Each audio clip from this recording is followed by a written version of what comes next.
The final boss monster of the Earth area, the Ice Queen, the system panel announced. The Ice Queen flew into the air amidst the coldness of the ice land. Young-ho looked up from below, me, among the last 5 players. He then rushed forward and slashed the Ice Queen monster's back. The system panel appeared, and narrowly succeeded in killing the Ice Queen, but nevertheless. Suddenly, a dazzling icy power emitted from behind her. The system panel appeared. Your body will hibernate until it completely absorbs the Ice Queen's nucleus. He slowly freezes, eyebrows furrowed. Young-ho's whole body then became a block of ice, resulting in me being frozen again for a very long time. 25 years later, what waited for me after my sleep were the cold and stiff ice statues of my beloved teammates. Young-ho then returned. He stood in front of the ice statue, where his teammates were nuclear armed, but then the system notified, confirming that he possessed the skill of Ice X and Body Ice Sealing, and his eyes widened in surprise. The only way to rescue my frozen comrades, the ability I gained after defeating the Ice Queen, is Frost X. It was a forest of monsters that existed within the gates. There were undead monsters surrounding Young-ho. The city went up in flames, burning in front of Young-ho, demons threatening my life. The dragon's eye opened, panning to where there were humans. It was a huge heavenly dragon, and even new boss monsters appeared. Young-ho then killed dozens of monsters at once, and regained the secret stats. He then called up the system table. Reminiscing about my old allies, I can save my comrades from an icy prison. So you and I turned our backs and walked towards the light. Giving up the ghost name has now become a legend. And once again moving towards success, Young-ho looked at the glowing gate before his eyes and smiled. As a new player, Seo Young-ho. A female monster slowly walked down from the ice throne. The system announced, you have encountered the Ice Queen. She laughed. Each step seemed to create a new bandage. The Ice Queen maliciously asked, how did it feel to abandon your friends to death to get here? He responded with the question, death. Then Young-ho slowly drew his sword, saying, they are not people who die that easily. Moreover, won't everything end when I kill you? Young-ho stretched his hands out in front of his eyes, taking an attack stance. She suddenly laughed loudly. Then mocked, what's the end? You're really arrogant about this world. He said once, shut up. I don't have time to play around. Then, both of us slowly called out our abilities. The Ice Queen raised her hand, a stream of spiritual energy combined into a weapon for her. She then swiped her long ice blade. Young-ho still insisted, I will kill you and end this nightmare. As soon as he finished speaking, he immediately rushed forward. Both of them rushed at each other and swung their swords at the same time. Their blades clashed. When she attacked, Young-ho fell back to dodge. When he slashed his sword at his leg, the Ice Queen jumped up with her wings. Then he raised his sword from above, intending to strike down at him. Young-ho immediately raised his sword to defend. She laughed, then took the opportunity to gather a force in her hand, intending to fight him with magic. Young-ho quickly noticed.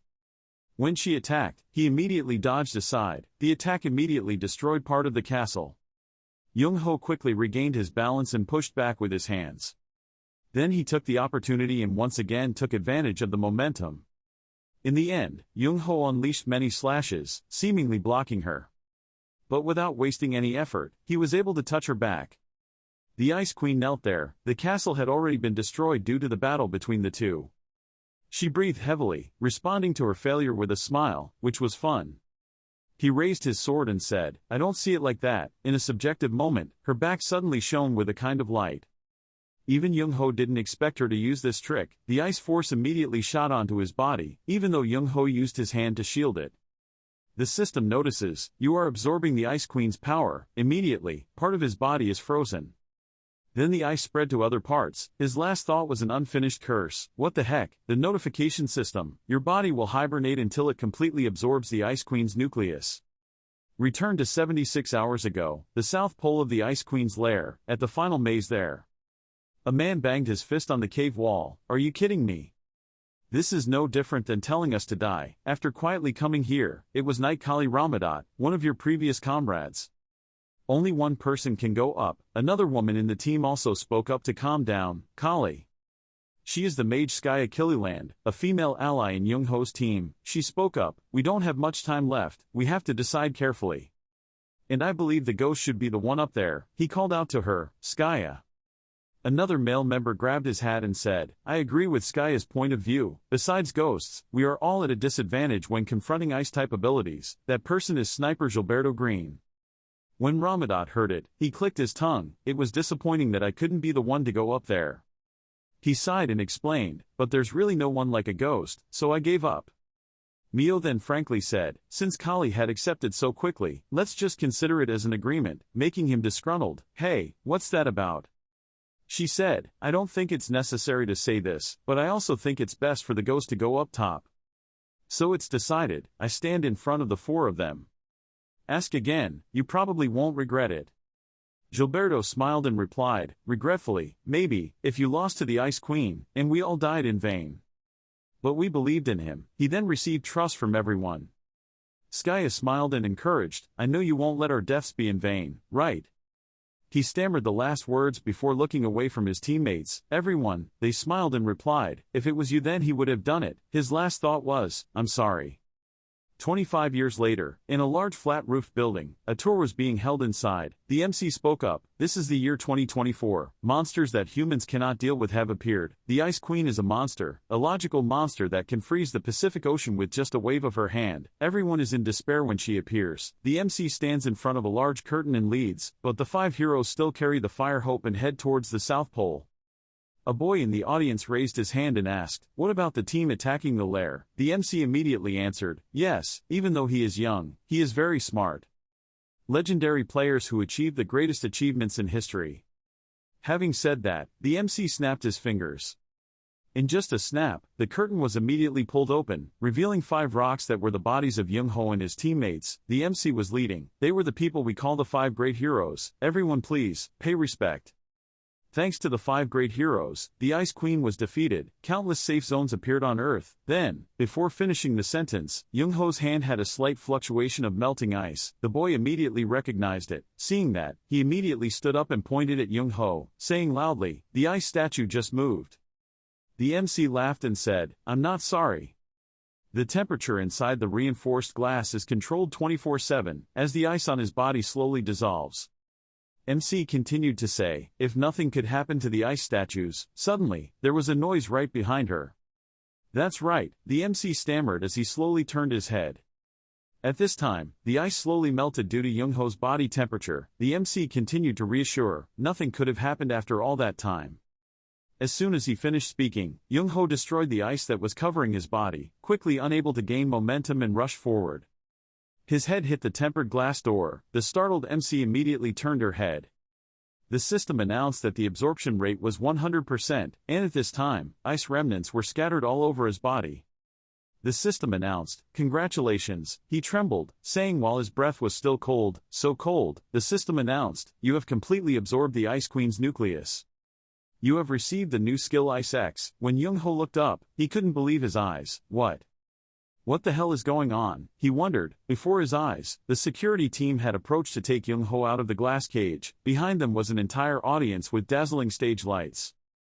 Currently, news and legends have spread all over the web. Awakening after a long sleep, Ghost waking up from hibernation after 25 years, the return of Ghost, the greatest player defeated Ice Queen 25 years ago. The Players Association announced that we would prioritize the heroes' health above all. The amount of money raised the most on the day of raising funds to commemorate the heroes. Young Ho just scrolled through the information pages, thinking and wondering, has it been 25 years, and he is currently in the hospital. Young Ho clenched his fists, saying to himself, I've been frozen for too long, now I feel like my whole body is weak, I can't clench my fists. He looked back at his shaking hands and thought to himself, after 25 years my body is still shaking. The ghost suddenly appeared from nowhere. He bowed his head and said that the president of the Players Association was on his way. Young Ho turned around and asked, is it someone I know? Thinking to himself, if it's someone I don't know, I'll chase them away, I hate being bothered. The doctor said, yes, he always said you were his best friend. He pondered, friend, not many people call themselves their friends. Then the image of his allies appeared again. After thinking about it, I replied, thank you for informing me, feeling a little impatient. Well, I'll probably know when I meet him. Anyway, the world has really changed. That is what I, and you all wish for. A peaceful world. Young Ho looked out the window, where the sky was clear and no longer dark. I'm a bit depressed, so what should I do now? I can only fight. Now I'm unemployed. Well, whatever, I don't need this mask anymore. Thinking about it, I practiced taking off the mask. When Young-ho completely removed his mask, revealing his face, the doctor stammered, "Ah, ghost." He looked over with some confusion. The doctor was confused. Why did he take off his mask? The nurses behind him also covered their eyes. Young-ho replied, "Well, this is a peaceful world. People no longer need heroes, right?"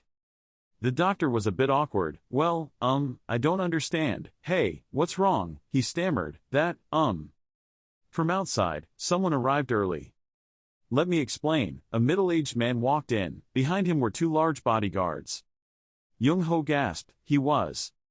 Maybe it's Dioku, he guessed like a god, making the doctors silently laugh. Unable to be cooled, he immediately said to the doctors, "Ahem, I want to talk to him privately." The doctor and the bodyguard both bowed. "Yes, sir." When he saw Young-ho, he breathed a sigh of relief. Then standing in front of the hospital bed, he said, "Young-ho, you still look the same." He smiled warmly and replied, "This voice is really you, Dioku." He wondered, "See, what did I tell you?" Young-ho laughed out loud and said, "I told you that you would have M-shaped baldness, right?" He immediately felt his weakness and objected, That's what you need to say after all this time."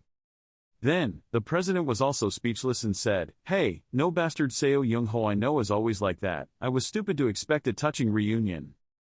Young-ho was surprised. "You expected that, from me, so after 25 years they still haven't cured baldness." He pulled up a chair, smiled and said, "You haven't changed at all. It seems like you're still the same, even though now looks a little different now." He became serious and got straight to the point. Then, what was the doctor's initial reaction? Why were they surprised when everything should be over? The question that startled Dioku. So the story was 25 years ago, the moment you scanned the Queen's lair. According to him, all the players heard the same message. The message said, "Congratulations, the Ice Queen had been defeated." Dioku's heart was extremely relieved. "Young-ho, you did it. Now safe zones will appear on the earth. People all over the world rejoice and shed tears of joy. Everyone at home is happy like there is a party at the good news." But the world did not let the joy last even a minute, until another announcement said that a space elevator had been set up in the Pacific Ocean, second floor. Hearing these words, their faces all darkened. Now that they can move to the frontline area, they immediately get angry and protest for equality. "What nonsense is this? Second floor, you mean the Ice Queen is not the last to end? Please be strong, strongly reach the last floor."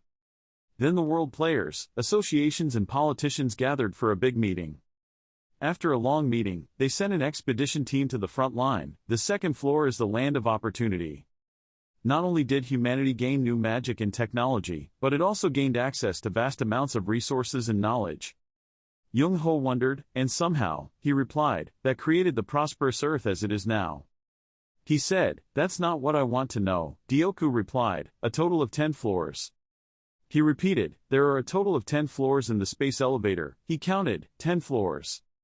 At that time, his heart was filled with many thoughts. It took me and my teammates 5 years to defeat the Ice Queen. In 25 years, if they could sweep 5 floors, they would be on the 7th floor, but except for my team, the remaining players are extremely weak, which is also the reason why only 5 of us went to Antarctica, so in reality they are probably around the 5th floor. Then he asked again, "So what floor are we on?" Dioku suddenly stopped answering, making him worried. Why was he silent? He spoke up, "In the past 25 years humanity has only been able to sweep further." On the 2nd floor, the whole room was filled with silence. Only then did he truly understand the problem. The shock came so quickly that he stared blankly at the other person. Then he collapsed back onto the bed. Young-ho covered his face, becoming helpless, and he still had a headache because of it. "I had nothing to say. I blame the past. It's been 25 years, 25 fucking years." Then Young-ho stood up. After all this time, he was burning with murderous intent and tried to interrogate. He said that they could only defeat the 2nd floor. He stammered in fear. Perhaps this was like an excuse, but there was a legitimate reason. Dioku was already sweating. He frowned firmly. "Okay, I'll listen to you, just out of curiosity." He frowned uncomfortably and said, "Look how silly that reason was." He remained silent for a moment. Then slowly opened his eyes and replied, "The core of the Ice Queen." That made Young-ho freeze. He described, the third floor is a volcanic area, so only a few players can withstand the heat of the magma and go exploring. After a long time, we were able to find an altar, in the middle of a sea of lava. That altar requested the Ice Queen's nucleus to calm the environment. Young-ho was a bit worried, so have you guys found the nucleus yet? He held his head and said, I'm so sorry, I'm so embarrassed, we've searched the lair countless times. But in the end he couldn't find it. His face was now pale. He said, of course, because I absorbed it. He glanced away. Wow. Then, Young-ho reached out and placed his hand on his shoulder to reassure him. It can't be helped. You guys were also unlucky. Ryoku felt like he was healed. He looked at him. Young-ho confidently said, everyone makes mistakes, we should understand that. At that time, he was like a god in his eyes, with a bright halo illuminating the path for the president. He asked, so if I also make mistakes, you have to understand me, okay? He was moved and grabbed his hand. Of course, how could he not? Young-ho was sweating at that time. Damn, when should I tell him to avoid complaining? But tell me about your life, how things are, don't tell me what to say. The things I do. Gradually, the weather changes quickly. He said, it's already this late, are you hungry, do you want something to eat? He smiled slightly then shook his head and replied, grub is fine. Young-ho then held up a sign with a frozen statue of him and his teammates, with a very dramatic poster introduction, Seoul Museum of History 5 Sleeping Heroes, wondering, Museum of History Seoul History. How famous is that place? His eyes widened in surprise. Then suddenly stood up, told Young-ho to go down to the first floor. It was full of people and reporters. It would be convenient for you if we went together. He asked, can't you go out by yourself through the emergency exit on the side? No. He said the last words. After that, let's go back to the hospital right away, he replied as he put down the poster. I understand. Quickly it turned dark. The system reports, confirmed success, and the door slowly opens. He set foot in the museum area. In front of him was a strange species, huge in size and able to fly and jump, with horns and a skeleton on its head that looked like a dinosaur. He looked up and wondered, oh my god, did they display this thing here? Enough talking nonsense. Young-ho turned his attention elsewhere. Then turned his gaze straight to the door in front. It must have been this place. When he opened the door, cold smoke poured out. He slowly walked to the 4 statues standing on the steps. Then he sat down in front of his frozen teammates and said, sorry I'm late. He put down his bag. He monologued to them, you know, the world is better now. We have protected the peace we always dreamed of. So now rest in peace. Every single person from my past is now frozen in their previous positions. He poured wine together. Then raise it up and invite me. Here, drink. When drinking all the wine together, Young-ho put it down.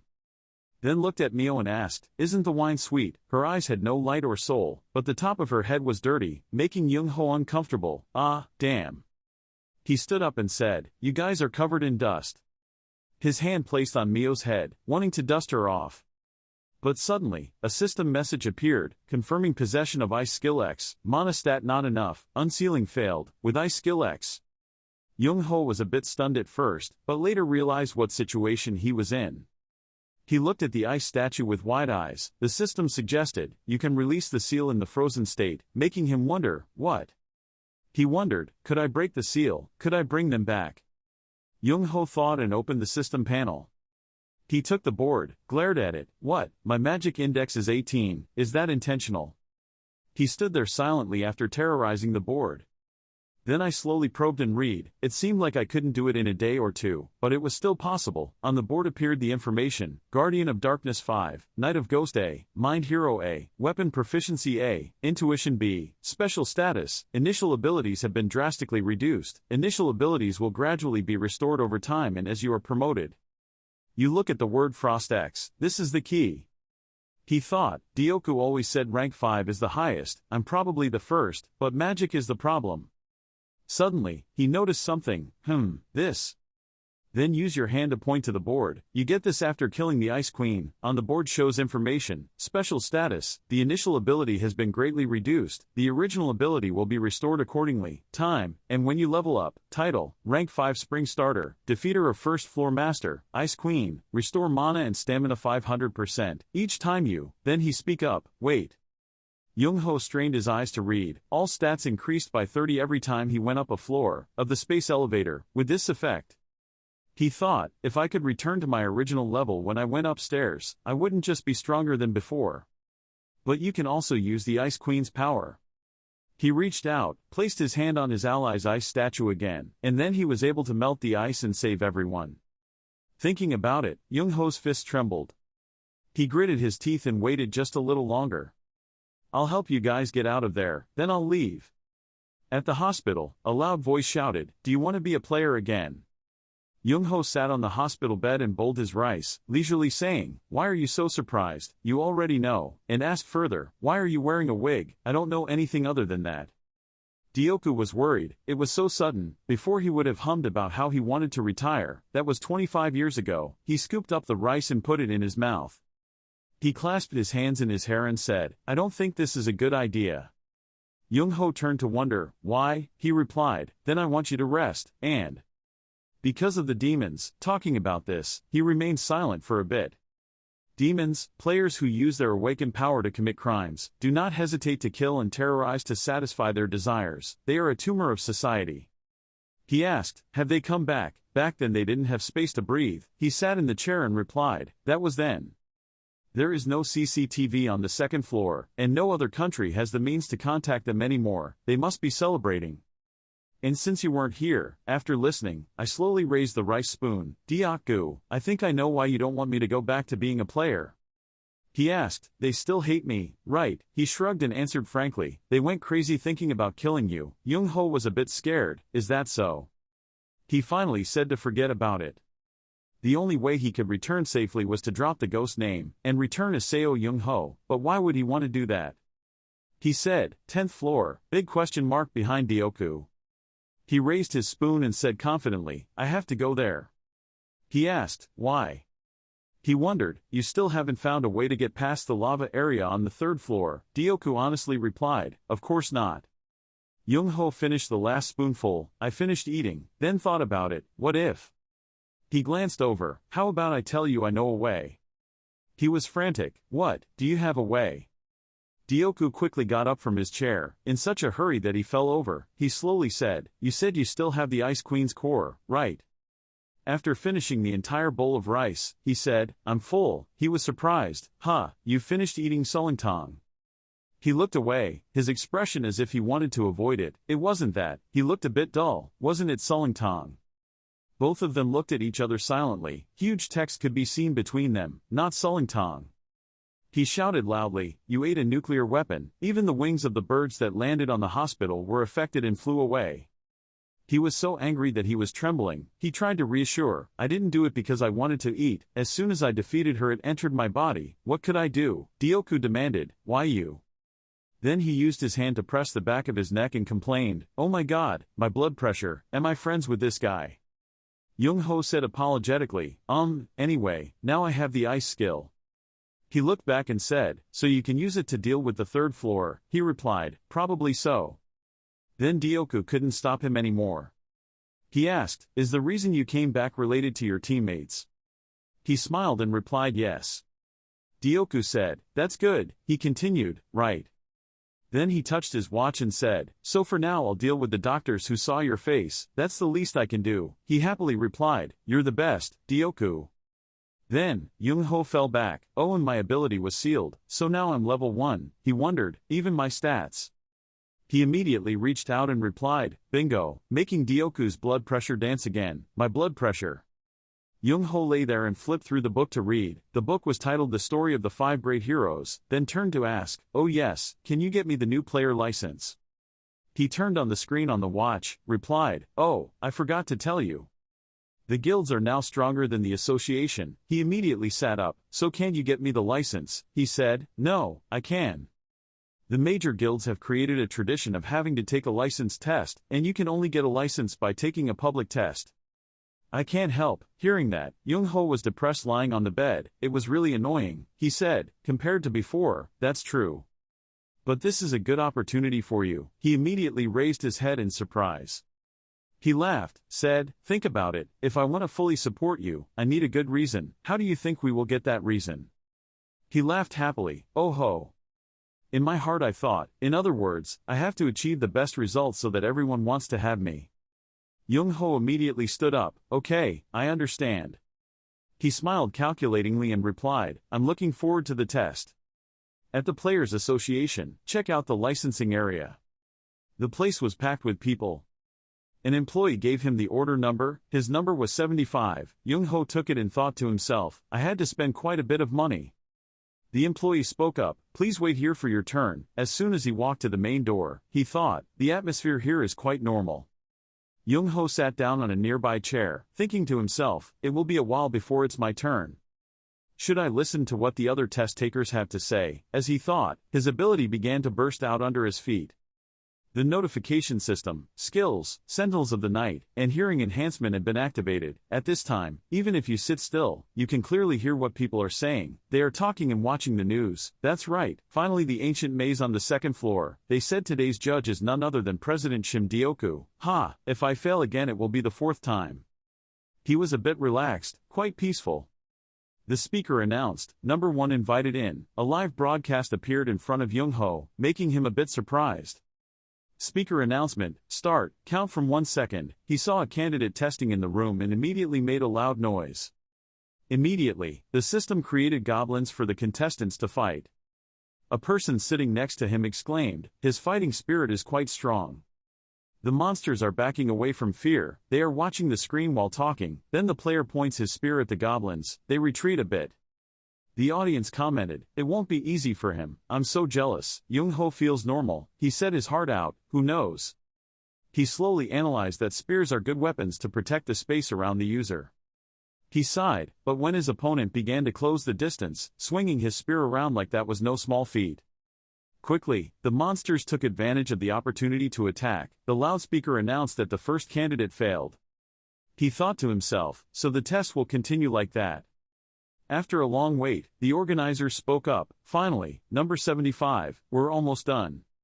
A person from the management board spoke up, I don't like any of the candidates today, they haven't even met the basic requirements. Dioku observed, said, let's finish, then announced on the loudspeaker, inviting the candidate to continue, follow in. He entered the examination room. Everyone's eyes widened in surprise, even the president didn't expect it. A black manager spoke up, who is that guy? A sword, a bow, a throwing knife and a spear, he really brought all the weapons with him. Others also commented that he was too skinny, he didn't look like he could take care of himself at all. The female manager said, another person imitating Ghost. Dioku then thought to himself, I told him to stand out, he said, wow this is interesting. Young-ho walked in with a very full appearance, a dagger on his thigh, a spear in his hand and also a bow and sword. Dioku felt a little exclaiming, he stood out too much, bastard. The loudspeaker announced, number 75 Seo Jun-ho, are you ready? He looked back at the organizers. Then the loudspeaker announces, the test will begin, and the system will start spawning monsters. The information board appeared, dwarfs, average size is 130 centimeters, physically weaker than normal men, they are all armed with knives. He pondered, there are 20 of them, up close it looks like seems much more real, well, no matter how well they imitate the real ones. He smiled and said, Kia, I miss the old days so much, come. As soon as he finished speaking, the goblins immediately rushed forward, wildly swinging their knives. I jumped and ran, focusing on attacking the common target, you. Young-ho smirked and looked up. Then, in just one shot, he slashed the entire group to death. The goblins immediately slowly disappeared. The remaining goblins saw it and were terrified by their opponents. They immediately ran away following their survival instinct. He was a bit surprised, thinking to himself, as soon as he defeats them, more will appear. So what's the point? Thinking about it, he immediately grabbed his 4 daggers. He indicated himself, behind, then immediately threw the knife over. These rats kept sneaking attacks on me, immediately 4 knives hit 4 targets. The other goblins immediately screamed and turned their heads to retreat. Young-ho Royal Palace, aiming at them and pulling arrows, running is useless. The person who taught me archery was a famous archer, the arrow passed right past the goblin. Then immediately shoot and hit the goblins running before. None other than Gilberto Green's archery. The goblin gritted its teeth. They had no way to retreat, so they used crazy methods to fight back. He put his hand on the sword, slowly pulled it out of the scabbard. Of course this guy was the last one. He ran everywhere and scratched the floor. The goblin meanwhile was running to attack. The blade drew a circle on the floor. Until a certain distance, when it jumped up and swung the knife, he smirked. All the goblins rushed into that circle, stepping on the circle. He held the sword firmly in his hand. Then he raised his sword among the goblins. In just one blow, Young-ho unleashed many slashing attacks to take care of all the nearby goblins. But after performing the move, his shoulders and back were tired. Young-ho let out a cry. Whoosh, the speaker announced, "Number 75, Seo Junho, you passed, congratulations." He leaned on his sword like a cane, trembling like an old man, thinking, "This alone hurts terribly, I should probably start exercising again." The female manager exclaimed, "Wonderful, everyone has seen it, seeing everything, I don't know what to say, he's amazing." The female manager smiled and said, "My eyes deceived me, he's not just an imitator." The young black man spoke up. He could use a spear, throw a knife and shoot an arrow. His swordsmanship at the end was also neat and precise. His weapon skills were excellent. Unexpectedly, with that fragile body, he could do that. Another female manager turned on the information board, inquired and reported, "But if you look at his profile, the only skill is weapon proficiency, and it's only in D form." That person also felt dissatisfied. Rank D, it's not even a secondary skill. If his only main skill is rank D, then training him would be a waste. When he leveled up he would encounter problems, a lot of limits. They slowly thought back. His fighting skills made people dream. Not worth the investment. The young manager said, "It's best to avoid loss, not necessarily choosing a difficult path." Dioku just sipped his coffee and smiled, thinking, "Like this, there won't be any trouble if we recruit him into the association." He spoke up, "I think we have come to a conclusion." He put the coffee cup back on the saucer, thinking, how bad it must be to falsify his profile. His information sheet was stamped, "Candidate No. 75, Level 1 named Seo Young-ho, passed the test." From inside the office, someone's deafening laughter echoed. Even the president felt annoyed. He leisurely ate and drank, then read the story and said, "Wow, this novel is crazy." The drinks and cakes on the table were messy. In fact, the most famous player in the world that everyone respects, Phantom, is this guy. Young-ho continued to laugh. He just appeared after 2 days. Dioku has a headache but keeps thinking, "I have to be patient, I have to be patient, I have to." But whatever happens will happen. His eardrums are not thick enough to withstand his laughter. Unable to be patient any longer, he immediately stood up. Seo Young-ho, making him pay attention. Dioku tried to laugh and asked with exasperation, "What are you reading?" He said, "The main character is a pastor, but fights instead of treating." He left his desk and slowly walked to the sofa. "Are you crazy?" I continued. Dioku sat down, said, "Well, sit up, I've brought what you asked for." He let out an "oh," then closed the story. He showed the two-way screen in the watch, then said, "Why are you asking for information about gates that have not been conquered? You don't intend to reach your current level, right?" Young-ho sat up suddenly. He scrolled through the information pages and said, "I intend to do that, why bother asking?" Mixed with the compliments on his message board, "This is great," and Dioku couldn't help but be confused. "What?" He asked loudly, "Do you know what it means that they haven't been conquered?" He sighed, frowned and said, "Do you think I forgot? The gate is filled with monsters and traps that attack humans indiscriminately, and among them, there are fields so dangerous that players die without a body. These gates that have never been swept are called unconquered gates." He glided as he spoke, "But those were gates that only ghosts could pass through." Dioku frantically replied, "So it's even more dangerous, high-level players aren't even allowed to enter." He glided right into one. Information, level required, 1 and below, number of party, 10 people, conquest conditions, survive until sunrise, difficulty, medium. Meanwhile Dioku keeps talking, real people they entered for the reward, but they all died. "And your body is like this, isn't it too much for you?" He wondered, "Why should you worry, don't you know who I am? Besides, aren't unconquered gates a headache for knights, Star Association?" He looked away and replied, "Yes. But I can't let my friend go into such a dangerous place." Young-ho called out, "Dioku. I know this must be a touching moment, but I'm still going, I have a lot to get from this." Suddenly the pink scene was shattered. Dioku was stunned and asked again, "Take it." He said, "The rewards in the gate will increase over time. The gate that has not been conquered for many years will give a lot of experience." He wondered, "So the only reason you went was to level up a little faster?" He replied calmly. He immediately got angry, "You forgot that you already died once, can't you find a safer way?" Young-ho said, right now my teammates are waiting for me to free them, they would do the same if they were me. Dioku loudly advised him, but there was no reason why he had to choose this dangerous way. He replied, that was not the only reason. He stood up and said, since I'm back as a player, I'll end up clashing with the demons, I don't have time. When encountering them, Young-ho's eyes suddenly became sharp. I had to be strong enough to fight back. Dioku became silent after his words. Then sighed and said, I hadn't thought that far ahead. I didn't know you were under so much pressure. At this moment, Young-ho felt extremely awkward. He thought to himself, I wouldn't call it pressure, but he doesn't need to know that. In the past, he fought with monsters. Young-ho then spoke up, I can't do anything anymore so. He looked at his watch and said, I'll find the gates you can enter. Oh no, there's only one gate left that you can enter at your current level. Dioku looked at what appeared on the clock's projection panel, and he picked up a bottle of soft drink, asking, which one? He projected a large two-dimensional board into the air, saying it appeared 7 years ago, and 142 people tried to conquer it.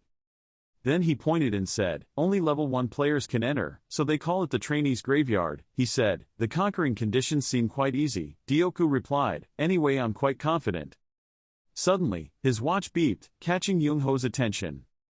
Dioku also checked, then announced, his deposit has been transferred. On Young-ho's watch at that time it kept announcing that he had received the money. He stared at it and replied, I see.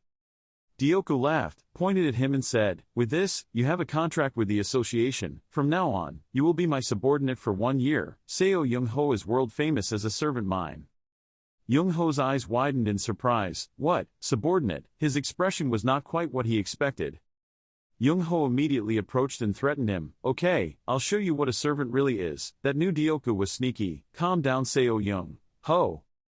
Young-ho lazily slumped on the sofa and asked, about housing, can I stay here? The association has a building for players to live in. He replied, that's a good idea, you'll be safer here. Brother said, give me a good room. Dioku brought the cardboard box and said, hey, as you wish. He slowly placed it on the table, then looked at him and smiled and said, if you do well, I will give you the whole floor. Young-ho was extremely confident, after all, you will be the one giving me orders. He suddenly laughed, pouted, and he immediately noticed the box placed on the table. Dioku said, open it, it's your armor. He wondered, armor, you didn't bring me anything strange, why is it in the box? He urged, quickly open it. He opened the box, took out a special agent shirt, and then evaluated the shirt. It's light. And it's durable too. He stretched it all the way, extremely surprised by the good material. He turned around, full of praise, this is really great, where did you get this? He smiled and replied, poof poof, of course it's great. That's because it was created by Kwon Noya, he immediately proudly explained, making Young-ho jump in surprise. What, is that old man still alive? But unlike what he thought, Kwon Noya used to be healthy, but now he's bent over and can't stand anymore. Who cares about my back? Dioku said, he's 98 this year. He left the factory to his nephew, but he still works there. I'm a little surprised. If so, I should meet him directly to thank him, Young-ho said with a smile. But he was reluctant to stop him. Young-ho, you can't. He wondered, what, why? Dioku said, we have to be vigilant for your safety. He raised his eyebrows, he doubted Kwon Noya. He replied, I don't doubt him. Gradually Young-ho gradually understood something. Then he gritted his teeth and said, so they have eyes and ears in the factory? He replied, that's correct, the demons know the relationship between Kwon Noya and Ghost. If you go to meet him now, it means revealing yourself, his fate. He was a bit silent. You're right, if I go abroad as a birth and turn to meet Kwon Noya, everyone will notice.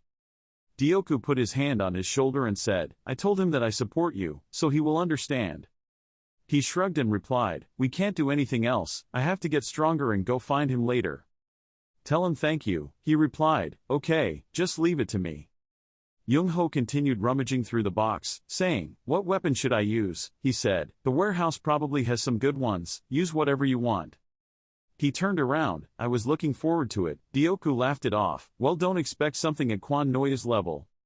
Quickly, he put on his new equipment. He asked, so when are you going? He replied, well, I plan to go now, but I think I have to improve my endurance first.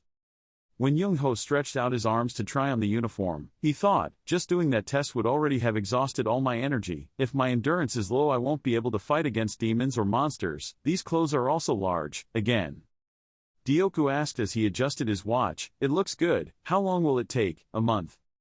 He immediately replied with a question. Do you think it's been too long? He looked at him and thought, is a month too long? Then concluded, 10 days is enough. 10 days later, in Namyang Province, Chunhwa Mountain, there was a large sign in front of the stairs, the gate above, for safety reasons, thank you for your cooperation, and behind it were ropes, prohibiting climbing. He stood in front of the glowing teleportation gate, ready to step forward, full of promise, smile, say, let's go. That is the cursed gate of dawn, the condition to conquer and survive until sunrise. In a desolate place filled with many tombs, the sky is a hot yellow-orange color. He took a deep breath. He put his hand on his chest, thinking, it's quite warm. A cold wind blew through the cemetery. I suddenly felt a bit worried about my nerves. This place is quite warm, I'm probably going crazy. The system appeared, Curse of the Dawn, level requirements 1 and below, number of 10 people in the group, survival conditions, until sunrise, medium difficulty. He read and thought, according to information, this gate is not very difficult. The goal is simple, I just need to survive until sunrise. Young-ho looked ahead, I came at the right time. After looking through the data, I found the group that entered early in the morning and survived the longest. And the time inside the gate is also different. Those who enter at noon will not have time to adjust to the time difference and will probably have to proceed immediately. In the end they couldn't do anything, because they were only level 1 players. He smiled, confident in his heart, otherwise we've been through enough, show me what you've got. In the middle of a desolate full moon night sky, he sat down to rest under a tree with a notebook in his hand. There was a mist passing by, there was a strange and disgusting feeling like he was haunted. He glanced over, perhaps the immortals. He slowly stood up, thinking, this is going to be troublesome. Something emerged from the ground. Then a hand emerged from below. He looked down at his feet, an undead monster appeared. In his mind he thought, he knew right away, he already had a sword in his hand. Immediately slashed the sword sheath down on the zombie's head. The zombie was quickly defeated in just a moment. He smiled and said, no, there's no need to get out and go back to rest. After giving the monster a blow to the head, he turned away and thought to himself, I can feel this place a lot. The notification system, night has come, Hunter A's night has been activated, enhancing all senses. Young-ho's eyes immediately changed color. He has now improved his sensitivity, his eyes are bright like an animal in the night. When he had completely increased his sensitivity, Young-ho was surrounded by zombies. He thought to himself, damn, that's too much. Undead monsters are very difficult to deal with if you are new, especially when they are zombies.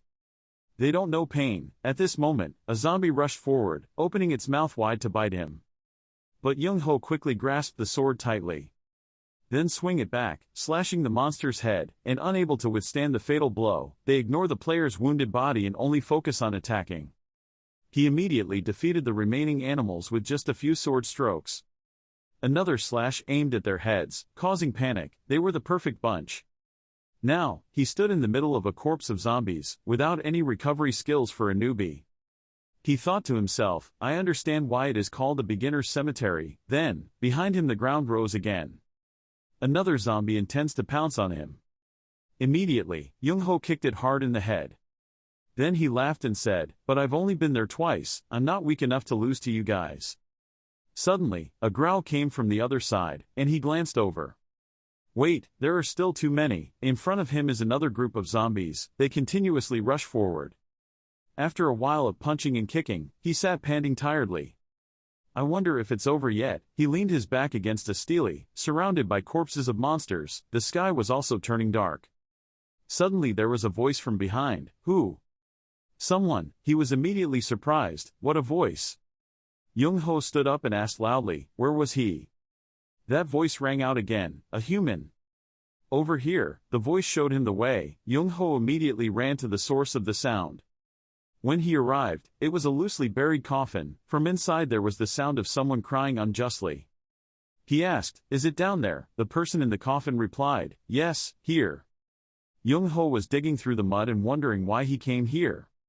That person said, I trusted my friends, and followed them in, except for me, they were all dead. He immediately exclaimed, oh my god.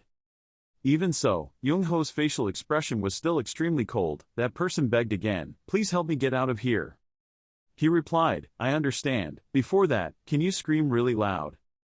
The voice was a bit shy, shouting, "Why?" he said, "I have to find out your exact location." Immediately, it shouted loudly following his words, "Ah," he pretended to know the location, so the head was there. Then, Young-ho pulled out a gun and shot repeatedly at the cross on the coffin. Sooner or later each bullet broke that position on the coffin lid, bullets fell continuously. The coffin lid was destroyed. He put the gun back and said, "I thought this gate would kill more than 100 people easily. You are the one who made this place a cemetery for new people, right?" The trickster who emerged from below was not a human being, but a large undead lord in disguise. It looked at him, stammering, "You, how?" Young-ho then slowly drew his sword. Without waiting for it to finish his sentence, he quickly rushed forward. "Give the giant a split blow, give him another sentence, there can be no one alive in the gate who has not been conquered." He knew well how the gate worked. After the battle started, the gate would not open, even if there was only one survivor. Previous players probably know this, but sometimes we act without thinking. He put his sword back, thinking to himself, "No wonder there are zombies, but it's not difficult to defeat all of them, it's all because of this trickster."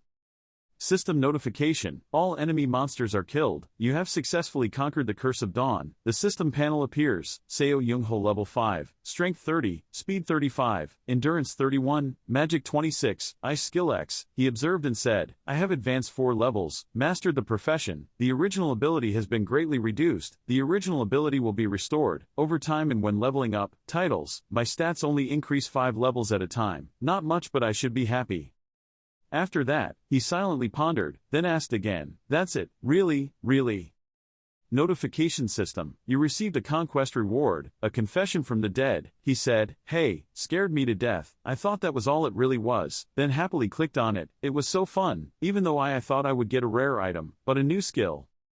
Alert system: Confession of the Dead, rank C, effect that allows you to peek at the memories of the dead. I'm surprised. Memory reading skill: if I could only read the memories of the dead. Having said that, Young-ho looked back at the corpse of that huge monster, thinking, "I got this skill because I killed the immortal trickster. The conditions are quite special, but I can take advantage of it." He clenched his palm and said to himself, "This is the new skill I have, not as a ghost, but as a Seo Young-ho player." Young-ho smiled and looked up, his eyes full of determination. The sky was starting to dawn. He let out a cry, so excited. Dioku was at his desk holding a newspaper to read. He suddenly spoke up, "Oh my god, really? Since you came back, the whole world has been buzzing, I don't think even for a single day." He held a cup of coffee and listened silently. He wondered, he was quite happy. Dioku then smiled very brightly. That newspaper had the title, "Curse of the Dawn Gate Conquered in One Day." He said, "It was nice to see those arrogant guild bastards become confused." It was written in the newspaper, "Still no player has been found to conquer the Curse of Dawn." He replied, "It must be good for you. Public, the guild doesn't usually take care of gates that haven't been conquered, so why would reporters care about them?" Then he asked, by the way, Junho, are you really not going to show up?" He leaned his head against the sofa. "No, it's not time yet." Dioku said, "If they find out that you are the one who swept the unconquered gate, you will be sought after by many people." He said, "Dioku, do you know why people buy expensive things even though are they mass-produced in the same factory?" He wondered, "Is it because they are expensive?" He said, "Because they are special because not everyone can buy them." He put the newspaper on the table and asked, "So will you become a luxury item?" He happily painted an image of himself owning precious items, not just ordinary luxuries, an item everyone wanted, but didn't know where to find it, a legendary limited edition. He was surprised, however. "So you mean you will anger them?" He replied, "Yes." Dioku put his hands on his chin and said, "Sometimes you're mean. Tell the truth, your blood type is S, right?" Young-ho replied, "But, I can't play with them for too long." He felt like he was being left out, so he called out, "Hey." He immediately said, "Those who are quick-witted will discover, doesn't this guy also appear at other unconquered gates? They will think so. Reporters will also appear at gates that have not been conquered." He smiled and said, "I don't need to lose my dignity when introducing myself, I will gradually understand." He looked away, a bit evasively and said, "God, since when do you care about dignity?" I was surprised. "What, I'm just explaining it to you." Dioku stood up, quickly changed the subject and asked, "Don't bother if you want to eat anything." He replied, "I just ate." He argued again, "You need to eat more." A moment later, Young-ho was now sweating in drops. His hands were trembling as he placed them on the ground, counting with difficulty, 70, 71. Young-ho counted like that because he was exercising by lifting his whole body with one hand, until when he counted 72, his body seemed to be unable to lift it anymore. Young-ho tried to continue lifting until the last number, sweating more and more. When he landed, he tried to maintain his balance, clenching his teeth and glaring at the floor. 73. At that time, Young-ho lifted his whole body up. When he reached enough KPIs for the day, Young-ho fell to the ground, the system appeared, and his strength index increased by 1. He breathed a sigh of relief. Finally. Phew, Young-ho lay there on his back breathing for a while. He wrapped a scarf around his neck, sat against the wall and drank. Having come back to life, Young-ho was relieved. Let's see, he said and then turned on the watch. The clock immediately displays all the news feeds for the day. He read a bit. Loose Garden, it appeared 9 years ago, Korea's oldest unconquered gate. If a gate is left alone for too long, monsters will start to pour out, when that's what they call open gates. The government and association offered huge rewards for conquering Loose Garden. People all over the country jumped at the chance, but there have been 124 attempts and 124 failures. So, he took a file. They had no choice but to hand it over to other countries. He looked at the portrait of the young man printed on paper. They spent a fortune to hire a super rookie from India, Tushar Vishy. He is a genius using a bow. Young-ho turned the page of the document and thought, in terms of potential, he must have reached Gilbert Green's level, even surpassed him.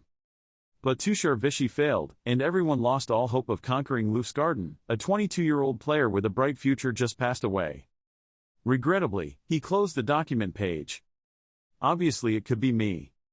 So I have to prepare more carefully. He looked at his information panel again. Level 5 Seo Young-ho, Strength 31, Speed 35, Endurance 31, Magic 26, Ice Skill X, Night Watchman 5, Hunter, Weapon Proficiency A, Intuition B, Confession, Special Status, Initial Ability has been sharply reduced, Initial Ability will restored, over time and when he leveled up, he thought, I just raised my strength stat by exercising, so all stats except magic were above 30, that was enough, my stats were maxed out compared to the level. But even if a rising star like Tushar still conquers the gates of failure, I cannot rule out the possibility that there are some threats lurking around. He thought and immediately stood up. I have to think of every possible situation. But, Young-ho started his arm. He then gathered a force in the middle of his palm. Young-ho laughed at that ability, because now I can use the ice skill, so I'm starting to get used to it. I wonder how strong it will be in real combat. In Loose Garden, he stood in front of a flower garden with a small tower there. According to what he read, the conquest condition this time is to defeat all monsters. Loose Garden, level requirements 5 to 10, the number in the group is 4 people, the conquest condition is to defeat all monsters, level difficult. He thought, I don't know how many loose went out, but if the group of 4 failed, it means there was some hidden trap that defeated them. But as Young-ho turned around, he discovered something. On the other side was a large maze garden with thick grass. He wondered, what was that? Young-ho slowly walked to the tower. For the time being, I should stay away from that suspicious area. Then put your butt on the pedestal to rest. The loose will come out at night, so take your time. These monsters are active at night. Young-ho sat there waiting until it got dark and the flowers in the garden began to emit a dim luminescent light. Beneath the ground suddenly sprouted a seemingly slender tree trunk. Immediately, the monsters showed their true form. They had tree trunks and grew from the ground. There were 2 of them. Young-ho in the tower spoke up. Oh my god, he scared me to death. You guys should at least let me know if you go out. Young-ho stood leaning against the tower looking at the 2 monsters. Night has come, enhancing all senses. He smiled and said, so far there are only 2 children. What a cold greeting. At this point, the monster immediately located the human's position and immediately launched its long, tree-sized arm towards him. Young-ho also quickly ran to attack with the spear. The tip of the spear stabbed into the ground. He immediately raised his whole body to avoid the attack. Young-ho took his hand off the spear and used the power in his hand to gather it.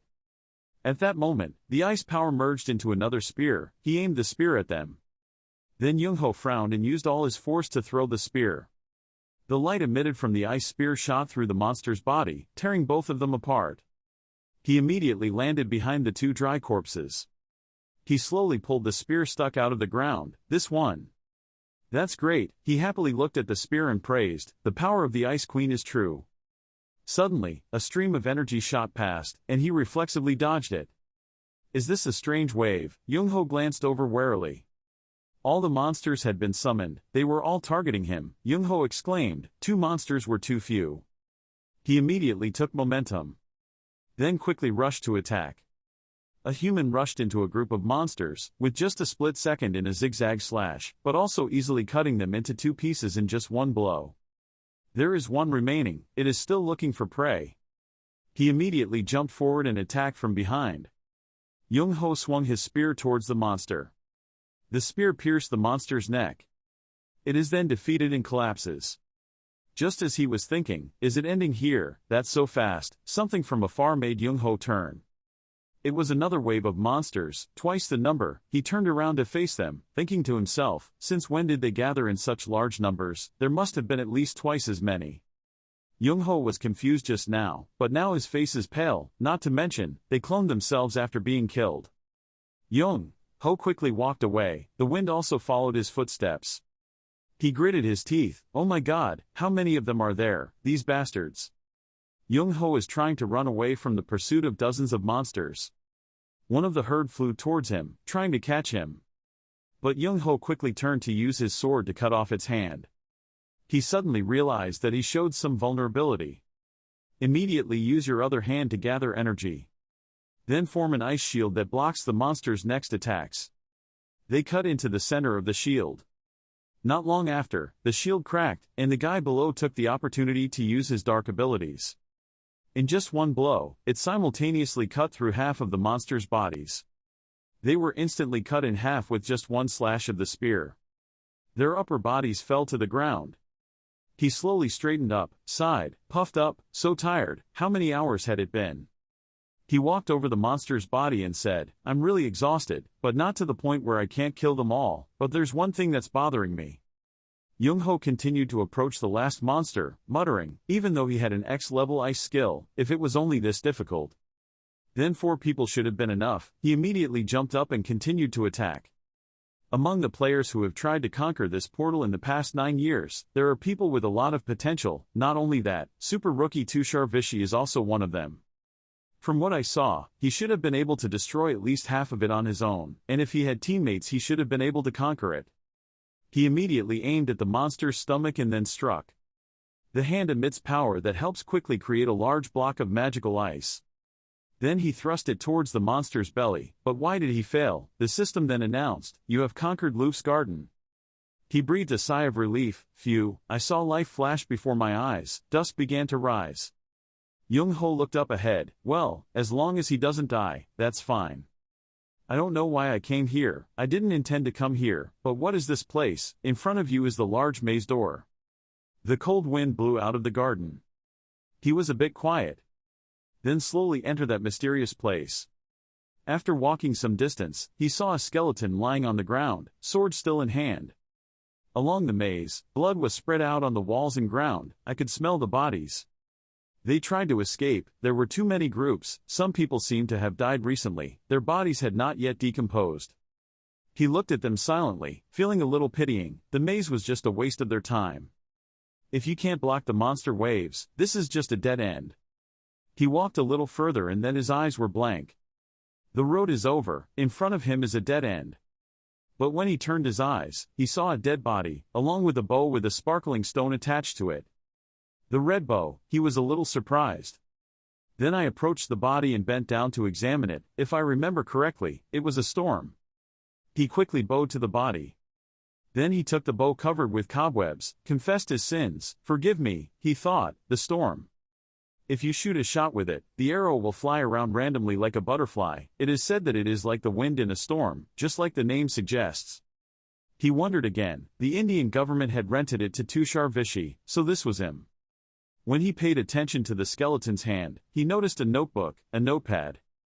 He slowly pulled the notebook out of the skeleton's hand, wondering who the owner was. Turning to the first page, he read silently, April 7, 2044, 12:40 minutes past noon, I was assigned the task of conquering Luff Gate in Korea.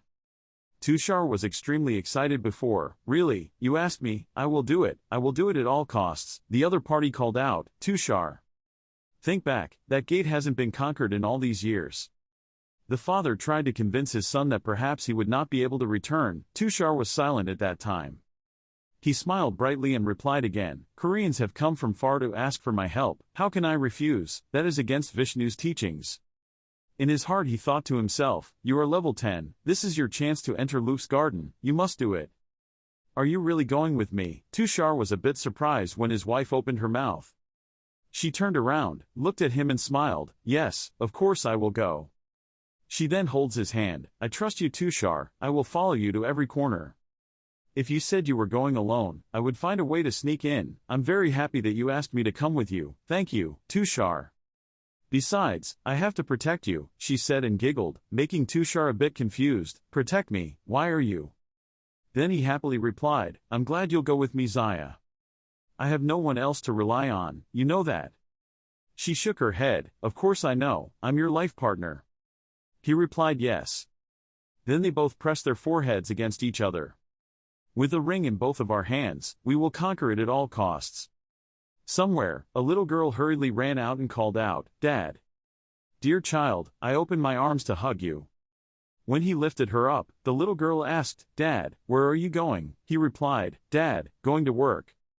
Dad will be home soon, so you have to listen to her, he said with a loving expression. But the girl was still worried about something and did not respond to him. But I'm content to say, yes, then we'll go see the animals together, I promise. He immediately rubbed his cheek against his child, telling him before leaving, of course, to listen to her, and not to skip meals. Both father and son had fun for a while before the father left, and Tushar was already waiting outside. After leaving his son, he said, Tusha let's go. Tushar said, sorry for having to come to this point. He said, this is the first time I've gone on such a long business trip, but my mother was here, and she was sleeping in bed. He smiled and continued, and I couldn't say no when he asked me to help him. Tushar is extremely grateful, thank you. My friend immediately walked with him, and since I was with the famous super rookie, I also had to have a part, for my child. Tushar happily laughed out loud, well, you can look forward to it. Early the next morning, in New Delhi, Indira Gandhi International Airport. The two of them carried their suitcases to the meeting place. Tushar's wife was there waiting early with a friend. Tushar shook hands with him and said, Ram, long time no see, thank you for coming. He also happily replied, Zaya keeps asking me for help. On April 23, 2044, 4:12 in the afternoon, he was practicing archery. Tomorrow would be the decisive day. Aim for a moment then release the arrow. The arrow hits the center. Looking at the board, we can see that Tushar is a very professional archer. He finished his sentence, today I did quite well. Then I smiled at the sun. I had a good feeling about this. On April 24, 2044, 11:37 in the afternoon, we entered Luke's garden. Standing in front of the lush landscape of the dungeon, Tushar's team was constantly captivated by what was in front of them. It was so beautiful. This was the first time I had seen such a gate. But he suddenly became conscious. He silently pondered in his heart that this was a dungeon he couldn't be distracted from. Then he assigned everyone to scout the area for the time being. On April 24, 2044, 8:33 in the evening, the beautiful scene of that luminescent flower appeared again. The first monsters began to appear. They looked down on them. Isn't 8 monsters a bit small? Until the middle of the battle, the tension was increasing due to the monsters constantly appearing. They came again. This time there were 32 of them. Everyone tried their best to develop their abilities. Carefully, they considered each monster to be killed one by one. One rose from the ground, its arms flying out. Penetrates the armor and body of tanks in the group. Blood spurted out from the wound. Seeing that his comrades were in danger, Tushar kept looking away in worry. He shouted, took the others with him and ran away. They carried the body of their comrade back, blood flowing down the middle of the road. Zaya turned to urge her husband, Tushar, to hurry up. Everyone quickly retreated to the big maze. Run, run to that maze. He still stood there and shot the monsters one by one, fighting back, but human strength was not as good as the monster's strength. Every time we defeated a wave, they increased. Each time they doubled the number of stars. This dungeon, it's crazy. The next morning, in the middle of a vast maze, that comrade said the last words, Tushar, take care, my daughter. Tushar held his friend's hand as his body grew cold. Please, he finished speaking under the regret of his other teammates. On April 25, 2044, 5:29 o'clock in the afternoon, they built a grave for their comrades. Tushar was in tears. One of my comrades died from his injuries. On April 25, 2044, 12 minutes past 7 in the evening, the sun was setting, and Tushar was sitting there meditating before the sunset. He wrote down his prayer, "O great Shiva, please have mercy on us, so that I can write in my diary again tomorrow." Tushar opened his eyes. His eyes were exhausted. He sat up. His teammates were also sleeping there. Tushar took out his diary again and wrote down, his hands shaking, "We defeated the 4th wave of Luft monsters last night. Today the 5th batch will start. There are at least 120 animals. We have been fighting for life. There are about 40 animals left." At that time, he thought, I can destroy that much myself. Then he looked at the back of Zaya, who was falling asleep. His eyebrows were frowned, extremely determined. He looked up at the sky. "Tomorrow we can leave this place." After the fierce battle, Tushar hugged his wife's bloody body in the middle of the battlefield. "Please don't have a 6th wave." Tushar's tears flowed endlessly. I looked back at my wedding rings, always recalling old memories. I promised to conquer them, but what's the point if I don't conquer them with you? From behind came a human voice, "Tushar. It's time for you to die." Ram raised his knife. He immediately rushed to where he was sitting. Thanks to Zaya's magic ball, Tushar realized that a light was coming from behind him. He frowned in surprise. Then immediately dodged to the side. The blade luckily passed through Tushar's arm, injuring him a little. "Ha! You and him face each other." Ram laughed and said, "You dodged it. You are indeed India's #1 rising star." Tushar then hugged his bleeding arm, noticing his unusual appearance. "Red eyes, Ram, you are a devil." Then he shouted, "How could you trick us like that? How could you be a devil? Zaya brought you here." Ram laughed contemptuously. "That's the stupidest thing I've ever heard. It's simple, because your lover is very stupid, just like you. But I didn't know that there would be this many Lufs. I thought I would help a little before your friends died. They were so useless and died so quickly. I was almost in danger too." He was so angry that his eyes turned red and shouted, "Bastard!" He smiled with satisfaction, ungratefully said, "Thank you for conquering it with me, Tushar. Now give me the storm tree, then you can join your teammates." He gritted his teeth, his body trembling. But there was nothing I could do but stay silent. He was amused. "What's with that face? Are you scared to death?" Tushar quickly turned around and ran away in his surprise. Ram said to himself, "Wow, I didn't expect you to run away. Well, it's okay. Either way, he would die from the poison." Tushar's bleeding arm began to bruise, and it continued to spread. Suddenly, something huge appeared behind him. Ram turned in surprise. Then the monsters easily took care of that absent-minded guy with their sharp arms. Tushar on this side was still having difficulty running away. He realized there was a 6th wave. Purple stains all over his hand. Tushar curses under his breath, "Damn, I've lost feeling in my arm."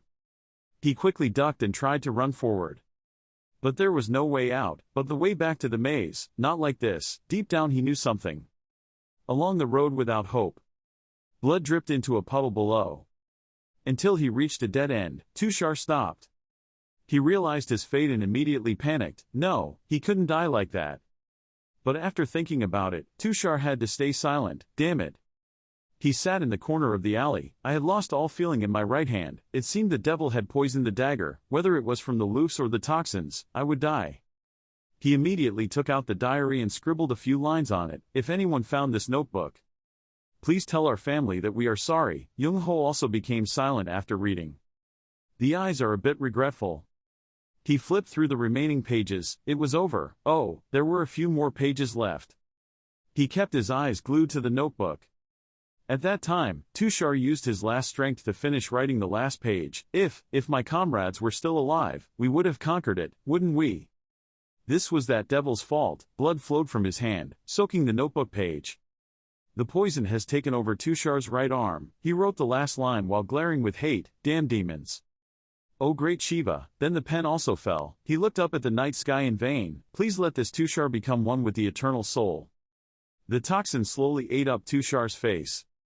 He closed his eyes in prayer, and let those wicked people be banished to hell. Someone, anyone, begged him to carry out revenge for this dying warrior. Young-ho was silent after reading. He spoke up. Thank you, I understand now. The number of loot that appears corresponds to the number of players. I came here alone so there aren't many, and I can conquer it easily. He closed the notebook. If I came with 3 other people, just talking about it would make me sick. I don't want to think about it.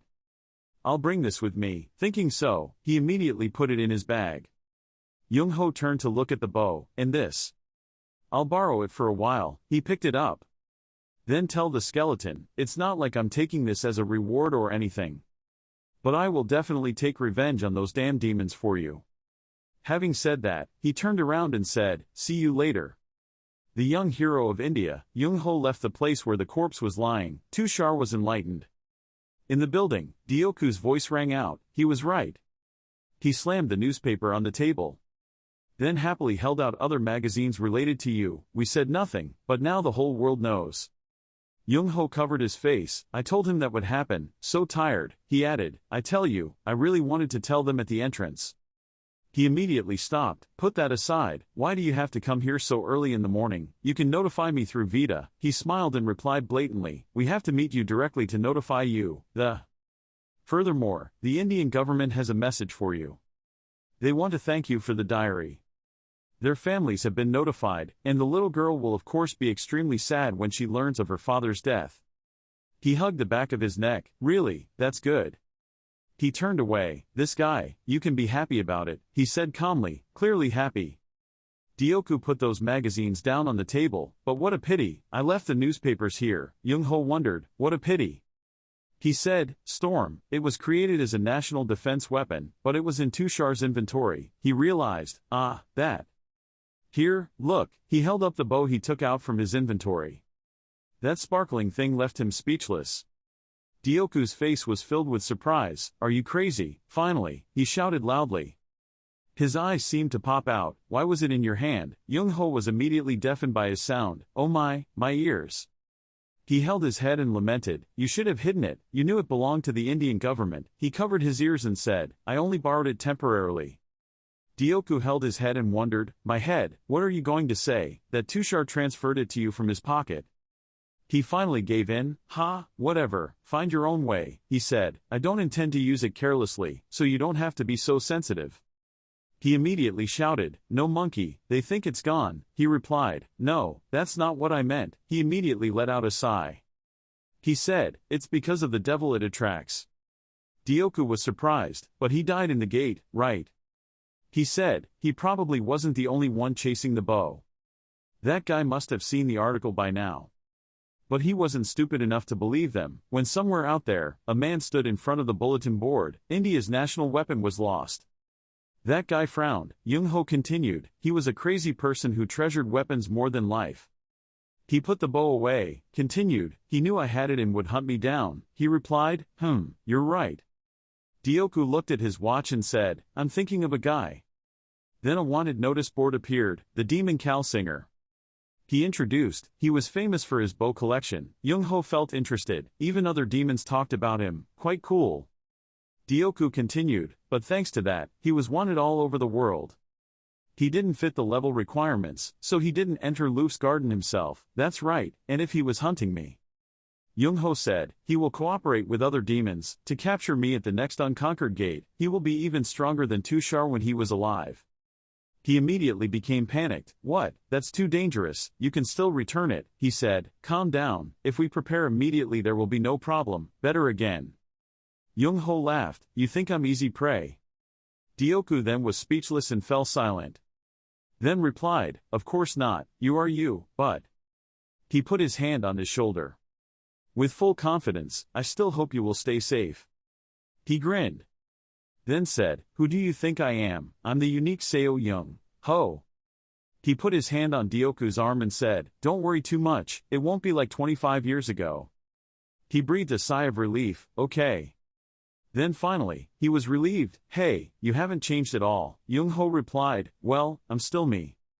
Suddenly, the clock rang. He answered, yes, this is Shim Dioku. He turned the other way, chatting with the person on the other end. I understand, I'm sorry, but I have to refuse. After hearing the announcement from the person on the other side, he became annoyed, held his head and said, yes, send them home. Makes Young-ho a bit worried. He asked, "What is it?" He turned to answer. The reporters were gathering like flies.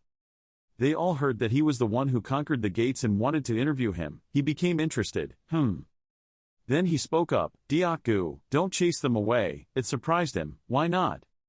He crossed his arms and replied, "If we're going to fight demons, we should at least choose the arena." He smiled, "Let's open a press conference." At the magnificent meeting, everyone sat neatly. A guest said while typing on the computer, "The association's player Seo Jun-ho, his first gate is the Curse of Dawn. The next gate is Loose Garden. It's been a long time since we've seen a rookie like that." Another reporter sitting next to me immediately said, "Korea may create another superstar player like Kim Woo-jung and Shin Sung-yeon. In addition, he also has the talent to attract attention. Even when standing among countless gems, he still shines brightly." Suddenly someone shouted, "He's here, take a photo." They quickly and unconsciously followed suit. What? A person blatantly wore water sandals up the steps. It was Jung-ho. His hair was not very neat at this time. His clothes were also simple things that could be worn at home, making many people wonder, is that really the player who has swept the 2 gates, been conquered? Everyone raised their cameras to take pictures, wondering if he had accidentally walked into the press conference. He laughed, thinking, "What a sight to see, I should have at least changed my clothes. But when I was Ghost I dressed up a lot, now it's so annoying." At that time Dioku was thinking a lot, "Did you really just wash your face? Actually do whatever you like, you're allowed to do that." He yawned, then introduced himself, "I am Seo Jun-ho, I will chair the press conference 30 minutes from now." The male reporter turned his head and looked up.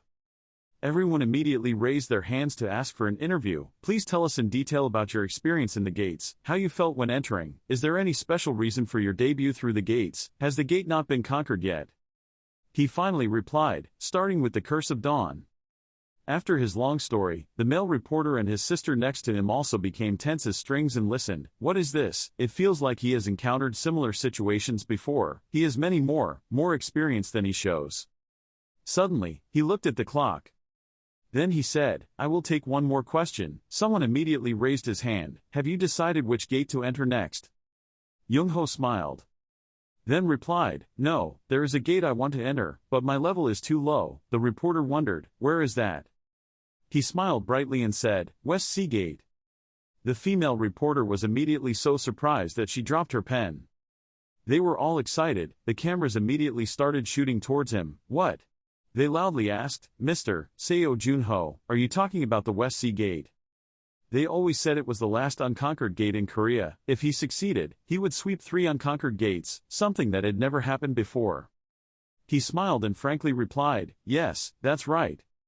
That made everyone gasp in surprise. A reporter continued to ask, "It is believed that there is a boss monster here. Do you want to say anything about it?" Then another person spoke up to probe, "The association is also discussing whether to declare it a Class 1 gate or not. Don't you think this might be too much for you?" He heard those questions and whispered to himself, "Wow, they reacted negatively. The boss is so strong. Boss monsters are on a completely different level than regular monsters. They are extremely powerful. Some even recruit monsters as servants and become their king, but..." He suddenly smiled. Then said, "If I fight a boss monster, I will win." Immediately, the internet was full of information about Jung-ho. AAA News, with the title "Wo Boss, I will win either way." The shocking statement of player Seo Jun-ho. Is it confidence or arrogance? A paragraph to quote his words mentioned, "I can't find Storm in the maze, the player I respect the most." A man observed and then hummed thoughtfully.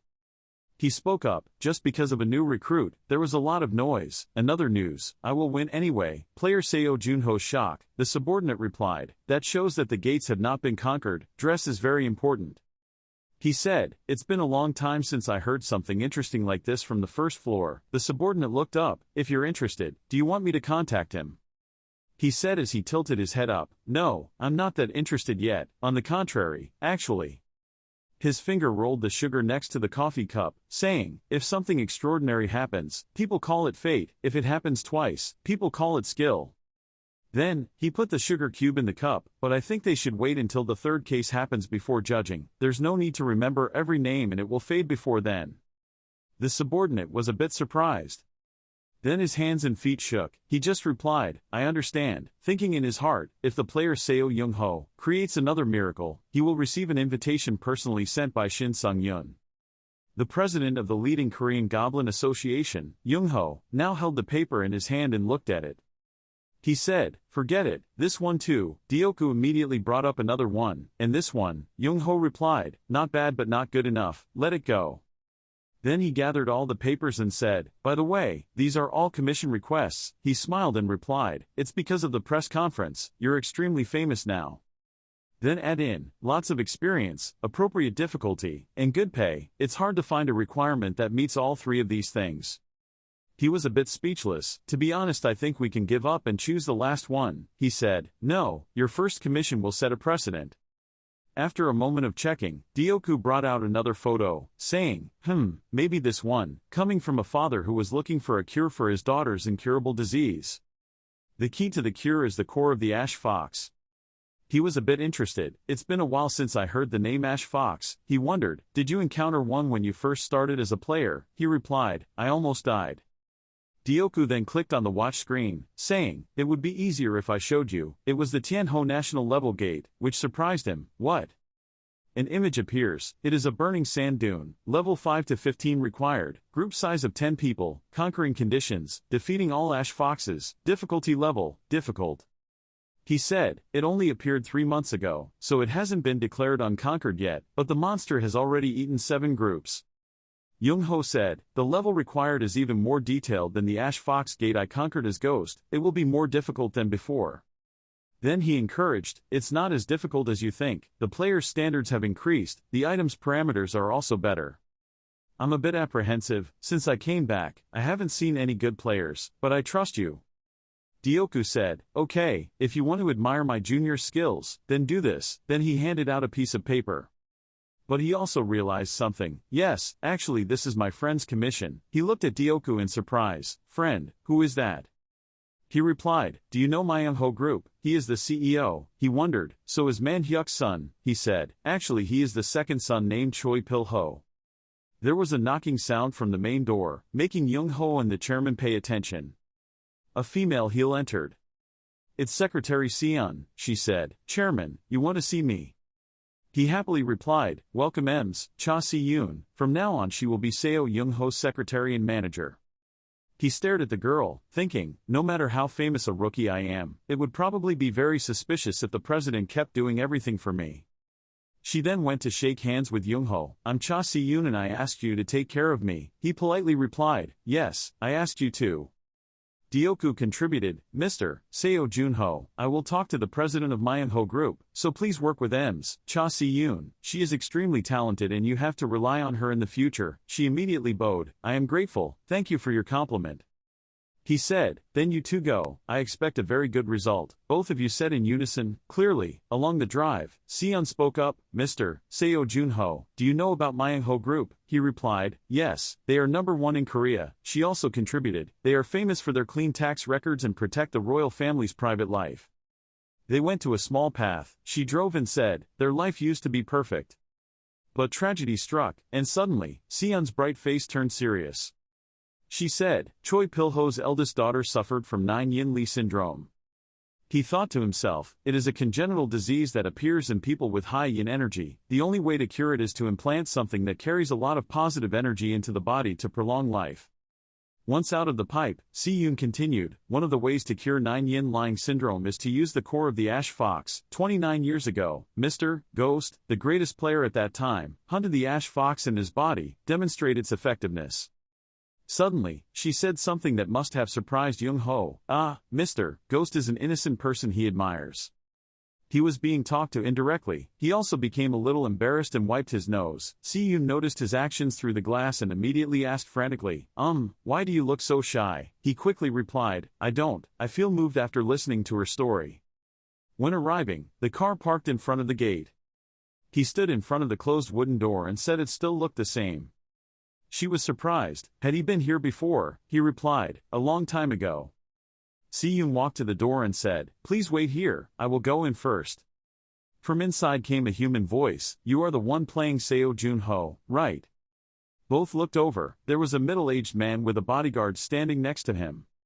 He greeted, "Nice to meet you, I'm waiting for you, I'm Choi Pil-ho." Seon was a bit surprised. Did he come directly? Then Young-ho replied, I am indeed Seo Junho. I am very honored that you greeted me directly. He took his hand, nodded and shook hands. You are the hero who swept the unconquered gates for the safety of the people. I am the one who feels honored. Young-ho also smiled and replied, but he suddenly surprised by something. His hands were shaking. He spoke up, this is my only wish. The middle-aged man became sad, tears flowing down. Please save my beloved son. My precious brother recovered from the evil disease. He bowed his head sincerely in prayer to Young-ho's bewilderment. The three of them went inside the house. Okay, let's discuss. You need Ash Fox's core. He replied, yes. After researching every possible piece of information, I found out that a case in France had completely recovered, and they said it was thanks to the core of the Ash Fox. Then he set the price. I'll say it straight, I set the trust price of 15 billion won.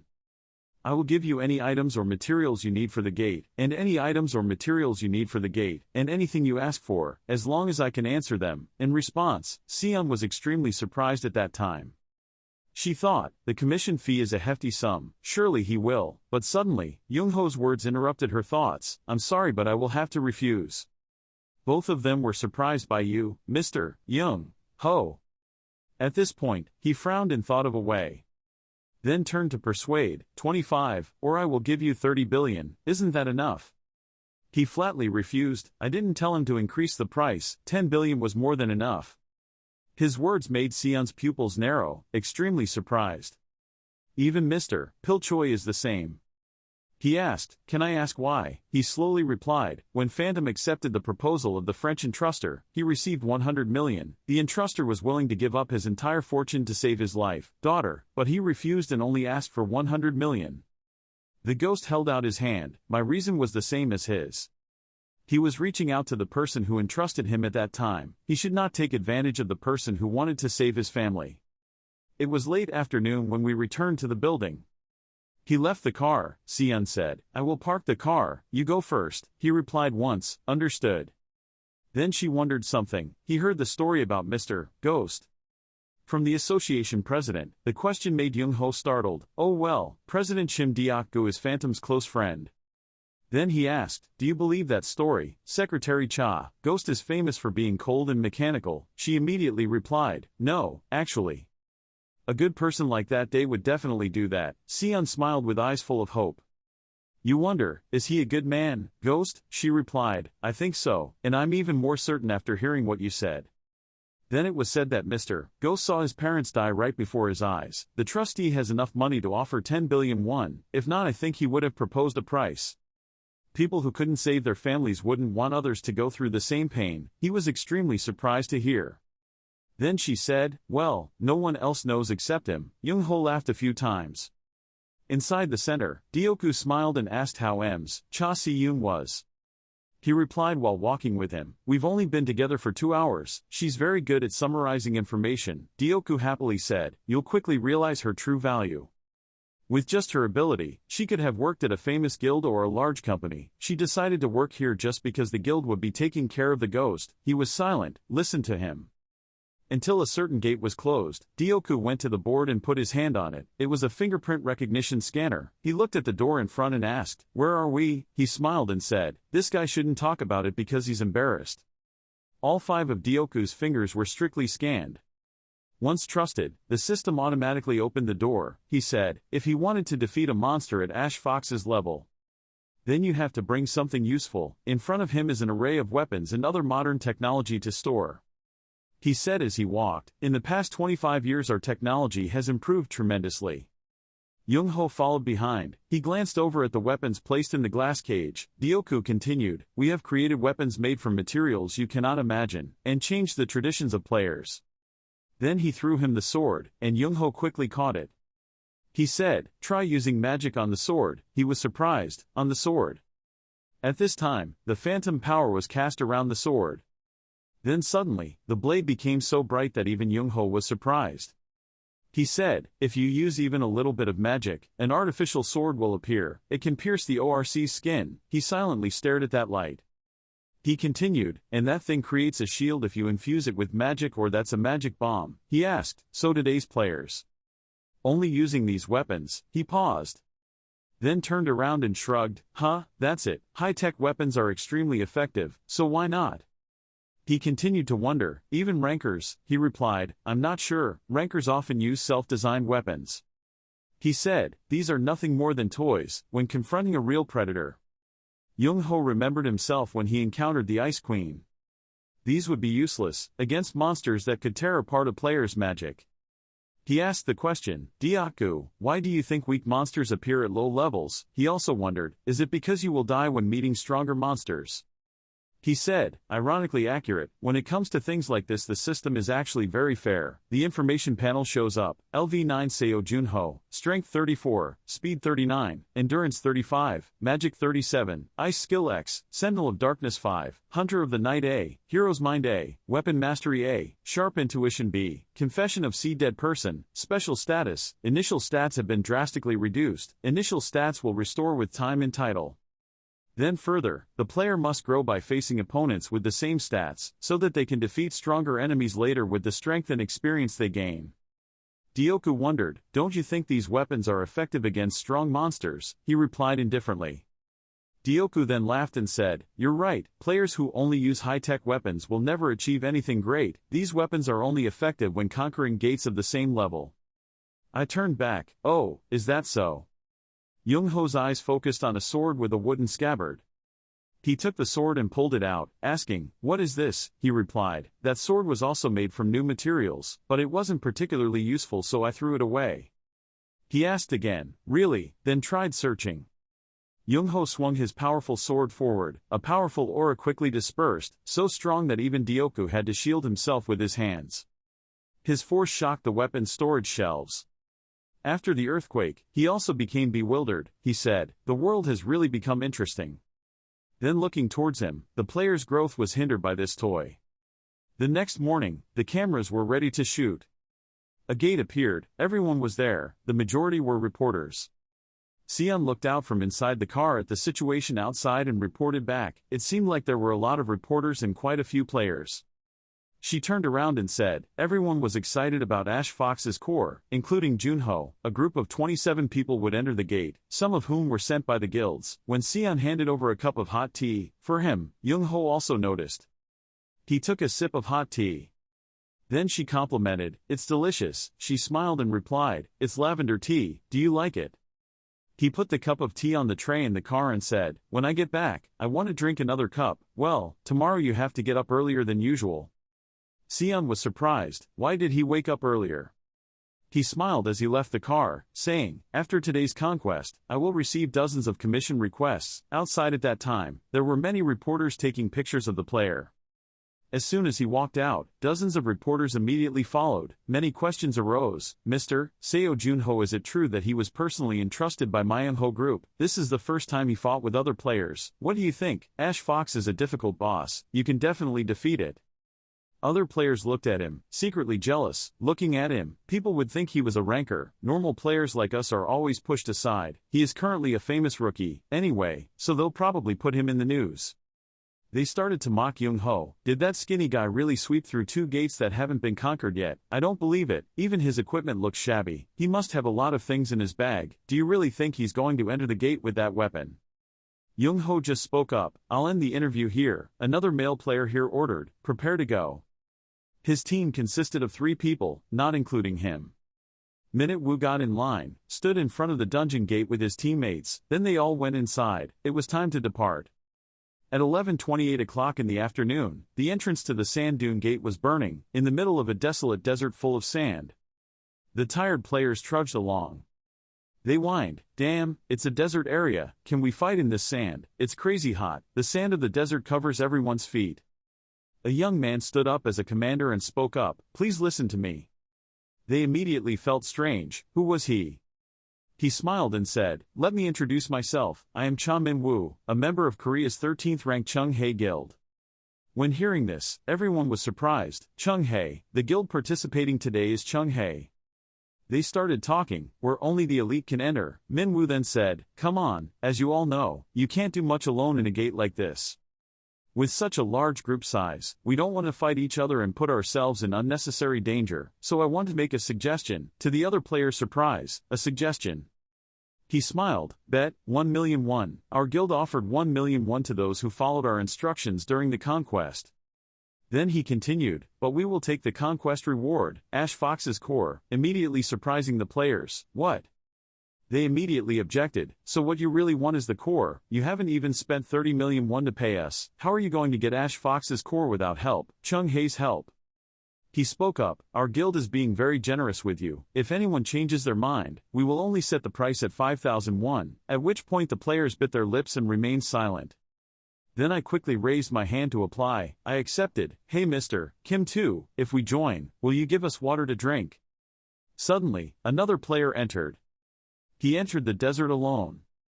Minute Wu quickly noticed and asked, player Seo Junho, aren't you joining us? He replied, well I plan to go alone. They looked at his back and remained silent. Then another player spoke up, as I thought, the rumors were exaggerating, they said he was a genius, but if he decided to fight alone in a place like this. No need to worry about him, Captain. Minwoo became irritated, I said I didn't mind, then he said, okay, let's get ready. Young Ho put his feet on the sand. He slowly entered the heart of the desert. While using a scarf to cover his nose, he thought, Ash Fox is a hybrid between a monster and a legendary creature. A boss monster grows 9 tails after 1,000 years, once its 9 tails grow, it will ascend to heaven and become a millennium lake, and watch over its species, each time the number of tails increases, the amount of fire fox it can command will also increase. He looked at the horizon, I don't know how many tails the Ash Fox in this gate has. So he had to scout a good location for now, he looked back at the prints on the flat sand. Minute Wu suddenly discovered something. He pulled out his sword to defend, and his companions also looked at it. From beneath the desert sand something arose. Suddenly, many foxes jump out from a cave, they rush towards the player. They shouted in panic, they are coming, they are fire foxes. Minwoo reassured everyone, don't panic and follow our instructions. Vice Captain, tell me how many there are, you can play. Claiming to be the deputy captain, he immediately replied, about 30. They opened their mouths and sharp fangs, hungry and thirsty, and rushed forward. Humanity is also trying to face this wild animal. He shouted orders, now. Immediately, a player behind activated a system. Other players also helped by activating the remaining sides. The 4 bars immediately rose up into 4 pillars.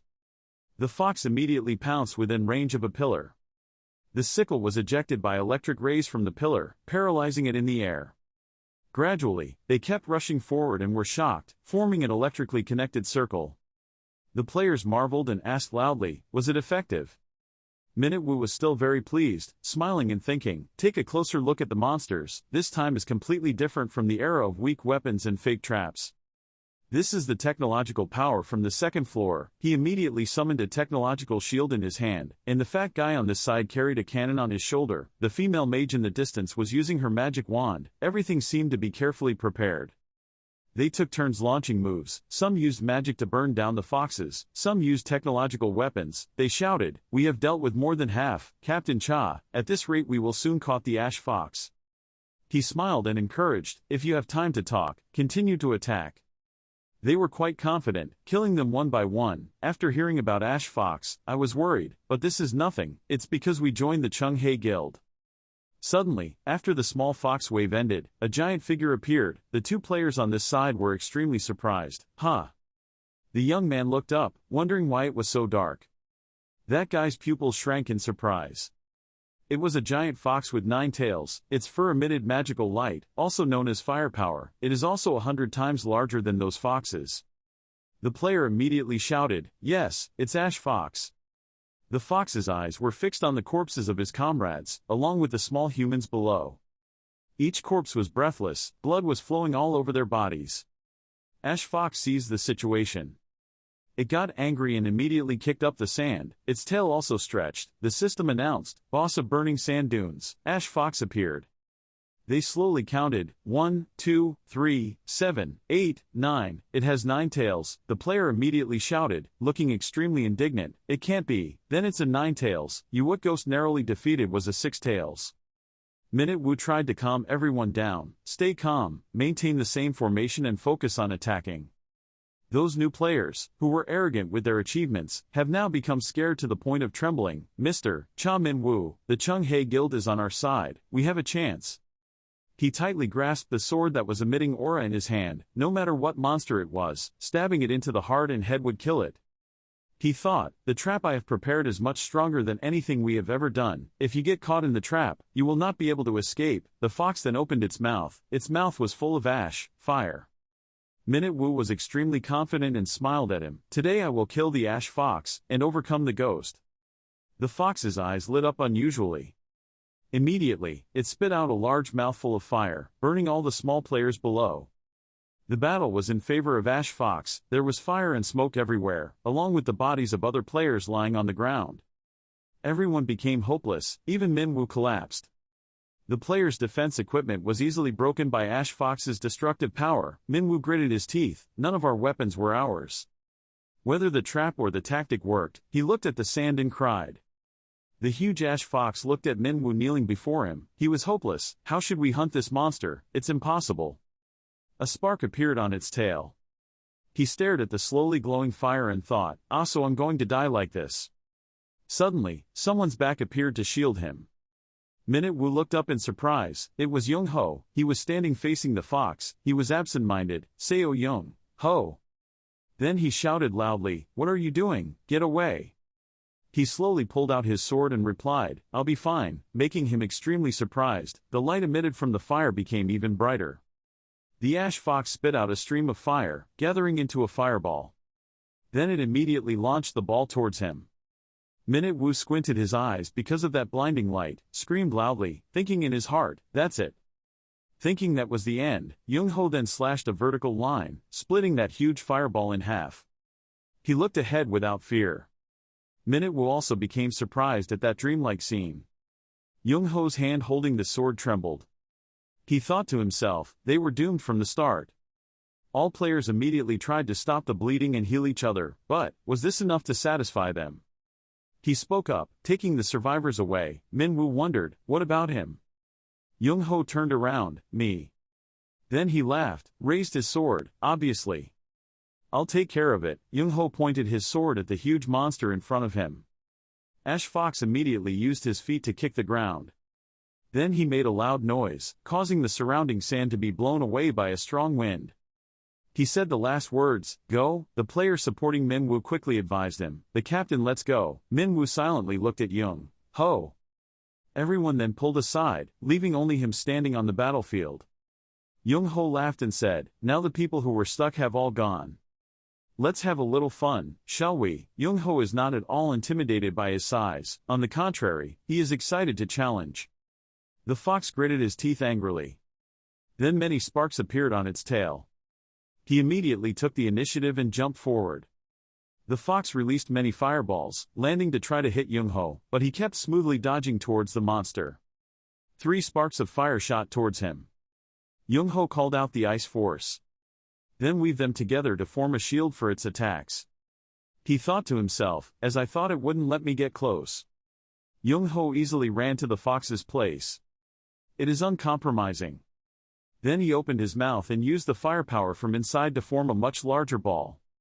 His eyes widened in surprise. The fireball was huge. He raised his shield while thinking, he wouldn't be able to survive if he got hit. A giant fireball like a meteorite fell on Young Ho. It immediately created an earthquake, exploding sand and soil on the ground. Smoke rose as the fire cooled. The fox stared at the spot where it launched the attack to examine. It snorted as if realizing something. Then immediately used sharp nails to scratch the place that is smoking. Unexpectedly, there was no one inside the smoke. On the contrary, it lowered its head, making it easy for Young Ho to jump up and attack. He landed on its nose. Then it was thrown high into the air again by sparks coming out of its mouth. He kicked his foot into the air, and a block of ice appeared. Just like that, Young Ho quickly landed by stepping on the ice, thinking to himself, the ash fox's strength increases with the number of its tails. His sword began to be covered by ice force. He frowned, thinking, then, what if the number of tails decreased? He immediately swung his sword and hit the ash fox's tail. One of its tails was severed because of the brittleness of the ice. The ash fox screamed in pain, and he landed on the ground to look at it. Young Ho grinned. Clearly, its power would also decrease. The dungeon gate is now red, showing that the player has not yet conquered it. The reporters waiting outside also became bored. They camped here and waited. Phew, it's been 10 hours since the famous players came in. Until the reporter judged, the group went first. This group survived for 2 days, and as soon as they finished speaking, the other person knocked them on the head. This bastard, don't be disrespectful. He looked at the gate and said, the only thing we can do is pray for their safe return. Each hair of the ash fox then crumbled into ice. Its tail broke off, causing the ash fox to writhe in pain. He looked at her miserable appearance and said, this is the first time you've been in pain. You don't have any natural enemies or opponents, you just hunt countless users. You never imagined that you would become the prey, right? The fox's eyes were filled with only hatred. It immediately pounced on him. When he brought down the claw, an earthquake occurred again. But now, Young-ho had disappeared, causing the fox to turn around and look for him. Suddenly, another blow hit its neck. He swung his sword, glared at it and asked, where are you looking? The fox was not at all on guard, his eyes widened in surprise. Then, he slashed its head, causing blood to spurt out, causing the fox to scream deafeningly. Then it called fire again. The sparks were uncontrolled and madly shot towards the ground, but Young-ho easily avoided them. Then he swung his sword again at the fox's face. The sword slashed repeatedly into the fox's eyes. After he finished cutting, he immediately retreated.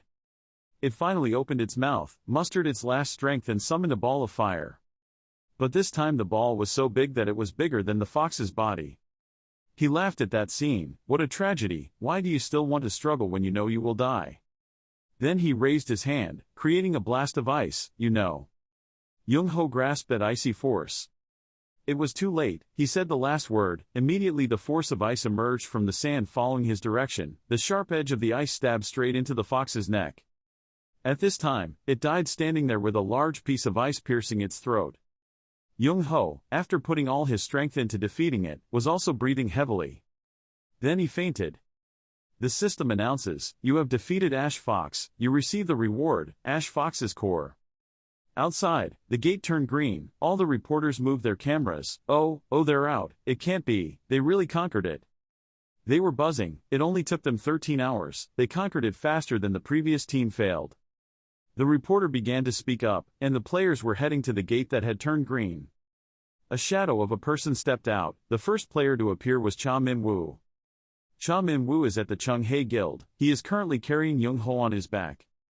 The reporters immediately ran over. We wanted to request an interview and bring the injured people here. Then, the rescue workers took Young-ho away. The remaining players were interviewed by reporters. He fainted on the emergency bed.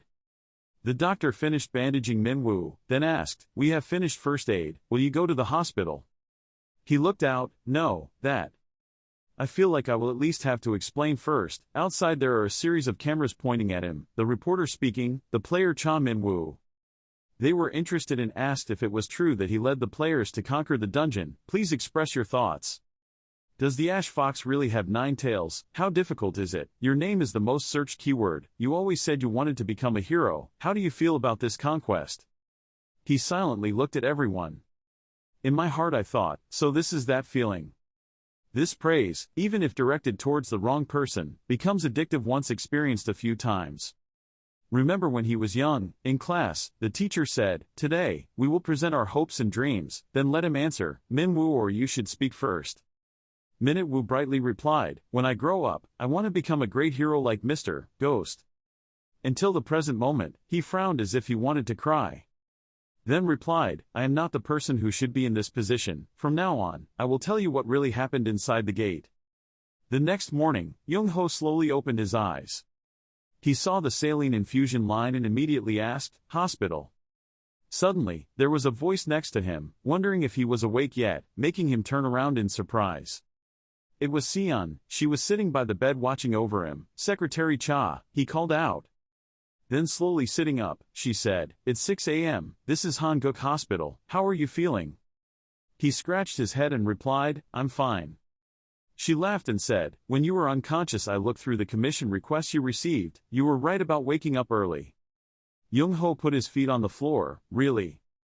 He slowly walked to the main door and opened it in Sion's surprise. Where were he going? He said. To see Chairman Choi Pil-ho. He was probably outside alone. She immediately stopped him. Seo Jun-ho. He hasn't recovered yet, he said. I'm just exhausted and fainted. Then he looked at the door and smiled happily, saying, I'll rest after seeing the real patient, so let's go. They went to Chairman Pil-ho's house to report the news. He smiled and said, I appreciate you coming, but is it really okay? I heard you fainted inside the gate. He laughed, rubbed his hair and replied, haha, that's right, I'm just a little tired, so it's like taking a nap, he said. Oh, okay if you say so. Then when the three stopped at a door, Pil-ho said, this is my daughter's room. He slowly opened the door and went inside. In front of him was the hospital bed. Her hand was holding the fourth tube, and her body could be seen to be skeletal. Pil-ho's daughter lay there with support equipment. She did not react. He squinted his eyes, thinking, her condition is worse than I thought. He immediately took out the ash fox core from his inventory. We should hurry.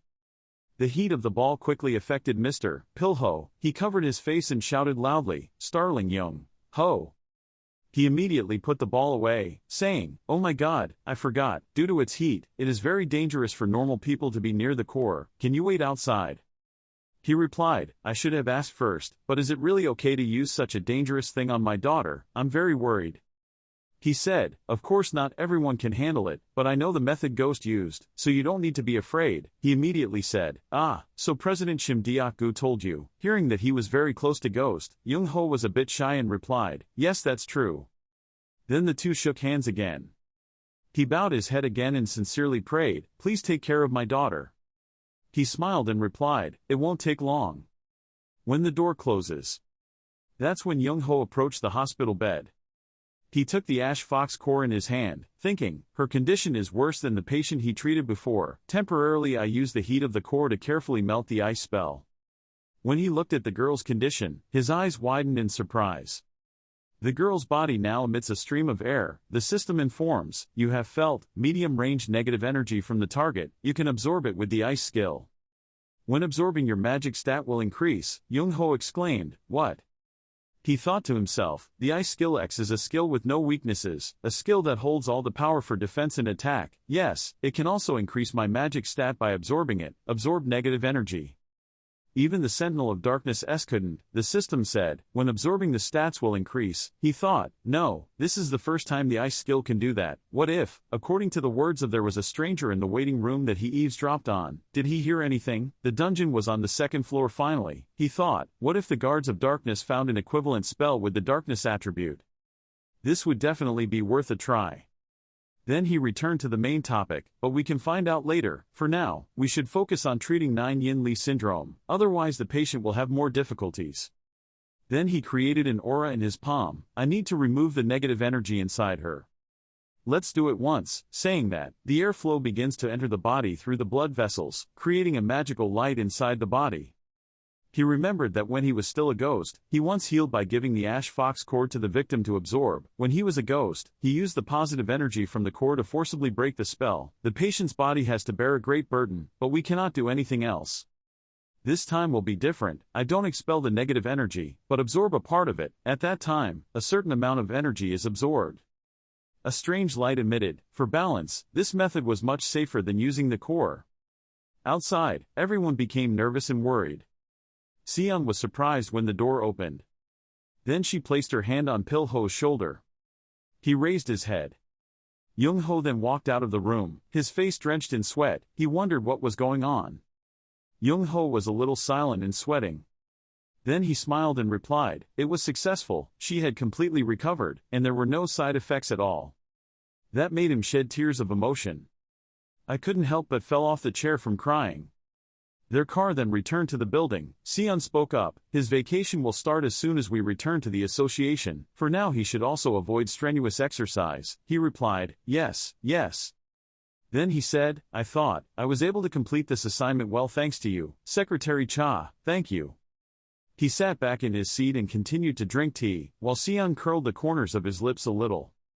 I've been thinking a lot about how to repay you. Back then, Pil-ho happily said, first, I thought about raising the compensation level, but I think you don't want that. He replied, I just did what I had to do. His word is enough. He then said, so I have decided this. If you ever need help, we, Manhwa Group, will help you at all costs. Hearing the promise, he was extremely surprised. That is the #1 company in Korea, Manhwa Group. It can be said that there is no place in Korea that Manhwa Group's influence has not touched. However, their real weapon is the matter of the eldest son of Choi Pil-ho as the president of the FOP chain. They are ranked 5th in the country. If I can get their support when needed, it will be a huge advantage. He replied, I will definitely use it carefully so as not to damage Manhwa's reputation. He smiled and said, just say it when needed. Because Mr. Seo Junho is my family's benefactor, the sky was already dark when he returned to the building. There, Dioku spoke up, I just got a call from President Choi Pil-ho. He was stunned because his daughter is getting better. Then he asked, how is your body, Young-ho? He replied, I just have a slight muscle ache. He was a bit surprised. Oh my god, are you secretly taking some magic medicine? He laughed, then opened the bag. No way, I've leveled up a lot, and have a bunch of recovery skills, like that. So, let's talk about the main thing. He immediately pulled out the Ash Fox core in front of the bewildered chairman. He also blocked his hand because of its heat, surprised and said, is that the Ash Fox's core? He replied, well, I won't use it on the chairman's daughter. I absorbed some of the negative energy using the ice skill. He slammed the table and stood up in surprise. Is that okay? He replied, that's what the system told me. On top of that, it increased my magic index. I found something cool, he said and froze the fox's core. The ice skill can absorb the negative energy of any target. He went to observe and said, if it can do that, then, he continued, not only diseases like 9-Yin-Li syndrome, maybe I can also absorb energy from items too. Dioku asked, I was wondering what you meant by so you just wanted to tell me to find the right item. He replied, that's our Dioku, very good. One thing that might be a problem is that the energy of the 9-Yin-Li certificate is labeled as midrange. The system then informs you that you have sensed a midrange energy source.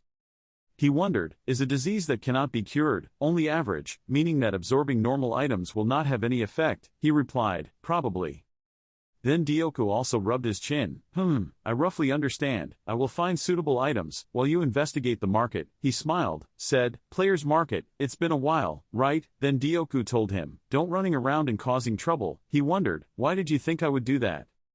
At the player's market, this is a market that gathers branches from Korea and all over the world. You can get a lot of items at the entrance, and this is also a place to buy and sell information. This is a place that attracts even normal people, so this place is always crowded. As he walked, he wondered how long it would take to get to the branch in Insadong. The streets were much more crowded than before. After the door appeared, people struggled to make a living, so this area was also very desolate. In front of him was a little girl giving flowers to a flower shop owner. He smiled, thinking, how nice to see this. However, today the place I need to go is the black market. On the theater screen, Elsa sings, Freeze, Freeze. The audience sat eating corn and drinking water and watched, while the cartoon character's song continued to play. No one melted anymore. He slowly entered the theater to find a seat, row 8, number G10, here it is. Young-ho sat in a chair, a special seat in the cinema in the player market, which had the function, a teleportation area, to help us reach the black market. Slowly, his body glowed. There was a voice in the memory, the shopping mall's teleportation skill was indeed not ordinary. In the age of infinite development with the energy source from the gate's items, teleportation, still caused as the user drunk.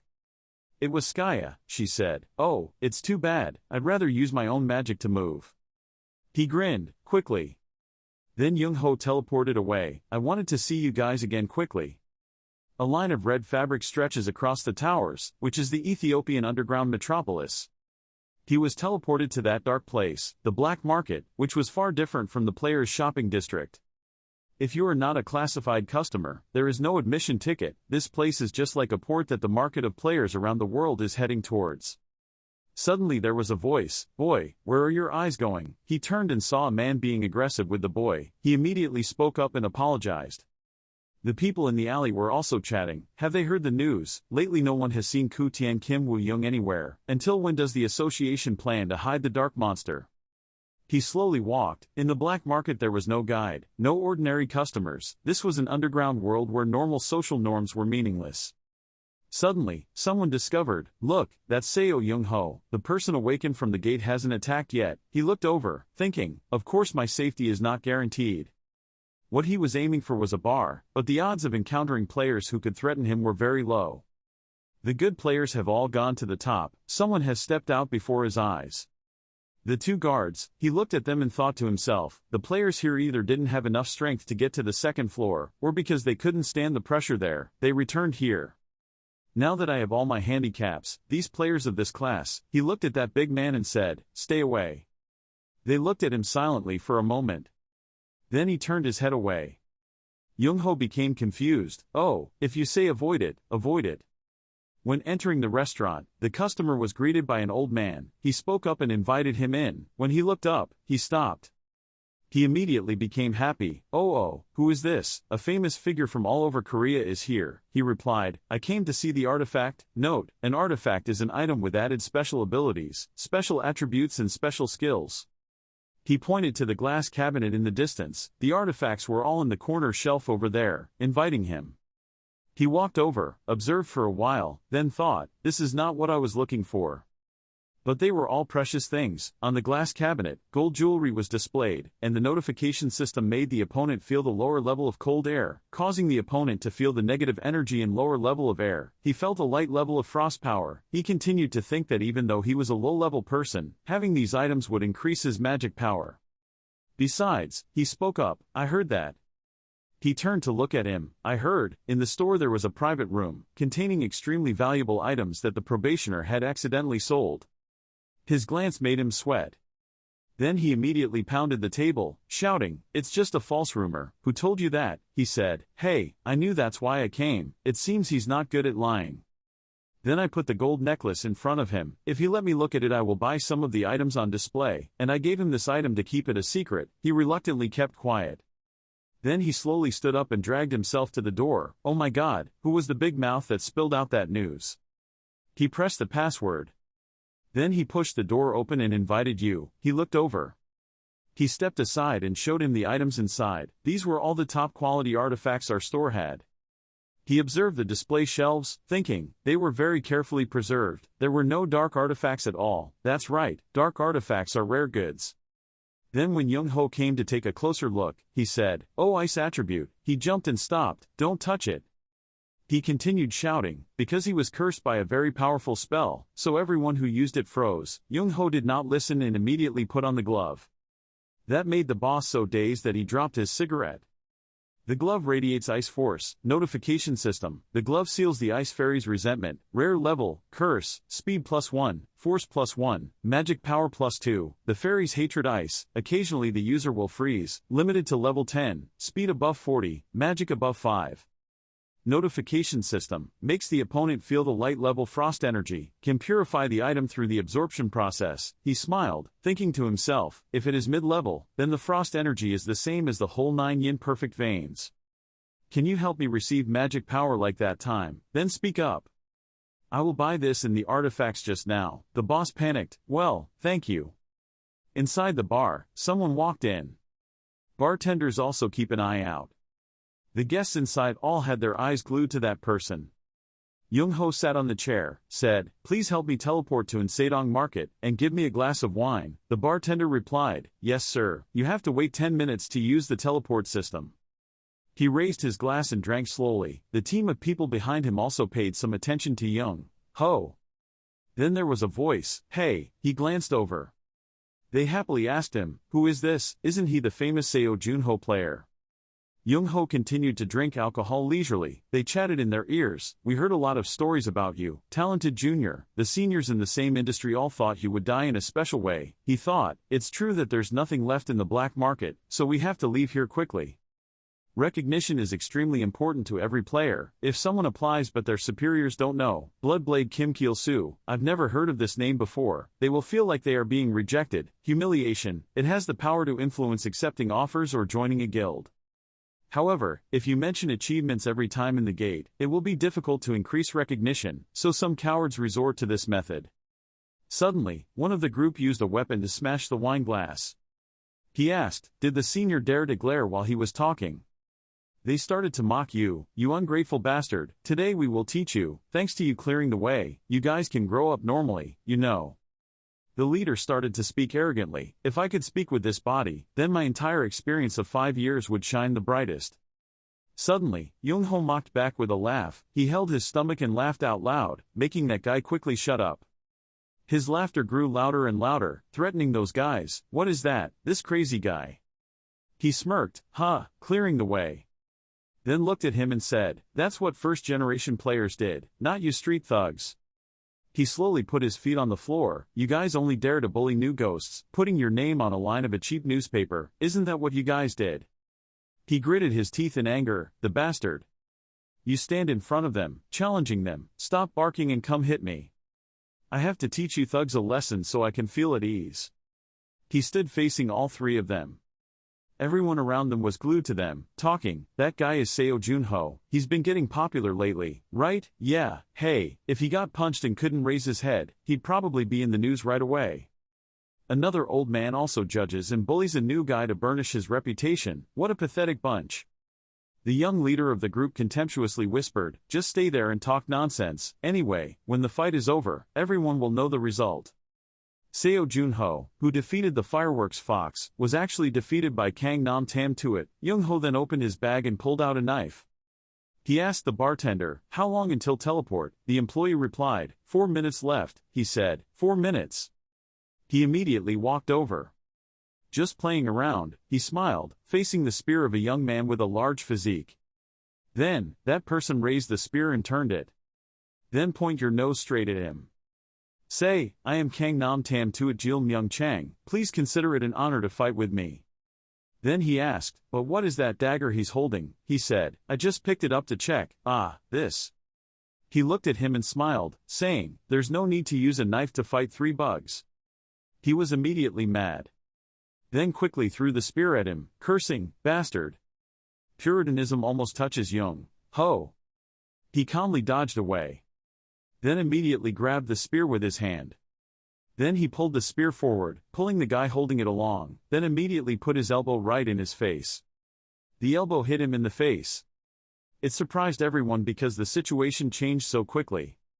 Blood shot out from that guy's face everywhere, and his teammates were also surprised. He immediately fell to the ground. The nose was broken so badly that the eyes could only roll back. A teammate reprimanded, hey, you bastard, challenged someone to a fight and you dare make a mistake. The leader immediately raised his hand to use magic. Will I be able to fight him? The magic released small needles towards him. He held out his palm, sending more needles flying towards him.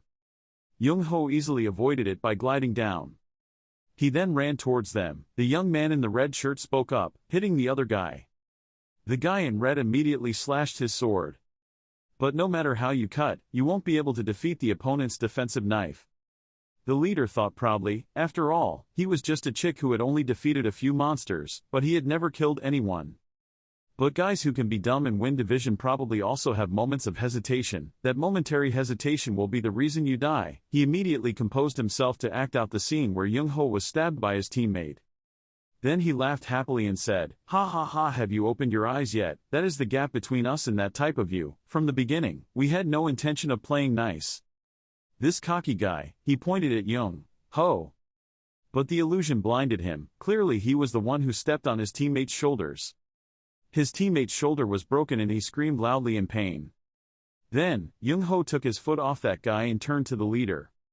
His face was drenched in the blood of the young man in the red shirt.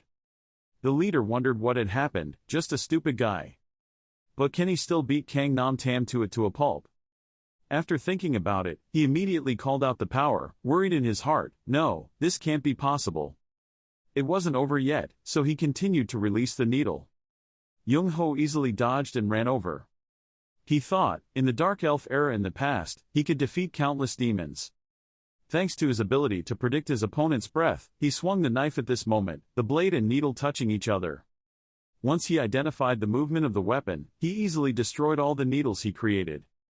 He quickly overwhelmed him. The leader could only be stunned. Then he brandished the knife and said, that breath of yours is too obvious. Immediately, his hands were clasped, his knife was stuck in them, pinned to the wall with blood pouring out without stopping. He winced in pain. Then they all fell down, and he leisurely left. When we got to the place, the young man holding the spear was lying there bleeding. He said, now you don't need to look at my face anymore. He frowned angrily. Then immediately turned around and replied, of course, I won't even dare to look at you again in my life. He was silent for a while. Then suddenly, someone shouted, win. Young-ho turned. People here have praised him wholeheartedly. The player has just beaten 3 guys with 5 years of experience, so good. Quickly contact the journalist, Seo Young-ho. He thought to himself amid everyone's cheers, the world is so strange now. Those who could kill those people to satisfy their own greed, instead of caring for the injured, were busy praising those who won. The bartender extended his hand to invite him. The teleport system was ready. There were only 3 ways to survive in this crazy world. He quickly entered the teleport machine. Firstly, he was crazy with them. Secondly, he was emotionless. Then he was slowly transported back, or lived in solitude. He was then teleported back to the old street alley. Young-ho rotated his shoulder joint. Then he sighed and looked forward. He wanted to see his friends so much, he thought to himself. The camera recorded the moment he stabbed the young man in the arm. The bodyguard reported, this is a photo taken in the black market a few minutes ago. I heard that 30 players level 20 or higher were defeated by a person with overwhelming strength. In my opinion, this person has great potential. But what does the princess think? The person asked. A girl sitting in the back was chewing ice cream. She looked out the window and thought for a moment, Then turned around and happily asked, what was that person's name? A fan spoke up and laughed. Young-ho was in an extremely tired state. He thought, why am I doing this with a girl? He complained to himself. He couldn't even hide. Suddenly, someone else's voice rang out. Excuse me, how long are you going to keep taking pictures? People are waiting. Young-ho then looked forward and was startled. What? Wait, In front of him was a group of fans. It was as if he turned on a red light and thought, if this keeps up, I won't be able to go home before evening. Suddenly, someone called him. The player Seo Young-ho. Young-ho turned. It was a girl with orange blonde hair, and there was a bodyguard behind him. She happily lowered the glass and said, can we talk for a bit? I feel familiar, this is it. He slowly analyzed. His hair was bright orange. And strong energy can be felt just by being near. There is only one person who fits this description.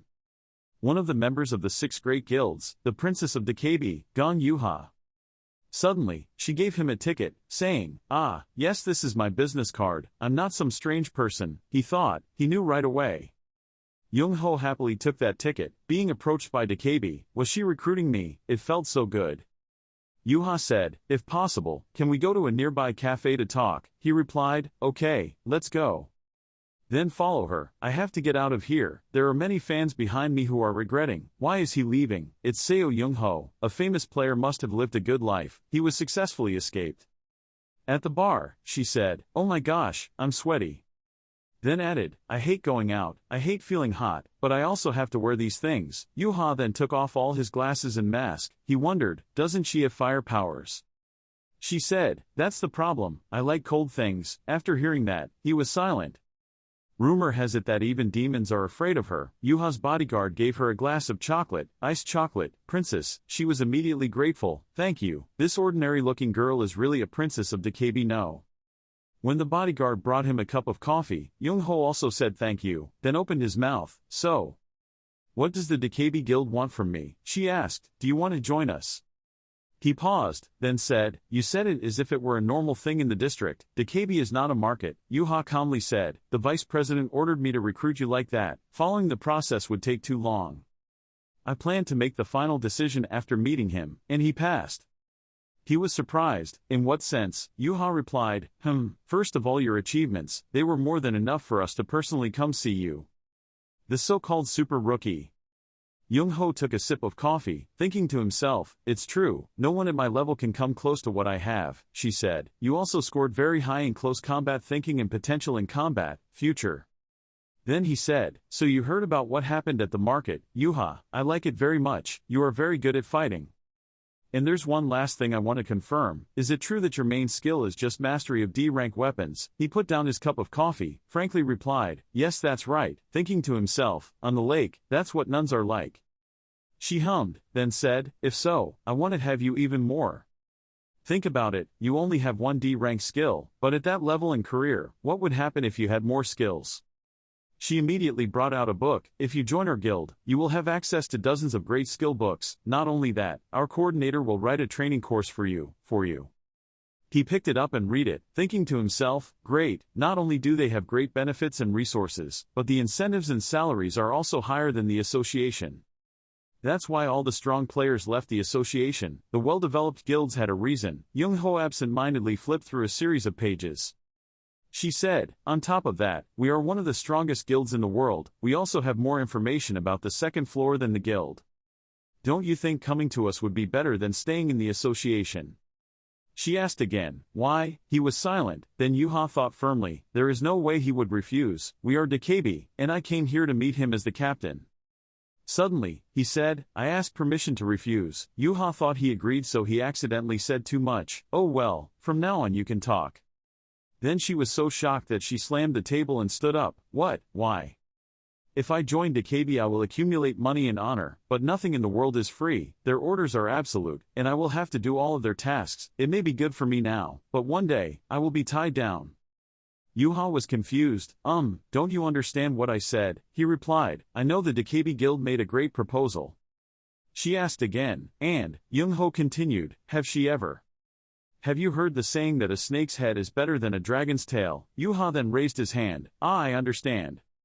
She immediately sat down, thinking to herself, a snake's head is better than a dragon's tail. He is smarter than I thought, even though now that he is with Captivity, it will take him some time to climb the rank.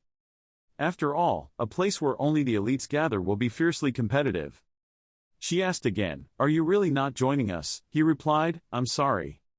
Then Yuha stood up. Well, I can't do anything anymore. I can't force you in either. Here's some advice for you. You should be careful in the future. She then opened the curtain to leave. Hearing these profound words, he asked again, are you planning to take revenge? I couldn't believe it. She immediately objected. No, we can't be that despicable. She said, recently the demons have been more active, even on the first floor. He wondered, what do you mean they're plotting something? She replied, that's a good bet. The association probably doesn't know yet, so I'll let you know. If you encounter them unawares and get attacked, I will be disappointed. He smiled and replied, thanking her. Juho also smiled slightly. Then waved at him, I'll see you later. Mr. Snakehead. At that time it became difficult to understand. Mr. Snakehead. Returning to the building, Dioku wondered, were the demons starting to act again? He replied, Dakabi had no reason to lie to me, it must be true. He sat at the desk and I lay on the sofa as usual. Dioku then calculated, I know their information faster than us, but to this extent. By the way, don't you regret refusing their offer? Gong Yuha said everything to invite you. He quickly looked up. Answer, not really. It's true that I can get money and honor if I join them, but I'm not really interested in those things. Young-ho sat up. Seeing him look somber, he wondered why his face was so long. Do you want me to go? Dioku replied, no, I just think they are more useful to you. Young-ho's face wrinkled in discomfort. Then he said, the guild is very strict. You and the guild let me do whatever I want, so don't worry about that. This moved the president to tears. Young-ho. Then he held up the stack of documents. Okay, let's renew your contract in the morning. I'll also let you move to another floor. Here, I'm a little surprised. Now, I thank you very much, but is it really okay? He replied, of course, you are the person that the continent wants. Our budget is not small. He slowly took the paper. After that, he signed the pen, while he was rambling on the report. As for gathering information, just trying to shorten the distance. He curled his lips a little. Then he replied, I'm very grateful, and signed his name on the paper. Then asked, which floor should I go to? He replied, floor 77. Young-ho said, okay, then I'll start packing. But before leaving, he said, oh yes. Dioku raised his head in surprise.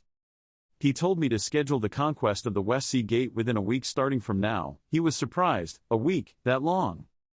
Then Dioku asked, wait, are you going to chase the demons? He smiled and calmly replied, yes, after setting the bait, you have to sit and wait. That's the way to catch a big fish. Seo Junho tries to conquer the East Sea Gate. The TV station at that time broadcast, this is an unprecedented event. If he succeeds, Korea will become the first safe zone in the world, with no unconquered gates.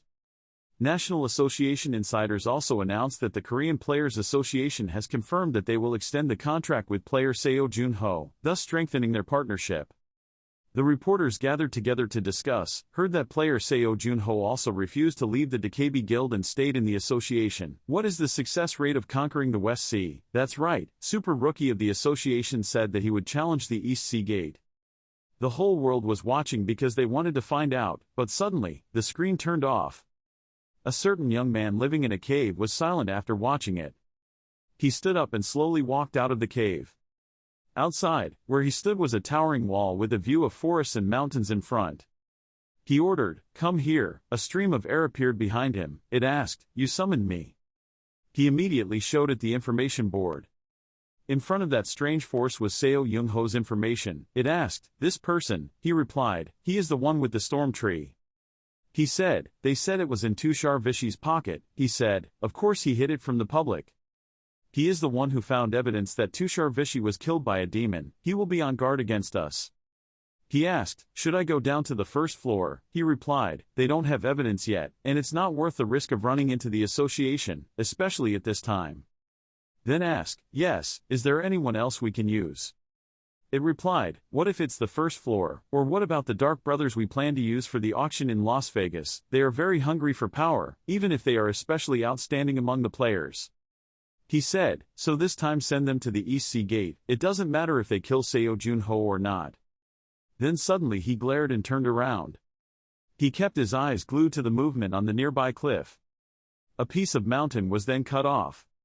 He silently investigated. Then he gritted his teeth and said, "What a sword saint." He immediately jumped. He immediately gave an order, prepared to act, and it immediately disappeared, clearly. He clenched his fist. Sword Saint Kim Woo-young of the Nine Heavens, even as an archer, I still can't touch him. If it wasn't for him, I would have gotten Storm, he would be mocking me. Then he spoke, "Seo Young-ho, I, Cal Signer, will watch over you until your luck runs out." Over here, Young-ho was practicing. He looked at the system board and asked, "Did he take the bait?" After that, while practicing, the Americans, the Dark Brothers, they participated as medics, were extremely suspicious. Young-ho then stood up, "Well, I can ask Secretary Cha to investigate them." Then he looked up, "Now." Young-ho's eyes suddenly turned purple. The dark energy immediately spread around. It then dives away. Joining each other to form a purple circle, he thought, "I will spread energy to the ground to practice magic. It's a bit dangerous, but the method Skya taught me gives the best results." He saw a stream of energy rising across Young-ho's waist. He smiled and rubbed it, as if it was saying hello. Then frowned, "I won't be able to help but use the Sentinels of Darkness in the East Sea Gate. Gate of the East Sea, the island of the Forgotten Dragon. Just looking at the name you know there is a high possibility that the boss monster is a type of dragon. Dragon is a very strong high-bouncing monster." He looked at the system and read silently, "The condition for conquering is to defeat the anonymous dragon. It is a boss monster that beginners cannot touch." He thought, "I've tried fighting them a few times, but they're not suitable for me because I can't fly. One is to cling to it and fight on it, the other is to drag it to the ground." Suddenly, a phone rang in his pocket. It was a message from Secretary Cha, information about the Dark Brothers as requested by him. Then she sent a file called Dark Brothers Zip. He was a bit helpless, she was really fast. Then thought, the Dark Brothers, Vincent and Edvar, they are a two-player team from America. They specialize in escorting VIP guests and are veterans of over 200 successful missions. They are a special case as both brothers have awakened their shadow skills. This is what they said when they were interviewed about their decision to go to the East Sea Gate. At that time, the reporters took cameras to film them and asked, "Why did you go to the East Sea Gate?" Both of them replied, "We felt Seo Young-ho's determination." Everyone became curious. "What do you mean this will definitely be a victory?" He laughed and replied, "Haha, just consider it admiration. Then praise, he is a player who continuously achieves the impossible. We are honored to help him sweep the last unconquered gate in Korea." He watched the video, then said to himself, "Can I use this?" In the sky, the seagull's wings are spread wide. Garbage bags were thrown in front of the gate. The gate has a nameplate, restricted area, danger, gate area. Until the day of the raid on the East Sea Gate, the dungeon gate was opened, and reporters all went there to record. Dioku looked out at the reporters inside the car and said, "National reporters are normal, but even foreign reporters are everywhere. It can be seen that everyone is very interested in this trip." Then he got a little nervous and hugged his chest. "Aren't you nervous, Young-ho?" He replied. "I'm very nervous," he said. "Oh yeah, you're not." After hearing his answer, he took 1 minute to figure it out, then turned around in panic. He was nervous. Young-ho held out his phone and said, "This bad game keeps making me restless." Dioku said, "I told you to buy a new phone, why are you still using it? How many years has it been?" He was so frantic that he threw the scroll at his head. "But, why are you so distracted? This is a gate with up to 500 viewers," he said. "I'm not distracted or nervous at all." Then he said, "I've defeated the Ice Queen, why should I be nervous in front of an anonymous dragon that's smart, has a proper name?" He replied, "Yeah, but, you're not alone." At that time, the opponent's car door opened, a pair of feet stepped out. Dioku said, "We're the two Dark brothers. They get a lot of attention from reporters," he said. "If there are no other people involved, it means they work with demons. They are very strong. I'm very worried about them being the ones to side with you." He looked outside and said, "Well, we don't have solid evidence yet, but I feel like that. I want to cancel this raid, that's how upset I am." He said, "Don't worry too much, even if they attack me, I have a plan." Both of them welcomed you, Mr. Young-ho, we are your fans. Edvar extended his hand to shake hands. Then he happily said, "We heard you swept through 2 unconquered gates." Vincent continued, "With that slim body, how amazing." Young-ho laughed and said in English, "It's no big deal," making Edvar a little surprised.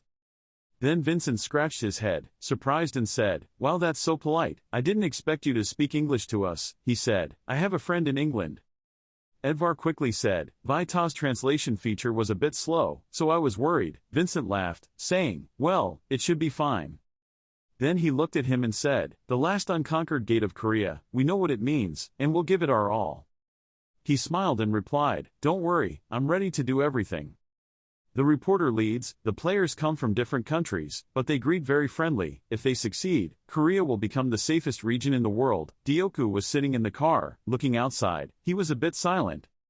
When do you think players feel the most nervous when challenging a gate? The answer is when they enter. All 3 of them enter the gate. They don't know what conditions or monsters await them, should. Their senses are sharpest when entering the gate. But that also brought risks. Edvar's eyes now became sharp.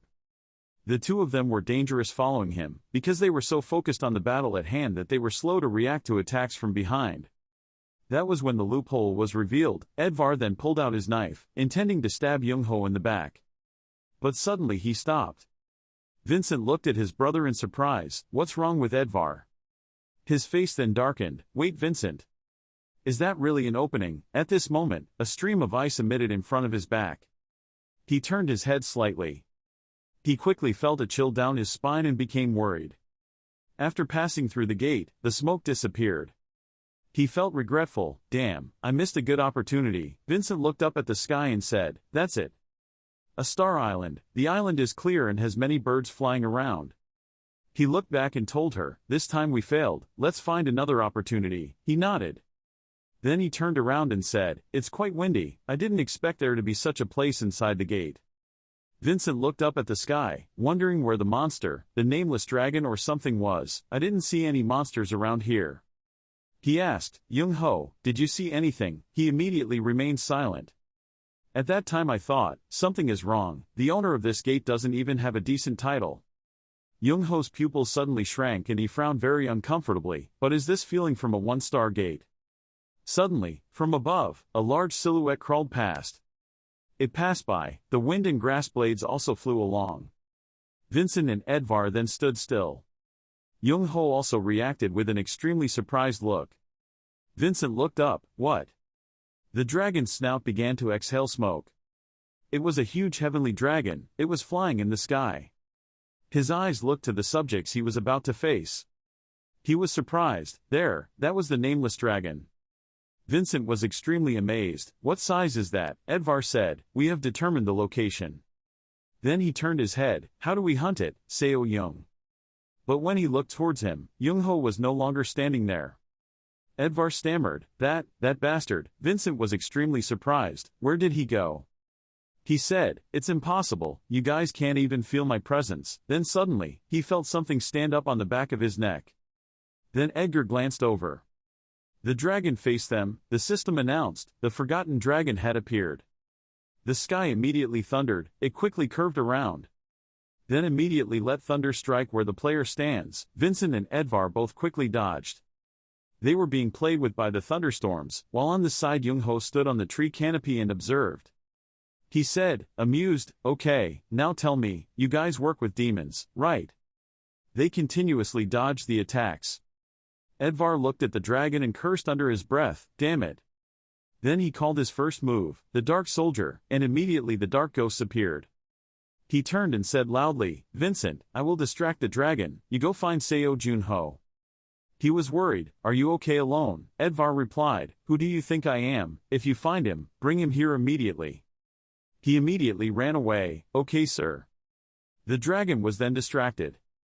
It flew in the sky. Edvar shouted, over here, you insect. Inside the forest, Vincent ran to find him. He thought to himself, damn, when was the last time we screwed up this much? If this ends up like the Las Vegas auction, we're screwed. Suddenly, he saw someone's silhouette. The magical figure somewhat resembles Young Ho. He boldly guessed it was him. He was just a newbie and couldn't hide his anger. Then he called out, hey, are you there? My brother is fighting the dragon, we need your help. Although his words were polite, he already had a knife in his hand. So, Vincent rushed into that black shadow. Then give me a blow, stop causing trouble and follow me. But that was just an illusion, it flew away in a moment. He discovered something again, a circle of phantom power appeared on the ground. He wondered, this is it. Then I became scared, the trees made the area dark, this should have been the home ground for my shadow skills. He looked around, but what is the meaning of this bad feeling? At that time, the sky was gloomy with the rustling sound of falling leaves. In the middle of the desolate forest, he wondered, why is this? Just now his magical aura was very strong. Vincent turned his head back and forth, looking for Young-ho, but now he was completely gone. But suddenly, Young-ho appeared behind him, saying, so you are truly a person of dark forces, what a pity. Vincent quickly turned around, he was in a cold sweat. Young-ho jumped back, and he was stunned, since when did he? He asked, Seo Junho, what do you mean? He replied, I'm speaking English so you have to understand, right? You're a person of dark forces, stop pretending. He said, oh my god, you're blaming me because you're angry that I attacked you, I only did it because you betrayed us first. He said, admitting that this excuse sounds reasonable. But shouldn't you hide those red eyes first? Only people from the dark side have those red eyes. Immediately, Vincent's eyes turned red. He immediately took his hand and looked at himself, wondering if he had lost control. Because no one has ever suspected me of being a dark force, I did. He covered his face in discomfort. He wondered, what's wrong, can't control it or something. He slowly looked up, do you think I would run away in fear if discovered? His hand dropped, the knife slowly fell, losing like that would be cowardly. Then dark energy began to arise. Demons rarely appear inside the gates, but if you kill and drink demon blood, you will become a member of the dark forces, which in turn will make you emotionally dull and have a more brutal nature. And it allows you to use demonic weapons. He nodded and laughed, saying, every time I use it, I feel an indescribable sense of excitement. Then slowly, the demonic weapon rose into the air, forming spikes. He said, let's see, first let's cut off those useless legs of yours. Then immediately reach out and throw the spikes. He stood there with a dark face, despite the thorns about to shoot at him. Young-ho looked up, nocturnal, he called out a trick. Immediately, the ghost's power spread, covering those thorns. His eyes widened in surprise. Surrounded by the power of ghosts, Young-ho was nowhere to be seen. He began to panic, he had disappeared. While Vincent was on guard, he soon appeared behind him. He spoke, at first, I only hit a part of my aura. Vincent got mad and swung the knife at you. But unlike a dream, it doesn't work. Senses, sounds, sense, magical aura, a long line of phantom energy was spread around him. Vincent looked behind him in fear. He asked, so what do you think will happen next? On this side, the dragon flies in the misty clouds. Edvar stood below, trying to control the ghost to throw spears at the dragon, thinking to himself, damn, it won't even fly below the clouds. Hearing a noise in the bushes, he turned around. The person inside the bush was Vincent. He leaned out and called, Edvar. Seeing this appearance, he asked, Vincent, why did you come home alone? Where is Seo Young-ho? He walked out and replied, that guy is very strange. Then loudly said, "He knows we are dark forces. I have used magic but still can't find him. That bastard has been hiding his profession for a long time." He wondered, wait, how could I escape? If he was really that strong, why did he let me escape? He immediately affirmed, "What you saw was real," he said. "Stupid, you were just tricked by him. Why didn't he take the opportunity to kill me when we were separated?" Then Edvar looked up at the dragon and said, "Whatever, he's lost anyway, leave him alone and help me. I need someone to attack the dragonless dragon while I distract it." He was surprised. "What, is it that strong?" he said. "Not only is it strong, but it is also very difficult to defeat, because all attacks from the ground are useless, however." Then analyzing, the dragon has a weak point called upside-down scales, so called because that area has the scales facing backwards compared to other places. He replied, "Okay, then I will use the shadow movement technique to get up there." The dragon then began to gather strength. Then it released a giant thunderbolt from its mouth. Edvar shouted loudly, quickly avoiding. The great thunder swept the sandy ground below, causing the two brothers to jump out of the huge range it aimed at. Edvar's ghosts were also wiped out. He spat out a mouthful of blood. Damn it, I had to suffer damage because it hit my dark soldier." Vincent became worried and shouted, "Hyung!" His eyes were red, his hands were shaking, he pointed at the dragon, "Leave me alone, focus on her goal." Vincent replied, yes." At this moment, he summoned a large spear with magic power, then lowered his arm to gain momentum. Then use all your strength to launch it. When the spear flew straight towards the dragon, it immediately moved its head to the side.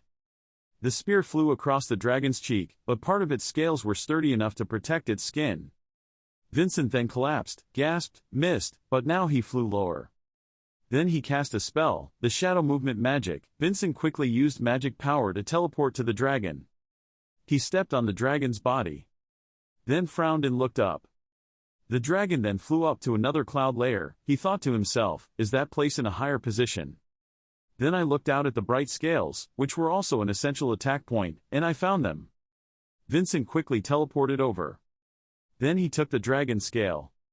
Then try your best to pry off the dragon's golden scales. After finishing, he smiled and said, "It was done." But from inside, there's a force of lightning spilling out. Vincent could only laugh. It couldn't be this. Before he could react, the electric current was released. Electricity spread throughout the sky, creating a beam of light where the heavenly dragon was flying. Edvar below was extremely worried and called out loudly, "Vincent!" Young Ho on this side stood on the tree canopy and observed. "I say one sentence, you idiots." Edvar looked up at the sky and asked loudly, what was going on? Vincent fell down from the back of the heavenly dragon, his whole body bleeding. He turned around and called out in worry, "Vincent!" He frowned and said, "Brother, it's broken, it's all broken." Edvar then put his hand on his hand and asked loudly, "What are you talking about?" The dragon was angered and continued to shoot thunder at them. Young-ho on this side watched the thunder continue to fall. He said leisurely, if he dared to touch the unicorn, it was right that he would be treated like that. That is the point that pioneers often mistake when confronting the Dragon Clan for the first time. Playing with the dragon is indeed the Dragon Clan's weakness. If its whereabouts are revealed, they will feel threatened and become angry, many times more cruel than usual. If you want to confront such an angry unicorn, still lacking a good item, the dragon will continue to deliver many thunderous blows. He thought as he drew the bow, "So, should I use this now too?" Then he spoke, "Hey demon, don't die just like that to buy me some time." He smiled and confidently said, "Let me stay here and shoot arrows." Vincent was hit by thunder at his feet and shouted, "Damn it, you!" He immediately shouted, "Stop calling me, you're distracting me." When the thunderstorms kept falling like rain, he thought, when will this end? This nameless dragon has extremely terrible power. Immediately, thorns fell from the sky. Edvar's face turned pale, he was in danger. Suddenly, there was a stream of magic power coming. It aimed at the dragon's head, causing an earthquake. The dragon struggled, its head bleeding endlessly. Edvar couldn't believe the scene before his eyes. Then he and Vincent speculated, could this be Seo Young Ho? Then, the two of them looked at each other. He clenched his palm. Yes, if we die, Seo Junho will lose. Since he can't defeat an unknown dragon alone, this is something the three of them have to do together. Edvar discussed with his younger brother. If Seo Young-ho kept attacking, it would draw the dragon's attention in that direction, and then I would take that opportunity to escape. After being attacked, the dragon roared. Edvar announced that it was coming again, just try to endure it a little longer. Young-ho saw them react like that and was also suspicious. Wow, these guys are much more agile, now they don't even bother to counterattack but just start running away, they continue to dodge the dragon's attacks. I thought, this anonymous dragon is paying attention to me again, sorry but the future is rosy, it's hopeless for you to dream of it. I said it, then raised my bow, because this place is an illusion, not an oasis. When aiming at the exact center of the sky, Young-ho pulled the bow back, accumulating magic power for the bow and arrow. Then shoot the arrow into the sky again. Continuously like that, Young-ho hit one shot then another. Bows and arrows carry powerful magic power and shoot to the destination. When Young-ho puts his bow in, the dragon will be defeated by this thing. Edvar and his younger brother ran to a place, cursed, caught the hunting dogs and left. He breathed heavily, sweating nonstop and thought, you bastard Seo Young-ho, why did you suddenly stop? Vincent then reflexively avoided another attack from the dragon. He sat in front of them and laughed. They all opened their eyes wide to see, why didn't you guys do your hunting mission and instead play shooting games like that? Vincent shouted loudly, you crazy guy, why did you come here? Edvar was also upset, you were providing cover fire from behind, he replied leisurely, then I fired. The two of them were not convinced that the dragon we could not touch was defeated so easily by him. Suddenly, a light of purple magical power emitted from the sky. Young-ho was so precise that the arrow from earlier hit the heavenly dragon's body. Then two more shots hit each part of it. The dragon immediately fell to the ground. Its body was pinned to the ground by arrows, dying with its mouth open in pain. They looked at the dragon's body. I immediately felt endless surprise. Oh my god, I couldn't believe it. I heard that Seo Junho's main weapon is a sword. What does this mean? Each arrow stuck into the dragon's flesh like a nail. He asked, absolutely not, then took out his bow. Sure enough, it was a bow and arrow that created a storm of arrows, his ability and strength. It was true that Carl Singer was obsessed with this thing. Both of them looked out and signaled. Then he immediately became as gentle as an actor in the movie Turn 7. Hey, you're my monster hunting teammate, let's talk a bit, you know that, we're just incompetent people. I will tell you the information and location of Carl Singer so please spare us. He silently looked at them. Then chase away, disappear, I have no intention of negotiating with you guys. He then took out his sword, thinking to himself, you guys have seen too many things so I can't forgive you. When they saw him holding the sword, they were scared. Vincent shouted, are you planning to kill us too? Then he immediately ran to take up an attack position. He did not react but instead reacted. Then in just a moment, his blade went all the way through his neck. Vincent didn't expect it, stuttering, at what moment? Then, his neck left his body. His brother shouted in vain, Vincent. Then he went crazy and used his magic, that bastard. He quickly blocked it with his hand. Then a sword slash pierced his body. Edvar then vomited blood and said the last words, why, you? He replied coldly, if you scum still have an afterlife, then spend your whole life repenting. He stammered, how could this happen, then fell down in a pool of blood. He looked over, next was Young-ho's eyes fixed on the dragon lying there growling. He slowly approached. Then raised his sword with his magic weapon. The dragon just looked at him helplessly. Young-ho noticed and immediately asked, what do you mean by looking like that? Goodbye. Having said that, he stabbed his sword down. Blood spurted from where he stabbed. The dragon was also exhausted. Slowly close your eyes and rest. The system announces, you have defeated the forgotten dragon, the sunlight from the dark clouds has made room for sunlight to shine down. The system kept popping up, you received a 20 kilograms cactus reward, you leveled up. He looked at the board and said, I'll check that later. Then walked over to Vincent's corpse, finally testing that skill. The skill I got from the Curse of Dawn, the Confession of the Dead. It showed me the memories of the dead creature, so I placed my hand on his head, leaving a small gap, and said, now. Confess, I ordered. Immediately, a vague feeling appears, the system reports, you have summoned Vincent's memories, the confession of the dead begins. Slowly, his memories were transferred into his hands. Then, a table containing movie files appeared, he looked at it, oh ho that's it.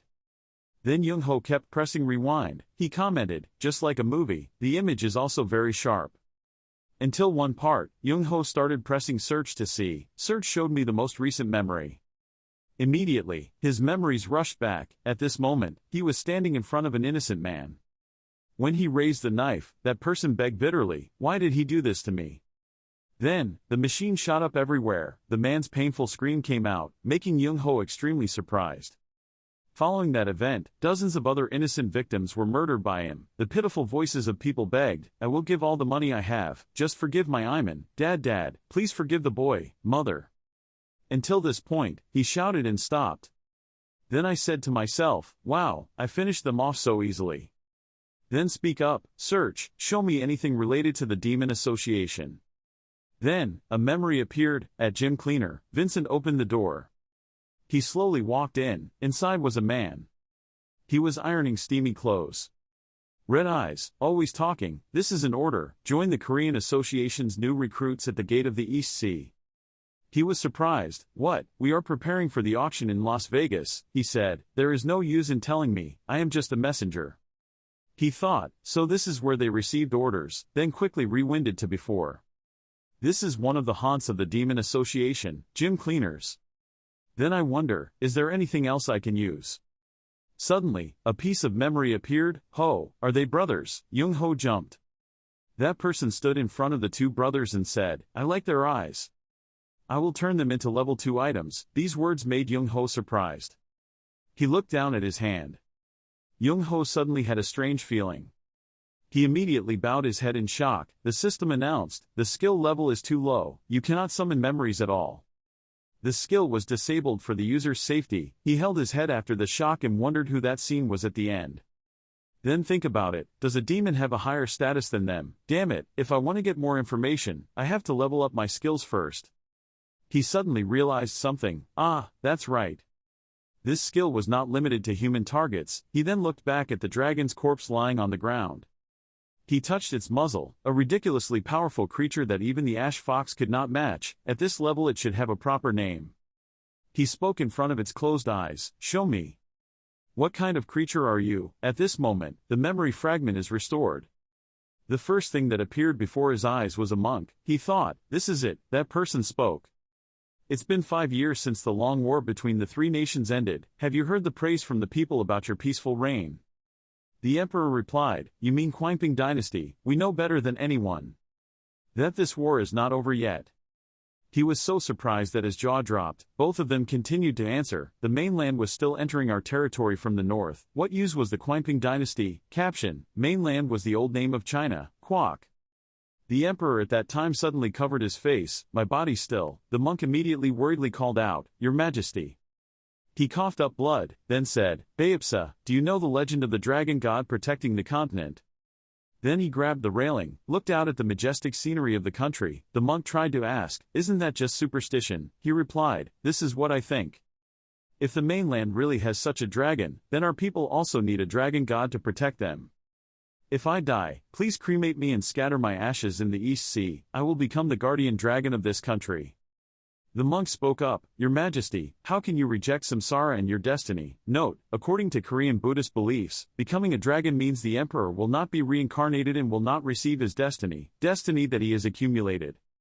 The emperor said, "I have lived a life of luxury. One day I will fall down and become a beast."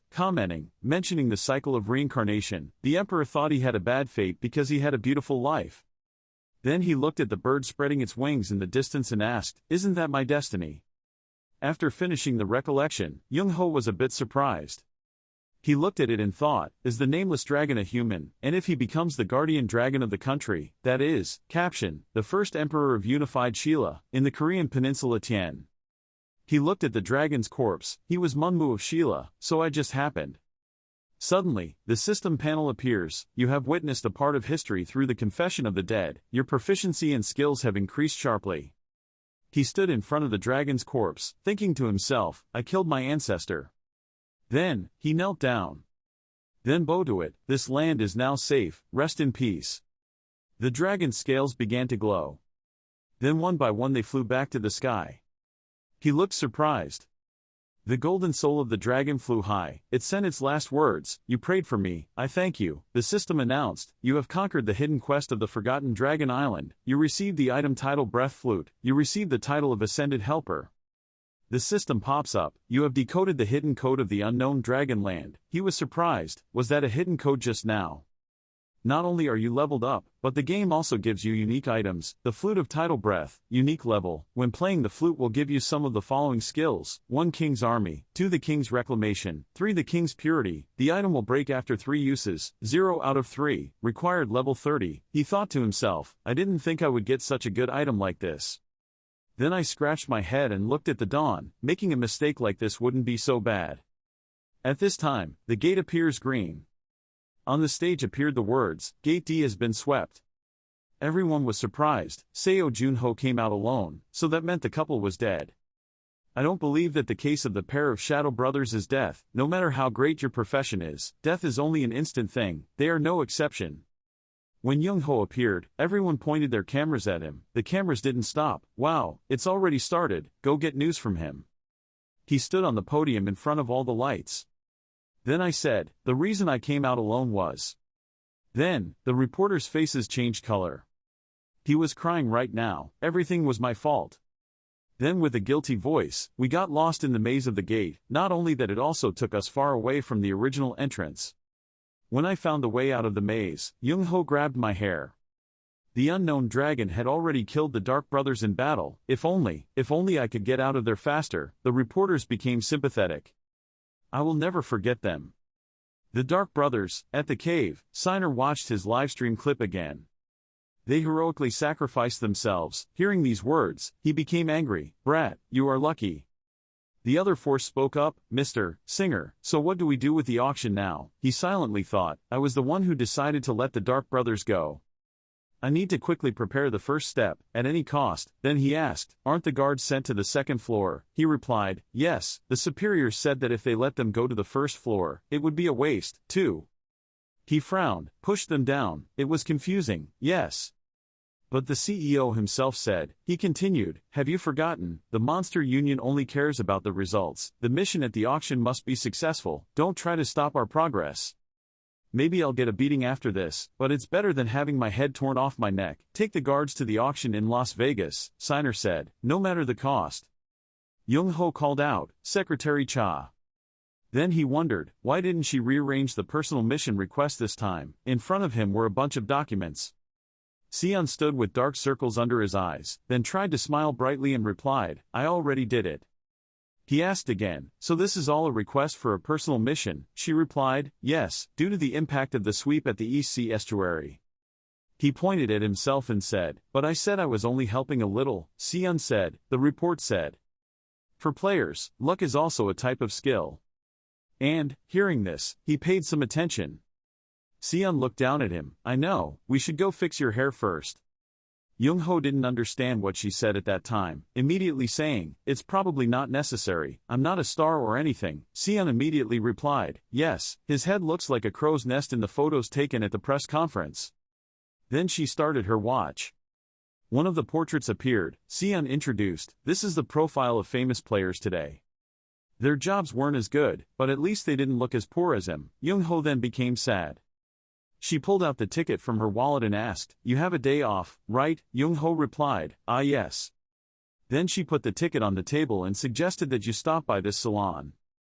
He picked up the ticket. Her expression at that moment looked very serious, or rather, she asked him to do this. "Please do it now, right away," and immediately. Young-ho was a bit awkward at that moment. "Oh my god, I miss wearing a mask so much."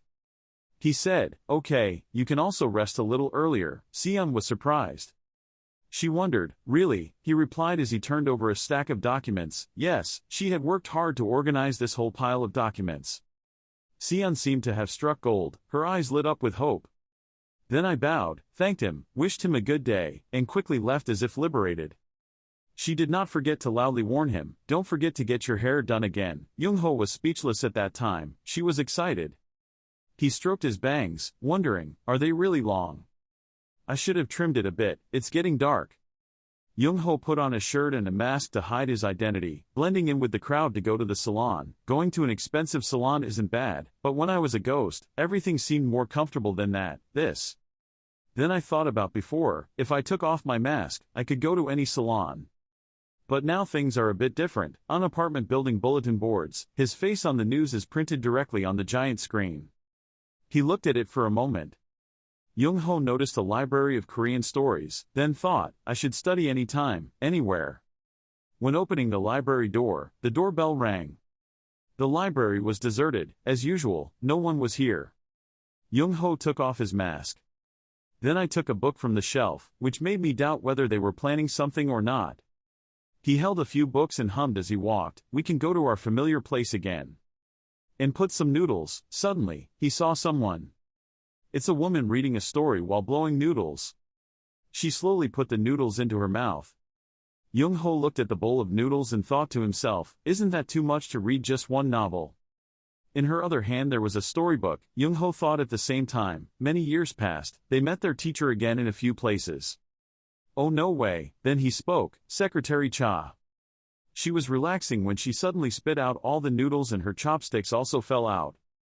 She looked up while wiping her mouth, fearfully asking, Seo Jun-ho. Young-ho then looked at her with puzzled eyes. The wall clock ticked, it was almost 8 o'clock. He sat there turning the pages of the book and reading. Suddenly, Young-ho glanced up. Then he said, even if you glare at me, I won't go anywhere. Seon then remained silent for a bit. Then she put the book down on the table. Bao, I don't think it's wrong to read books that adults want to read. The great men of the past also said that the whole world is in the pages of books. He replied, what she said was true, but I just saw it. It seemed like the book the librarian was reading didn't contain the whole world. At that time, the book she was reading was titled, SSS Level Munchkin Cat Cultivated for 9.9 Billion Years. Seon was startled. Then he nodded the book back, embarrassed and loudly said, what kind of sublime book did Young-ho read to dare to criticize this book like that? He laughed and said, of course I'm pointing. The book he read was the science fiction novel President Hill's Disciple of the Sun. Young-ho thought with a dark face, that said, the book I read was the same. Then he said, then it's a tie. Seon immediately apologized and told me the title of the book so it was a tie. Young-ho hesitantly raised the book. Then she quickly grabbed his book. Ahem, Young-ho had to stay silent. She read a little, he said, it's no different from my books. The clock continued to tick, it was almost 9 o'clock. He placed the book on the table. Then he warmed up his hands and said happily, it's so cool. Seon also closed the book at that time. He was surprised, the librarian had finished reading it too. She also happily said, yes, the roles are great. He let out a breath. Then he spoke up, and surprisingly, Seon wondered if you meant me going to the comic book room, right? He replied, yes, because I heard that you were a very elite person, so I thought your class and this place were too different. She said, normally, everyone would think that way.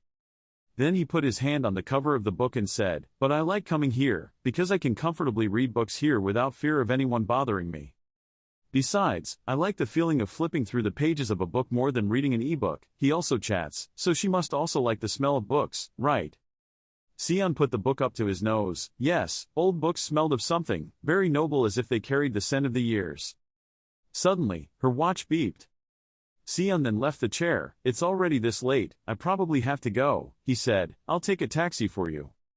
She took her bag and left, saying, no need, my house is very close. Young-ho waved his hand, smiled and said goodbye, see you tomorrow, then thought to himself, Secretary Cha really lives hard. So I can't lose. At the building, Dioku's voice rang out, going to America. He continued asking, do you want to attend the funeral of the security guard brother? He wondered why I was going there. He said, so why are you going to America? He leaned his head back on the chair and replied, I found the secret meeting place of the devil from the guards. He was surprised. What, really? Oh, where is it? Responding to your curiosity is concealment and secrecy. I will go there alone. He immediately sat down on the chair, covered his face. I felt worried. He was surprised, worried about me. Then he said, no, for those demons, I have to interrogate them to get information, but I'm afraid you will kill them too. He replied, I will bring you all the information, so don't worry. Then he recalled the images in the memory. He looked like alum, but he knew some very useful information. Dioku said, okay, then I'll just trust you, but if you need help just tell me. He opened the bag, then said, whenever I don't need your help, please take this. When Young-ho released a pile of bones, Dioku became surprised. He touched the skeleton and asked, what kind of bone is that? He replied, this is a cactus I got at Donghia Gate, I used half of it. For the rest, ask old Quan to make me a sword. He pressed his watch and said, okay, I'll call him. Do you want to text him anything else? Young-ho also stood up. A sign appeared in front of Dioku, and he then added, for example, the length or weight of the sword. He slowly walked to the main door and said, just tell him I want the sword like before. Dioku said, that old man will be 100 years old the day after tomorrow, you think he still remembers? He said, then tell him this again, then turned around, if he can't remember that, then he should retire.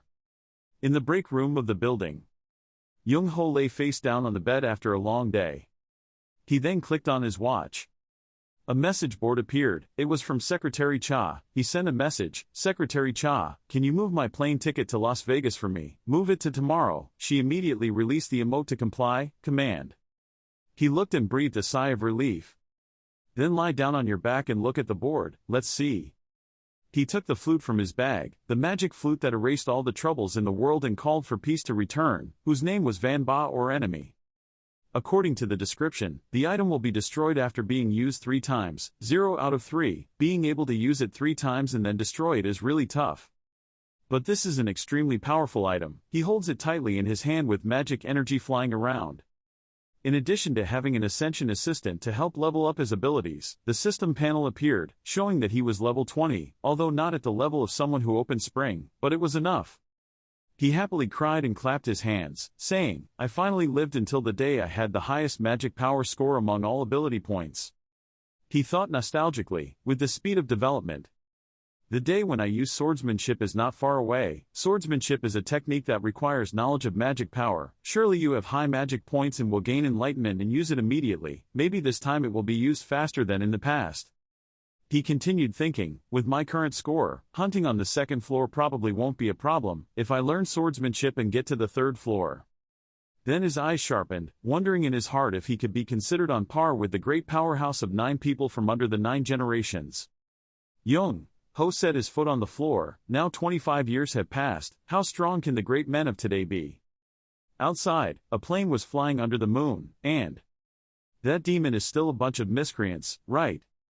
It's worth looking forward to.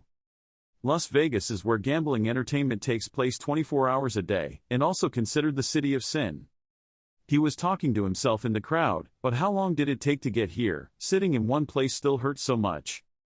Then 2 tears flowed down, thinking back, at times like this, if Skaya was around, she could teleport immediately. Skaya really misses you. At this moment, he noticed everyone's eyes looking up, and then looked up himself.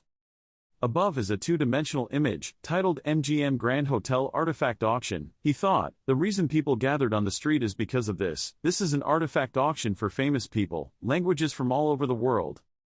Then he took a deep breath. He clicked on the watch. Anyway, I don't understand these auctions very well. At that time, a map appeared on the watch screen, showing the way to gym cleaners. He thought, it was much farther than he thought. Then continue to trudge on, finish solving the problem and then rest. At Jim's laundromat, a man, presumably the owner of the store, was pressing the button to turn on the air conditioner but there was no response. Then he angrily slammed the remote on the table, cursing, damn, when will the repairman come?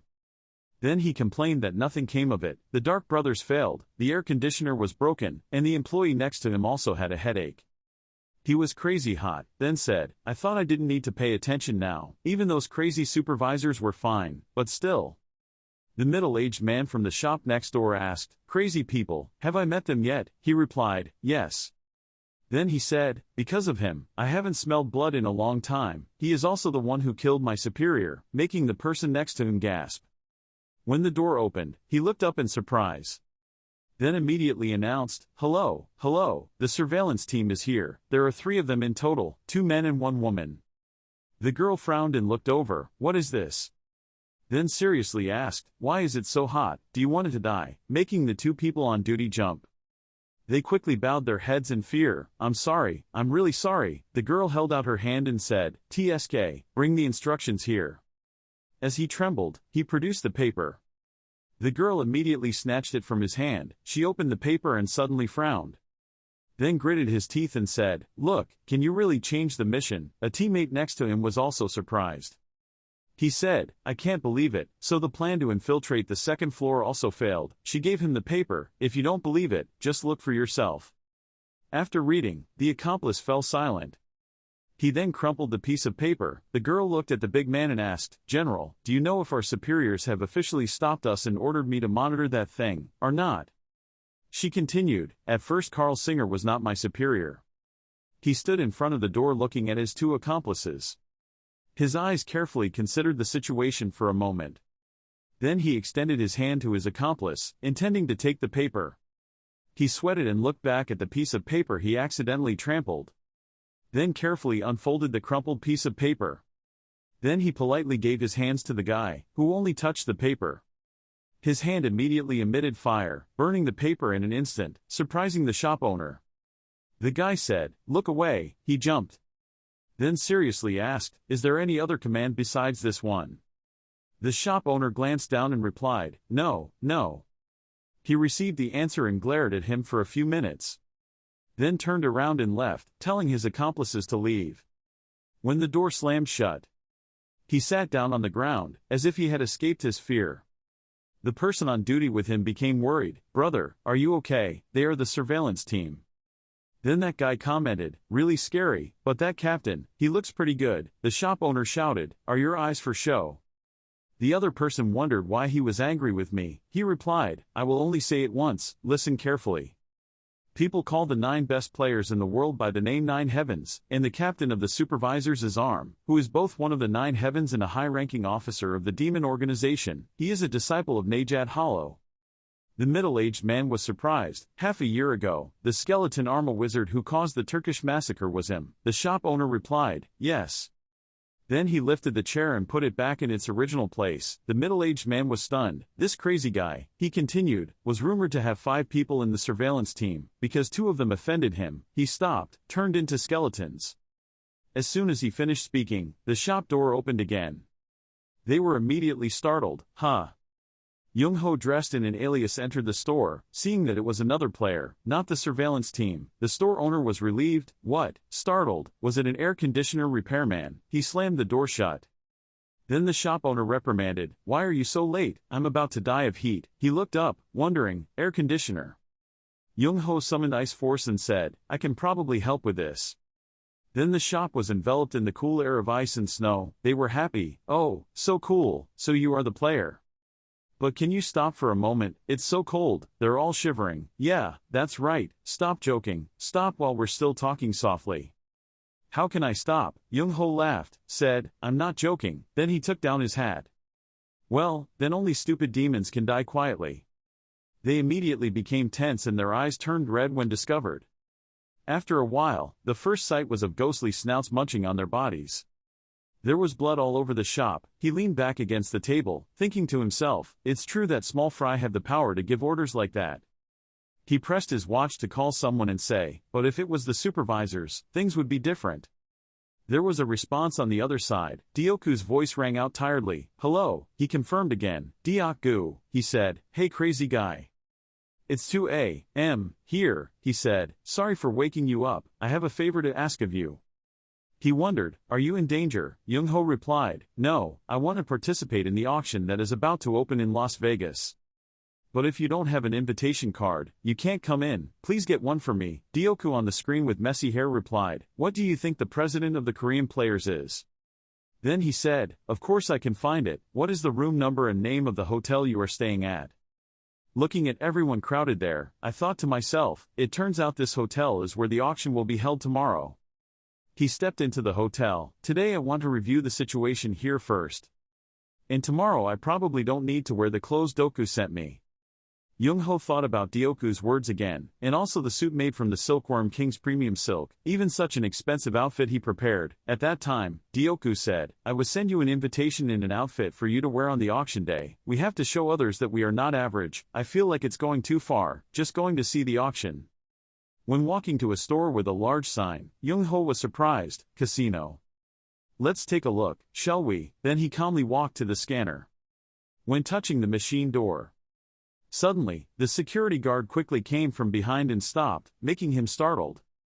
When Young-ho turned around, one of them asked, "Are you the one playing Seo Junho?" Young-ho wondered, "Who are you?" That person took off his glasses and introduced himself. "Last time we met in Insadong, I was Ha and Ho of the DKB gang," then happily asked, wondering if he still recognized me. He remembered the bodyguard who stood next to Yuha. Ah, it turns out he was the one standing next to group leader Gong Yuha at that time. I remember him. He thought to himself, servant and Princess Ha, that sounds interesting. Comment, in the name Ha and Ho, the first two letters Ha and means servant, in Gong Yuha's name, Gong Ju means princess. Then he scratched his head and said, I didn't recognize him just now, it was so embarrassing. In Ho laughed and asked, Ha ha, so what's the matter that brought you all the way to Las Vegas? He replied, well, I came here to attend the auction tomorrow, but if I just waited in the hotel it would be a waste, so I'm going for a walk somewhere. What about Ha and Ho? He replied, no, our group was entrusted to come here to protect the safety of the auction, so now I'm on patrol. Then thinking about the main topic, I wanted to ask him a little, is Seo Junho planning to go to the casino? He said, yes, anyway, I've come all the way here so I want to visit the casino once, so but hit the warning bell. In-ho quickly enthusiastically led, I will solve this problem for you, please go this direction. This warning bell is because casino has just innovated its business methods. Because the world is changing, there are also many players who take advantage of that and cause losses to the casino. I'm surprised, it's because those players take advantage of their own abilities to cheat when playing. In-ho replied, yes, it should be towards the hotel, then he pointed at the main door. When opened, the bright light inside flourishes. The casino floor is a completely upscale place, with a dedicated receptionist, In-ho continued, creating a separate casino for players. In-ho slowly led him down the stairs, introducing, in this place players can freely use their abilities, and of course the house is also a player. He asked, if so wouldn't the advantage be tilted, about players with high levels? In-ho scratched his head and replied, this is not really the case.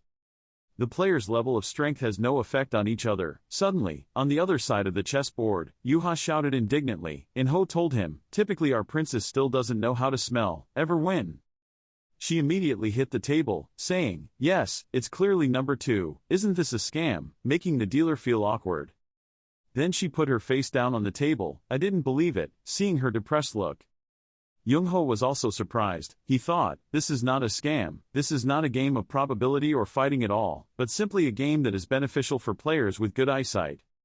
Then he sat in the chair and asked, is this interesting to play? Yuha spoke up, interesting. I can't even count the number of times I lost. Her fists were shaking. Then she looked up and shouted loudly in anger, so of course it was interesting, but when she turned to see Young-ho, she turned her face like a rice paper and called out, Mr. Chicken Head, making him scared because of her speed. Flipped agree. She brightly asked, what is this? You came all the way here to see me? Oh sure, you want to be my subordinate, that's why you came all the way here, right? He said, it's not like that. Yuha laughed, asked, oh I was joking, just joking, so it's really not like that. He said, I wanted to participate in the auction tomorrow so I came. By the way, let's go relieve some stress. It was Mr. Ha and Ho who introduced me here. She replied, oh so. So if there's anything, please contact me, because I'm the leader of the security team here. Young-ho also replied nonchalantly, yes, thank you, thinking in my heart, I don't know who is playing, gambling during working hours here. He asked, but is this game that difficult? Yuha quickly replied, of course. She introduced the person in front of her. This person's skills were very high. I heard that he was a bookmaker who specialized in serving the second floor. He asked, don't you know who he is? Yuha said, well, they all wear the same mask. Well, they do that to hide the dealer's abilities. He raised his hand to call for service. Then bet a bunch. Yuha asked, you've just started playing and you're already planning to bet everything. Then he said, when I first started playing, I was still unfamiliar with the bookmaker's speed, so it was quite difficult to grasp it right away. He wondered, oh so now that she's used to that speed, she's still so rude. Then Yuha was dumbfounded. She turned away in pain. The dealer spoke, so let me begin. He replied yes. The dealer opened the cup with marbles inside to show him. Then stir the 3 cups together. At first you could see it, but later it was so fast that you couldn't keep up. After blending in, the dealer immediately asked him to choose. Yuha's eyes lit up, she quickly took the turn. Ah, this time I know. Then I pointed at the cup on the right, definitely the left, this time I could see clearly. She said with confidence, ha ha, or I bet now. He spoke up, I think from now on team leader Gong should not engage in this game anymore, causing her to turn around in surprise. Huh, why? Young-ho with a serious expression, he said in his heart, because she didn't have any talent at all. Then he spoke up and chose, in the middle. The dealer was also surprised. Then he turned the middle cup over, there was indeed a marble inside. The dealer happily said, congratulations. Yuha was surprised, wow, this is the luck of a newbie. Then she said, but I heard this only happened once, so I don't think you should play anymore. Yuha became depressed, of course I don't have that luck yet, so I still need to keep trying harder. He looked at her miserable appearance and exclaimed, what a tearful story. He thought to himself, should I leave here? Suddenly there was a voice over there, Bone.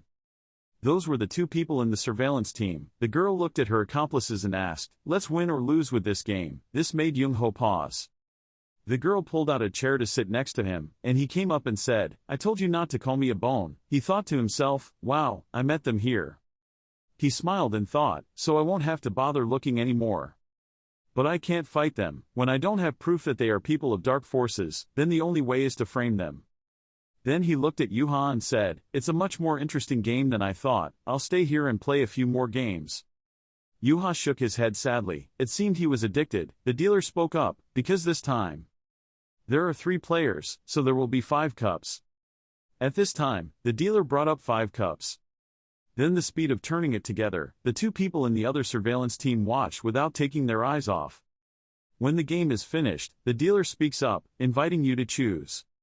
The girl quickly got the answer, I chose the center cup. Young-ho said, I choose the first one on the right. The other guy also said, and I'm the last one on the right. The dealer turns over the cup on the far right. Inside is a marble. The dealer congratulates, there are 2 people who chose the first one on the right. Congratulations to both of you. Note, different sitting positions, so the way to choose both is different. Yuha then recognized him. It was amazing. It turns out that luck is also a type of ability. Young-ho also smiled happily. As for the girl, she gritted her teeth in anger, and he glanced over to pay attention. Then I thought, that skinny man. The girl at that time pushed him with her hand unconvincedly. Don't be so proud of me, he said, don't push me. He looked at the marble and thought, it seems more difficult than the woman next to him. At the casino, Young-ho's money piled up. Yuha was extremely surprised. She pointed at the pile of money in front of Young-ho, wondering, hey snakehead, do you have a talent for playing this game? Why are you so good at it? He smiled and replied, I learned from you. A while ago, he asked Gilberto how to see through visual tricks. He replied, it's simple, see through the other person, not just look at that person's appearance. Then say, whether you are weaker or stronger than others is not important, the important thing is to grasp the essence of that trick. Back to the present, the dealer begins to show another hand. Now, I will change the position of the bells. At this time, his speed was so fast that Yuha did not understand what was happening, only knowing that question marks had filled his brain. Young-ho now focused on thinking, what I need to observe is not the cup. What you need to pay attention to is that the game manager is using this welcome ability. At that time, the dealer's body is emitting an aura. It can be seen that he is using the ability. After finishing the rotation, both of them spoke, the second bell on the left. Both of them looked at each other. The dealer then gave the answer, which was the correct answer. Then he sullenly said, we will change to a new manager, please wait where you are. Young-ho looked at Yuha and said, Captain Gong, I'm free to show you an interesting antique. He took out the object from his pocket. It was emitting a magical blue light. He held that thing in front of Yuha. She looked at it in surprise. That was Star Compass. The small compass in his hand emitted a strange magical energy.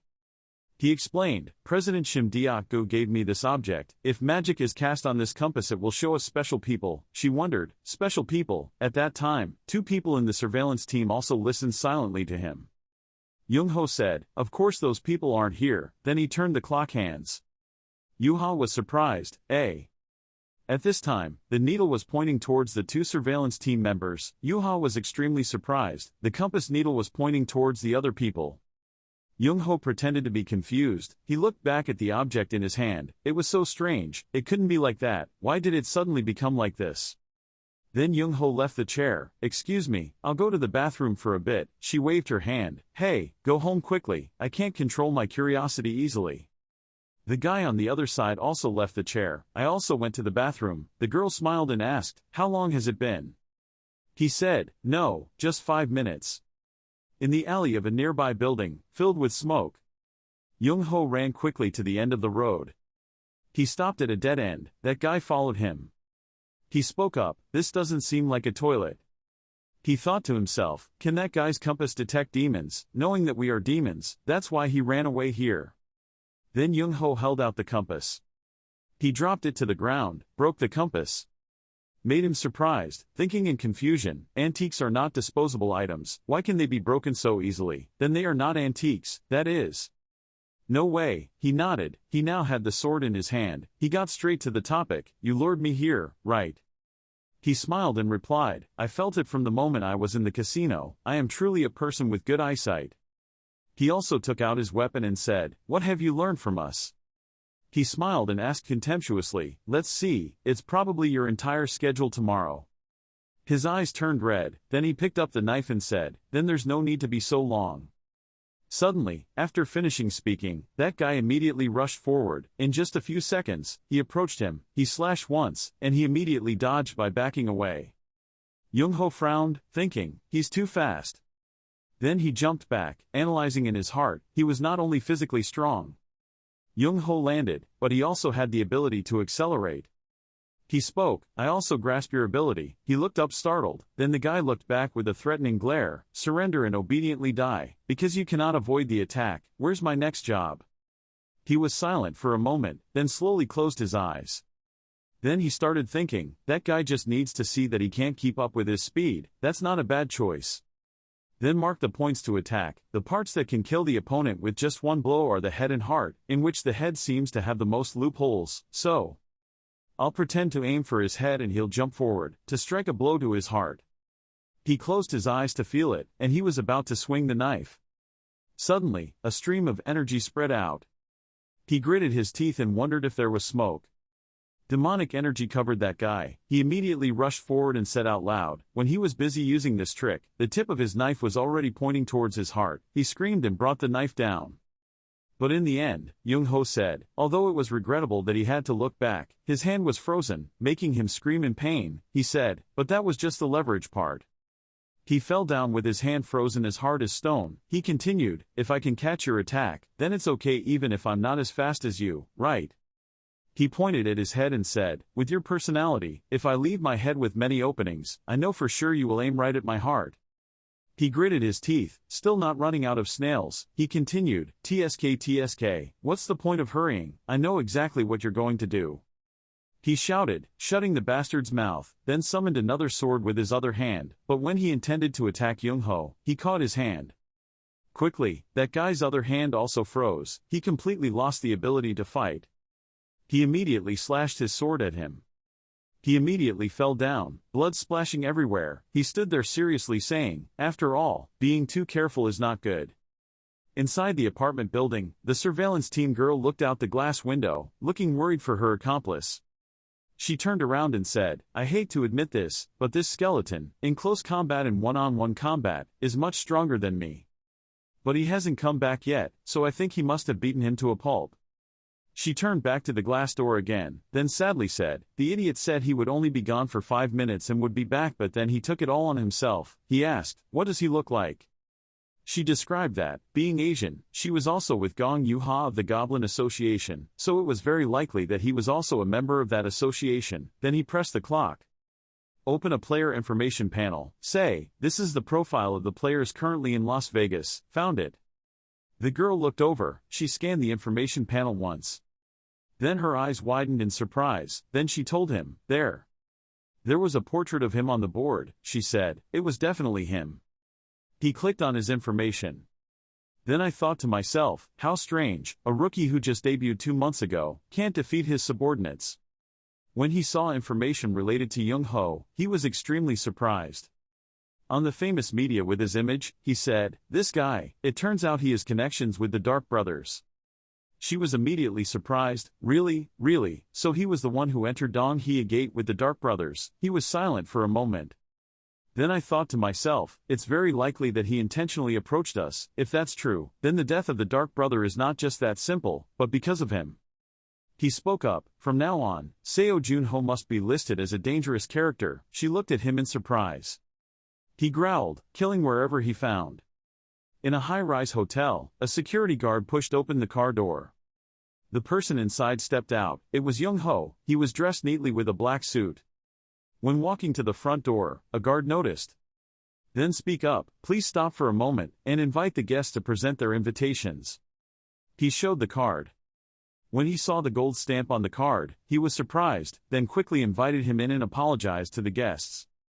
Please come in, Young Ho asked. Yes, I don't need to check people and still be able to enter, he replied. Yes, this is the check-in place for regular customers. The VIP gate is on the other side.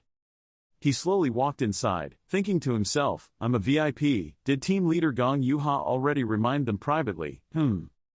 He looked over and felt it was a coincidence. Yuha was there with a box of some sort in her hand. She was complaining about something. It was so hot. Young Ho thought to himself, as soon as I mentioned crap came right away. Then she put the box on the bar counter, said, give me iced tea, lots of ice. Young Ho slowly walked over. Yuha made a hand sign, saying, 20 cups. He called out, Captain Gong Yuha. She looked over and noticed the neatly dressed young man. Then he said, who are you? Is that the snakehead who said he was going to the bathroom and sneaked away? He asked, did you wait for me to come back yesterday? Yuha was angry. Did you hear that? If you say something, you have to keep it. Then she said, last night I couldn't sleep all night, because I was curious to know what an ice compass was. At that time, she couldn't sleep and her mouth was blank. What was that? Yuha got angry. Whatever it was, he immediately tried to calm down and apologize to her. Yuha turned away, said sorry and that was it. He said, next time I'll invite you to dinner, then looked at the box sitting on the bar counter and asked, what is that box?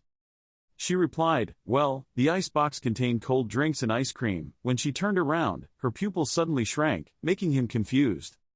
She looked at the door, with a very serious look, because once the auction started, the heat and arguments would last for a long time. He said, people with abilities have many consequences, so I'm very excited. Then she waved her hand to create a cool breeze and replied, yes, my body is getting hotter and hotter all the time. She continued, anyway, I wish you a happy time at the auction. I have to wait for the iced tea so you go in first. He said, yes, then I'll go first. Yuha left while holding the box in his hand and humming. He thought, if possible I would like to have a peaceful time with Captain Gong. At the auditorium, Yuha held the box with her and was surprised. The auction president is really big. Then slowly walked through the rows of seats, looked at the people participating in the auction and thought to themselves, are they sitting so far up there because of security? The people sitting up there are only for famous people, people like the Queen of England and the French Players Association. She thought, I'm so worried, but if the stage is this close, I'll be able to run out immediately if something happens. At this time, she stopped at her stained chair. A14, is that you? Then Yuha sat down next to that person, put the box on her lap and smiled and said, sorry. But in the end, the person sitting next to her was Young Ho, making her extremely surprised. Was he a snakehead? She whispered, there are chairs over there. The chairs here are all regulated by the system, so you can't sit anywhere. He asked, is there no seat A13 here? That's what my invitation says. Yuha took his card in surprise. She took out the card from the bag, wondering, what, VIP tickets. He received a ticket that was one step better than me. Then scanning his neat uniform, it looked like he had taken on a painting job. The debut player received this ticket in less than 2 months. Then Yuha's sweat dropped and speculated, could it be that he used his casino winnings to buy this? When he heard her say that, he immediately turned around, confused. Yes, she immediately asked the question, now he dresses so casually, but he doesn't spend much money, so why do he have VIP tickets? Surprised, is that so? Then Young Ho took the card back, saying, Guildmaster Shim Diaku gave me this, and also prepared clothes and a place to live for me. She replied, whatever, that's it. Then he smiled and said, he didn't expect that prestigious president would choose him as his successor. That's really good. He was surprised. Why, successor? No. Yuha explained, don't deny it. You think I'm stupid. That card is only for your key people. That means, you came here as the president's assistant, right? He scratched his head, wondering why she asked such a sudden question. If she said it wasn't, then it would be a bit strange, then replied casually, haha, I feel burdened. In her heart, she silently said, in short, that Diak-gu sent the clothes for this reason. When I return to Korea I won't leave it alone. She then lowered the box and asked, what do you want to buy today? What? He replied, I haven't decided yet. And you? Then Yuha quickly boasted, I was the same, but today I didn't come to play. A professional must complete his task excellently, right? He thought, these are not the words of a person who goes gambling during work hours. Yuha then continued to wave his hand, constantly complaining, oh it's so hot. He continued to think, but I'm lucky to have you here. I originally planned to take care of all the henchmen myself, but right now I don't have the strength to confront Arm. Once the battle begins, whether I like it or not, I still have to accept help from the Goblin Guild. If it weren't for the fact that the rumors about Captain Gong were exaggerated, he slowly opened the notebook to check while Yuha sat drinking water. In the notebook, the breath of heaven, she can protect even the breath of heaven. And everyone participated in the auction. Suddenly, the lights were turned off in the whole arena. Yuha was a bit surprised. The auction was about to start. From the stage, between the large red curtain, the host stood on the podium under the lights and spoke, ladies and gentlemen. We've kept everyone waiting for a long time. The ultra-high-end auction only held in Las Vegas. Let me begin. After bringing out the first item, the host spoke up and congratulated guest number A14. He had won the ice crown. Then continued talking. Next, Yuha said, oh this is interesting, making him curious. She said, isn't there anything newer? He thought, as long as there's something with ice properties, he'll take it all. Then he spoke up, Captain Gong Yuha, just now you said that professionals must do their work properly, making Yuha pause. Then she turned and replied, a real professional must be multi-talented. That's what he realized, so that's it, she stammered, but the snake-headed guy didn't buy anything, huh? Young-ho said, I don't know, let's see if there is anything that suits me. Yuha asked, it seems like you don't like the equipment very much. He replied nonchalantly, I really like them, thinking to myself, the problem is that nothing makes me as satisfied as what I used to use. So far I've only bought one necklace. The system panel pops up, the auction is complete, I'm afraid the necklace belongs to your pocket. She wondered, but why did he buy the necklace? It seems like it only helps speed up physical recovery, right? Who are you planning to give it to? Then she suddenly guessed, girlfriend, he said, shouldn't you ask first if I have a girlfriend? She smiled and asked, so it's for your mother? Suddenly, Young-ho replied, my mother passed away, and her face turned pale.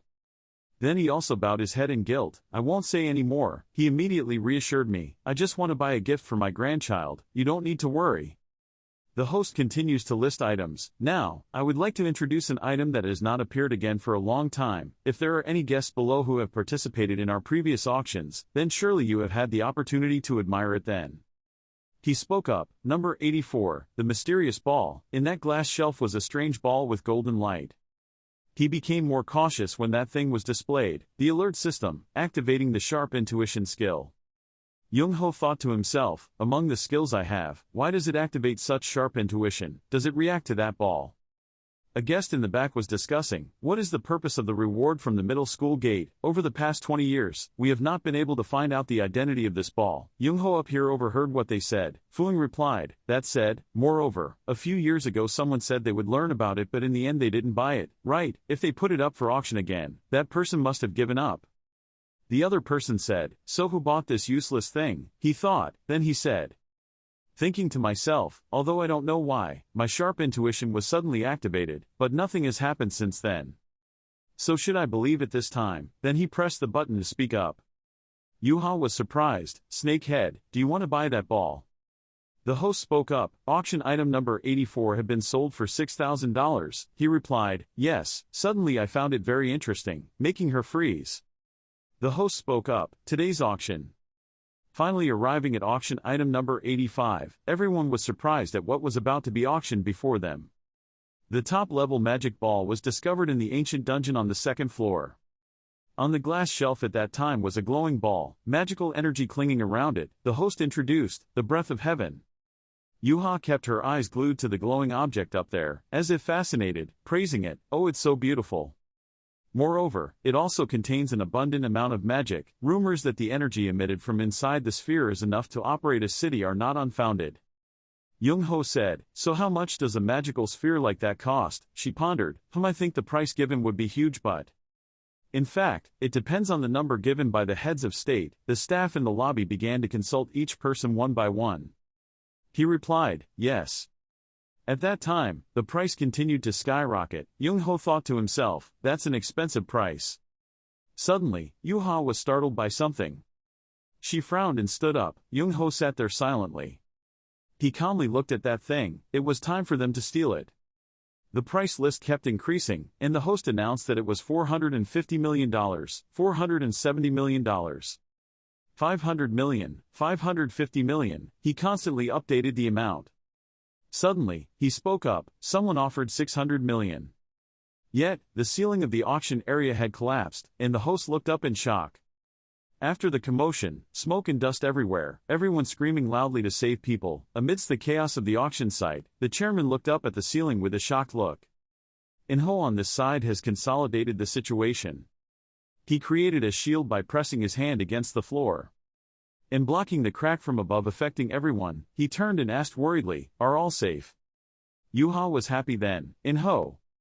He pondered as he looked up at the ceiling. In such a short time, a barrier could be built in such a wide area. Indeed, the name of the guardian knight was not a real name. At that time, the warrior skeletons began to fall and wanted to attack but were blocked.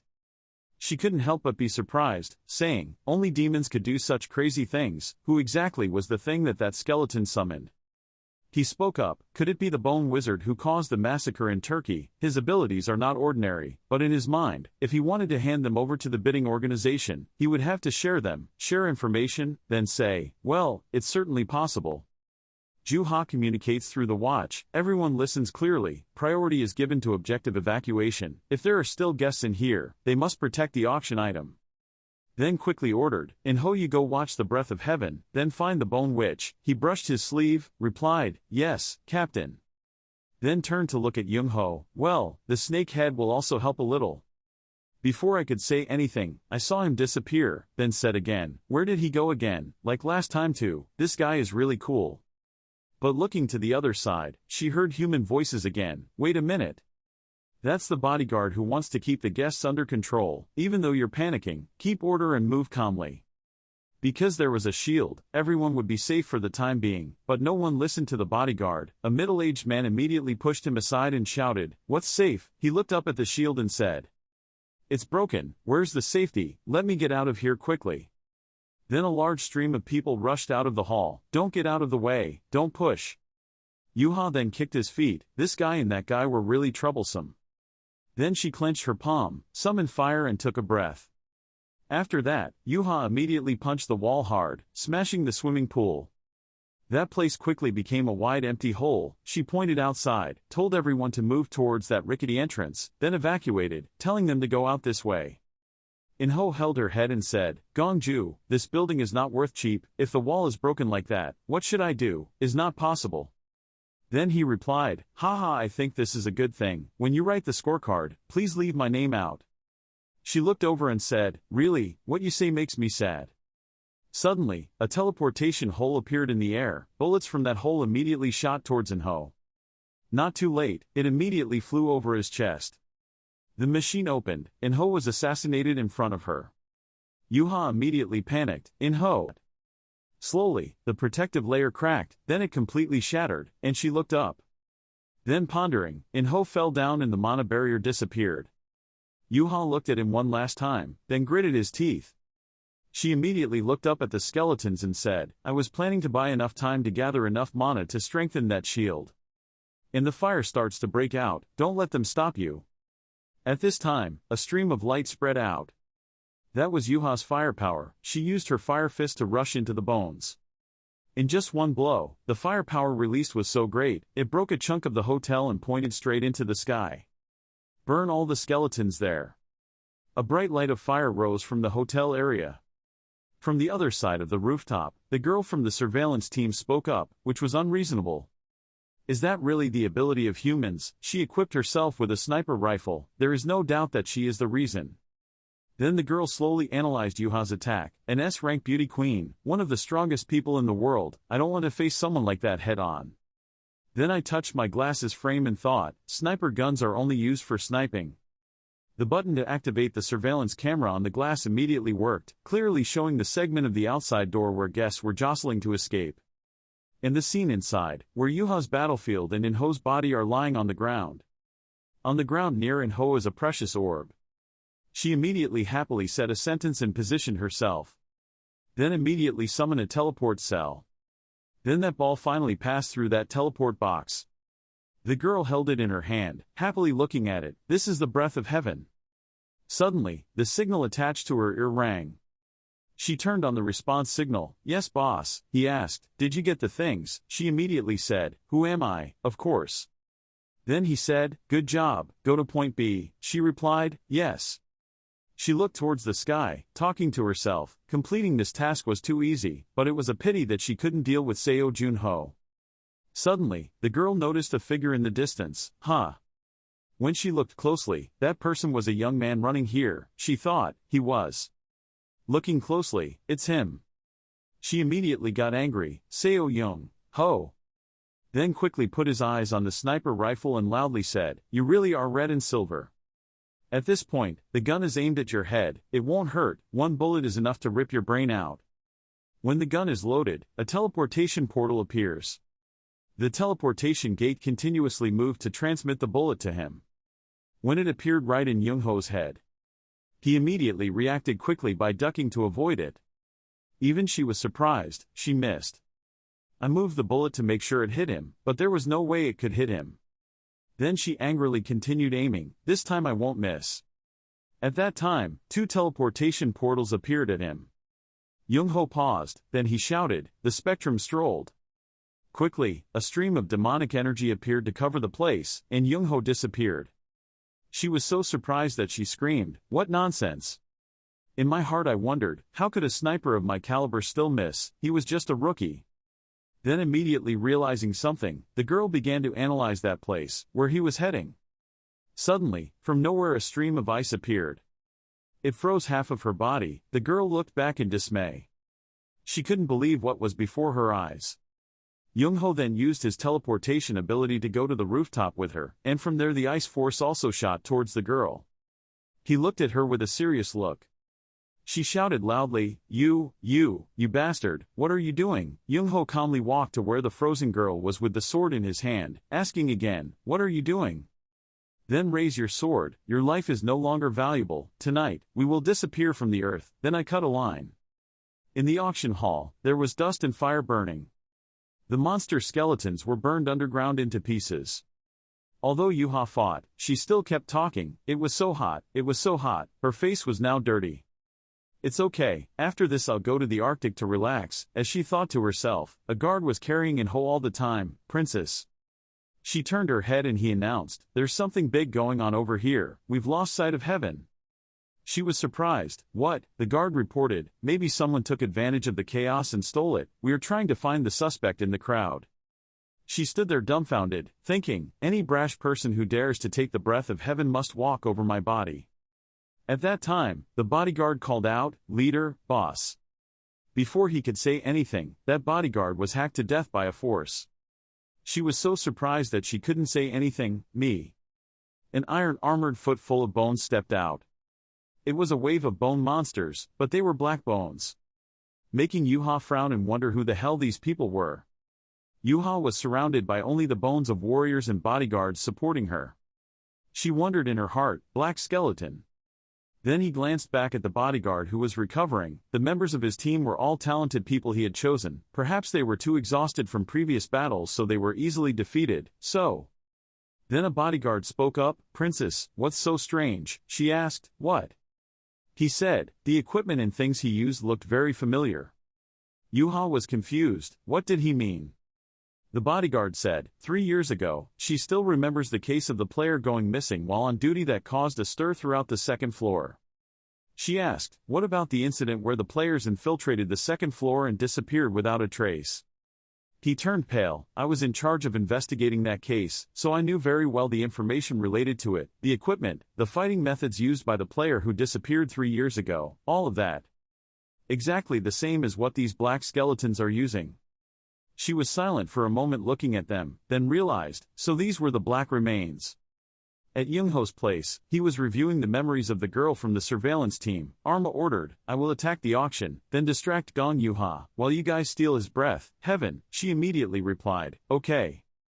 He silently listened to the information the guy said. Consider Cheryl's hotel room as point B. When you get the things you need, gather there, stay away from dangerous players. He said, in this guy's memory there is almost no information about the demon association. The guard captain doesn't even share information with his subordinates. The skeleton wizard Arma, I really have to read his memories.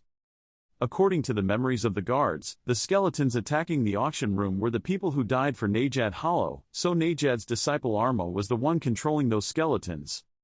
Then he deduced that Arma was hiding in a place far away from where the auction was held. He slowly figured out the distance between the auction and Arma's hideout. Surely he had set up countless magic traps, magic in his hiding place, so suddenly attacking that place would be like rushing to his death. Young-ho looked over, if there's no way to get in there then. Then he noticed that the watch on her wrist was still working. Immediately came up with an idea, aha! In Arma's hideout, he sat on a chair and waited, surrounded by magical barriers that helped hide the address. He looked at his watch, it was a text message from a subordinate girl, also known as the fake Young-ho. She texted, completed the mission, but there was a suspicious guy following us. He was not Seo Junho nor did he look like a member of the Goblin Gang. He felt strange. Then asked, what's wrong with the goods? She texted back, there's nothing wrong with this stalker, so I'll leave it in the alley next to the hotel, look for signs of the organization. Then he racked his brain and thought, is neither Seo Junho nor a Goblin Gang, so a third person appeared outside of our plans. So angry, just thinking about it, he snapped his fingers. All rings have been recalled. At this time, they help Arma teleport out. He saw a green spot of energy and immediately thought it was a sign of the organization. And I even felt the magical energy accumulating there. Arma turned his face back. To save you from having to search too much, a little spiritual energy emerged from the trash can in the distance. He slowly opened the lid of the trash can, and a magical light immediately spread inside. He looked at that object and thought, this is the top-level magic core, the breath of heaven. His hand held that orb. Suddenly, Arma felt something was wrong, but was the magic core supposed to be this cold? The amount of magic in this is also not what I expected. Suddenly, the ball cracked, and when it shattered, a large amount of ice and gas poured out. Immediately causing his skin to freeze, Arma frowned. His hand was frozen, then it spread to other parts. Arma held his frozen arm and thought, this is a trap that condenses magic, this is a trap that condenses magic. Then I turned my head and thought, moreover, how can I find any signs of this organization? No, I have to stay calm. Right now, defense is the top priority. The person who set this trap is probably also nearby. Stop. Then, he summoned a large magic circle at his feet. Below the ground, skulls began to appear. The Black Skull Warriors were summoned, he said, though he did not want to waste any more energy. But, just try, those skulls have armor that is very different from the normal ones, sharp armor and top-notch weapons. Young-ho spoke up, not bad. He immediately felt someone standing behind him. He was now carrying his sword and standing behind him as he spoke, while Cass just needed to not be in a defenseless state. Arma turned around in surprise. He immediately took action, thrusting his sword into the man's chest, blood splattering everywhere. Arma spat out blood, glaring and wondering, since when? Then he just lost his vision. His hand reached up to hold on. No, he had planned to target the casting moment from the beginning. I had failed completely. Then, he fell there and died, and the skeletons gradually disappeared. He breathed heavily and spoke up, what is your name? He silently looked at the name before his eyes. Then he asked if he had ever answered a question from someone he killed. He was also silent before that question. Then he raised his sword, but he still had the face to ask people like that. At this time, the bones turned into ash and flew with the wind. Yuha looked at them in surprise. The bodyguard touched the pile of bones with his hand and said that the remains had all turned into dust. She looked into space, wondering if that sorcerer had destroyed the summoning order. Or, while on the other side, Young-ho slashed Arma's neck. Young-ho stared at his information panel, thinking to himself, up to 2 levels, more than I thought, or is it because Arma's skill level or rank is higher than mine? If I hadn't been able to trick him into it, I'd probably be miserable right now. That's it. he said while absorbing the man's memories, hoping you would know something. In the middle of the autumn rain, a group of strangers looked at the boy and spoke up, summoning stars is truly a rare talent, I quite like this system. Ho, how long has it been since this type of high-end care appeared? They kept saying when a black boy used a tree branch to draw haphazardly on the water surface. They spoke up, hey kid, be grateful, Najat Hollow I like that kid's talent. In another scene, a group of young men, a man's voice rang out, this time I will appoint you as the leader of the Hound team, our ultimate goal is to dominate the tower, details better yet, if you go up to the second floor. Just then, the memories were immediately interrupted. Young-ho squinted his eyes. The system reported that the target's memories could not be completely recreated due to the skill level being low. For the reason of ensuring the safety of the skill user was forced to terminate. Young-ho clicked his tongue. TSK, again, important memories are all locked. What I saw was just fragmentary pieces, but still helped me confirm quite a few things. Then he said, you bastards, dare to take advantage of orphans to train magicians. If the children did not follow that strict training, they would be thrown away mercilessly. Before becoming true masters, they were treated like commodities. He clenched his palms, not knowing if there would be anything he didn't know. One of the players from the Armato orphanage has caused the destruction of Turkey. It is necessary to eliminate these monsters before they rampage any further. Young-ho glanced over, what about that Najat Hollow guy? Could it be the name I saw in the memories of the Dark Brothers? It's possible, but I still don't know how many people run that force, so I can't be sure. He slowly walked away, thinking, Najat Hollow, do you care about your disciples carefully? Wait, this time I will uproot these weeds, then send them flying back to the King of Hell. The next morning, returning to the hotel, the rooftop was also ruined. Yuha covered her face in dissatisfaction, looking very miserable. She complained to the bodyguards, still, haven't found it yet. They replied, sorry, I haven't found it yet. Then Yuha laughed helplessly. At that time, she pondered, where did you finally take the breath of heaven? If we fought a little more, maybe we could follow the magic and find his location. She laid her head down and asked, what time is it? A guard replied, it's 7 o'clock a.m. Suddenly, Yuha let out a loud scream. She covered her face, thinking, I'm so frustrated, if it weren't for this, I'd be warm and cozy in the hotel right now. In-ho had a bandaged hand in one hand and a box in the other, calling out, Princess. Yuha replied without looking, what? He brought the box in front of her and said, someone sent her a gift. She was surprised. Fan. The bodyguard replied, maybe so. Yuha now regained his noble appearance and flipped his hair. I don't know why he kept giving it like that. I even wrote a notice to tell them, that if it wasn't an autograph session then don't give gifts. In-ho smiled and said, but there's a bit of steam inside. Yuha took the box, wondering, what's so strange? He said, it's not like that, I checked it first. I was very surprised. When I opened the box, inside was the intact magic core. Her eyes lit up, to the point of stammering, here.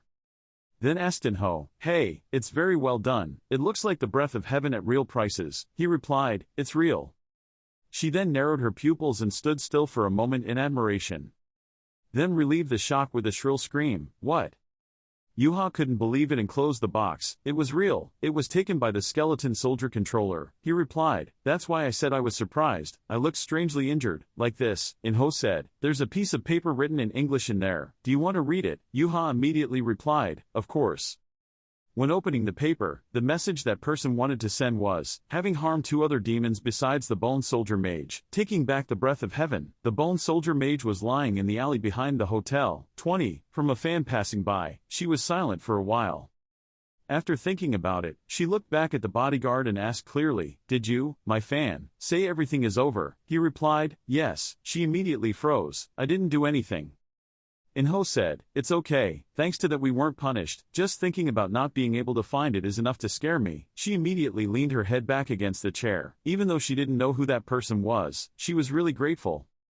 Then asked, can you find out who it is? I want to thank you. In-ho replied, I was also curious, so I tried to find the mage's body. But that person didn't leave any traces behind. It was true that a real master did it. Arma's bloody death scene still exists. In-ho continued, a skill of this level is at least ranker level, but I still can't guess who it is. She had a headache thinking, who is it? I'm so curious. When I saw Young-ho just come in, isolated a loud noise. Then quickly stood up and pointed at him. Young-ho was on her suspect list. Yuha said, "Stop there." He was surprised. "Ah, Captain Gong, good morning." Then she immediately took a serious look and faced him, this snake-headed boy. Then immediately reprimanded, "How could you do that? How could you run away alone in such an emergency situation?" He immediately wondered, running away from me. Then I scratched my head, not knowing how to find an explanation. Yesterday, then thought to myself, yeah, it really looks like I ran away. Then she accused, "Last time you said you were going to the bathroom and then you ran away, right? You're a serial criminal, right? If you have power, you have to know how to use it, right?" Yuha continued, "But Ghost has said it before, right? The player's power exists to protect the people." "You're surprised, did I say that?" Yuha paused. "What are you talking about? It's not you, it's Phantom." He immediately understood, it's Phantom. Then I remembered before, did I say that nonsense? When I was still a ghost, the reporter gave me a script, saying that this was an interview script. I continued to think, I always read the interviews from the script, so I don't remember much. Yuha continued, "So from now on, if something happens, don't run away, protect the safety of the people, understand?" He obediently replied, "Yes, I will remember, I did it yesterday, wrong." She smiled happily, knowing her mistake was good. Then he held out the piece of paper and asked, "Oh, this snake-headed boy, do you know what this is?"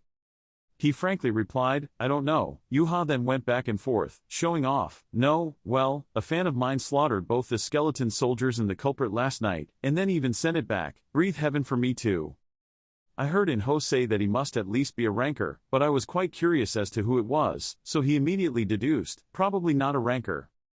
She immediately denied, No, it couldn't be. I told them to find out, but they said they couldn't find any trace from the corpse of the skeleton mage in that alley. In-ho was a ranker. If no trace is found, then that person, if not a ranker, must be a player of equivalent level." He grinned. "In my mind, a way to completely erase all traces by using magic would be thanks to Skaya's guidance." Then Yuha looked back at the paper and said, "But this English handwriting looks so natural, he probably comes from a country that uses English." Young-ho asked, "Do we need to know right away?" Then he said, if he wanted to let her know, he would have come himself. She immediately put the paper back and replied, "You're right, trying to find that person seems quite rude." Then moving on to another topic, "I just remembered, the auction is over. What are you doing here, Snakehead?" He said, "I came to pick up the auction items. I heard you brought them here." Then Yuha pointed at the cashier, "Just go to the other table," he replied, "Thank you." Then she asked further, "Are you going back to Korea?" He answered, "Yes." Yuha said, "I'm quite sad to say goodbye." Then she said, "Let me ask again, do you want to join my group?" Young-ho immediately replied. I also answered back, I extremely refused. She said, again. Then he said, "So the next reunion will be on the second floor." He happily said, "Yeah, it won't be long." Yuha secretly smiled. "Everyone has such a strong mouth." He happily replied, "You will see, you will be confident." Then she held out her hand. "Fine. If you really get to go to the second floor within half a year, I will have a gift for you." He looked down and replied, "What if it doesn't?" Yuha happily replied, "If that's the case, then you have to comply with my request." Then, thinking in his head, still not giving up, he proposed to join the guild. The engine is so exposed. Then he shook her hand. "Okay, that's it." At the cashier desk, the flight attendant brought out 2 boxes and said that the items you won in the auction included a power recovery necklace and a mysterious orb. He took it to check, thinking, what the heck is this thing that causes such strong intuitive reactions? At this time, Young-ho held it in his hand, thinking, I can't appraise it if I infuse it with magical energy. When trying to transmit it, the ball had no effect, making Young-ho a bit disappointed. That's all, it's boring. Then he put it in, thinking, but there was still a reaction. Maybe I'll put it in the inventory and regularly inject energy into it, whether it's destroying or nurturing it, and then there will be results. He glanced at the remaining box, still there. There it is, the flat box containing the necklace. Somewhere, a similar box was placed on the steps in front of the house, and a figure appeared. On the second floor of the residential area's border area, the young man picked it up. He wondered, did the delivery move from the first floor up? Who would do this? Inside is a necklace and a letter. Please pick it up and read. Stay healthy, we'll be there in half a year, my uncle. Then stammered, uncle. Then he was silent for a moment. Then ask yourself, do you want to take action slowly? At the airport, Seo Young-ho pulled his suitcase towards the car. Then I sat in the car, my face a bit confused. Cha Si-yoon also sat in the driver's seat and closed the door. Looking at his current appearance, I couldn't help but wonder, is something wrong? Seo Young-ho raised his face to look at her, somewhat startled, and replied, nothing. Then he rubbed his head and said, I just didn't think you would come pick me up. Father Si-yoon turned his face down to look at him, happily replied, as the secretary, my duties also include picking up Mr. Jin-ho. If you don't want to stop by somewhere, let's go straight to the association, I heard. Suddenly Seo Young-ho said, wait a minute. Then he immediately gave a gift to Cha Si-yoon. I have a gift for her. While she was opening the gift, Seo Young-ho was still sitting there continuing to speak. I didn't know what to buy, so I bought a book, also wondering if she would like it, which made Cha Si-yoon uneasy. Surprise. She looked at the book in her hand, then asked, is this the youngest son of the Gates, and is this also a hardcover version? Seeing that she was a bit surprised, Seo Young-ho immediately replied, do you know this novel? I bought it because there were only a few books left in the bestseller section. Father Si-yoon hugged the book tightly in his hand and turned down to look at him with a happy face, sparkling like a star, and couldn't help but cry out with joy, yeah. Then she told the story. Every day I tried to buy it but couldn't. Hearing that, Seo Young-ho couldn't help but breathe a sigh of relief. That's great, I was worried that she wouldn't like it. He leaned his head against the chair in front of him and calmly said, you can just read it until it's hot. This made Cha Si-yoon's eyes widen in surprise. She appeared shy and replied, it was office hours now so. Before she could finish speaking, Seo Young-ho interrupted, do you have something to deal with now? Cha Si-yoon replied immediately, no. Hearing that, he calmly folded his arms and leaned back, then said, it's okay, I just got off the plane and I'm still not feeling well, so I'll take a nap. Call me when you get to the meeting, it's okay to wake up. Cha Si-yoon couldn't help but be bewildered by his action. After that, I also wished, good night. The sun is now gradually going down, the sky is already dark.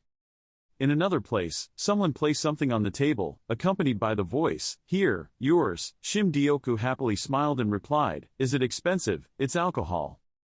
That person stood opposite him, put his hands in his pockets, calmly replied, I have already contacted Arthur, so I will go to the second floor soon. Hearing that, Shim Deoku immediately replied, is that so? That's good, Arthur. 25 years must have been very difficult for the boy, but he has grown up very well. He suddenly sighed and continued with a sad face, but since he reached the second floor boundary, he still hasn't seen him once. Hearing that, Seo Young-ho immediately asked, have you seen the boy recently? Shim Deoku answered, yes, when he comes to the Earth area, he will come to me. He always misses his father very much. After listening, his face looked somewhat pensive and thoughtful. Then he immediately asked, I heard Dakini Captain Gon Yuha say, the invitation letter you gave me wasn't a normal letter. Shim Deoku suddenly smiled with interest and replied, is that so? You already know. I have to let the whole world know my love for you. How can I let others touch you? Hearing him say that, Seo Young-ho did not hesitate to ask immediately, so do me a favor, this. He said, I need to find a kindergarten. This made Shim Deoku surprised, wondering why kindergarten. He then turned serious and replied coldly, I have discovered their secret. The whole room suddenly fell into silence. Shim Deoku put his hand on his forehead, his face darkened, spoke up, tell me, what is it really like, how they took orphans and taught them to become monsters? Seo Young-ho calmly replied, yes, but I don't have any other information other than that place is overseas. At this moment Shim Deoku suddenly angrily slammed down on her, loudly angrily, those damn bastards, they don't know what the limits are.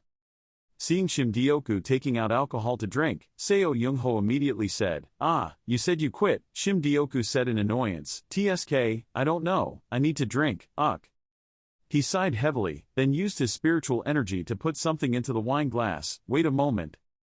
After finishing drinking, Shim Deoku put the cup down on the table, then continued, right, Kwon Noah called you. He couldn't help but wonder when he heard that, calling me. Shim Deoku replied, before going to America you told him to make a sword. Tomorrow the sword will be completed, and he wants to hand it to you personally. With your current status, if you meet him it won't matter either.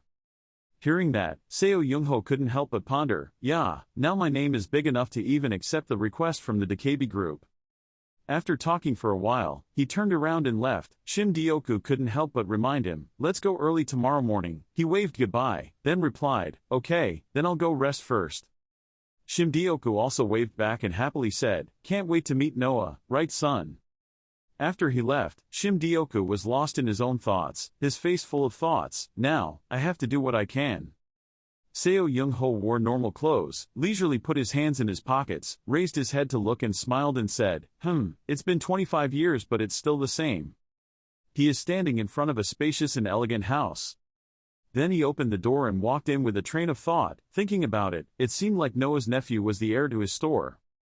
He smiled gently with thoughts. I heard the sound of a hammer. It seems like the kid is learning very well. I wonder how much he is crying. Entering the room, he could see the sounds of hammers and flashing lights. The hammer's muscles were muscular, his skin was dark, and he was sweating.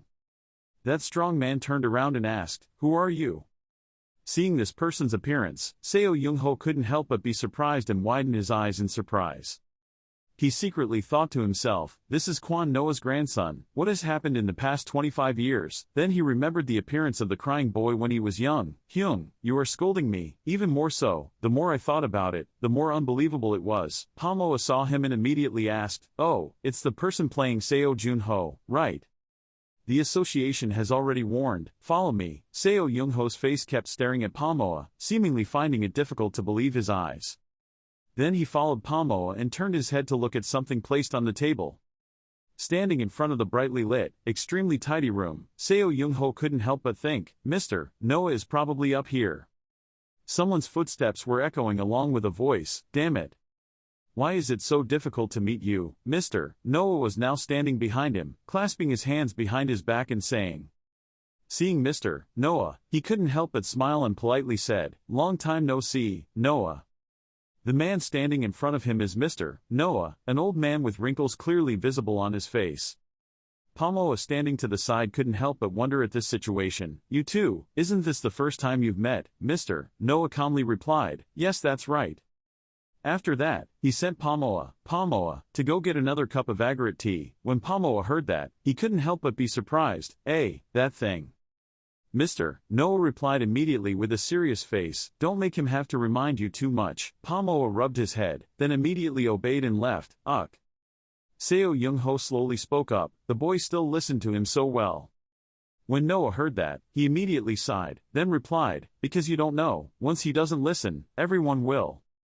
He happily pointed in one direction and said, you must have scolded him very hard, so it seems to be progressing. I saw him banging a hammer just now. His physical strength is really great. Hearing the praise, Mr. Noah just commented, calmly replied, well, there are still a lot of things to teach. Seeing Mr. Noah's nonchalant attitude, Seo Young-ho couldn't help but wonder, is he still so flustered when praising others?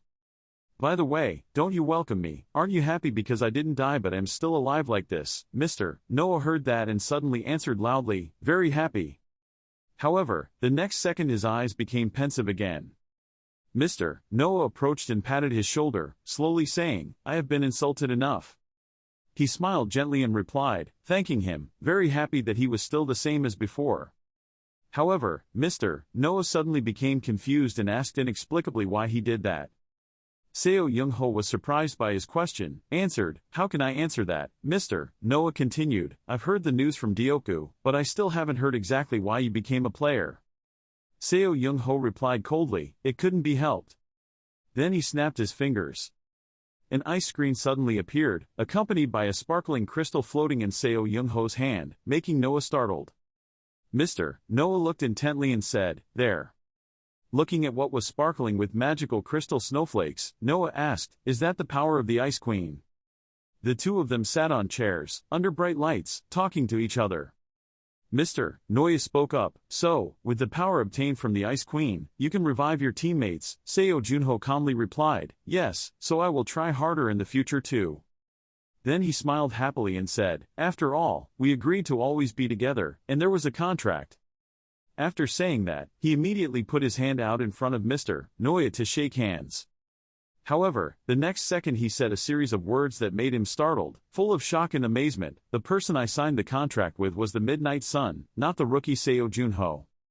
Seeing his surprised expression, Mr. Noah burst out laughing happily, ha ha ha, just kidding.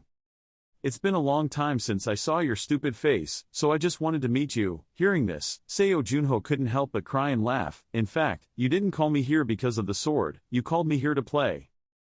At this moment, Mr. Noya stood up and replied, "Ah, what you asked me to make using anonymous cacti, of course I finished it." Hearing that, Seo Junho couldn't help but be confused and asked, "Oh, I just asked recently, it's over so soon." Mr. Noya approached the sword, then replied, I just forgot about it." He lifted the sword and said, "I picked up the hammer for you. And you will pick up this sword for me, that is the promise between us." Having said this, he walked closer to where Seo Junho was sitting and gave it to him. Hearing those words, Seo Junho couldn't help but be stunned, his face bewildered, completely blank. Then he immediately asked, "That's so cheesy, are you sure I said that?" This made Mr. Noya angry and upset. He changed the topic and checked the weapon. Hearing his words, he immediately pulled the sword from its sheath, a beam of light flashed from it. He held it in his hand, thinking to himself, holding it close to his hand, for the past 25 years Noya has always remembered him. While he was engrossed in thought, Mr. Noya suddenly spoke up, and hey, who else would give him only a few bones and force them to make weapons? He sat down on the chair and said, "I had to mix in some new materials. You see, the ability to transmit magic and durability has increased a lot." Seo Junho heard that and immediately replied, "Do I try?" Appraising the item, right after he summoned it, a system screen appeared, displaying information. The special item Black Dragon. This is a very sturdy weapon, not easily dulled or rusted. The fatal wound caused by this sword is not easy to cure. If a resilient hunter smears blood on the magic sword, he can determine the location of his opponent. Reading this information, Seo Junho could not help but feel satisfied, thinking, yes, swords are supposed to be like this, much better than the regular weapons lying around in the association's warehouse. Then he spoke up, "His ability is still the same as ever, I like it very much." Hearing that, Mr. Noya calmly replied, "Still the same as ever, man, I've made a lot of presentations in the past 55 years, you should speak nicely to the old man who retired and plays Go every day." "I'm here." Seo Junho couldn't help but be surprised, wondering, what about Go? If you play Go, you've never won against me. This made Noya extremely frustrated. He immediately objected, "Do you think I still play chicken like before? Now I accept everything from you." During this time, Palmoa brought out the drinks. He put 2 cups of tea on the table and said politely, inviting him and his brother to drink tea. Seo Junho held the cup of tea in his hand, raised his head to look, said, "Thank you." Palmoa politely replied, "It's nothing." Mr. Noya then reminded, "It's precious tea, don't spill it." While drinking, Seo Junho calmly said, "Noya, you are really good, I have drank many types of tea." However, as soon as he drank it, he was startled and surprised. Noya sitting next to him immediately asked, "What does it look like? It's not the same as the tea he used to drink, right?" Looking at the cup of tea in his hand, he wondered, "What tea is this?" Noya smiled and replied, "Do you think I will easily reveal it to you? If you win me a game of Go, I will tell you." Hearing that, Seo Junho also smiled and agreed, "Okay, I won't give in." After a while, suddenly a chess piece hit the board, causing everything to be turned upside down. Noya was angry, frustrated, stood up, pointed at the chessboard and asked, "Is this the chess position again?" Meanwhile, Seo Junho just calmly replied, "Hey there, calm down, I won," said Go, "That's what I'm still giving you." Hearing that, Noya sadly sat down on the chair. Then he asked him if he had ever heard of demi-humans. Seo Junho was a bit surprised. Then I immediately wondered, are the people who stand on the feet of monsters and look a bit like humans, called oaks, or goblins? Mr. Noya leisurely and calmly explained, that was how it used to be, but after the second floor was opened, the definition of demi-human changed. These creatures, which we now call demi-humans, have intelligence that can communicate with us. Hearing this, he was a bit surprised, his eyes widened, wondering, wait, so we can talk to oak demons too? After saying that, he immediately became doubtful. I know oak demons all the time, just a day of whining. Noya quickly explained, among the demi-human race there are inherently less intelligent people, not all of them can talk to me. Seo Junho seemed to be enlightened, asking, is that so? However, he still had some questions, but why did he suddenly bring this up? Noya immediately replied, didn't he want to ask about tea? This agate tea is grown by the goblins themselves. While holding a cup of tea in his hand and looking intently, Seo Junho said, so if I go to the second floor, I will also find this tea, right? Noya thoughtfully replied, if it weren't for the fate with the smart goblin, you can't find it even if you spend hundreds of millions. At this moment, he immediately looked at the system screen, then calmly said, sorry, then, can you take a look at this for me? Do you know what this is? As he spoke, he brought out a round ball that looked like lava. Noya saw it, calmly replied, "Hey, I'm not the sage of the astrology tower, how can I know everything? But this ball seems to be an elf's item." Hearing this, Seo Junho couldn't help but be startled, surprised, full of questions and immediately spoke up, "Huh, how do you know?"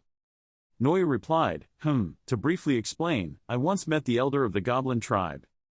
This made Seo Junho open his eyes wide and be stunned for a long time. Then he asked, "So you went to the second floor?" Noya crossed his arms over his chest and immediately denied, "No, they came down here." At that time, several goblins with long ears appeared right in front of his house. It made Seo Junho a bit suspicious and surprised, thinking to himself, can creatures living on the second floor go to the lower floors? However, before he could think much more, Noya interrupted him, saying, "Don't, where are you going? This is a first-level secret," as he said. He picked up a cup of tea to drink. Seo Junho also agreed, "I understand, continue talking." Noya continued, "Goblins are creatures that are both mysterious and special. They are clearly intelligent creatures that exist right before our eyes, but they make us feel like we are facing monsters. Things that belong to nature like water or earth or wind, are exactly the same as the feeling that this sphere gives." Hearing this, he immediately held the orb in his hand, looked closely, then asked, "That's it, so this belongs to an elf, right?" Noya replied, "If you're curious to know what it is, come here, where you can meet them." Among the goblin's items were things that operated on the energy of the tree world. If he was lucky he might find something. After listening to him speak for a while, Seo Junho stood up and replied, "Okay, then I'll ask the secretary if there's a way to meet them." Seeing that he had stood up, Noya couldn't help but ask in surprise, coming back so quickly. Then while drinking tea, he told her not to go far. He heard her, just smiled gently but did not respond. Then he left, couldn't help but think to himself, always pretending to be so rude. At this moment Pamoa was standing in front waiting for him, then spoke up, "Don't be too sad." Pamoa gave him a gift box of some kind and happily said that my grandfather was not very good at expressing emotions. He reached out his hand to receive the gift box, then smiled and replied, "It's okay, I understand. What is this?" He immediately replied, "Agate tea. My grandfather told me to give it to you. He has never been so interested in outsiders. He must like you very much." At this moment he raised his head to look, smiled and said, "Please thank him for me." Pamoa replied, "Yes, and yes, it's nothing, you'll know soon enough." Seeing him seem to be open-minded, Seo Junho couldn't help but wonder, extremely confused. He could only reply politely, "So I'll try it." Outside on the street, cars were busy. Seo Junho's car was also on that route, talking while walking. Was it a black goblin? Siyun's father looked at him while driving and replied, "Yes, those goblins who betrayed the tree world are monsters that live in groups. The gate where they appear has an extremely difficult attack." Seo Junho asked, "If we're lucky we can receive the legendary secret medicine elixir in their village, right?" Father Siyun heard that and couldn't help but praise him. That's a short summary. The gate with the black goblin is currently located in England. The gate is located in the primeval forest. Are you interested in it? Seo Junho replied immediately, "Yes, first of all." Hearing him say that, Cha Si-yoon immediately provided information, so he should know this information. The next second, there was a screen displayed right in front of him. The system displayed an image of a man with the information that the Kyanghi group would participate in the attack on the primeval forest gate. As soon as he read this information, he immediately thought to himself, the Kyanghi group is my group, once encountered when attacking the fox with fireworks. Father Si-yoon continued, "Well, outside of that group, many players around the world will also come." Hearing this, Seo Junho couldn't help but be surprised, sat up, widened his eyes and said, "Wait, it's all world. What is the portal information like?" Father Si-yoon explained to him, "It was located in Gramden, England. The attack condition was to defeat the Black Goblin Patriarch and only players level 20 to 30 could participate. Outside the jungle, the rain poured down in torrents, in a lonely house in the middle of the forest.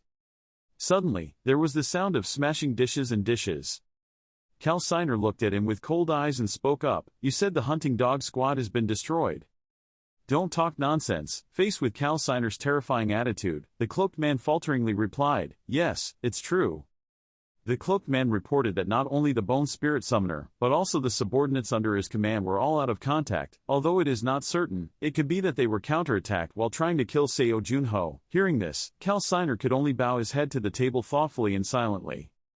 Then I felt extremely uncomfortable, angrily thought to myself, "Damn, this is a big deal. Najat Hallow, he takes those disciples extremely seriously. They were already being chased by the Sword Saint, but now there's another problem, this too."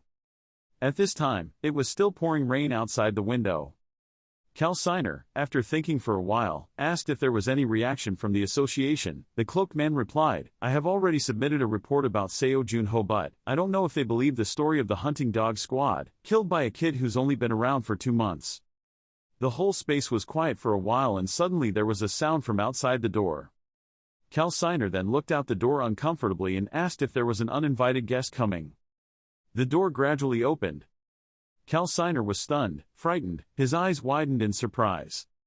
Even the person wearing the black robe was no exception. Suddenly there was thunder and lightning outside. A man covered with a hood, revealing only his long white beard, coldly said, Are you Cal Siner?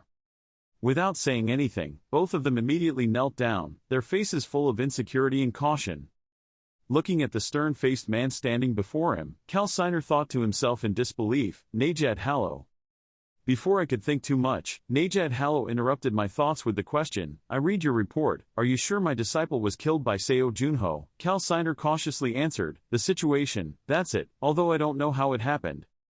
However, before he could finish his sentence, Cal Siner was knocked into the wall next to him. The black-cloaked man was also extremely surprised and looked in Cal Siner's direction. At this moment, Cal Siner's entire body was engulfed by a strange black force, causing Cal Siner's facial veins to pop out and he couldn't help but cry out in pain, Ah!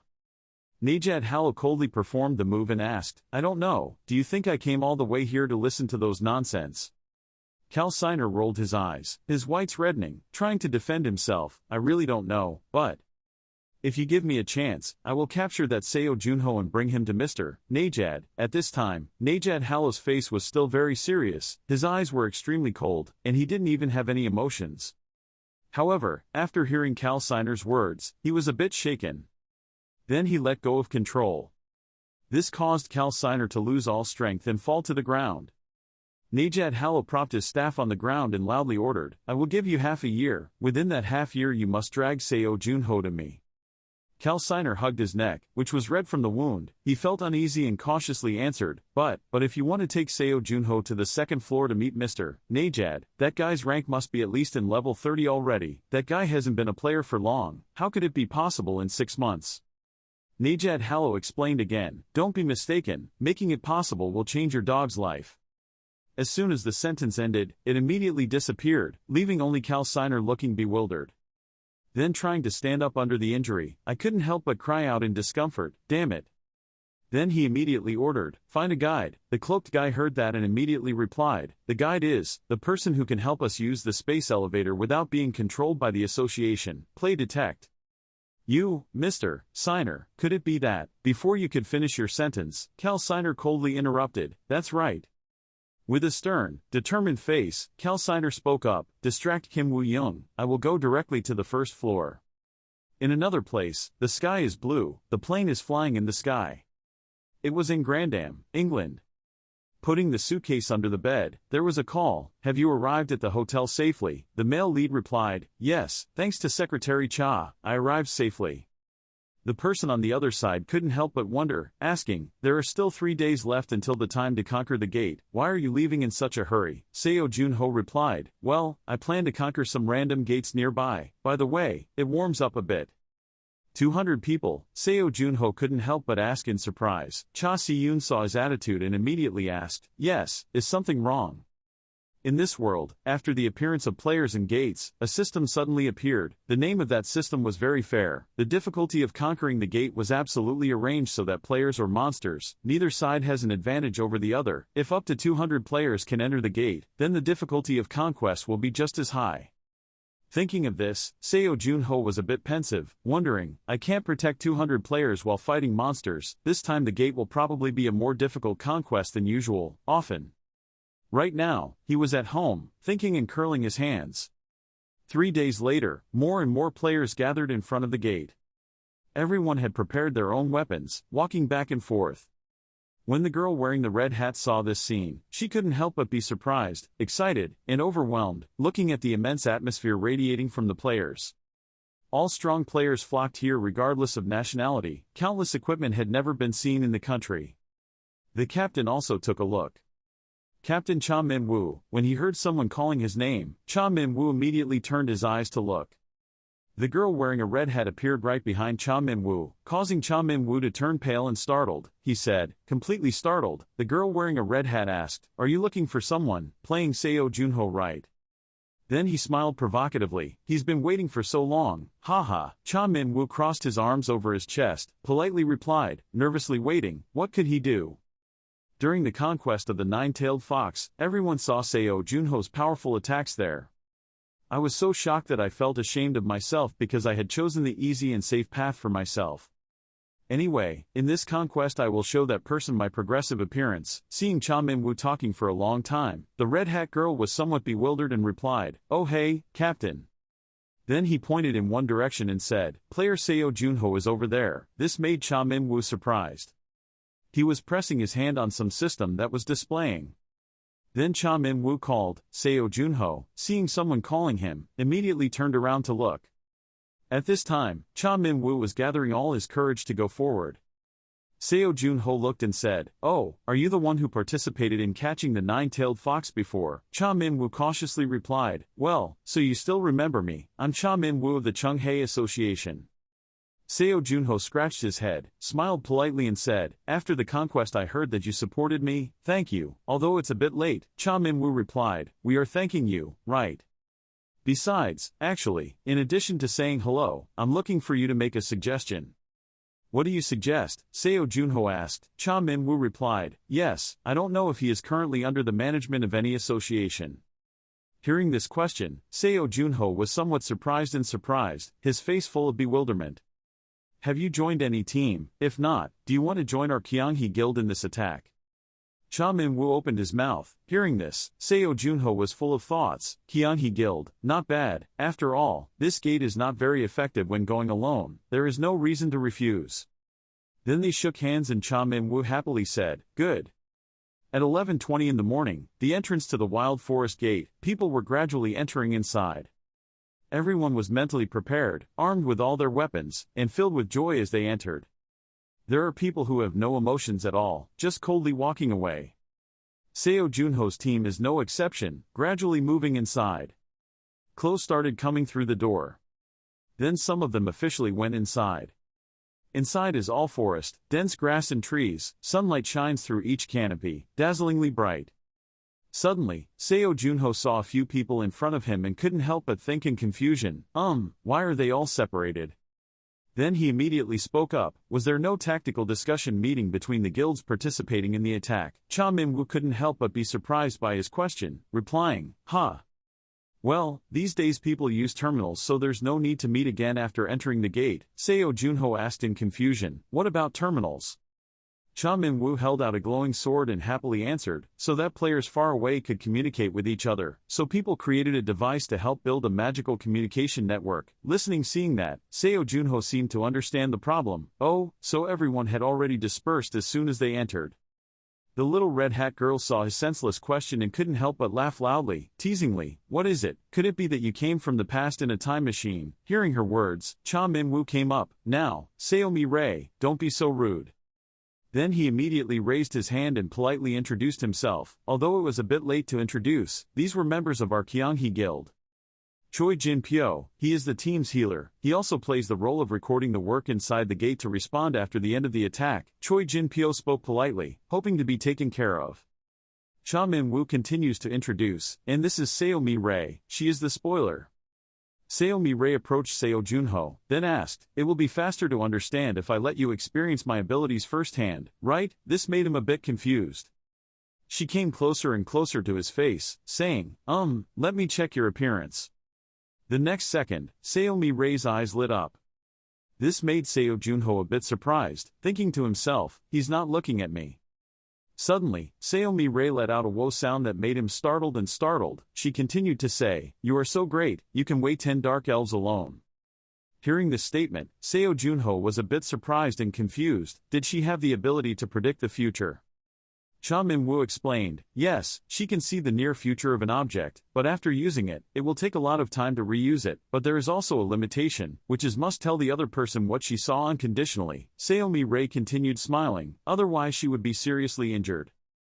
Seo Junho heard that and pondered for a long time. Predicting the future is an extremely rare ability. Even in the darkest times, no more than 10 people possess it, so if it's you.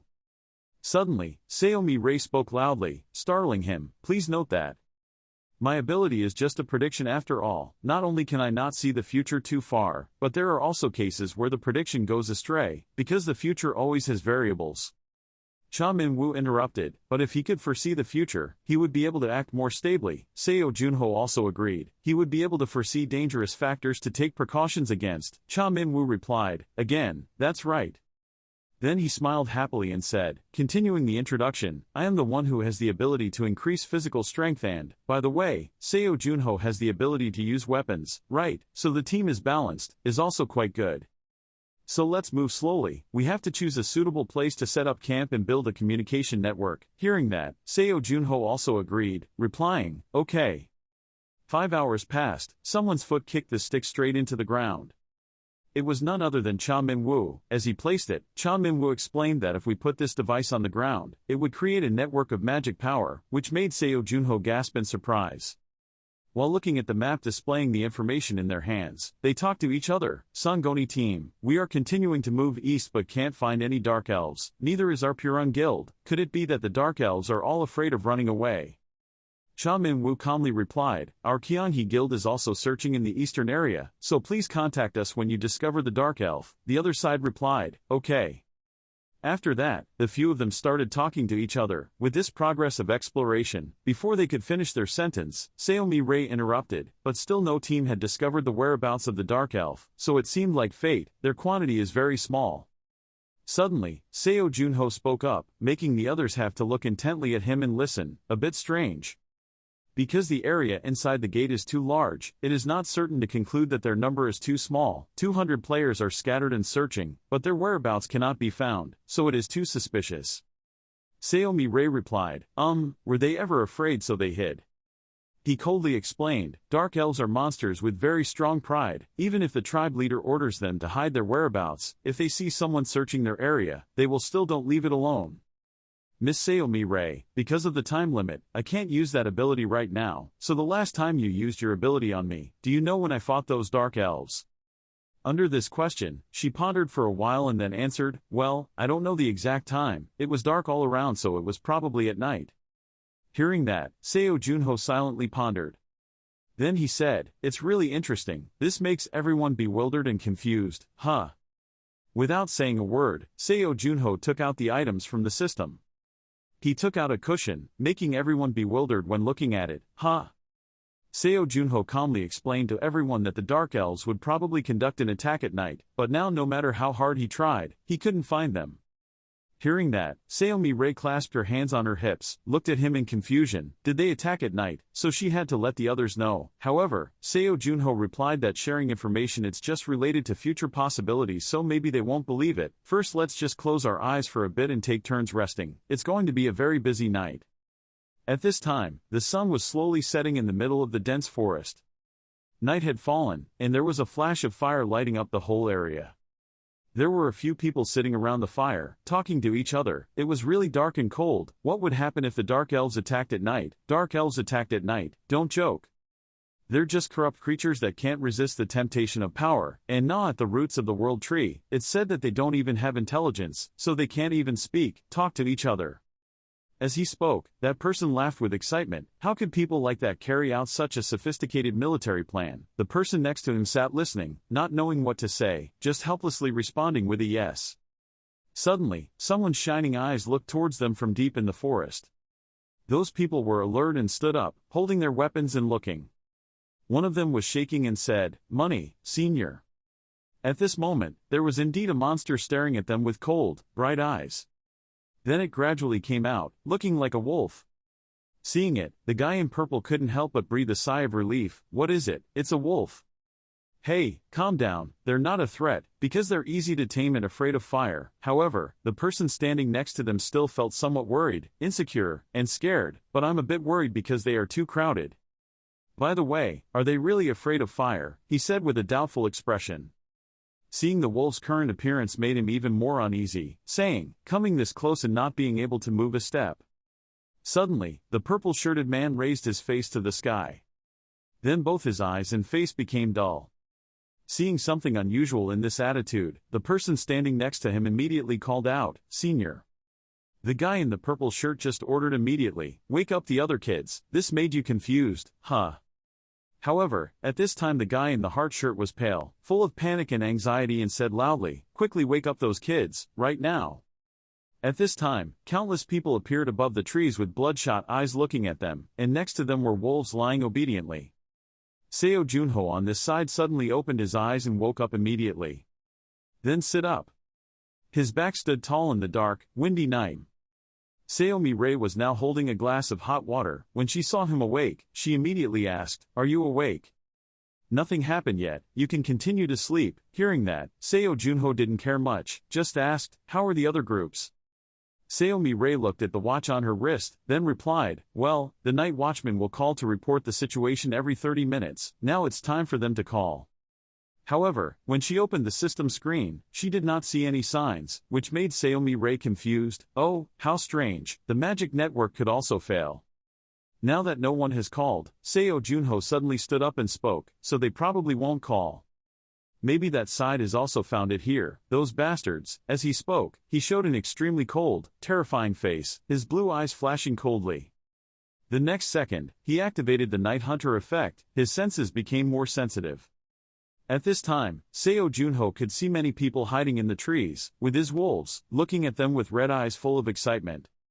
He was not afraid at all, just smiled calmly, thinking to himself, how interesting are those unintelligent dark goblins riding their own uldok and going on raids at night.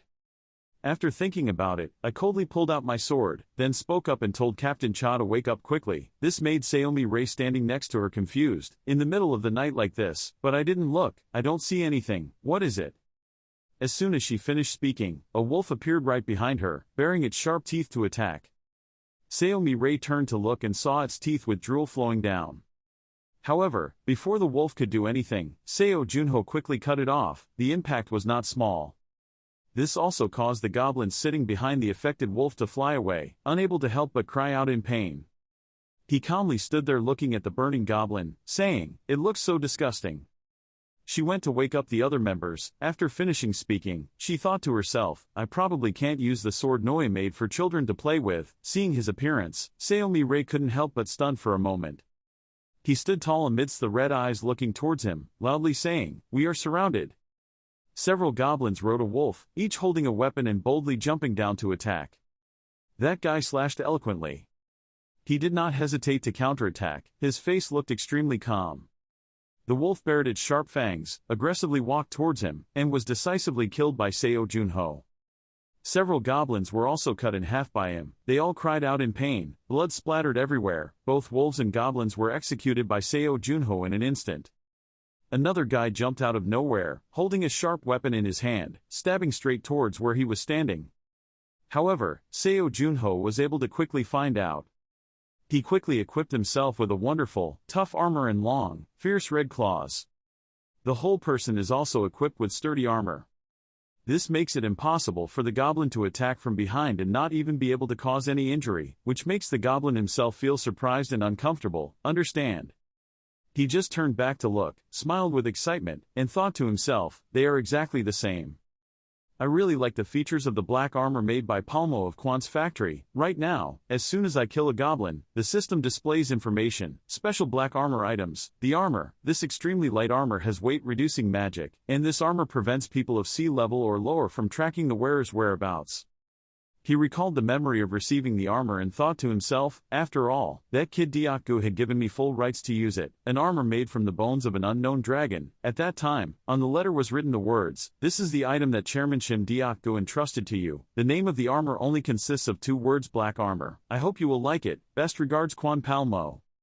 He stood tall in the middle of the goblins with his sturdy armor on, silently thinking, after this attack I have to go and thank him. Besides, at this time, the goblins were somewhat cautious and wary, their faces clearly showing insecurity and worry. Seo Junho just smiled at them, calmly said, "You bastards, standing here I can still hear the sound of your heads rolling." After saying that, he thought to himself, "Let one of you escape, okay, I'll go into the forest to chase them." Looking at the other people who were also fighting the wolf with relentless spirit and strength, he thought, if he wanted to use the confession of the dead to avoid being seen by the members, that was the only way. Thinking about it, he smirked and said provocatively, "Come on, if just one guy shows up, I'll send you all away in peace." As soon as his sentence ended, a goblin holding a weapon rushed forward to attack, burning with hatred. However, the next second, he easily slashed it, causing the goblin standing behind him to startle and panic.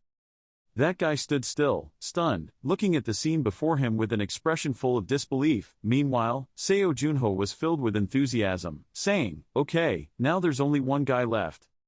Blood splattered everywhere, even on his face, but Seo Junho still smiled brightly like the sun, spoke up, and ran quickly before it was too late.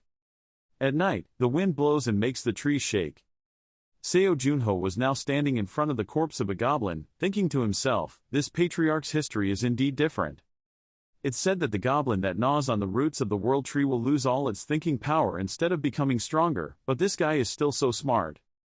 He looked serious and thought seriously, not counting the clan leader, the remaining 1,000 dark goblins were enough to threaten other players. Besides, the guardian of the Black Knight clan leader could not be underestimated. After eliminating all the enemies, he used his hand to push away the leaves from the trees in front of his eyes and left. Seeing his silhouette, Cha Min-woo immediately asked, "Ah, Junho is back." He just coldly replied, "Yes, there was one that escaped so I chased after it." Cha Min-woo immediately believed what he just said, saying, but Seo Junho guessed right, it was late at night, like this, we were suddenly attacked, because I was busy dealing with Uldok, I couldn't help you, I'm sorry." Seo Junho politely replied, "It's okay, there's nothing to apologize for." Seeing the corpses of several beasts lying on the ground, stained with fresh blood, he thought to himself, people from the Chung Hae group have killed him. After defeating Uldok, everyone has fulfilled their roles well.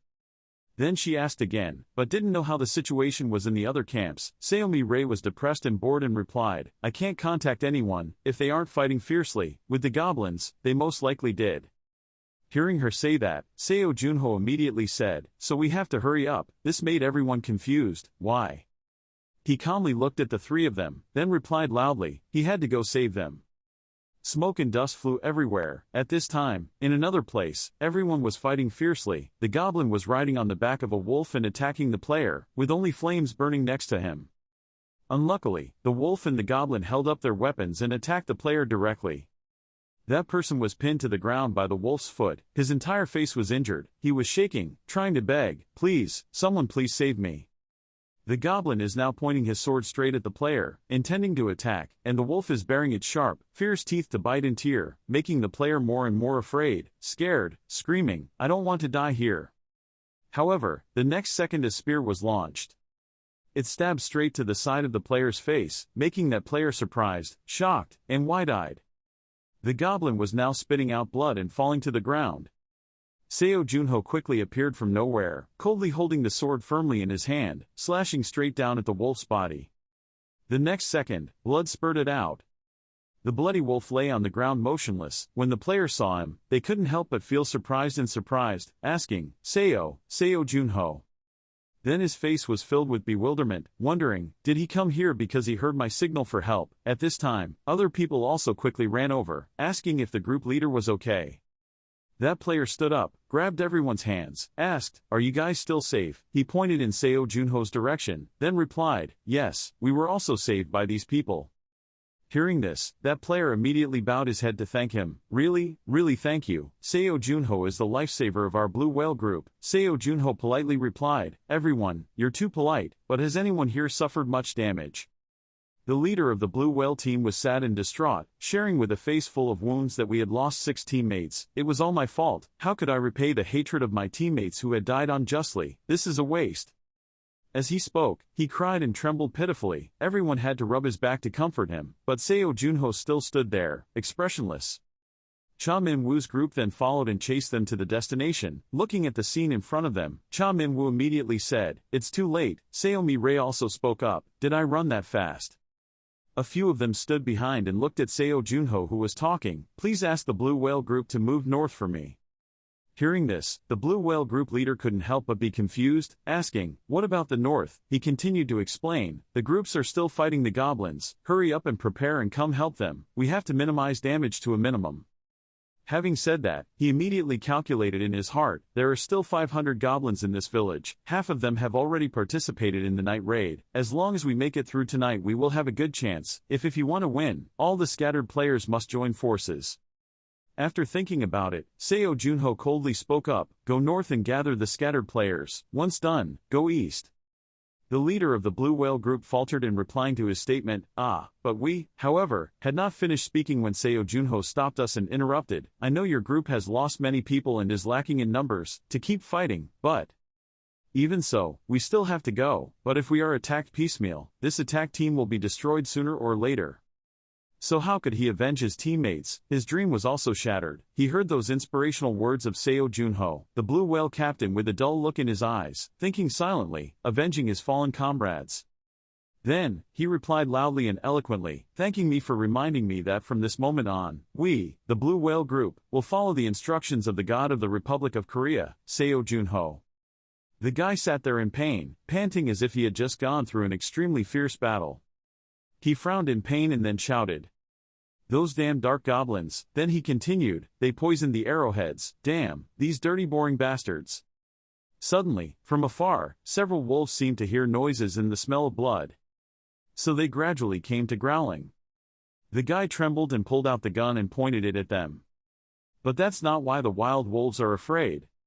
They rushed forward even more aggressively, biting his arm, making the guy scream in pain. But fortunately he was able to point the gun at the wolf's head in time and shoot it dead. The gunshot rang out with an extremely terrifying sound. Moments later, after shooting the wolf, the guy weakly muttered, damn it, I don't have the strength to hold the gun anymore. And then the other wolves drew each other closer to him, but he could do nothing else, he could only let fate arrange it. As expected, they roared and rushed towards him, as if wanting to avenge the brother he had just murdered, and also to take his life.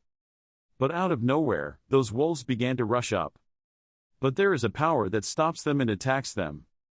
When he saw it, he was very surprised by it. And from the air, Seo Junho swooped down to cut down all the wolves and protected him in an extremely cool way. That's why he was so surprised and muttered to himself, who is this? Suddenly a person wearing armor walked up to the guy, surprised that there was someone here. The other guy asked, is this guy here, making the guy startled and not knowing what to say. A moment later, he said, your senior is still alive, I thought everything was over. The other guy patted the guy's shoulder and said, hey kid, don't move. Then the other guy lifted the guy onto his shoulder and said, thanks to player Seo Junho, I'm alive. He also helped me find you, so let's bring you back to heal and then meet with the members, different later. Then the other guy continued, if it weren't for him, this conquest would have been possible. Even though he was in a lot of pain, he still tried to open one eye to look at Seo Junho in the distance, and then he thought to himself, maybe we were massacred last night. In a certain tent area, there were 3 people sitting there calmly eating noodles. Meanwhile, Seo Junho thought, we have overcome the first hurdle. Then he thought again, although their attack last night caused damage to our side, up to 150 people survived. Moreover, on the side of the Black Demons, they lost nearly half of their army. Now they won't venture out of the realm anymore, they will have to do everything to protect themselves first, Seo Junho thought. If so, we need to act first. The problem is, then you turn around and see that guy arguing with the soldiers, we need to hurry. Protecting our members is the most important thing. We don't have a healer who can completely cure that poison, so we're just holding out. The other guy shouted again, we need to quickly complete this attack to bring him back to the place where the seniors can heal him. The blonde guy heard that and immediately reassured the other guy, I understand how you feel, but organizing it's unreasonable to attack when other groups aren't ready. We can't sacrifice the entire conquest army just because one person was injured. The other guy was very angry when he heard that. He shouted, what, muscle? Seo Junho also had a headache when he heard that. He could only rub his forehead and sigh, thinking, how could he attack a group of people who were quarreling? Then Cha Minwoo appeared in front of him from nowhere and calmly said, what do you think, Junho? Then he looked at the two of them and said, continue my strategy after ensuring the force is ready. Which one do you think is more effective at this time? After listening, Seo Junho calmly replied, well, I think both have disadvantages and benefits. He continued, I think it's best to attack now. The other guy then interjected and said, yes. Seo Junho said, however, everyone must be willing to sacrifice an entire army to save one person. A moment later he continued, I don't deny that. The reason we need to attack now is because the longer time passes, the more disadvantageous our side will be. The other guy heard that and was extremely suspicious and asked, how can you be sure of that? Seo Young-ho calmly replied, it's not hard to think. If you clearly remember the behavior of the dark goblins, you probably have an idea of the strategy of minimizing damage with a ready and strong force, but I have to admit that, judging from last night's raid, this force is not ordinary. Then Seo Young-ho continued, the black demons, although their intelligence was destroyed, attacked collectively like an army. That means, there is an overwhelming presence commanding them. That existence is currently controlling the black demons, perhaps because that existence has intelligence, or the black demons succumb to its power. A moment later someone spoke up, yes, no wonder they organized the raid at night. After all, inside the gate everything was unpredictable. Then someone continued to give their opinion, so let's say there are only about 500 black demons left now. What do you think about the wolves? Anyway, defeating a wolf is not difficult but, oh, don't worry, there aren't any left, Seo Young-ho said calmly. The people there who heard it were all surprised and said in unison, what? Then he continued, remember when everyone rescued the last person, do you remember the size of the wolf chasing him? Seo Young-ho asked. Not an adult but just a cub. In other words, the black demons had lost all of the adult wolves, to the point where they had to mobilize a whole pack of wolf cubs to hunt him down. Then he continued, so they wouldn't be able to attack on a large scale like last night, which made everyone extremely happy. Pondering for a moment, Seo Young-ho spoke again, however, large-scale night raids are not possible, but small-scale night raids certainly will be, once they preserve enough forces.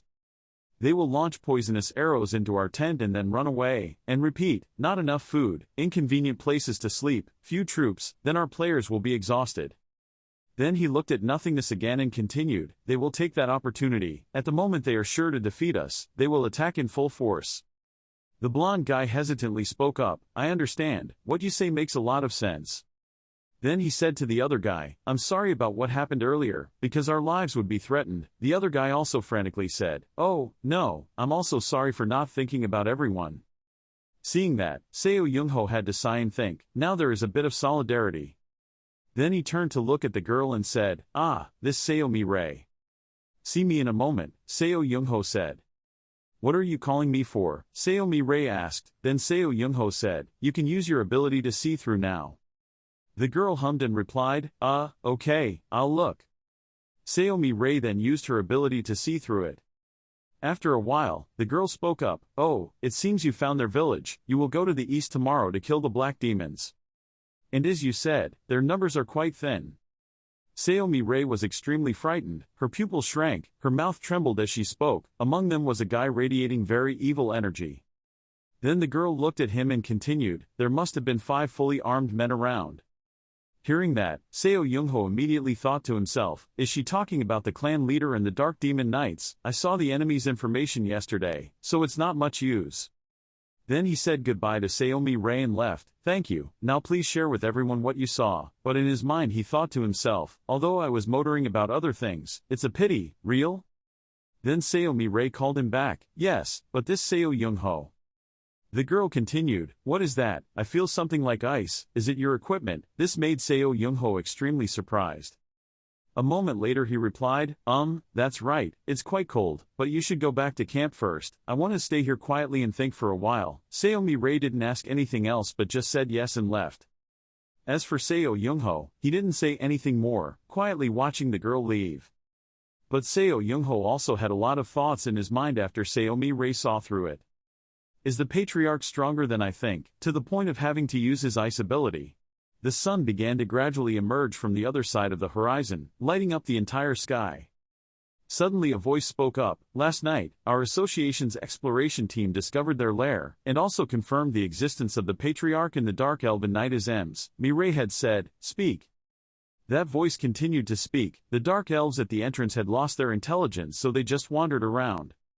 But the dark elves surrounding the patriarch's seat were lining up and creating a proper battle formation, that person said, which surprised Father Minwoo greatly. A moment later someone spoke up, we have to act before the monsters at the entrance also start forming formations, preparing to conquer as quickly as possible like what player Seo Young-ho said is indeed the correct answer. Seo Young-ho heard that and immediately pressed his hand as if he wanted to do something. Everyone didn't understand anything, just looked at Seo Young-ho. After that, he turned around and asked everyone if they were ready. Hearing that, everyone thought of something but hesitated to say anything. Only Cha Minwoo smiled, perhaps realizing what he wanted to mention. In just a moment, the surrounding fell into silence after Seo Young-ho's words. Then everyone shouted in unison, except for those who were seriously injured and could not participate in the match, which was 147 people. The preparations are complete. After they finished speaking, the weapon hit the ground with a bang. The echo could be heard far away. Seeing everyone's determination, Seo Young-ho said solemnly, "Then let's go." In a certain forest. This is, when some people see this place, they are afraid to ask. A village of dark elves, a soldier spoke up. The dark elves were damaged by sunlight due to the curse of the world tree, so they had to dig underground burrows to live to avoid the sunlight. So at guard posts connected to the ground, it's normal for them to dig dozens of cars to go underground. It seemed that Seo Young-ho felt something different, accidentally looked into the dark cave and thought about something extremely far away. Father Minwoo and another person looked at the dark cave and spoke, "There is only one entrance. This is the first time I have encountered this situation." A moment later Seo Young-ho said, "It seems like the patriarch of this place is quite a cunning person. In case there is only one path, he will have the advantage of not being sneakily attacked from behind. On the other hand, if all the dark elves inside are not eliminated, it will be impossible to reach the patriarch." After speaking, everyone around was a bit uneasy, and then someone said, "Let's go in." Bright lights illuminated their path, but the surroundings were still extremely quiet. After that, everyone went into the cave together. Suddenly Cha Minwoo saw something. It seems like another empire is ruling this place. It looks extremely gloomy. But perhaps the dark elves did not know about the presence of these uninvited guests. A woman saw that and immediately said, "I thought about a battle with a narrow terrain like a cave, but I didn't expect there to be such a large space inside. If it was like this, it wouldn't be possible. Avoid a full-scale war." After saying that, she looked towards them and continued, "More than 500 dark elves, and also the throne at the end." At that highest place, the patriarch sat very leisurely. Everything around him had to obey him. It seemed that the patriarch had discovered the other guests but had not yet made any move. Everyone was very worried because they were afraid they would attack without having time to defend, but Seo Young-ho spoke up, and the opposite was even better. Then he continued, "I was worried that we would be forced into a defensive position and be surrounded by them, but with this structure, wouldn't it be okay to just rush in head-on? Let's each try to attack. 4 children, let's go." Hearing that, the other person's mouth twitched. Seo Young-ho. And he added again, "Oh, I forgot. If a patriarch of this caliber would carry elixir with him," Seo Young-ho said. Everyone who heard that was extremely surprised. After that, whispers and thoughts were expressed. Yes, there is also elixir, the secret medicine that can help return the dead to life among the elves. Seeing that, Seo Young-ho immediately laughed and said, "If they had elixir, they would normally divide a sufficient amount depending on their contribution to the attack, right?" I was having an internal monologue. Then everyone was silent. But then the echoes were heard again, the blackout group, advancing, the iron ingot group, preparing to march. He smiled and muttered, only now did he find them useful. When the dark elves heard that, they didn't know what was about to happen and were still stirring below. Suddenly, a dark elf heard it and frowned and turned away, not understanding what was going on. And that guy was suddenly startled by the scene before his eyes. Before anyone could imagine it, the army led by Seo Young-ho was rushing towards them and was about to launch the attack. They are also not the type to just stand still and be attacked but also rush to respond. The two sides fought extremely intensely, drops of blood fell after horrifying cuts. Suddenly a purple power appeared and slashed the neck of a dark elf. Then he slashed another guy's head straight. Someone who saw this was surprised and couldn't believe their eyes and shouted, What a crazy speed." The others also started to respond, "I heard he just became a player not long ago. Damn, I can only follow this far, I can't run anymore." Cha Minwoo then rushed forward when suddenly someone tried to attack him from behind. Fortunately, he knew in time and blocked it with his shield, but they didn't wait and simultaneously rushed to attack Cha Minwoo. I thought he wouldn't have time to counterattack. But luckily Seo Young-ho arrived in time and saved his life. Then he looked at Cha Minwoo and said, "Captain Cha Minwoo, starting from here will be very dangerous, you go back to the rear ranks." Even though he was very exhausted, Cha Minwoo still tried to dissuade him. But, do you mean you would rush down that road alone? That would be a crazy action. Seo Youngho also had no intention of objecting and said, I often do crazy things. Hearing that, Cha Minwoo didn't know what to say and stood still for a few seconds, watching Seo Youngho walk away. He immediately thought, even though I knew that being able to walk side by side with him was my ambition, I didn't expect it. The road to travel is still so long. Thinking about it, he chuckled. Cha Minwoo then turned away and told him, next time I won't be left behind again. Seo Youngho remained silent and watched Cha Minwoo leave. Thinking for a moment, he happily smiled at Cha Minwoo's words and actions, already looking forward to the next time we meet. In just a moment, the sound of footsteps grew closer and closer, turning out to be the Dark Elf army. Seo Youngho said in surprise, oh, Dark Elven Knights, you guys look different from the bunch of junk from before. Well then, I should too, Seo Youngho said with a smile. Use the weapons that suit you to fight. Black Demon Knights, they were once elven knights who protected the kingdom before the fall. Besides the traditional goblin sword skills, they also use the power of powerful souls. If they hadn't fallen yet, with my current ability, I wouldn't be able to handle them. After thinking about it, Seo Youngho raised his sword and said, but as long as the contract with your souls is annulled, you are no match for me. If we just compare carefully, then I can confidently face anyone. Count how many enemies there are. Because I have never seen anyone better at swordplay than me. As soon as he finished speaking, a man holding a sword and screaming rushed forward. He then pointed his sword at him and slashed the ground, but it didn't matter because Seo Youngho avoided the attack. He attacks faster and faster. Seo Youngho was still extremely calm and avoided. Moments later, he cut a wound across his stomach. Seo Youngho still avoided it but immediately felt something was different. Then he didn't let him fix his mind and immediately launched the attack. In just a moment, Seo Youngho bent down to avoid the attack, looking at the path of the slash just now. He thought to himself, if that hit him, he wouldn't even have any bones left. This is a battle where just one attack is enough to kill. But those thoughts made him even more excited, thinking dangerously with a smile, so excited. As soon as he finished thinking, Seo Youngho held his sword and responded with slashes. His arm left his body and fell to the ground. But he still doesn't seem to have figured out what's going on. Then he let out a scream, ah! He hugged his arm in pain but was still angrier. And he was about to run away when Seo Youngho held him back. No way, where are you going to run away? Seo Youngho looked at that guy and said. Then he stabbed him fatally. When the other guys saw him collapse, they whispered. It can't be helped, it's just so disappointing. Seo Youngho wiped the blood off his face, looked at them and said, try to be a little more aggressive. Suddenly he heard screams from behind, so he turned around and saw everyone fighting. Seo Youngho thought to himself, well, those people are quite good, right? In return, the Dark Elf side is also trying to respond. There was a guy who injured Seo Youngho's teammate. Someone is injured, Cha Minwoo shouted, where is the healer, please assist. The doctor panicked and said, wait a minute. We are still treating the injured person here, the doctor said loudly. Cha Minwoo was extremely worried about this.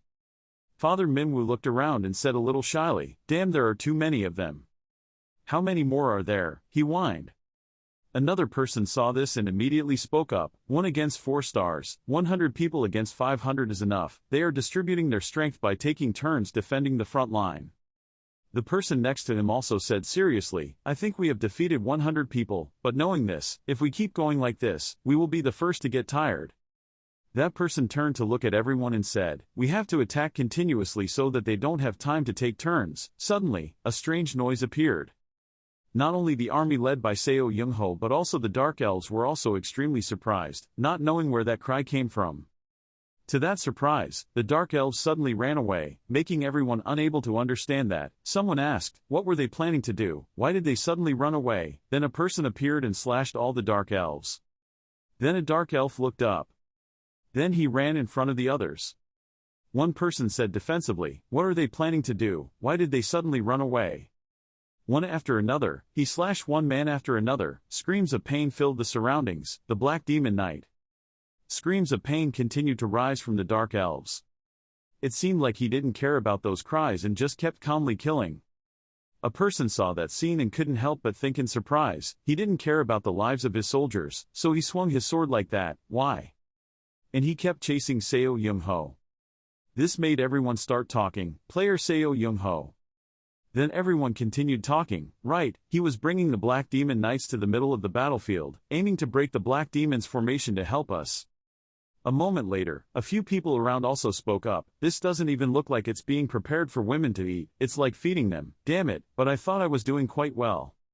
Father Minwoo heard that and immediately shouted, calm down, between the boundary between death and life, what's the point of having dignity? Now is your chance, use this opportunity to completely destroy their camp. As soon as he finished speaking, everyone rushed to fight, for themselves and also for their comrades who had shed blood. Seo Young-ho saw this, his face expressionless, but in his mind he thought, although it's a bit laborious, this is more than enough. Suddenly from behind, the other guy suddenly rushed forward and tried to swing his hand to attack Seo Young-ho. But Seo Young-ho seemed to have anticipated that and reversed the situation.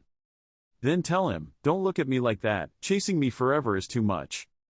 Let me send you off in peace. Seo Young-ho looked at him with a cold face and raised his sword to finish him off. The patriarch sat there witnessing everything but still decided to sit still and do nothing.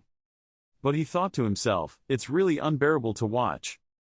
In the past, they were once creatures with flashy appearances and outstanding intelligence. Now, they are just ugly monsters. Like a fallen man, he thought, the glory of the past was now only an echo. After that, Seo Young-ho held the sword and walked away. Then Seo Young-ho said, this is the first time in my life that I have ever fought a battle with this large number of troops, without any cockroaches. Hearing that, the patriarch immediately said, don't mention that damn animal in front of me. Seo Young-ho smiled and said, even goblins, nature's guardians, don't like cockroaches. Oh, maybe it's because you're a dark demon. Do you know what they look like? Why, discriminating against the same clan, he said with a contemptuous smile. Then the patriarch gradually walked up to him, holding the sword in his hand, slowly and loudly said, I won't say much, raise your sword, human. Seo Young-ho heard that and smiled sinisterly. Raised the sword and said, then let me go first. TSK, what an audacious human, the patriarch said. The patriarch and Seo Young-ho confront each other. He gradually pulled the sword out of its scabbard, and at the same time looked at Seo Young-ho. He looked at that movement, thoughtfully, that was the posture. The swordsmanship passed down from the elves, borrowing the power of nature. Genie Manus, Seo Young-ho thought, but that's a control technique that only goblins with spirit power can use, fallen black goblins can't use it, he muttered under his breath. While thinking, the patriarch immediately attacked. This caused Seo Young-ho to almost faint and had no time to prepare. Seeing that, he clicked his tongue in dissatisfaction. In just a moment, the patriarch stepped back as if he had something in mind. Seo Young-ho thought to himself, so that's it, this is it. The swordsmanship that had been transformed to be compatible with the Black Goblin's enhanced body was the original swordsmanship created by that guy. After thinking for a while, Seo Young-ho looked at him and smiled and said, it seems like he even knows how to guess the other person's harmony, that's interesting. Hearing that, the patriarch immediately said, you are waving a sword with your mouth, you human. Having said that, no one gave way, both rushed towards each other and attacked. First, the patriarch threw a move at Seo Young-ho, but he still dodged it. Seo Young-ho ran so fast that he lost track of him and couldn't see him anywhere. He then appeared before him, holding the sword and seemingly ready to respond. But the patriarch had already predicted that, so when he was attacked, he was able to immediately respond. Once again, the patriarch retreated as if waiting for an opportunity to counterattack Seo Young-ho. He immediately thought to himself, he is strong and very fast, but he does not have overwhelming strength like what he saw in the memories of the Black Goblin. After the attacks, he seemed extremely tired and out of breath. Then the chief looked around, looking at the goblins being stabbed by arrows and swords, motionless there. Look at the people who fell fighting to protect him. The patriarch pondered for a while, the people in my tribe, the idiots, always believed and listened to a useless person like me until the last moment. I just want to return to the heroic past with them and correct the mistakes we once made. O foolish people whose fate is short, if you want to fulfill that wish, a voice said, confront 1,000 enemies and defeat them. The defeated will not be forgiven. I just let you win. Seo Young-ho was extremely surprised and thought, has his aura changed? In just that moment of daze, the patriarch rushed forward and attacked him. Seo Young-ho was bewildered and thought he couldn't block the attack. But fortunately his body reacted in time to block the attack. Because the two streams of power collided, it created a huge explosion. Seo Young-ho was made to vomit blood by that power and suffered extremely heavy losses. Before he could decide, the patriarch rushed forward like a flash of lightning. And then he attacked him extremely brutally. Seo Young-ho looked at him and thought, this is the feeling. The terrible power I have seen in the memories of the Black Goblin. Then he immediately summoned his weapon, stood up and fought him. Then he used that weapon and attacked the patriarch. A sword strike suddenly passed by. Along with that was the sudden appearance of the patriarch right in front of him. He said angrily, "Are you trying to fool me?" Then the two streams of power once again collided to create two separate areas of sky. Neither of them was willing to give in to the other, they just kept the same position without moving at all. Even though he could still resist, it seemed like Seo Young-ho was a bit exhausted, breathing heavily and thinking, thanks to the power of the Black Dragon, I was able to endure but I couldn't continue to fight and hide my strength. Again, Seo Young-ho tried to be patient and turned back to look. But there were too many people around, so he looked around and thought again. Then the patriarch continued to attack. But he was so fast that Seo Young-ho didn't have time to blink. And as expected, he couldn't block the attack and was thrown behind the wall. Debris from the wall gradually fell, and the smoke and dust gradually dissipated. Only Seo Young-ho sat there without any strength. He frowned and thought, "Mom, my ribs are sticking out." In just a moment, the patriarch appeared again. He trembled and lifted his hand, not forgetting to tell himself, quickly, "You have to stand up." But everything gradually became blurred. Seo Young-ho no longer had the strength to fight back and fainted. Then the patriarch immediately summoned some kind of power. It sounds terrible. Everyone around ran around him.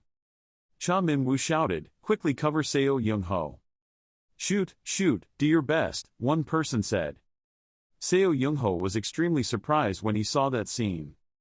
The doctor saw this and immediately ran out to treat Seo Young-ho's injuries. His ribs were broken and the treatment would take at least 30 minutes. Other people also spoke up, "I'll treat it together. Me, I'll also lend a hand. Even though my healing skills are only at a low level, it's better than nothing." Even though we were in the back, we all saw it all. The doctor came next to him and said, making Seo Young-ho startled in disbelief. That person continued, "You defeated all those evil dark elf knights and attacking the patriarch himself, you became the driving force that gave us strength." The other two people who were healing him also spoke up. The guy had only debuted less than 3 months and was already so strong, but we were scared to death, trying to attack a little to save face. Then they continued, "The enemy army only had about 100 left, so we couldn't help you, so now we just need to defeat the clan leader and we're done." Suddenly Seo Young-ho stood up, making the doctor extremely worried and said, "Oh, you can't move yet." 10 minutes, Seo Young-ho said, holding the sword and preparing to do something. He put on a bloodthirsty face, stuck the sword firmly in the ground, smiled and said, "Just try to buy 10 more minutes for me." Seo Young-ho firmly said, "Everyone just needs to hold out for another 10 minutes until I recover." Everyone who heard that tried their best to hold back the Black Elf clan leader. 10 minutes, everyone's face turned red and they gritted their teeth, struggling to support themselves. One of them carefully raised his face. "When we face each other like that, we will know." The appearance of the leader of the Black Elf clan was filled with a terrifying murderous aura. This guy is a cunning monster. Seo Young-ho just fought with the clan leader. He is as strong as the clan leader. Even though everyone was trying too hard, no one dared to give up. Everyone put their trust in Seo Young-ho. If he is, we will most likely be able to destroy the patriarch. We just need to hold out for 10 minutes. Noya suddenly looked towards Cha Min-woo and reminded him, "Stay away," but he didn't seem to hear. He had to shout loudly towards Cha Min-woo, "Enter carefully." Boom! A streak of slashes landed straight on the spot where Cha Min-woo had just stood, but he escaped death. Thanks to Noya, he rushed forward and pulled him aside, narrowly avoiding death. And the culprit of that terrible slash was none other than the patriarch. Cha Min-woo frantically sat up and said, "Thank you, sorry." Noya kindly reminded him as well as herself, "In this battle I will bet my life on it." He shyly looked towards the center. That guy was too dangerous, but that monster only bet for a few short minutes, so today even if I have to die here, I will still protect my dignity. Realizing that the patriarch was bursting with power, Noya shouted loudly. Everyone immediately regained their composure and killed him. The patriarch was held back by one person after another and began to become angry. He gritted his teeth, these insects stuck like leeches. In front there were several people in a group holding weapons, regardless of everyone rushing forward. He swung a sword straight through them, killing them in just one blow. Magical fireballs flew straight in. The chief swung his sword and cut it in half. In his mind, he was constantly frustrated, wondering why he had to suppress it. The people still standing firmly on this fierce battlefield are constantly protecting each other, quickly moving the injured to another place, fighting hard. The patriarch gritted his teeth to suppress the anger in his heart. We had to quickly destroy him. Am I in too much of a hurry? Looking at the crowd of people constantly rushing forward, one person after another, the patriarch couldn't help but be confused and wonder, what exactly was he afraid of? In an instant, Seo Young-ho's face, although full of struggle and blood, but still cold and steadfast, appeared in his mind. The patriarch was startled and quickly regained consciousness. His hand grasped the sword so tightly that scary veins appeared. A group of people vigilantly looked towards the patriarch, even though they were in a wary stance. Their voices couldn't hide the fatigue. There's less than 3 minutes left, it's okay, I can still hold out. A line of sword energy passed by. 2 of the 3 people in that group were killed by the patriarch with a sword strike. The 2 bodies fell down, their ears still echoing in their ears, the pitiful screams, ah! A pitiful scream still echoed in my ears, ah! One after another, people fell down. Bright red blood splashed everywhere, accompanied by the sound of swords being cut and broken. The person in the group who was still lucky to be alive was now pale with fear, knelt down on his knees and trembled and looked up. I made the mistake of thinking that the attack was about to end. He looked up at the patriarch who was holding a sword pointed straight at him with burning murderous intent, thinking in despair, the level 1 boss monster was as strong as an army, even if it could destroy 100 black goblins. Besides, as long as he's alive, nothing will change. On the battlefield at this time, there were people shaking their heads and wanting to give up. Some people are injured but still try to get up. Just when it seemed like everything was over, a hoarse male voice rang out, "Hey cockroach, enough chaos yet." This voice was enough to attract the attention of this murderous clan leader to temporarily stop. The owner of the voice spoke again, "Why didn't you answer? I ask you, is there enough commotion?" Who else but Seo Young-ho? He boldly approached the patriarch. "Don't forget to care and comfort those who have given you a helping hand. Everyone has worked hard, and thank you everyone, just leave that guy to me." Everyone who hears that finds it hard to believe and worries, will you be okay alone? It's better if we join forces. Seo Young-ho smiled and refused, "I'm fine, everyone just go fight his army." He lied because he didn't want anyone to see his secret, his ability was already hidden. Trash name, the patriarch finished scolding him, looked at Seo Young-ho, and coldly waved the sword in his hand. He slashed straight forward and said coldly, "I will let you all die together." Roaring, a strong collision sounded, and the shock created wind that blew debris and rocks everywhere on the battlefield. Cha Min-woo shouted in panic, "Young-ho!" The sand and dust cleared, revealing a giant purple-black ball in the middle of the battlefield. Everyone was full of surprise and carefully probed, what was this? Cha Min-woo stood outside the sphere, repeatedly hitting it and shouting, "Is it the clan leader's skill? Young-ho, are you okay?" Suddenly there was a sound inside the sphere that made Cha Min-woo stop. Seo Young-ho's voice came from inside. "That's what he used, it's definitely not mine, I'm stuck, really." Cha Min-woo was upset. Did he fall into a trap? He said from outside, "Try to find a way to break this trap from the outside." Seo Young-ho inside the sphere heard that and was relieved. Fortunately they trusted him. The patriarch's question rang out, "What is this barrier?" He couldn't believe it. "Are you hiding your strength?" Seo Young-ho turned around and smirked, "I just showed you a skill, why are you so tense? I still have a lot of hidden power." Tiny ice crystals began to appear in the air. And then from Seo Young-ho a strange light radiated. Countless ice powers passed through the clan leader's body. The ground below was frozen, cold air covered his feet. The patriarch was surprised, "What is this?" He turned around and looked up. There were many sharp pieces of ice that had formed. From inside the sphere, sharp icicles appeared. Seo Young-ho laughed and said, "After the enemy you thought was defeated by you recovers its strength, that person will be able to use a new skill. This is the second stage that reveals your inherent greed, right?" Seo Young-ho carried the sword on his shoulder, with bright white ice behind him. He stood there arrogantly, smiling provocatively and asked the patriarch, would he feel like this every time a monster boss despises humans? The patriarch looked expressionlessly at Seo Young-ho. "You In the bright hallway, Shim Dioku nervously called out, "Hey, Junho." He asked, "Did you finish training so quickly? Are you okay? You were just defrosted not long ago." Jung-ho opened the gym door, said, "Enough, I have to test out that frost skill." He sighed, "Your fighting method has reached the level of perfection in the twilight period, you still want to develop it further." He replied indifferently, everyone had misunderstood. Looking at the door gradually opening, Jung-ho remembered a formidable opponent, the Ice Queen. He affirmed, "I am still very lacking." Hearing that, Dioku could only thoughtfully look at Jung-ho. He didn't advise him to rest anymore. "Ahem, that's okay, so how are you going to use the frost skill?" Jung-ho smiled and replied, "First of all, I will divide it into 3 big parts." Returning to the battlefield, he said, "First is practicality." Facing Jung-ho, the leader of the Dark Elf clan patiently listened. "I would use ice and earth to gain an advantage in the fight, then erode the opponent's physical strength little by little and then attack right when the opponent did not like it, respond promptly." Jung-ho continued, "The second is to use it more intuitively, increasing the defense of ice armor, of course only having to block attacks due to problems with flash skills." He teased, "Put on your clothes for the other patriarch to see." Jung-ho spoke while acting, and finally, sharp blocks of ice aimed straight at the patriarch, replenishing energy for attacks using frost skills. He quickly dodged them.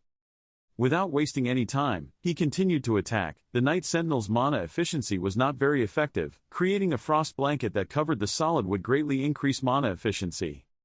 The patriarch only needed a wave of his hand to block the attack. He asked while dealing with the attacks, "So as a demon sword master, why are you hiding this power?" Jung-ho replied, "Because I have my own reasons, and besides, don't you also hide your strength?" The patriarch silently commented that my power is just to burn the soul and temporarily borrow the power of those corrupted spirits. That ability cannot always be used. His skills are always so mysterious, so dangerous. With his power, he created many slender and sharp blades, but the surrounding atmosphere gradually becomes more tense. Nothing will change. The patriarch looked seriously at his opponent. Jung-ho looked so indifferent. He said, 10 minutes, no, it only took 5 minutes. He was a bit surprised. Jung-ho reaffirmed, "Yes, okay, 5 minutes is enough." The patriarch asked, "What 5 minutes?"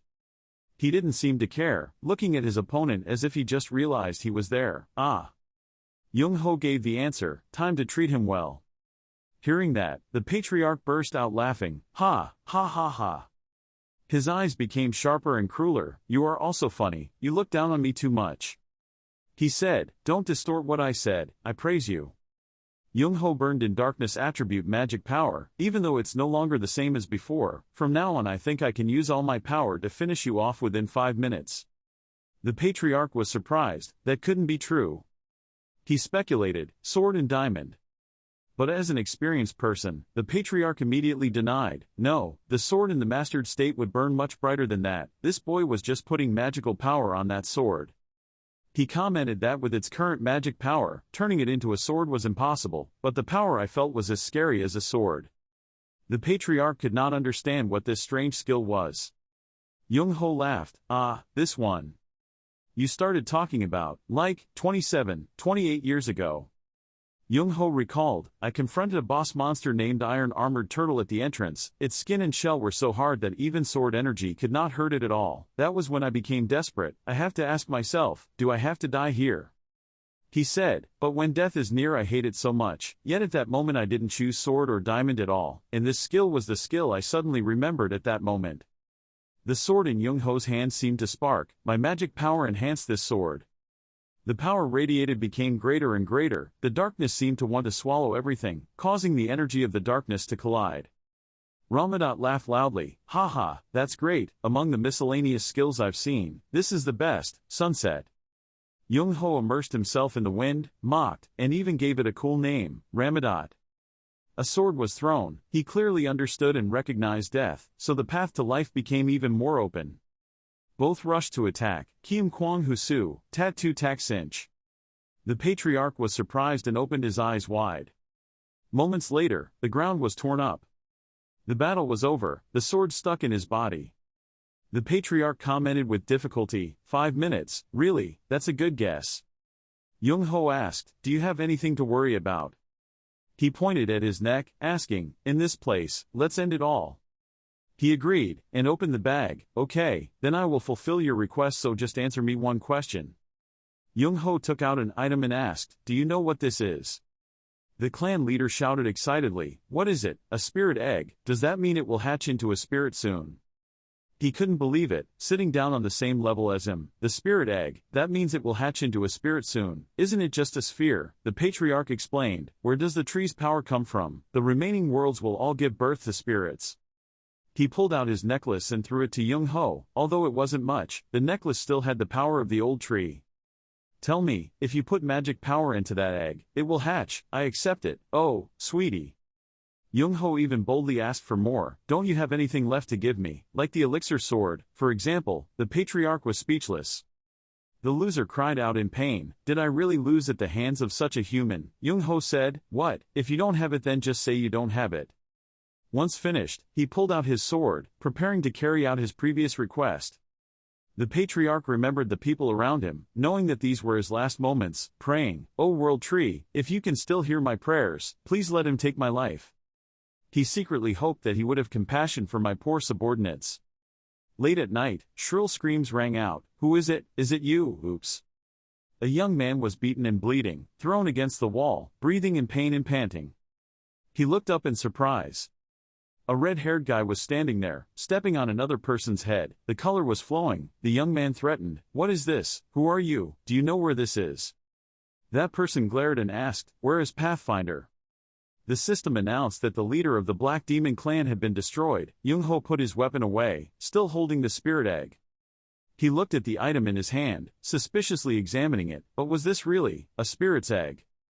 Young-ho remembered a small burning creature flying near the player. If he made a contract with a spirit, he could use powerful abilities without consuming magic power. He was nostalgic. In the past, his magic power was always in a state of deficiency. Whether it's an enemy or a friend, I feel extremely jealous every time I see them.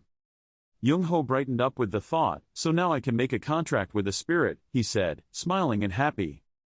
Holding the rope that the Black Demon clan's patriarch gave him along with the egg, Young-ho thought excitedly. The spirit had said he would make a deal with anyone who could join forces with them. This egg belonged to the Black Spirit 100%.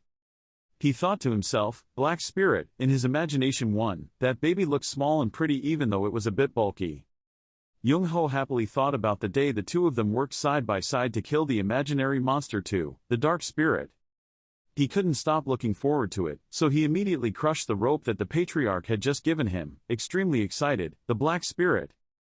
Young-ho looked at the light radiating from the item. He could feel the energy of the forest, even though it was a bit weak. He thought as he did, "If I let my magic seep into this egg." The cracks glowed. Perhaps the spirit Young-ho was waiting for was about to appear.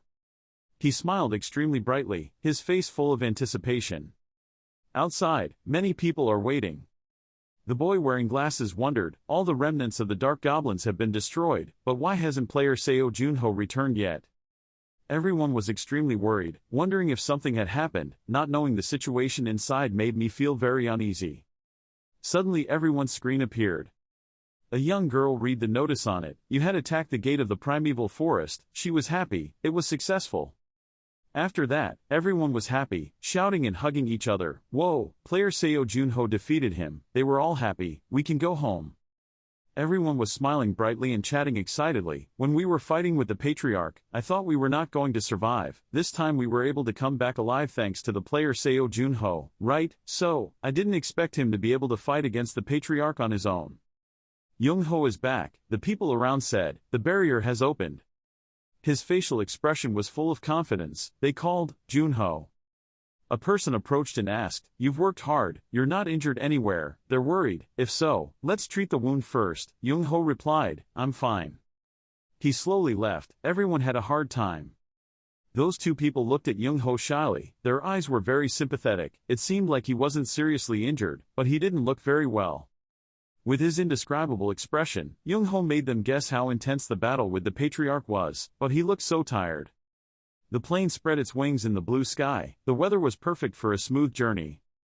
On the news, the attack on the primeval forest has been completed.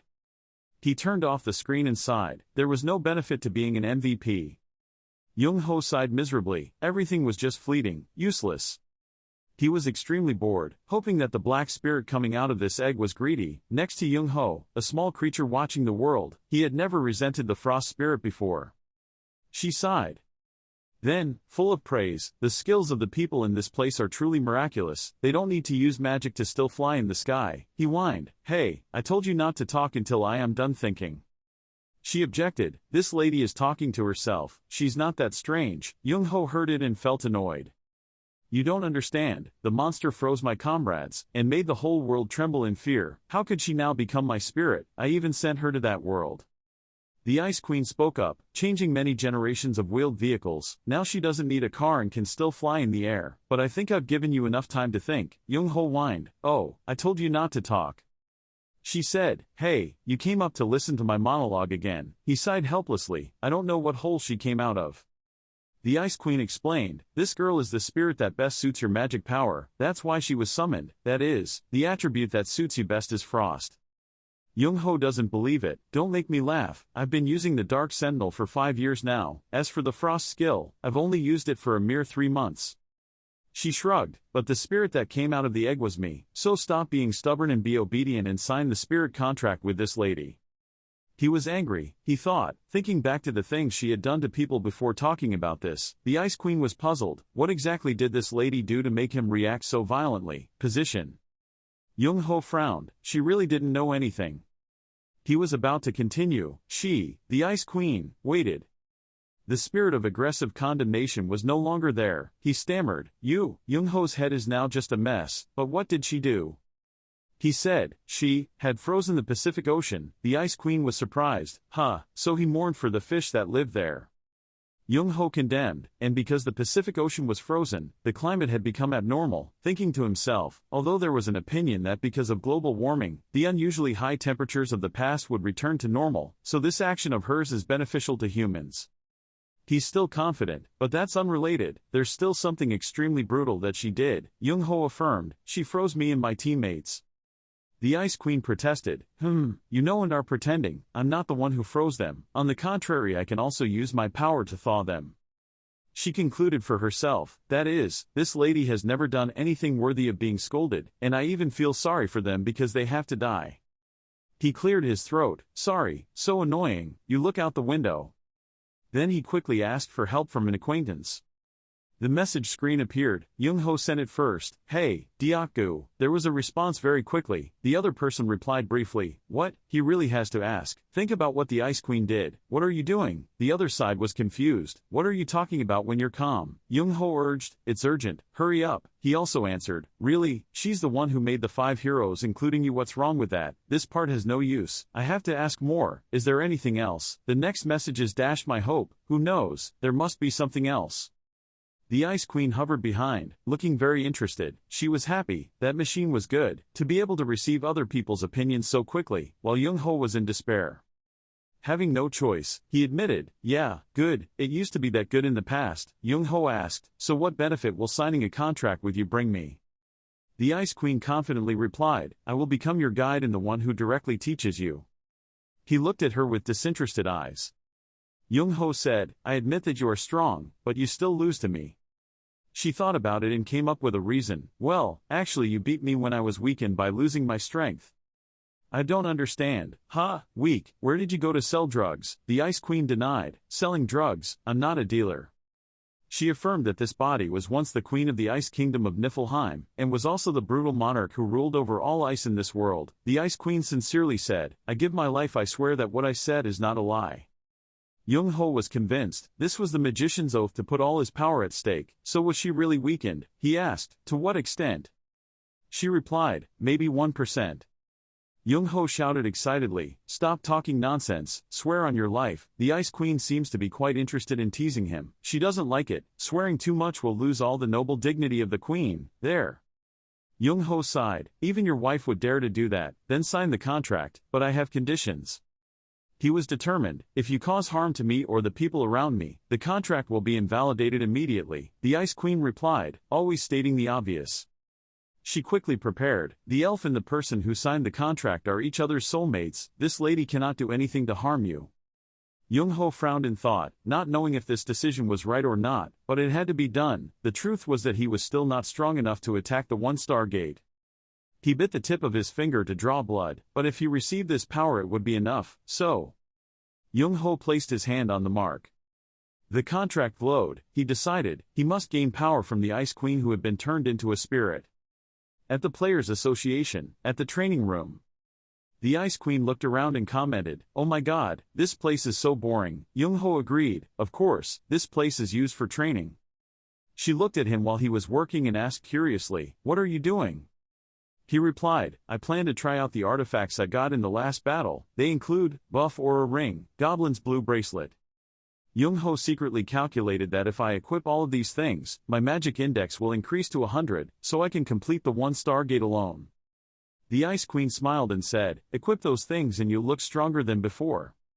He frowned and said, "I won't ask you to comment, now it's time to show me your strength." She wondered, "Aren't you the one who knows my strength better than anyone else?" Young-ho pointed out, "You are now a spirit, of course it will be different from before." The Ice Queen confirmed, I see what you mean." She agreed, "You are the one who signed the contract with me. As the person who signed the contract, you must know how talented I am. If that is the case then the treatment I will receive in the future can be different." The Ice Queen raised her hand. Cold air began to cover the whole room. The ceiling and walls were frozen. Young-ho shivered. "I'm nostalgic, in this mood, my heart feels like it's frozen." Young-ho stood still before this flow of power, the feeling he felt when entering the Ice Queen's lair. Suddenly the Ice Queen retracted. He asked, "Hey, what are you doing?" She stubbornly said, "I've lost interest." Young-ho opened his eyes, not understanding. The Ice Queen said, "I'm not in the mood to use my powers now." He shouted loudly in frustration, "Are you kidding me?" She said, "Once something is curious I can't practice, I can do other things." At a loss, Young-ho scratched his head, but still. He shouted, "Okay, then, what makes you so curious?" She laughed. "Say, I want to see the human world. The world is busy, the roads are full of traffic. People are busy walking on the streets." The Ice Queen flew around screaming, "Oh my god, who is the owner of that giant castle?" Young-ho replied, "Yes, that apartment." She pointed excitedly, What is that strange carriage? I'm tired." "Yes, it's a car." The happier the Ice Queen was, everyone staring at something in their hands, which was very strange. The more Young-ho frowned and annoyed, it was so annoying. He wondered, "But can't other people see you?" She agreed, "I'm flying and making noise like this and no one notices. How sad." The Ice Queen said, "If you want, I can show others what I look like." He replied, "Okay, now is not the time." Suddenly she stopped. Tremblingly called out, hesitantly signing the contract. The Ice Queen pointed at a cute black cat. "What is the name of that adorable creature?" Young-ho answered, "Stray cat." She excitedly rushed towards it. "Stray cat, let me pet you a bit." He said, "Hey, it can't see you anyway." The wild cat opened her eyes and looked towards the Ice Queen who was happily approaching. It quickly opened its mouth and took a bite, almost hitting her. That wild cat even danced its claws, causing the Ice Queen to panic and scream, "Huh!" She had to fly up high to avoid it. Why did it suddenly go crazy? The tired Ice Queen landed on Young-ho's head, panting.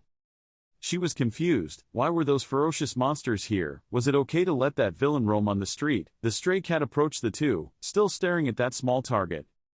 As if suddenly realizing an opportunity, he said, "It just doesn't bite people larger than itself." Young-ho bent down and smiled faintly, "Ha ha." He picked it up. The cat opened its beautiful round eyes, obediently, and did not move. Young-ho said, "Cats naturally only show their weakness to those stronger than them." Like lightning striking her ears, the Ice Queen was extremely excited. She shouted, "It's so obnoxious, quickly lead the way, go back to the training room, I will show you my strength." Later, they were present in the training room. The Ice Queen reached out her hand, propped her eyes up and looked closely. "Remember my strength." Young-ho looks forward to it. "I'm willing." A large magic circle appeared. From the outer edge, countless ice spears appeared. Right after that, ice traps full of sharp spikes grazed him, making Young-ho a bit startled. Many more ice spears were created. I think, at this level, with this power, even going to the battlefield alone will not cause any harm. Young-ho indifferently commented, "Not bad." The Ice Queen shouted loudly, "What? You finished watching this and could only utter one sentence, which is not bad."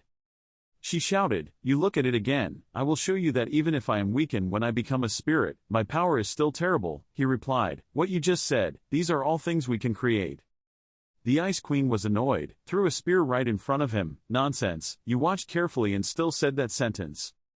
Observing closely, Young-ho silently commented, both delicate and maximize the effectiveness of the weapon, as if created by a master, excellent quality, unimaginable that these things could be created in just a moment. Honestly, with my current technology, I can't compete.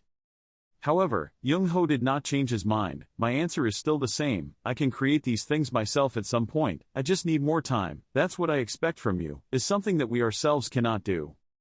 The Ice Queen thought, what you can't do? She understood. Just start creating, is this what you're talking about? Young-ho was also surprised. He admitted, shouting, yes, this. The Ice Queen crossed her legs smugly. Young-ho was extremely excited. The sound he made shook the whole training room. What I want is this. Si-yoon's father speculated that it seemed like he was training hard. She was surprised. The shock spread here. Young-ho asked, "Deok-gu, do you know what an Ice Queen looks like?" The person in question was speechless. He replied, "What? The number of people who have met her is only 5 of you heroes. To be more precise, among them you are the only one who has met her. Don't worry, is that so? Then there is no problem." "What's the problem?" Deok-gu wondered. "What's the problem?"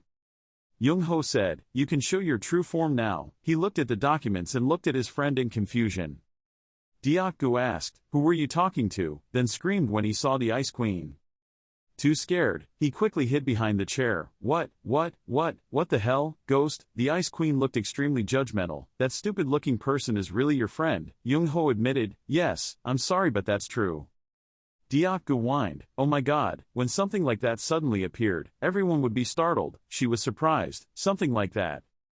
The Ice Queen was angry. "You dare call me that? Her liver is really big." The surrounding temperature dropped, ice even appeared. Young-ho intervened, "It's okay, don't touch my friend, you haven't forgotten the conditions in the contract, right?" The Ice Queen immediately dispelled the magic.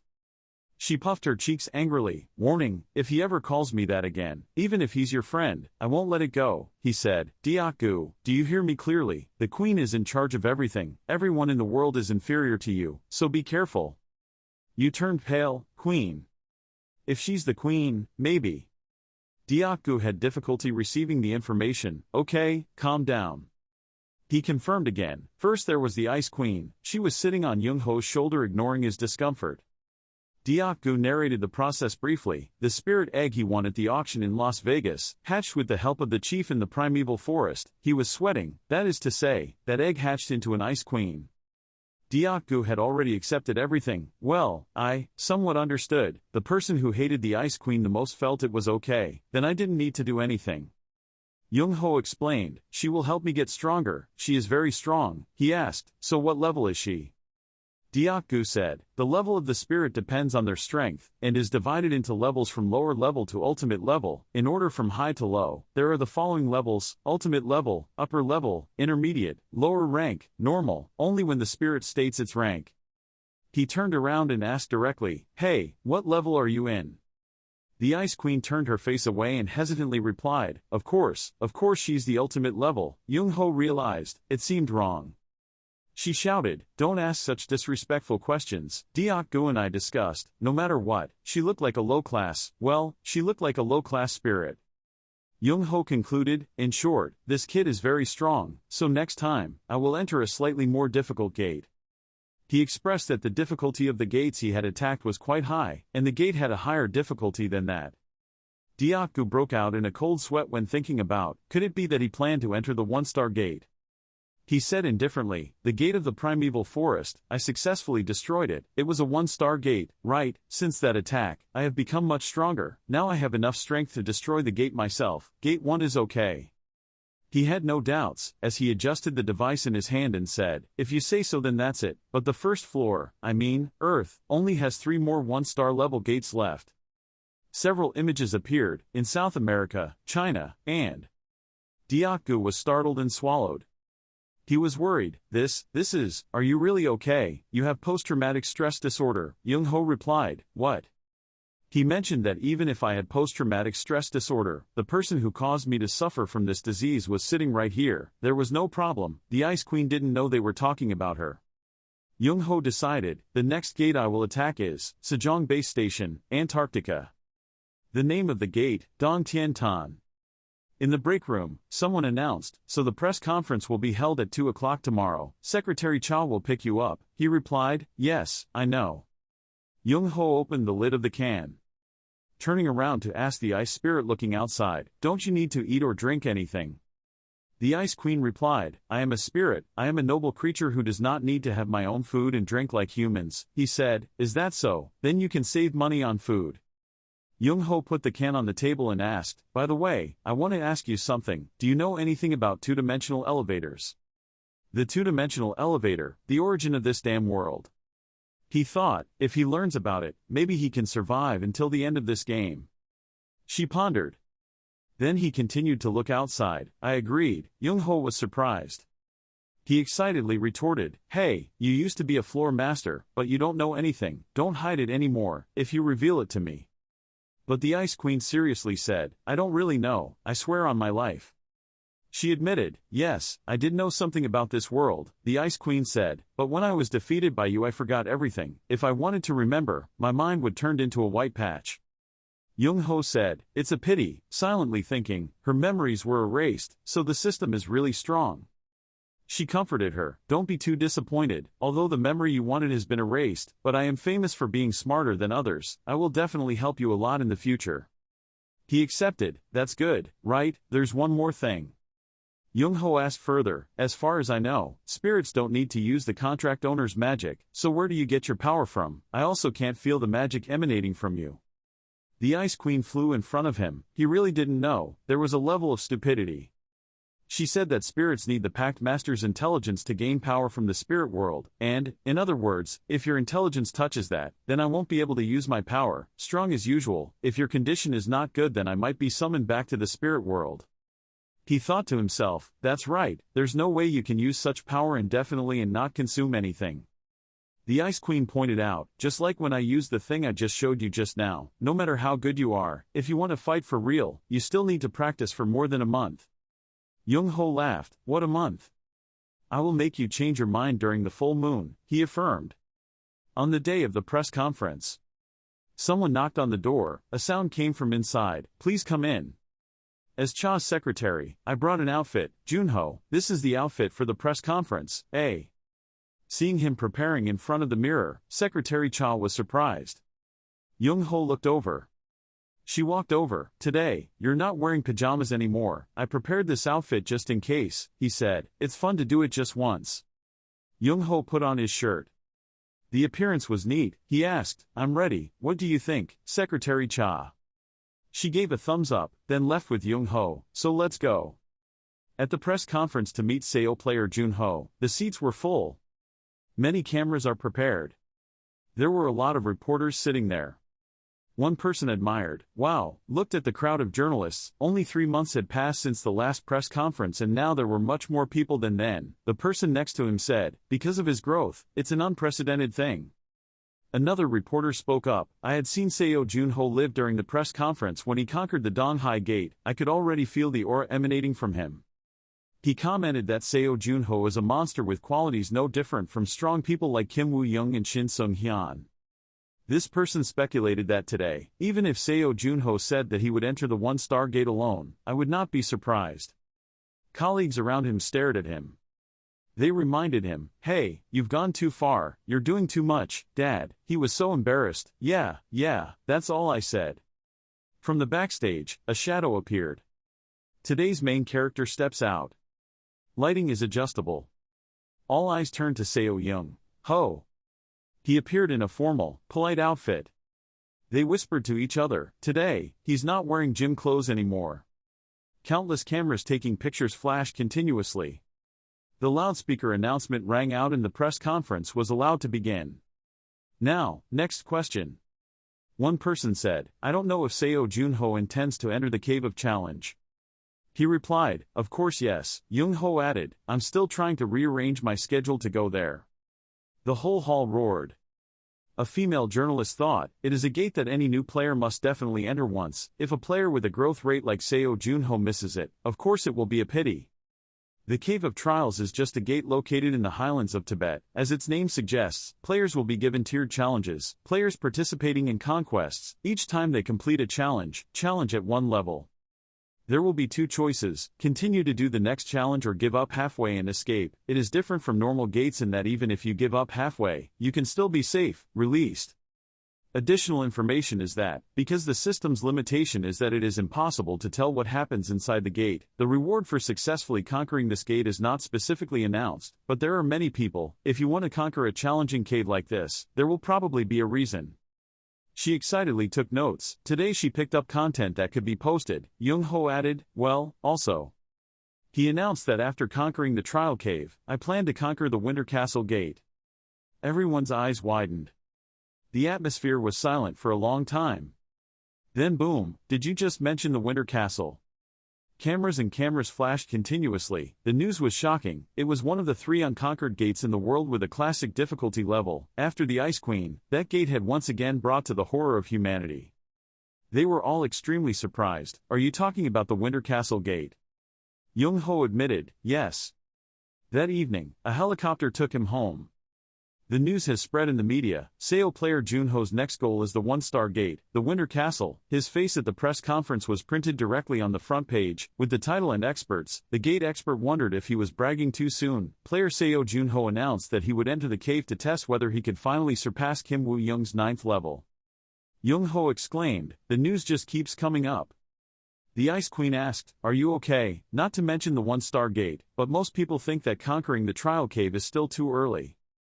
Young-ho said, the condition to enter the challenge cave is that the player must be level 25 to 30, but there is another condition that others do not know clearly. He said that the greater the challenges he overcomes, the more valuable the reward will be for the challenging cave gate, but the difficulty of the gate is fixed, which also means. Therefore, Young-ho concluded that if you enter the gate at a lower level, even if you complete the same challenge, the person with the lower level will receive a higher value reward. The Ice Queen understood. Aha, then isn't that great, he said. This is only good when entering that gate a second time is accepted. Young-ho thought, players who have already received rewards inside the Cave of Challenges cannot enter a second time. He remembered, he had entered the Cave of Challenges in the past, when he was still a ghost. And of course I received the reward inside the Cave of Trials 25 years ago, but now all the stats have been reset, so I don't know if I can enter that gate again. Monday. Helicopter arrives. Young-ho walked down. He looked towards the busy city. Thinking, yes, I will take on that challenge again. To be able to meet my frozen teammates again, and Young-ho seemed to see a familiar figure next to him. It was him in the past who was observing. Young-ho smiled with relief. Get over yourself in the past. He said, hey Ice, the Ice Queen asked, why are you calling me? Young-ho asked, when I get back, will you help me practice? She was stunned. Practice? The Ice Queen was happy. That means you are asking me to teach you, right? I admit, because you are better at using ice aura than me, it wouldn't be redundant for me to learn that from you.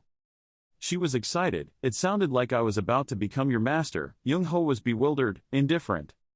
The Ice Queen was excited. Lead the way. With the responsibility of a monarch, I will personally teach you.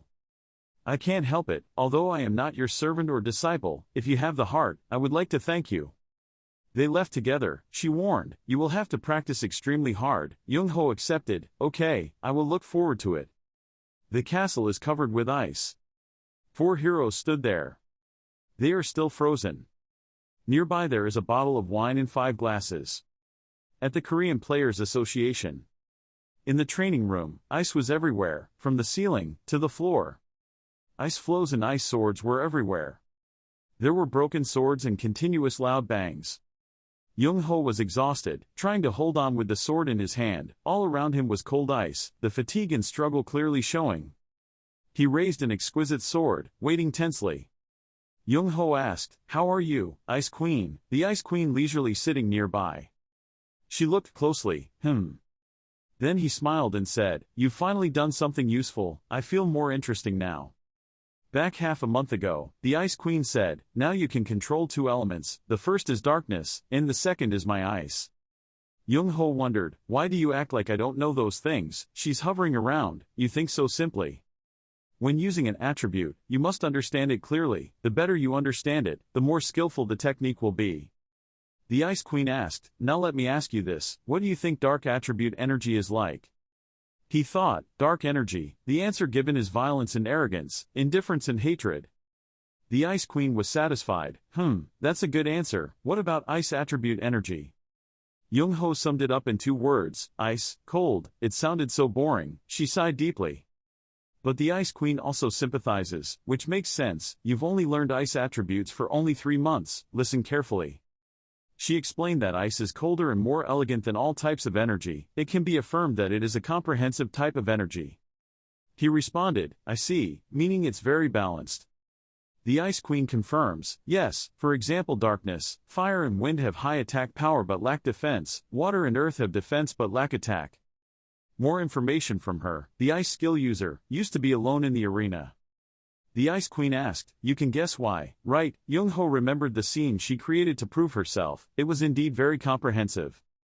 The Ice Queen finished her explanation, now, I will personally teach you how to use ice energy. She snapped her fingers, but before that, the exquisite sword appeared. He took it, exclaiming, this is a sharp sword, the Ice Queen said, the guardian sword of the ice nation of Niflheim, Frogeric. Her request was very brief, try making something similar, then I'll teach you. While Young-ho wondered, wait, but I don't want to know how to make ice weapons, the Ice Queen took the opportunity to create a luxurious seat. She leisurely sat on it, swaying her body and said, according to tradition, you must be excellent at all skills, if you can't do that much then I won't teach you. He shouted angrily, up, that's not fair. Young-ho angrily called out, hey, back. After a while, Young-ho successfully created a copy, he tiredly asked, phew, is this sword okay? Young-ho held it up high, looked, what? The Ice Queen came closer to observe, Then she destroyed it, not good enough, you're hot-blooded, again. The Ice Queen eloquently criticized, the blade is not sharp enough, the weight is bad, this is called imitating the national sword. Young-ho collapsed in frustration, you have broken too many trees.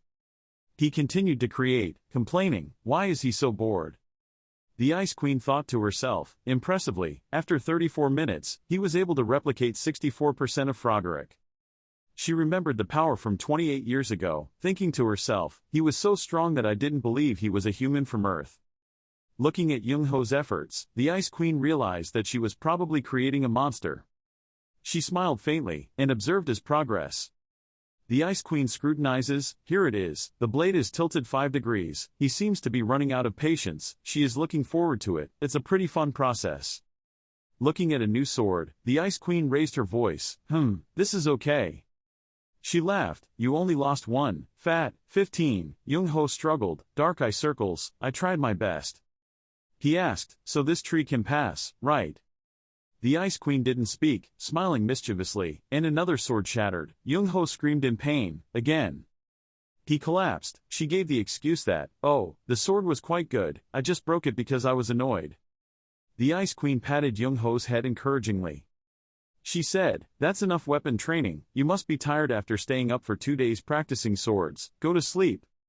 The Ice Queen affirms that when you wake up, I will teach you how to use ice energy. With a face full of boredom, Young-ho was suspicious, you're so suspicious, you're not planning on telling me to hurt you again, she's so annoyed, I suddenly want to change my mind. I was about to warn you, if you go back on your word, you'll fall out in the middle of speaking. Young-ho was exhausted, still trying to finish speaking, I won't. He fell asleep soundly. The Ice Queen used her powers to bring the blanket over. She covered Young-ho with it, complaining, she was talented but also persistent, the gods were truly unfair. The Ice Queen whispered, become stronger, strong enough to protect those precious to you. On a beautiful morning, the eagle spread its wings in the air. It hovers over a land full of life. This place is the Tibetan Plateau, the Cave of Trials Gate. There was a person who came out to welcome, hello, player Seo Junho, the monk's name is Jampa, the monk in charge of this place, welcome to the Cave of Trials, he warmly stuck out his tongue. Side note, stuck out his tongue is a traditional Tibetan greeting. Jampa said. The Players Association had contacted the monk in advance. They said that the donor wanted to try the challenge cave. The Ice Queen pointed. Look, he is sticking his tongue out at you. The blue screen appeared, and at the top was the familiar name Spectre. He said, this is a record of people who have passed through the Cave of Challenges before. Young-ho thought to himself, it seems like it's been 25 years and still no one has passed him. He looked at the screen. Trial Cave, Entry Request, Level 25 to 30, Captain, No Limit, Pass Request, No Limit, Difficulty, No Limit, Jampa explained. In addition to the people once inside, no one knows what's inside, but what dangers are lurking. He completed his duty as a guide, hoping the wind would bless the benefactor, hoping the benefactor would return safely. The door lights up. Young-ho comes in. The two arrived at the gate. I'm nostalgic, it's been 25 years. The Ice Queen and Young-ho walked in. Let's go. Suddenly lightning appeared. He was stopped. The system displays an error message, second attempt, requires administrator permission. Young-ho was surprised. Why? The intense lightning interrupted. Young-ho stepped back in surprise. Amidst the lightning, a portal appeared before the two people. From there, the elegant man stepped out. He politely said, hello. This person took off his hat and introduced himself. I am the manager of the first floor space elevator. My name is Gray. Young-ho was surprised. The first floor manager. He asked, does that mean you are a lord? Gray denied, of course not, I am a servant assigned by them to manage this place. Young-ho said that if he manages the first floor, which is the earth, then he is no different from God. He confirmed, yes, my management ability is only limited to the characteristics that make up the floor, for example, the gates and monsters on the first floor. Gray squinted his eyes a bit, but it was nice to see some familiar faces after a long time. He pointed out that the Spectre player, although a bit late, congratulated him on his return. Young-ho was bewildered. Thank you. The Ice Queen panicked. Wait, say something, do you know who I am? Gray warmly replied, of course, you are the Queen of Niflheim, the supreme being of cold and ice. He asked the question, so what is this place? Next to her, she was still thinking, of course how could he know who I am? He replied, this is a virtual place created by me. Gray flipped through the book. As you can see, there's a small problem. The page opens with Young-ho's information. 28 years, 7 months, 16 days and 32 minutes ago, you passed the Cave of Challenges, right Spectre? You should know the rule that those who have received rewards cannot enter the next time, too. He affirmed that even if he changed his name, his soul would still be the same. He questioned, but what if I no longer have the reward? Gray was confused. What do you mean? Young-ho replied, literally, I no longer have any rewards from the Cave of Trials. He mused, Gray laughed in horror, confirming that he was telling the truth. Both Young-ho and the Ice Queen shivered. This pressure, this is the power of a star manager. He bowed, you don't own the reward. He tensed, according to the rules, I could completely go in. Gray closed the book, that would be up to me to decide. He tapped his cane thinking, the problem isn't breaking the rules. Gray created a chair, his face returned to its original warm expression, which was fair. He had already entered once so he would know what challenges there would be. That wouldn't be fair to the other players. Young-ho suggested, then. He asked, adjust the difficulty, wouldn't it be fair if you increase the difficulty? He narrowed his eyes, are you sure you can handle it? Young-ho is confident, okay if I can enter. Gray laughed again, I don't know if he was cunning or sincere. He snapped his fingers, okay, you've entertained me much more this time, so I'll accept. This virtual space gradually disappears. Gray leaves, wishing him luck. The Ice Queen quickly called out, wait, you seem to know me very well. She quickly asked, do you know why I lost my memory? Gray replied, who knows, I can't say, have fun. The location where the two people live has changed. Young-ho felt, with this humid air, I have truly returned to the Cave of Trials. The Ice Queen muttered, Gray, it's hard to read him. He asked, have you really lost your memory? She sighed, that's why I'm so helpless, I have no memory of the floors at all. The Ice Queen said, anyway, this is good, ride the hot air balloon here smoothly. The screen appeared, welcome, player Seo Junho. He replied, well, I'm just glad that everything went well than we thought, but it's a plane, not a hot air balloon. Young-ho looked up, now. Are you ready? Let's begin. The screen says, Level 1, the magic challenge will start now. Smash the ball with magic. The Ice Queen looked around. Isn't this too easy? Young-ho explained, because it's level 1. He released his magic power and quickly cleared the ball, like a tutorial. Immediately after that, the system appears, you have passed the magic challenge. She arrogantly said, it's not bad, but if it were me it would take less than 1 second. Young-ho doesn't believe it, stop lying. The system works quickly, if you want to move forward and challenge gravity, say go, and if you want to give up, say stop. I decided, go ahead, go to middle school. Young-ho immediately frowned and groaned. The Ice Queen asked, what challenge is this, why is he suddenly doing this pose? Young-ho endured pain. The second challenge changes the gravity on his body every minute, it feels twice as heavy as before. She was curious, what were the other 8 trials? He replied, which most people considered torture. Young-ho floats in the air, see, I'm lighter now.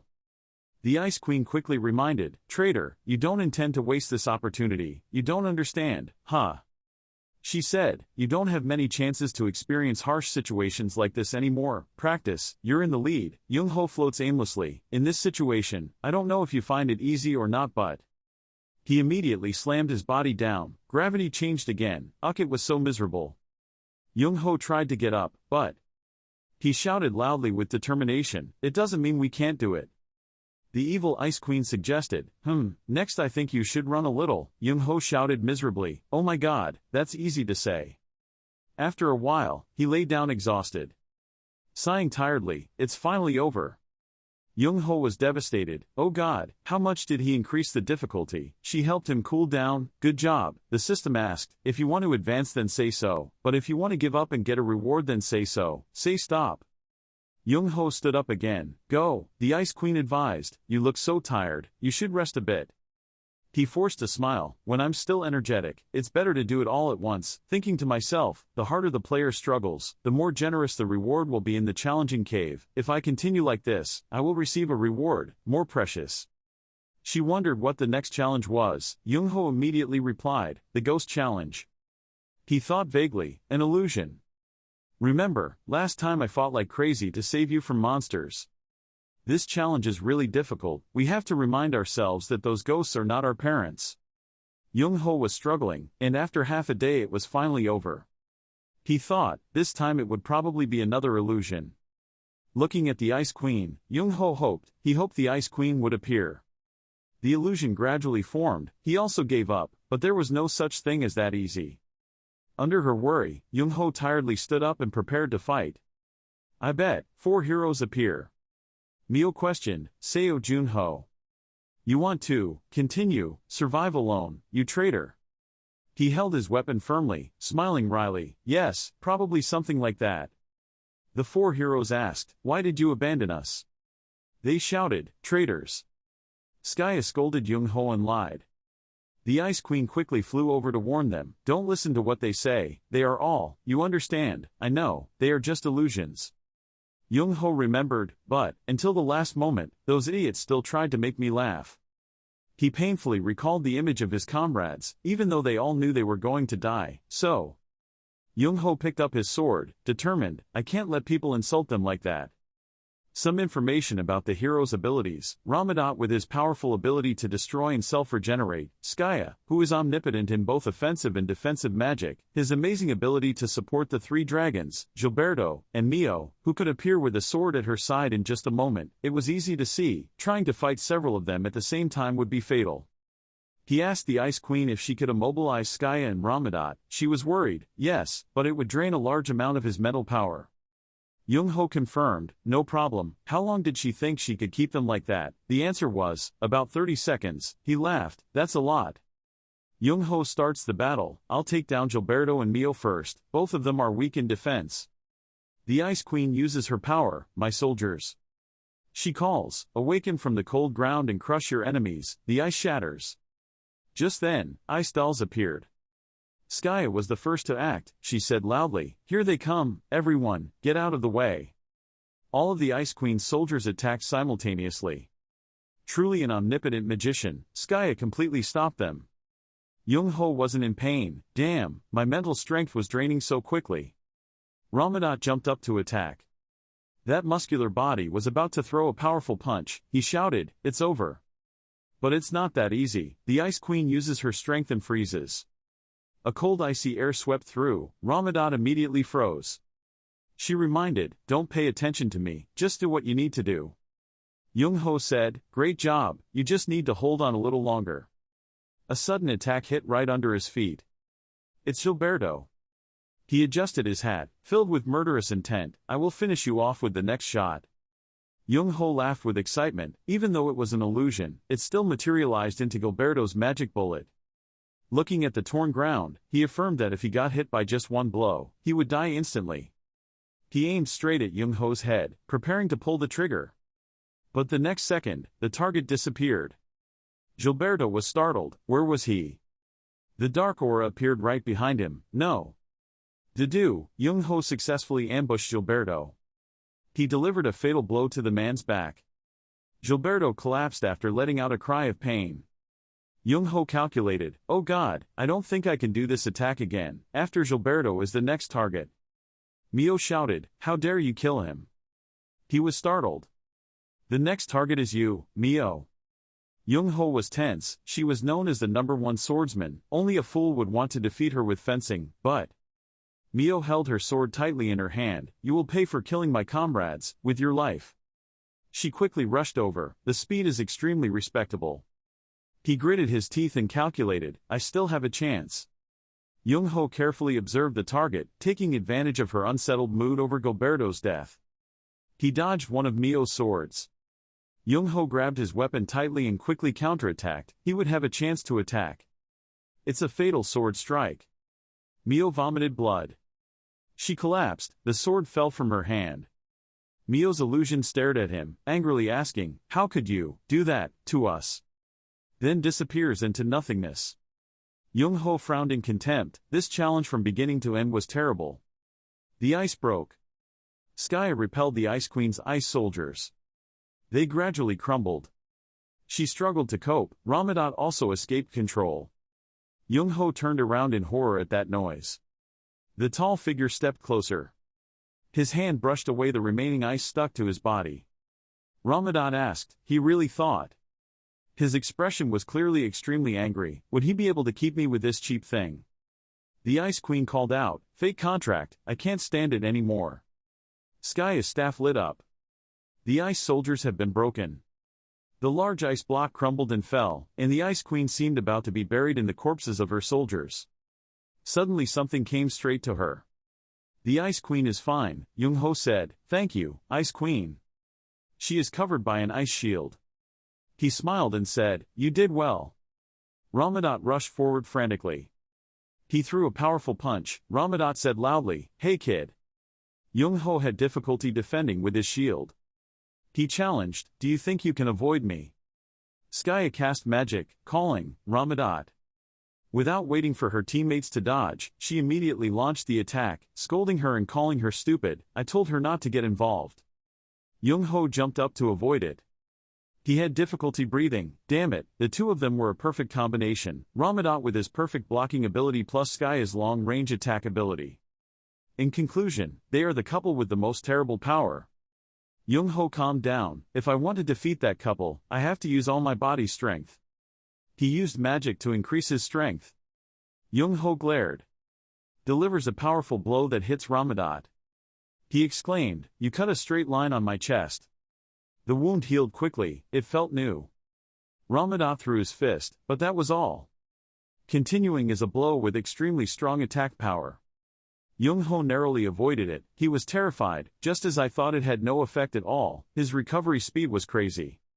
Skye keeps attacking. I won't miss this time. Young-ho quickly retreated. Countless attacks almost hit him.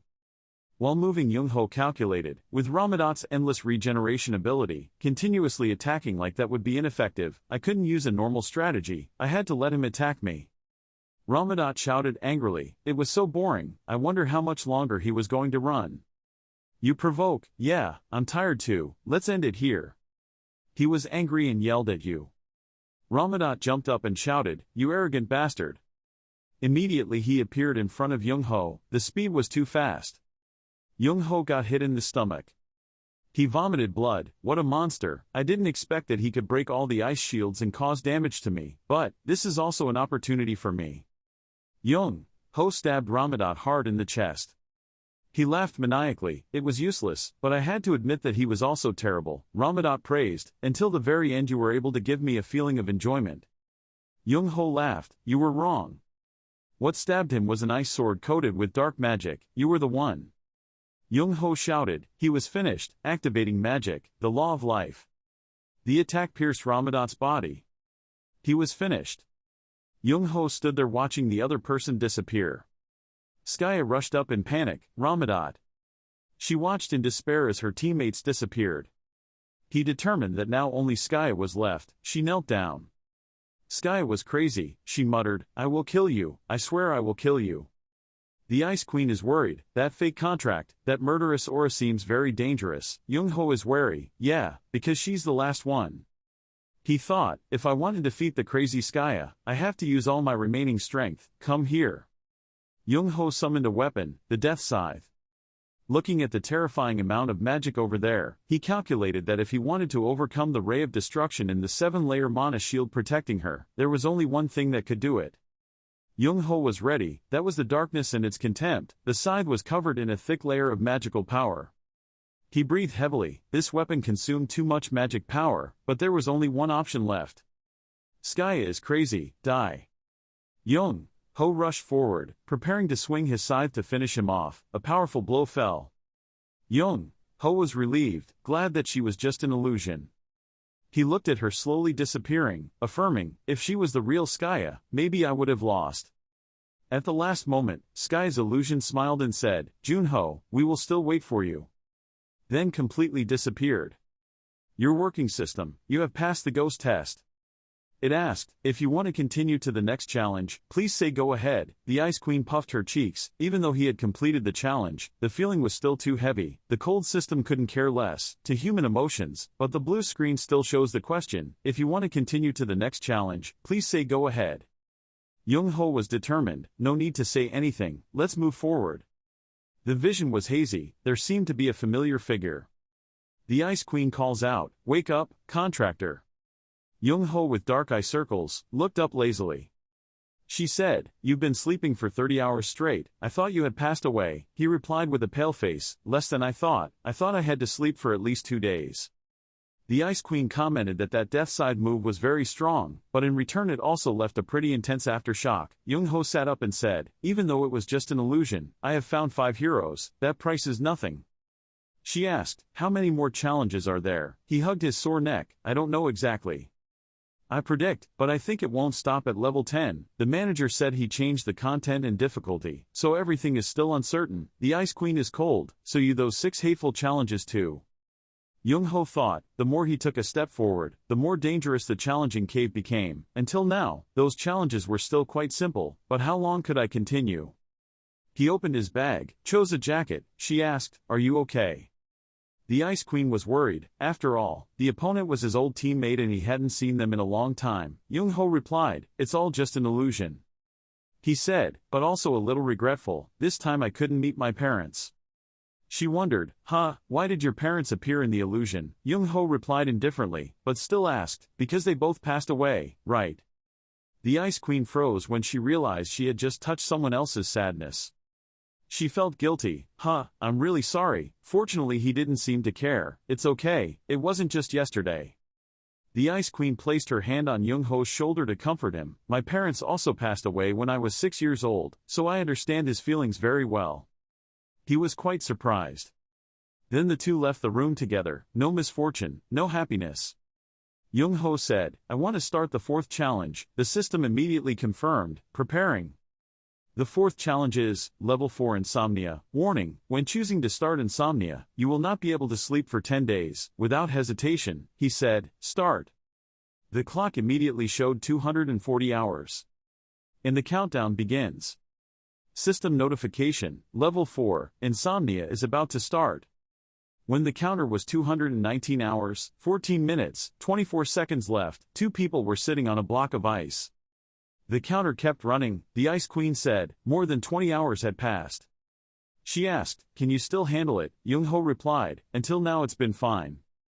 The Ice Queen is very interested in her fake contract. You must be very hungry, take it. He refuses, no need. Feeling hungry helps you feel less sleepy. She suggested, you should try the water plate look cold. It's been 60 hours, Young-ho is gradually exhausted. The Ice Queen reminded him, fake contract, you can't sleep. He hummed, yes. Young-ho dully said, Ice Queen, help me wake up. She immediately used her ice magic, understood. A snowball was thrown right at his face. 98 hours have passed. Young-ho hit his head hard on the mirror. His eyes are full of blood. I want to sleep. Young-ho thought, if I could take a hot bath and lie down, maybe I could get a good night's sleep. He was dreamy. The Ice Queen quickly ran in and called out, fake contract, did you fall asleep while washing your face? Young-ho was more alert, of course not. The counter displays the number 24. The Ice Queen encouraged, come on, there are only 24 hours left. She kept talking in his ear. He was dreaming, thinking about it. What was the reward after passing level 9? Young-ho remembered, that's right, Hero A's will, and all his stats increased by 10. He thought, what a worthy reward for the efforts I've put in. This time, I can at least reach level 9.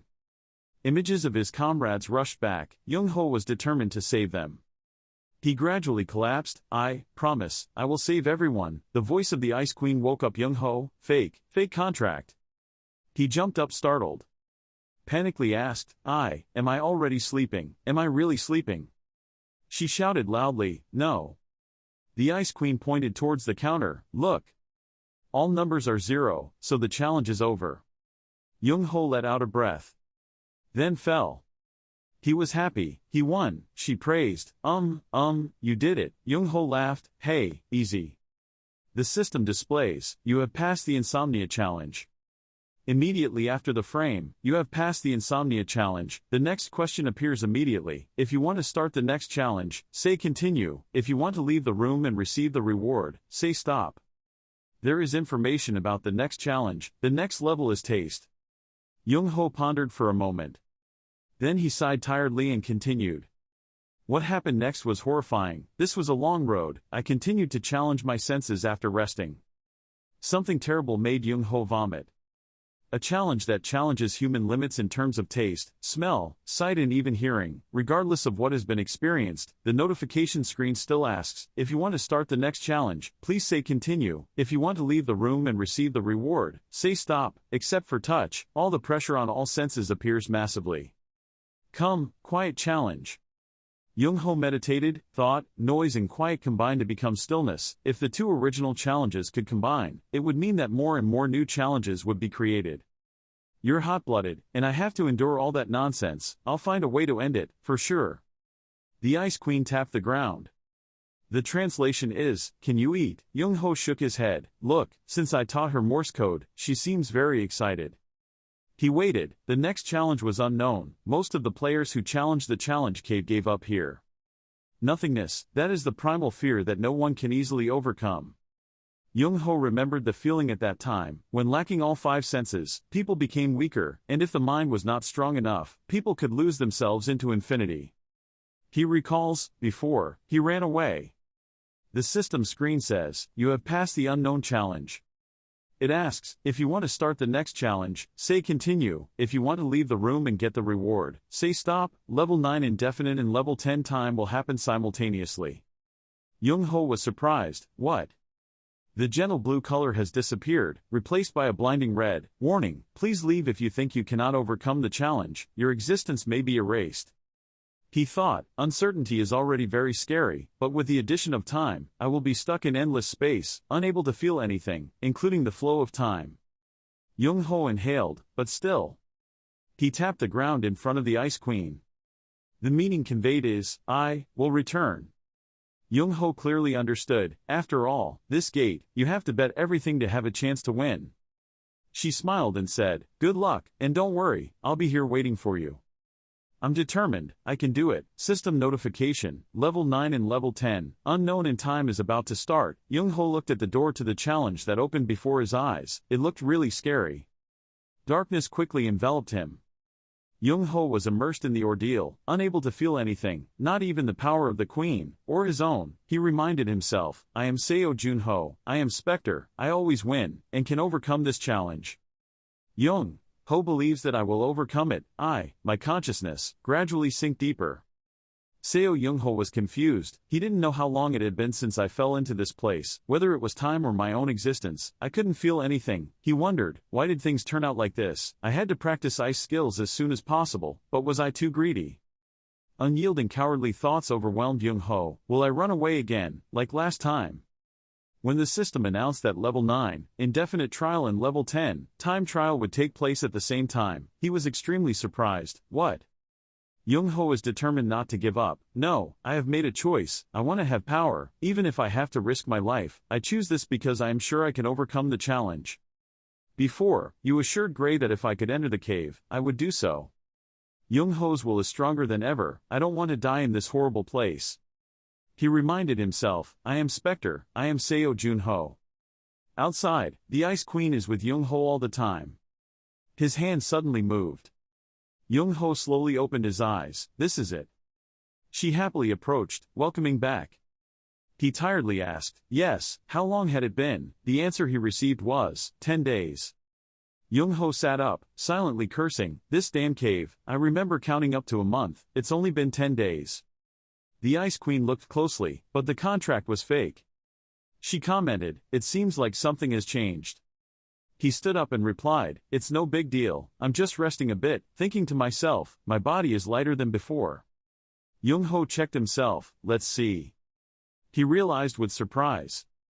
Unexpectedly, the chance of losing my magic is 0%, even if I'm a Spectre it's only 3%, which means I'm as strong as Skya, the natural magic genius. In conclusion, I have perfect control over magic. Young-ho thought, that means, he pulled out his sword. Try injecting magic power into it.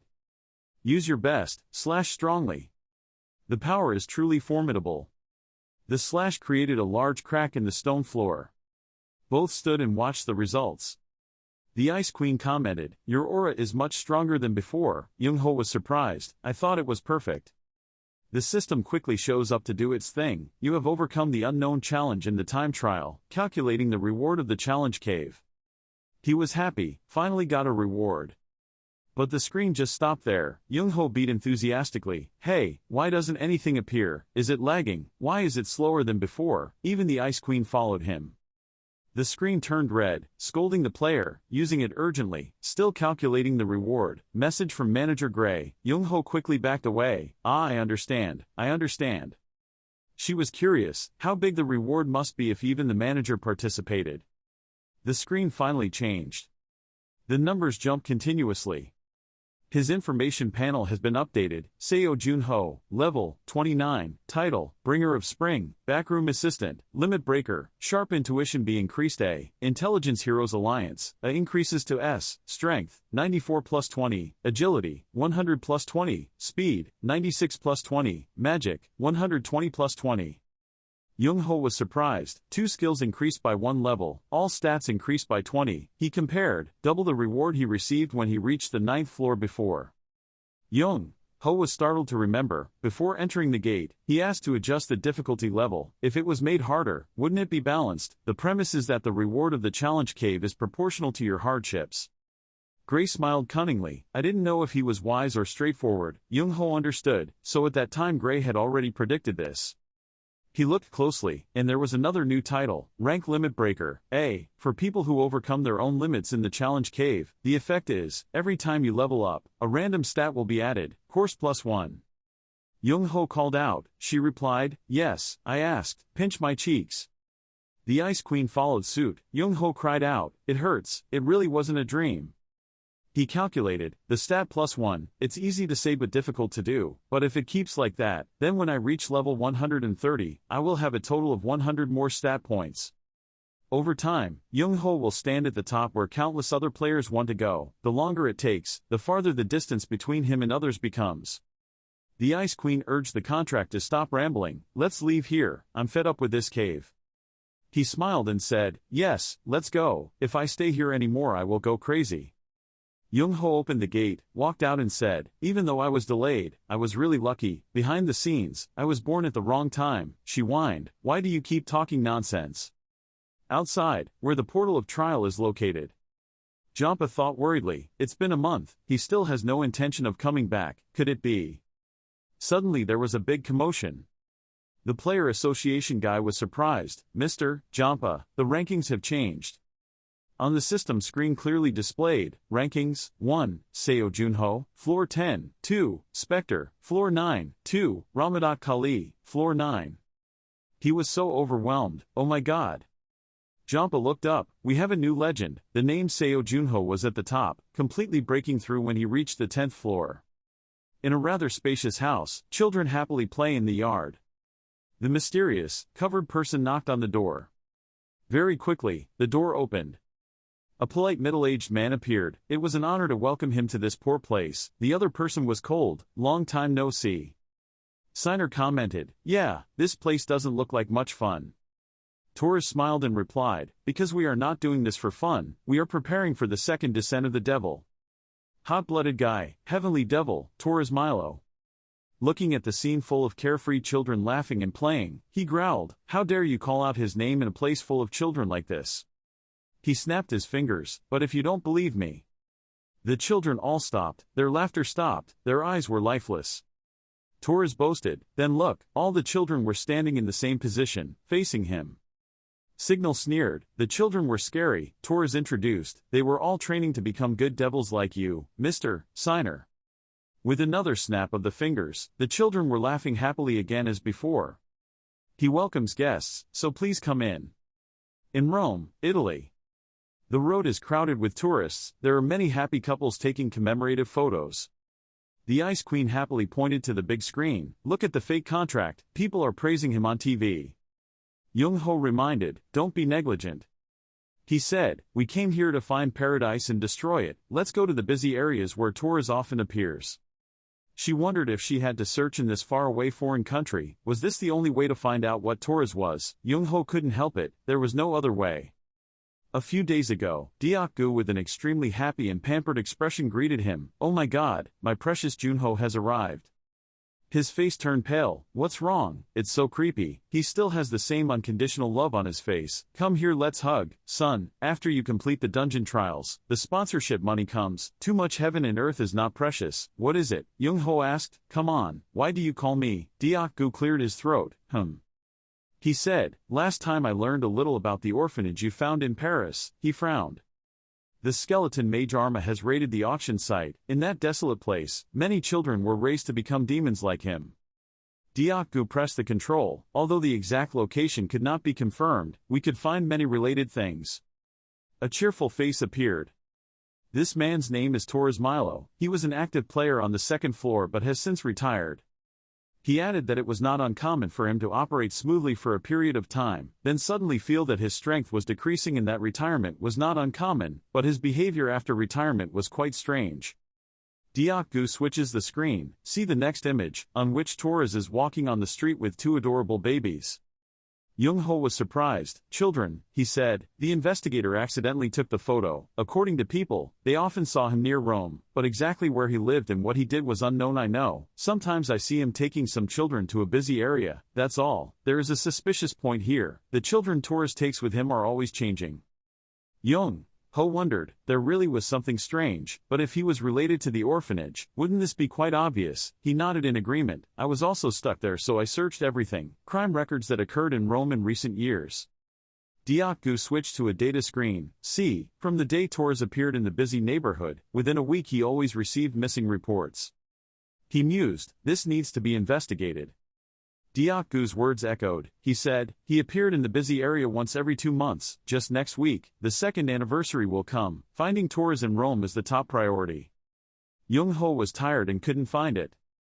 The queen encouraged her, it's just the first day, don't be discouraged, stop here today and go back to rest, he agrees, probably. They walked and talked on the road.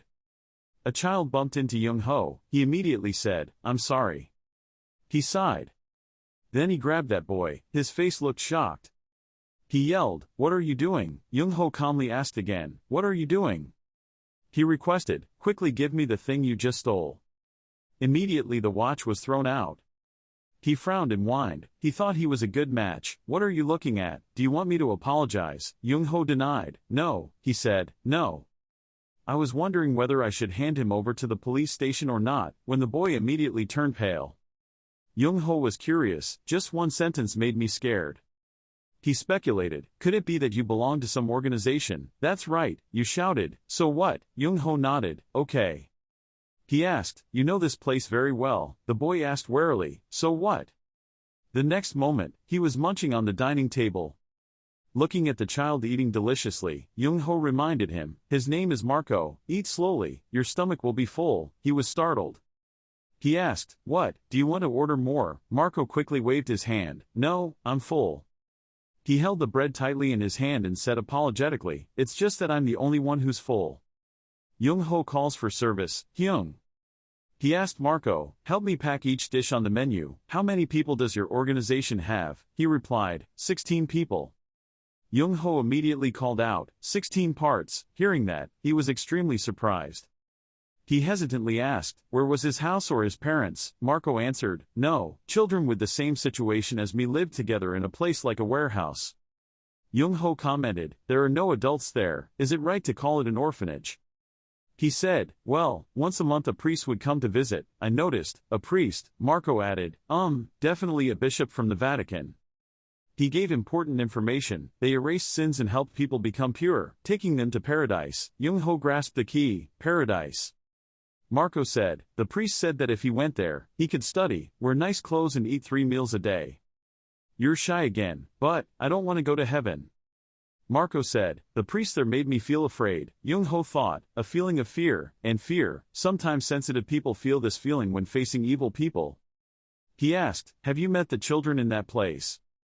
He smiled wryly, even though he couldn't see his face. Sometimes if he asked the priest, they would bring the letters those children wrote. It seemed like they were living very well. Young-ho is happy, so that's what they are, they're such nice people. When will the priest come to visit you guys again? Marco is curious, in about 2 days. Why do you want to see the priest? He lowered his face and shed a few tears without even bothering to hide them. Actually, I have a brother who has been separated from me for a long time. I wonder if I can get help to find that boy. Ha ha, Queen. The guy next to me thought to himself, what a blatant lie. Marco naively believed, if it was for that reason, I knew I would help him meet the priest. Young-ho made a deal, so when you meet the priest, you will notify me, I will pay you in full. You were happy, of course. At the Vatican. In the deserted hallway. Current Pope Francis XII is traveling. He realized, an uninvited guest came in the middle of the night. The Pope raised his voice and asked, who are you? The black shadow approached. He was surprised, you are. Under the moon, the figure gradually became clearer. The Pope recognized this person, the devil of the night. The Pope quickly ran back. Obviously I heard he was recuperating. He said, just lying down will make your body very tired. Nice to see you again after 25 years, Francis. He was happy. I was the one who didn't expect to see him again. This old man's prayer seemed to penetrate the sky. The Pope bowed respectfully, saying it was a shame, but we are living very well, in the peaceful world that the 5 heroes created. Young-ho replied, what's the shame? I worked hard to do this. He spoke up. Francis I have something to ask. He wondered, what's going on? Young-ho asked, do you know an orphanage called Paradise? The Pope replied, Paradise, I've never heard of it. Remembering Marco's words, it seems that in the Vatican, he confirmed, even the affiliated places are impersonators. Young-ho commented that those who boldly impersonated priests to kidnap children, were no different from ghosts. He said, is that so? I don't know. The Pope felt embarrassed and apologized for not being able to help. What for you? While preparing to leave, Young-ho suddenly remembered, Francis, maybe in a few days there will be a big fire near Rome. I reminded him to call the fire truck. He was surprised, there was a fire. Then he disappeared. Okay, I'm leaving. The Pope hurriedly chased after me. No, wait. But when he got there, there was nothing left. The Pope laments that he always disappears unexpectedly. The Vatican was empty as if no one had ever appeared there. One day it rained heavily, at Marco's family's house. He told everyone to remember to eat and drink enough. I'm going out for a bit and I'll be back soon. The children obediently replied, yes. Young-ho stretched and got a good night's sleep. Marco complained, if there was a place to stay, he wouldn't stay. Why would he come here to sleep? He smiled. Why, sleeping here is comfortable and enjoyable. The children are also cute. Young-ho said, we can always go together. You're convinced? That's true, but... They went out together. Today I need your help, my #1 guide. Looking at the way Marco moved, the Ice Queen realized, the contract was fake. The boy looked so light walking. He agreed, I felt the same. The two of them silently looked at him. Then Young-ho asked, are you trying to become a player? Marco was startled, embarrassed and asked, oh, how do you know? Could it be? Are you also a player? Young-ho smiled teasingly. KK, I'm at the level where I can tell just by looking at the way people walk, that. Marco admitted, yes, I'm training to become a player. He commented that this path is also difficult, he said, but we still have to walk, we don't have parents to rely on. Marco thinks this is the best choice to protect my family. He added, moreover, the priest also said that in Eden there is a player training course, so he will help me. Young-ho immediately realized the problem, a player training course. The Ice Queen spoke up, fake contract, this? He nodded, yes, this is a trick to lure qualified children. Marco excitedly said, when the priest comes, I plan to stop by the Garden of Eden to study. As long as I have a certificate, I can go into the gate and make money, and at some point, I will also become a human being, playing as great as a queen. Young-ho was speechless. Is she not dead yet? Pretend like you don't remember anything about her. You run away. What's the matter? After all, I'm someone who has experienced it, he said annoyed. It's true I can't meet her, this kid. They came to an alley. Marco stopped. Going this way would lead to the priest's church, He saw Torres with a little girl. Marco called out, Anna. Young-ho was curious, Anna, who is she? He rushed over and said, she is a member of our family. 2 months ago she went to the Garden of Eden. He looked at the person in front of him, remembering Diakbu's words, using the day Torres was in the center of the inner city as a landmark. For a week there were always reports of him missing. Young-ho compared that face with his memory, mumbling, I found it. Marco came running, shouting, Anna, Anna. Torres asked, my acquaintance. Anna replied, the leader of the family where I lived. He asked, greeting him warmly. The girl lifelessly replied, yes. His eyes lit up again. Anna ran and hugged him. Marco, it's been so long, he happily asked, Anna, are you okay? Torres approached and started a conversation. Hello Marco, I've heard a lot about you, you're confused. Hello Dad. He probed, did you leave the children at home and come here? Someone intervened and finally found them. Young-ho appeared to complain, this kid, let's finish talking before leaving, I thought I lost you. Torres forced a smile, you, who are you? He thought, wearing both sunglasses and a mask, is he hiding his face on purpose?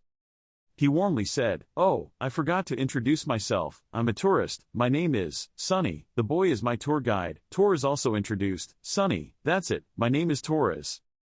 They held out their hands. Nice to meet you, Torres. Yes, nice to meet you Sunny too.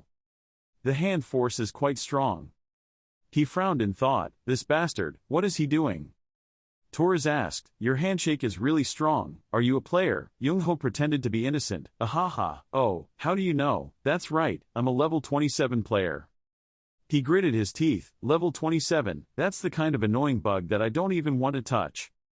Young-ho asked, but Marco, is he from the Garden of Eden? Torres was shocked. He confirmed, yes, I had met him before with the priest. He quickly interjected, wait. He frowned and asked, you said you were a tourist, how did you know about the Garden of Eden? He replied, actually, that's what I came here for.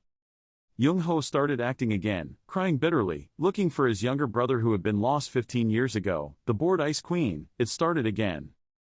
You made up a story. I searched everywhere for information about my brother, and found out about a place called the Garden of Eden. So, can I see the list of people who have been there?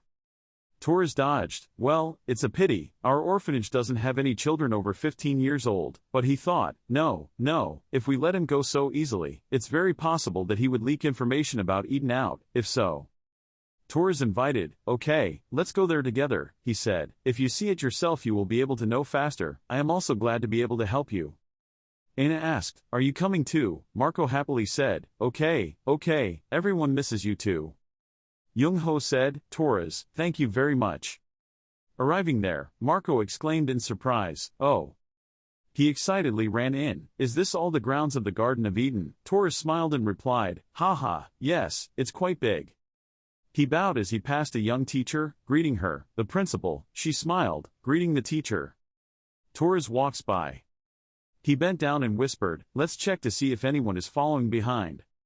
She smiled cunningly. They asked, is this building a place to live? He introduced, the rooms, classrooms, church, all are located here. Taurus said, as for this auditorium, it is a training ground for children who dream of becoming players. Marco excitedly looked inside. The children who were practicing all had blank eyes. He suggested, let's go in and take a look. Another male teacher reported, there was no one behind. Taurus confirmed, thank you. He clapped his hands to signal, okay, I just thought of a good idea. Taurus called out, Mr. Sunny. He proposed, as a senior player. You can teach your juniors a few tricks, okay. Children with extremely dangerous eyes were brought out. Taurus spoke up, come on, pay attention, today I invited a current player named Sunny to come with us. He called out, as the front man, he wanted to teach you a few tricks, so the tutors also came in. A large group of adults entered holding weapons. Young-ho's opponents include both teachers and trained children. Marco whispered, hey, why do I find it so strange? He agreed, you're quite observant. The children's eyes were dull and red. The teachers are also the same color but their expressions are much more deceitful. Marco was horrified, their eyes were even. Young-ho said, that's right, look carefully and remember, red eyes like that are key evidence that they are demons. Taurus laughed, he was also very funny, suddenly reminded me of the Garden of Eden. He asked, did you let that child drink the blood of a demon? He shrugged, you see, if you don't drink demon blood, how can you become a demon?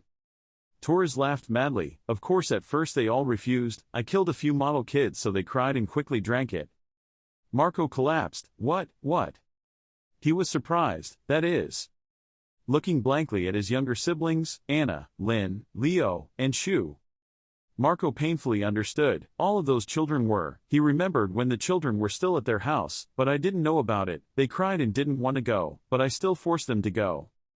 Marco hated this bastard, he was no better than a beast. He rushed towards Taurus, filled with murderous intent, to kill. The director blocked him, let's see. She punched Marco hard. He coughed painfully. Marco was thrown quite far.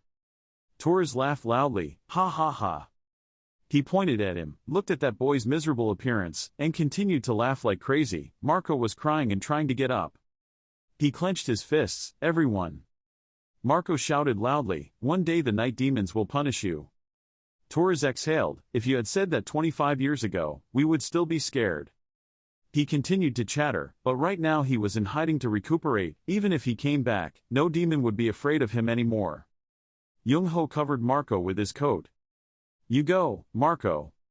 Young-ho told him, the players, that even if they see the most precious person die before their eyes, they still have to be patient and move forward. He took out the mask, so if you want to become a real player, when facing opponents who are superior to you, you must still hold your weapon firmly to the end. Young-ho put it on, but because, he's not a player yet. He said, so this time I will help you. Marco was extremely surprised, what happened, he couldn't believe it, why did he use the mask of the night watchman, lie, there was no way such a great person would come here to help me. Marco didn't care, but still, if he really was the night watchman. You scream, please save my brothers. Those people laughed at him, was he a demon of the night? A teacher speculated, it makes sense, he called himself, Sunny, because of that night demon name. He stepped up and appeared just like in a movie. That teacher laughed, if you were a night demon, my head would fall off my neck in 5 seconds, right? Young-ho replied, it won't take more than 5 seconds, he's mad, what, this insolent bastard. Then he was immediately slashed. He was surprised, huh? Then collapsed. The rest were extremely surprised, huh? They panicked, the guardian of the night, truly the power of the night. Taurus ordered, standing there staring blankly, what are you doing, hurry up and kill him. They rushed up as ordered. He was extremely scared, the one who watches over the night, could it be that he is really the guardian of the night? Taurus reassured himself, probably just someone using the same tactics as the Dark World, but he was a capable player. He calculated that at first he pretended he was just an ordinary person. It was very possible that he could put himself in danger, but if there were signs of the demon bow and sword, the situation would be different. All the teachers rushed forward and killed. Young-ho lifted his hand. Snap sound. A shadow wolf appeared. Those people did not have time to react. Many people lost their lives. Those who escaped death immediately retreated. Damn it, just snap your fingers and it's over. Don't try to fight him anymore. Everyone run away. Young-ho looked out. They were trying to fight, then call for reinforcements. It was a waste of effort. He secretly calculated that although their magic power had increased compared to 25 years ago, the magic loss recorded in the cultivation cave was 0. Now, for him, there is no longer any limit to his magic power. Young-ho clenched his fist. Immediately a stream of air chased after the fugitive. They screamed miserably. He coldly watched the demons disperse. Torres turned pale. He was really a demon hunter. He was horrified. Was the story about 100 demons falling in this place true? Torres panicked. Damn these useless people. He had to take advantage of the whole group of children. Everyone rushed forward to capture him. The order is simple: buy more time until the demon palace arrives. Torres screams, damn, you're all useless. He frantically ordered the children, you guys, to go now, get him back for me. The children were all stunned. The order was, quickly prolong the time waiting for Labyrinth to arrive. The kid stepped up to block Young-ho. He was trying to use the children as shields, he thought. Young-ho radiated murderous intent, spoke loudly, and backed away, while I was still talking properly. The kids definitely couldn't stand it. He summoned a large amount of dark power. The children cried in fear, unable to move. They quickly fell to their knees. Torres was extremely scared. He quickly ran away. Damn it, he knew right away that they were just a bunch of weak and useless people. Torres was impatient. When would that bastard Labyrinth come? He was scared. At this rate, I will. Torres stopped. He fell over. As Torres sat up, he painfully reminded himself, damn it, I can't fall and get stuck in this situation. He suddenly felt cold.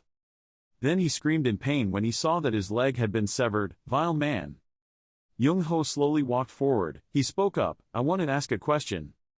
Young-ho glared at him. Have you ever thought about the feeling of children being forced to turn into demons? Torres trembled and replied, yes, of course. He replied, oh, really? Young-ho reached out his hand, relieved. That was so lucky. He was immediately slashed. Torres vomited blood. Now your death is no longer unfair. He crawled, help, help. He slammed the bastard's head against the ground. Young-ho took off his mask, indignant, give back all the lives of the children who sacrificed for you. A pair of hands cradling a pool of blood, this is it. Young Torres was excited, this is demon blood. He thought, if I had the power of those demons, I would be able to crush all those who despise me. Torres is ambitious, he finally has a chance. He laughed crazy.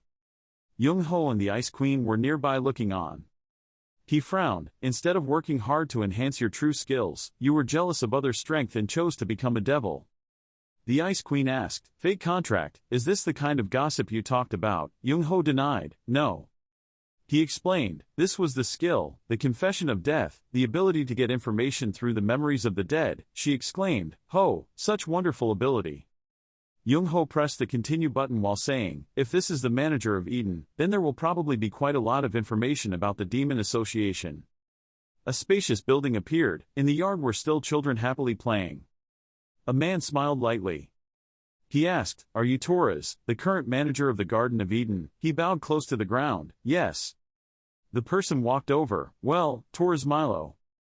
He complimented, I quite like your mind manipulation ability, the ability that has led to countless cases such as the mass disappearance of level 2 players in the Ghost Town incident. Torres was cold. I felt like I was being threatened at a high level. The other person extended his hand towards him, truly a delicious prey.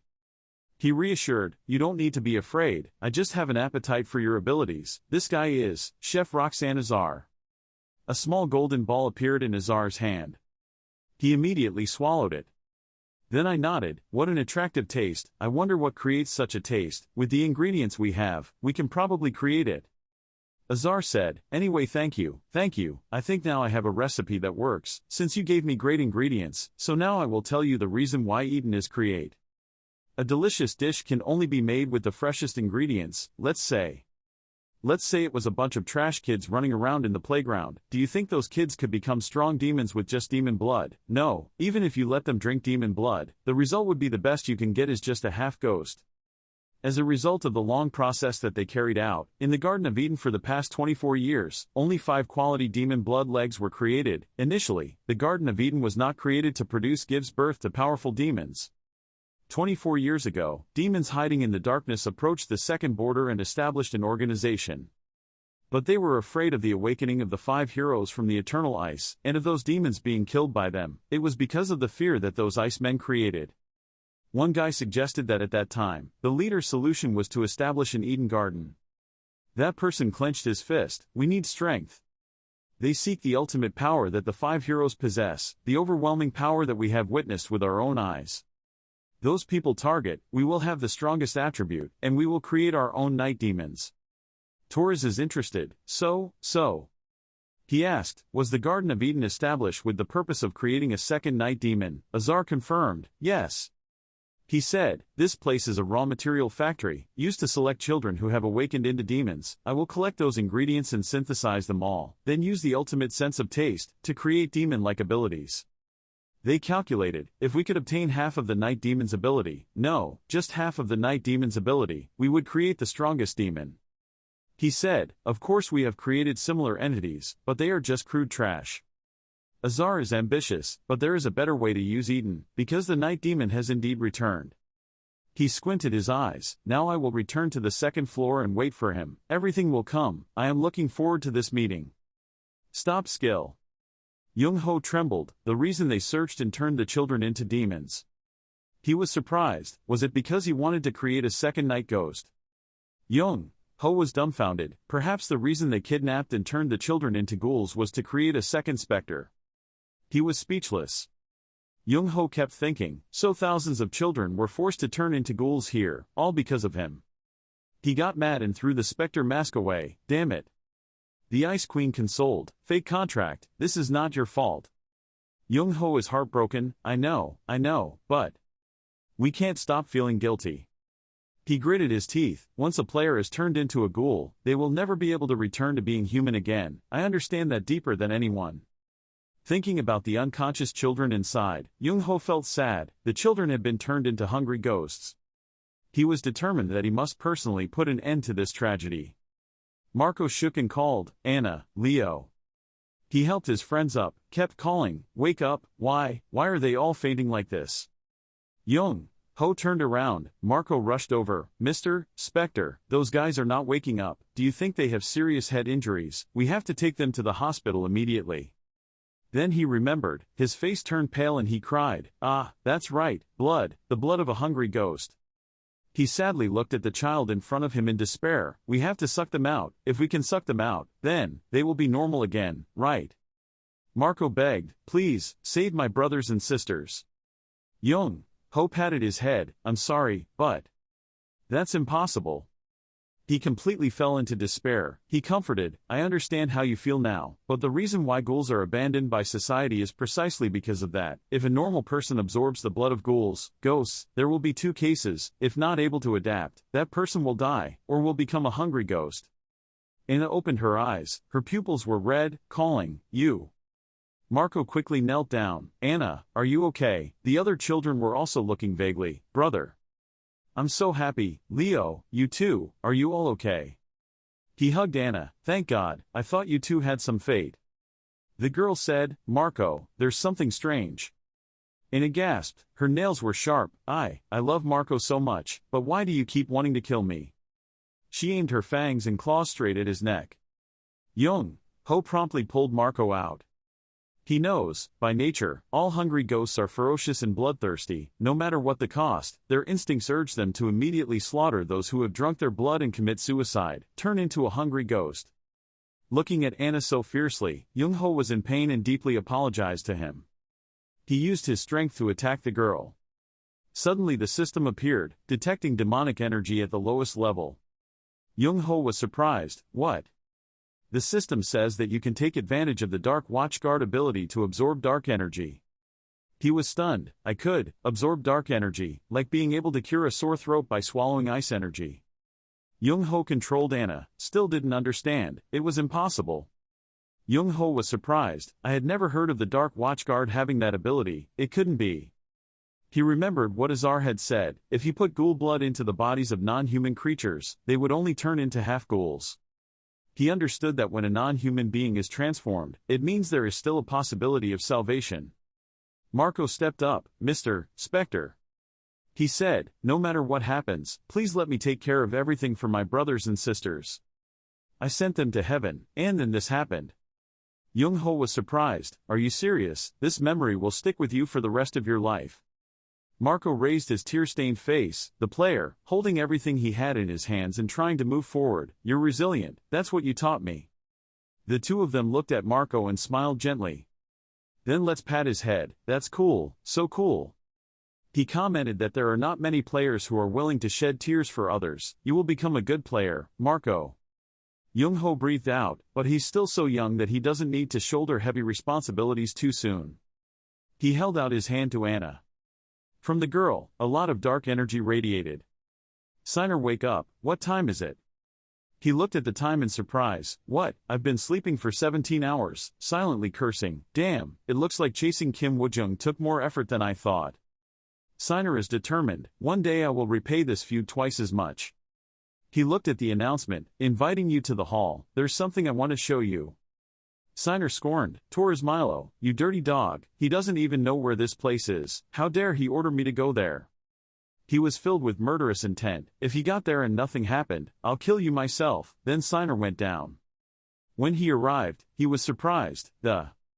Seeing everything being dismantled, Signer screamed, what the fuck? He panicked and searched around for facilities in paradise. The hungry ghosts have also disappeared. Signer lost his temper. What the hell is going on here? At the Vatican, the people there looked at the two fearfully. Marco spoke up. Everyone is looking at you, Mr. Spectre. Young-ho said, don't pay attention to them. If you want to go with me, you have to get used to this gradually. Young-ho admitted that, in theory, that's the case, but the situation seems more boring than 25 years ago. A bishop came out, Mr. Spectre, who had finished examining the 217 rescued children. As a result, that person bowed down and all the children were determined to be negative for hungry ghost blood. He said, sincerely thank you for sowing more seeds of hope in this barren land of ours. Marco was extremely happy. The Pope came out, Mr. Spectre, deeply thanking him for saving the lives of hundreds of children. He proposed that if you agree, I would like to announce the news of this incident to the people, and warn about the dangers of hungry ghosts. Young-ho allows it. Do as you wish. Well, in return for your sincerity, can I make a request? The Pope asked, what do you want? He said, the child I brought here.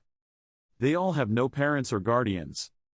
Young-ho said, children are targeted for the same reason. The reason this type of crime always happens in most holy cities in the world is because the church has failed to protect children. He admitted this. The Pope was sad. It was true. He affirmed that, because of that, the church will have to plan to take responsibility. Marco had tears in his eyes. Really, really? Young-ho told him, Marco, did you hear that? If you receive the education of the temple, you won't have to work so hard anymore. Marco is delighted, Mr. Spectre. And immediately after being teased, he cried again. Marco, men cry all day long. He shouted loudly, I'm not crying, it's because the dust got into my eyes. The tears are because my eyes are scratched. Understand, from now on, the people at the church will feel warm when they see this lovely scene. Marco is determined. I will do my best to become a talented player, and become your subordinate. Even I will pay. Young-ho refused. Sorry baby, I don't accept subordinates, he shouted in surprise. What? Young-ho said that he does not accept subordinates but does accept teammates. He encouraged, my standards are very high, so if you want to become my subordinate, from now on you have to try a lot. Marco happily, yes. The time of hardship has passed, peace has come again. The information spread quickly. Hot news was blown in Eden. An orphanage in Rome was discovered. It was a disguised ghoul breeding farm. The victims of this Eden orphanage were rescued safely. And the illegal Operation Line of Eden was destroyed by one of the 5 heroes, Spectre. The sound was interrupted. Signer destroyed the television. The hot-blooded guy, Spectre. Signer cursed, that bastard ruined our plans. Damn it, if I had woken up in time, I could have taken care of that Spectre. He's hot-blooded, just like Seo Junho. He's as fast as a loach, just wait. Signer is crazy, although this time I let you slip away, but when I finish dealing with Seo Junho, your number will come. At the Korean Players Association. One person greeted Jung Ho, welcome, Spectre. He replied, he's worked hard, then looked out. Jung Ho wondered why it was so noisy outside. He walked over. The scene was overwhelming. The sign's banner was filled with the words, let's celebrate Spectre's return, welcome back. The people were excited to see you. Ah, over there is Spectre. They shouted, it's a real person, it's Spectre. Deok-gu said that the police estimated that there were more than 500,000 people in this crowd. Jung Ho asked, Deok-gu, what is going on? He said, looking like this, you still don't understand. They gathered here to see you. Deok-gu said, praising his return and also grateful that he came back. He was speechless. The employee announced, Mr. Spectre, I will escort you back to the association. They, as well as the people below, thank you for coming back, thank you, Spectre. Jung Ho left. He thought to himself, one day, I also want to let you guys admire this scene. Deok-gu said, I have arranged a media conference as you requested. He said, although it's just my speculation, but, this conference is not just to announce the cooperation between you and the association. What do you mean? Jung Ho took off his mask. Deok-gu, do you remember when I just woke up? You were surprised, huh? When I first woke up, I thought back, the world was very peaceful then, you guys were pretty good, then I thought, finally the world is as peaceful as we always wished. But when I looked closely, I realized that was not the case. Jung Ho saw that while the 5 heroes were absent, the ghouls had risen, and weak people had been harmed by them. 25 years ago, at least the ghouls were not raging to this extent. Deok-gu replied, that's because 5 heroes were born to stop them, but now he's the only one left to shoulder this responsibility. You understand, I know, my strength is not as good as it used to be. At first, I thought I could just restore enough strength to save my teammates' lives. The world has more potential dangers, but reality is much crueler. Now, hungry ghosts don't need time to rest like before. That's why they do things like that. To create people like me, they need people to play the role of fighting against evil. Deok-gu was startled, boy. Maybe you're trying to go back to being Spectre. He warned, Junho, do you know why Ku Trung Tien and other rankers have no intention of becoming the next generation of Spectres? It's because the person in charge will receive a lot of attention. Deok-gu clarifies, a hero not only attracts the attention of his enemies, if he chooses to return, then no matter what the final outcome of everything is, everyone will blame him, and if he doesn't appear at the right time they need him, he will receive a rain of anger and criticism. He affirmed, Junho, you and your teammates have devoted enough, now it's time to rest, remembering when he came to visit the 4 of them, saying, sorry, I'm late. Jung Ho replied, I know, I don't want to take on this responsibility, but the problem is that now there is no one else besides me. He sighed, although my skills are still lacking, I still have influence. The Ice Queen commented, fake contract, you just made a big decision, I will acknowledge your courage. Jung Ho thought to himself, yes. He remembered that scene, recalled the situation at that time, there could not have been a gentle and peaceful ending. Deok-gu was speechless, are you serious, dude? He was at a loss, patted his friend's shoulder and said, I don't know, you idiot can do whatever you want, so what should I do now? Jung Ho thanks, volume. Turn up the volume to the maximum for me, loud enough for Spectre's voice to echo throughout the 2nd floor. At the Spectre press conference. Rows of seats are crowded. The characters here all have significant roles. The bodyguard brother looked around. It seemed like the vice presidents and company commanders of the Big Six were all present. Many high-ranking people also appeared here. There will probably be a fierce competition to win this. He called out to the person next to him. Princess Gong Yuha laughed. He. She was excited. She couldn't believe that she could see the night demon with her own eyes. The bodyguard was speechless. Oh my god, please calm down. The door opens, the night ghost and President Shim Deok-gu will be there soon, please wait patiently. Jung Ho entered. Cameras were constantly working, countless lights from flashes flashed. The two arrived at their positions. Diakgu picked up the mic. He said, "The press conference will officially begin. We will only answer a few questions." Very quickly someone raised his hand. He was quickly called. "Yes, please." This person said, "Everyone knows that the night ghost has been frozen for nearly 25 years. Is this just a rumor or some conspiracy theory? Therefore," he asked, "can you prove that you are a night ghost right here?" Everyone immediately exploded. What is he saying? Proof? Is he crazy? Young-ho stood up. "Okay." Complying with the request, he took the sword, "If that is what you want." Young-ho pulled out his sword. The power that covered it was formidable. Everyone was surprised. "Ah, light sword." They trembled. It was amazing. It had been 25 years. It was this power. Young-ho quickly took his sword back, and the person who asked for it quickly said, "Thank you, thank you." The other person quickly continued, I have a question. After witnessing the incident in Rome as well as other incidents, are you planning to return to the battlefield?" He replied, "Actually, I was planning to rest." Young-ho said that when I woke up, a friend of mine said, "The world I initially saw was peaceful. The peace that this world has is thanks to the sacrifices of me and my teammates." I was very proud when I heard that. I even cried. I feel so relieved every time I think that the world no longer needs us to protect it. However, there are always problems that arise, but after witnessing the horrors of paradise, I realized that this is not the time to rest. Young-ho informed that, "Did you know that over the past 24 years, nearly 6,000 children have been kidnapped and killed by ghouls?" The hall was buzzing. So much, how could that happen? He continued, "No one knows, because they don't care about it. We can completely prevent these incidents from happening if we pay a certain amount of attention." Young-ho called on all players as well as guilds to join hands. He directed everyone to the same goal, to make the ghouls never appear again. Everyone listened attentively. The whole hall was as quiet as paper. The press conference is being broadcast live, and there's one last thing I want to say. Spectre's image is present on every big and small screen. His voice echoes, telling the ghouls. Young-ho announced, "I'm back." Some time later, he was lying at home watching the news. Young-ho surfed many information sites. His face floated everywhere. Seo Junho, the new recruit, received praise from the Night Ghost. The Night Ghost said, "I haven't fully recovered, but this is enough." The whole auditorium became quiet when the Night Demon believes that all players and guilds must cooperate with each other.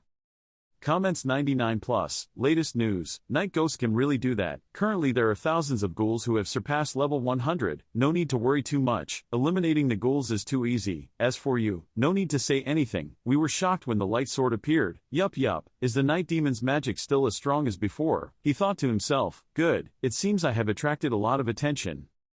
The Ice Queen called out, "Fake contract." Young-ho quickly ran over, What is that?" She happily requested, "I have finished watching part 1, please open part 2 for me." He took the remote. "Whine, I've already shown you how to use it, why don't you do it yourself, instead of sitting there and screaming every day?" The Ice Queen didn't listen at all, continued demanding, "Fake contract, I'm so thirsty, please prepare afternoon tea for me." Young-ho whined, "I'm your servant." She begged, asked him to make a fake contract. He complied, yes, it is my honor to serve her." Young-ho smiled cunningly, "I'm about to serve a carbonated drink to the Ice Queen. Ha, do you think I'll just let you spin around like that?" Young-ho brought it out, now it was her turn, saying, "Here you go, this is the drink we often drink when we're thirsty." She was excited, "Oh, what is this? This drink looks so fresh and refreshing." He tried not to laugh, his expression was so despicable. "Yeah, what do you think?" Young-ho looked forward with an extremely miserable expression. The Ice Queen drank carelessly. Surprisingly, she not only screamed but also flew around the house like a little bug. The Ice Queen is shocked. "Contract, fake contract, this drink attacks me." He laughed. Young-ho introduced, "This is a carbonated drink, it seems like it's not very suitable for you." She was angry. The Ice Queen proudly declared, "I will definitely not forget this feud." He turned on the TV again and said, "Oh, sure, we have work to go out later, you stay home and watch TV." So she enjoyed herself again without caring about hatred anymore. Kindness is a necessary virtue of a queen. "I will forgive you this time." Young-ho was also surprised, she was so simple. Elevator to 7th floor. He went out, thinking, after defeating the hungry ghosts in paradise, I had risen to level 29, my magic had become many times stronger. Young-ho hoped that maybe he could start using his previous moves again. There's an incoming call from Shim Deok-gu. I immediately heard, "Hey, what's going on?" He asked, "Where are you?" Young-ho replied, "Me, I'm going to the training room." Deok-gu says, "Sorry, but can you come here immediately?" A group of people were already waiting. All the captains of the Big Six wanted to see him. Young-ho wondered why the Big Six suddenly came looking for him. He guessed, maybe they came because of the night ghost. Deok-gu affirmed, "No, they came for Seo Junho." He was even more surprised. They wanted to meet Seo Junho, not the night ghost. Young-ho realized, now that he thought about it, the press conference was arranged in a short time, but all the captains arrived very quickly. It seemed like they weren't in a hurry to get there early. He guessed that maybe they were already present on the first floor to recruit Seo Junho. Young-ho said, seeing how he couldn't chase them away, "So is there anything else, right?" Deok-gu sighed, "Well, I want to do that too, but the reason is worth paying attention to. They are a violent bunch. They would rather destroy things they can't take than leave it to someone else." He laughed, "Well, if that's the case then, I have a good idea." Everyone was fully present. Later, Young-ho slowly walked in and said hello. He innocently asked, "What wind brought the captains of the Big Six to this shabby place?" The beautiful and arrogant sister spoke up, "Obviously because we want to recruit you after you reach first place in the trial dungeon. What about the others?" The guy wearing glasses replied, "We have the same goal." Young-ho shrugged, apologized, "But can only say that I cannot transfer to another organization. I have personal reasons." A tan person recommended, "If it's about the contract cancellation fee, then you don't need to worry, our guild will pay it all for you." He denied that was not the reason, and placed an object on the table. The other guy was surprised. That was the demon-slaying sword. They all knew this thing well. It was the weapon the night ghost used in the gate at the South Pole. Young-ho said, "I'm sure everyone knows what this is. The ghoul gave it to me as proof. Ever since he declared war on the ghouls, he started looking for allies in second floor. He made up a story, and I was chosen as his official representative." The captains looked at each other in surprise, unable to believe that this night demon was creating its own army. Gong Yuha was surprised, but it seemed a bit different from everyone else. "I didn't know that he was so close to the night demon that he was chosen as a representative." The guilds all have the same thought. If we join the night demon's force and help him defeat the ghouls, I will have extremely good relations with the public. He will have to join my guild. Young-ho continued, "The night demon proposed 3 conditions. First, to avoid favoring any guild, I will have to continue to affiliate with the guild. Second, the guilds that agree to his proposal will receive a large amount of information that he knows and gain influence on the second floor. Third, the guilds that agree to his proposal will provide full of information required by the devil. And vice versa, when he receives information, he will widely announce the contribution of that guild."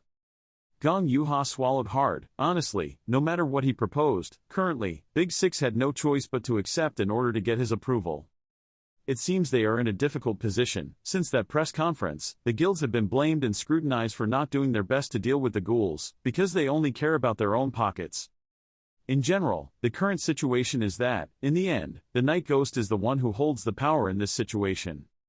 Therefore, everyone withdrew. "Please forgive me, I don't think this is something I can decide on my own. I also feel the same way. I have to consult with the guildmaster." Young-ho quickly left. "Okay, then let's get in touch when you guys have made your decision. You leave them behind. I have an appointment, so please excuse me." One person sighed, "We focus too much on what we want and as a result, we get screwed over. Everyone understands that as long as Seo Junho is still the representative of the night demon, no guild can recruit him." They talked about it, meaning he saw the potential for Seo Junho to be as strong as one of the 5 heroes, right? Yeah, that must be the reason he chose Seo Junho as his representative. The night demon has proven his ability to find potential seeds with his talent. The proof is that one of the 5 heroes of humanity, Gilberto Green, only has 1 D-level skill. Everyone ignores him, but only one person sees his potential, the night demon. Young-ho was walking in the hallway when a voice called, "Mr. Seo Junho." He turned around. "It's an acquaintance, Captain Gong." She smiled, "It's been a while. Our farewell was very emotional, but I didn't expect to meet again like this. It seemed like a quite touching scene." Yuha said, "The next time we meet will be on the second floor." Young-ho replied, "Yeah, it won't take long." He nodded. She was right. We promised to meet again on the second floor. Young-ho teased. Ah, don't you think you'll get special treatment just because we know each other? Yuha quickly shook her head. That's not the case, I don't want that either. She was embarrassed. I just wanted to ask something. Are you close to the night ghost? He smiled wryly. Of course not, it was just a business relationship. Yuha was still excited. So have you met him in person? The answer is, she also met him in person at the press conference, already. Yuha was awkward. No, I mean meeting outside of official occasions like that. Young-ho replied, oh yes, I saw it. She was shocked. Then he took out the paper and bowed low to ask, yes, then, when you see him again, please ask for an autograph for me. You're under pressure, words, signatures. Having no choice, Young-ho had to accept. Ha, I tried asking him that. Yuha beamed, really, are you serious? Please ask him to write it, for my precious fan, and I asked him if he could draw a heart. He said with a pale face, hey, how does he write such cheesy stuff? Okay. Yuha tried to persuade him, but it wasn't like he signed, but even so, if he didn't agree, I couldn't bear it. Young-ho promised, I'll try asking. You're happy, thanks to him, I'll keep it in my heirlooms. Yuha leaves, thank you. Looking at the item in his hand, he doubted his life. Great Korean man, the photo is quite interesting. Young-ho went to the practice room and opened the system screen. Your information is fully displayed there. Seo Junho level, 29, title, Springbringer +2, strength, 96, stamina, 112, speed, 100, magic, 143. You see, considering this, I can increase the stats I gathered to level 60 in the past. Some information about the second floor. As soon as I enter, I will again encounter difficulties with the challenges there. Even if it means using the name of the Night Demon to gain public support, I still need to know. Important news from big guilds like Big Six. Young-ho started up, and to clear the second floor, I needed to adjust my previous skills. He thought, my current way of using magic is effective, but because I rushed to use my magic ability, its speed and power are not high. There is only one way to fix this. Young-ho adjusted the flow of power and trained. Young-ho and the Ice Queen were in the practice room. He requested 10 holograms, level 100. She asked, what kind of training are you doing? Young-ho replied, I want to make sure I can use the familiar skills of my previous life before going to the second floor. The images quickly materialized into specific shapes. A doll attacks. Young-ho easily dodged. He counterattacked. One punch from Young-ho destroyed it. The Ice Queen saw it right away. The attack combined with magic, he explained, although strong, it consumes a lot of magical energy. Currently I cannot use it because I don't have much energy. Young-ho said, I have refrained from using magic only when I need to use it, but there is a limitation that it will be slower and weaker. When magic is released continuously, the attack will be faster and stronger, vice versa, with temporary radiating. She asked, so what do you think? He replied, I have developed a technique to solve this problem. Skya said, controlling magic, mental power and concentration. If one of the three is missing, this skill will no longer be effective. He must remember the feeling when magical energy flows through the meridians in the body. Young-ho followed suit, feeling of magical energy runs through the circuits in my body. Magic enveloped his body. Young-ho threw a punch, intensifying. Extremely powerful. The Ice Queen was also surprised. The floor was torn up by him. She blurted out, you. The Ice Queen shouted loudly, fake contract, you are so amazing. Looking at Young-ho, who was trembling, she wondered, why are you standing still like that? Then he said, hey, it's called an aftershock. My body being enhanced doesn't mean its processing speed is faster. The processor is burning. In other words, my brain is overloaded. The Ice Queen exclaimed, what an extraordinary technique. Young-ho said, so even if I'm a specter like me, I can only use the boost for a maximum of about 10 minutes, now I have to practice until I can use it fluently in combat. Continue practicing, recreating the three-dimensional doll. He prepared to strike again, until I faced the Winter Castle Gate. A week later, at the Korean Players Association. The Ice Queen held the thermometer and shouted loudly, the contract is fake, your body temperature is dangerously high. A doll fell down. Young-ho fought and screamed, damn it. She said, I told you to use the frosting skill to lower your body temperature. He shouted, I tried it, the enhanced nature is already difficult to use, if I still use frosting on it too will. Before he could finish his sentence, Young-ho had to stop and continue fighting. He was exhausted, it was difficult to control. Young-ho was determined. Whatever, it would take at least a few months before I could use it in combat, she asked aimlessly. Is that what you think? The two looked at each other in silence. He's hot-blooded, you know something right, the Ice Queen teased. Of course, but I won't tell you. You're my fake contract, don't you think you can at least find a solution yourself? Young-ho was annoyed. I don't need your help, you cheap little thing. Around the two of them, the dolls were dissolving, the practice field was in ruins. He clicked his tongue, but, well, with this threshold, I can probably use it on the field. Young-ho clicked the device. You're calling. Hello, Secretary Father, is that right? I need a teleportation portal. The other party will immediately receive the information. It's clear. Where's your arrival time and location? Young-ho replied, tomorrow, I will go to the gate of the Winter Castle in Antarctica. Antarctica is a place covered in ice and snow. That person sneezed loudly. He was trembling. We are here. Contrary to that cool look, Young-ho was fully equipped from head to toe. He complained, what did I say? I told him I needed a winter coat. He replied, I just need to bring you here. I will go back now. The gate was right in front of them. The guide said, you, player Seo Junho, I hope you will succeed. The scenery on the other side of the teleportation gate is majestic. The Ice Queen criticized, what an incompetent man. This weather is the most suitable for camping. Young-ho countered, what are you talking about? Someone like me with some level of cold resistance still feels cold. Here's the price. He jumped off the ground. Then landed below. He looked up. Young-ho exclaimed, it turns out this is what people call the Winter Castle Gate. The scene is so overwhelming. He called, portal.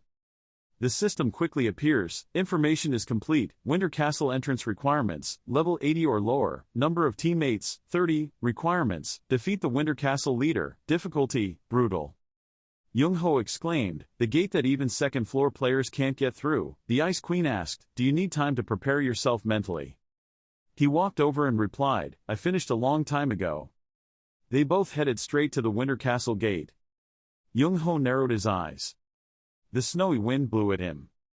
The surrounding icebergs were huge, the two of them were nothing compared to their size in this place.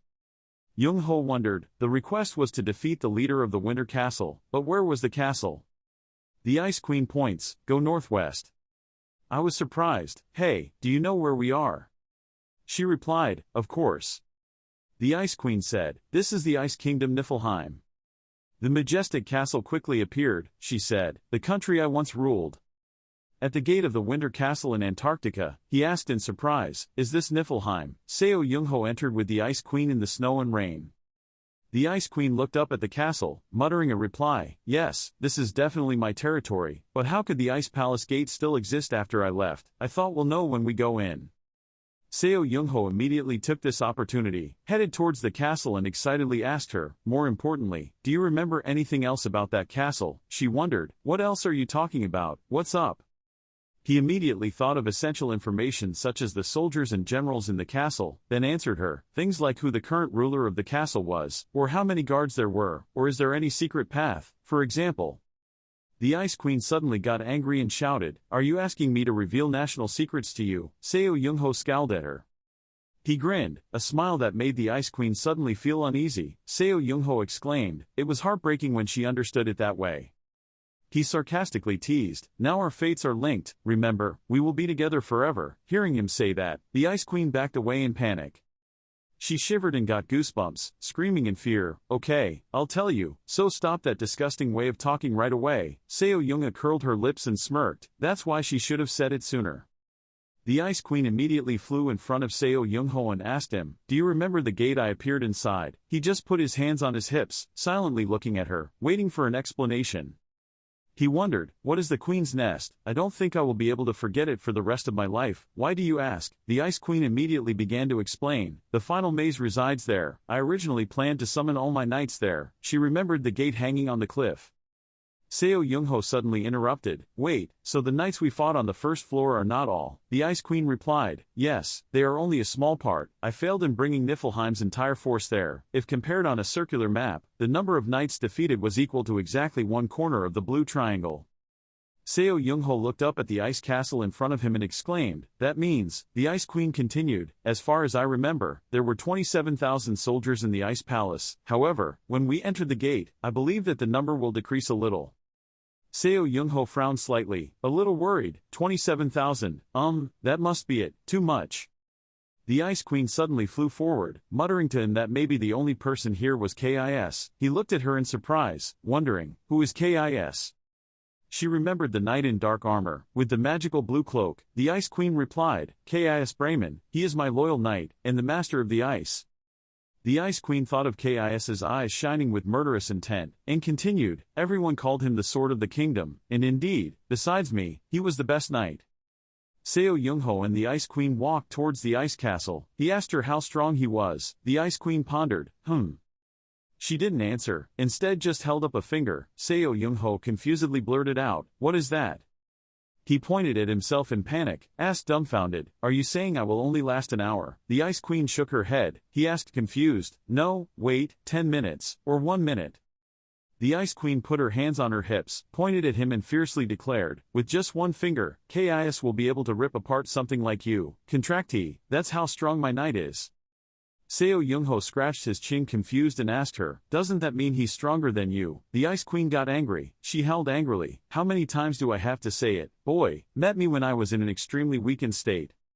He grinned, breathed softly and said, "Okay, then I don't have to worry anymore." He exclaimed, "I'm sure Mr. Kis will only be as weak as you." Then he and the Ice Queen walked inside, confidently saying, "Let's go." He looked around. Inside the castle seemed old and desolate. Everything was faded, covered in ice and snow. He wondered, it seemed like this was the throne room, not the color of the emperor. The color is usually star red. The Ice Queen remembered her kingdom's flag with the mighty lion, and proudly said, "Each country is different. In my kingdom, white is the color of the crown." They were walking down the hallway, walking on the red carpet towards the closed room at the end. The Ice Queen explained, "This place was called the Knights. It was ruled by the strongest knight of the ice, Kis Brayman. His castle is considered a mecca for knights, and there are rumors that one will become a powerful knight if he walks along this red carpet." She flew to Seo Young-ho's side and told him that those who aspired to be knights would actually come to the palace to check themselves. Hearing that, he turned his head to look at her, wondering, checking, how? The Ice Queen put her hands on her hips and explained, "People call that proof of a knight." She then described the scene inside. Since her time there had been a group of strong knights, she said. Outside that door was a giant hall with 100 knights waiting. You would have to duel, one by one, and prove your strength. Seo Young-ho bowed his head and exclaimed, "Why?" He held his head, screaming in panic, "Why are you telling me that now? That's how I have to get through the gate." The Ice Queen just nodded leisurely. Seeing Seo Young-ho sadly bowing his head, she immediately flew over to pat his head to comfort him. "Calm down, you're not there yet, you should have told me sooner." Seo Young-ho immediately regained his composure. He pulled out his sword, looked at the closed door. The Ice Queen honestly said, "After all, even I don't even know how many knights are in there." She thought of her knight, who was ready with his sword behind the door, speaking to reassure Seo Young-ho. However, in the evidence of a knight, he would have to fight each one by one. Given time, they won't rush all at once. Seo Young-ho scratched his head, sighed and exclaimed, "Well, there's no use panicking before even entering. Right, we have to defeat them anyway." The Ice Queen quickly retorted, "Wrongly, once he defeated the Ice Knights and their commander, who did he think would be left? The Knights were just like the base of the pyramid, with only their coat of arms is at the top of the pyramid, but above that, a symbol even higher than the top of the pyramid, is Kis Brayman." Seo Young-ho started warming up and walked towards the closed door, determined to answer, "Okay, so it's 100 to 1, including Mr. Kissy too." He gently pushed the door. But the door was heavier than he thought, so he had to brace himself and use his strength to push the wooden door in front of him. The door slowly opened. Right behind, the knights immediately took a preparation position. The swords lying horizontally and vertically on the floor suddenly shook. Seo Young-ho walked in, alone facing a long line of knights waiting in line for him in the room. The knights stood in neat rows on both sides of the red carpet. Seo Young-ho was still standing in the doorway, on the red carpet separating the two rows of knights. The atmosphere in the room was quiet. Seo Young-ho was confused by the silence of the knights. He asked the Ice Queen in confusion. It looked like they were all frozen. "Are you sure they are still alive?" She perched on his shoulder, whispering, "I am not sure. Right now I don't feel any life from them." The wooden door behind Seo Young-ho suddenly slammed shut, causing both him and the Ice Queen to turn and look in surprise. The knights suddenly moved. They pulled out their swords and simultaneously pointed their swords forward. Now, in front of Seo Young-ho, fellow knights raised their swords, forming a barrier of swords blocking Seo Young-ho's path to the next door at the end of the red carpet at the end of the room. He nervously clutched his sword in his hand, muttering, "Damn it, it's begun." The Ice Queen flying next to him also became nervous. A knight stepped forward. He slowly walked up the stairs to the platform at the end of the room. After standing on the podium, he turned around and looked straight down at the back of the room where Seo Young-ho stood. The knight pointed his finger at Seo Young-ho, shouting, "Harun Seamus of the Ice Power commands you." He roared, "State your purpose, outsider." Seo Young-ho was a bit confused and immediately took a defensive stance. He answered, "I came here to do this." Before he could finish his sentence, the Ice Queen suddenly shouted, cutting him off, "The contract was fake." She quickly flew over and hurriedly said, "Proof of a knight, tell him that you came here to prove the spirit of a knight." Seo Young-ho looked at her dumbfounded, confused and exclaimed, "Ha!" The Ice Queen quickly said, "In any case, he won't lose anything by saying that." She screamed and urged, "Just do as I say." Quickly, he grumbled in panic, "I understand, let's do it." Knight Harun roared again, "I will ask you again, what is your purpose here?" Without hesitation, he threatened, "If you don't answer this time, you will be considered an intruder." Seo Young-ho looked at him confused. Then he sighed, put his sword away, bowed his head and muttered, "I'm coming." The Ice Queen saw that and smiled extremely happily.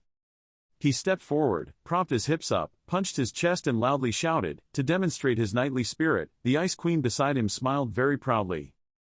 But suddenly, the Harun knight gritted his teeth, his eyes glowing with murderous intent and mixed with confusing anger. Another day passed at the Ice Castle. At the outhouse on the side of the castle, Seo Young-ho was sitting by the fire with the Ice Queen. He thought tiredly, "It was okay. 3 months since I entered the gate," he sighed, chewing dry bread, looking extremely devastated. He remembered that day when he started the sword fight. A knight shouted loudly, standing at attention. The entire group of knights returned to a serious posture and put their swords back into their scabbards. That day, Seo Young-ho was extremely confused. He bewilderedly asked, "What are you doing all of a sudden?" One knight advanced, shouting loudly, 100 knights will test the honor of your sword. The battle will not end until one side lays down their weapons and surrenders." The knight grabbed the butt of the gun on his back and shouted loudly. The first knight stepped forward, "I am Phil, Knight of Niflheim." He raised the giant sword towards Seo Young-ho, shouting loudly, "Let's begin." Seo Young-ho smiled slightly. He confidently replied, "That's funny, so this is the style of a knight." He slowly pulled out his sword and spoke loudly, straight to the point, "I like it." The knight rushed towards Seo Young-ho, shouted, and rushed in. He attacked first. The knight quickly blocked the attack. He thought to himself, none of the knights fighting with him were low level. The next knight jumped forward, holding a sharp spear in his hand. Seo Young-ho looked up and thought to himself, if they were players, they would have to be at least level 100. One by one, the knights rushed in with all kinds of swords in their hands. Seo Young-ho fought each one by one. He thought, even though they didn't have superpowers like the players, they possessed almost perfect fighting techniques, and each of them uses unique sword skills and moves. He thought to himself, actually, I think they might be even more dangerous than the players. Seo Young-ho angrily took a bite of bread. He chewed boredly and grumbled tiredly, "I never thought the light sword could be used in such a variety of ways." The Ice Queen suddenly asked curiously, "What do you mean?" Seo Young-ho thought back about the light sword, explaining to her, the players used a single type of aura and move. They infused energy into the blade, creating light energy like a fire, but the soldiers of the Winter Palace use circular light energy like a drill, or a pointed one that can be used like a spear. In general they use many variations of light energy. He then asked, "Does Niflheim also have a player system?" The Ice Queen shrugged, shook her head and replied, "Of course not." He looked at her and said disappointedly, "So it seems like they couldn't check their stats." The Ice Queen crossed her arms and sighed. It was obvious.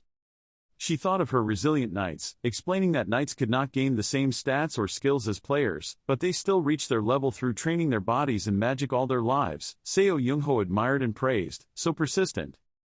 The Ice Queen suddenly asked him, "Contract faker, do you have any explanation regarding your weapon when using the light sword?" Seo Young-ho looked up at her and slowly answered, "It's not difficult at all. If I want to create light energy around the sword's body, I just need to inject a little energy into the sword, then control it to cover the blade and that's it."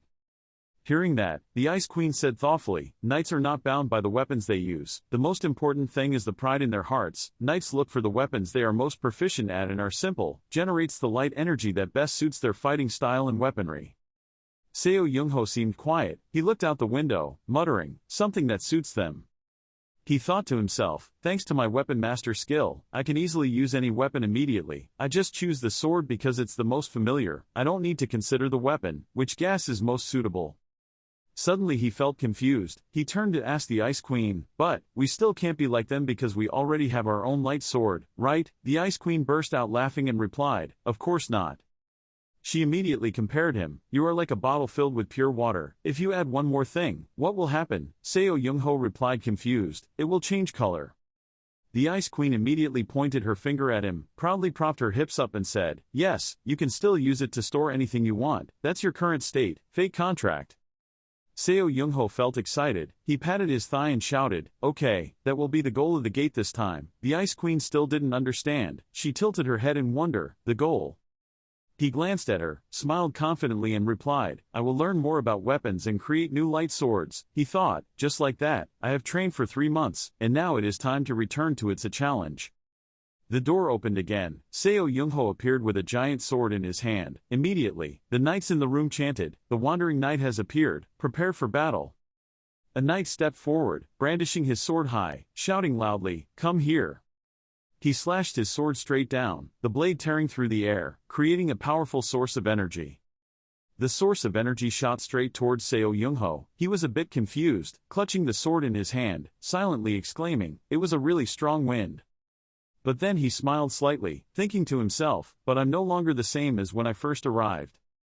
A loud bang rang out as Seo Young-ho blocked the attack with his sword. The giant sword in his hand darkened and cracks appeared, but he still stood firmly behind his sword. Even though his body was shaking from exertion, Seo Young-ho could still stand firmly behind that sword. He suddenly ran forward, trembling and chuckling. Even though he had absorbed the shock by transmitting the aftershock to the ground, he still felt real pain. However, Seo Young-ho jumped up high. He raised his sword, aiming straight at the knight below, thinking to himself, "I have mastered that move now." He landed, the ground under his feet shattered. Seo Young-ho slashed his sword at the knight, imitating his sword move. The knight was startled. The other knights were confused. Did he use Phil's moves? He learned so quickly. Seo Young-ho smirked, looking at him with interest. "Okay." He raised his sword towards him, proudly smiling and saying, he should share good things with everyone. In the following attacks, Seo Young-ho defeated each knight by imitating their moves. In just a short period of time, the knights were defeated one after another, their swords shattered in front of him. Seo Young-ho was panting tiredly, leaning on his sword. Commander Harun walked up to Seo Young-ho and slowly said, "Wandering knight, you have proven yourself." He extended his hand to Seo Young-ho, smiled proudly and said, "If you are willing, can you tell me your name?" He carefully lowered his sword and looked at Harun's outstretched hand. Seo Young-ho immediately shook his hand. He looked straight at Harun, smiled gently and replied, "Seo Young-ho, my name is Seo Young-ho." Knight Harun smiled generously and said to him, "Seo Young-ho, isn't it? What a great name, I won't forget it." He immediately gave Seo Young-ho a badge. He held out his hand to receive it, listening to him explain, "Out of all the knights I have ever met, you are the one who left the deepest impression." Seo Young-ho looked at the badge in his hand, wondering, "What is this?" Knight Harun immediately replied, "It's a badge of honor." As a symbol to prove that he had proven his chivalry, right after his words, the knights immediately lined up in 2 neat rows along the red carpet, welcoming Seo Young-ho. Knight Harun continued, "Those who pass this trial can request a private meeting with the lord of the castle." He is referring to the legendary knight here, KIS. Seo Young-ho clenched his fist, thinking, finally. The knights raised their fists and happily told him, "Goodbye, Seo Young-ho." He waved to them, smiled and replied, "Thank you everyone." Then he walked to the door at the end of the red carpet and went inside. Stepping through the new room, he still walked forward on the red carpet. Seo Young-ho thought to himself, "Wow, the atmosphere here is different, it feels like there is pressure on my body." Seo Young-ho could feel an aura pressing against his chest. He clenched his jaw slightly and looked up nervously. At the end of the room, there was only a mysterious figure sitting on the throne. Seo Young-ho immediately recognized who that mysterious person was. He thought to himself, this aura is coming from Kis Brayman, the owner of the castle. The Ice Queen also whispered in his ear, Kis Brayman. She looked at her knight, admiring, the strongest and greatest warrior in Niflheim. He was the one sitting on the throne. Seeing Seo Young-ho enter, Kis Brayman stood up and walked towards him. Seo Young-ho's player outfit also gradually appeared. The Ice Queen saw Kis. She excitedly exclaimed, Kis Brayman, the best warrior in all of Niflheim, this is truly my knight. Seo Young-ho glanced at him, muttering, well. He looked at Kis who had just raised his sword. His eyes lit up, his aura radiated with power. Seo Young-ho praised him. He looked as strong as the rumors said. The Ice Queen looked at Kis and exclaimed, it seemed like Mr. Kis also knew that he was a player. Seo Young-ho smiled. He reached out to receive the weapon that was gradually appearing, calmly replied to the Ice Queen, looking at the bloodthirsty expression emanating from him, I guess so, so let's get started. Kis skillfully rotated the sword in his hand. Seo Young-ho held the sharp spear in his hand, pointing it straight at Kis. He leaned forward, preparing to dodge, raising his sword to block. Seo Young-ho moved as fast as lightning. He rushed straight at him. The sound of two metal bars cutting into each other was deafening. Seo Young-ho clenched his jaw, swung his spear, and let out a hiss. He thrust his hand forward. The spear split into 5, aiming straight at Kis. He bowed his head, his eyes shining. In just a blink of an eye, he swung his sword, slashing in all directions where the spears gently rushed. Seo Young-ho watched the spears disappear as Kis raised his sword to the ready position. He angrily muttered, damn, he blocked the attack without any difficulty. He held the spear tightly in his hand. A strange black aura appeared, swirling around the body of the spear. Seo Young-ho silently called out, strengthening. The Ice Queen suddenly felt worried. She quickly flew over to intervene. This fake contract, if you use that dangerous skill, Seo Young-ho doesn't mind. He immediately reacted, I can't help but severely attack him. I'm okay with this guy. Ice Queen, how long can I use the boost? The Ice Queen hesitantly replied, now he can only maintain this state for 1 minute and 2 seconds. Seo Young-ho frowned slightly, squinted his eyes and muttered, 1 minute and 2 seconds. He jumped straight towards Kis. His face darkened, his body was surrounded by black smoke. He shouted, so start counting. Kis saw him rushing forward, immediately raised his sword in preparation. He slashed his spear straight at Kis, and at the same time he swung his sword to block. A loud explosion rang out. During the struggle, Seo Young-ho panicked when he realized that his spear had been pushed by Kis' sword to the point that cracks appeared. His body trembled with the aftershock of the counterattack. Seo Young-ho opened his eyes wide, shocked and speechless. He was thrown away, flying straight towards the side wall, crashing into the wall. The Ice Queen screamed in panic. The contract was fake. Seo Young-ho tried to separate himself from the broken wall behind him. He looked at the spear that had been split in half in his hand, frowned slightly, and thought to himself, it seems like we can't use this thing. The difference in weapons is too great. Seo Young-ho gently landed on the ground. He switched weapons, got his sword back in his hand, and looked straight at Kis. He saw the new weapon in his hand, bowed his head and said nothing. He slowly walked towards Seo Young-ho. Suddenly, a mist appeared, gradually surrounding the two of them, obscuring Seo Young-ho's vision. He quickly covered his face with his hands, turned to ask the Ice Queen, what was this mist? She urgently replied, Ashen Mist is Mr. Kis' skill. This mist has its own characteristics. They both looked at Kis. Now he was vaguely visible in the gradually thickening mist. The Ice Queen explained, and the mist also covered his vision. He could not see his movements clearly. Well, the attack will become harder to block. Seo Young-ho started to feel worried. He thought nervously, damn, I can't even see a meter in front of my eyes. The Ice Queen suddenly counted, 42, 41, 40. That was the remaining seconds of the skill. Seo Young-ho clutched the sword in his hand, thinking angrily, time is now my enemy, stop activating the enhancement. He bowed his head silently, waiting for the mist to surround him.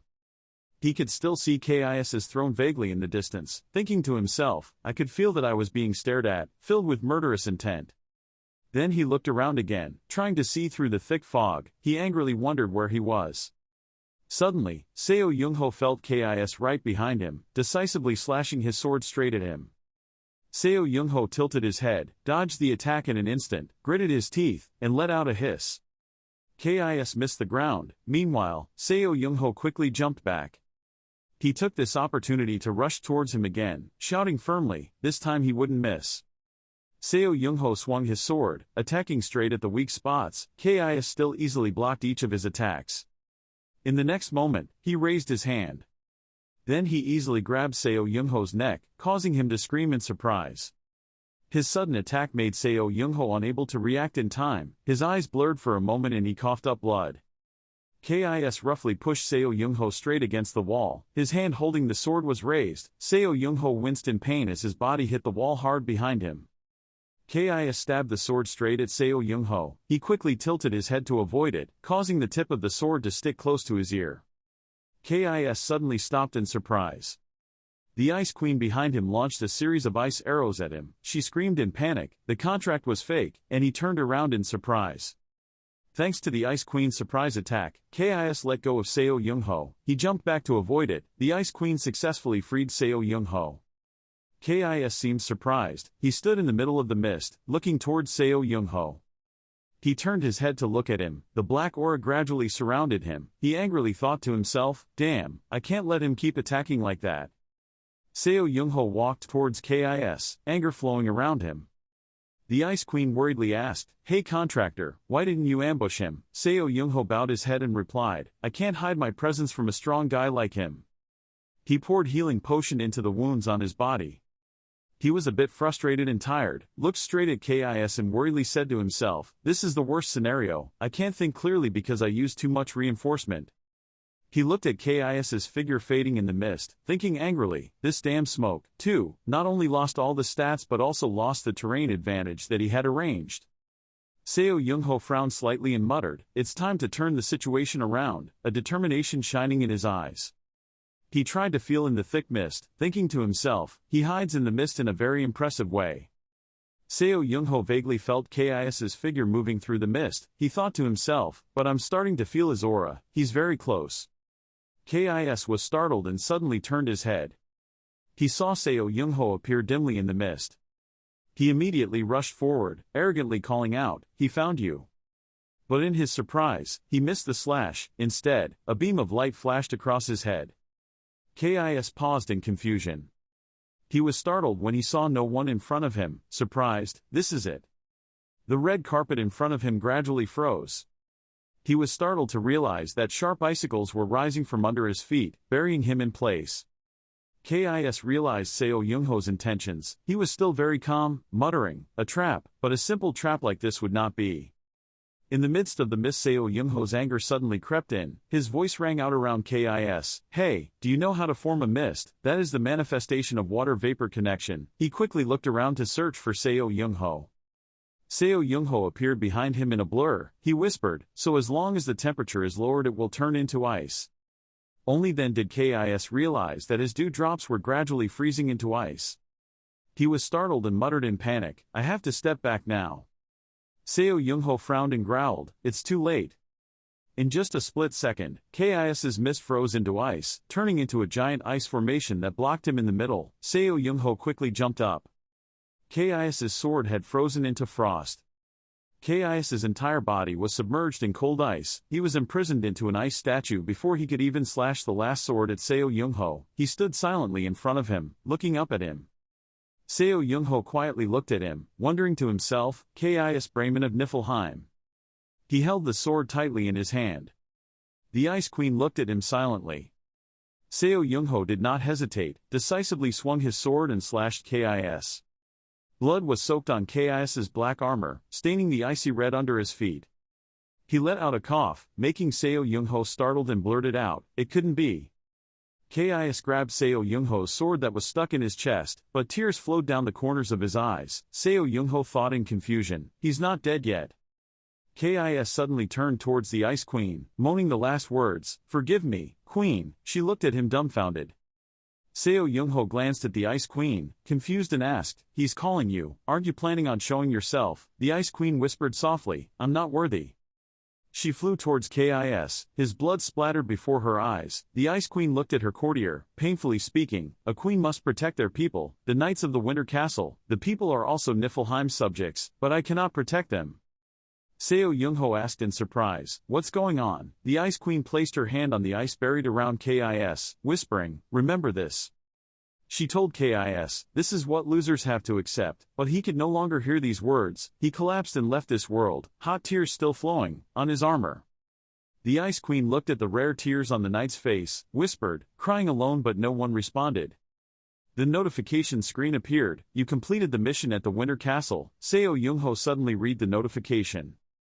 A series of new notifications appear. You have received the armory key as a reward. All your vitality has been restored. Your stats have been increased as a reward for your efforts, friend. You have completed the hidden quest of the Winter Castle, the Knight's Glory. The rank of the weapon master skill has increased. Seo Youngho happily looked at the announcement, exclaiming, the reward is quite generous, isn't it? I guess I'll get these when I stay here for 3 months. He couldn't help but let out a terrifying laugh that made the Ice Queen sweat. He thought, and thanks to completing the glorious night quest, my stats had increased a lot. Everything looks pretty good. The Ice Queen quickly said, fake contract, your laughter is bothering me. Let's go see what your reward is. Seo Youngho suddenly woke up, smiled casually. Okay, let's go to the warehouse. Just weapons. He gently turned the door lock. The weapons room was dark. Seo Youngho stood blankly in the doorway, looking in shock. In front of him is a warehouse containing all kinds of weapons, from swords, iron axes, spears, knives, to bows and arrows and crossbows. A notification screen appears. You have opened the Winter Castle's armory. Once the weapon is selected, you will automatically be teleported out of the armory. After reading the notification, Seo Youngho shouted dissatisfiedly, what? I can only choose one of these countless weapons. The Ice Queen chirped and laughed teasingly. What's wrong? It seems like Manager Gray is still following you. Seo Youngho angrily scratched his head and grumbled, his obsession made me uncomfortable. He immediately looked up at the place where the large swords were hanging, thinking, then. He looked to the side where the bow and crossbow were hanging again, thinking to himself, which of these weapons would be the best after the Black Dragon Fang?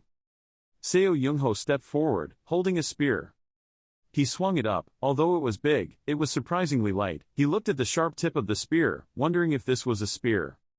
Weapon information, Executioner, unique level, critical. Enemies injured by this weapon will suffer a deep wound effect that is difficult to heal. Weight reduction, spells inlaid into the spear to reduce weight. Weapon, blood pact. Every time this weapon is stained with the enemy's blood, the user's strength will be partially restored. Seo Youngho exclaimed in surprise, blood pact, I didn't expect that. This is effective.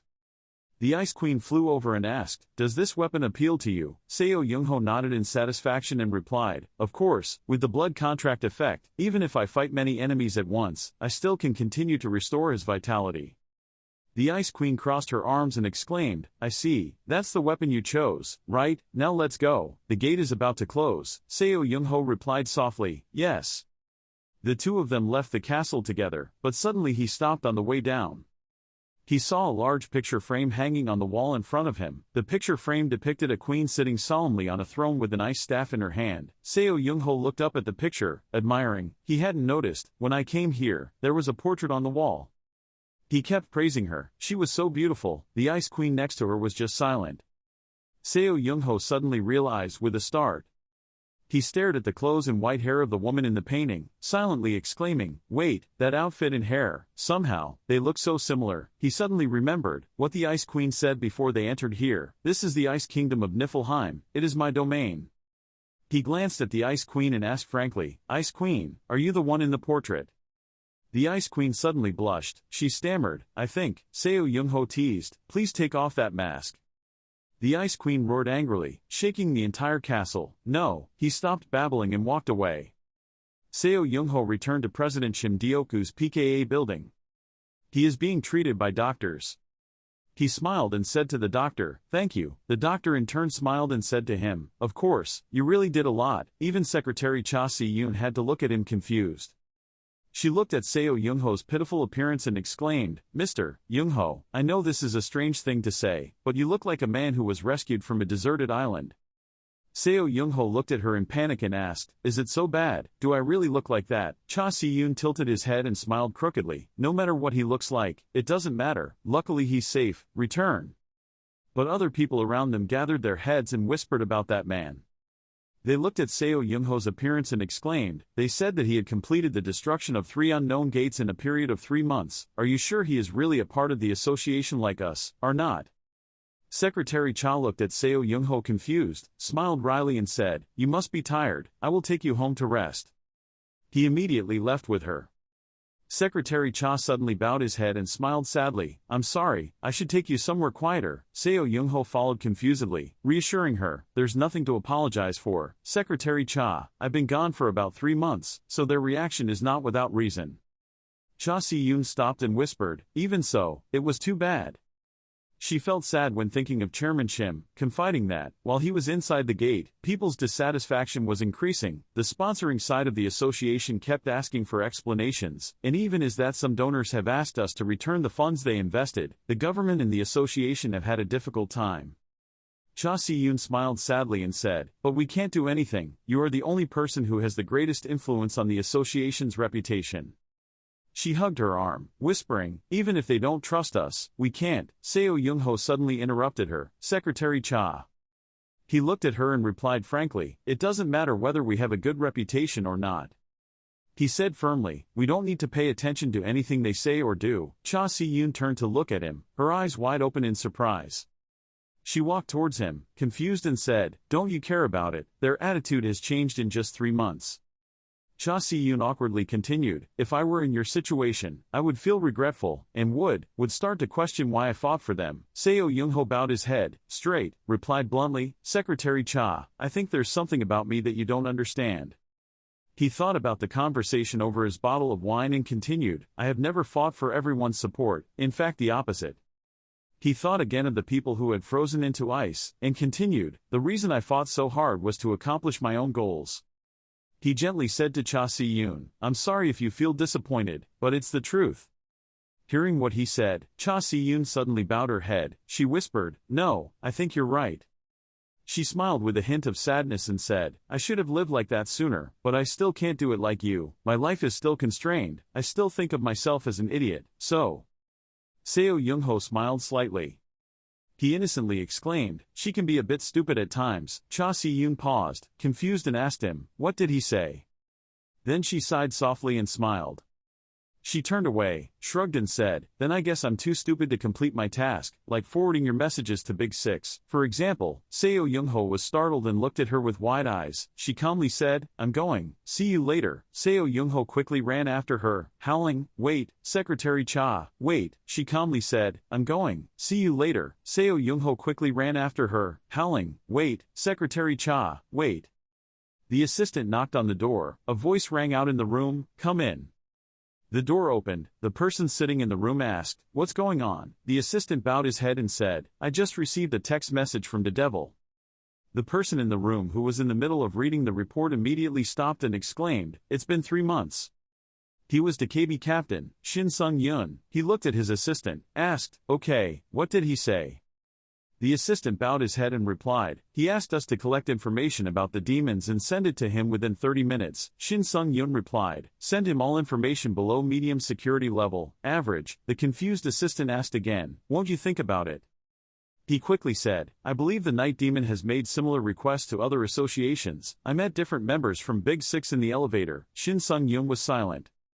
He then bowed his head in deep thought, thinking, "So he's going to make the guilds confront each other and compete for his cooperation. He's sending a message to all the guilds big, and check to see how much they intend to cooperate with you, based on the information they provide."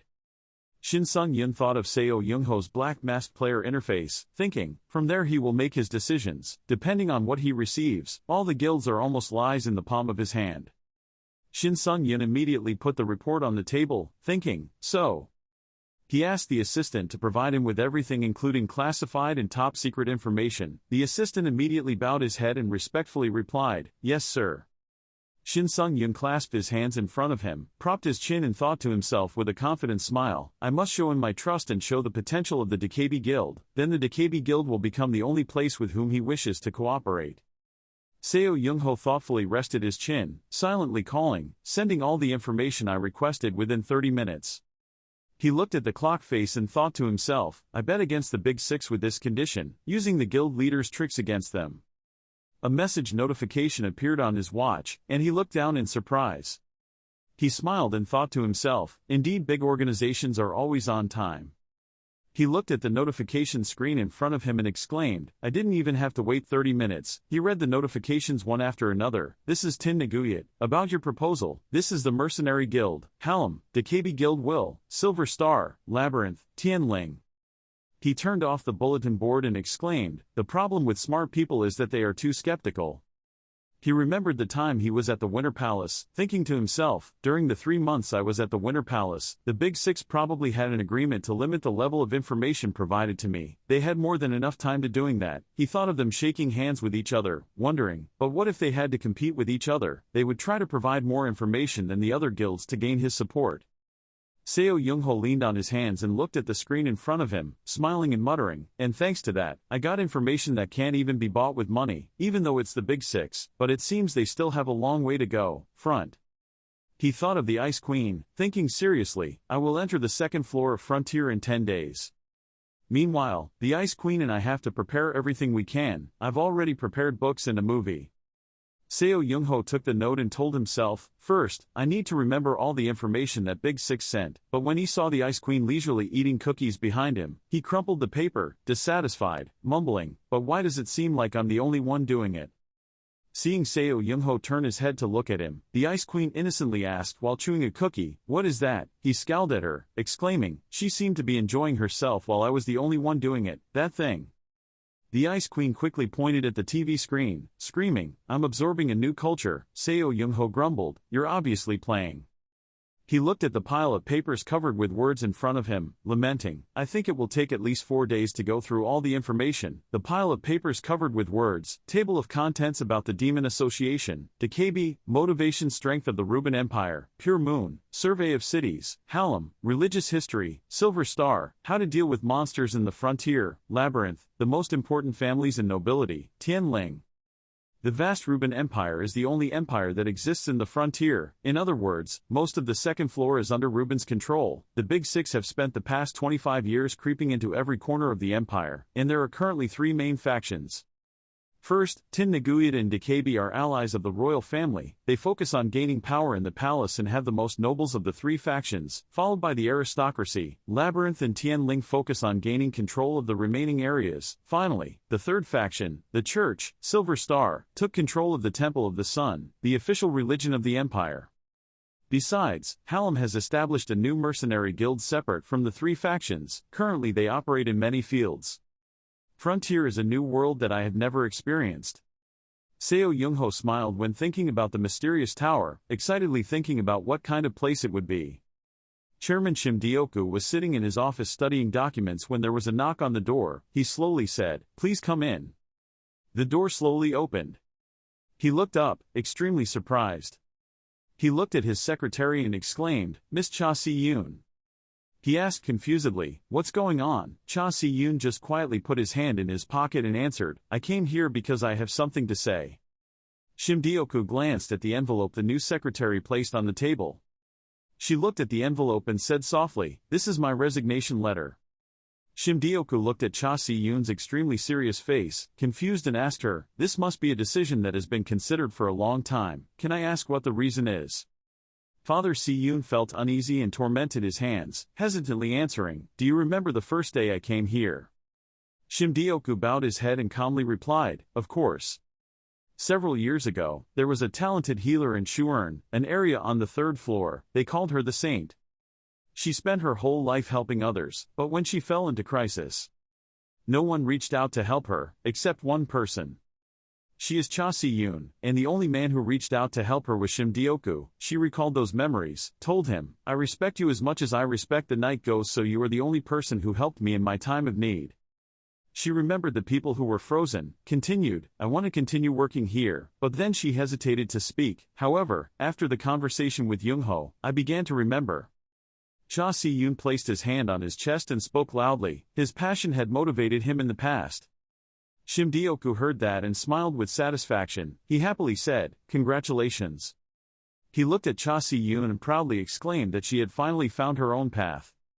Father Si-yoon smiled, gently answered him and raised his hand. Thank you. Can I return this magic sealing ring on the day I quit? Shim Deoku replied, of course. He looked at her proudly, happily exclaiming, welcome back. Player Cha Si-yoon, the secretary smiled, feeling like her old figure was by her side. President Shim Deoku heard Seo Young-ho speak. He clasped his hands in front of him, and exclaimed in shock, what, you let the big six compete with each other? He calmly put his hands on the chair, answered him, yes, and this is all the information I received from them. He opened the bulletin boards in front of him. Shim Deoku turned pale and exclaimed, what the hell you dare to do it too? He thoughtfully rubbed his chin, reading all the information, looking tense. Then he suddenly sighed. Seo Young-ho looked up at him. He looked at the information in front of him and sighed in boredom, thinking that we had almost caught up with them, but the association still had a long way to go. Seo Young-ho leisurely sat cross-legged, slowly exclaiming, isn't that motivation? Shim Deoku sighed, smiled and replied, yes, one day we will catch up with them. Seo Young-ho suddenly asked, what did the association do on the second floor? Shim Deoku answered, recruiting players on the second floor and reorganizing our information network. We have been expanding our reputation in Frontier. But it's hard to catch up with people who have been there for 25 years. They've taken over the most valuable areas while we've only just arrived in the suburbs. Seo Young-ho was silent, listening intently to every word the president said. Speak. Seo Young-ho immediately asked again, so what if the guild contributed greatly to a war or something? Shim Deoku sighed deeply, his face darkened, he lamented, do you think it's that easy? Seo Young-ho slowly stood up and calmly replied, who knows? Shim Deoku looked up after him. He smiled at him and confidently announced, Deoku, I will go to the second floor in a week. Shim Deoku's eyes widened in surprise at his statement. He bowed his head and replied sullenly, okay. Seo Young-ho was a bit surprised by Shim Deoku's reaction, but he just looked at him silently. He sadly continued, I feel ashamed. If the guild had a better reputation, we could have supported you on the second floor. Seo Young-ho suddenly understood the chairman's concern. He smiled reassuringly, he has helped me a lot. He recalled every step of the way, telling Shim Deoku sincerely, thanks to you, I had a new identity, and I was able to easily receive my player certification, which he provided, giving me equipment, shelter, and countless other things. I couldn't ask for more, thank you. In response to Seo Young-ho's respectful words of appreciation, Shim Deoku bowed his head, covering his face to cover the emotional tears flowing down his cheeks. At a zoo in India. There were many people passing by. A boy was excited when he saw a tiger and ran up excitedly. The boy happily shouted, there is a tiger. His father strode forward, carrying his younger brother behind, and reminded him, Ishan, go slowly, lest you fall. A little girl in a hidden corner saw such an emotional scene between father and son. The girl's eyes were gloomy, sadness clearly showing in the depths of her eyes. The grandmother of the little girl next to her smiled kindly and gently suggested going to see. Nisha, why don't you come closer to see? Nisha looked at the pendant with a picture of herself taken with her father and replied to her grandmother, I'm fine, it's okay to stand here. The old woman sighed helplessly looking at the baby. She felt like she was walking on the girl's stomach and knelt down, smiled gently and said, Nisha, I understand you. She told Nisha's feelings. She knew that your father would always be watching over us, even though we could no longer see your father. Nisha heard that, her eyes soon filled with tears. The old woman hugged Nisha and continued to comfort her granddaughter. She was sure that her father was also watching her right now. The old woman smiled brightly and continued, he would definitely want you to feel happy. Nisha heard that and smiled. She couldn't hide the happiness on her face. The little girl suddenly reached out to touch her grandmother's face. Nisha laughed and told her grandmother, I think Dad would want her to feel happy too. The old woman was also a bit stunned when she heard the comforting words from her granddaughter. She remembered the image of her son smiling happily and waving to her before leaving. Tears of happiness fell. She contentedly replied to the girl, of course. After a while, the old woman asked Nisha to go see the tigers with her. Now, let's go together. The little girl obediently held the baby's hand and walked away. Yes. Scene change at the Players Association. Seo Jun-ho was a little stunned and exclaimed, he asked suspiciously, is that your secretary? When father saw him appear here, his face could not hide the disappointment. She called his name in horror, Jun-ho. Seo Jun-ho slowly approached. He asked, why are you still hanging around here at this hour? Secretary Cha confusedly explained the reason for his appearance here. Well, I was just helping the president check and rearrange some documents. Seo Junho felt dissatisfied for her, spoke up in response. Why did he make you do that? I will have to talk to him. Secretary Cha heard this and smiled awkwardly, not knowing how to explain. Seo Junho saw that time was running out, so he suggested that Secretary Cha should go home. It's already late, she should go home quickly. Secretary Cha respectfully replied to him, yes, good evening, Junho. Then she quickly left. Seo Junho's eyes were always following her back. Dioku heard a noise outside. He opened the door and saw Seo Junho still there. He asked suspiciously, are you still not home yet? When Seo Junho saw him here, his face turned black and he criticized him. You forced my secretary to work late until now. Dioku seemed to have turned on a silent switch and his whole body stiffened. He then realized what Seo Junho was saying and exclaimed, Dioku remembered Secretary Cha's request, please keep my resignation a secret. Dioku tried to cover up and tell Seo Junho, oh no, don't worry about it. He found a way to distract Seo Junho, just in time, I forgot to give you this just now. Then Dioku gave Seo Junho a small piece of paper. He asked him suspiciously, is it a piece of paper? Seo Junho reached out to receive the paper sample. He asked Dioku suspiciously, what is this? Dioku now explained why he gave him this piece of paper. Arthur's home address is Gilberto's son. Seo Junho heard that and asked in doubt, Gilberto's son. Dioku continued to say, well, you should go find him later and help him with something. Seo Junho looked in the other direction dissatisfied and asked him again, do you think he remembers my face? The elevator only to the 70th floor. Dioku remembered that there was something he wanted to ask Seo Junho and spoke up to stop him. Wait, I have a few questions for you to answer. He asked him suspiciously, are you planning to go to him as a night ghost? Seo Junho replied to him as he walked, I'll think more about it later. He said goodbye to Dioku, I'm leaving now. Outside the PKA building, Seo Junho saw that the sky was pitch black. He thought to himself, I feel a bit hungry, maybe I should stop by some supermarket later. Then he slowly walked out of the building. Someone has been standing guard over Seo Junho all this time. He wore a black coat and stood from above to observe below. The other guy's eyes turned red. He gritted his teeth and muttered to himself, you finally showed up. Seo Jun coughed. He entered the convenience store to buy something to eat at night. A clear voice rang out, thank you, see you next time. Seo Junho suddenly noticed something and wondered, At his feet was a white furred cat. Seo Junho exclaimed, is it just a cat? That cat saw someone and let out a few sounds, meow, meow. Seo Junho was fascinated by its beauty, even though he blushed when it rubbed his leg. Seo Junho regretfully told him, sorry, I have nothing to give you. That cat seemed to understand human language. When it heard him say that, its dissatisfied expression left. Seo Junho couldn't help but exclaim, this cat is really smart. Suddenly Seo Junho realized something. In front of him appeared a tall figure. Seo Junho was a bit stunned. He thought to himself, I almost didn't notice his presence. He is a player, seems to be a quite high-level player. The other guy stood opposite Seo Junho. He asked, should we go somewhere else? He quickly summoned his weapon and said, I know. He continued to say, you wouldn't want to fight in a place like this. Seo Junho looked at him warily. The two still stood motionless looking at each other. Seo Junho suddenly spoke up and said, Final Horizon, I thought it was a weapon specially made for sniping. He quickly took out his weapon and continued to speak, you belong to the gunner class, but you appeared right in front of the enemy like this. Did you make a mistake? Sorry, Cal Signer. Cal Signer saw that he knew himself and responded with interest, impressed, so you know who I am. Then everything becomes simple again.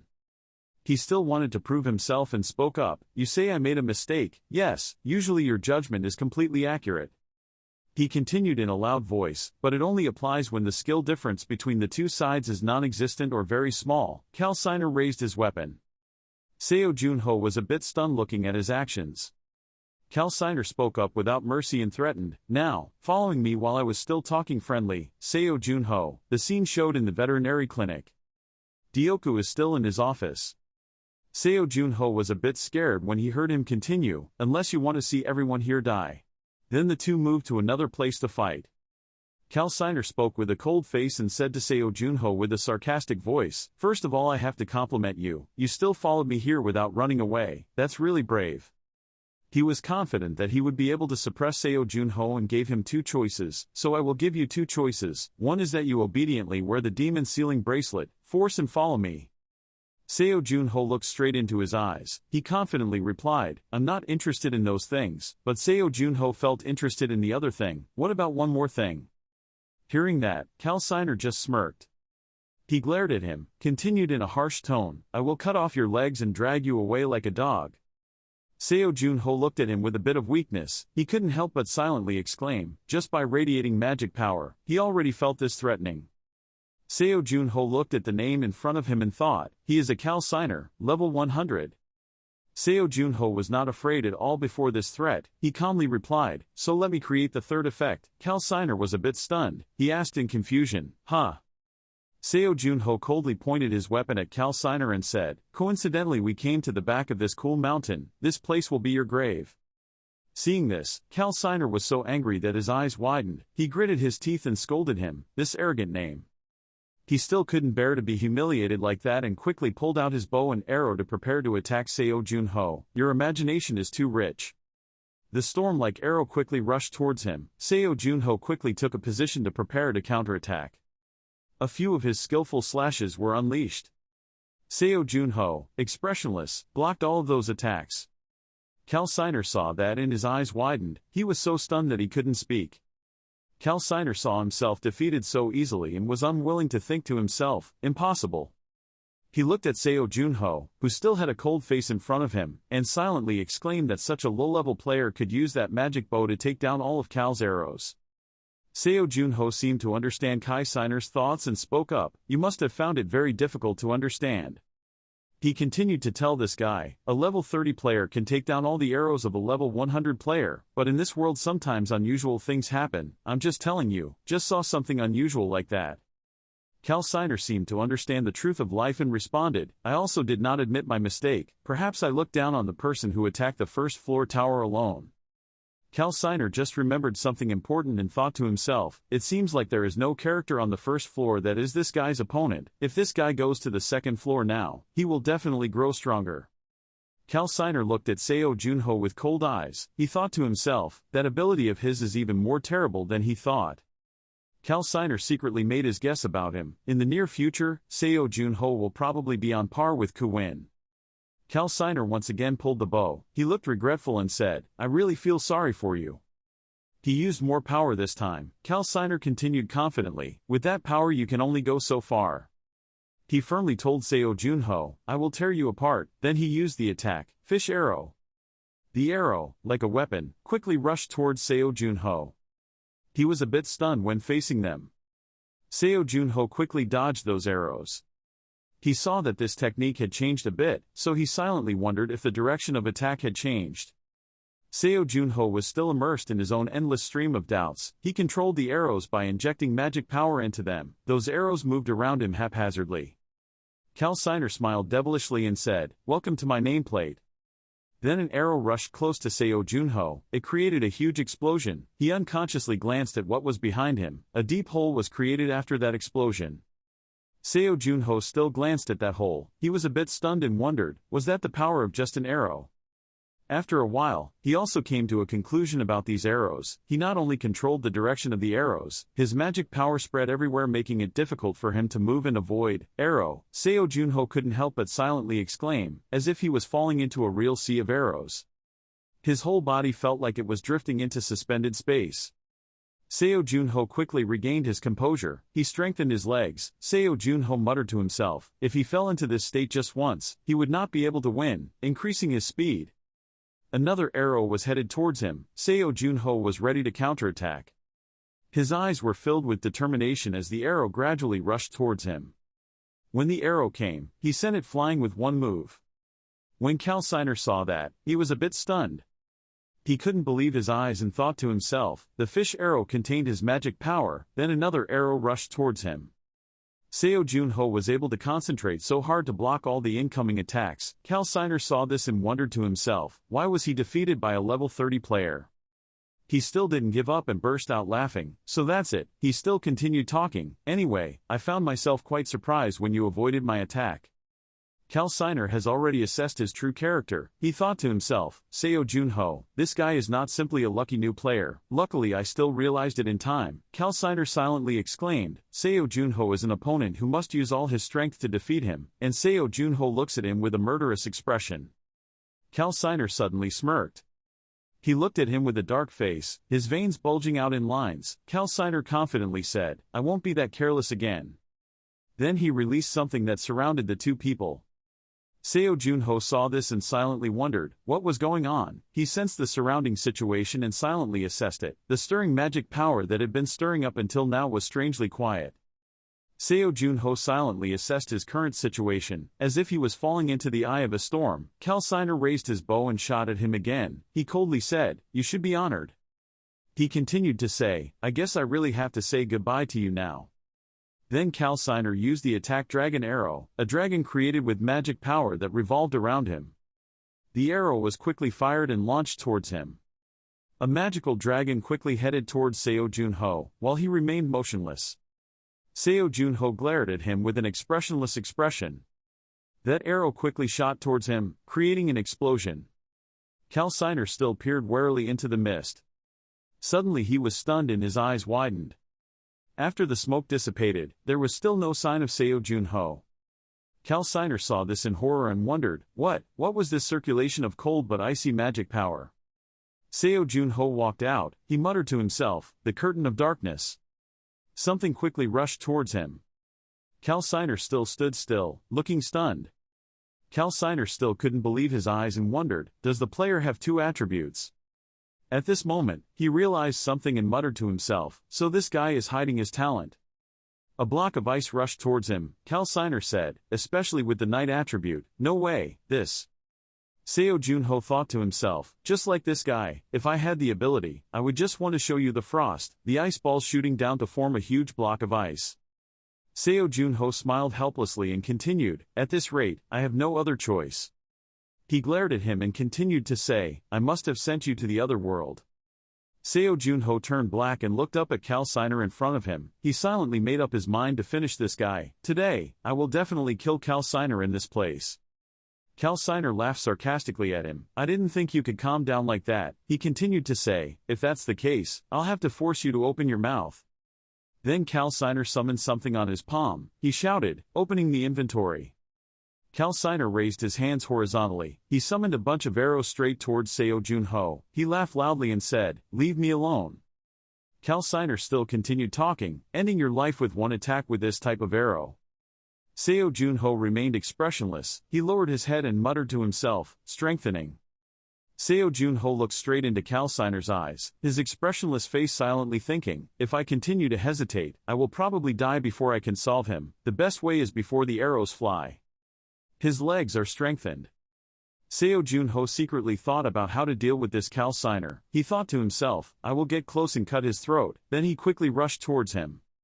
Cal Siner saw that and laughed out loud. Haha, so you jumped to your own death. Then he used the ultimate move. Cal Siner was very confident in his strength. He smiled contemptuously and said, if you scream at this hellish sea of names, there won't be a single shred left of your body. He suddenly froze and widened his eyes. Seo Junho still rushed towards him like that. Cal Siner couldn't believe his eyes and wondered, what? When he saw Seo Junho smirking, he seemed crazy and asked him, why are you smiling? Seo Junho thought to himself, I was just waiting for this moment. Seo Junho seemed to predict his thoughts. When he was sure of his death and began to worry, he took the opportunity to absent-mindedly appear from behind him. He knew this was the time. The right opportunity is now. Seo Junho looked at him with a cold face. He muttered to himself, casting his shadow. Only then did Cal Siner realize his presence. He glanced at him and called his name, Seo Junho. Seo Junho quickly attacked him, but Cal Siner was able to move back. Seo Junho saw him react so quickly and secretly wondered why he suddenly reacted so quickly. It was clearly him. Then he noticed Cal Siner's fingernails growing longer. Then he quickly counterattacked him. Seo Junho stepped back to avoid the other guy's attack. He angrily cursed, damn, that's a recovery ability. Even if his hand was cut off, he would quickly recover. Seo Junho thought to himself, he must drink the blood of demons to become a demon, but he cannot absorb all the power of demons with a human body. Most of the time it will dilute the blood of demons with water to drink. However, sometimes there are people who want to use the full power of demons. Cal Siner had his neck slit by Seo Junho, and they would drink the concentrated blood.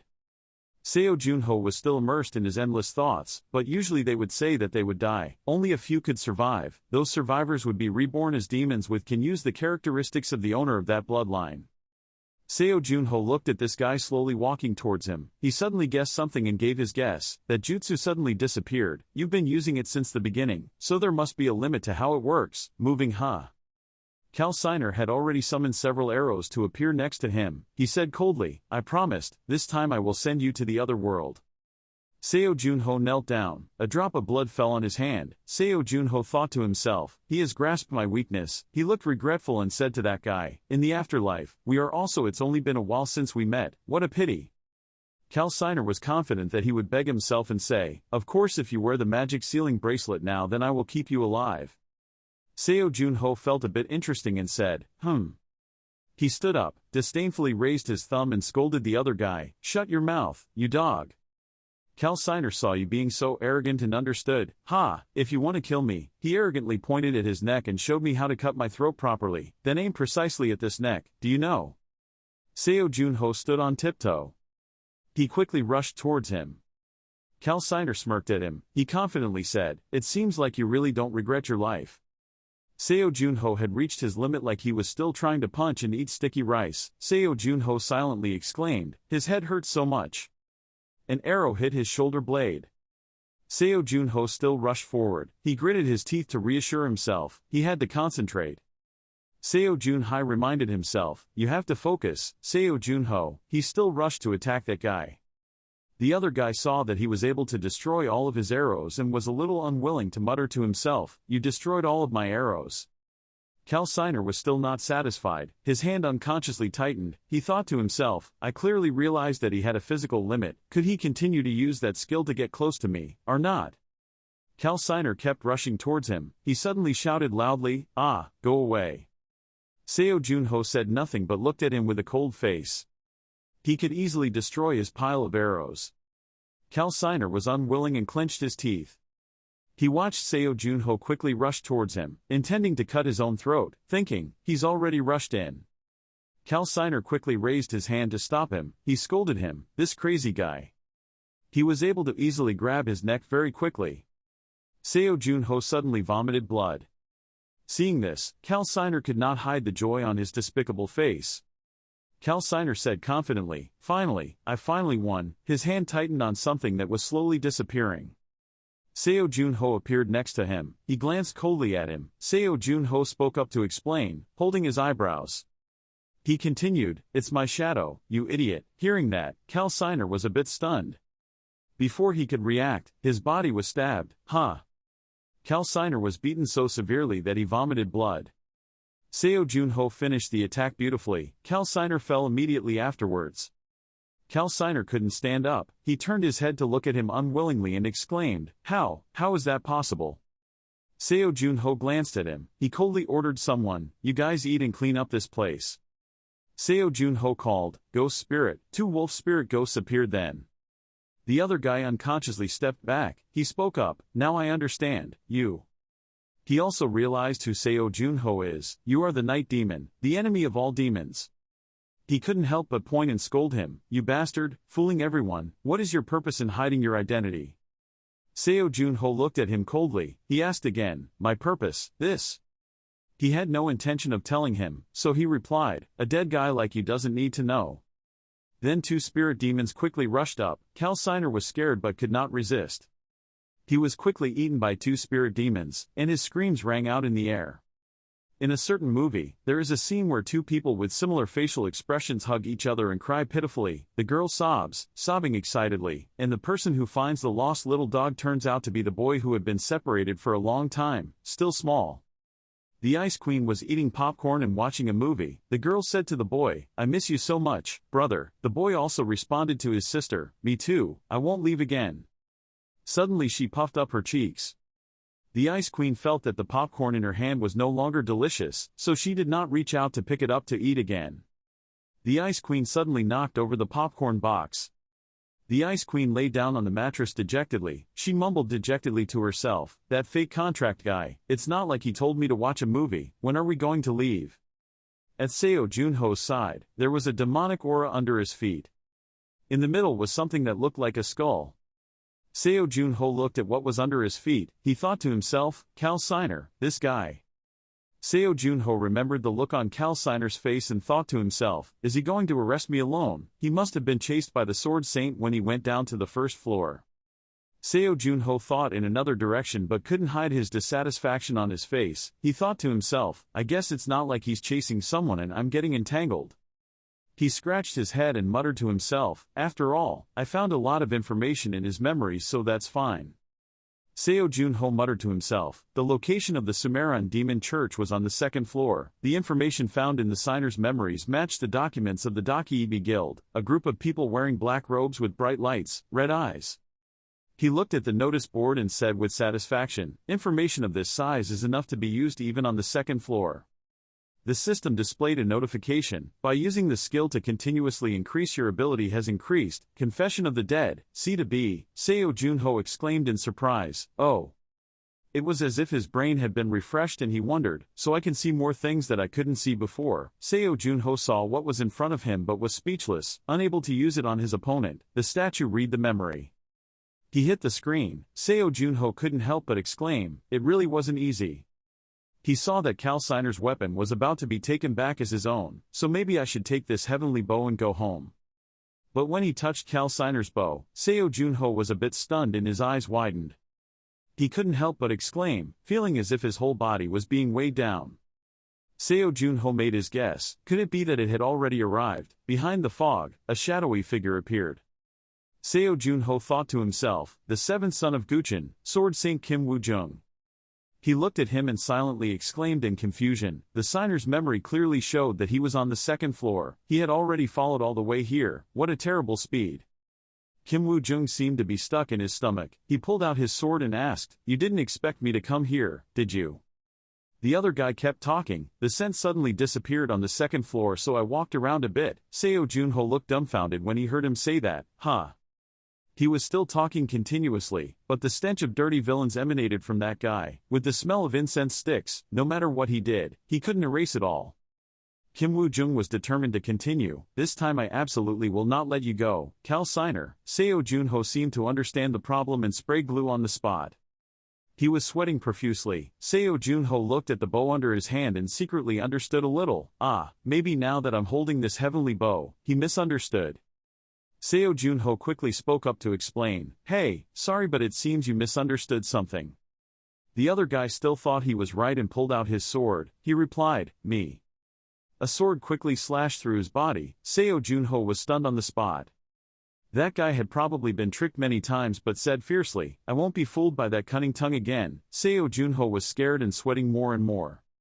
Kim Woo-jung looked at him with a dark face. He confidently said, I won't repeat the same mistake a second time. His whole body emitted a strong murderous aura. Seo Junho was still holding the bow in his hand. He couldn't help but silently exclaim. It seemed like he didn't intend to listen to what he was talking about. He silently cursed and thought, damn, this is a bit annoying but it can't be helped. Seo Junho spoke up and told Kim Woo-jung, I've already taken care of that Cal Siner. Kim Woo-jung of course didn't believe it. He responded fiercely, talking nonsense again. Seo Junho saw that this guy still didn't believe it, so he couldn't help but say it, let me prove it to you. He quickly called someone. When the other end picked up the phone, Seo Junho asked, who am I? There were cracks on the ground caused by Kim Woo-jung's recent attack. Kim Woo-jung was talking to someone. He obediently said, yes, yes. Seo Junho sitting to the side couldn't help but silently exclaim, there is no such thing as a normal place. Kim Woo-jung understood his true identity. Your problem, so that's it.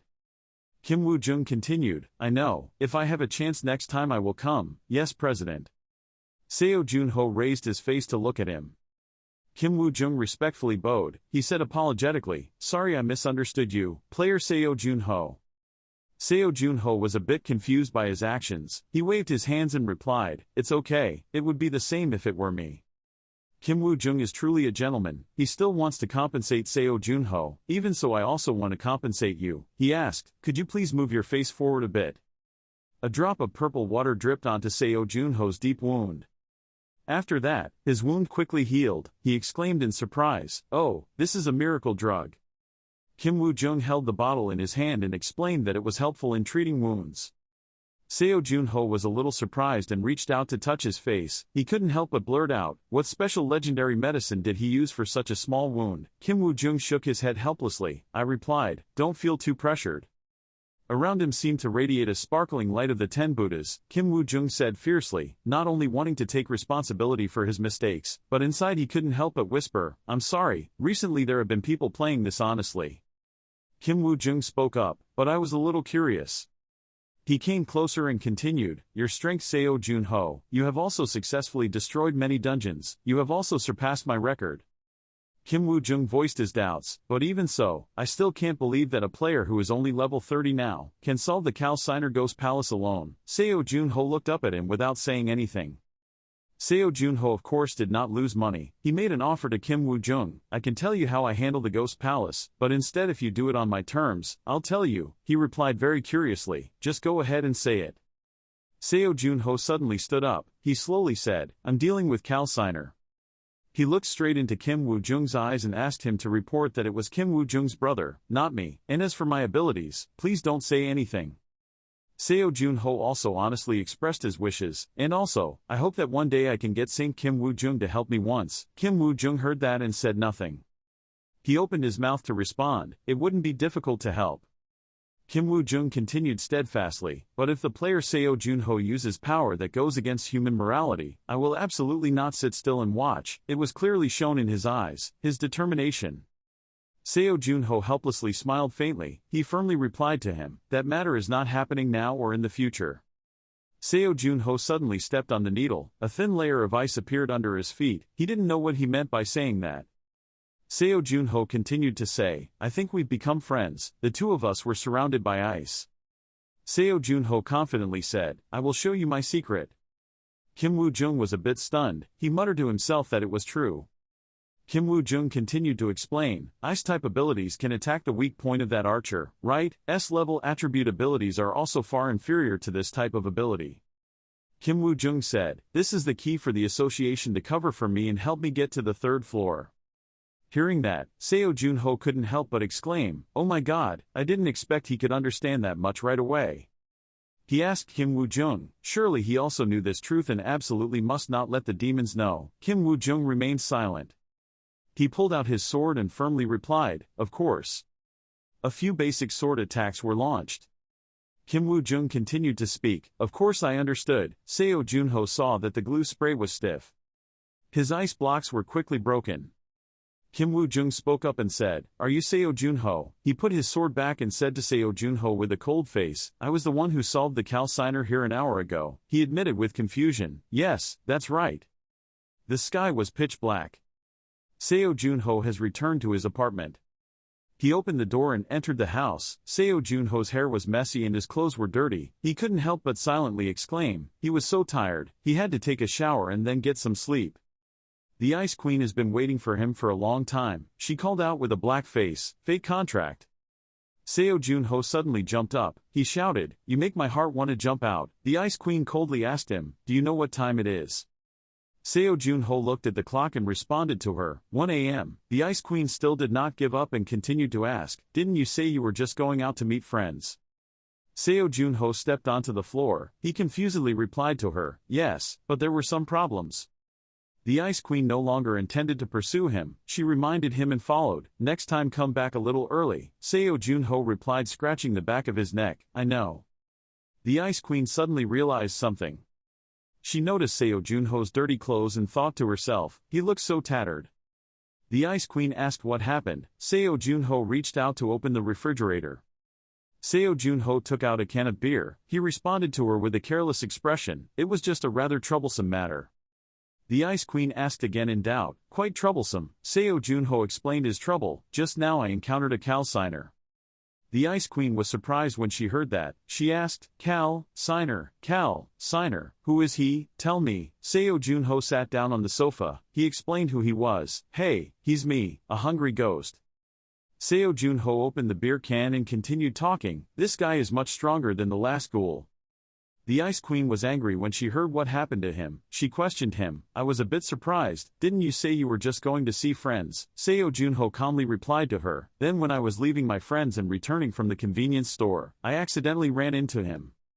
Seo Junho suddenly sighed and called her Ice Queen. The Ice Queen confusedly replied to him. What's going on? Seo Junho looked at the beer can in his hand. He explained, this world is very wide. There are many stronger people than we can imagine. Ever since I woke up from the icy chains, I have always been rushing to find a way to rescue my old comrades, Seo Junho thought to himself, and today after meeting the Sword Saint Kim Woo-jong, I truly know, in the past 25 years, the players have become so strong. The second layer, the frontier, is where the truly strong players gather. We can understand why the 9 heavens is compared to heaven. Seo Junho was still deep in thoughts when he remembered Kim Woo-jung's back, after witnessing everything with his own eyes. He remembered him and silently admired. He was also very kind. At that time Seo Junho confusedly asked for his phone number. Can I have your phone number? Kim Woo-jung was very generous. Let me know, of course. The Ice Queen flew back and forth in front of him and reminded him. Why did you stop in the middle of speaking? You made me quite curious. Seo Junho quickly denied. It was nothing. He unconsciously clenched his hands and continued to say, it's just, I feel like I have to put in more effort. Seo Junho thought to himself, in this world there are 8 people as strong as Kim Woo-jung, and among them there is an enemy that must be destroyed. He secretly thought of the corpse King Nazad Hallow. He is the owner of a Mar village, a bone mage, and also the ghoul who sent Cal Signer to capture me. Seo Junho silently reassured himself, because I had a lot of knowledge about the first floor before, so I thought everything would be okay, but the second floor was still a question mark for me. Big. The Ice Queen suddenly reached out and touched his head. She said, listen, fake contract. Seo Junho blushed a little. He reached out to touch the remaining warmth. The Queen spoke to comfort him. He would do well. She asked him, you did very well before, right? Seo Junho scratched his head embarrassedly. He said in surprise, what does that mean? Why are you suddenly comforting me? That's surprising. The Ice Queen sighed helplessly. She explained, it's because she looks he was sad. Seo Junho smiled calmly and replied to her, of course I will do well. I am the living legend of this world. The Ice Queen asked in disgust, sorry, since when did you become should be so arrogant? Seo Junho suddenly spoke up, meaning, maybe we have to go out a little early tomorrow. The Ice Queen asked him suspiciously, why, what are you planning to do this time? Seo Junho suddenly smiled faintly. He explained that there were a few people who needed to say goodbye before going to the second floor. The next day, somewhere, Sun K1 called out, Woo-jung. She continued talking, answering me Kim Woo-jung. Kim Woo-jung sighed helplessly and asked again, what? Sun K1 approached. She asked, do you remember what your mission is? She continued to talk, or had he forgotten about it in just a few months? Kim Woo-jung looked at her expressionlessly. He replied firmly, there is no way I would forget. Sun K1 heard this and sarcastically asked, right, there is no way our elite, occupying Woo-jung City, would forget their mission. Sun K1 held out his hand and asked, so, where is it? She was a bit aggressive in asking for things. Where is Kung Tian Yai? She is my guild leader in the guild. Sun K1. Kim Woo-jung heard that and said nothing. Sun K1 angrily scolded loudly, oh my god, damn it, what's wrong? You defeated the Cal Signer, right? This news appeared all over the cover. Kim Woo-jung admitted expressionlessly, that's right, I defeated him. Sun K1 continued to ask in doubt, so why didn't you bring back his Tiannam sign? That was your main mission. Don't tell me that Cal Signer is stronger than you expected. Kim Woo-jung crossed his arms and thought, that's not it. He secretly confidently thought, if I wanted, I could strangle him to death at any time, and I was confident that I could force him to reveal all the secrets he knew. But before I get there, he remembered Seo Junho from before. Player Seo Junho, a rising newcomer, has defeated Cal Signer. Kim Woo-jung also understood the logic and thought to himself, because he personally defeated Cal Signer, so it was not strange that the trophy belonged to him. Kim Woo-jung still kept his promise and thought to himself, but I already made a deal with him. He made excuses, I was just careless. Kim Woo-jung continued talking, killing him before he could hand him over to the palace. Sun K1 heard that and was so angry that he trembled. Oh, the venerable sword saint, Kim Woo-jung, a person who was born perfect. She was so angry that she burst out with anger and made this mistake again. Sun K1 used all the flowery words to scold Kim Woo-jung. How is that possible? Did your head get touched while fighting? He helplessly replied, no, I'm completely fine. Sun K1 lifted her head. She also accepted the truth and said, okay, this mission was an embarrassing failure, but we can't do anything more. I will personally report back to the Duke. Kim Woo-jung said with an expressionless face. I'm sorry. Sun K1 still replied angrily. From now on you don't have the right to say sorry anymore. Of course she understood and asked, so what is the real reason? Stop trying to avoid it with nonsense lies. Kim Woo-jung did not panic and replied, I know, I will accept you.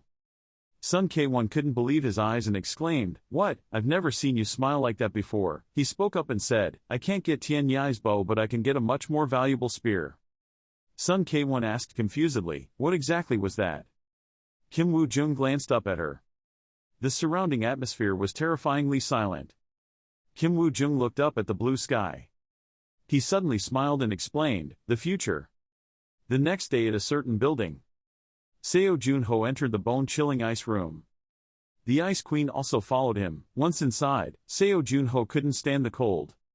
He looked at the group of people in front of him and called out, hey guys, it's been a long time since we last saw each other. In front of him were 4 frozen statues. Seo Junho opened the notice board. He looked at them and couldn't help but exclaim, you guys, it's still the same. The notice board said, lacking magic power, failed to remove the seal. Seo Junho put his hands in his pockets. He looked at the statues and felt some changes in them. There was no basis to say that nothing had changed, but it seemed like there was some progress. Seo Junho glanced at the Ice Queen and asked again, is that right? The Ice Queen stammered in response to him, I see, that's it. Seo Junho also sensed the Ice Queen's unstable emotions and asked her, what's wrong? Why do you look so dismayed? He seemed to understand her thoughts and continued to ask, could it be that she felt guilty? The Ice Queen was so scared that she was sweating, her face was pale. Seeing that she didn't say anything, he tacitly admitted that he was right. Seo Junho sighed helplessly. He asked the Ice Queen to tell us if they were still alive or not. He continued to sincerely say, that's okay, this is the only answer that Seo Junho needs. The Ice Queen replied firmly, of course she's still alive, but if she wants to remove the seal, she has to be stronger. Seo Junho heard that and said with satisfaction, okay. He stood looking at the ice statues again. Then Seo Junho turned and left. He said, let's go. The Ice Queen was a bit confused by his actions. The Ice Queen was helpless and had to follow behind. She asked in confusion, we're about to leave the earth, shouldn't we stand here a little longer? Seo Junho responded to her in a neutral tone, that's it, no need. He continued to satisfy himself. Before leaving the second floor, that look was enough for Dioku and Noya. I felt a bit reluctant to speak up and suggested, don't do that to those kids. Seo Junho remembered the happy time eating and drinking together and muttered to himself, until he could stand facing each other properly, it would not be too late for him to stay longer. He suddenly smiled faintly and continued talking, it wouldn't take much time. Then the plane took off somewhere. And it headed towards a city with towering buildings. Then the plane landed at the airport, which is an artificial island in the Pacific Ocean. Seo Junho quickly stepped off the plane. He couldn't help but exclaim, Aida almost missed his flight. He remembered the old man and couldn't help but blame him. Why did he force the person who came to greet him to sit and play Go for 7 hours? When Seo Junho asked for a break, he kept insisting, just 5 more minutes. I helplessly responded to him, I must get on the plane. Seo Junho exclaimed, his physical strength is really not like a normal person at all. The old man firmly told him, I will stay here and live healthy until you return. He smiled kindly and continued, if he believes that anywhere he can do well just by handing it over. After seeing this beautiful place, the Ice Queen complimented, was this place really made by human hands? Seo Junho saw that she was like a country person in the city but helplessly responded, yes, this place is an artificial island built by human technology. The Ice Queen cannot stand praise, the Earth people's technology is amazing. Then the two walked to the skyscraper elevator. Seo Junho saw it and made his guess, it seemed to be that thing, the space elevator. The Ice Queen glanced around, she said, I can feel everyone's eyes on us. Seo Junho also glanced at the group of people, he admitted and replied, I already predicted.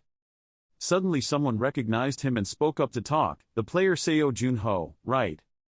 He looked at the notice and continued to say, I received notice from the association that you were coming. I will give you detailed instructions because on the second floor there are many things to pay attention to.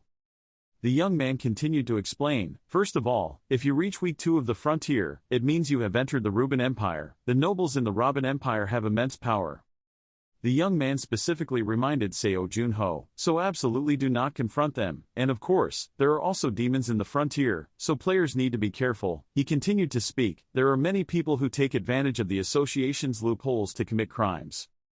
Finally, the young man said, so, I advise you to always be wary of strangers. Seo Junho still had no expression on his face. He responded to him, yes, I know, thank you. The young man spoke up and wished him a smooth journey, so he wished player Seo Junho a smooth battle. Seo Junho quickly stepped inside. He thought to himself, not as big as he thought, 12-seat elevator. Inside the elevator, the two glanced at each other. Seo Junho raised his hand to press the button for the second floor. He thought to himself, he just needs to press the second floor. Suddenly the elevator shook continuously. Then the two people were quickly lifted high at breakneck speed. The Ice Queen looked at the things around the room in horror and said, isn't it said that all 4 sides are transparent glass? Seo Junho was also a bit stunned when he saw that. He called the Ice Queen, Sayori, look over there. Sayori asked suspiciously, what's wrong? In front of the two were countless other elevators. Sayori saw this and wondered, were there so many space elevators? Seo Junho did not respond but spoke up, so the demon avoided the association's eyes and reached the second floor. Suddenly the elevator shook again. Sayori grabbed his hair tightly to pull herself back. Then the screen shows the second floor. The elevator door quickly opened. Seo Junho was stunned on the spot.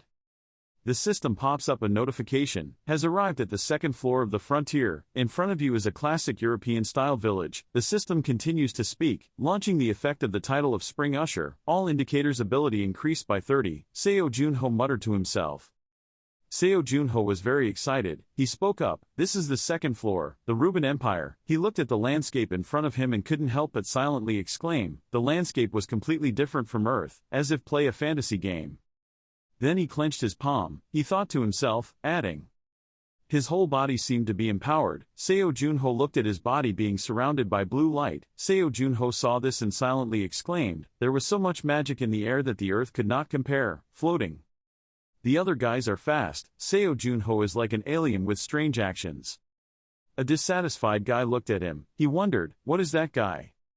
That guy looked at Seo Jun coughing and silently speculated. It seemed like the player was going to the second floor for the first time, so he did that. He was talking to Sayori now. She should try walking too. The blonde guy thought contemptuously, there's no need to solicit that guy to join the guild.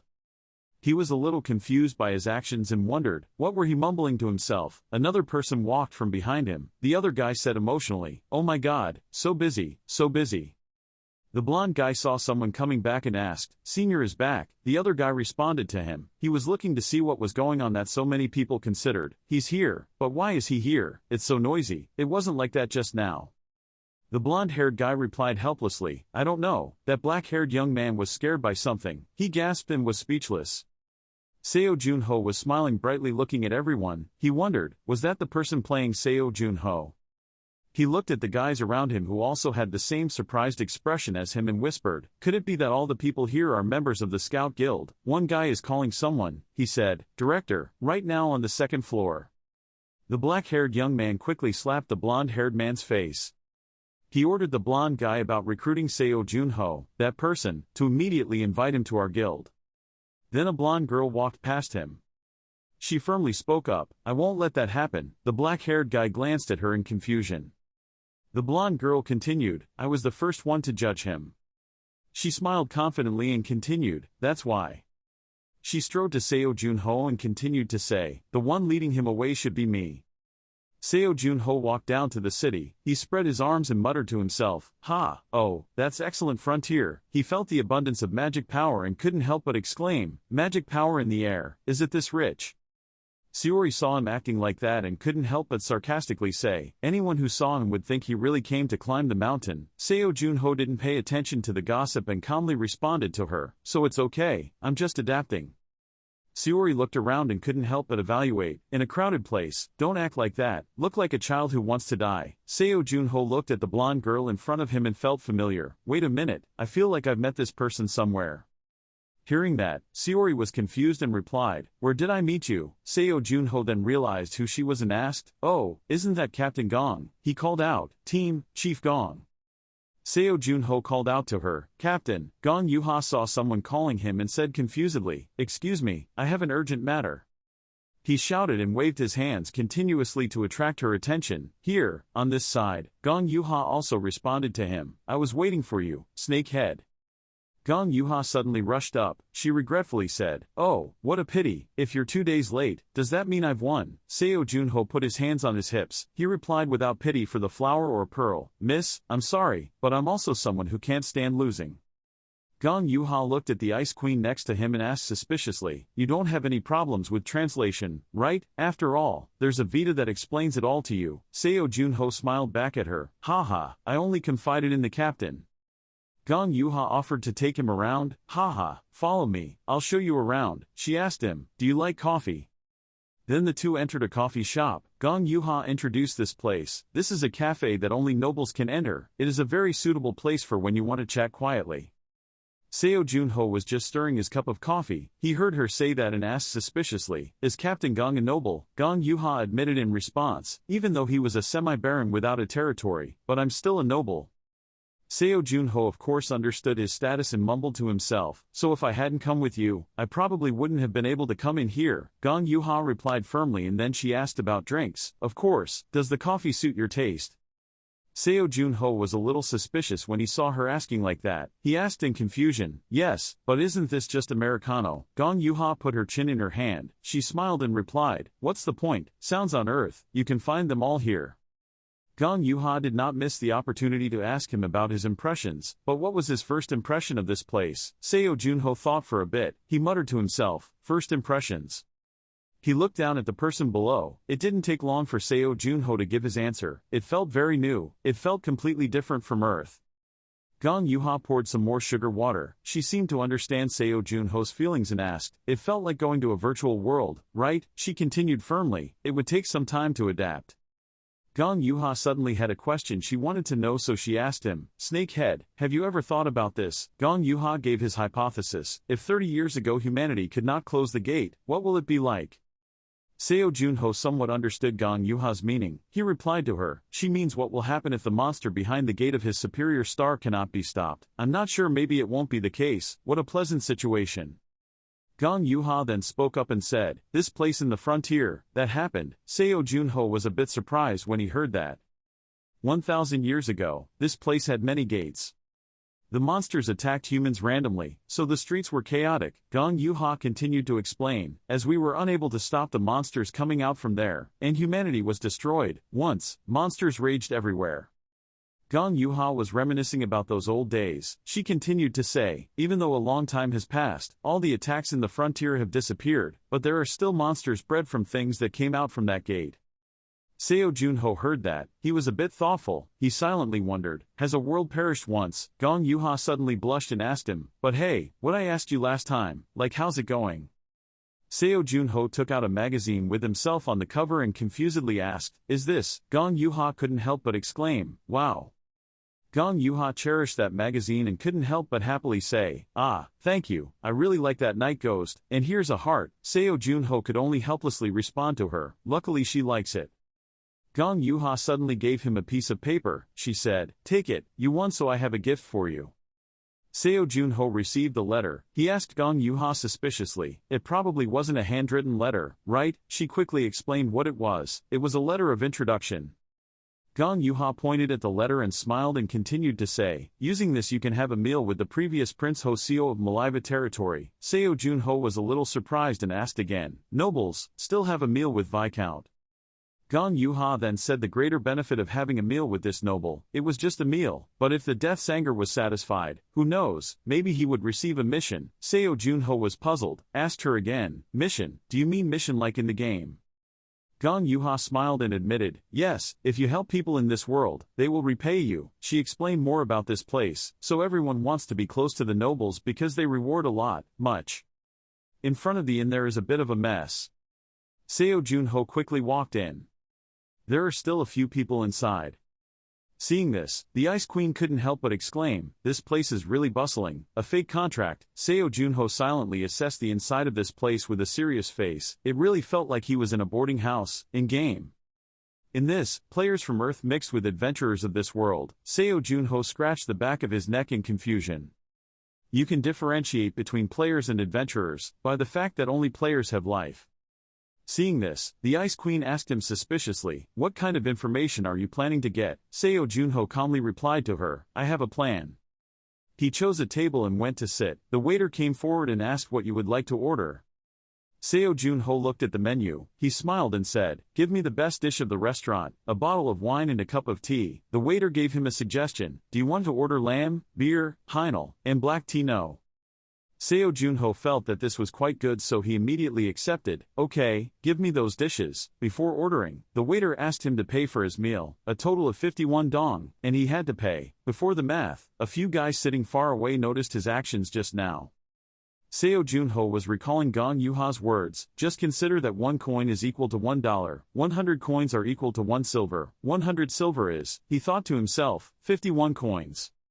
Seo Junho took out his bag of gold. He questioned the waiter, "Was this enough?" The Ice Queen was a bit stunned by him. A few dazzling gold coins fell on the table. The waiter spoke up, "Ladies and gentlemen." He was a little confused and explained, "This is gold, not copper." Seo Junho was equally confused. He replied to him, "Ah, is that so? This is my first time here, so I'm a bit confused." He was scared and took a gold coin from his hand and replied, "I will take one and give you the change," but he was still kind enough to remind you that you should not show it to others. "Where is that pile of gold, lest criminals take advantage of it?" Seo Junho gathered a few gold coins and firmly said, "I will remember." He thought to himself, "I received 1,000 gold coins from Dioku before coming here." The Ice Queen was a little suspicious of his actions and asked, "Fake contract, you just showed off your wealth, right?" Seo Junho helplessly replied to her, "What's the point? Chief Gong told me about the prices here." He opened and closed his eyes and looked around. Seo Junho also noticed them. He sarcastically said, "It's just that flies and mosquitoes often gather around rich people." The other guy probably heard his sarcasm, but his face darkened. He slowly approached Seo Junho. Before long, he slammed his hand on the table. The other guy smiled and said, "Why don't we talk a bit, player?" He was very confident when he spoke up and proposed, "I'll get straight to the point, I'm quite interested in your money." His juniors are also behind him. He came closer to me and suggested, "Why don't we go somewhere secluded to talk?" The waiter saw this and stood in shock. Seo Junho looked at this guy and thought, "So he is the strongest fly in this inn." The Ice Queen next to her whispered, "He looks like he will cause trouble for you." Seo Junho is not afraid of these guys. He spoke up and said, "Okay, lead the way." The other guy saw him being so easy to seduce and muttered to himself, "The boss said that the players are all idiots. It must be the boss talking, that's right." But later he regretted his decision. Seo Junho looked at them coldly. His juniors had beaten him so badly that they could no longer tell who was who. The other guy saw his junior collapse completely. He was so scared that he couldn't help but exclaim, "Damn it, this isn't strong anymore, it's too strong." Seo Junho quickly grabbed his hair. He asked in a low voice, "Are you finished?" The other guy obediently replied, "Ah, yes sir, it's done." Then, with a cold face, he ordered him to kneel down. Before the other guy had time to load the information, he exclaimed, "Ha!" Seo Junho calmly counted the number, 10,9. When he counted to 8, the other guy quickly knelt down. The Ice Queen next to him couldn't help but exclaim, "They were so weak." Seo Junho saw him obeying like that and ordered him, "Good, now spit it all out." Seo Junho continued to say, "Everything you know, including your big brother's location." That guy heard that so scared that his face was distorted. He thought to himself, "Big brother's location." He was still about to deny when Seo Junho glared at him. "I don't know." He lowered his tail and quickly said the information he knew. "Boss, probably at the casino." "Stay in a casino." As soon as Seo Junho walked in, he coughed continuously, coughing. He wondered, was this a casino or a smoky furnace? He remembered what the other guy said and thought to himself, "My big brother's name is Ply, he is a notorious thug in Jillian." That guy's voice is still clear in Seo Junho's head. Casinos, bars, boss is involved in everything related to entertainment. Boss also works with aristocrats, so boss know more information than us little pawns. Seo Jun-ho looked at the surrounding atmosphere and couldn't help but silently evaluate. The atmosphere here was completely different from the boarding house. Let's get straight to the point. Then he quickly pulled out a chair and asked the guys, "Do you mind if I sit here?"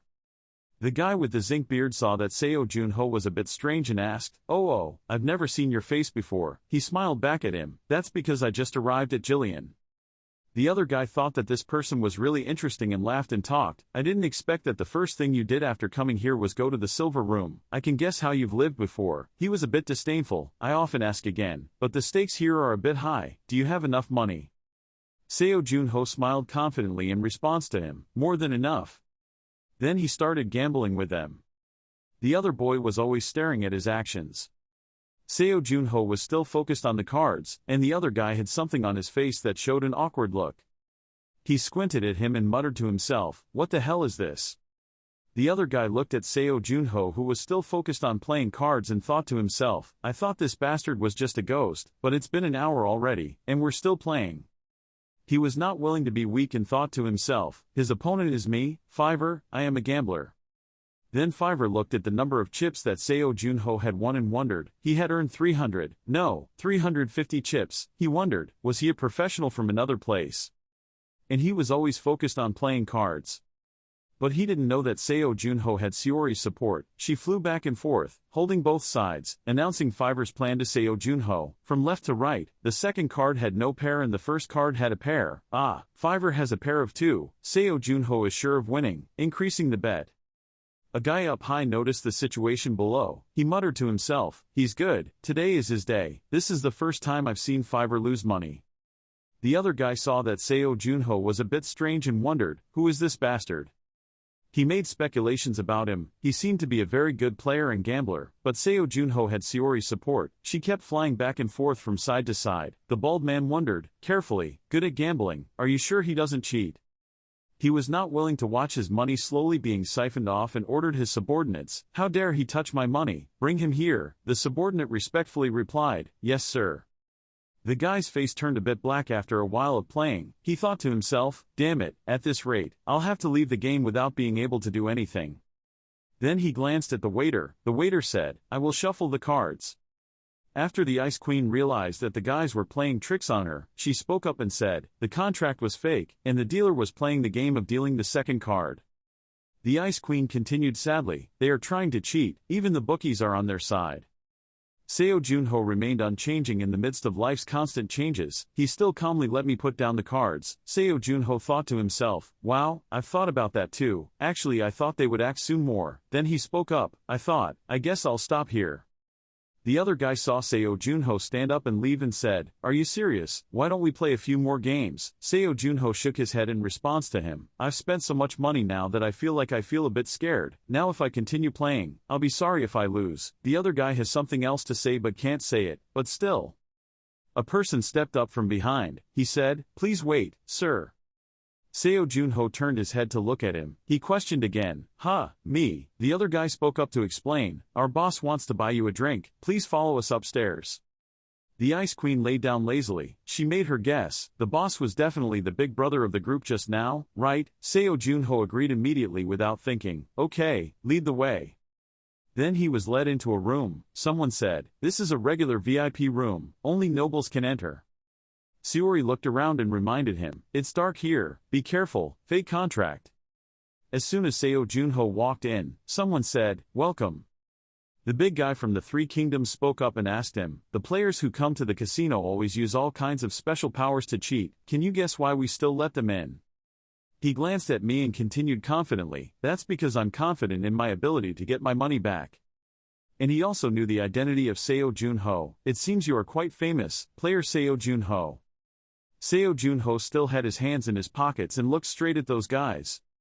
The boss looked at Seo Jun-ho's papers and couldn't help but evaluate him. "Name, Seo Jun-ho, you're a player and your level is around 30. He praised and evaluated you. You're quite famous." Seo Jun-ho heard that and only smiled back at him. "It seems like you have investigated me." The boss confidently explained to Seo Jun-ho, "The players tell me everything every time I ask about you. This is why you should behave nicely." He kept asking Seo Jun-ho, "The players who entered the gambling area always used a bunch of special skills to cheat. Can you guess why I let them in?" He squeezed the bowl of paper in his hand and continued firmly, "That's because I'm confident I can get my money back." The other guy confidently introduced his power in this place. "I control everything related to the entertainment sector of this city, and of course I also have close relationships with the nobility." Seo Junho remained expressionless as he listened to him. The big brother confidently continued, "No matter how strong that player was, they were just strangers here." He couldn't stop talking. After all, they couldn't fight against the nobles. After a long tirade, the other guy asked him again, "Am I wrong?" Seo Junho still calmly put his hands in his pockets and retorted, "No, he was right." He pulled out a few chips and dropped them on the old man's table. He said, "So let me suggest this." Seo Junho smiled and said, "I will return all the chips I won." And he offered his terms of exchange. In exchange, he would sell me the information of those nobles. The big brother heard that and was a bit stunned and asked, "What?" His hands were shaking. He said unwillingly, "You want to return the money, you tricked me and you still want to buy information." The big brother confidently said, "Using force to take your money is easy." The junior quickly pulled out his katana and prepared to attack him. Seo Junho spoke helplessly, "I'm trying to solve the problem peacefully, but I guess it's a waste of effort." He glanced coldly at them and then asked, "You guys should have listened to me when I was trying to solve it by talking." Seo Junho's hands unconsciously tightened. The other guy smirked and prepared to attack him. He swung hard at Seo Junho, and he quickly dodged his attack. Seo Junho also prepared to counterattack him. He quickly rushed up to poke him in the eye. Seo Junho caught his face. Then he quickly pressed him against the wall. After that attack, the other guy was slightly scratched. Seo Junho looked at these guys contemptuously and said, "What are you idiots doing?" By the way, he even kicked him a few times. The guy quickly knelt down. The big brother questioned in question, "What was that bastard doing?" Seo Junho bent down to pick up some chips on the ground. When he raised his head, the two men were already standing up, holding weapons. Seo Junho laughed coldly. He flicked the chip with force. The chip shot at the other two men with extremely strong power. Seo Junho sighed helplessly and said, "He really had to be beaten to listen." The big brother was already holding a gun and standing from behind. He said in a cold voice and stood still. Seo Junho glanced at him and wondered, "A gun?" The other guy smiled confidently and replied, "Yes, this is a gun that players love to use." He quickly spoke up and offered a condition to keep Seo Junho alive. "Leave all the chips and leave. If you do that, I will forgive you." You asked him again, "What about the information about the flood? What about nobility?"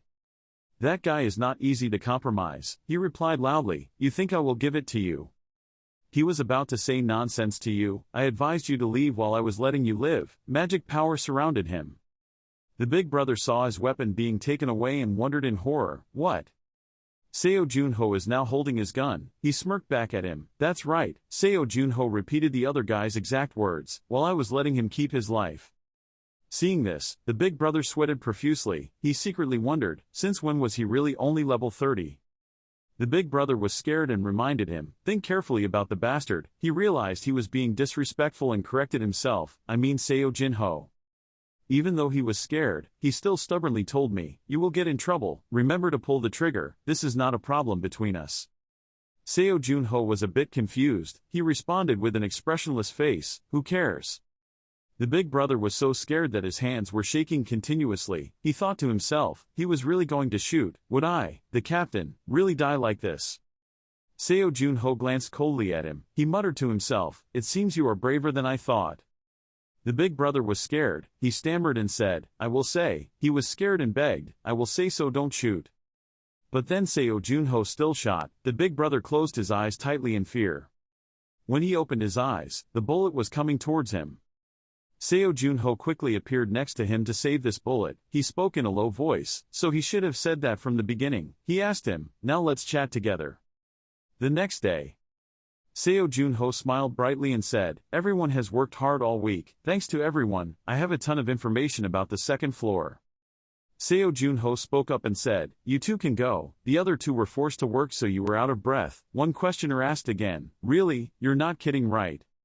Seo Junho saw these guys like that and threatened, "Don't make me say it again," and they quickly ran away at the speed of light, saying goodbye. After they left, the Ice Queen couldn't help but exclaim, "Finally quiet." Seo Junho glanced at her. He replied, "Yes, now let's take advantage of this information." Seo Junho was pondering what to do first. He made a decision and muttered to himself, I'll go do the mission first, then the two of you will go check out the notice board. Seo Junho looked around and silently wondered, which one is okay, I want to practice hunting. After a while he chose the quest. This one was okay, it said, wolf hunting, difficulty D, information, hunting 50 wolves on the western plains of Jillian, reward 3 silver, 27 copper and 5 attendance points. Attend. Seo Junho told Saori, they said the hunting contest would be held in 10 days, he continued very firmly, so I have to quickly level up to at least 50 before it starts. Saori suddenly spoke up and suggested to him, but hey, fake contract, you're going too fast, can't you go slower? He helplessly replied to her, you can fly. The Ice Queen landed on his head, she said helplessly, I'm trying to endure this. After that he also ignored her, the Ice Queen still followed behind, she complained and said, I said you went too fast, Seo Junho helplessly replied, yes, yes. In the dark corner, there was a group of people who had been following Seo Junho all this time. They looked at each other and muttered to themselves, there really was no better prey than a new recruit who had just arrived on the second floor, following him. Seo Junho walked somewhere, on the ground there were animal footprints, Seo Junho wondered, wolf with whip tail, huh? The Ice Queen next to him also made speculations about this animal, according to the prints above, they seemed quite large, and he was still observing those footprints. Seo Junho sprinkled some soil on his hand to try. He calmly asked the Ice Queen, how strong do you think they are? He continued, it would be better if they were a fun opponent. The Ice Queen looked at the thick fog in front of her and asked, you have to clear this fog if you want to see the road, or not? Seo Junho also admitted to her about this, she said, that's right, now I can't tell where their territory begins.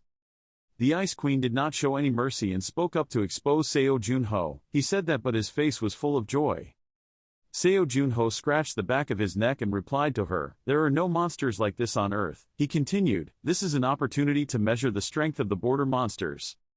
The Ice Queen was still talking, you still shouldn't lower your guard. Seo Junho was about to argue with her, clearly, wait, this is the sound, the roar of the ferocious monster rang out.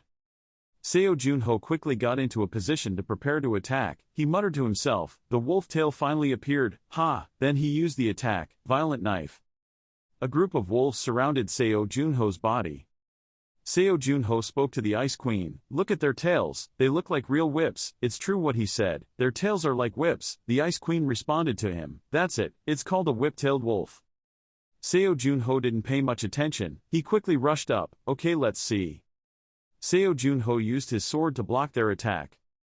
After that attack, the whip-tailed wolf still had no scratches. Seo Junho understood the reason and spoke up, now I understand why the players didn't accept this mission. He couldn't help but exclaim, they are stronger than I thought. But he wouldn't give up so easily. Seo Junho stood on tiptoe. Seo Junho smirked and muttered to himself, I was going to play before the end but, the tails of the whip-tailed wolves quickly rushed towards him. He didn't panic and rushed to attack them. Seo Junho shouted, let's change the plan. The wolves were suddenly attacked and screamed loudly. Seo Junho smiled and rushed forward to attack them. He jumped up and was about to deliver the finishing blow to these guys. Seo Junho shouted loudly, they were the perfect opponent to get used to with the changing stats from the bringer to spring. A group of people saw Seo Junho dealing with the whip-tailed wolf and said, he's over there.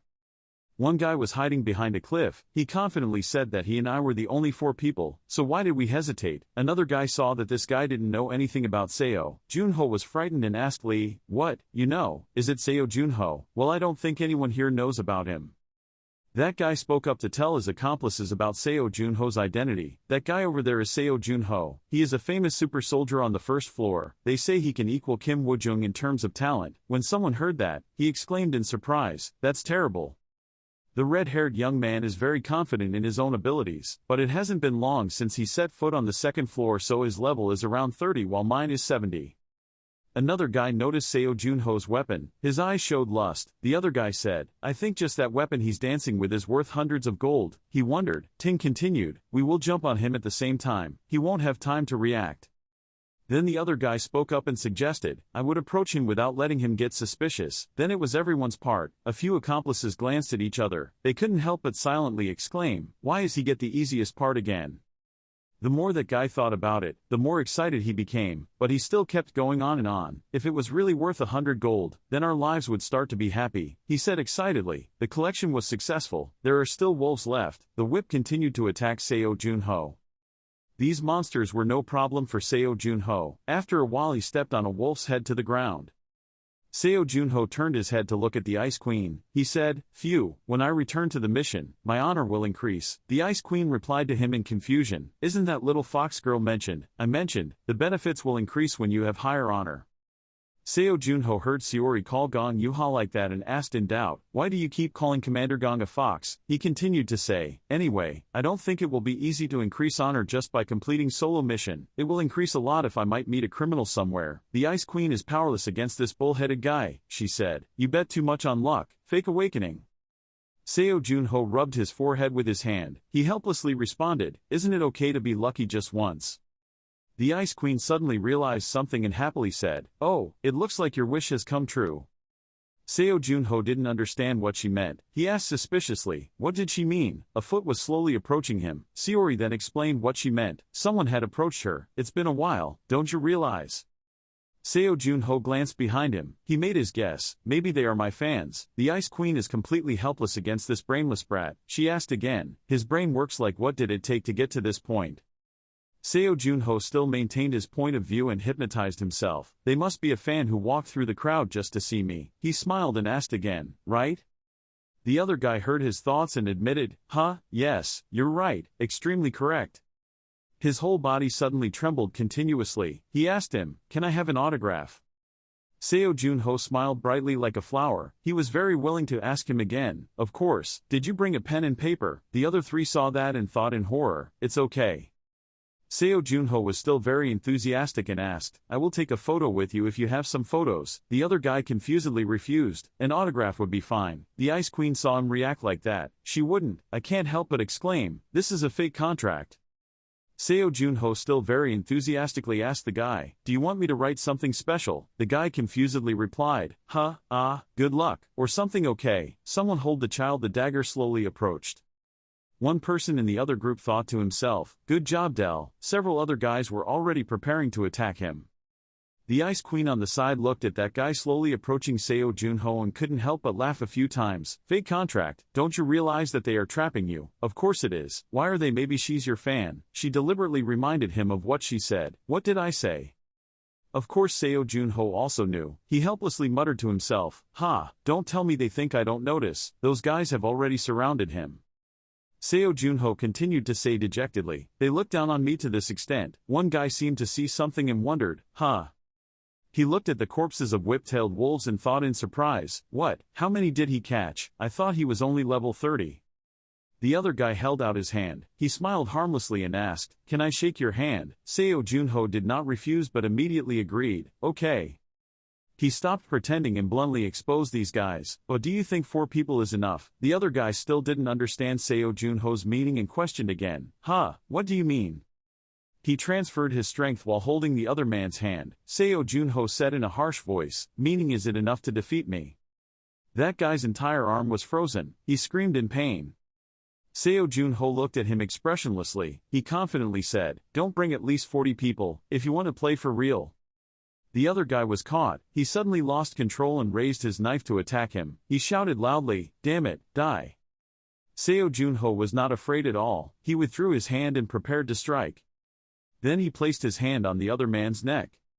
Before the other guy could understand what was going on, he was pushed away. Another guy quickly used his fire magic to attack him. He called out to remind his teammates, "Damn it, Del, stay away." When that attack was about to reach the 2 people, Seo Junho expressionlessly used the frozen Del as his cannon fodder. The powerful fire quickly made the ice on his body gradually melt away. After recovering, Del wondered, Seo Junho used his strength to attack another guy. When he reached out to grab his face, he unconsciously stepped back. Seo Junho quickly grabbed his face. The other guy said in a trembling voice, "I'm sorry, Seo Junho quickly attacked him. The other guy saw that his teammate was also defeated and quickly ran away. He said absent-mindedly, "I'm sorry, I don't want to do that. I'm telling the truth, please forgive me." Seo Junho looked at him expressionlessly. He raised his index finger towards him. Several ice arrows quickly rushed towards him. After that attack, the other guys lay on the ground. The Ice Queen saw him treat him like that and spoke up. If you did that, it wouldn't be easy to bring them back. Seo Junho didn't care much about this. He replied confidently, they deserved what happened, so. Seo Junho suddenly smiled brightly. He firmly continued, I'm sure my honor will skyrocket, if I only fight back to defend myself, right? The Ice Queen couldn't refute him either. She helplessly replied, already. She looked at the footprints on the ground and made her guess. It would increase the false awakening a little bit. At a certain adventurer's guide. Seo Junho walked in after returning from a night hunt, and the librarian, upon seeing him, exclaimed in question, "Ha!" The librarian saw that he looked a bit familiar and asked suspiciously, didn't you just get the assignment to do this morning? Seo Junho admitted in response to him, that's right.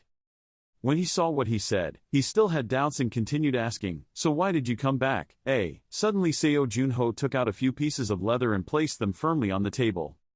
The librarian looked at those skins and asked suspiciously, was that a wolf skin? After checking its quality, he couldn't help but praise them, and they were still very intact. You're sure? It takes a lot of experience to kill them with one move, so their skin is still so good. He was curious about the identity of the person who was able to do this. What is your name? I read your name to him, Seo Junho. The other guy quickly checked his information. After he saw Seo Junho's biography, he continued to question, if you are Seo Junho, then you are the one who caught the culprit behind the crimes. Kidnapping case, the fan librarian continued to say, you're so determined, you're Jillian's savior. Seo Junho saw that he was so famous and secretly thought, has his good reputation spread that far? The killer, Thu firmly spoke up and continued, I will prepare missions that suit your abilities and qualities from now on. Player Seo Junho. Then Seo Junho pushed the door and walked out, then see you again. As soon as he stepped out, the system announced, honor plus 550. Seo Junho looked at this score and muttered to himself, with this many honor points, I don't need to go to the mission board anymore. The Ice Queen was a little curious, just wondering, how do you feel about fighting on the front lines? Fake contract. Seo Junho honestly evaluated his own feelings. It was fun, just like playing a game. The Ice Queen seemed to be stuck in his stomach as he continued. Hearing him say that meant he liked the feeling of fighting with monsters. New monster. Suddenly she saw someone and said incomprehensibly, fake contract, that person over there is. An old man was begging someone to do something. Please, I beg you, but the young man still fiercely refused, saying no. The middle-aged man was still trying to plead with the bald young man. Please help me this once. The bald young man angrily replied, how many times do I have to tell you? Hey old man, no, I don't want to help, that's not going to happen. Suddenly something hit his head. He was about to turn around and scold the person who attacked him, but when he saw Seo Junho he changed his address. This damn idiot, don't you mean boss? Seo Junho angrily scolded him, are you bothering others? The bald young man was scared by his fist. He brushed his hands and stammered repeatedly, boss, this is so unfair. The bald young man was not willing to explain. He thought I was the one bothering him. He continued to say, he was the one bothering me. He kept asking me for an unreasonable task. Possible. Seo Junho looked at him expressionlessly. Seo Junho looked at this somewhat slovenly man and silently assessed, what's wrong with him? His aura and presence are quite good. Seo Junho crossed his arms. He asked the bald head suspiciously what his request was. The bald head was speechless. He just, was. Seo Junho gradually lost patience. He asked the other man to come to my workplace now, because it seems like this is not appropriate to talk about here. Returning to Seo Junho's room, the young man introduced the middle-aged man. This old man's name was Hakan. He was a retired mercenary. Hakan bowed his head. He denied responding. We are still active. Seo Junho was still calmly sipping a cup of tea. The young man introduced him to Kaken, and then left with Seo Junho. A player, he firmly spoke up and continued, that's all he looked like, that's very strong. Kaken didn't know how to estimate and asked the bald young man if he was stronger than him. The young man was scared and sweating. The young man replied, well, if we let it be accurate about the difference in strength, between me and him, it took a lot of paper and ink, probably about 3 pages. Seo Junho's name appeared with text like, did you write it on paper that I know? Seo Junho is no longer free to talk to them. He asked, anyway Uncle Hakan, I heard telling him first to find him because he had something to ask. Kaken admitted and replied, yes, I have something to help. The bald young man spoke up about his problem. You know, this man is actually trying to get into a dungeon despite being a retired mercenary. He asked me to raid that dungeon with him, but why the hell would you go into a place like that? Seo Junho heard him say that. He thought to himself, a dungeon. The materials collected from boss monsters in there sell for a very good price. He found it a bit interesting. Seo Junho asked, Sir, do you have any information about the dungeon? The other man looked into nothingness. He answered him, it was the tomb of the super thief Sheraphim. Kakin told a story about the old days of him and his wife. 10 years ago both my wife and I were mercenaries and we raided a dungeon together, in which we found a stone tablet containing ancient writing. And on it was written a story about a statue of a 5-colored goddess that was said to give its owner good health. From that day on, we began to search for that statue of the goddess.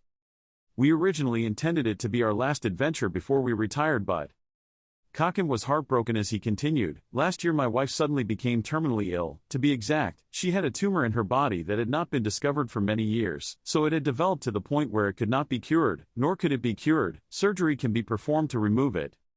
Now the goddess statue has become a search target that I must definitely find even if I have to go alone. Speaking of this, Kakin's face gradually became serious. He continued to talk. Finally I received information that the goddess statue was in the Seraphim's tomb. I tried to go there alone but it was impossible. Overcome the monsters. The bald young man crossed his arms. He also sympathized with Kakin. He said pitifully, I sympathize with your adversity but also mine. Kakin sighed helplessly. He had to accept the truth. That's right, I can't force you. It's something I have to do. I understand. Seo Junho put down the glass of water. He smiled and said, I will help you. This made the other two people stunned on the spot. Seo Junho continued speaking, we will depart at dawn. Kakin couldn't believe his eyes. He quickly stood up and said thank you. Really? Thank you. So the only thing left is to find someone to take care of my wife while I'm away. The bald young man smiled firmly and said, go to sleep, I will help you find a caregiver. Kakin happily replied to him, thank you. Seo Junho was still immersed in an endless stream of thoughts. He was considering the pros and cons and secretly thought, actually the amount of honor points is precious to me, more valuable than the reward for completing the dungeon. The time I spent completing the quest instead of raiding the dungeon would be more worth it. Even so, Seo Junho's conscience wouldn't allow it, but I couldn't turn a blind eye. The next day the two of them appeared at the tomb. Kakin spoke up to introduce this place. Here it is, Tomb of Seraphim. He quickly entered. Kakin spoke up to explain, last time I came here, this place was full of cold. Seo Junho slowly followed behind. He asked Kakin suspiciously, what level were they? Kakin told the information he knew. Level 60. The deeper they went into the dungeon, their level would probably increase. Their fur is as red as blood and they are twice as big as normal. Seo Junho's face was expressionless. He gave his guess, so they were blood cold. Kakin heard something and put his hand to his mouth to tell him to be quiet. They are the type to rush straight in without caring about injury of themselves. Shush. Then he placed the lamp on the ground. Kakin quickly shot the arrow. And the arrow hit a kobold. Seo Junho looked at the scared little kobold in front of him and couldn't help but praise. He aimed very well. Kakin confidently replied with his seniority in the profession, of course with 30 years of experience it has to be like that. It's a good start but we should hurry, we can smell them. Seo Junho felt something was wrong but he still accepted to follow. Seo Junho thought to himself, this place doesn't look like a crypt at all, it's just a cave, it's probably easier than I thought. Suddenly, a few small rocks fell from above. Kakin looked down at the ground. He said with some confusion, don't say these tremors are. Seo Junho also said his conclusion, I don't think this is an earthquake. More and more rocks fell around. The two leaned close to each other. Kakin also agreed, so it must be them. Seo Junho, thanks to his sixth sense, guessed the quantity. Shaking until this size must be more than 10 children. He quickly summoned his weapon. Seo Junho confidently said, it doesn't matter how many there are. His weapon appeared, and the kobolds rushed in to attack. The kobold bared its teeth, revealing 2 sharp fangs. They surrounded the two on all sides. Kakin looked at this group of kobolds. He glanced at him and reminded him, there are at least 50 of them. He wondered, are they waiting for an intruder? Seo Junho replied to him, kobolds have very good senses, it seems they remember his smell. Kakin was a bit stunned when he heard him say that, about this situation. He remembered his sick wife and his whole body seemed to gain strength. Kakin shouted loudly and said, we won't fight all of them. Seo Junho, run quickly. Kakin decided to sacrifice himself. He continued, "Come back after you gather people you can trust, find that goddess statue and give it to my wife, Sophia." Kakin knew this was an unreasonable request and continued speaking. It sounded shameless, but this was the final request. Seo Junho refused this offer. "I won't do it for you," he smirked and told him, "Go and give it to her yourself." Kakin was a bit stunned when he heard him say that. He seemed to understand Kakin's wife's thoughts and continued to speak. She would be happier if he gave it to her. Seo Junho quickly rushed up to attack the blood kobolds. The blood kobolds fiercely bared their teeth. Seo Junho was still fearless and rushed to attack them. Every time he passed by, a kobold was defeated. Kakin suddenly called out to him. The player Seo Jun coughed. He rubbed his feet against the ground to stop. Seo Jun coughed and changed direction to attack. He looked at Kakin in front of him and confidently said, "I told you." Seo Junho continued, "The quantity is not a problem." Seo Junho launched ice towards the kobolds. The ice layer became thicker and thicker. Seo Junho looked at them. He thought to himself, two in front, one on the left. Then Seo Junho rushed up to attack the kobolds. Has been frozen. Seo Junho's face was cold. He continued to speak. The three children on the right. Hawkon was a bit bewildered by his actions. An axe blade quickly rushed towards the kobolds. Seo Junho expressionlessly defeated them one by one. Afterwards, the bodies of several blood kobolds lay scattered on the ground. The Ice Queen saw that he could handle it so quickly and said in surprise, "As expected, it only took a second." Seo Junho happily responded to her, "It was so worth the time spent practicing." Hawkon was a bit stunned by Seo Junho's skills. He thought in dismay, "His skills, this is the first time in 30 years of being a mercenary that I have seen someone so strong. He must be on par with level 80 players." Hawkon was very grateful to Seo Junho for saving his life. He confusedly said, "If it weren't for your thanks, this place would probably be my grave." Hawkon couldn't help but praise him. "You're great." Seo Junho smiled back at him. "You're a bit too strong to talk about death."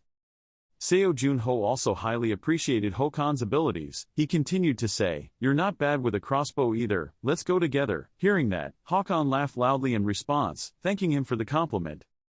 The road was full of dead kobolds.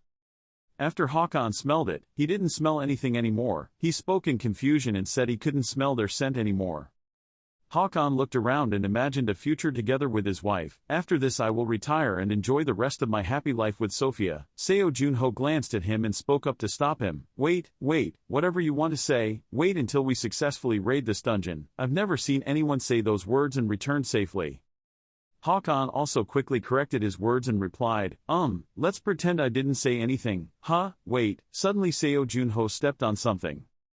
Hawkon suddenly shouted loudly, "Your feet, be careful." Seo Junho heard that and stood motionless. He questioned and exclaimed, "Huh?" Seo Junho and the Ice Queen both retreated in horror. The ground next to him collapsed. Underneath were sharp stakes and several human skeletons. Seo Junho looked down at that hole and wondered, "Is this a 7-star? Hawkon also admitted that he taught Seo Junho by the way. "Yes, I know you are very strong, but it is also a double-edged sword," causing him to become careless and fall into traps like this. Hawkon looked up. He taught him the most important lesson. You should remember, never be careless in a dungeon. Seo Junho was also very grateful to Hawkon for helping him. He spoke up and said, "If it weren't for you, I would have been in big trouble." Hawkon smiled back at him. "This old man at least has some benefits, that's it." After walking for a while, the Ice Queen reminded him, "Be careful, fake contract, there is another trap under your feet." Seo Junho heard that and stopped immediately. At his feet there was a rope passed across. Hawkon couldn't help but exclaim, "The owner of this dungeon must have a very bad personality. He has already encountered another trap. Fortunately my expertise is to set and disable traps." He sat down to find a solution. Hawkon asked him, "How is it? Do you want to learn?" Seo Junho was very excited and bent down to answer him, "If you were willing to teach." He continued to talk. "I did not refuse." Hawkon explained the simple principle of these traps. "Simple, you just need to memorize how to do it." He took another nail and inserted it with the old nail. After modeling it, he explained to me, "Look, if we fix the trap like this, even if the rope is broken, the thread will still stay intact." Old position, right? Hawkon continued, "If that's the case." When cutting the rope, the axe blade above the two people's heads only swayed and did not fall. Seo Junho exclaimed in surprise. Hawkon looked up at the axe blade and continued, "See, it stopped working." Seo Junho also vaguely understood the principle of operation and asked him again, so setting a trap is basically just doing the opposite, right? Hakan saw him reasoning so quickly and praised him. That's right, your mind is so quick, Seo Junho thought. Combining this with the ice technique might be a good idea. Then the two of them arrived at a certain door. Hakan carefully opened the door. He happily spoke up, finally. Hakan saw a sparkling statue in the room. He couldn't help but happily say, "Five-colored goddess statue, it's done, we can do it." Seo Junho couldn't help but be happy for Hakan. He said, "Well done, Hakan." Hakan is very grateful for your help. He spoke up, "No thanks to you, player Seo Junho. Hope what is written about it is true." To Sophia. Seo Junho felt that things were not that simple. He glanced around and thought, it's far from the case that everything will be this easy. I'm sure there is something else. Hakan slowly walked towards the five-colored statue. He muttered to himself, "Sophia, if only you could be here to witness this scene." Hakan continued to say, "I will bring the statue back to you soon," surrounded by a pile of gold coins. Suddenly Seo Junho realized something. He frowned slightly. Seo Junho rushed forward. He called his name, "Hakan, move quickly." Hakan didn't understand what he said. He was still stunned on the spot. Seo Junho screamed, "There was a monster." Seo Junho quickly rushed forward to attack the monster. A ferocious monster appeared then. It growled. It is a unified demonic force, Iron Blood Kobold level 83. The Iron Blood Kobold looked directly at Seo Junho with murderous eyes. Seo Junho silently wondered, is it using demon blood energy? This thing can only be a product created by someone else. Seo Junho's face was calm. He spoke up to provoke the kobold, "If you can, come here, you idiot." He quickly rushed up to attack it. Seo Junho silently wondered, was the demon association behind this? As he struck through its heart, the Iron Blood Kobold roared loudly. It raised its hand to block his attack. Its hand had a deep wound. The blood on the Iron Blood's hand is flowing more and more. The alarm system, bleeding and blood contract have been activated. The system displays a notification. Physical strength, magic power and recovery speed are all increased by 600 parts. 100. A gun appeared in his hand. Seo Junho quickly shot towards it. Seo Junho still looked calmly at it. His gun was in preparation. When you're about to fire the bullet, Seo Junho suddenly smiled. The attacks continuously rushed towards the kobold. The monster was hit. It screamed in pain. It seemed crazy and rushed to attack Seo Junho, but Seo Junho could easily dodge. Seo Junho looked at it with a cold face. He thought to himself, "Do you want to play battle?" He thought, "If you like then I will indulge." Then sharp claws appeared on Seo Junho's hand. Seo Junho attacked the kobold from bottom to top. Then he used his foot to kick it away. Seo Junho couldn't help but exclaim. His body was stiff. He rushed in front of it again. Seo Junho quickly attacked the kobold's face directly. It was attacked continuously until its face was deformed. Seo Junho made a decisive blow. The monster's head was pressed close to the ground. Seo Junho raised his hand and said aggressively, "Let's see how much you can endure." Seo Junho rushed up to attack the kobold again. He confidently said, "Let me see how long you can hold out." The iron-blooded kobold was beaten by him until its face was bruised. Kaken quickly ran to him. He worriedly asked, "Seo Junho, are you okay?" Seo Junho lay down on the ground. He sighed and replied to Hakan, "No matter how much magic power or skills I possess, monsters are still monsters, right?"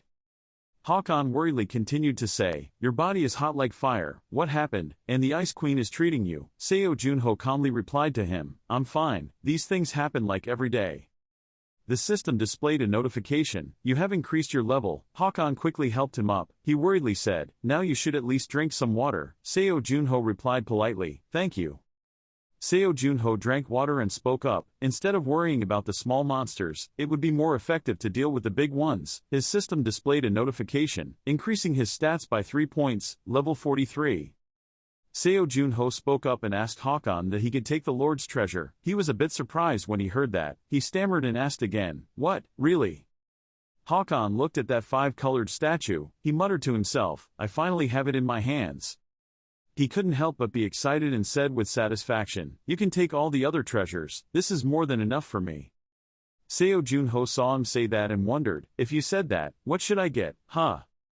Suddenly his attention hit the blue jade block lying on top of the pile of coins. Seo Junho wondered, "What is this, a gem?" He picked it up and mumbled to himself, let's check its information. The system reports the information of this thing. Spirit stones, snacks that spirits love, can enhance the power of spirits. Spirit. Seo Junho found this very useful and spoke up to the Ice Queen. Hey, that's great, when I get back I'll give it to her to taste. She arrogantly sighed and refused his good intentions. No, I don't want it. Seo Junho was still trying to advise this stubborn girl. He said, but the spirits like it, and it also helps her become stronger. The Ice Queen confidently replied to him, I am the queen, even if I turn into a spirit, how can I eat a stone? The Ice Queen continued to arrogantly continue, drinking tea is more than enough for me to live well. Hakan saw that he had taken the things and spoke up, if you have finished collecting them, I will return. Stop. On the way home, Seo Junho was still lost in a question, if spirits are picky eaters, what should we do to make them happy? Returning to Hokan's house, his wife was lying sick on the bed, in her hand was a statue of a five-colored goddess, it was emitting a halo of light. Hakan could not believe his eyes and exclaimed, unexpectedly, the colorful god really exists. Sophia smiled gently in response to him. Inside contained five-colored holy light. Hakan couldn't help but happily say to his wife, yes, Sophia, now we can return to the days like before. Sophia happily replied to him, thank you my dear. Seo Junho on the side smiled and said to the bald guy, are you really willing to seek out Sophia's interests? He replied incomprehensibly, yes. Seo Junho just explained why he said that. He hired 2 people to take care of her and also used good herbs for her. He couldn't help but exclaim, I didn't know you still had this side. The 2 of them looked at the couple happily looking at each other. The bald guy scratched his head in confusion. He stammered in response, well, you see when I was young they sometimes gave me something to eat and wear. I just paid back the previous debt. Hakan, after seeing that his wife was better, went out to talk to him. Look, Seo Junho, my wife's health is gradually recovering. Indeed, the legend about the statue of God is true. The wife lying on the hospital bed also happily thanked him. I don't know how else to express my gratitude. Thank you so much for saving my husband's life and mine. Hakan respectfully bowed his head to say thank you. Thank you again, you are our benefactor. Seo Junho raised his hand to stop him. He said, you don't need to bow your head like that, we work together. Hakan continued to be a little confused, a bit rude, but I will invite you for a meal later. Seo Junho didn't pay much attention and replied, it's my honor, now take care of your wife. Then the 2 of them left Hakan's house. Seo Junho glanced at the bald young man. He asked suspiciously, what is your financial situation? The bald man did not hide anything and responded to him, well, you know, during his time as a soldier, as mercenaries, we also earn quite a bit. The bald guy was still talking, but now most of the money was spent on drugs. Seo Junho gave him a bag of money. He said, take it. The bald guy was a little interested. He asked again, oh, is this my share? Seo Junho said the reason why he gave him the money. No, it was for Hakan and his wife. Take good care of him, give them, and don't say I gave them to you. The bald guy took the bag of money. He asked him suspiciously, okay, but why do you care for us so much? Seo Junho responded to him neither warmly nor mildly. There was no specific reason at all. Seo Junho smiled firmly and said, you seem to be an honest and kind person, so I just hope that good things will come to you. He seemed to understand the young man's thoughts and asked, what's wrong? Do you suspect that I am lying to you? The bald young man quickly denied, oh, why should I be suspicious? That's nonsense. When it comes to money matters, you are the most trustworthy person. At night, Seo Junho was still sleeping soundly when suddenly something woke him up. The system pops up a message, Gillian's residents praise your great personality, reputation plus 10, Captain Max regrets losing sight of you, reputation plus 10, Gap Family's grocery store has becoming your fan, reputation plus 5, member of Telsey Society. Seo Junho silently wondered, what is this? Seo Junho quickly looked at his information sheet. Seo Junho, level 43, title level, Pioneer 2 more, Strength 157, Stamina 160, Agility 157, Magic 189, Reputation 1070. Seo Junho took a look and muttered to himself. It seemed like his reputation had increased because of yesterday's events. He couldn't help but secretly exclaim, overnight my reputation increased by more than 1,000, I've already met the minimum requirements to approach the reputation of aristocrats. The next day he bought the Ice Queen a piece of cake. Seo Junho said, now, Siori, here's a special treat. The Ice Queen happily said when she saw there was food, what is this? It seems like the fake contractor is in a good mood. Seo Junho replied to her, okay, forget about fame and all that, come on, we'll focus on leveling up. The Ice Queen quickly took a spoon to try it. She couldn't help but praise him. You did a great job. Fake contract, I will enjoy it. Suddenly Sayori made strange sounds. Huh? Seo Junho saw that and asked, what's wrong? Such a strange reaction, isn't it good? The Ice Queen was fascinated by this cake. She denied and replied to him, no, it was just too perfect. Seo Junho breathed a sigh of relief in response to her, oh so happy. She excitedly evaluated this cake. The cake was soft, and the strawberries were so fresh and delicious that it was a fake contract. Seo Junho smiled and said, yes, eat more. Seo Junho remembered the scene where he cut that crystal into the cake and thought to himself, I don't have a better way for a picky eater. Sayori ate the cake while praising him. You finally understand my preferences, Seo Junho thought with a faint smile, of course. He quickly opened the display screen to search for information. Seo Junho thought to himself, now we should learn more about the types of monsters that can release magical power. Is there any information about this? If we see them in the community, we should check them out. However, both the information version and the news version were locked. Seo Junho wondered, why is everything locked? Seo Junho just came out with something important. He mumbled to himself, that's right, I need to collect more PP points to unlock these tables. Sayori next to him saw him say that and asked suspiciously, fake contract, what is PP? Seo Junho quickly explained to her, it stands for player points, a digital currency used on the second floor. They can be collected through community activities. Ice Queen calmly speaking, there are many ways to collect reputation and PP on the second floor. Even though Seo Junho knew that, he thought to himself, but I can't just spend all day doing community activities to collect PP. Then he connected the phone to Gong Yuha. Seo Junho spoke up, hello, it's Seo Junho. She also replied, oh hello. Gong Yuha spoke up and asked, how can I help you? Brother confusedly replied to her, sorry for bothering you, can I ask you something? Gong Yuha was very willing to answer. She said, of course, what's going on? Seo Junho said his doubts, I want to collect PP, is there any effective way?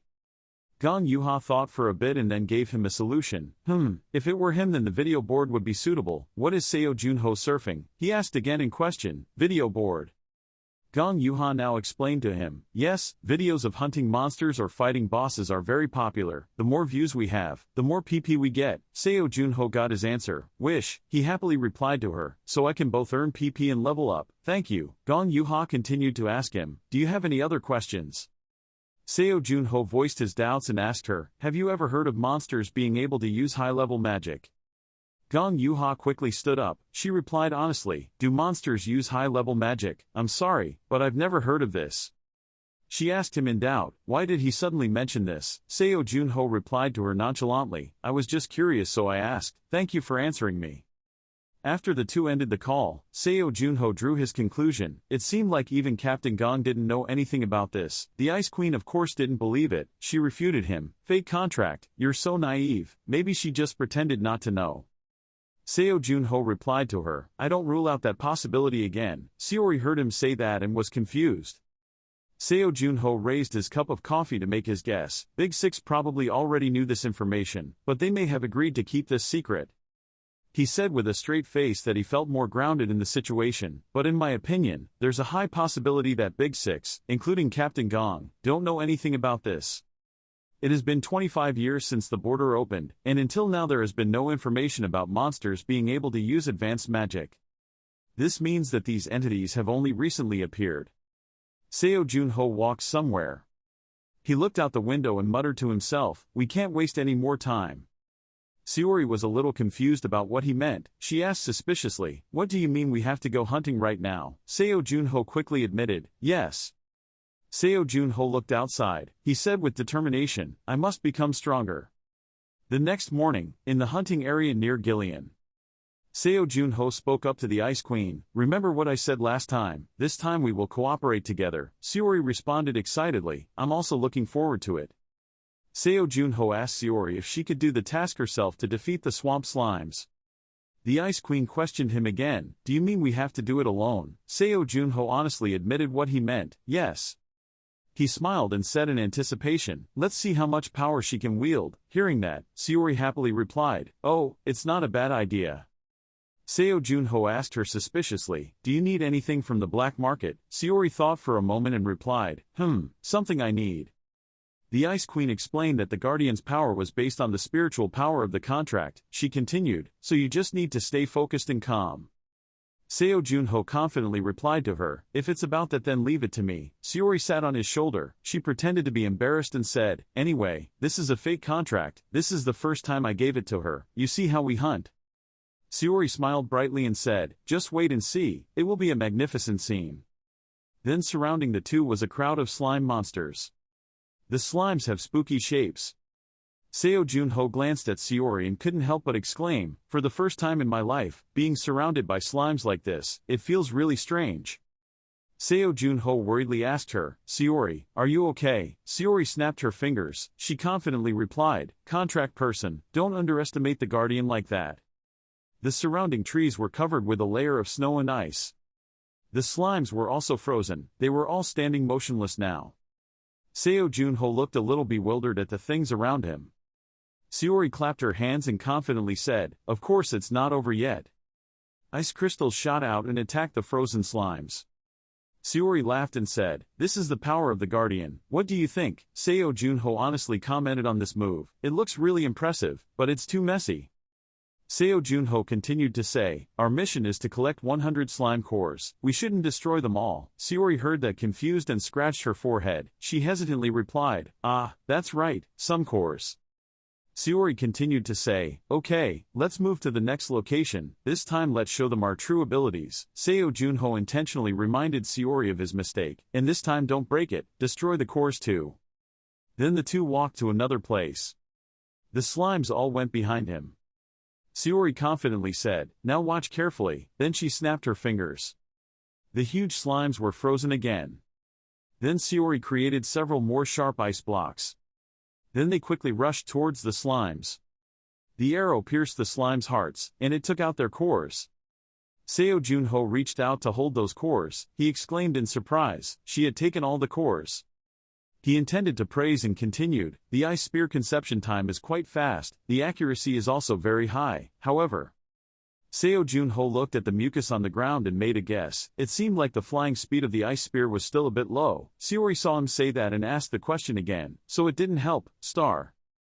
Seo Junho comforted her, don't be so sad, don't you know how important the supporting role is? He scratched the Ice Queen's small face and asked, okay, now it's okay, just assign it to the support position. What about the ice golems? He continued to say, last time I was too busy fighting so I couldn't see its strength. Sayori quickly regained her composure. She confidently said, its strength isn't bad. Then several blocks of ice fell from above.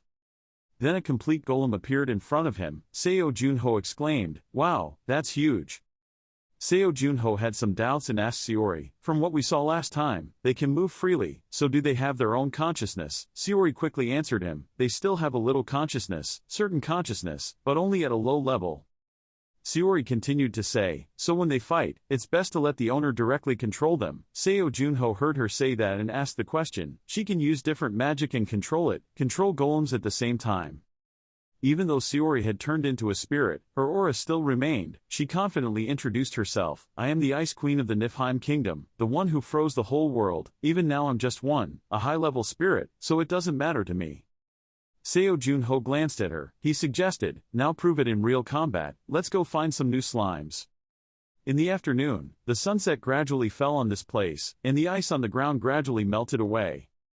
Sayori happily spoke up, fake contract, here there are hundreds of cores, now we have collected them. Seo Junho looked at the bowl full of cores and praised her, good job, the golems next to her had almost melted away. Seo Junho thought to himself, like she said, these ice creatures have very low intelligence. He was still lost in his thoughts. It would be great if they weren't at least as smart as a human kid. Seo Junho spoke up and told Sayori, okay, the result this time was more than expected, now she can help defend the golems and fight with them too. Seo Junho was still pondering something. He muttered to himself, we will need to prepare many things when we get to the city. Hearing that, the Ice Queen was a little confused and asked him again, what are you preparing for? Isn't it enough to increase your level at the hunting ground? Seo Junho admitted in response to her, initially that was the plan. He stood up to continue speaking, but she performed beyond my expectations, so I changed my mind. Seo Junho has a new goal. He thought to himself, now my current goal is, kobold hunting contest. His goal is to catch a bigger fish, Seo Junho thought to himself. I used to want to achieve a good result in the competition, or attract a little attention from the Lord. He was somewhat confident when I thought about it, but now I have the feeling that I can overcome everything in that competition. Seo Junho silently set a goal for himself to strive for. First, along with training the ice golems, he also needed to quickly reach level 50. After that, the two of them returned to the motel room. When Sayori came home and saw some cakes on the table, she happily said, "So today is donuts. This must be a special treat after working harder than usual, right?" Seo Junho had something to do, so he left. He spoke up and said, "You eat, I'll go meet someone and come back later." Sayori politely replied, "Yeah, take it easy, be careful on the road." After Sayori ate this, she couldn't help but silently exclaim, feeling that this was even more delicious than the cake the day before. In fact, Seo Junho had put in twice as many spirit stones as the day before. Then he took the notebook and walked somewhere on the street. Seo Junho thought to himself, Shasha Alchemy, one of Fly's debtors. She is an alchemist. The story of alchemy in the frontier is famous for preparing high-class medicines that cannot be compared on Earth. For that reason, players also call them pharmacists. Seo Junho thought to himself, let's see the address, I've seen her here before. She is a fallen noble, Charlotte chemist. She is an excellent alchemist that even the big six are interested in. He went to find the way to her house. Seo Junho was still deep in thought, using a fake name and hiding his real identity. I don't know the specifics of the situation, but it was really a good opportunity. Then he stood in front of a house that looked like an abandoned house. Seo Junho silently wondered, was this place? He raised his eyes to look. Seo Junho silently exclaimed. He didn't expect there to be a place like this in Gillian. People looked at it and thought it was a haunted house. Then Seo Junho tried pulling the doorbell. He couldn't help but silently exclaim. Even the doorbell was broken and left alone. Then Seo Junho changed the way he called. He said loudly, Shasha Alchemy, are you home? Seo Junho still did not give up and shouted loudly, Shasha, Miss Alchemy. Then a girl opened the curtain. He spoke up and said, Ah, as I thought, you are at home. She glared at him dissatisfiedly. And Seo Junho smiled harmlessly and waved goodbye to her. Then the gate was opened. Shasha Alchemy swung the wine bottle and asked him, Who are you? She frowned and continued to ask, What are you doing here? Shasha Alchemy questioned him and asked him, What's wrong? Why did you come to find me? Seo Junho honestly responded to her, I went over to Fly, then stopped by her place. When she heard that, she couldn't help but curse, Damn, I owe you nothing. Shasha Alchemy told him gruffly, Come in. She thought Seo Junho was the one who came to collect the debt and said helplessly, But what should I do? I don't have money to pay interest somewhere. Seo Junho confusedly replied to her, I don't have a servant to collect the debt, money. As soon as he entered the house, Seo Junho spoke up and said, Actually, I can completely pay off all your debts. Seo Junho called out to her, Alchemist Charlotte. He sat down on the sofa and told her the purpose of coming to see her. I came here because I have something to ask you. I heard that you have great expertise in alchemy. Shasha Alchemy sat down opposite him. She said dissatisfiedly, Sorry, but I have to refuse your request. I'm a bit tired. Seo Junho smiled and asked her again, Did she refuse without listening? Shasha Alchemy took a sip of wine. She understood what Seo Junho came to find her for and responded to him. Obviously, you're not talking about random drugs, right? Alchemists are not just where are the workers who simply manufacture medicine. Shasha Alchemy spoke up and explained thoroughly to him. They are artists who create new drugs, understand? Seo Junho took out a shiny orange nucleus. He spoke up and said, This is the core of a mysterious creature called Flame Hori. She was a bit stunned when she saw this. Seo Junho continued to say, That is a demanding ingredient that not everyone also have. Seo Junho smirked and continued, I will use this core to create a medicine for myself. He pretended to be helpless and kept talking. Well, if it didn't work then it would be understandable. Shasha Alchemy remained silent and said nothing. She spoke helplessly, Normally I don't get caught up in such childish provocations, she continued, but if you showed me something like that. She was helpless and had to compromise with him, so I couldn't just ignore it silently. Seo Junho was happy to see her agreeing with him. Shasha Alchemy asked him suspiciously, You want me to use it to create something special, right? Seo Junho pointed at his brain and replied to her, Here, I want medicine that can enhance my divine power. She heard what he needed to make and found it interesting and smiled. Seo Junho asked in confusion, Is that okay? Shasha Alchemy denied and replied, I can't say it. She offered a price for this transaction, prepare a lot of money. Seo Junho had already prepared it in advance. He offered the price right away, paying all the debt to fly and adding another 50 gold. Shasha Alkani quickly put on her glasses. She pushed the frames and replied calmly, not bad. She quickly went down to the basement and said the date she would deliver the finished product. Please come back in 5 days. Before closing the door, Shasha Alkani firmly said, 5 days is enough. Seo Junho thought to himself, that is enough to reach level 50. When Seo Junho returned, Sayori was sleeping soundly. He gently reached out to touch her, then Seo Jun coughed rudely and pulled Sayori's blanket away. He raised his voice to wake her up, wake up. Sayori resented him and blamed him for being very sleepy. Seo Junho mocked her without mercy. If she just ate cake and went to sleep, she would turn into a fat ghost. Sayori replied sadly to him, that's enough nagging. Seo Junho spoke up and said, it's time to go hunting. Sayori heard that and asked in doubt, hunting? Sayori looked out at the sky in question and asked him, what do you hunt in the middle of the night? Seo Junho scratched his head and replied, well, of course, fierce. The two of them went hunting late at night. Seo Junho was sitting tying his shoelaces. He spoke up and said to Sayori, listen carefully, our goal in the next 3 days is. He smiled and said, first, reach level 50. Sayori was still listening very attentively. Seo Junho continued to speak, secondly, you and I will practice good coordination in fighting. She continued asking questions, and the last one. Seo Junho quickly responded to her, earning PP by recording videos using the community video function. Hearing that, Sayori was puzzled and asked again, video? Sayori still had doubts and continued to ask him, but, are you still going to film even if your ability will be revealed? Then, Seo Junho has his own plan. He quickly replied, no, I won't use my own ability when recording the video. The Thunder Hero probably noticed the presence of the two people and glanced back. The Lightning Hero quickly rushed towards him. Seo Junho still had time to calmly continue talking to Sayori, so I relied on her to take care of the filming. When its claws were about to touch him, Seo Junho used one move to defeat it. When the knife was pulled out, blood splattered. Seo Junho spoke up and asked Sayori if she was able to film just now. She dejectedly showed it to him. Just look at it and you'll know. Then the two of them watched the video again together. Seo Junho seriously assessed. It seemed to be more concise. Sayori helplessly lectured him for a while. It was a fake contract. He didn't know how to deal with the Thunder Hero. Even for entertainment to help evoke emotions in viewers, he needed pay attention and do it again to make it better. Seo Junho spoke up to refute her. I admit that it's entertainment to help evoke real emotions and it's not okay, but I also have a strategy. Sayori was completely helpless against this stupid young man and asked again, is it a strategy to attract viewers by defeating a monster like that? Seo Junho is still arguing with Sayori. What else can he do? That's the only way I know. Sayori still aggressively lectured her for a while. How could he expect to get PPL with such unwatchable videos? And there was a monster appearing behind her. Seo Junho picked up his weapon. He said to Sayori, okay, focus on taking down this monster. Let's talk about the video later. Sayori replied to him, let's deal with that later. Hope to progress slowly. The Thunder Hero seemed to go crazy and roared loudly. Seo Junho gradually entered a serious state. He asked Sayori, are you ready? She quickly responded, okay, let's work together. Then Seo Junho got into a ready position to attack the Thunder Hero that was rushing towards him.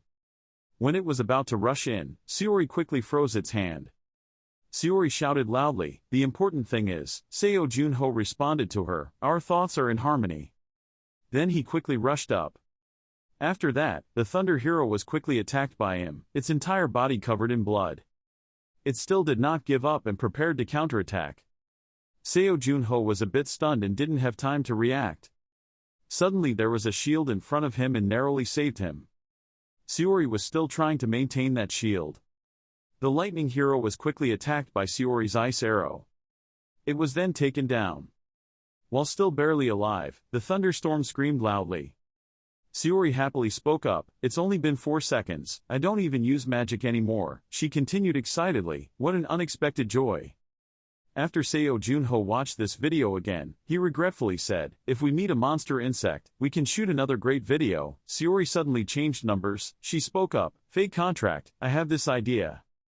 She asked him to watch the videos others uploaded and learn from them. Seo Junho thought this idea wasn't bad and replied, oh, that's a good idea. After that, the two sat down to watch the videos again. Seo Junho said regretfully, but most of the forums were closed. Try clicking on the system channel directory and see if we can connect to this area to see if anyone is hunting with us. Seo Junho continued to say, we can access the video board in this. Then he asked, was there anyone nearby? There was a buzzing sound. I'm being chased by a group of insects, please help me. From afar, flares were shot into the sky. Seo Junho looked at this question and wondered if it was a call for help or a trap. Saori suddenly realized something and said, yes, that's right. She pointed to that flare and continued to say, that's right, fake contract, this is exactly what we need. A group of people were running away as if escaping the pursuit of something. The man was still trying to escape. He shouted, oh no. The ferocious thunderhead chased closely after them. The group of people were still running around. Someone couldn't help but exclaim, we're about to catch up, it's too tough, the thunder heroes are still chasing after them. The man spoke to the woman next to him, shoot flares, we need help. The woman also quickly took out flares. She asked doubtfully, will they help us? The other man continued speaking, Dave's group said they would be hunting all night. We put a warning on the communication channel but, the woman quickly shot flares into the sky. She spoke up, hoping someone would come. On this side, Seo Junho and Saori saw the flares again. The man jumped down to the lower abyss, and the thunder heroes standing above could only stare at him. Someone asked him, did you hear him? The man called his teammate's name, Dave, then he quickly turned his head to look at the thunder hero. The person named Dave quickly responded, I checked the communication channel as soon as I saw the flares, but it was a bit far away, and the two torpedoes quickly jumped down. Dave continued to tell his teammates, it would take about 15 minutes to get there. The group of people continued to run away. The man in question asked again, what, 15 minutes? The other man helplessly responded to his teammate, we couldn't even hold out for 5 minutes. Dave quickly moved. He suggested, we will do it at the old place. Remember where to welcome Tet, food. The thunder hero was still chasing behind. Dave firmly continued, I can get there in 7 minutes. We will try as quickly as possible. Su then stretched out his sharp claws towards the group of people. It ferociously quickly attacked the man. He took out his shield and broke the attack. The man was infected with lightning's electricity. He glanced at his teammates and said, everyone. He glared at the thunder hero and confidently continued, we will overcome and survive. Then the thunder hero once again used its claws to attack him. Another person quickly assisted. He said, Formice, slow down. Formice gathered magic into his weapon. Formice then quickly rushed forward to attack the thunder hero. That attack only scratched the thunder hero's skin a little. Formice couldn't help but exclaim, it's too shallow. The thunder hero quickly swung its arms to counterattack him, but Formice still tried to use his shield to block it. But then he couldn't bear it anymore and vomited blood. His teammates worriedly called out his name, Formice. When his teammates saw that, they cursed and cursed. They were still surrounded by a bunch of other lightning heroes. Formice was still trying to block the lightning hero's attack. He was about to not be able to hold on anymore. Formice spoke up and told his teammates, run, go. His teammates loudly scolded him, idiot. The fierce thunder hero opened its mouth wide, intending to strike Formice with a finishing blow. Formice was stunned and had no time to react. Seo Junho appeared like a god and saved him from a loss. Seo Junho spoke up, the player at the flare location. He continued to say, maybe they were having difficulty. The other people saw that he had such amazing strength and their eyes widened. Seo Junho continued to say, I will help them escape. Saori was helping him film. She said, that's right, that's right. Saori smiled and praised and said, great introduction, fake contract. Back to just now, when Saori saw the flares, she asked him doubtfully, will we save them? If we appear at the most difficult time and save them, the number of viewers will skyrocket and we will receive countless PP, right? Seo Junho still had some doubts and wondered why they had an accident while hunting at night. He gave his guess for this case, it could be hunters trying to lure people to come and kill them. Saori felt that this was also a good opportunity to ask again, so it was is there another reason? She went on to say, if this rescue is a trap, we can go back to taking down those hunters. Seo Junho felt that this idea was good. He smiled and continued to say, in any case, it will benefit us. Seo Junho praised her. Her queen is a genius. Now facing him is a thunder hero. Seo Junho thought to himself, I shouldn't show too much strength on video. He was always thinking about how to defeat this monster while hiding his strength, but also not being too weak, needing to adjust his skills accordingly. Saori suggested, how about fighting them with a knife? It would be fun, try it. Seo Junho also took out the dagger. He replied to her, "Yes, director." He thought to himself, normally players don't hunt with a knife, the benefits are not seen, only the danger is seen. Stop. The group of people were helping the injured Formice to another place. Seo Junho looked at the bear rushing towards him. He thought to himself, if he killed a bear with just a knife, it would surprise and attract many people to watch the video. He quickly rushed forward to attack it. Seo Junho used the dagger to stab the Thunder Hero hard. Then he moved up to its neck. He glanced coldly at Loi Hung. Then Seo Junho finished with a beautiful pose, screaming loudly. Saori spoke up to inform him of the presence of another monster, the fate contract. Another one was coming. Seo Junho replied to her, "Let's go then." Then the dragon seemed excited and looked at him aggressively. The other people saw him like that and wondered, who was that person? Seo Junho thought to himself, I showed them speed, the monsters were all prepared to attack him at any time. He thought to himself, now it will be strength. Seo Junho, with a cold face, quickly rushed up. The lemur bared its teeth at him horribly. Seo Junho moved next to it. He raised his hand, preparing to attack. Its claws accidentally touched his blade. Seo Junho's whole body seemed to have a strong electric current passing through it. Seo Junho still did not give up. He said, among my teammates, there are only a few who can use this kind of power. Then you quickly attack it, but they can't do it like us. Seo Junho quickly cut off the Thunder Hero's head. When the outsiders saw that he could do it so easily, they were shocked and gasped. Seo Junho raised his hand to wipe the knife blood stains on his sleeve. Saori spoke up and told him, fake contract, over there those two are running. Seo Junho has not decided to pursue them. He replied, just let them go, that's enough. A girl in the group came up to tell him, I'm sorry, she happily said, thank you very much. Formice was supported by another teammate. He was surprised and said, I sent a request to be rescued, but I didn't think anyone would actually come. He looked at him somewhat familiarly and exclaimed, could it be? Formice asked suspiciously. Seo Jun coughed. He smiled friendly and admitted, oh yes. Formice quickly bowed to him. Oh, what an honor, he continued. I saw your nightly achievements and I also cheered you on a lot. Me too, even though it was late, but congratulations on placing first in the experimental dungeon. The girl remembered to thank him. She said, oh yeah, we can't ignore the fact that you risked your life. She continued to say, we will gather our PP and send them to you. Seo Junho was a bit stunned when the system announced that an anonymous person had given you 100 PP. Seo Junho couldn't help but exclaim when many notifications appeared, oh my god. Formice told him somewhat helplessly, when I first arrived on the second floor, the hardest thing was collecting PP. He firmly continued, I really want to give you more, but later when you are active on the rankings, I will definitely keep pressing the nomination button. Seo Junho gratefully responded to them, even though I didn't do it for the reward, I would still gratefully accept them.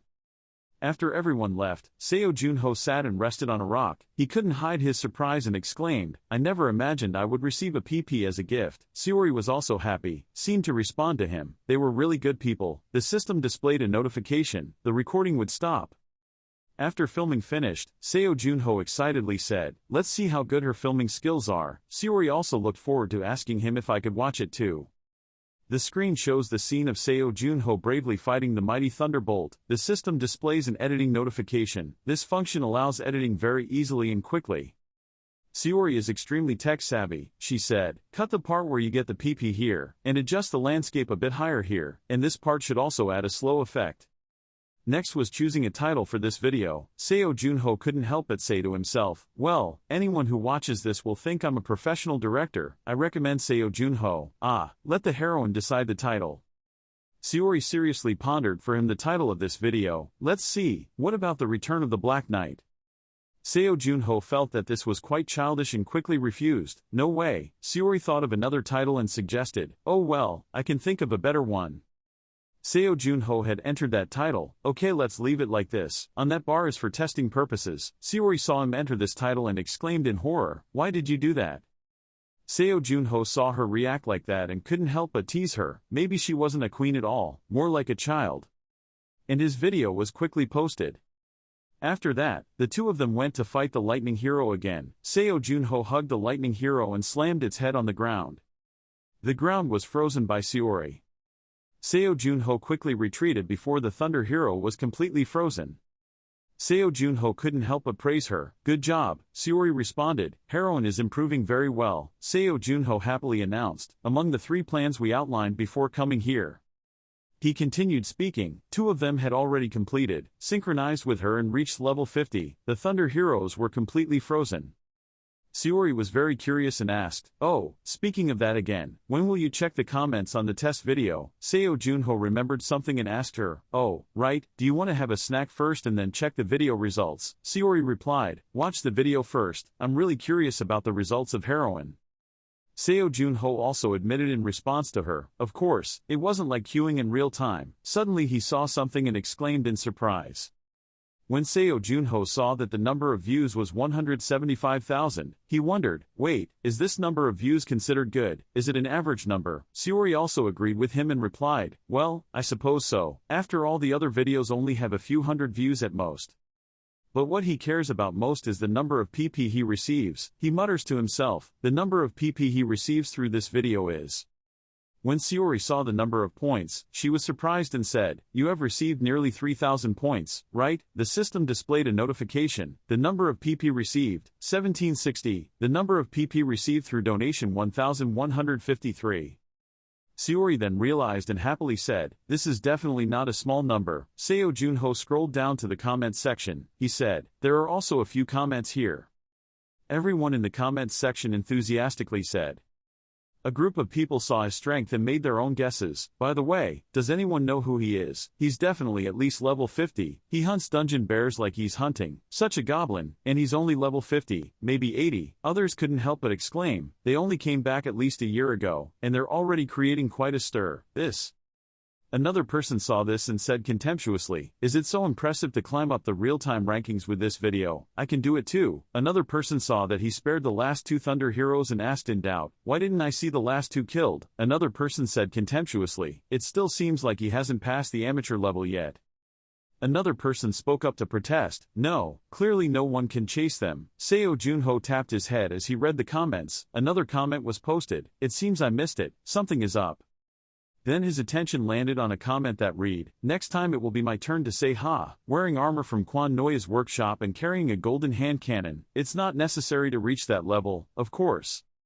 Another person snorted in disdain and asked, "Then if he had Quan Noya's armor, would he be able to do the same thing?" Seo Junho looked silent and said nothing. The other person confidently replied to him, "Who can't do it?"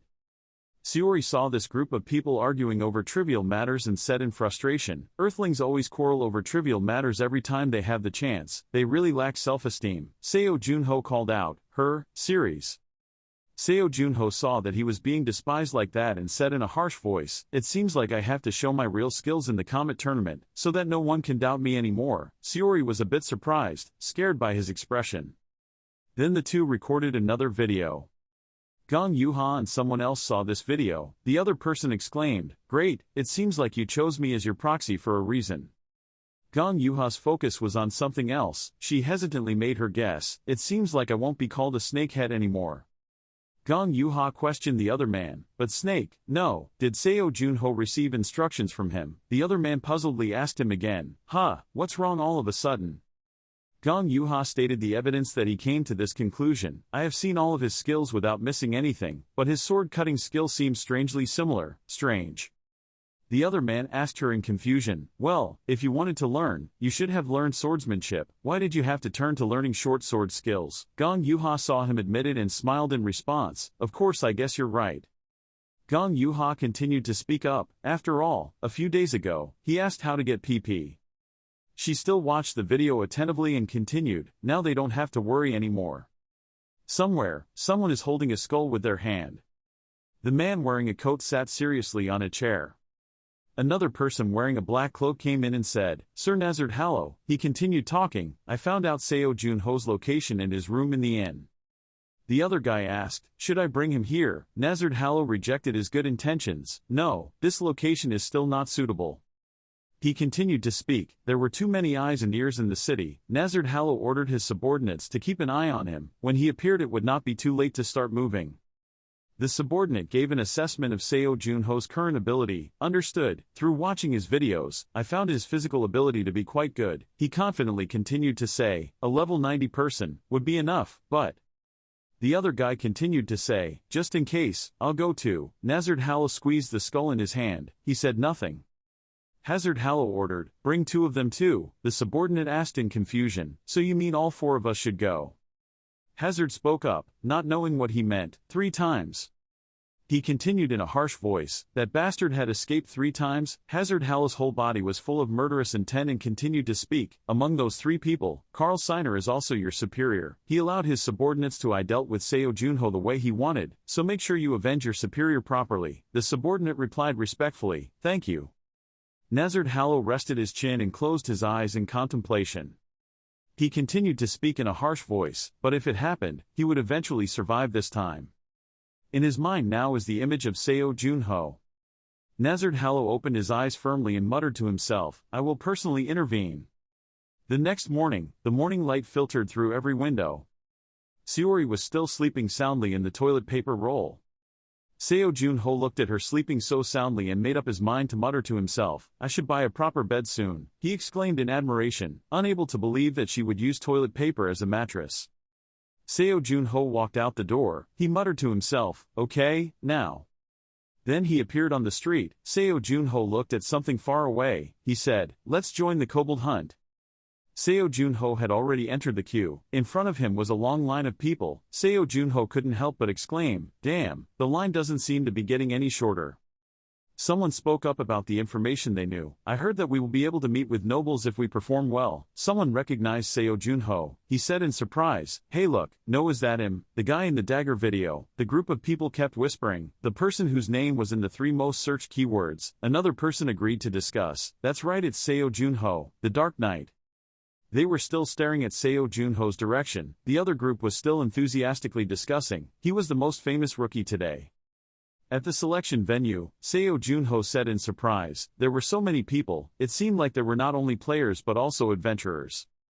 Seo Junho looked at the news and muttered to himself, as expected, the news had a lot of information about this case. The system displayed a notification, waiting to register 76 people. He continued to speak, you should still scout more than exchange more information, but, for small things like mission information, you can take advantage of this newsletter. When a man saw him appear, he seemed to recognize his identity and exclaimed in surprise. He loudly asked for your identity, stood still, are you the one playing Seo Junho? Seo Junho raised his head to look at him. He admitted, it's me. The other man saw that, laughed loudly and happily introduced himself. Wow, how could it be such a coincidence? I'm Max, the captain of the guard. I've been told a lot about you by the knights. The other person was a bit stunned. All eyes were on him. Max continued to say, I'm sure with your skills, you will be an important factor in helping this hunt. He offered to let you go through the back door and take you somewhere else. Don't waste time. Here, I think I will recommend you to the commander. Seo Junho smiled back at him, thanking him. The other people all looked at him with eyes of jealousy and hatred.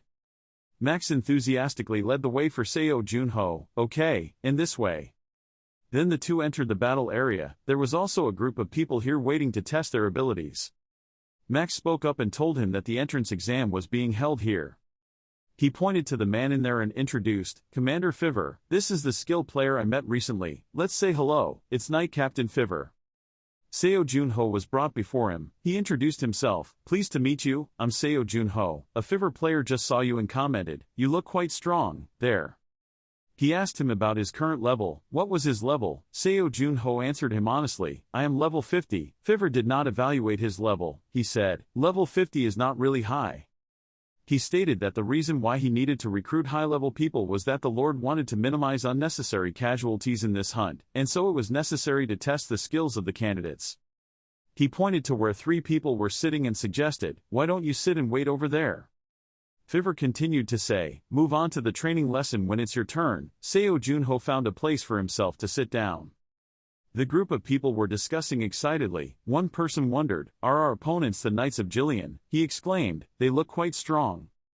Seo Junho seriously looked at the strength of those people. He muttered to himself, to see how strong they really were. A man wearing iron armor stepped forward. He introduced himself. He was an adventurer Fix, from the Melbourne territory. The tall knight also responded to him, I am a weaver, a knight. Fix was quite confident in his abilities. When he saw that Weaver only used a wooden sword, he wondered if he was sure that the wooden sword was enough. Weaver confidently swung his sword. He spoke up and started walking. Fix quickly rushed up to attack. He shouted loudly, "I'm coming here." When his spear is about to hit Weaver, he can use his wooden sword to easily block it. Fix was stunned and sprayed glue in place. Weaver looked at the guy with a cold face. He said in a cold voice, with some spirit. He is then able to knock Fix's weapon away. Then his wooden sword pointed straight at Fix. Weaver bluntly said, "No." When the other group saw such strict standards, they exclaimed in surprise, "It was crazy." Others were also surprised and wondered if such standards were too high. Others also spoke up, feeling like there was only one thing: only level 30 people can pass. Seo Junho was so absorbed in watching that he was stunned. Another person wondered, "Is that the level of frontline knights?" The other guy walked down the stage absent-mindedly.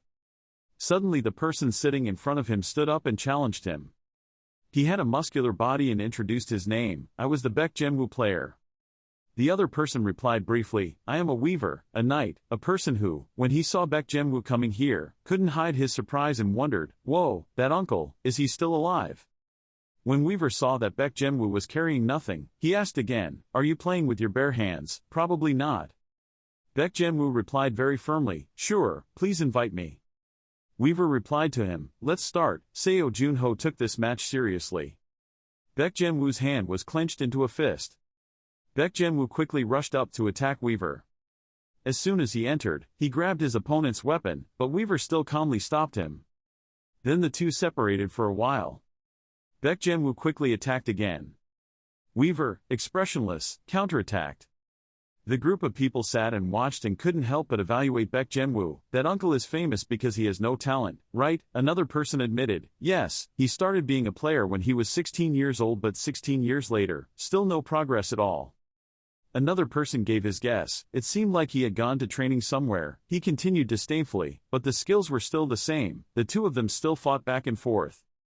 The group of people talked for a while and then dragged Seo Junho in. Perhaps effort is not as important as natural talent. Just look at Seo Junho, who is promoted like crazy since his debut, and then it's clear, Baek Jenwoo was hit by Weaver. Others wondered contemptuously, but why was he still practicing so hard? The remaining young man spoke out the information he had overheard. "I heard it was because he wanted revenge." He continued to say, his family was killed by hungry ghosts, and Baek Jenwoo was beaten to the ground. Baek Jenwoo stood up, panting continuously. Seo Junho also heard them talking. He thought to himself, hungry ghosts, revengeful, and lacking talent. Baek Jenwoo still did not give up and stood up to continue fighting. He decided to put all his strength into this attack and aggressively rushed forward. Weaver also took a stance preparing to counterattack. Then he easily defeated Baek Jenwoo. Baek Jenwoo was beaten until his face was disfigured. He gritted his teeth and was not willing to lose. Weaver without mercy kicked Baek Jenwoo away. The others laughed when they saw that, but Seo Junho still seriously watched the match. Before Baek Jenwoo fell to the ground, he quickly attacked again. He used his hands as support and used his legs to attack Weaver. Weaver was a bit stunned, not expecting this situation. Baek Jenwoo took advantage of the victory and rushed forward to attack directly. Weaver is also very ready to prepare a counterattack. Someone spoke up to stop it. "Enough is enough." Fiver was very impressed with him. He spoke up and said, "Baek Jenwoo, right, you don't need to try this hard." He continued to ask Baek Jenwoo, "You know this is just a simple skill test, right? The hunt won't be easy, you can die because of it." Baek Jenwoo's eyes were very determined. He firmly replied, "I don't care." On Baek Jenwoo's face, drops of sweat dripped down. He firmly replied to Fiver, "I don't care." Fiver was helpless and had to accept Baek Jenwoo. "You are more stubborn than I thought." 3 days later, come to the square in front of the town hall, just before dawn. Baek Jianwoo calmly responded to him, "Thank you." Seo Junho was still watching the match all this time. He thought to himself, "I wonder why I'm so worried about him, maybe because he talked about Gilberto." Seo Junho remembers a man named Gilberto. After losing his wife, he became a hunter to protect his only child. Everyone looked down on him because he was only D rank, but, in the end he has become one of the 5 strongest players in the world. Seo Junho silently evaluated the two of them seriously, but nevertheless it was clear that Gilberto was more talented than him. Gilberto was at the peak of glory with his talent. Seo Junho thought to himself, if talent was measured on a scale, from 0 to 10, Gilberto will score 2, and that person will only be around 0,5. After Baek Jenwoo finished playing, the referee spoke up, asking the next person to come forward. The other group of people saw that he looked a bit familiar and wondered in a low voice, "He was the guy in the video of Loi Hung, right?" Another person spoke up and said, "Ah, yeah, I think it's him." The next person spoke, "I also knew he would also participate." Baek Jenwoo, when passing by, probably recognized him and kept looking. Weaver holds the sword. He introduces himself, "I am Weaver, a knight." Seo Junho smiled briefly in response to him, the player Seo Junho. Weaver confidently swung his sword and made a few basic passes. The other people were a bit stunned when they saw that. Seo Junho slowly walked towards him. His eyes were filled with determination. Seo Junho still strode towards the center of the ring. Weaver quickly jumped up to attack. He could easily dodge his attack. Then Seo Junho quickly grabbed his neck, and Weaver was suddenly attacked and screamed loudly. Seo Junho still did not let him go and quickly pushed him down. He pinned Weaver's head to the ground. Fiver spoke up and said, "Let's stop here, you've passed." Seo Junho had an expressionless face and said nothing. He asked Fiver, "So do I have to come to the square after 3 days?" Fiver firmly replied, "Of course I will meet you at that time." Baek Jenwoo bowed his head slightly, his expression calm and somewhat thoughtful. Seo Junho also turned his head to look back at him. Seori was still sleeping soundly. When the light shone down on her eyes, she also woke up. Seori muttered to herself, the morning was full of dew. Only then did she realize that she quickly woke up and asked him, "Oh, is it morning yet?" Seo Junho opened the door. He asked Seori about her feelings, how she saw her house. Seori walked out of the house. She stretched her arms and replied regretfully to him, "I don't know, it's a bit unfortunate that I only have one bed as furniture." Seo Junho smiled and asked her back, "But good better than before, right?" He was opening the information panel to see something. It displayed information about Baek Jenwoo, the only survivor of the disaster when a ghoul killed his entire family, and had now become a player. The article continues to talk about Baek Jenwoo's skills. He has devoted a lot of practice but his rankings are still not high. September Junho secretly wonders why he is still the same as he was 16 years ago. Seori put her chin in her hand. She made her guess, "I don't know who he is, but it seems like he's having trouble." Seo Junho introduced Baek Jenwoo to Seori. "Well, he's the person I met, seen in the previous performance test." Seori was also a little displeased that Baek Jenwoo spoke up, but his reputation doesn't seem to be very good. Do they know that it's okay to mock people who are trying to practice and improve every day? Seo Junho agreed and replied, "I agree with you about that." Then he opened up his stats. Seo Junho thought to himself, thanks to hunting like crazy, his stats have improved a lot. Seo Junho glanced at the index. He thought to himself, once my magic index reaches 200, I think there may be a chance. Seo Junho silently made up his mind to wake up his friends. Then he returned to Shasha Alkani's house. Seo Junho called out to her, "Shasha." Shasha heard his call and opened the door to welcome her. He was finally here. Seo Junho, after seeing her disheveled hair, worriedly asked, "Are you okay? You look so shabby." Shasha also honestly responded to him, "It was difficult to complete it." Then he entered the room. Seo Junho looked at the purple bottle on the table and asked questioningly, "Have you finished it yet?" Shasha Alkani confidently replied that he was ready for her to flex her skills. "Obviously it was me, a genius alchemist. I succeeded. You can look forward to this medicine." Shasha opened the bottle of water. She explained its function. The effects would strengthen his mind. His system showed a notification. The medicine enhances brain power. Shasha Alkani remembered something else, so he spoke up to remind him, "But, the ingredients given to me are too strong, so absorbing all of them will be difficult. If you feel like it's too much, just spit it out." Seo Junho was still drinking that medicine. Shasha Alkani continued, because if he couldn't withstand the medicine's power, his brain might be damaged. After he drank it all, it seemed like the medicine had an effect and Seo Junho's face turned black. He couldn't bear it anymore and a few drops of medicine fell from his mouth to the ground. Shasha Alkani saw that the situation was not good and asked him, "Are you okay? Why are you trying to drink it all in one gulp?" She reached out to touch his sweaty face and continued to say, "Did you hear my warning? I told you it was dangerous." After that, she quickly retracted her hand. Shasha Alkani couldn't help but exclaim, It's too hot." Seori quickly passed the bandage to her brother. She said, "Try to hold on a little longer, I think you've almost absorbed it all." Seori continued to say, he could cool himself with ice magic. Seo Junho's eyes narrowed slightly. He seemed about to be unable to hold on. Then his eyes suddenly glowed. He raised his head and looked up at the sky as if his strength was exploding. Shasha Alkani was a little stunned when he saw this scene. She stammered and asked him how he was. After Seo Junho finished absorbing it, he looked at his hand. The sweat on his face was still not relieved. His eyes seemed to have a bright golden light. Seo Junho assessed his own feelings. Very good, everything is much clearer. Seo Junho quickly took out a bag of money and said to Shasha Alchemy, "Here, this is 50 gold as promised." Before Seo Junho left, he confidently told her, "I will avenge you with my own hands, so you don't need to worry about them chasing you anymore." He continued firmly, "If there is any other requests, I will stop by again, for sure." Shasha Alchemy saw him say that and smiled faintly and muttered to herself. It seemed like the medicine had worked for him. She happily replied to him, "Okay." She watched the back of Seo Junho leave and couldn't help but compare him before and now. After he took the medicine, his eyes looked completely different from when I first saw them. The next morning, pale yellow sunlight shined into the sky. Someone spoke up. "Today, 671 members of the team gathered here." Seo Junho slowly walked into the group. The other person continued to say, "I want to thank everyone for coming here for the future hybrid of Jillian." Fiver was still giving a speech, and for the past few days, the east gate of the Jillian had been locked because the brutal kobolds had taken over Heinel Mountain. He continued to say, "So we only have one goal, defeat the kobolds that have hidden in Heinel Mountain and destroy their leader." The group of people still listened attentively to him. Fiver continued speaking, "Don't forget that the reward will change based on your contributions." A confused person asked, "A leader, what could it be?" "A mighty warrior." Another person brought up, "My guess is, maybe it's a kobold lord."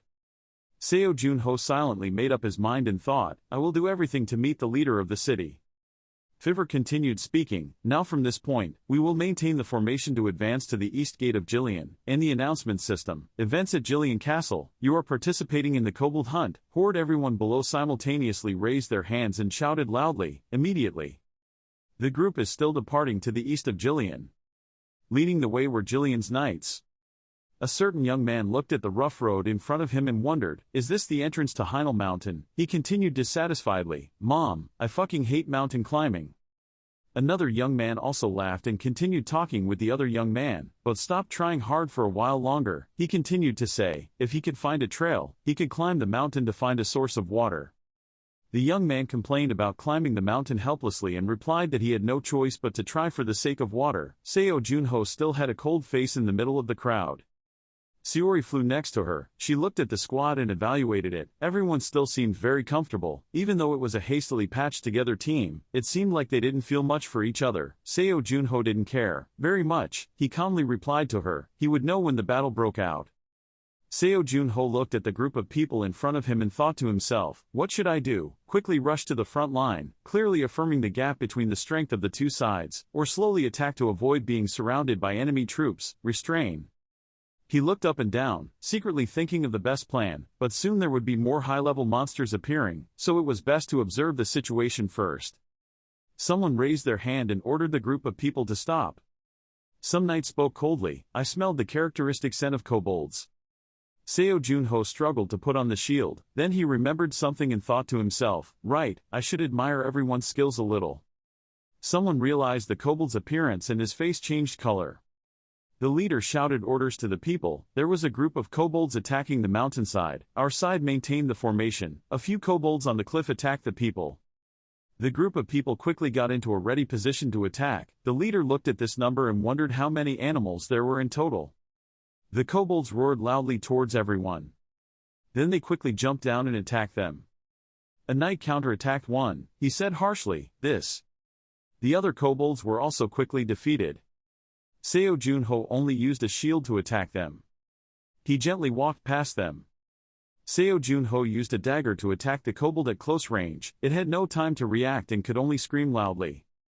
Then Seo Junho continued to move forward to attack them. When the group saw that there was nothing for them, they worriedly said, the knights would lose all their victories. Seo Junho continued to rush forward. The group of people shouted loudly and quickly attacked. He swung the dagger in his hand, and another kobold was executed. Seo Junho gently glided away. As he walked, he also knocked away a few kobolds. Seo Junho suddenly turned the tip of his sword and said coldly, come here. He then stabbed the kobold through the heart. It could do nothing but scream. Suddenly he saw something and stopped for a few seconds in surprise. Seo Junho thought to himself, oh, that person from before. Baek Jinwoo was fighting the kobolds with his bare hands. Baek Jinwoo gave a huge blow to the kobold's face. He gritted his teeth and said, his mouth was broken. Seo Junho on the side, seeing that, couldn't help but silently exclaim, wow, that's strong. He smiled and highly appreciated Baek Jinwoo's skills, carefully timing it to deliver a powerful blow. Seo Junho was still staring intently. He couldn't help but secretly speculate, if he was hit by that attack, he would have broken several bones. When he fought with the Weaver before, he also used the same method and used all his strength. Seo Junho thought to himself, it's worth learning more. Baek Jinwoo's attack also emitted intense killing intent. Seo Junho slowly walked away. He swung the shield and it was a dead kobold. Seo Junho thought to himself, it had been dealt with. Weaver saw that everything was taken care of and smiled and said, these stupid wolves. They all turned away and ran away. The other guys were unwilling to say, Mom, I've only caught 5 of them. If the other guy continued talking to him, the guys on the front line would have an advantage. Seo Junho looked up at the kobolds above. He muttered to himself, over there is a blood kobold. When the other group heard him say that, they questioned again, did you just say kobold blood? Another guy wondered in confusion, kobold blood. Then the shadow of the blood kobold disappeared. The group of people wondered, oh, there seemed to be a shadow there just now. Another person spoke up about this, I have never heard of them, appears in the surrounding area. Seo Junho's sixth sense seemed to tell him something was wrong. Seo Junho kept looking at that place and thought to himself, I have a bad feeling about this, as if there was someone behind ordering them around. Night gradually fell. Someone asked, could I sit next to watch? Everyone set up tents next to each other on the cliff. And Baek Jinwoo was sitting and eating rice balls. Seo Junho approached. He said hello. Seo Junho smiled and introduced himself. I'm Seo Junho. Baek Jinwoo didn't pay much attention. He replied with a cold face, just sit. Seo Junho sat down next to him. He hesitantly said, I have something to ask. Baek Jinwoo calmly replied, just ask. He ate his rice balls while voicing his doubts. Why didn't he use a weapon? Seo Junho quickly explained what he meant. I didn't mean to offend or anything, just curious. Baek Jinwoo ate his meal silently without saying anything.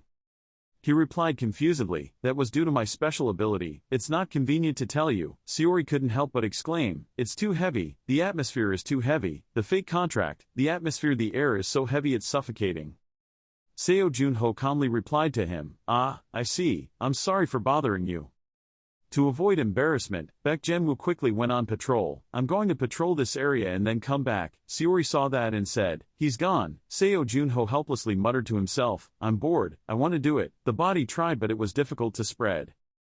Seori was a bit confused as to why he wanted to be friends with Baek Jinwoo and asked, there's no point in being close to him. Seo Junho didn't think so. He replied to her, like that, in my opinion, he is a person with extremely great potential. Seo Junho looked at Baek Jinwoo's lonely back and thought to himself, I don't know how big it is, but even if it's not that reason, maybe because we both share the same pain, I still want to do it, something for you. He looked up at the sky and muttered to himself, there was one more reason to take revenge on the people in the mine. The next morning, the dawn sunlight shone down. The group set off again. Seori was a bit tired. She nodded on his back and said dejectedly, well, fake contract, it's true that staying at home is the happiest. Seo Junho smiled back at her, try to endure it for the rest of today, we're almost at the hideout. Seori had to compromise and answer him, okay. Seo Junho had some confidence. He thought to himself, with this many people, even if kobold blood appeared, it wouldn't actually be a big threat. Seo Junho then looked around. He was still lost in his thoughts. By the way, none of the marks on me were useful. At this rate the supply source, huh? On the cliff there was something very dazzling shining straight down. Seo Junho silently wondered, what was that? A blood kobold appeared then. His expression darkened a bit when he saw it. The footsteps of that group of people became more and more rapid. One person exclaimed in panic, what's going on? Oh look, the ground is collapsing. Weaver looked up. He screamed in horror. He missed the ground. Then he loudly ordered everyone, to run quickly. The rocks from above continued to fall. That voice kept ringing, get off this mountain immediately. The crowd was still stunned, unable to react immediately upon seeing this scene. Rocks and soil rushed down from the cliff. The team members screamed in fear. It was a landslide. The kobolds caused this landslide. Some people raised their voices to warn, trying to hold on as best they could. The rest of them raised their shields and hands trying to shield themselves. Damn it. Looking at the pile of dirt and rocks that continued to fall, they couldn't help but curse. How could those damn kobolds use such a clever tactic? A person standing behind Seo Young-ho shouted loudly, pointing at the black shadow above his head, warning that it was coming. Seo Young-ho's eyes darkened, his eyebrows slightly furrowed in thought, and he hid underground. It's a bad measure, it only helps avoid temporary danger, Seo Young-ho gritted his teeth in thought. He turned to look at his teammates running everywhere in panic and thought to himself, once the landslide passed, hundreds of blood kobolds would rush down from the mountain. Others are trying to take advantage of what they have to cover and protect themselves and their teammates, Seo Young-ho thought to himself, that means someone had to stand up and stop them. Seo Young-ho's whole body changed. The Ice Queen shouted loudly, contract broker, it's time. Seo Young-ho immediately jumped up when he heard the command. He used enhancement to his legs. He quickly jumped up the cliff at breakneck speed. While running up, Seo Young-ho had to dodge the rocks thrown by the kobolds to stop him. He frowned tightly but still used all his strength to run up quickly. The kobolds above growled and talked to each other in a language no one understood. Suddenly they saw Seo Young-ho running up and panicked. The kobolds immediately entered fighting mode, their eyes turned red, they opened their mouths to reveal their sharp teeth. They joined forces and quickly rushed to Seo Young-ho. He gently dodged each attack from the kobolds, his movements extremely smooth. Seo Young-ho kept running up the cliff, where the kobolds were roaming around. In his hand appeared a spear. Seo Young-ho quickly used it to fly away the kobolds without wasting any effort. Seeing this, the rest of the group panicked and stopped their attack. Seo Young-ho now jumped up the cliff. Before the frightened eyes of the kobolds, he jumped up and swung his spear. They didn't have time to react, they could only gape and watch him fall. Seo Young-ho's cold, sharp eyes swept over them.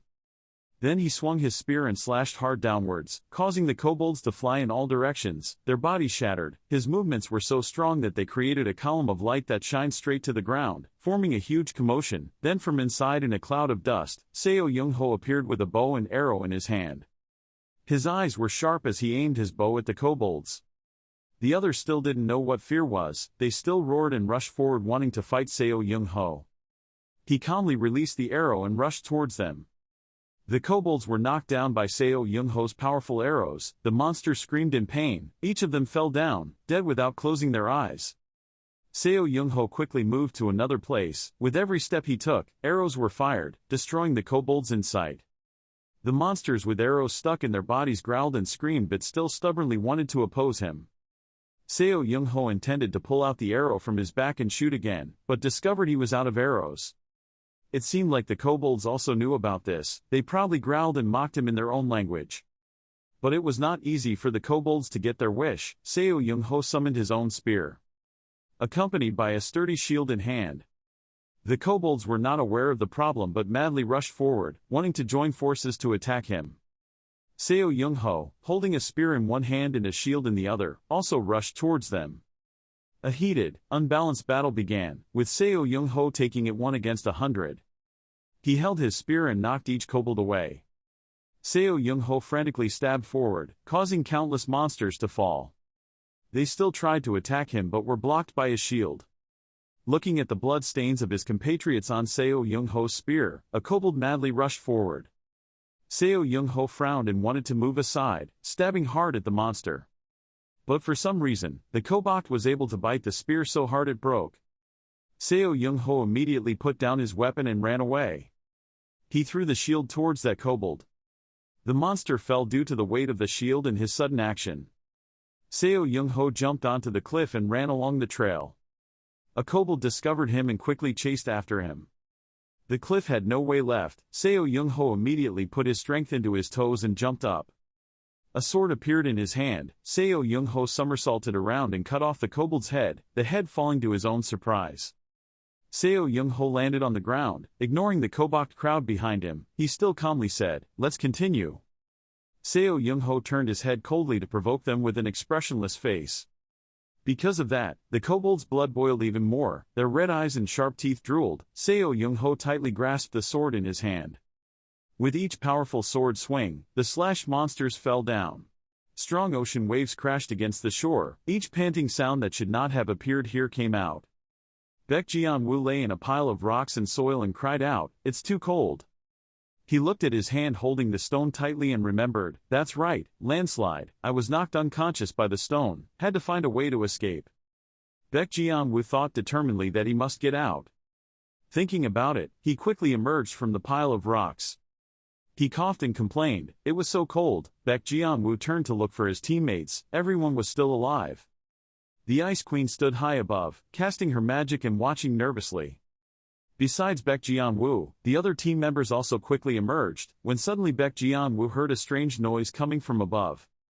He raised his head suspiciously and thought, what with a fight, hadn't everyone been swept away in that landslide?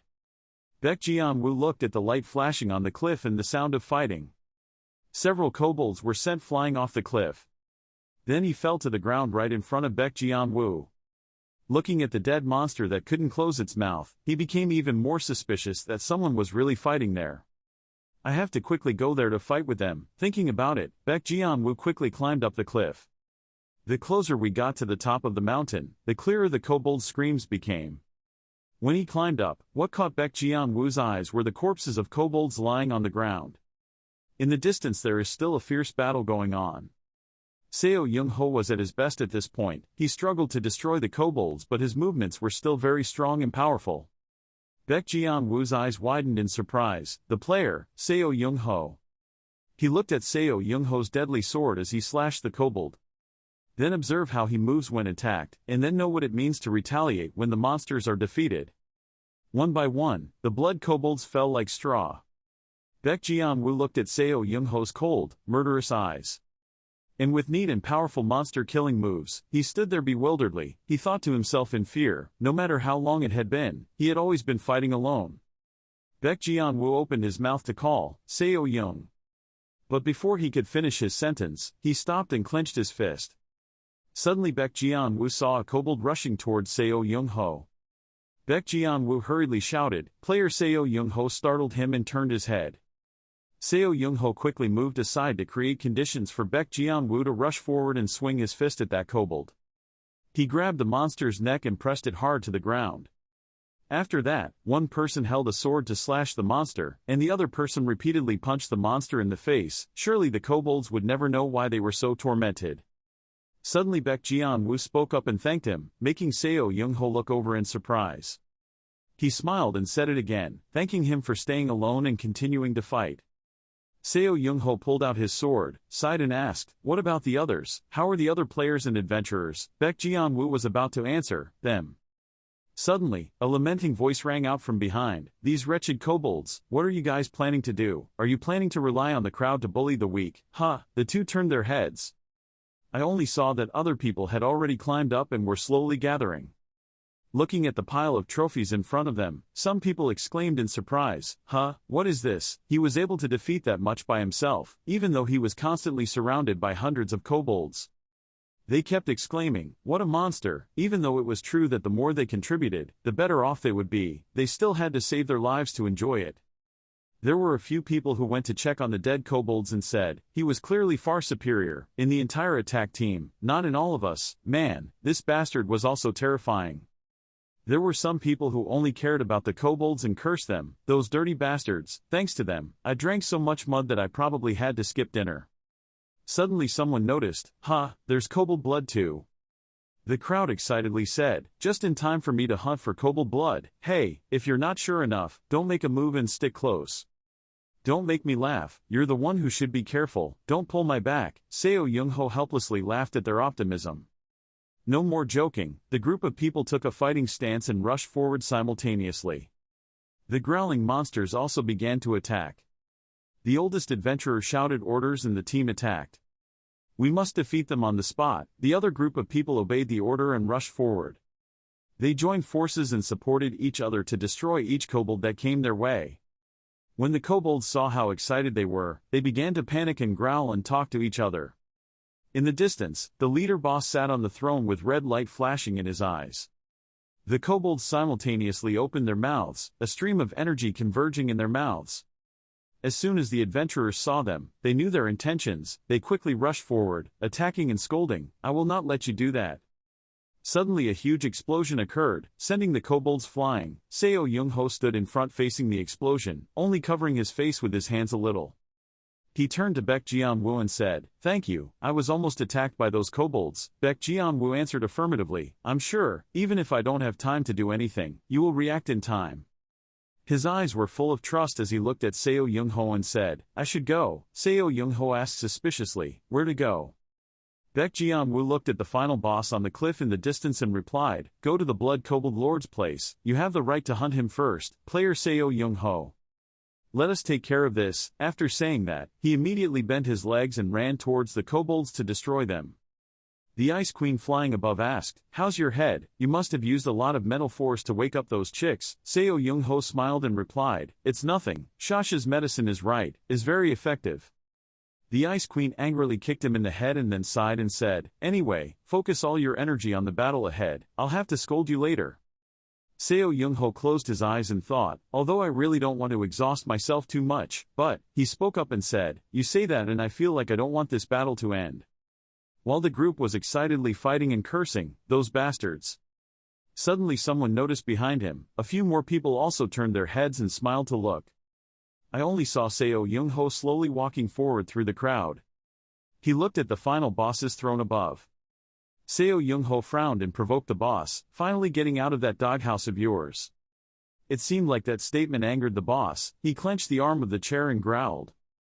The face of the Blood Kobold Lord gradually appeared, wearing armor, looking at Seo Young-ho with a majestic aura.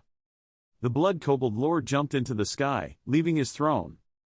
Seo Young-ho held the sword and calmly faced the monster that had just landed in front of him. The Blood Kobold Lord roared, his wrinkled face and sharp teeth increasing his fear. Seo Young-ho was alert and began to raise his sword, taking a defensive stance. The monster quickly swung its claws and rushed forward. Seo Young-ho used his hand to block the attack and then cut off the Kobold Lord's long sharp nails. Seo Young-ho then ran up and slashed at the monster. Seeing that his slash did not cause any damage to it, he tensed up, he did not even flinch. Seo Young-ho did not give up and continued to swing his sword and slash. The monster raised his arms in front of his chest in defense. Seeing that he had an opening, the Blood Kobold Lord immediately used his claws to attack, but he dodged to the side. Seo Young-ho immediately jumped up and kicked the monster in the face. Suddenly he realized something was wrong, his nerves tightened and he looked to the side. The monster seemed crazy and violently attacked. Fortunately, Seo Young-ho was able to somersault away in time to avoid it. He breathed a sigh of relief. "Then put all your force forward." Seo Young-ho reached behind the monster and grabbed its hair. The Blood Kobold Lord growled angrily and turned his head to glare at him. Seo Young-ho was also no ordinary person. He quickly stabbed the sword into the Blood Kobold Lord's head. His eyes immediately widened and he screamed in pain. Seo Young-ho had difficulty resisting the monster's strong pressure. The Blood Kobold Lord struggled, raised his head to the sky and roared loudly. The team members nervously turned to look at Seo Young-ho. His eyes looked a bit tired but he still tried his best to resist. Seo Young-ho created earth walls around himself to avoid a death ticket. Seo Young-ho looked at the huge monster in front of him, still very energetic, and wondered how a kobold mage could cause such a large landslide. He observed the sword still stuck on his Blood Kobold Lord's head and judged that he knew how to use magic. Furthermore, the energy I felt now was not simply magic power. Thinking of this, Seo Young-ho looked at the monster even more warily. The Blood Kobold Lord roared loudly to show its authority, red energy covering its body. Seo Young-ho immediately knew it was a magi. He quickly summoned a knife and thought to himself, the enhancement effect was gradually running out. I needed to deliver a decisive blow. Seo Young-ho immediately took a defensive stance when the Kobold Blood Lord rushed in. It continuously swung its claws to tear him into pieces, but he dodged them all. Seo Young-ho strongly raised his foot and kicked its hand. His eyes were cold and sharp as he raised the knife. Seo Young-ho swung the knife in his hand and slashed forward, causing the monster to retreat. The angry Kobold Blood Lord wanted to punch Seo Young-ho, but he quickly dodged it, causing it to only hit the ground. His figure quickly disappeared from the monster's sight. Seo Young-ho somersaulted in the air. The monster raised its hand and released energy to attack him. Each sharp stone immediately rushed forward. Seo Young-ho poured magic power into the knife in his hand and stabbed it down. A powerful stream of energy followed, shooting down with the knife. The Blood Kobold Lord also fell to the ground because of that. Seo Young-ho's knife collided with something sharp. Because of that, he was also sent flying backwards. Seo Young's body collided with the stone wall behind him. He gritted his teeth to endure the pain transmitting from his back and then rolled his eyes at the monster that was still not dead. The Blood Kobold Lord swung his fist at him. His huge hands were also covered with 3 giant diamond rings. Seo Young-ho closed his eyes. It seemed like he had given up, but no. Seo Young-ho used his ability to manipulate the flow and jump to another place. He continuously somersaulted in the air, observing the sword on the monster's head. As soon as he had the chance, Seo Young-ho jumped up and grabbed the sword hilt and held it tightly. The Blood Kobold Lord still did not understand why he had avoided the attack just now, and looked behind him suspiciously. Seo Young-ho's eyes looked like he had made up his mind about something. He put all his strength into that sword with the energy in his body. Then forcefully pressed the sword down, causing the monster to kneel. The Blood Kobold Lord spat out a mouthful of blood in pain, causing the ground and rocks under his feet to collapse. The Ice Queen saw that the situation was not okay and flew over to ask, "Are you okay? Didn't I tell you from the beginning not to make things difficult for yourself?" Suddenly Seo Young-ho spoke up and reminded, "Sayori, be careful." The Ice Queen wondered why. Seo Young-ho nervously answered in his head, "He is the Lord of Kobold Blood, and also possesses magic. Last time because of Hagen's incident I couldn't use it, but now." Seo Young-ho raised his hand to stand in front of the monster's corpse and then used the power of Death's Confession. The Kobold Lord, from the moment he was born, he was destined to become the leader. It expanded its power and territory day by day, uniting other tribes through conquests. The Kobold Lord calmly watched his people die on the battlefield. Along with that are the excited kobolds who want to continue conquering. But, one day they welcomed uninvited guests. They talked. What is it? Probably, there can't be 2 leaders. The silhouettes of 2 blindfolded people appeared there. One person ordered, "Okay, let's start." The 2 men wore masks, covering their faces and noses, only their eyes were visible. Back to the present, Seo Young-ho saw the above things after using his ability. He thought to himself, "These guys." As his target, Seo Young-ho closed his eyes and continued to use his ability. The image of the Kobold Lord's past appeared again, the scene now only remaining bloody and tragic. Looking at the other 2 guys using only that small amount to destroy all the kobolds in the herd, Seo Young-ho assessed that they all seemed to have a higher level than him currently, no, even higher than Cal, Signers too. One of them impatiently urged, "I don't have time, give him the magic stone." The other person immediately pulled out a red stone as a lure. "Look, good dog, this is your favorite stone. I will put it in your heart so you can remember me." Before the Kobold Lord could struggle, that guy had already stuffed the stone inside. The Kobold Lord's body immediately changed, his claws grew longer, and his fur also became denser. The Kobold Lord's teeth were sharp, 2 fangs sticking out and growling, his red eyes wide open. Seeing its transformation, 2 mysterious people spoke up, a Star-Lord Blood Kobold. They seemed a bit worried. "It seemed like we had skipped a few steps, the other teams were pressuring us to achieve better results." While the Blood Kobold Lord was angrily growling, they were still calmly talking. "How dare they interfere in my affairs? Are they trying to depose me? Be careful not to let the guild leaders find out. What are the results of the experiment?" One of them immediately stepped forward to touch the monster's nose and assess. Its strength had improved significantly, and since it wasn't crazy, it seemed its intelligence had also been enhanced. Successfully, it's a success. That guy smiled under the mask and said, "Good dog, you know Gillian's Citadel, right? Your mission now is to attack and take over that citadel. There is no time limit, just do your best, go." At the end of his ability, the light in his hand gradually disappeared. Seo Young-ho frowned and thought, "A magic stone, based on its memory, this is still in the testing phase right now." Seo Young-ho thought back to the recent raid and was worried, but if they successfully continued to develop, they would be able to subdue even stronger monsters to deal with the guild. He looked at the dead monster on the ground and told himself, "I need to get stronger as soon as possible." Seo Young-ho was about to stand up and leave when the Ice Queen spoke. "Cut, not good at all."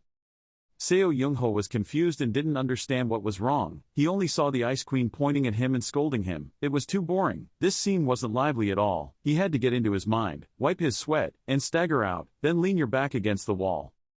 Seo Young-ho helplessly said, but I'm not sweating, the Ice Queen reprimanded, so why don't you use strengthening magic, hurry up, Seo Young-ho sighed, also for PP's sake, the sky had turned sunset, smoke and dust fluttered in the wind. The teammates had just finished dealing with a wave of kobolds and were helping each other heal when someone said, hey, look there. Why was it suddenly so quiet? Baek Jian-woo wondered, had the war ended? Who will win? Can Young-ho win? They nervously looked towards the stone walls. Suddenly, a figure leaned his hands on the wall, struggling to breathe and walked out. The crowd panicked. Who is that? Could it be Seo? Seo Young-ho, following their voices, his face gradually appeared with a body full of injuries. The people on the team cried tears of joy and said, I knew I could trust you, player Seo Young-ho. We all cheered and rushed forward to cheer. This is our victory, Seo Young-ho, Seo Young-ho. A few people ran up to ask, did you film it? If so, remember to edit it and post it on the forum quickly. There are a few people who are excited to invite you. Next time you visit the Mad Slime Guild, I will treat you to a drink. Thanks to the Dark Knight, I can keep my life. Even though I don't like the players very much, I will always support you. Seo Young-ho tiredly leaned on Baek Jian-woo's body and smiled helplessly. Baek Jian-woo grabbed him and asked, player Seo Young-ho, you look very tired. Suddenly Seo Young-ho exclaimed, it's great. Baek Jian-woo asked suspiciously, what? Seo Young-ho immediately replied, well, I mean the feeling of winning a battle is great. He looked at his teammates who were worthy of standing shoulder to shoulder with him and thought to himself that in the past, no matter how tired I was, I couldn't show it on my face. If I showed even a little weakness, it would be enough, so that the whole world becomes confused and afraid. So this is what it feels like to lean on someone else's shoulder. Seo Young-ho happily looked at the sunset sky ahead. At the end of the battle, a hand reached out in front of him and said, player Seo Young-ho, thank you because of your heroic actions. 497 members of the expedition were able to save their lives. On behalf of my subordinates, I would like to express my gratitude to you. Seo Young grabbed his hand and replied, also glad that more people survived than I thought. The old man continued, you have contributed a lot so you are ranked first, the captain will call you soon. Seo Young-ho humbly replied, I will wait. His teammates also said goodbye. Seo Young-ho, see you later, Dark Knight. Baek Jian-woo left this place side by side with Seo Young-ho. He happily exclaimed, joining this expedition was truly the right decision. Seo Young-ho also smiled and asked, you have climbed a lot, level, right? But Baek Jian-woo replied, well, not really, but I definitely learned a lot from watching you. This statement made Seo Young-ho confused. Baek Jian-woo very calmly continued, just like the saying that the inside is hard, the outside is soft. Perhaps her pursuit of physical strength was indeed a mistake. He took out a piece of paper and gave it to Seo Young-ho and said, this is my community ID. If you need help with anything, please contact me. Seo Young-ho took the paper, smiled and said, I will contact you later, and, Baek Jian-woo player, you will become stronger. Baek Jian-woo turned to leave. Before leaving, he laughed loudly and said, I will work hard to not disappoint the expectations of player Seo Young-ho. I will not forget today's lesson. I will continue to practice, your body and mind. Having finished speaking, he left in the morning light, Seo Young-ho still standing there watching his back. Suddenly the Ice Queen standing behind him spoke up, fake contract, can I nag now? Seo Young-ho suddenly dodged, couldn't wait a little longer.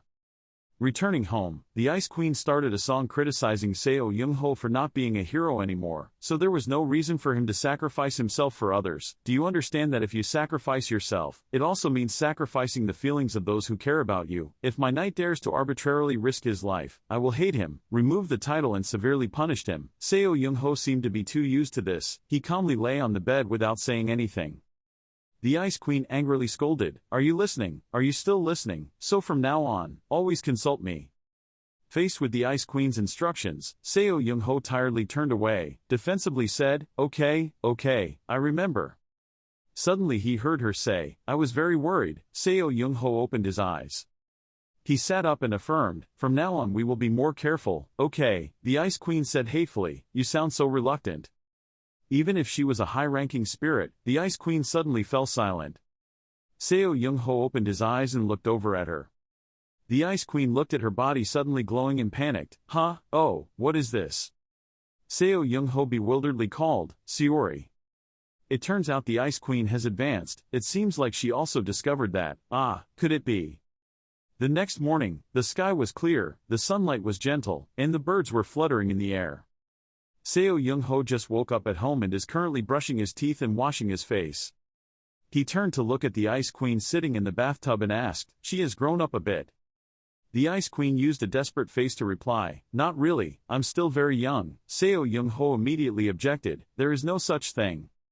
He lifted her up by her armpits, happily said, "You have grown this much." The Ice Queen angrily shouted, "Hey, stop, as the Queen of Niflheim, I refuse this kind of rude behavior. This." Seo Young-ho smiled teasingly, "No, you are no longer the queen, you are now my spirit, you have been promoted, right, as I thought, you are just the lowest ranked spirit. Lowest level, low level, intermediate level, upper level, ultimate level. Elves have a total of 5 levels, and with the higher level, the greater the power they possess." The Ice Queen suddenly turned around, "First go somewhere else, top level stage 2. Seo Young-ho suspiciously let go of her hand and let her down. The Ice Queen immediately explained with a proud face, "My current level is the ultimate stage 2, I am the first elf to reach this level, remember." After speaking, the Ice Queen ran away. Seo Young-ho wondered, what was it? He sighed and thought, "There are ranks that I don't know about, don't worry about anything, you will eventually reach the ultimate rank, it's not like getting promoted in the army." Looking at the luxurious carriage parked in front of the house, Seo Young-ho immediately told the Ice Queen, "The Lord has called for me." He asked her if she wanted to go with her, or if she wanted to continue working. The Ice Queen was still busy working. She replied, "I'm almost done, but I don't want to lose concentration, so I'll stay here." Seo Young-ho didn't force her but agreed, "Okay." Seo Young-ho walked out of the house. The driver immediately cheerfully greeted him, "Are you ready?" Seo Young-ho replied, "Okay, let's go." Seo Young-ho was transported to the Lord's mansion, looked at the huge house, then looked at the fountain in front of him, and couldn't help but admire. A subordinate led him inside. When he reached a room, he knocked on the door. "Sir, player Seo Young-ho has arrived." The leader inside spoke up, "Oh, let him in." As soon as Seo Young-ho stepped inside, the Lord said, "So you are Seo Young-ho, the player who made a great contribution to the conquest?" Seo Young-ho immediately replied, "Yes." The Lord with a handsome face appeared. Next to him was an old knight standing solemnly. The Lord introduced himself, "I am the Lord of this city, Viscount Basti Jillian." Seo Young-ho came over and introduced himself. Player Seo Young-ho, the old knight, spoke up and said, "I've been keeping an eye on you since you received the expedition test." The Lord smiled amicably and said, "Most players were scared to death as soon as they entered this room, but really there was something completely different about him." Suddenly a panicked maid ran to announce, "Excuse me, sir, young master, the young master is in critical condition." The Lord was shocked and asked what. He quickly ran out of the room. "Excuse me, I need to go out for a moment." The old knight apologized on behalf of his master, player Seo Young-ho. "I'm sorry, it seems like you're not very lucky today, can you leave for now?"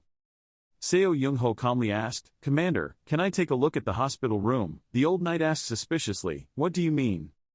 Seo Young-ho immediately explained that it could be a disease that only players know about. The commander heard that and thought for a moment. He went to the door and advised, "Just watch from afar, you can't do anything more." Seo Young-ho seriously replied, "I will remember that." In the hospital room, the Lord's son is currently in critical condition. He is constantly breathing heavily, his face is red. Lord Len shouted worriedly, "What happened? Didn't they say that the disease had stopped progressing?" A man standing next to him hesitantly replied, "Yes, that happened." That person explained the situation while the maid was still crying bitterly at the hospital bed. "He suddenly had a high fever. Even though we tried to suppress it with holy magic, it was still not enough." The Lord lost his temper and asked, "So what should we do now?" The man behind him apologetically said, "Excuse me, an ordinary priest like me couldn't find a better way." The Lord miserably supported his drooping forehead. "I can't believe it," the priest called in panic, "Lord." At this time, the commander also arrived. As soon as he saw this scene, he quickly said, "Priest Anon, please quickly treat the Lord." Hearing that, the priest replied, "Yes, yes, go to the bedroom, nearest, quickly." Seo Young-ho stood in the back observing the situation of the boy in the room. The boy on the bed still had a high fever, his face was red, and he was breathing heavily. He coldly assessed the child from top to bottom. The commander saw this and quickly said, "Step back, player Seo Young-ho, I told you clearly that you can only watch from afar." Seo Young-ho did not pay attention to his excuse and thought to himself, "His condition is very critical, all life possesses mana, this child is no exception." Seo Young-ho slowly placed his hand on the boy's forehead. He quietly closed his eyes and thought to himself, but they were all messed up. The mana that should have been circulating in an orderly manner was now accumulating together. Not only that, I don't know the reason, but... Suddenly he felt a black hole in front of the boy's chest. That black hole is the boy's tangled mana. The mana is both tangled and infected with black magic that is difficult to cure. Seo Young-ho immediately informed the commander. I felt the mana inside the young master. Seeing him startled, he added, "Don't worry, I'm not lying." He seriously said, "I can disperse the mana accumulated inside young master." The commander did not believe his words and said, "Stop talking nonsense, even the priests of the Temple of the Sun cannot do that." Seo Young-ho calmly replied, "Are you sure? I am a player." Sure enough, the commander was also convinced. He swore and asked, "Damn it, how do you plan to disperse it?" Seo Young-ho calmly replied, "It has to do with my ability." The commander waved his hand and seriously said, "Let's try, but if you do anything suspicious and before he can finish his sentence, he interrupts and teases me, then he can cut my head off." Seo Young-ho gently held the boy's hand. The system sounded a notification, sensing dark magic from the target. Based on the attribute of the Dark Guardian, you can absorb it. When absorbed, your magical energy will be enhanced. Seo Young-ho coldly glanced at the system panel. He closed his eyes, concentrating hard, telling himself that he should be careful to avoid getting hurt. Watching the black magic slowly creep out of the boy's heart. But there was still a large amount stuck in the remaining mana. Seo Young-ho became even more nervous and closed his eyes tightly. To untangle all those mana threads, he needed Sky Akiriland, who was recognized as the greatest magician from the upper world. It's a pity, but there is no other way. First try negotiating with easygoing people first. The black magic will gradually be removed.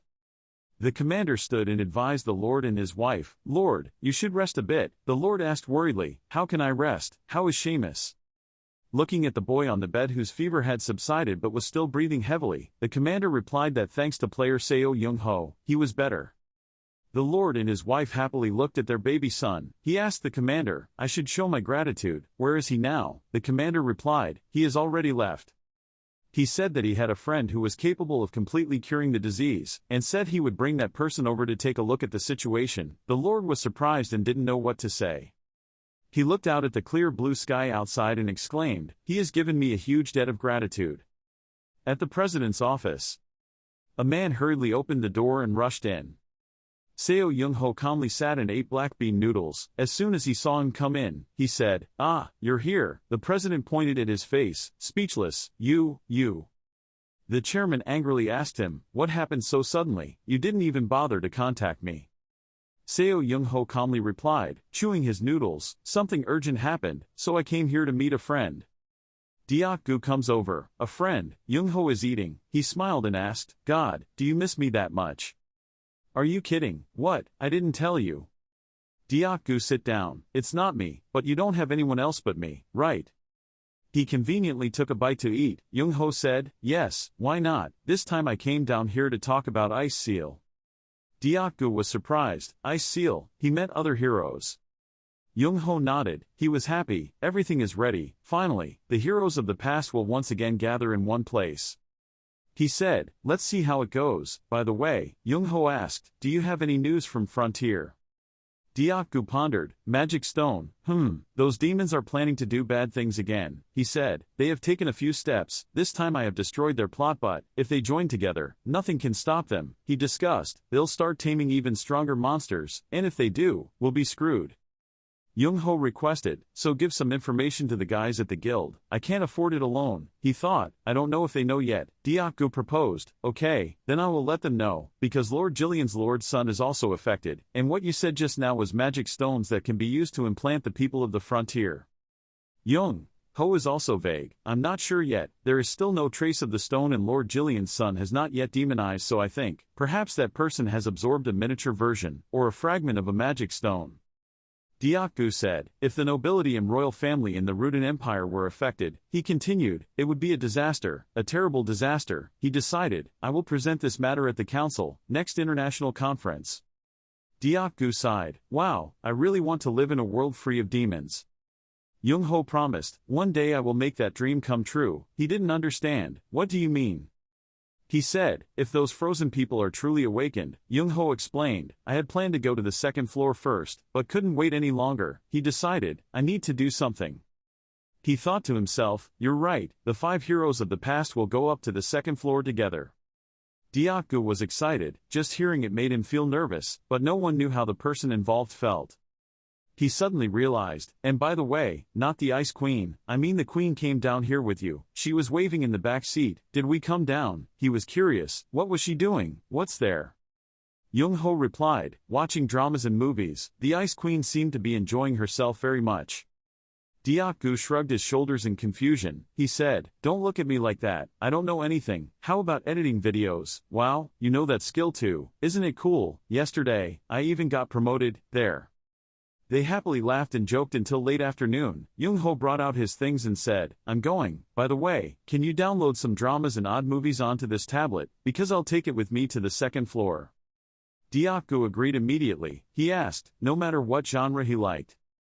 The Ice Queen replied, long live the classic, she carefully advised, never forget that. Diakgu nodded in confirmation, yes, I will download classic movie masterpieces to this tablet as well. And Junho, your house is still so empty, he replied, yes, I will put enough things in. At the big building. Young-ho walked to where his teammates were frozen, he looked at them, the scenery is majestic. The Ice Queen called out, fake contract, Young-ho answered, yes. I think, it's been a while. Young-ho was nostalgic, 9 months have passed since I saw the light here, a long but also short time. He pondered, we killed a lot of monsters, dealt with the gates. They were together for a long time, saw the city I had imagined, and experienced completely new things. The journey was quite arduous, but I also achieved many things, and gained new relationships. Young-ho scratched his head, really offending everyone when it was just me, isn't that pathetic? He put his hand on the ice, so I tried, more or less. Immediately the system appears, confirming Frost, X abilities. You can use Frost, X abilities to fake the ice seal. Another series of information appears. You have enough magic power to remove the ice seal, because the player still lacks a lot of knowledge about ice skills, so they will have to suffer a penalty. Dispelling the seal will permanently reduce 70 points of magic power. When the seal is released, the extremely cold curse will cause all your abilities to be reduced by 50%. Young-ho was extremely surprised. Once you have removed this bandage, you will not be able to remove any other bandages for the next 90 days. Do you agree to remove the bandage? He was confused. Why were there so many punishments? What was the extreme cold curse? The Ice Queen explained, it was because his understanding and level of ice skills were lower than before. Young-ho frowned. 26 years ago I couldn't break a curse. Was it because that guy was strong, or was it because my ice level was too low? He wondered if he upgraded his ice skills to a stronger level, would the penalty be reduced?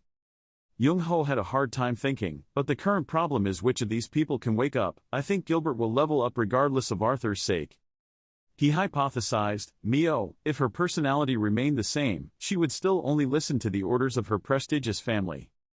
Ramadat, when I hear there are monsters and powerful magicians, they will ignore everything I say and rush into battle.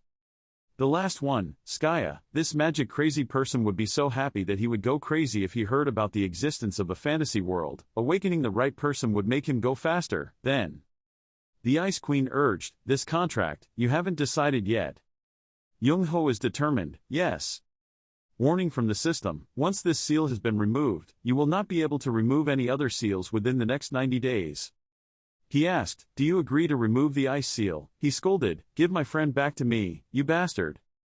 The large block of ice broke and the system announced that the ice seal had been removed. The chosen one is Skaya.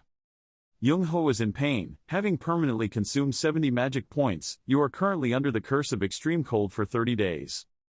Skaya fell down. He caught his friend. His eyes were so expectant. A moment later, his vague vision saw a familiar figure. He said, hello. Skaya replied, hello, the great mage Skaya Killiland has awakened. In a big city, from above, Skaya Killiland is looking at everything. I can't see any gates anymore. Everything around her has returned to its original orbit. There are only people busy on the street, without fear of anything. Seo Young-ho appeared from behind her, saying, this is the peace we create. From the shimmering, magical night, Young-ho clasped her hand, her and mine, along with Ramadat, Gilbert, and Mio. She contemplated the night sky. Young-ho saw that and was curious, were you crying? Skaya's face turned red, she immediately punched him, her eyes looked somewhere. At night, in the living room, she and he talked together. It's been 2 or 6 years. Young-ho had just finished making a cup of coffee and said, I just woke up last year, so now we're the same age. You're not my older sister anymore. She got angry and yelled at him. Huh? Who? It's calculated like that. It has to be calculated according to the year of birth. He brought her a cup of hot coffee, then said, anyway, we can just be natural with each other. At this time, she said, if you're the same age, you can't call me sister, right? Young-ho sat down and asked about the situation. You're really stubborn. Do you still remember Bang Hao? She immediately replied, do you think I'm stupid? Of course I still remember. Skye looked thoughtfully at her coffee cup. For 3 days and 3 nights we fought together. Sorry, I didn't keep my promise to see you guys again. Then she patted Young-ho's head. You did a great job.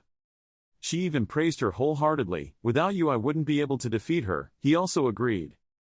Skye put down the glass of water. So, what happened to you? Young-ho smiled sinisterly. She better see it with her own eyes. A moment later, he used his finger to cast magic on the coffee cup. Cold air radiated out, and hard layers of ice appeared around the rim of the cup.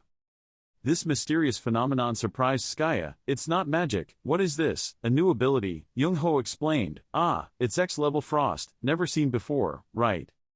Hearing that, she wondered, then he must also receive some title, right? Like, the first person to hold an X-level skill. For example, he was silent for a long time. At this point, he said, thinking about it, it's not real. The first time I cast magic, I received the title, Introduction to Magic. With every first achievement you will definitely receive the title, Signal. He continued, that's right, when I passed the 10th trial of the dungeon, I also received the title. Why didn't I think of it? Hearing that, she immediately thought, you're in the new level, it's only 9th, even if you do it again, it's unlikely you'll be able to pass 30 levels, right? Young-ho raised his coffee cup, looked at her and said, look at your status, maybe you're level 1 now. She calmly said, I'm still level 80. This surprised Young-ho. She continued, the ice curse reduced my parameters but, usually the parameters will restore themselves after a month. Young-ho saw this and was extremely worried. What was going on? The Ice Queen also flew from nowhere, thinking, maybe it's because you touched the Ice Queen's core, so out of the 5 of us, I'm the only one who's returned to level 1. Skye looked at him, curiously asked, you? She flew forward, showing her true form. Skye was extremely shocked when she saw that. That is, Skye hasn't had time to figure out yet. The Ice Queen also felt somewhat guilty. Suddenly, she hugged the Ice Queen tightly. What is this cute thing? The Queen was scared. She couldn't stop struggling. Contract, save me.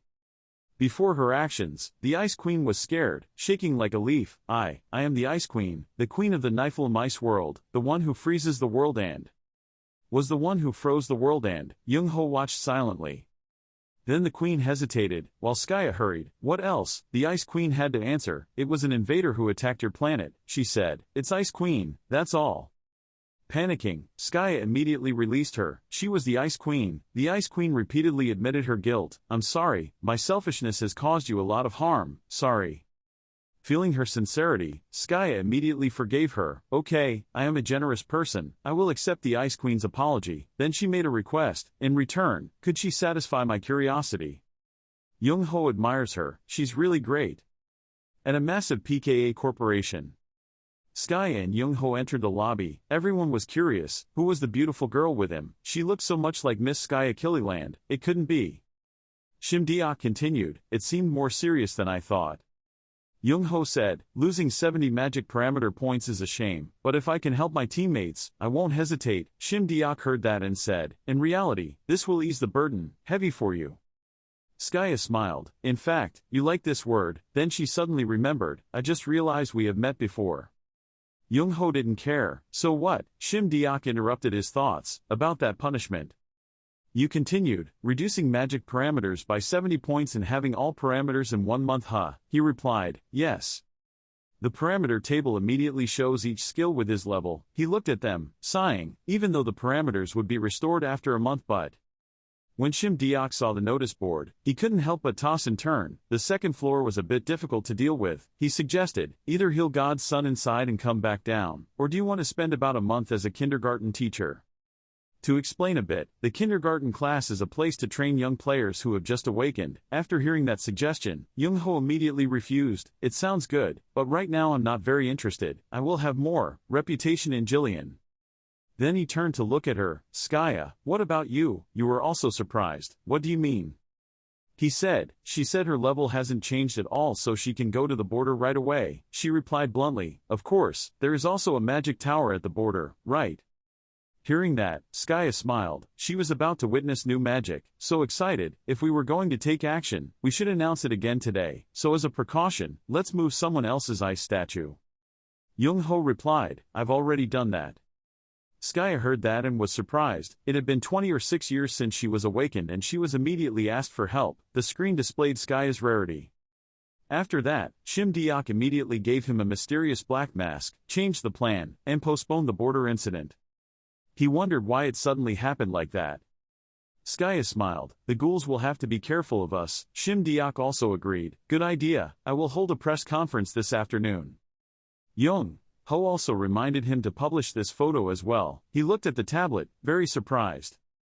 His face suddenly became serious, something they rarely showed. He stood up and solemnly declared, taking this opportunity, we will destroy them little by little. On the ground there is the Black Magician, and on the border we have the Great Wizard. A press conference was held. The seats were quite crowded. Young-ho put on the Night Demon mask. Okay, I'm leaving. Skaya said, good luck, this is your first time coming back in 26 years so you have to perform well, okay? The Ice Queen also told her to be careful, he said, no need to complain like that. Young-ho raised his head. It was almost time for the main character to appear. As soon as he walked out, countless lights from cameras and video recorders flashed continuously. Young-ho said, first of all, I want to thank everyone for attending this sudden press conference. Let's begin. 3 times, the reporters kept taking notes. This is the number of times monsters have attacked the Earth in the past 4 months. The number of attacks has decreased sharply compared to the past. He said, I found quite interesting data. The crime rate on Earth has declined sharply. However, the crime rate in the frontier has increased by 37%.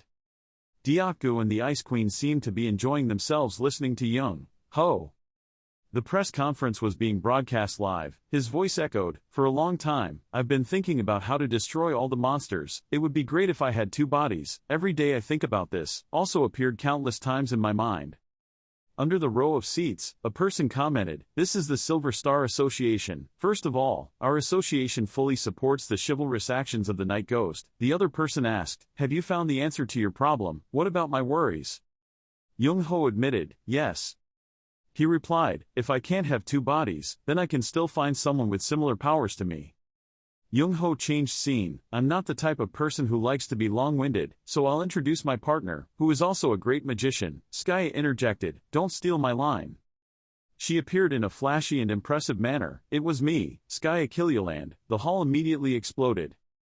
Information about the 2 people spread all over the news sites. One of the 5 heroes, the great magician Skaya Killialand, has returned after 26 years. The Night Demon is the sign of the return of the 5 heroes. Heroes, great magicians, immortal heroes are trending keywords. Their images filled the big screens. The Night Demons lived on Earth, and the Archmage lived in the frontier. The fire burned the monster's feet. People on the street were talking, whoa, Skaya is back. The news is mostly about heroes, a fun global vote. Who do you want to be the next to be awakened? The British royal family speaks. We will return all the assets we have kept for the great magician. The captains meet to discuss. We only intend to help polish the image in the eyes of the public a little, but if all 5 heroes return, that will be a different story. Sung Hyun commented, then we have to face extremely difficult problems. Late at night, the 2 employees gossiped and suddenly had to guard the museum. They laughed. If all 5 heroes awaken, then I will tell them that I protected them. Are you kidding? You only guarded them for 7 hours. Stop talking nonsense. Suddenly something approached them.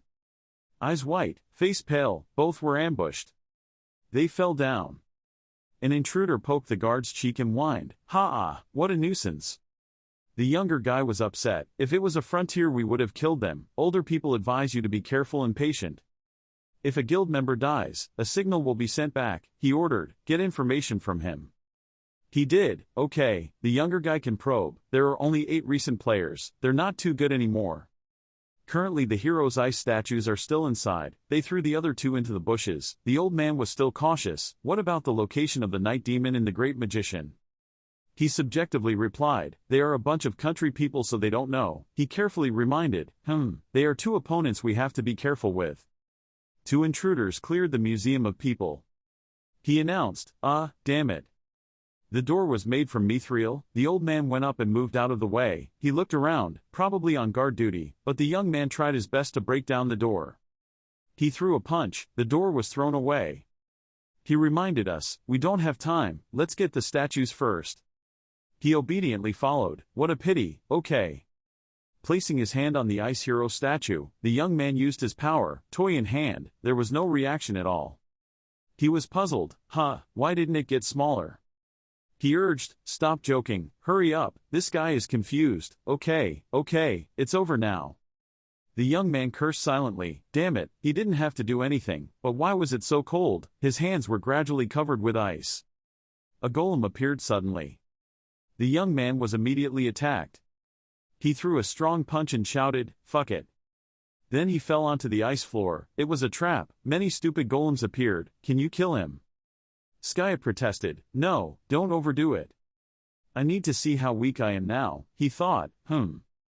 The young man screamed, "Hell, guy." Young-ho threw one blow. He probably wouldn't have seen tomorrow again. The older guy is running for his life. He was breathing heavily. Many magic circles appeared in the sky. Gravity reversal, magic prison, power detection. It was Skya who was pursuing him. She summoned him and brought him spears. He struggled to escape, but how could he escape? That guy screamed in pain. Another strong attack came. He tried to block it. But it failed. The impact created a dry explosion. The hungry ghost stood up, his voice indignant. A night ghost. He writhed in protest. I have no intention of just dying like that. Young-ho, come. No, I will let you go in peace. That guy is hateful, he's arrogant, you're always like that. I'm surprised, you know me. He was angry. Of course I know you. 27 years ago, do you still remember the location of the Ghoul massacre in Paris, Arc de Triomphe? The two were face to face. The hungry ghost said that I had also been there. Young-ho was slightly happy, so maybe he wouldn't see any problem if he died today. As he spoke, he called out the wolves, because he had lived another 27 years, the watchmen of the night. The ferocious wolves rushed forward. He waved his fist, shouting, it's not the same anymore. One punch knocked one away.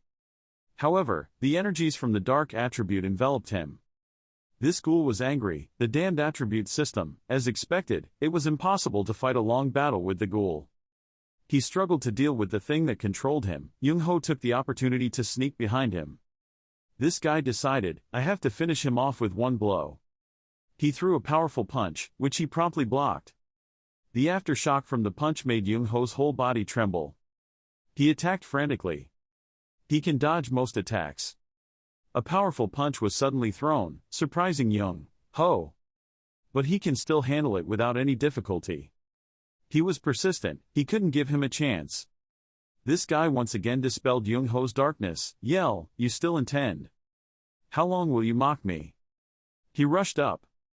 Only to receive the answer, until the last moment of his life. Young-ho swung his sword. The hungry ghost suddenly tripped and fell. He seized the opportunity. It was over. One slash deals huge damage to him. That guy was not finished yet, rolling on the ground in pain. He hated it. Did he have no other choice but to use that skill? Gritting my teeth, I thought, as long as my opponents don't know about my abilities, at least one time they will fall into the trap.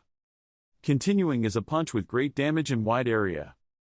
Young-ho calmly observed and thought, so this is why he hid his powers. He wanted a blow to change the situation. He was cold, but if he wanted that to happen, he shouldn't have mentioned what happened in Paris. Young-ho silently recalled a few faces. For him it was 27 years, but for someone like him who used to be a statue, only 2 years had passed. He snapped his fingers. I see, so that person is you. A few ice golems were enough to block the attack's power. With just a wave of his hand, the ghoul's hope of reversing the situation was completely extinguished. He was surprised. Ice golem, could it be that the great magician's spell had affected this whole place? No, it's not. Looking at them, one can understand that this is the night ghost's special ability. He was terrified. He had become an even more terrifying monster. More than 27 years ago. A while later, Young-ho went to the rooftop of some building. Skya was waiting. She smiled and greeted, oh, there you are, where is the other one? He replied, I captured and read his memories. Skye was surprised. What are you? How? Young-ho replied, I used the death confession skill I acquired. He said, I have collected many clues because he is a first-generation player who appeared about 30 years ago. She found it hard to believe. No way, that skill is also too great, isn't it? While checking the information, Skye spoke up. Junho, I changed my mind. He asked, what do you mean? She said, did I ever plan to work with you before? Skye suggested, but I've already thought of a more effective way. I'll hunt the ghouls myself and bring them to you. She requested, you just need to read their memories and safely level up. Junho, the current situation is too dangerous for you. He silently admitted that Skye was right at one point. He really couldn't use abilities that consumed a lot of mana. Young-ho sat down next to her, but that was too hard for her. Skye is happy. No, it's okay. The burden you've carried alone on your shoulders for the past 10 months. Now we can share with each other. She expected that when Ramadat, Mio and Gilbert all returned, he would just need to be a scarecrow, like before. Young-ho smiled and said, hey, in the past I also worried about a lot of things. What do you say? What kind of scarecrow is a scarecrow?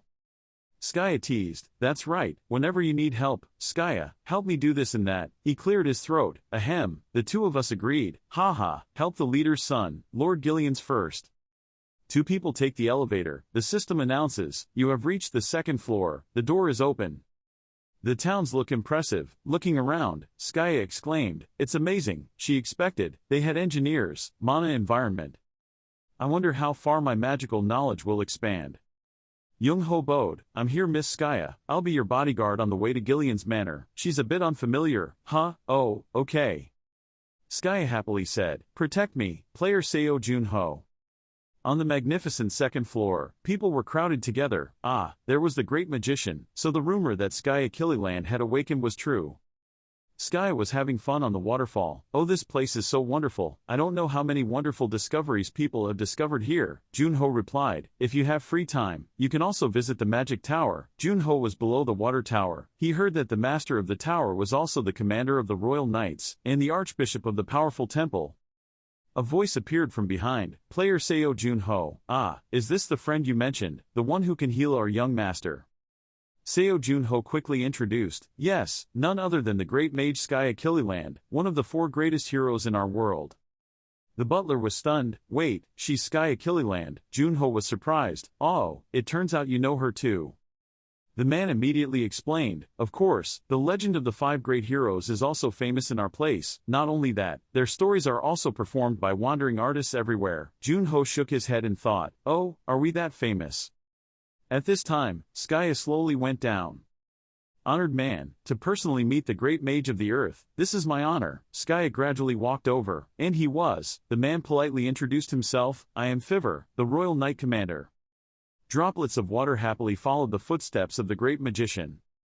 Skye said softly, oh my god, I didn't expect it. She cheerfully said, this place welcomes me more than the earth. Okay, take me to your place, young master. The person brought to Lord Gillian's place, my lord, is one of the 5 great heroes, Lady Skye Killiland. Lord Gillian's and his wife quickly welcomed, with the representative of the whole world. This reception is still too sketchy, but please feel free. Skye understands, there is no need, the space is very beautiful and cozy. Gillian's asked curiously, I didn't know you knew such elite people. Seo player, Junho replied, I just recently made friends with her, but basically I just brought her here.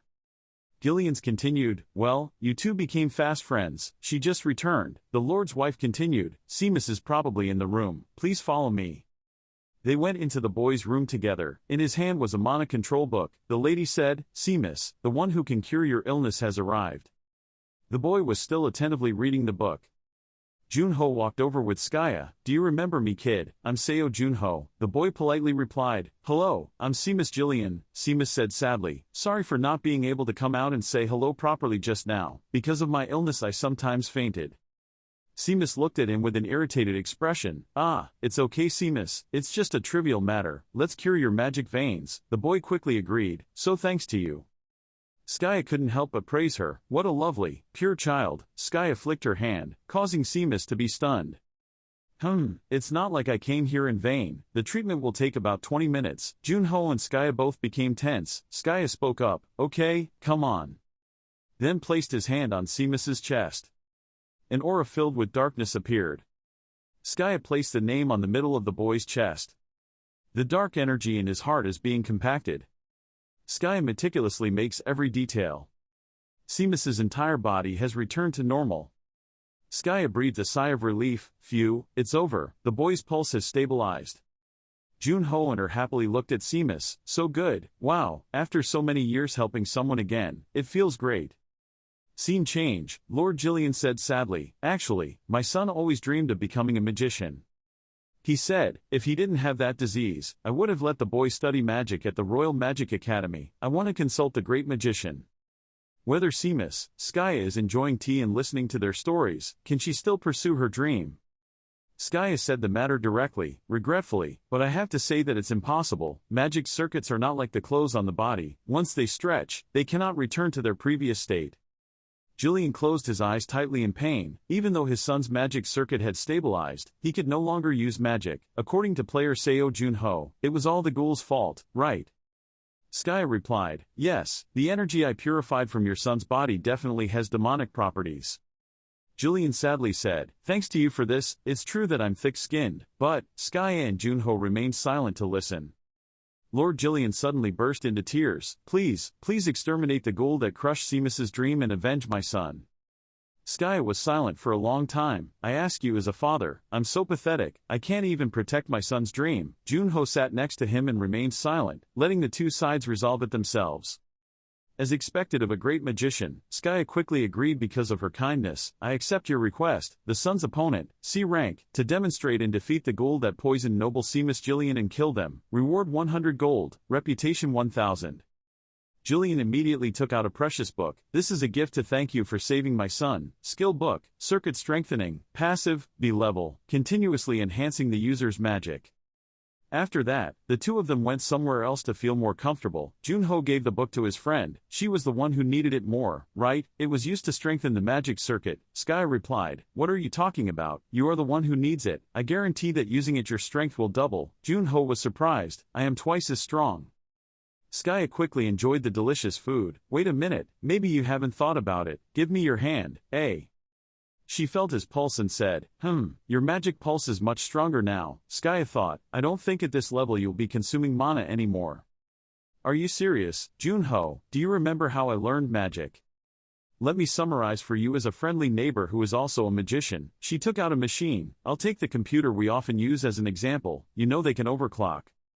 Junho replied, yes, I remember you said, overclocking is like promoting the magic inside the body to work harder. Wait, why do I have to use honorifics? We are the same age.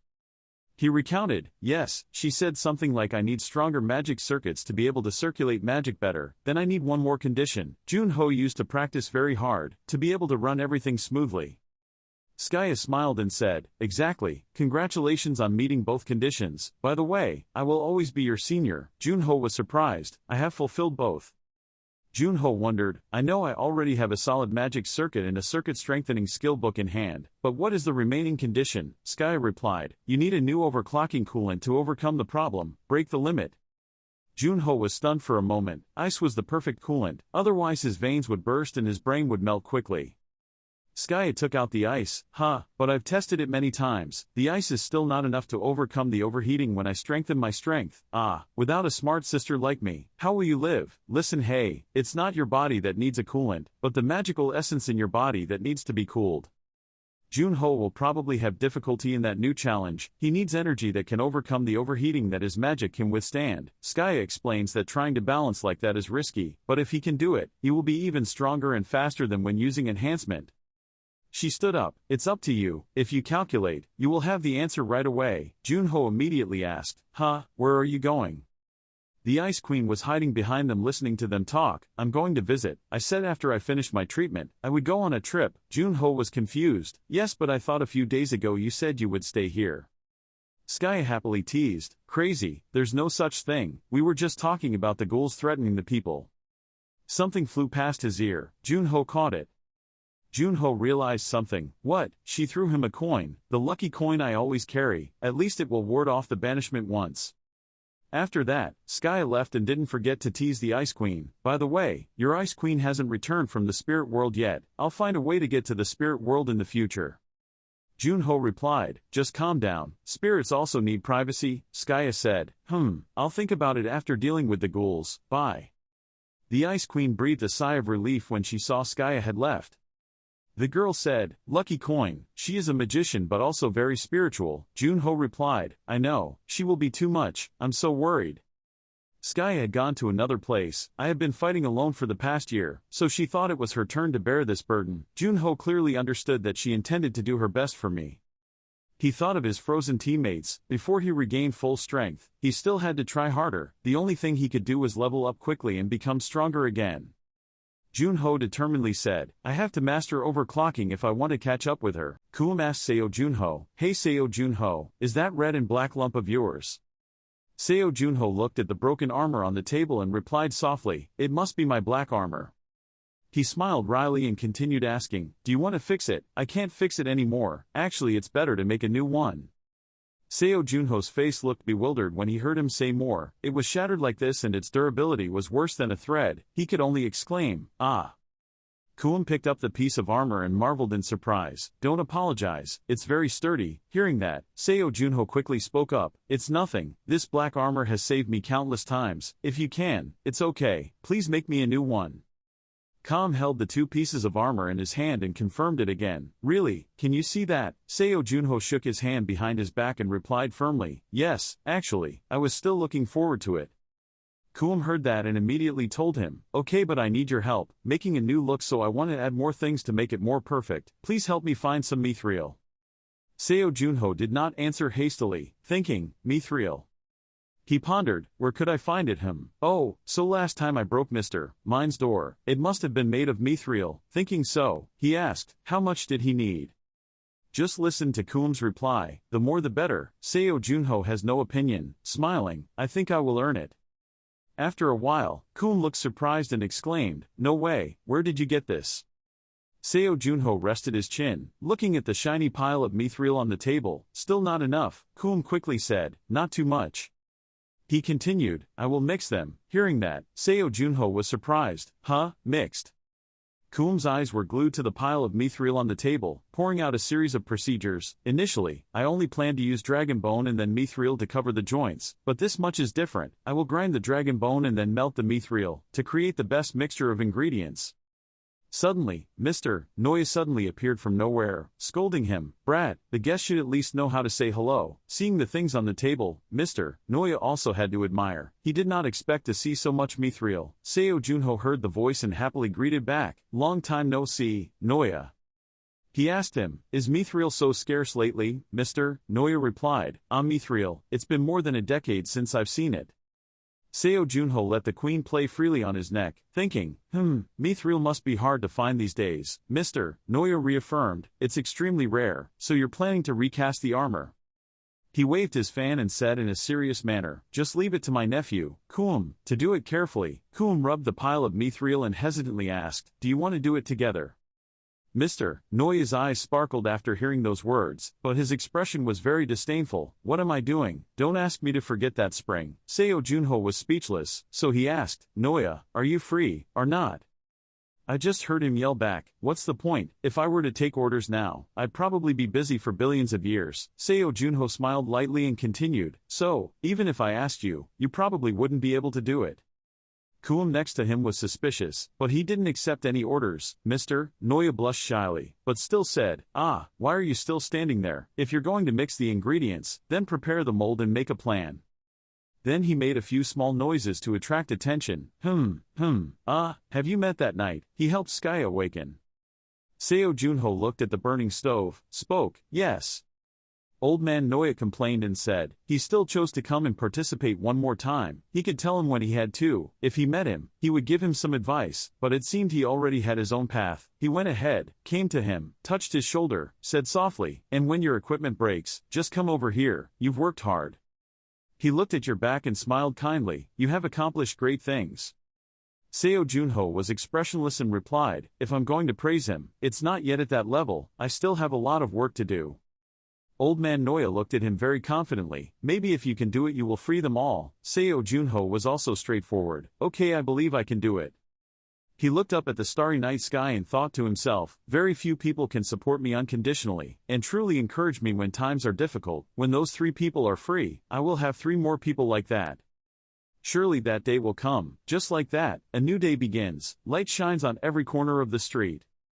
The system appears and asks him, do you want to use the circuit strengthening skill book? Seo Junho closed his eyes tightly, softly saying, hoop. He sat cross-legged on the ground, surrounded by air. In his mind, mana veins deep within his body gradually appeared. They spread gradually, overlapping every fiber of his body. Seo Junho's face also grimaced, he clenched his teeth, trying to endure. The descendants of ice also covered their mouths tightly, exclaiming, he was strengthening his magic circuit so I had to keep quiet. After a while, Seo Junho tiredly opened his eyes, he breathed a sigh of relief, phew. His face darkened, he whispered, he was too tired to breathe.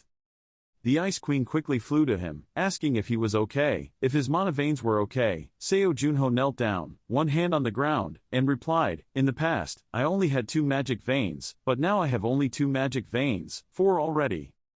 The Ice Queen sighed and said, the mana capacity has increased, if he uses all 4, the consumption will also increase. Seo Junho also added, what's crazy is that it's not a one-time thing, it's necessary to strengthen these newly formed magic circuits, let's start again. He used his power again, encouraged himself, enhanced his power, the new mana circuit would probably double the effect of the enhancement.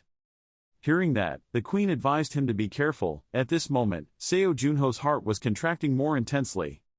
Feeling that, she spoke again, his body was heating up faster. Seo Junho calmly held the tennis ball in his hand and replied, I know. He gathered his strength and threw the ball hard, silently thinking in his heart, using magic to rotate 13 times a second. Now, while thinking, his feet quickly moved. Seo Junho's figure escaped and rushed towards the flying ball at high speed. He easily grabbed the ball tightly and came to the conclusion in his heart, 7 rounds.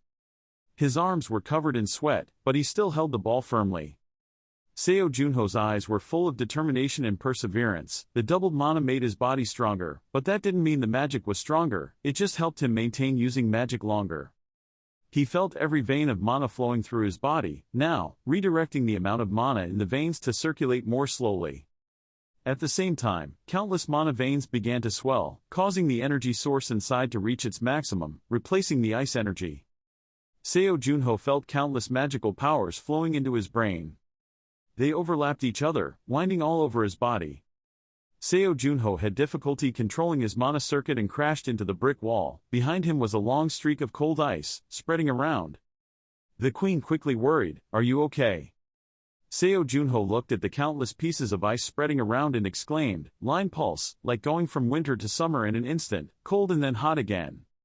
He continued, this is only 10% of the magic power in the body, I'm afraid it's not enough. The queen heard that and said, if 10% doesn't work, try 5%, then slowly increase by 1%, 100 times, Seo Junho suggested, that's too slow, or increase it by 5% at a time.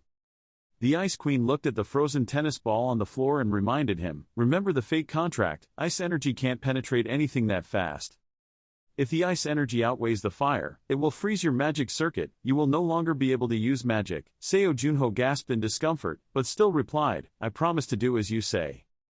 Then he suddenly asked, now that I have inspiration, can we make a video? The back crew was surprised and stammered in confirmation, really, if there's anything, remember to call me.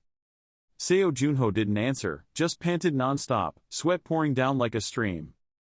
He was tired, resting his hands on his thighs, looking at the streak of ice spreading on the ground. He thought about his heart beating in his chest, thinking to himself, overclocking. In a race against time, Seo Junho continued to breathe tiredly. His eyes lit up, cheering himself on, if it was you, you could do it. On the other side, the backrest finger gently touched the storage section on the system screen. She comfortably stretched and finished, it was truly a masterpiece. She thought to herself happily, the fate contract has been in training for 5 days, she has to tell him this good news. Thinking about it, the queen quickly opened the door to the room where Seo Junho was practicing. She opened her head to look in, confused, there was no ghost here. Then her eyes scanned a corner, bewilderedly exclaiming, "Hey!" The Ice Queen looked at Seo Junho lying on the ground in panic, "You failed the fate contract again." "Fate contract?" The sound of the rear ice suddenly screaming, "Whoa!" Failing again, Seo Junho sat up, closed his eyes lazily and said, "Damn, it's harder than I thought." At this time, the Ice Queen was extremely excited. "I have two good news to tell you." Hearing that, Seo Junho immediately asked again, "Is it good news?" She floated before his eyes, saying, "First of all, we've finished editing the video." Seo Junho complimented him. "Oh, you worked hard, congratulations, and thank you." The Ice Queen continued talking. "As for the second story, I used up all our PP." Seo Junho's expression immediately changed. He stiffened. "Huh?" The whole room echoed his questioning voice. "What have you used up all your PP? You have 4,000, but the queen is extremely calm." "That's it, but for such a good purpose." Seo Junho depressed. "I thought this news would be really fun." Seeing his attitude, the queen quickly expressed, "Oh, I promise to make 10 times more than that, if not I will quit my job." Seo Junho opened the screen and said softly, "What is this nonsense?" She also told him, "You should watch the video first or judge it." Just hearing him ask in surprise, "Is it only 35 minutes?" the gang replied with a pouty smile, "I know what I'm doing, it's attractive like this short time." Seo Junho is helpless. "Don't be shy, I'll see." 35 minutes later, the screen showed the handsome face of Seo Junho talking. "This is a secret only I know," Seo Junho softly called out, standing behind. She was startled and stammered, "Ah, why did you suddenly call my name like that? Fake contract." Seo Junho rested his chin. "Honestly speaking, it's time for you to make videos and watch movies too, right?" The queen angrily objected. "I didn't spend a lot of time editing it." Seo Junho lay on the floor, softly asking again, "Really?" Her face was bewildered as she listened to him continue. "So it was because she was so good at editing that I forgot about time." Seo Junho gave an assessment that this video will easily earn 10 times PP, or maybe 20 times that. The Ice Queen's insides immediately burst into hooray, hooray, hooray. On the outside, she appeared calm, praising herself that I was a genius. At this moment, Seo Junho's eyes scanned the title, confused. "Is that Mountain Trout the title?" He let the tape rub freely on his cheek. "She's really good at making videos, but the name she gave is terrible. She doesn't care at all. This is my first work, take it easy." Looking at the constantly rotating system screen, it showed that it was running at 15%. The next morning, when the sun was already high, the queen's voice rang out, "Why am I so worried?" Seo Junho put down his glass of water and said, "I'm about to practice." The Ice Queen immediately stopped it. "Not being able to be alone makes me even more nervous." Seo Junho was confused. "Why are you so nervous? If you're curious, just take a look," she said again. "Let's see the fake contract, in 10 minutes. Seo Junho continued asking, "Do you have any expectations?" The queen is also very honest. Of course she wants it to be first. Hearing that, he just laughed. "You are too ambitious." The Ice Queen seriously said, "You have to become the best." Seo Junho took a sip of water, reminded, "The top-ranked videos all belong to the members of the big guild. It depended on the audience's reaction, so it was just luck." He silently calculated in his heart, in the year 2050, the world population will reach 84 billion people, the frontier will have 27 million players. He remembered the most famous monster hunting video today. For example, the video with the most views of all time was the Goblin Guild's giant hunting video. Up to now it was 123.5 million views. Suddenly, the queen exclaimed in bewilderment, "Huh?" Seo Junho looked at the screen. "What's with Skaya's message? What's with the secret society's link? Why did you send me this? Wait, what?"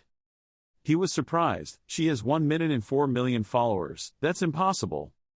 Seo Junho kept his eyes glued to Skaya's information section. Whether as a previous hero, it was amazing for her to gain 1.4 million followers in a week. The queen also pointed fingers. "You have 7,000 followers, but Seo Junho doesn't care, so what does it matter? I've made many videos, she doesn't even do anything but she has 1.4 million followers."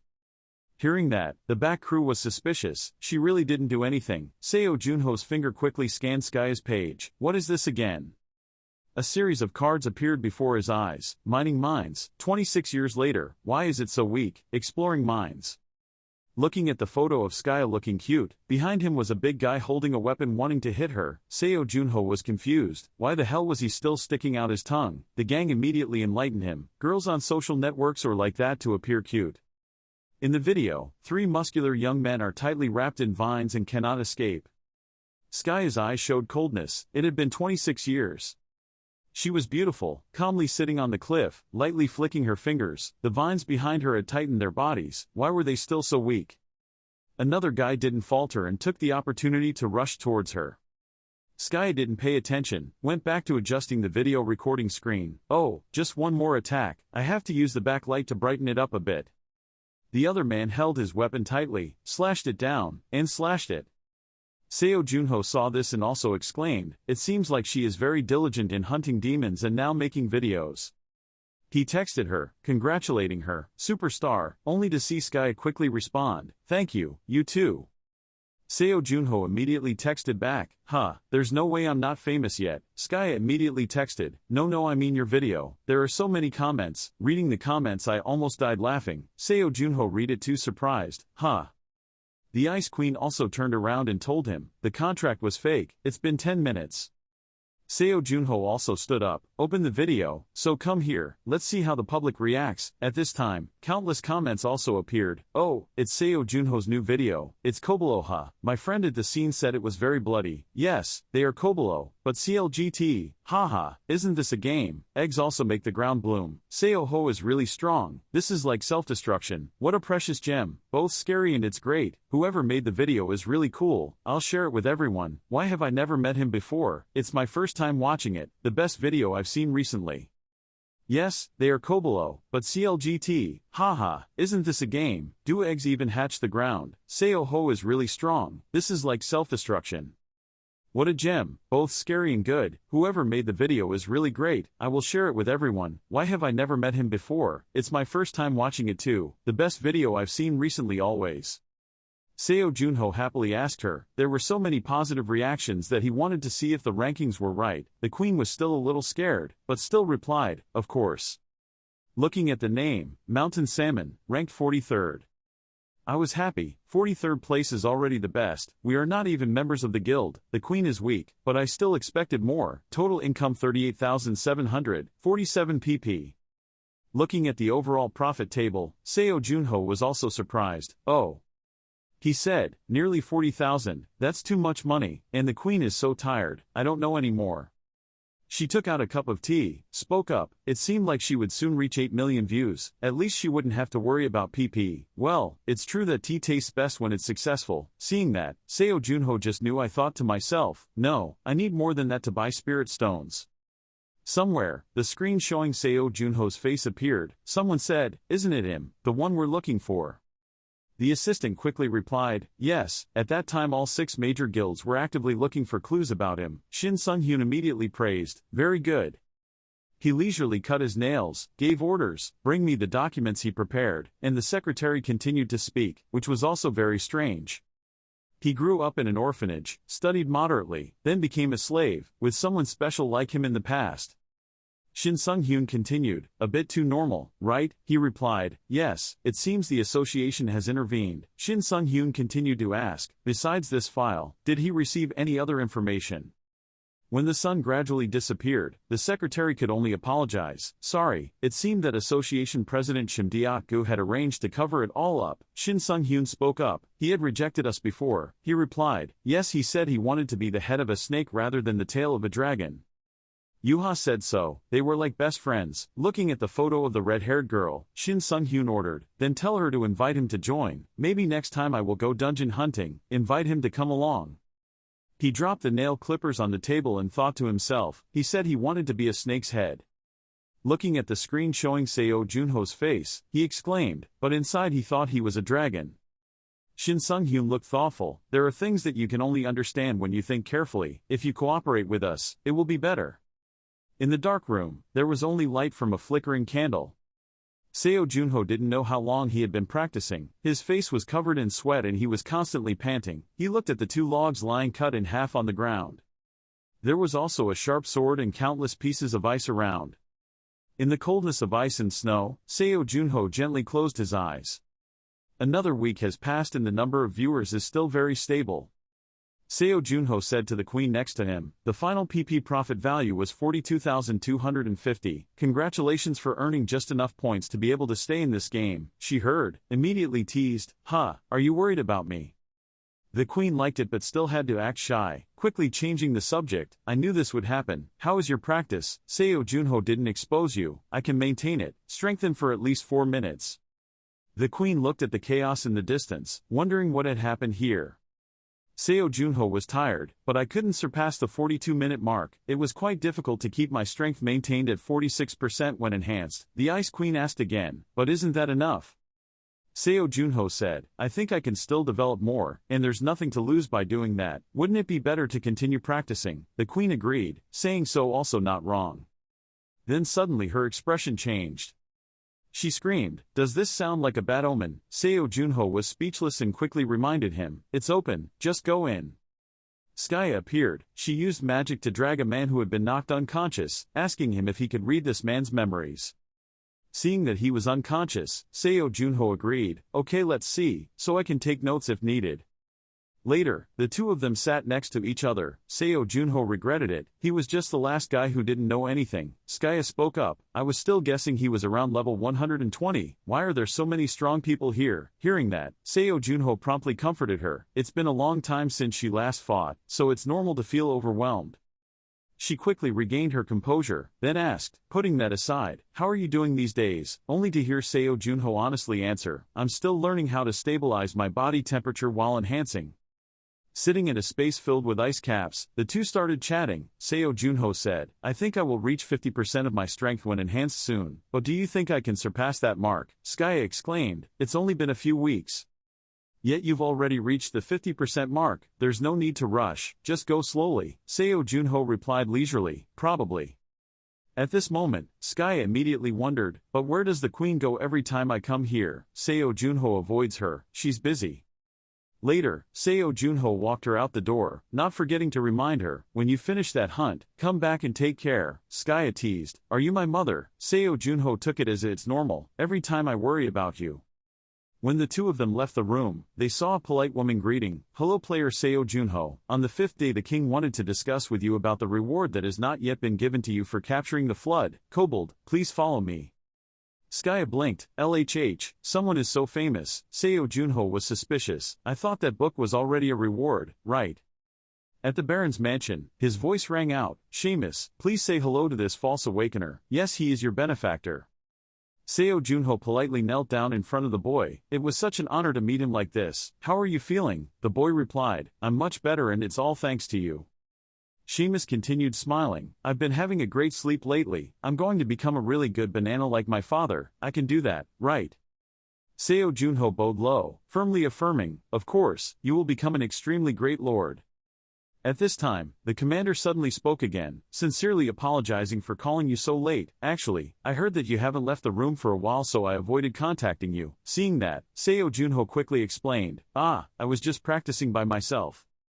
Jillian was surprised to hear that, in such a small place, from now on please use the rehearsal hall here.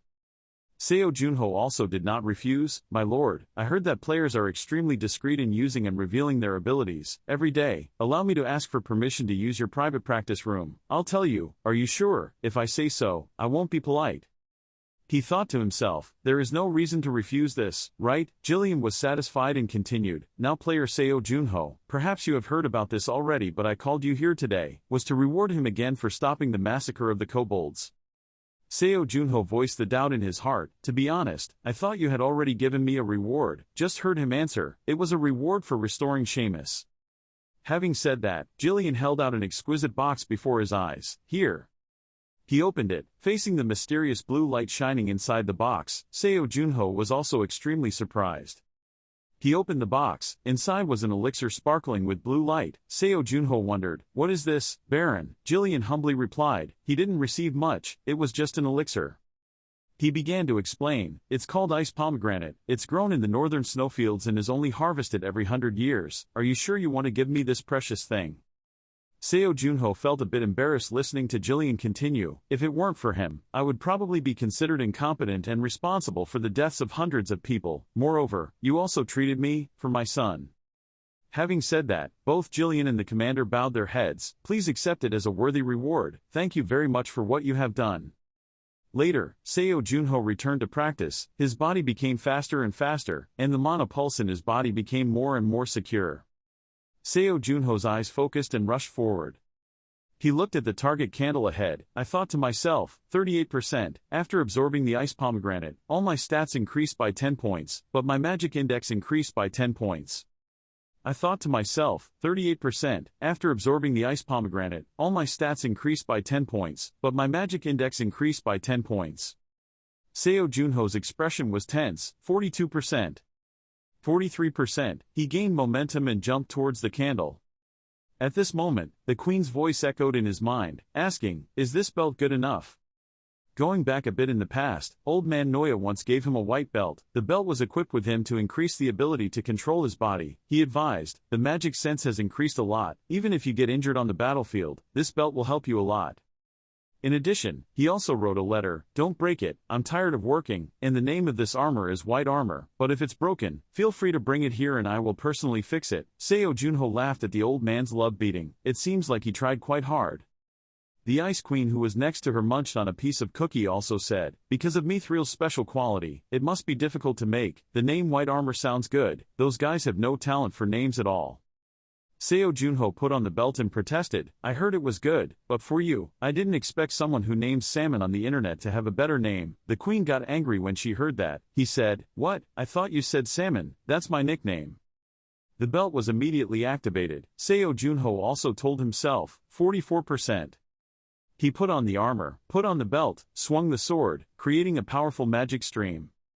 He practiced frantically, not forgetting to reflect. Now he can let magic circulate in his body at an intensity of 24 times per second. The current stable enhancement data is 60%. His body flew as fast as the wind, easily cutting obstacles in half. Seo Junho activated more ice, creating floating snowflakes with his every movement. Seo Junho jumped in midair, like a soaring arrow, aiming straight for the candlestick in the center of the room. The flame of the candle tip flickered. Seo Junho paid attention to the current data, thinking to himself, the equilibrium data at 63% of body temperature is 37 degrees. He was breathing heavily, his face was sweaty, the blade easily sliced through the candle's body, but it still stood straight and unmoved. In 3 days the cold curse will end. Now is the time for me to finish what I started at Gillian. The blade easily sliced through the candle's body, but it still stood straight and unmoved. In 3 days the cold curse will end. Now is the time for me to finish what I started at Gillian. At the edge of the forest, a strange man wearing a loose robe looked intently into the castle. He spoke. The target had left the castle. Seo Junho entered the field towards the north gate. His eyes were red, flashing with a sinister light. Finally, after a long month and a half he left. What a bastard.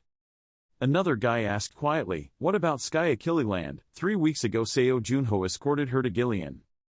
The man with one eye said, "I checked her community account. She is currently in the Oolong Forest in the eastern part of the empire, far away, although geographical distance is nothing to a great magic, all the monks." The man in the loose robe interrupted, "It doesn't matter, we'll kill Seo Junho before she even notices." He looked towards the town. "I've had enough of waiting, let's start the hunt now." His eyes flashed cold-bloodedly. The hunt had finally begun. Seo Junho stepped on the green grass and exclaimed, finally being able to hunt. He told the queen that it had been a long time since he hunted kobolds, and she also replied, about a month and a half. All he saw in front of him was a large pack of wolves, constantly howling, "Hoo!" Seo Junho, on the other hand, calmly stretched his muscles. He became serious again, his hands ready to pounce and tear apart the monsters, to see what would happen without enhancement. Countless steel wires were released by the wolves, colliding with Seo Junho. He quickly grabbed them tightly, thinking to himself, "It seems like you guys are even weaker than before." Suddenly, he seemed to feel something. He held the rope tightly, facing the growling wolf, thinking, "Maybe I can pull it, how strong is it?" He gritted his teeth and tried to spin. Thinking about it, he quickly threw the rope in his hand. The wolf did not expect this move, its body was spun around in the air. Seo Junho thought to himself, next was its reaction time. He rushed towards the wolf, still bewildered after the attack just now, disdainful, too slow. He put strength into his fist and easily knocked the wolf away, and then the test was completed. He looked at the remaining wolves that were still growling and spoke up, "By the way, you guys are the first monsters I hunted when I got here. Besides, I haven't finished the fairy wolf mission yet, you guys are really black." As he said, he took out the long spear, like a butcher looking at the delicious meat in front of him, excitedly rushed in. On the other side, the sound of an axe chopping wood rang out in the night. An old man was taking the opportunity to chop some more firewood. He stopped for a moment, wiped the sweat from his forehead, without realizing that in a far corner, someone was watching him. He exclaimed, "Away from Seo, Junho behaves." Goof and his accomplices hid behind the trees and looked at the man, usually with a bit of heroism. If he sees the weak in trouble, he will not leave it alone. He continued, "I will take advantage of that point. Nino, Seesaw, choose a suitable ambush location." They immediately replied, "Yes." Hearing that, Goof continued, "I will be here to direct your attention." You two moved away. The man in the red coat next to you immediately replied, "Clear." Then the guy asked him again, "What about Signer?" Goof was a little impressed and answered, "Signer." In his mind, he silently calculated, "Seo Junho, you are just a bait, not my goal. My goal is the sword Saint Kim Woo Young." He frowned, thinking to himself, "For such a cruel person." Signer said, "You were quite lucky, but I guarantee no luck will help you today." Over here, Seo Junho still didn't know anything. Under the bright moonlight, he leisurely talked to the queen. "My stats have dropped 50% since last month, but why do I feel stronger now? Maybe thanks to overclocking the power has increased." Hearing that, she immediately suggested, "Instead of fighting monsters, why don't you try fighting demons?" Seo Junho said, "No matter how many demons there are, they are not stupid. Where can we find them, like this?" Hearing that, the queen immediately felt embarrassed and pointed in one direction. He was looking for an answer, so maybe he lives in that wooden house. He often encounters many unexpected things here. Seo Junho also looked over. Under the moonlight, he vaguely saw a figure. Was that there? Then he pointed at the rope below and said to the queen, "The queen is sorry but there is none. There are no monster traps. Hunters and mercenaries often use this thing. Magicians will not buy it." As soon as Seo Junho finished speaking, he was startled to look at the red blood stains on the ground. The Ice Queen also spoke up, "The contract faked this smell." He said, "It's the smell of blood that I also smell. The queen should scout around." She immediately flew away. "Just leave me."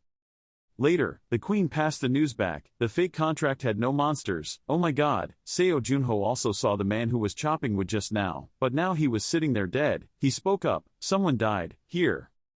Seo Junho quickly used the dead man's confession technique. The queen next to him also complained, "I hope that woman's words are not true."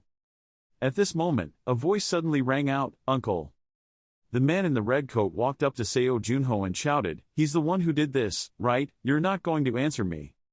He shouted loudly, "Tell me what you did to him." Seo Junho looked at the new man and pondered for a moment. Just hearing him calmly ask again, "Why did he ask me?" He didn't expect him to act like that. A bit bewildered, Seo Junho's expression was gloomy. 10 minutes ago you killed him." The man in the red shirt panicked. "How did you know?" Seo Junho's figure quickly rushed towards him, punching him hard in the stomach. "You set a trap for me." He looked expressionlessly at the man whose hand was beaten until it bled. Seo Junho sensed his surroundings, "So it probably wasn't just you here, 1 or 2 or 3 people."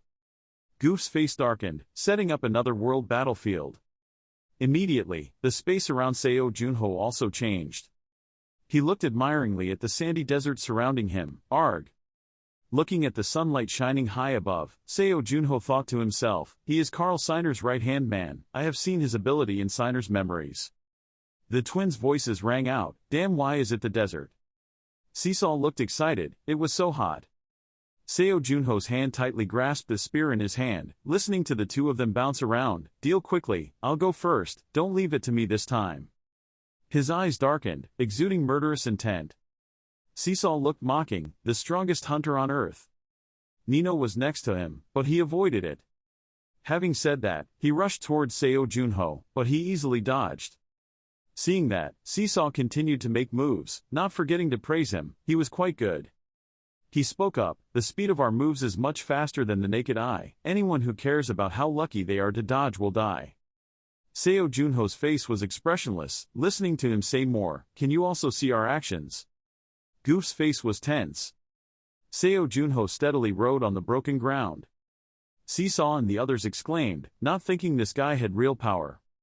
They rushed into battle, jumping over square blocks of land, at extremely fast speeds. Having said that, Seesaw and Nino joined swords together and rushed towards Seo Junho. "I'm not bad either." In an instant I approached Seesaw. "You guys are so fast it's no joke." Only saw a strong flash of light. Seesaw was sent flying away by him, his body was also twisted. Nino saw this and cried out in panic, "Seesaw! Look at Seesaw's figure flying past in the air." Nino's eyes turned red and he shouted, "No!" On this side, Seo Junho is not okay either, he silently lamented, "I just intended to control him, it's not okay."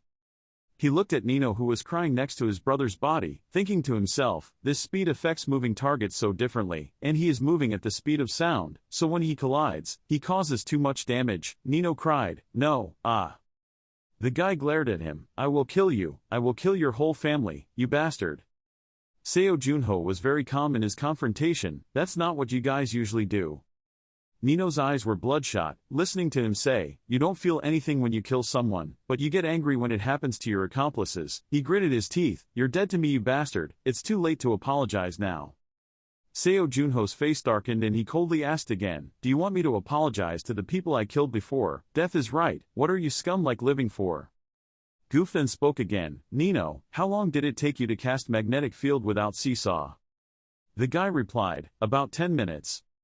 Goof gritted his teeth and cast a spell, telling him, "Throw away all the silk, I will assist."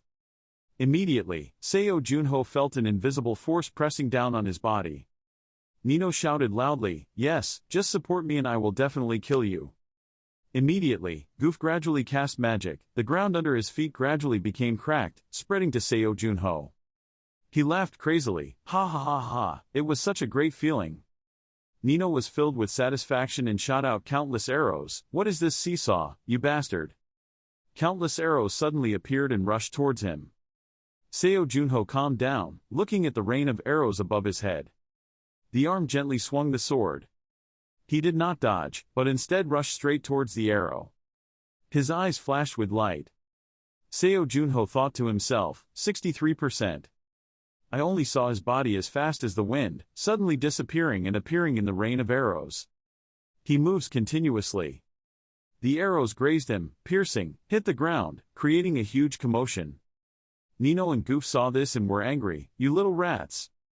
At this time, Goof asked, "Is Nino done?"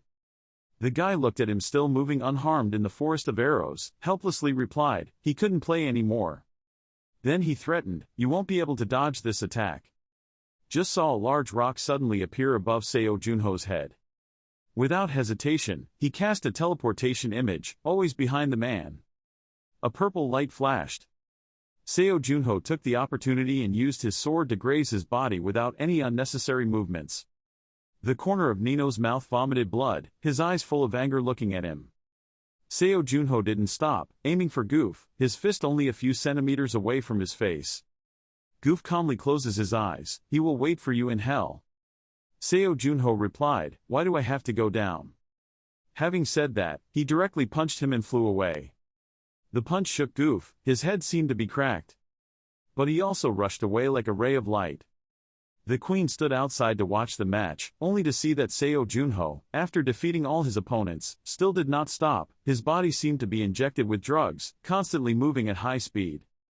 He gritted his teeth, 64%, I'm losing control. The Ice Queen is worried, the contract is forged. Seo Junho muttered, 66%. At this moment, a peaceful voice rang out, "Slow down." Seo Junho's body also suddenly stopped in front of Skaya, he wondered how she got here. She gently stroked her long hair and replied, "I gave you a coin, right? I cast magic on it, so I can tell when you are attacked by magic. Now get the information from the people, this wretched man is as good as confessing to death." Having said that, Skaya hugged the queen again, "Ha, I caught her," threatening her to quickly scream, "Let's talk." Late at night, in a small town at the foot of the mountain, Seo Junho and Skaya disguised as civilians were sitting quietly in a corner. She picked up the glass of water and said, "A branch of the Demon Society is located in Kanao Mountain, at least we know their base there. What do you mean, do you want to take action or is the time coming?" Seo Junho replied, "Their receipt date is on the full moon night of the even month, which means there are still 5 days left." Outside, the wind gently blew through, shaking the grass. Seo Junho's voice rang out, "You and I have both weakened a lot, so we will need something to give us an advantage. I went hunting, leveling up and getting used to enhancements, training with ice golems, that's something." Seo Junho let the queen eat and drink freely, still talking seriously. My trump card is enhancement, the better I control it, the more my advantage in battle will increase. Skye gently touched her chin and exclaimed, the first time I came here I felt so comfortable, but now it's different. Seo Junho held the beer and agreed, I expected them to be stronger than that. Thinking about the scene just now, Skye still reminded him not to be subjective and not make mistakes when confronting such enemies. Seo Junho suddenly said, you will be the one to find out if we need to practice strengthening. Skye immediately refused, apologizing for the work. That's how you support me in times like this. Seo Junho continued to advise, we still don't know the enemy's strength. This will be the last chance for us to catch their tail.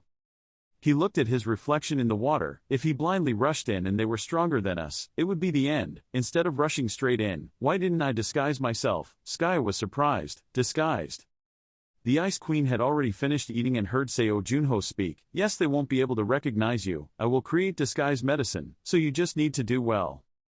Skye also agreed, it's important that we find out their strength. I'll observe them a little more, but if you want to attack, just give me a signal.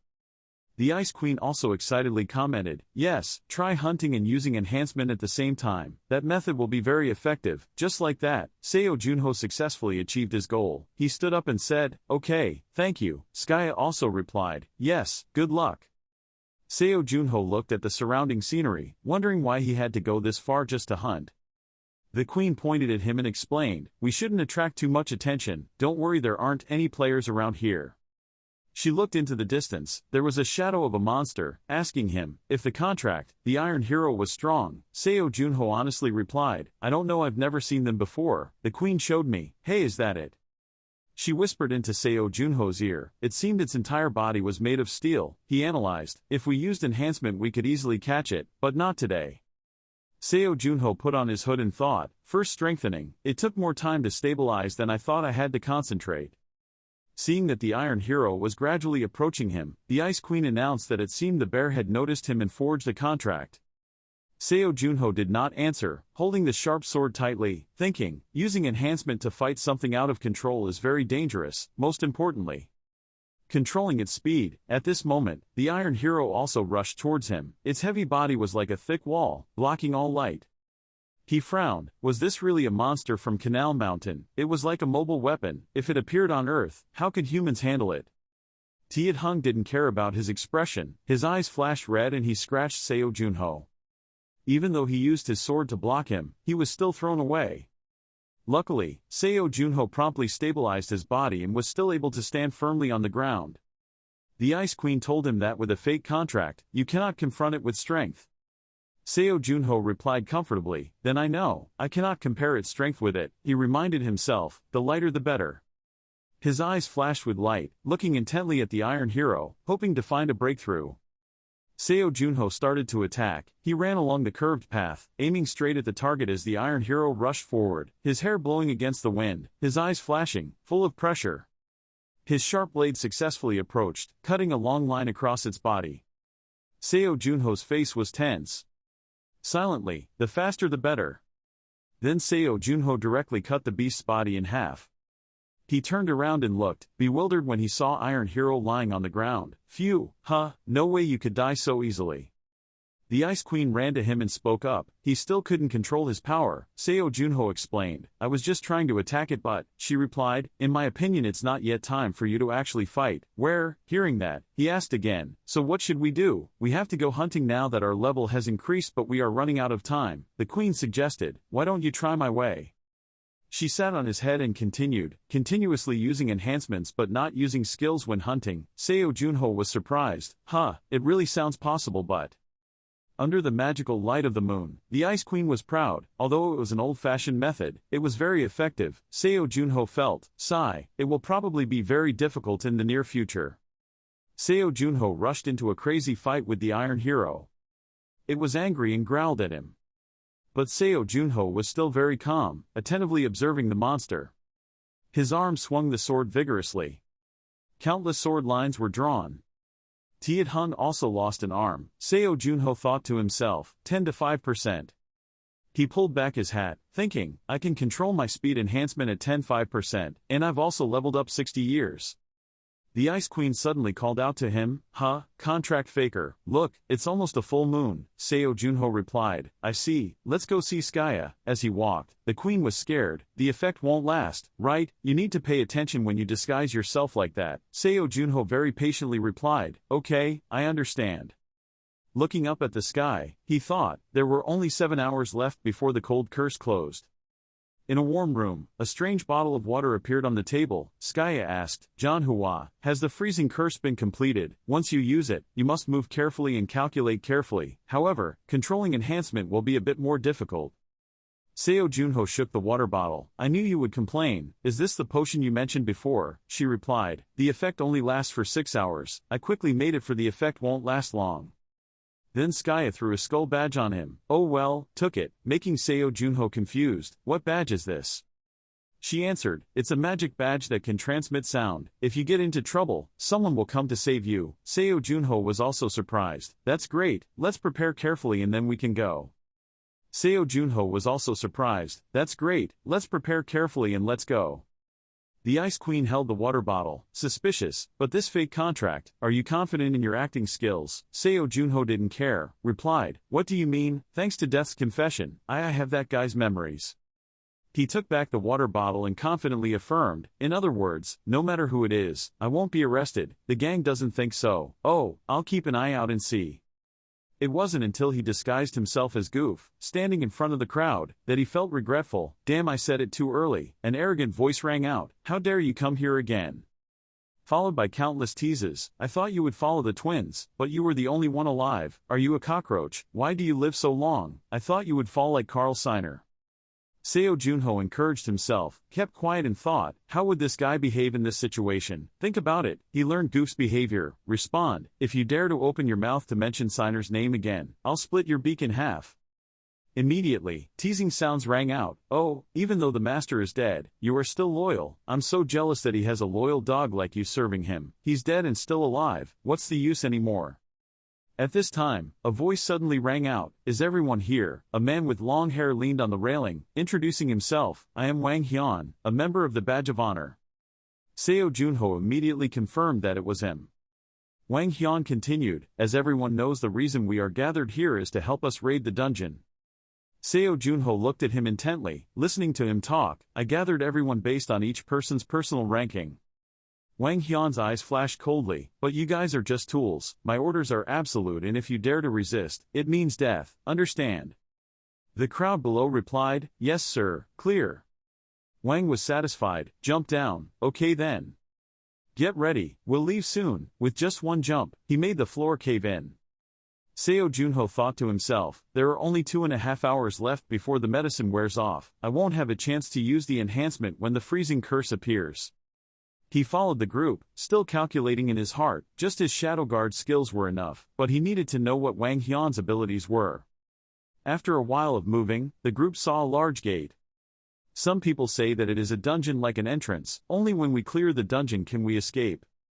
Wang Hyun summoned magic to open the gate. "Let's go." The gate also opened accordingly. Seo Junho was frowned by the bright light. When he opened his eyes again, he looked around in surprise. "Huh?" The man wearing glasses shouted loudly, "What's going on? Where's everyone? Where's Wang Hyun?" The woman next to her was also confused. What was going on? Is it an illusion where everyone has gone? Seo Junho pondered, thinking to himself, "Damn this gate."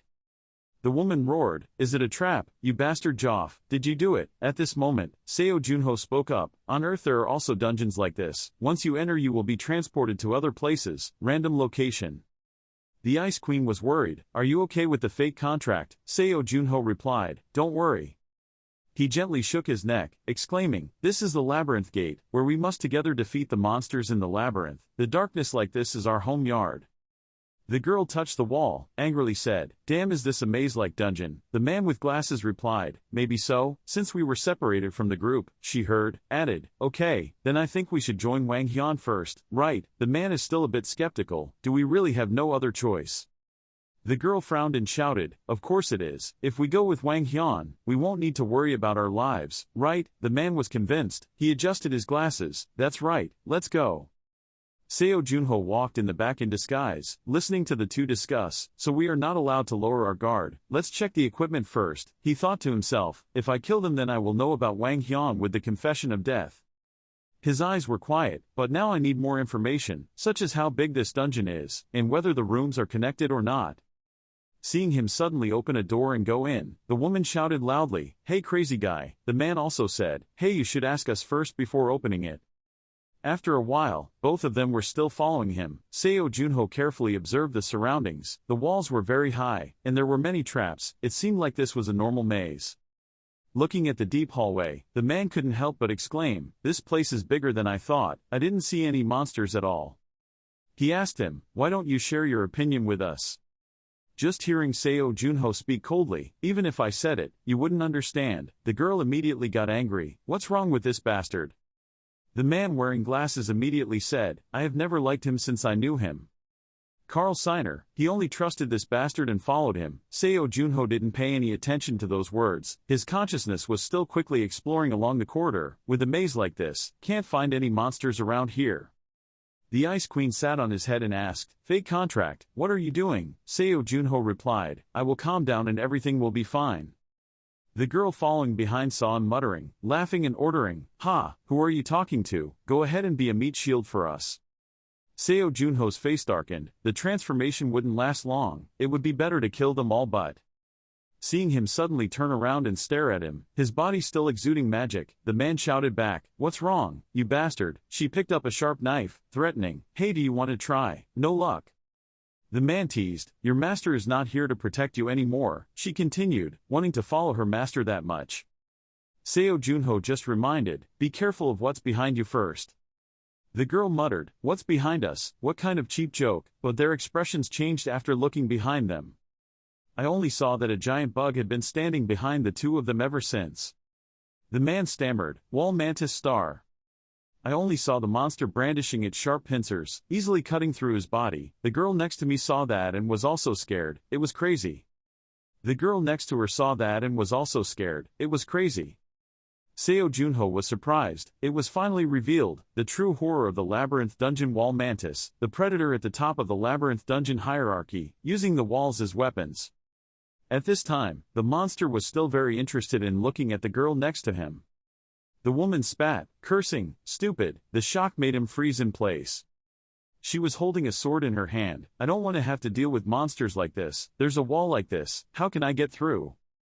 When she looked closer, she was surprised again. "Oh my god." She shouted loudly, "You bastard created it, right?" Her eyes are bloodshot. "This is not a wall at all. I don't know what your plan is, but you can't fool me that easily." At this moment, the monster rushed towards her again, easily biting her to death in one gulp. Ugh. Seo Junho did not move, coldly looking at everything. He gently raised his hand, dispelling the enveloping magic. If the wall mantis considered this a wall, it would be able to move into it freely. He looked at the dead man in the corner, thinking to himself, "Now I can get the information I need without getting my hands dirty killing these guys, but it will be impossible when there is only one mantis in the nearby dungeon, like this." He gently stretched out his hand and cast magic. "We need to hurry before they can smell the blood and come here more." The forgiveness of death. At this moment, countless information appeared in his mind. Bango, Wang Hyun's guardian witch. She has the skill of death cause and effect. This is an ability that makes her know many things about the person she cares about. Come to think of it, she touched everyone before entering the dungeon to extract information from them. Above all, Wang Hyun's ability is clairvoyance. This is an A-level skill that reveals the weaknesses of the target to attack. The Ice Queen reminded, "It won't be easy. What are you going to do?" The contractor. At this time, in another place, Wang Hyun used his fist to punch the monster directly. He said, "That will create trouble. The difference between me and my opponents, in this difficult dungeon I just made it a little fair compared to them." Satan spoke up, "As expected, you are amazing Wang Hyun." He continued to perform magic, exploding blood. The monster immediately stiffened, its surroundings were covered with red magic, and then it was completely torn apart. Bango transmitted information to him. "Wang Hyun, the number of wall mantis was increasing." Wang Hyun asked again. "Their fire was level 90 or higher." Wang Hyun asked again, "Did they attack suddenly?" She replied, 23 is a very large number and 6 more people were killed recently, so that's why it's quite strange here that we can't sacrifice so many people to monsters." Wang Hyun's eyes immediately flashed, so there is a traitor among us. At this time, in another corner of the maze, a miserable cry for help rang out, "Help, a." Seo Junho frowned and thought to himself, I think I'm done with them. Seeing countless people being killed by the wall mantis, he had no choice but to release the dark guard. The monsters were immediately attracted to him. Seo Junho gently took a breath. The strange figure glided through the crowd of monsters. Leaving behind were countless of their corpses.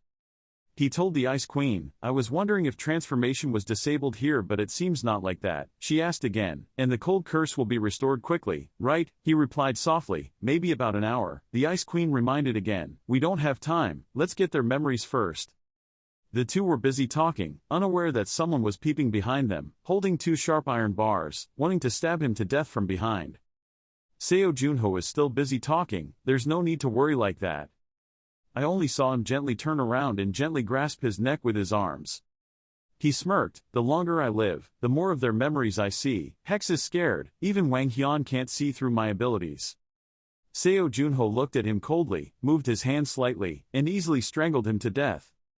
He cast Death's Confession on Hex, thinking to himself, this guy is in the group with Wang Hyun, it seems they have realized the current dangerous situation. He said softly, Death's Confession. In Hex's memory, he saw Bango giving him orders, you're right, there is something very strange. Hex, find the survivors, we need to gather before fighting the boss. He immediately obeyed the order, okay, I will use my drawing ability to find them. Bango was satisfied, continued, next will be Satan's turn. The guy replied, no problem if I use my instinctive ability to guide me.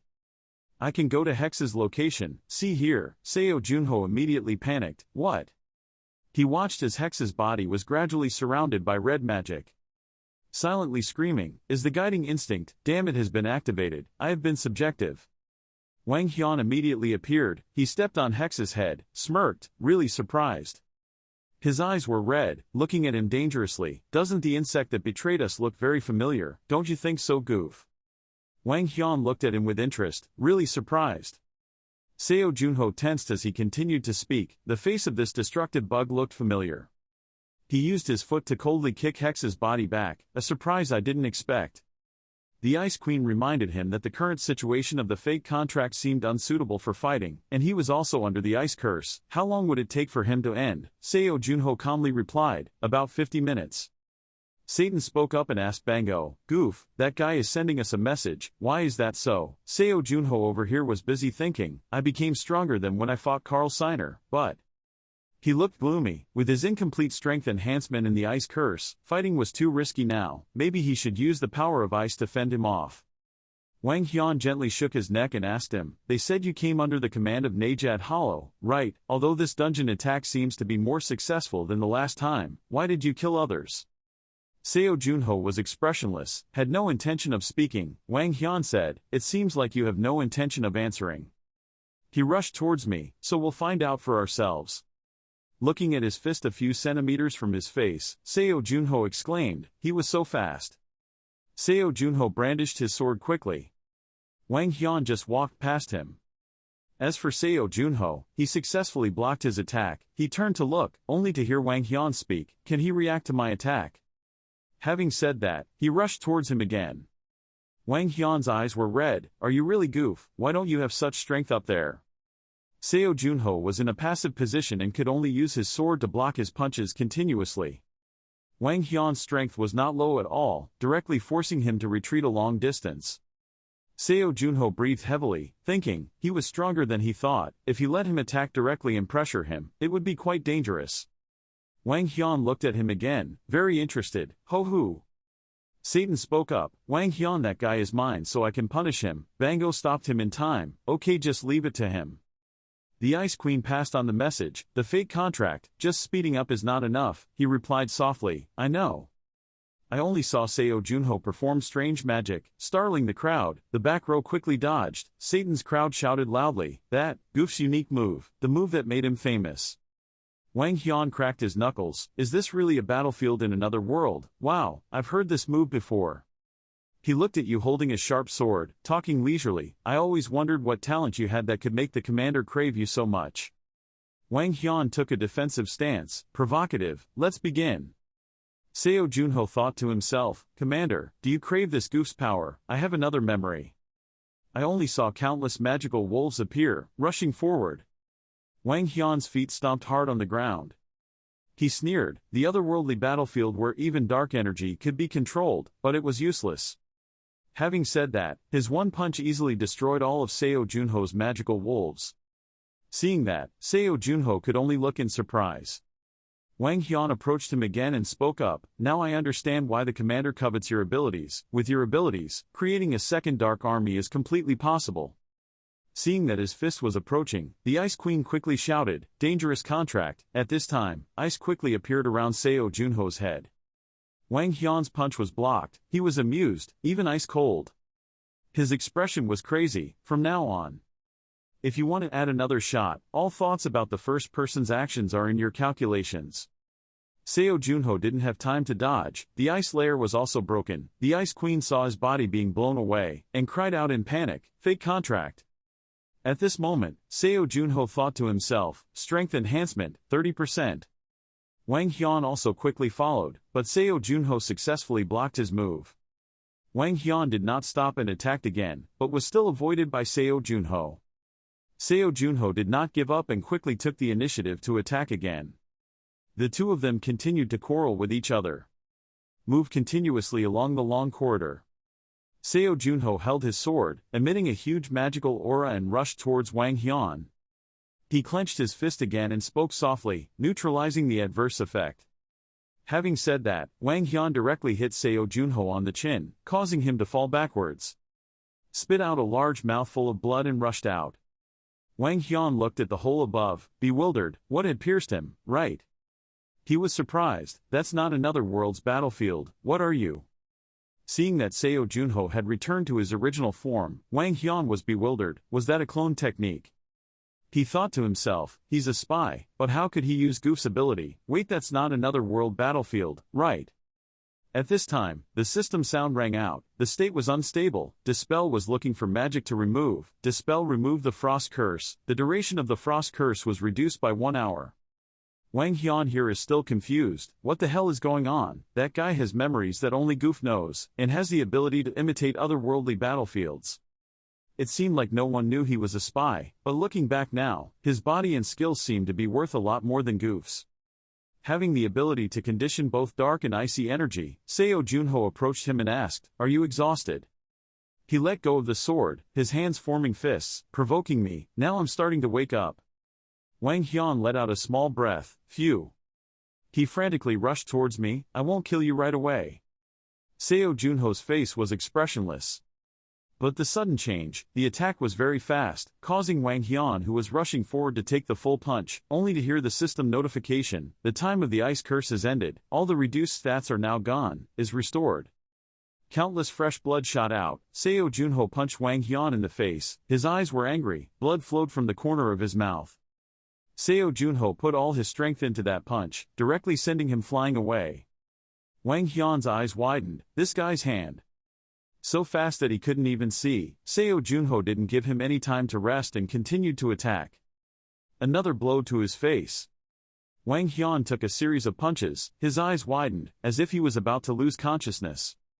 However, he still took advantage of the loophole and took the opportunity to sneak attack Seo Junho with his other hand. Just thinking he could hit him, Wang Hyun missed him in the air. Seo Junho's speed was extremely fast, he suddenly passed behind him. His feet stomped hard on the ground, gaining momentum. Creating a huge explosion, even the ground cracked.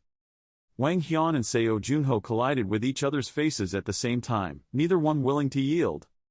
Seo Junho's eyes flashed, full of determination to win. Wang Hyun was no less, his whole face took the punch but still did not reduce his fighting power. After that, Seo Junho was still the winner, he successfully knocked him away. I could only see countless collision marks with the body appearing on the tile floor. Later, Seo Junho was still the winner, he successfully knocked him away, his sword blade flashed red, his whole body was filled with pressure. Bango was worried, looking at him so tattered, Mr. Wang Hyun, are you okay?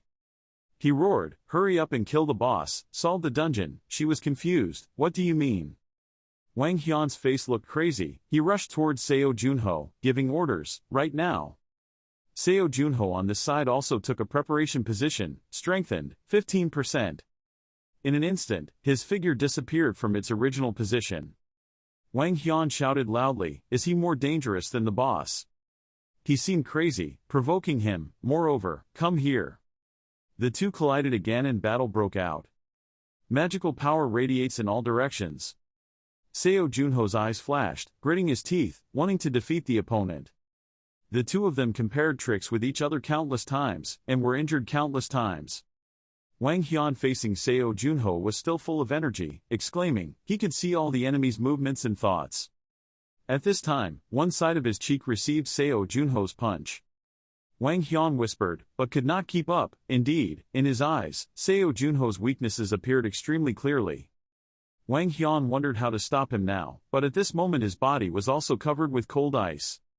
Looking at Seo Junho's face, he mentally scolded, "Damn that freezing ability." Just like that, Wang Hyun's entire body was covered by a layer of cold ice, restricting all activities. Seo Junho took the opportunity and directly attacked. Wang Hyun could not dodge, his body and ice shattered. His eyes widened, his mouth spitting out bright red blood. Seo Junho leisurely held the hilt of the sword and gradually put it back in its sheath. With every move he made, Wang Hyun's life gradually ended. By the time the sword was completely inserted, Wang Hyun behind him also exploded. The light of the explosion flashed, leaving only Seo Junho firmly standing upright. On this side, Satan looked at the red fire burning around the monster and exclaimed, "No matter how strong the boss is, the monster is still just a monster." Bango asked him, "When will Mr. Wang Hyun come here?" Satan speaks, "He sent us in," meaning.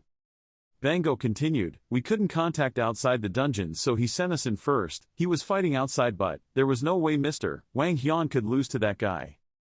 After saying that, she seemed to sense something and turned around suspiciously, "Satan." At this moment, Bango felt the cold air surrounding him. "What is this? Frost, freezing magic, is there someone with another freezing skill here?" Her dirty hands also began to freeze. The next moment, his entire body turned into cold ice, and Seo Junho only glanced at it. He said to the queen, "What an annoying skill, so I was frozen like that before." She replied, "I said this skill is very convenient, right?" Seo Junho countered, "It is indeed convenient but I don't find it very good." He exhaled bitter smoke. It froze his mind, causing his mental strength to decrease by a large amount, a dangerous skill that must be used carefully. The Ice Queen very carefreely said, "Never mind, thanks to you, the Mantis King was also frozen." Seo Junho agreed, "Yes, just need to give the decisive blow." Having finished speaking, he shouted loudly, "Dark Guardian!" Countless magic ropes appeared, entwining the frozen Bango and Satan. He also summoned a pack of dark wolves. Looking at the magic gradually converging into the round ball, Seo Junho asked the queen, "Do you know what excited me the most when conquering a gate before?" She speculated that when the reporter and the crowd cheered, Seo Junho said, "It was when receiving the reward after being punished in the dungeon." He looked at the crystal nucleus lying on the ground and told her that this was the magic core of the Mantis Queen. The Ice Queen wondered, looking at the round object in Seo Junho's hand, "Huh, what is this?" He replied, "It's the magic core, the Mantis Queen's magic core." She was surprised to hear that. "Ho, there really are a lot of items dropped from monsters." Seeing that the Ice Queen was so new, Seo Junho asked again, "Huh, don't you get a magic core every time you kill a monster?" The Ice Queen was bewildered, "Huh, I don't mind either." Looking at the magic core gradually disappearing, the band member wondered where it was on his body. Then she held her stomach and screamed, "Ugh, it felt like something was wrong." Seo Junho comforted her, "Don't worry too much, there's a 95% chance of magic cores falling from the bosses." The Ice Queen is still confused, but when the contract was made, I didn't see any mention of this. Seo Junho asked her, "Who was the contract with?" The Ice Queen replied honestly, "To the floor manager." After finishing speaking, she stopped and asked herself, "What is this memory? Is this my memory?" She recounts, "After the kingdom fell, I know of an existence called the floor manager." Seo Junho had a hard time understanding floor manager. "What are you talking about?" In the queen's memory, the floor manager's hair was long, flowing with the cold wind, fluttering with snowflakes. She told Seo Junho, "That creature was not human. She said she would give me another chance." She hugged her arm, confused. I couldn't remember anything else. Seo Junho asked again, were there any facial recognition features or anything? The ice behind was suspicious. Maybe I needed to absorb some spirit stones. Seeing that, Seo Junho had no choice but to comfort her. There's no need to overdo it. If you remember anything else, please tell me, the queen replied. Okay, he thought to himself, maybe because of recent times, now my soul level has increased. If lost memories come back after each rank increase, then I should let her absorb more spirit stones in the future. However, just a second later, the Ice Queen hugged her head and protested, no, it's not a spirit stone, but how can I eat a stone? I don't eat that. They blew away the smoke and dust. Was this where the treasure was stored? Seeing the treasure chest in the distance, Seo Junho felt, that's right. He opened the chest, the system sound appeared, you received 100 gold coins. Seo Junho calculated mentally, 100 gold coins is equivalent to 1 billion Korean won, right? And Ice Empress looked inside and discovered something else. Isn't that a skill book? The system also confirmed that it was a sea-level Shadow Death skill book. The effect allowed you to turn into a shadow and move through walls for a minute. Seo Junho was surprised and exclaimed, oh, in other words, this is a characteristic of mantises. The Ice Queen also agreed, it is very useful when assassinating or eavesdropping. The system reports details to the two of you. Higher level abilities of the same S-rank Dark Guardian attribute have been discovered, which can be used, combining abilities together. Do you want to combine Shadow and Shadow Guardian? If you accept the fusion, the effect of a lower level ability will be transferred to a higher level ability. Seo Junho muttered softly, fusion ability. The system says, depending on the effect of the higher level ability, the effect of the fusion ability is enhanced. Seo Junho explained himself according to his own understanding. In other words, by studying abroad, the ability to shadow the wall will disappear and the ability to turn into a shadow can still be used through the Shadow Guardian. The Ice Queen interjected, so there was no loss in merging the abilities. Seo Junho also spoke up, accepting the ability fusion. After a while, the system reports back that the ability fusion has been completed. Seo Junho's eyes flashed. He wondered, so this is the end of another world, Guardian of Darkness. Immediately, a black magic radiated around his body. The Ice Queen was suspicious. Wasn't it just the same feeling as usual? Seo Junho countered, no. He gently stretched out his finger, feeling the magic flow. Wait a moment. Having said that, one side of his face was covered by black magic. The Ice Queen was surprised, watching his body turn into a shadow and fly away. He turned into a black arrow and rushed away. Seo Junho exclaimed, it's really effective. His body turned into a stream of black magic, weaving through her and quickly everywhere. Seeing him flying around like that, the Ice Queen worriedly called after him, contractor, are you okay? You just became a shadow. Seo Junho curled up and replied, it's more than okay. He returned to his normal state. Feeling like this is a technique that has been forgotten or it's not even mentioned in theory anymore. Who would have thought that this could be done? I'm so moved that I want to cry. Outside, the sky was pitch black. Skye used a drill bit, constantly drilling into the rock and soil layer. A voice suddenly rang out behind her, Skye. Seo Junho called back, Skye, what are you doing here? Skye took off the mask and breathed a sigh of relief. Junho, you're still safe, you've taken care of everything. Seo Junho happily replied, of course it's done, but what did you do just now? Just hearing Skye carelessly reply, I was planning to use the gate drill to break through the dungeon and then go inside to save you. Seo Junho was speechless and smiled wryly. Haha, she asked again, how is our queen? Will I enter the spirit world again? Remembering the queen snoring soundly on his neck, Seo Junho replied, no, now she is sleeping soundly on my head. Skye was surprised, the soul also sleeps? Haha, I have to learn more. After a while, the two lit a small fire. Skye was surprised. There were 7 star forces. Seo Junho replied, yes, they all had that information in their memories. He recounted that the Magician Association had developed 7 powers to the point of threatening the Big Six. Each force only has a few members, but they are all terrorist monsters in their own way. Arrogance, despair. Angry, calm. Greedy, lazy, and jealous. There are 7 heads of the Mages Association. The living weapons under their control are obviously the powers. The king I defeated was once a member of that world. Arrogant force. Skye held a glass of water and asked him, does each force have its own mission? Seo Junho agreed, yes, that's why I couldn't find any information about the magic prison. He announced that in 2 months, Arrogance will plan group activities in Fortrain. Skye judged that it would not be a small-scale operation. Seo Junho warmed his hands on the fire. You look like you're anxious. It will be harder than you think. Skya also said frankly, that's exactly what I want. I will say more clearly in the next 2 months. Looking at the flickering fire, Skya spoke up, anyway, good job, I'm planning on going to the Goblin Guild. The guild leader over there contacted me and said he wanted to meet me. Seo Junho felt strange and asked again, Shim Deokgu from Guchin, can I go with you? Skya's eyes were serious, no need, I'll just talk for a bit, you don't need to worry. She smiled and pulled her hair, if I find something, I'll text you to see if anything's wrong. Seeing her like that, Seo Junho also felt relieved. Okay, remember to take care of yourself. Suddenly, the system sent a notification, a text message arrived. Seo Junho wondered who it could be, company leader Gong Yuha.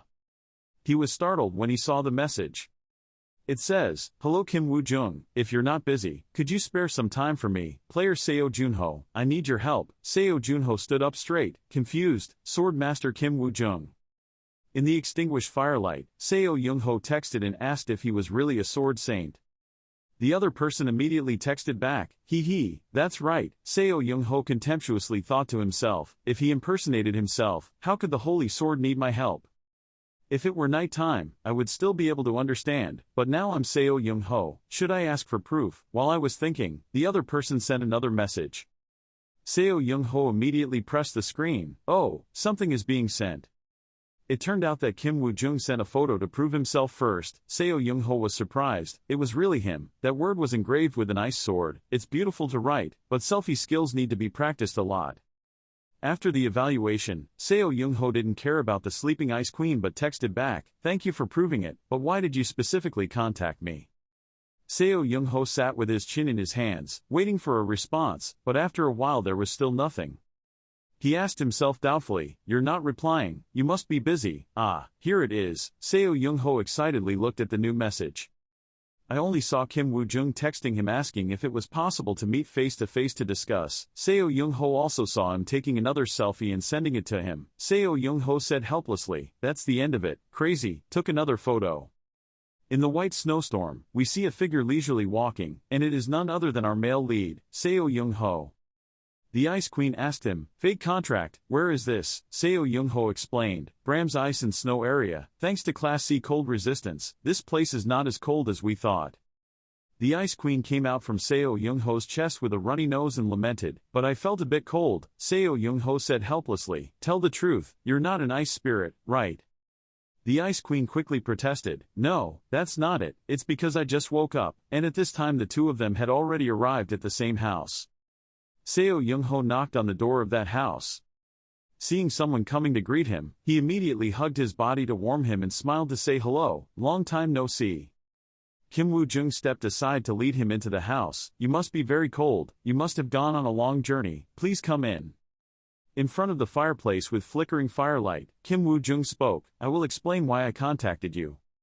He asked him, player Seo Junho, do you know anything about dwarves? Seo Junho replied while eating baked potatoes, dwarves, I have heard about them but have never seen them with my own eyes. Kim Woo-jung continued, they are currently living in caves in Brand Canyon. Seo Junho asked in surprise, they live in Brand Canyon, even if it is in a cave, the cold in the canyon is 0, it's no joke. Kim Woo-jung calmly replied, just a cave cannot completely block the cold, but with their technology, it is possible. He asked again, do you know what the dwarf's temperament is like? Kim Woo-jung recounted that they were aggressive, loved alcohol, and were very stubborn. Seo Junho immediately said, I only know that they migrate according to tribes at certain times. Kim Woo-jung nodded and said, yes, they migrate en masse every few centuries, now is that time, and the location is Hamel Ice Canyon. Kim Woo-jung wearing a cotton coat said, I'm helping with that, but there's a problem with this resettlement site. Hamel Canyon has turned into a dungeon. Seo Junho frowned and asked, I thought the Sword Saint could handle most monsters alone. Kim Woo-jung narrated despondently, the problem here was that the Ice Witch, a spirit of the snowy areas, was the boss, and the cold prevented me from getting closer. Seo Junho imagined the witch's face. Tui Bang thought to herself, I have resistance to the cold, but it's only level C so it's difficult. Kim Woo-jung proposed, if you lend us your strength, the dwarves and I will help you in every way possible. The potato-eating Ice Queen reminded him, fake contract, ask about rights to get rewards from defeating Ice Witches too. Before Seo Young-ho could ask, Kim Woo-jung answered, "Of course, I will not accept the work you have done as mine." The Ice Queen was startled and dropped a piece of potato. "Really? Oh, what, do you understand what I'm saying?" Kim Woo-jung explained, "Well, I learned how to communicate with spirits from the elves. Is there something wrong?" The Ice Queen calmed down and praised, "No, your spirit level is not low at all." Kim Woo-jung scratched his head and smiled shyly, thanking him for the compliment. The Ice Queen spoke again, "It feels strange, but, humans, learn how to speak politely." Kim Woo-jung laughed and replied, "If I offended you, please forgive me." All three of them left the house together in the snowstorm, Kim Woo-jung leading the way. He turned his head to ask, "What speed do you think? I hope it's not too fast or cause you any trouble." Seo Young-ho replied, "It's okay." He calmly said, he could speed up even more. Kim Woo-jung was surprised, he meant go faster. He looked at him with appreciative eyes and said, "Sure enough, it always exceeds my expectations, so I'll speed up a bit. We will arrive in one day." After saying that, Kim Woo-jung increased his speed and rushed forward. Seo Young-ho thought to himself, "This training will be a bit difficult." He smiled deeply. "Then use a 25% overclock on the pin." Seo Young-ho quickly rushed up to the spot, shoulder to shoulder with Kim Woo-jung. In another place, rubble and rocks lay on the ground, and from somewhere a figure appeared. That person angrily stomped his foot against the wall. "Han, isn't that interesting? There wasn't even a single trace." A voice rang out asking if there was anyone alive. The man walking forward replied, "I don't feel any presence. It's like everything has been swept clean, like there's someone who can't be caught at any cost." The voice asked again, "Could there be a high-level player near the dungeon?" The man sighed and said, "No, we always plan for that, don't we?" The suspicious voice continued asking, "Could it be that we missed the movements of a high-ranking ranker?" The other man squatted on the ground thinking, maybe it was Kim Woo-jung or Brain Jiang. Suddenly the man remembered something. Now that he remembers, the whereabouts of Sky Achilleland, that woman, also had no faith, but the 5 great heroes, after all, are just legends of the past, right? The voice immediately ordered, "You, who have never seen them before, have no right to judge. After finishing the investigation, go back immediately and don't do anything stupid." "Hot man," the sinister smile replied, "Leader, honestly, don't worry. Having said that, my body is itching for action. Maybe I'll play with a few kids on the way home," he said as he licked his lips, looking like a pervert. Back to Seo Young-ho's side, they arrived, looking at the beautiful ice-covered tribe. Kim Woo-jung introduced, "We are here, the residents of the White Moru Dwarf tribe. This is Del Ice." Seo Young-ho was overwhelmed by the beauty of this place. Kim Woo-jung asked him. He said he had never seen a dwarf before. Seo Young-ho replied, "Yes, that's true. I also don't know what the exact appearance of the dwarf's residence is. Before cutting the gate, I only knew about them through pictures in the movie." Kim Woo-jung immediately said, "Ah, I understand." As he walked inside, Seo Young-ho asked what a dwarf looked like. Kim Woo-jung smiled meaningfully and said, "Saying it in advance would be fun. It's better to experience it yourself. This way is the square." Suddenly they saw 2 children sitting at the fountain. Seo Young-ho was surprised and exclaimed in his heart, "There is this childish dwarf. I haven't seen any adults yet. Need to make a good first impression." Thinking about it, he immediately took out a bear-shaped lollipop and held it out. "Hello, I'm Seo Young-ho." The boy stared at the candy for a while. Then he raised his head and called out with helpless eyes, "Kim Woo-jung." The boy asked him, "Who was as mentally retarded as you were back then?" Seo Young-ho stiffened and didn't understand anything, and Kim Woo-jung just smiled wryly. The little girl next to me smiled teasingly. "I found it cute. Why is that?" Seo Young-ho was bewildered and still didn't understand what happened. Confused, Ho Quin-hung asked, What? The other boy smiled proudly. "Look at that expression," surprised. Seo Young-ho turned around and asked Kim Woo-jung, Did I do something wrong?" He tried not to laugh and introduced, "Sorry, let me introduce them to you, Chief of the White Moru tribe, Bram Canyon." Seo Young-ho remembered the image of a dwarf in movies and wondered, but without a beard and a weak voice, Kim Woo-jung replied that it was just an illusion from the media and video games. "I'll tell you, he's over 250 years old this year." Seo Young-ho looked at the person who looked like a child with his arms crossed and looked proud, thinking, with only 51 years, I can't even compare. The 2 people, Seo Young-ho and Kim Woo-jung, went to a canyon, where the snowstorm was even bigger than the last place. Everywhere was covered in white. Even though Seo Young-ho was resistant to the cold, he couldn't help but sniffle. The Ice Queen was even worse. She cowered and hid in Seo Young-ho's zip-up shirt. Kim Woo-jung expressionlessly raised his head and looked up at the sky. A second monster appeared in front of the two of them. Back before that, the chief of the White Moru tribe said that many people had seen what the elves and orcs look like, but not many people had seen what the dwarves look like, because compared to the life cycle of them, humans are just children compared to them. But there's only one thing that describes us that is correct, Seo Young-ho immediately asked, is skillfulness, right? The chief cleared his throat and nodded, yes, we dwarves built furnaces and kingdoms on fertile land. This icy valley is where I was born and raised, but unfortunately the resources in this place are gradually running out, so we have to move to another place. But suddenly a banshee named the Ice Witch appeared and resided in Hamel Valley after the constructions were completed. Kim Woo-jung continued the story, having to defeat her while not causing harm to her. There, so I failed. Seo Young-ho asked, can you tell us details about her? The chief rubbed his chin and said, we don't know anything about her, but we will provide you with necessities. Because Kim Woo-jung believes in you, I believe you have the ability to do it. Seo Young-ho happily accepted, then our place depends on you. The chief said again, when you return, I will personally make a weapon for you. Seo Young-ho looked at the chief and affirmed, I'm not sure if I can defeat her, but I will definitely come back. Back to the present, in Hamel Valley, the two looked at the huge monster in front of them. Kim Woo-jung explained, it was a yeti, it didn't move. Seo Young-ho turned to ask him what he was planning to do. Kim Woo-jung didn't say anything, just pulled out his sword as an answer. He rushed at the monster. The yeti seemed to have also discovered it, so it began to move, its arms reaching out to catch Kim Woo-jung. Kim Woo-jung's eyes were sharp. He used the memento mori technique. Seo Young-ho nervously watched his actions. Kim Woo-jung performed several sword slashes straight into the monster's body. Of course it couldn't fight back and immediately flew away and hit the wall. Its body was crushed and blood splattered. Kim Woo-jung calmly landed on the ground. Seo Young-ho was surprised, still surprised by his strength. Kim Woo-jung coldly turned his head to urge, done, let's go. Seo Young-ho tightly grasped the sword hilt in his hand and replied, okay. Walking along the cliff, Kim Woo-jung announced that he was about to reach the dwarf valley. Suddenly he called him, hey, player Seo Young-ho. From now on, you have to continue on your own. Kim Woo-jung stood in front of a canyon and told him.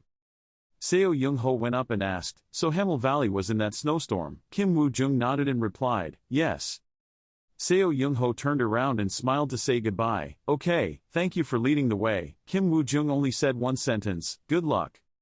Seo Young-ho walked alone through the stormy road. The snow was up to his belly. He was tired as he walked and panted. Seo Young-ho finally arrived. He opened the door and collapsed to the ground. Cold air rushed into the house. Seo Young-ho raised his head to look inside. This is Hamel Snow Valley, New Icedale. The dwarven houses that had been built were now abandoned and frozen. The system announced, you have entered the Ice Witch's castle dungeon. Seo Young-ho released the Ice Queen who had frozen into stone and exclaimed, this place is really quiet. The Ice Queen escaped from the ice and screamed, I thought we would die of cold. Seo Young-ho helplessly asked, how can you be the Ice Queen? Suddenly from inside appeared souls flying out. They screamed helplessly, no, don't come here, if you don't want to die. The scared Ice Queen hid behind him and asked, hey, you have a plan, right? Are you sure you can do it? If you're scared, you can turn back. They said you'll die if you get too close. Behold. Seo Young-ho replied while smashing a firecracker, I'm not afraid, but why would an Ice Queen be afraid of an Ice Witch? After saying that, the firecracker was launched high into the air. Light shone throughout the room. The Ice Queen was still a bit worried, but still. In the end, she still wanted to advise Seo Young-ho, stop talking, let's get out of here. Looking at the still glowing firecracker, Seo Young-ho spoke up, if you're scared, just stick with me. The Ice Queen looked at him entering and then looked at the flying souls. She turned pale and complained, oh my god, don't you know what a banshee is? Seo Young-ho still calmly walked down the stairs and said, the crying ghost is a harbinger of paradise. The Ice Queen recounted the rumors she heard. Yes, they said that just hearing her moan made her fall dead. Normally, the souls of those who died unjustly and suddenly would become a banshee. As soon as he said this, Seo Young-ho stopped. The Ice Queen spoke again, but all she wanted was someone to listen to her. Just as she finished speaking, they arrived at the official residence of the dwarf tribe. Seo Young-ho stepped forward and said, people say that she is an evil spirit that has existed for centuries. Luckily she wasn't the main target, because the soul-sucking Dark Guardian was much scarier than her, so she wasn't my top priority. The Ice Queen also remembered at this time, well, you already have the black light, so what are you going to do? Seo Young-ho coldly replied with a serious expression, "It's simple, everything that appears will be destroyed." Suddenly a terrifying scream rang out, attracting Seo Young-ho's attention and causing the Ice Queen to freeze in fear. The figure of the ice witch slowly appeared. She was like a ghost, her hair was loose and her light blue dress was flying in the air. The Ice Queen created 2 ice bars, tremblingly said, "Let me stab her." Seo Young-ho immediately reminded, "She doesn't have a physical body." The Ice Queen immediately suggested, "Then stab her with magic." Seo Young-ho said helplessly, "Don't be stupid." The ice witch opened her mouth and roared. Her eyes were white with no eyes, her mouth seemed to be sewn together with thread. The Ice Queen was frightened by this appearance. She fell to the ground foaming at the mouth and fainted. Only Seo Young-ho remained calm. He rushed forward using black light. In his heart he thought, dark energy can eliminate all obstacles, and rushed straight into the target. And destroying the banshee immediately, his hand with dark energy quickly squeezed the ice witch's head tightly. Seo Young-ho showed no mercy to women and pressed the ice witch's head to the ground. He told himself, as if nothing happened. The other souls screamed in fear. As soon as Seo Young-ho let go, the ice witch asked, "Why, you didn't freeze?" Seo Young-ho pressed on the ice witch and the unjust souls calmly replied, "I'm tired of all the ice and snow." Seo Young-ho ordered her, "But now throw away all your worries and rest in peace." The ice witch, she suddenly screamed in surprise. Seo Young-ho still coldly used his ability to force her to rest. She suddenly spoke up, I'm an ice witch." Seo Young-ho couldn't expect this. He let go of his hand in surprise and exclaimed, "What?" In a wooden house, the fireplace flickered with fire. A trembling little girl hid under a blanket, tightly hugging another person, calling out, "Sister, when will her parents come?" The so-called sister hugged her 2 younger siblings to comfort them. "It's almost over." Outside, the blizzard is still going on. The gloomy sky signals that something bad is happening. Looking at the fire that was still burning, the girl asked her sister, her parents, if they had been taken away by the ice witch. The older sister smiled comfortingly, "No problem, it was probably because there were too many customers so they were late. Let's try to wait a little longer." The little girl drooped her eyes tiredly. The cold made her unable to bear it anymore. "But sister, I'm so sleepy."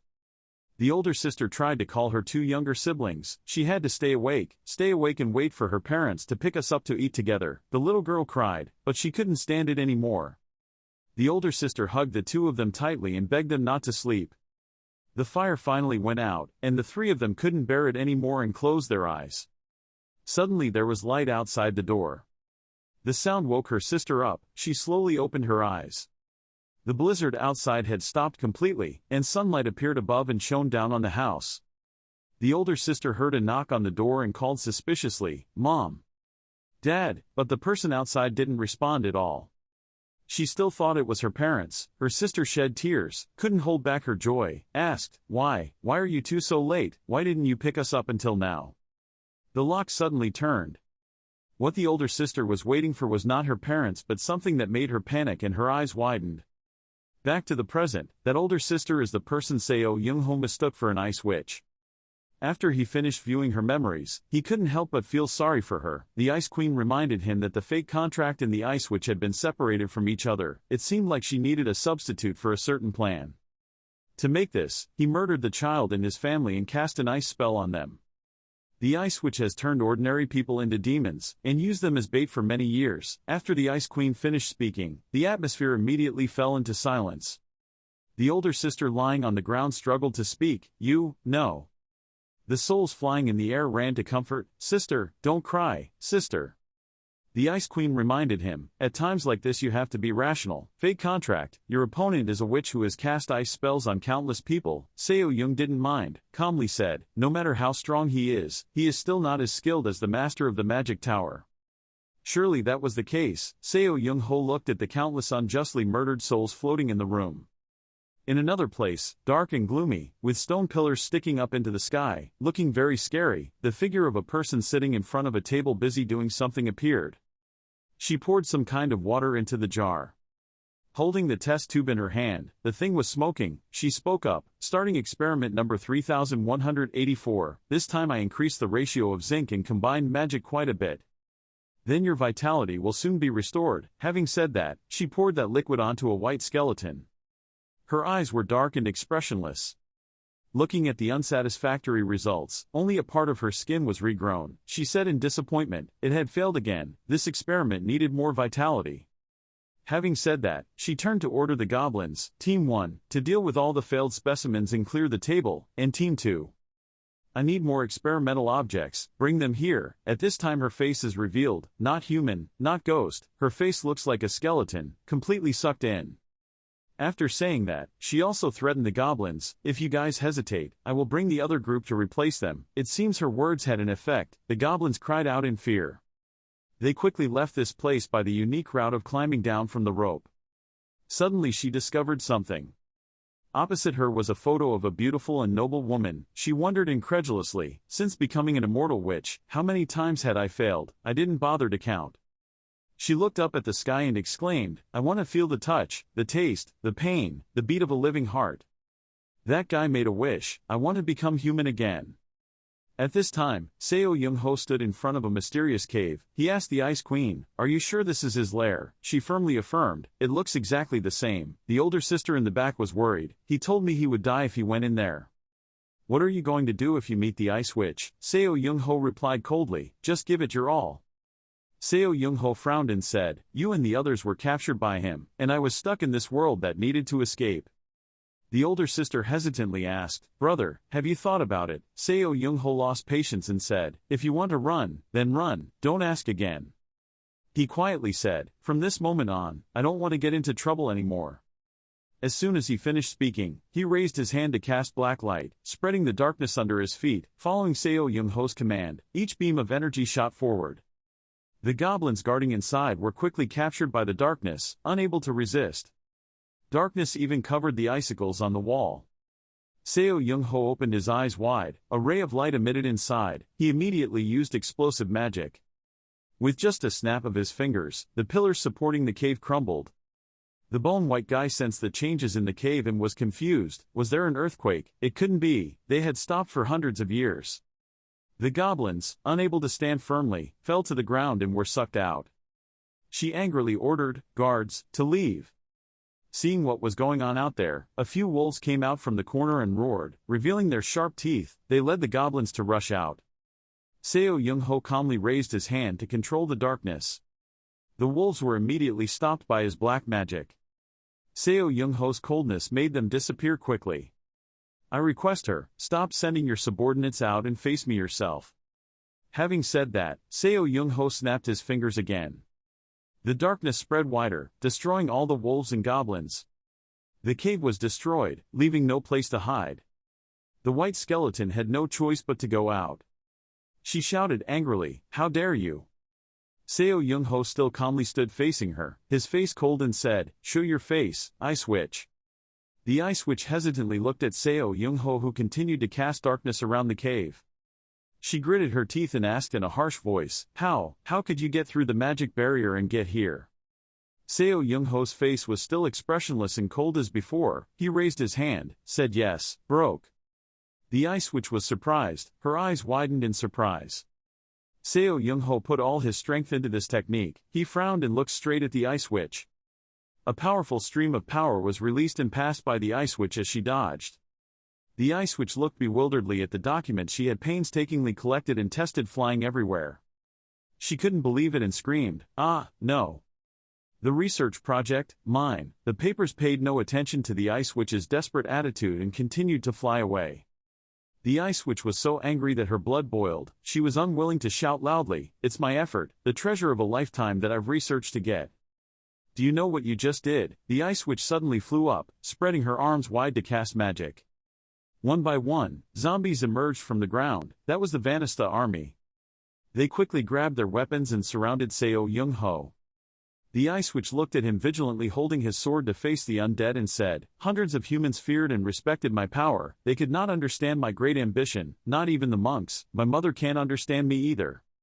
The Ice Witch destroyed the cave, creating an escape from above. She spoke coldly, today is the fateful day. It's time to leave this mountain.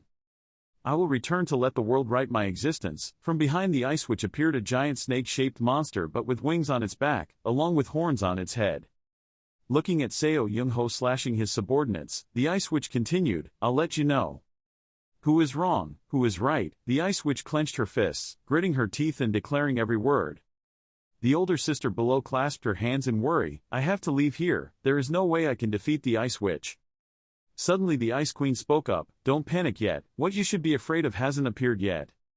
The ice witch stood on top of the giant monster's head, looking at Seo Young-ho who was struggling one-to-one below and declared, no matter who dares to stand in my way, I will bring death to that person. Ice storm. The ice witch shouted loudly and began to cast her magic. Ice arrows immediately appeared filling the sky and shot straight to the ground. Seo Young-ho clenched his teeth, unable to do anything due to lack of preparation. While he was frowning and thinking, the Ice Queen spoke up, hey, fake contract. This time I will strike. The Ice Queen stands in front of Seo Young-ho. She slowly raised her hand in everyone's surprise. The Ice Queen took off her blindfold, she mobilized the energy in her body and determinedly predicted, she could not stand still and watch someone dare to disrespect my power of ice and snow. I am the one who will freeze the world, in this world, how dare you use this kind of power in front of me? The Ice Queen used infinite ice to create a flock of unicorns that rushed up to block the Ice Witch's ice arrows. The Ice Witch shouted in surprise, you're in the same group as that guy, do you think you can stop me? Why do you all want to get in my way one after another? She was really angry. The Ice Witch rushed forward while riding a monster while casting her powerful magic. The Ice Queen hurriedly shouted, go quickly, contract broker.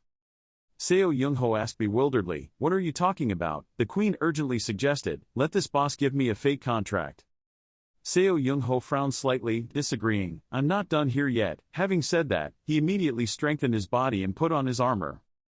Then hold the sword and rush straight forward. Seeing some living corpses, he opened his eyes wide and steadfastly did not slow down. Seo Young-ho passed through the zombies and rushed straight towards the target ahead.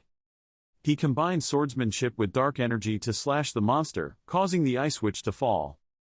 The Ice Witch was falling freely while accepting her fate. It seemed like, are you really stronger than me? Seo Young-ho didn't care about her and swung his sword to slash. The Ice Witch closed her eyes and said, more than my expectations. The scene changes back to the three sisters' wooden house. Light shines through the window. The older sister still had a red face after death and huddled under the blanket. She hugged her two younger siblings tightly and spoke nervously, lady. Seeing no one answered, the older sister called out again, Ice Witch. At this time, the door slowly opened. The scared sister begged, I was wrong, please forgive me, please just punish me, don't turn my sisters into banshees. Please. The door seemed to not listen to her sister's pleas and continued to open. Light flashed from the crack in the door, a warm voice rang out, my children. The parents that the three sisters were waiting for finally appeared. The two of them happily laughed and talked. Sorry kids, Dad came home late because he was busy selling tiger skins. Mom bought cakes for you guys. Oh my God, forgive me, Father, why did you forget to light a fire for your children? Are the children very cold? The older sister returned to the state she was in when she was still alive. Faced with her parents' greetings, she happily shed tears. Why? Her parents came home from work so late. Her parents hugged their three children and apologized. I was wrong. How long have you been waiting? The children have been miserable. The happy scene that the older sister had been waiting for so many years had finally come true. Returning to the Ice Witch's cave, looking at the disappeared souls, Seo Young-ho immediately asked, have they escaped? The Ice Queen crossed her arms and replied, maybe so. Seo Young-ho sat tiredly on the chair. The earth said, no matter what, I hope they reincarnate in a happy next life. The Ice Queen agreed and replied, yes. Looking next to him was the Ice Witch's crown and a photo of a beautiful, noble woman lying on the ground. The Ice Queen urged Seo Young-ho, it was time to leave here, but he still felt like there was nothing wrong with checking the body of the Ice Witch. Wait, there's still one last thing to do. Just now the Ice Witch said something very strange. The Ice Queen was suspicious when he mentioned the strange sentence. Seo Young-ho immediately replied, she must have been focusing on the bright light just now so she didn't hear it. She suddenly said them. The more Seo Young-ho spoke, the more he felt the need to clarify this matter. He quickly used the power of death's confession. Blue light immediately enveloped the Ice Witch's body. The image of the Ice Witch when she was still alive appeared. While she was researching her experiments, a voice rang out. It turned out she was in a place like this. Pleased to meet you, Ice Witch. Someone wearing a blue flower on their chest appeared. The Ice Witch looked at the man coming and was wary. Who are you? He pulled off his hat and introduced. Please forgive my rudeness, my name is. But before the words could be finished, the Ice Witch impatiently interrupted. I don't need to know. The Ice Witch angrily cast her ice magic and shouted, "A human dares to step foot in here, go away." She did not hesitate to aim the ice arrow straight at the man. "Just if that guy does too much, the arrow will stab him." That guy showed a miserable expression. "Oh my god, it's so hard for me, I just want to chat for a bit." As soon as he finished speaking, ice arrows were continuously launched towards him. But the miraculous thing is that before the ice arrow could do anything to that guy, it was stopped by an invisible barrier and crumbled. Before the Ice Witch's surprised eyes, he spoke up, "You are not the only thorny rose here." That guy took off his hat, started to introduce himself again. "I am a wandering mage, looking for monsters like you, and a member of the Demon Association. Recently, I am the 5th person to become one of the 9 heavenly beings, Isaac Deaver." After watching the Ice Queen, she was surprised at the association related to the 9-worm heaven. Seo Young-ho continued, "I had only heard rumors about Isaac of the 9-worm heaven, but I didn't expect to be able to see him." The Ice Queen wondered about that statement. He had only heard rumors, so he had not met him yet. Seo Young-ho nodded and replied, "That's right, the hungry ghosts of the 9 insects are very difficult to track down." After hearing that, the Ice Queen let out an ooh, then she wondered again, "Wait a minute, then who arranged for you? Play and hungry ghosts enter the same 9 heavens, and where does it come from?" Seo Young-ho thought for a moment and replied, "I heard this story from Dioku. This story is a bit long." The Ice Queen didn't mind and showed her carefree nature. "I have free time, you just tell it." Seo Young-ho immediately agreed to her request and began to recount that, although it is a very common name in the current generation on Earth, it was not until recently that Ku Trung Tien existed. The first person to call himself the god of Trung Tien was a ghoul 11 years ago. He called himself the world's god of death and issued a challenge. The Ice Queen, upon hearing that, commented that surely everyone would consider him a madman. Seo Young-ho nodded to confirm that statement. Of course, they all thought he had lost his mind. Everyone who heard his words laughed at him. The Ice Queen asked again, "That ghoul would definitely not stay silent. Doomed, right?" Seo Young-ho immediately said that he had killed all those people. That scene seemed to appear in his mind. Blood was flowing on the ground and that man still leisurely left the scene. Seo Young-ho continued to say, "That debut was truly epic. Of course, that guild is far from reaching the level of the Big Six, but the top players from the major guilds were still defeated by him. Imagine the scenario of that guy stepping on the sword of humiliation once, high-level player. Then, making them widen their eyes in fear, Seo Young-ho continued the story. He climbed up the mountain of corpses he had created and announced that. That man smirked strangely and said, 'I am Heavenly Demon.' His face gradually appeared, blood splattered on his face and his eyes were full of madness. That moment was also the moment when the Demon Association was born, along with the first god of Trung Tien. This shocking incident was enough to make everyone panic. Each of the first and second hungry ghosts felt very agitated. In a world dominated by ghouls, players must resort to other means. Therefore, people who became symbols representing the enemy of the heavenly demons appeared: the Thunder Emperor, the second god of Chongshan, Yuksha, from the Dakabi Guild, and the Sword Saint, from Tinnaguya Guild. To stand on par with the Heavenly Devil, 8 more players proved their god status, creating 9 Insects Heaven. And then, 5 years ago, the Heavenly Demon appeared in the capital city of the Ruben Empire. He ordered his subordinate, Citron, "From now on, let me take care of myself." His subordinates are a bit worried. "Is it okay for you to fight alone?" Tien Ma disdainfully said, "What, do you think you can help? They are a group of new high-level players from Big Six." Citron turned her head and coldly looked at the group of people ambushing her from before. She calmly told Tien Ma, "When it's done, I will help you clean up the mess." Tien Ma laughed loudly and said cheerfully, "That's the right thing to do." Then he moved forward and there was someone in ambush scolding him, "You're talking too much." The man leading the team questioned, "Why did you come all the way here? No one will happily welcome you." Tien Ma leisurely replied, "That's why I'm here. Before that time comes, I have something to prove, my absolute top god status," Tien Ma proudly declared. Kim Woo-jung, standing opposite him, could not bear it any longer, immediately wielded his sword and performed the Memento Mori technique, counteracting the pure aura. That powerful slash was easily destroyed by Tien Ma. He laughed maniacally, creating an energy ball with his hand and said, "It's there now." Too many gods. After finishing speaking, Tien Ma immediately took the energy ball and rushed to attack. Kim Woo-jung had no time to react and could only temporarily block with his sword. A huge explosion took place right behind Kim Woo-jung. He was forced back by Tien Ma's power. Kim Woo-jung's eyes tensed and he raised his head to talk with the headman and the others. The wine bottle fell and broke into pieces. At the end, Wei Chun-hak, Shin Sung-yoon and Kim Woo-jung joined forces to attack the demon. They strongly rushed forward and took turns fighting the demon. If the demon was strong, just a little longer, and all the insects in the sky would have been wiped out that day. The Ice Queen wondered, what was the fate of the demon? Seo Young-ho was silent for a moment. At this time the people of the dwarf tribe arrived and celebrated their victory. Seo Young-ho calmly replied, a subordinate of the heavenly demon named Valentia Citron defeated all the high-level players there. After that, the heavenly demon Ma was so seriously injured that she disappeared with him. Later, she was also recognized as a god, and fireworks suddenly shot up high, illuminating the entire cave. Seo Young-ho was still deep in thought. From what happened afterward to proving his status, there was no doubt that Tian Ma had done everything he wanted to do before disappearing. At this time, Kim Woo-jung smiled and walked towards him. Seo Young-ho sat on the railing, watching the fireworks still shining brightly in the sky. Kim Woo-jung stood next to the Ice Queen, facing Seo Young-ho's thoughtful expression. Seo Young-ho silently held a heart made of ice in his hand, which is the mission reward. The icy heart, when used, will increase your mana index to 15 thinking. 9 Trung Tian has used all his strength but still can't stop him. We have missed the opportunity.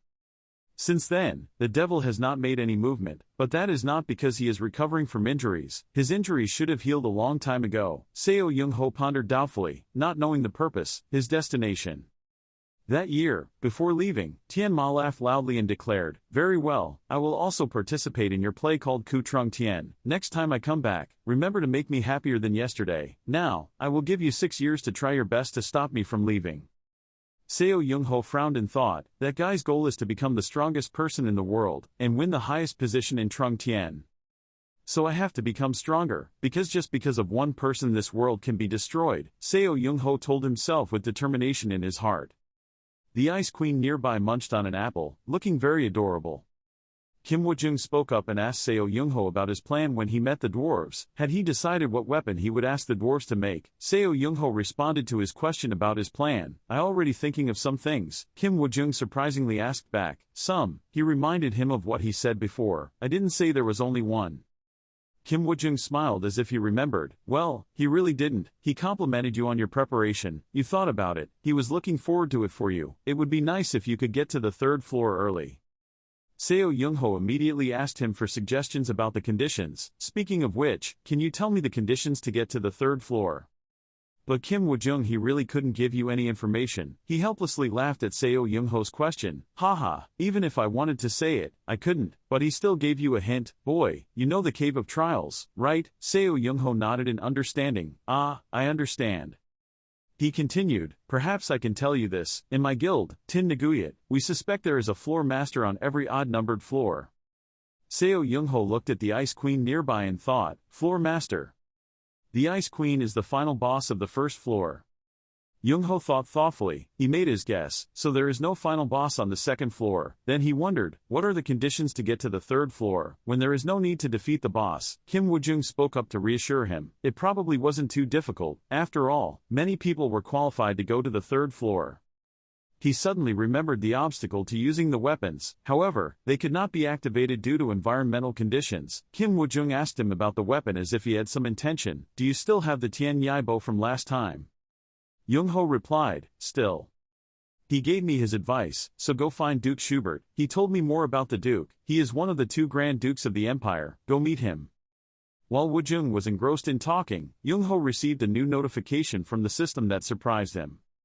The system pops up a notification. The 2nd floor manager is upset. The store will open in a week. Come if you like, but this isn't anything important. That makes him surprised. This isn't urgent, right? Kim Woo-jung noticed the announcer's voice and was curious. He expressed his sincerity. This is the first announcement I've seen. But why was the manager's tone like that? Young-ho answered his question. Just personality. Anyway, he said the store is open. By the way, I asked him about the PP. Do you have enough PP to use? Young-ho operated on the virtual screen and said his score. Let's see, I have more than 80,000 points. Woo-jung advised him. That's quite a bit. You should have at least 200,000 points. Young-ho paused a bit when he heard him talk about the points he needed. 200,000. Wait, what? He didn't expect to need so many points. Woo-jung explained more about the store so he could understand. There were many things. The value was there. The Ice Queen nearby was like a child, intently munching on fruit, ignoring them. Someone said, please check the matchmaking table on the public channel from time to time, as if afraid he didn't understand the benefits of doing the above. Woo-jung added, I also do that sometimes, it can be useful. Young-ho was skeptical. The match chart, he continued, yeah, I think that's it. Good idea when you have free time. Kim Woo-jung realized he had to leave, so he said goodbye. Well, I think I should go now. Young-ho regretted but still did not forget to thank him for his useful advice. Oh, right away, thank you for your help. Before leaving, Kim Woo-jung encouraged Young-ho, including praising him. No, he was the one who worked hard, the one playing Seo Young-ho. Standing in front of the blooming fireworks display, Kim Woo-jung expressed his admiration for Young-ho's patience. If it were me, I would have thrown away all these difficulties. Woo-jung turned his head and reminded him about the ages of the two of them, were not that far apart in age. Young-ho nodded in agreement. Yes, sure. In front of him he said one thing and thought another. He laughed when thinking about his real age, but I'm old enough to be his father. They separated and promised to meet again, so, see you later. Kim Woo-jung had just left for a moment when Young-ho stood up. He proudly pulled out his sword. He looked so strong in the icy space. Suddenly a blinding light appeared in the sky. It turned out to be the Ice Queen in her true form appearing right behind him. At this moment, Marco called out to him, Hey, Seo Young-ho. Marco asked Young-ho when he saw the pile of documents on the table, Are you going to say I did all this? Young-ho calmly replied as usual, Yeah, that's impossible. Marco sighed deeply at the mountainous work. With so much, should I pull out a few new weapons and add them? Marco said tiredly, When I made swords for Kim Woo-jung, I said he was the type of person he was, will break the dwarf's back. The more Marco talked to Young-ho, the more he lamented, but in the end there was such a person actually standing here. From somewhere came the voice of someone calling out, Hey, everyone about something, do you like the festival? Marco only now recovered his spirit, smiled widely and replied, Of course. He regained his excitement, so it's time to work, get fired up. The fire in the fireplace was lit, making everyone happy in the cold winter. Marco put on his goggles and continued his work under the flickering firelight. Young-ho operated on the virtual screen to open the pairing table and he used 500 pp. The Ice Queen next to her exclaimed, It's too expensive, the contract is fake. She scratched Young-ho's head to make him think again, but Young-ho had to accept the loss of a large number of points. The Ice Queen sighed and told him to stop. Can we not watch it? But Young-ho insisted on doing what he wanted. He definitely refused. No. The screen moved. Young-ho silently closed his eyes and waited. Young-ho felt an arena appear. He was standing with many players. Oh, this is it. He told the Ice Queen out loud that it was an arena. She curiously asked back to confirm. The arena. Young-ho explained what was happening around him. He narrated, Well, it has the function of hiding the participant's appearance, and there is a system of challenging higher-level players to get more PP. The Ice Queen was surprised to hear what he said. Is she ranked 2? Wow. Young-ho was sure of his thoughts in the arena. I guess there must be many people here all day to challenge each other. I can earn PP here. He calculated for a while. I can earn at least 200,000 point. A player in the arena looked a bit rough and careless. He was complacent with his victory. Not happy if he kept winning this easily. Seeing someone step in to challenge him, he was very arrogant and looked down on his opponent. This guy came here to spend money after returning from hunting. He thought he was sure to win, stretched his muscles a bit and then arrogantly said, Free PP, from the chickens, here I come. The official challenge begins. The two players are completely ready. Seeing that his opponent did not appear, he was sure that the person facing him would lose. He hid the information. It was so cute, the players just walked away. He pulled out a dagger, still maintaining that disdainful attitude, hunting monsters, usually without experience in PvP even if he is high level. This is the reality of life. Here, level is nothing. Young-ho saw that he had a weapon and stood still, thinking about something. He rushed forward and very proudly warned his opponent, It will hurt a bit, but this is a lesson for you. He attacked you first, sorry rookie. That player rushed like an arrow with a knife in hand. He was very subjective as he approached, then suddenly something made him stop, his eyes opened wide in panic. He was a bit surprised to see him just standing still while he prepared to attack. I will use your PP well. While he was vulnerable, Young-ho suddenly counterattacked and knocked away his hand holding the knife. Just one blow from him sent him flying a meter away, the ground under his feet also deformed, bricks shattered. People in the arena who continuously lost to a player they didn't know started complaining. That arrogant player was knocked out in one hit. The defeated players around him also started to complain. You were eliminated so fast it's unbelievable. No, look at my information. I'm level 102 and in such a big guild. They already lost when they entered. They were extremely surprised. Oh, really? I also lost as soon as I pressed start. He was arrogant and was beaten to a pulp. The other players kept discussing, maybe it was just your skill problem. No, I believe they are right. You were also defeated by a swordsman. They suddenly realized the common ground. No, I was beaten by a spear. That's right, I was also defeated by a spearman. They closely observed Young-ho's silhouette and judged his weapon. I saw him holding a halberd, not a spear. Regardless of whether it was a spear or a spear, they were eliminated the same. One by one the players were defeated. Each time they were beaten they saw a different weapon leading to heated arguments. Everyone, but I saw it was a sword. Others thought, no, I saw him holding a bow. An arrow to the head sent me away. I was a level 117 tanker, defeated after just 2 hits to the shield. This was impossible. Another player was not afraid of losing but recklessly jumped up to attack Young-ho. He firmly held the weapon without mercy and swung it straight down at Young-ho, but he promptly dodged this sneak attack. Young-ho's eyes lit up. He gave this brave guy a compliment. Wow, your spearmanship is really good. It seemed like this statement made that guy angrier. He exclaimed helplessly, it's impossible.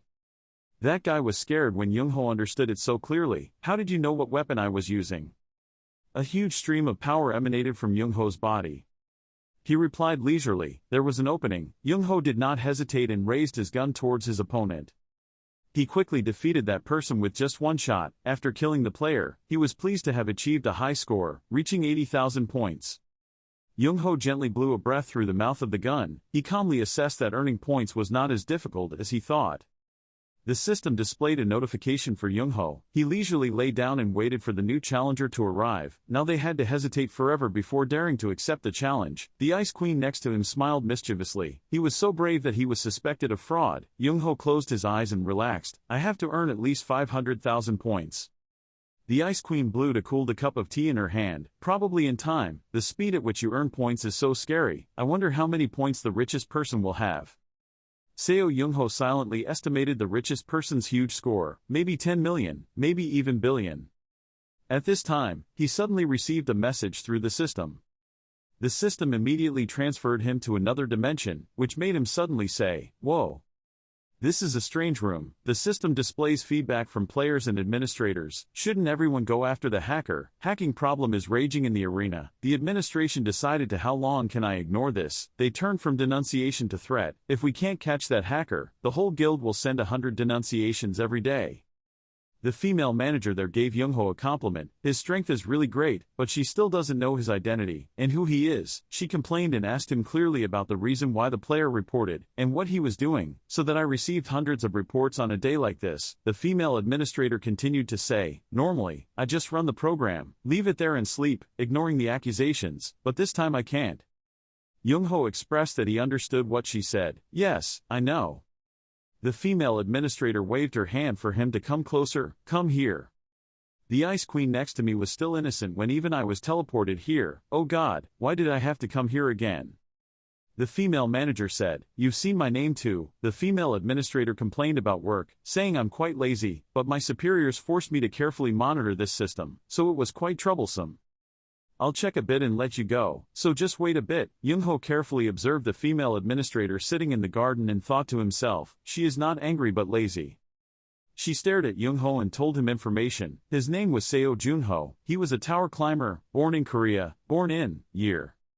Then she was quite surprised to find out Young-ho's real age. What is this? Are you already 50 years old? She recognized something about his background. As an earthling, she always spoke what she knew while manipulating the screen. She was extremely proficient in translation techniques, had an eccentric personality, and defeated the first floor owner 26 years ago. It seemed like she discovered something new. Wait, your name is a night ghost. The Ice Queen listened to her speak for a while and then spoke up in annoyance. I can't believe she didn't recognize him right away. The female administrator looked closely at him and exclaimed in admiration, so he looked like this. But she started to notice the Ice Queen looming behind Young-ho. I don't have to look anywhere, so you are one of the 5 heroes. Then that girl is the Ice Queen. When the Ice Queen was asked, she immediately criticized her. Why are you so rude? But she still continued to joke around. Hey, night ghosts and Ice Queens, unlike the other admins. The female administrator's face darkened. She angrily said, "Ah, forget the investigation, let's pretend it was nothing." "Wait, I shouldn't have done that." To beg Young-ho, she immediately changed her attitude, winking to please, to apologize. "I will have something to compensate you, how about that?" Young-ho asked in surprise. "Compensation?" The female administrator said that the conditions were generous and correct. "I would soon open a store, but along with that compensation gift was a request for Young-ho to bring me 800,000 points. Young-ho was surprised to hear such a large number. "What?" The female administrator's eyes lit up. She made him commit. "This is a contract between the two of us. Will you keep your word? Remember to keep your word." Young-ho was a bit worried, but he still promised. "I will try my best strength." She was pleased. "That's fine." Living in a high-rise building like a large corporation. Everyone was whispering to each other, "Hey, isn't this guy accused of cheating?" Gong Yuha noticed the noise around him and paid a little attention. "No, the board of directors announced that he did not cheat." "Really? Great skills, invincible in the arena." Gong Yuha was curious, so she went over to ask them what was going on. They immediately turned to tease her. "Oh, little princess, are you any taller than last night?" Yuha was still polite on the outside, but the anger in her heart was flickering. She replied, "No, I still lost a little. I'll compensate for it with your height." The employee was a bit scared to see she was angry. "No way." Yuha continued asking, "But what's going on? Is it related to the arena?" The employee continued talking about the new player with great power. "That's right, I remember there was a time when she was very fond of this game. There was a new player, and he was something very terrible. Having won consecutively from the first games, to the point of being suspected of cheating, he could now defeat players of level 120. Yuha understood what they had just discussed. That was it. The staff continued to praise that player endlessly. The special thing was, he was only level 76. Amazing, wasn't it? So strong that he didn't bother to fight guys of equal or lower level. After hearing this, Yuha thought about it for a while. Who would have thought that Yuha would enter the arena with great enthusiasm to challenge him? Gong Yuha is now in the Antarctic arena directly opposite Seo Young-ho, a player with terrible power in everyone's eyes. She kept moving forward, passing the penguins and silently guessing. He was the rumored 76 unknown. Seeing that Young-ho had drawn his sword, she was even more surprised because the action happened so quickly. "Wait, I can still hear him drawing his sword." Gong Yuha was a bit doubtful about what he heard from the staff about this player. Maybe he was only level 76. She laughed, thinking, that's surprising. I'll start gently first. Gong Yuha attacked first, surrounding flames spread out. Yuha continued to attack. She was showing off all her strength. Yuha's face clearly showed his determination to fight to the end. But unexpectedly, Young-ho not only commented, but also tore through the thick fire. A sword strike from Young-ho left Yuha stunned and frozen on the spot. Her eyes widened in surprise at his skill. So beautiful, that sword stroke. No. Only then did she realize that she had to defend against his sword strike. She quickly reminded herself that she had to get out of the way. Young-ho proudly held his sword and rushed forward to destroy Yuha's fire. Wherever his sword went, the fire went out. His counterattack caused Yuha to be thrown away, her whole body sliding on the ground. Yuha's hair fluttered. She didn't expect her opponent to be so strong. The opponent was only level 76. Yuha was about to stand up with determination. She shouldn't have lost so easily. But before she could stand still, the sharp tip of the sword touched her nose, causing her to startle, her eyes wide open. She was in a passive position that could be destroyed at any time. Yuha couldn't believe that she lost so quickly. Why did it end so quickly? Young-ho still stood still and did not attack again. His eyes looked coldly at Yuha, who was in front of his sword. But Young-ho didn't attack again. Yuha was a little suspicious. Was he going easy on her? Young-ho's actions made Yuha feel humiliated. She was the captain and she did not accept that she was given over by him. It was impossible. She was the captain at the Dakabi Guild.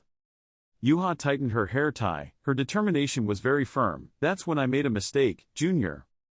Yuha was in a ready position to fight Young-ho. She looked enthusiastic. Let's get serious. Yuha's eyes sparkled with blazing fire. She boldly told Young-ho, I will do my best.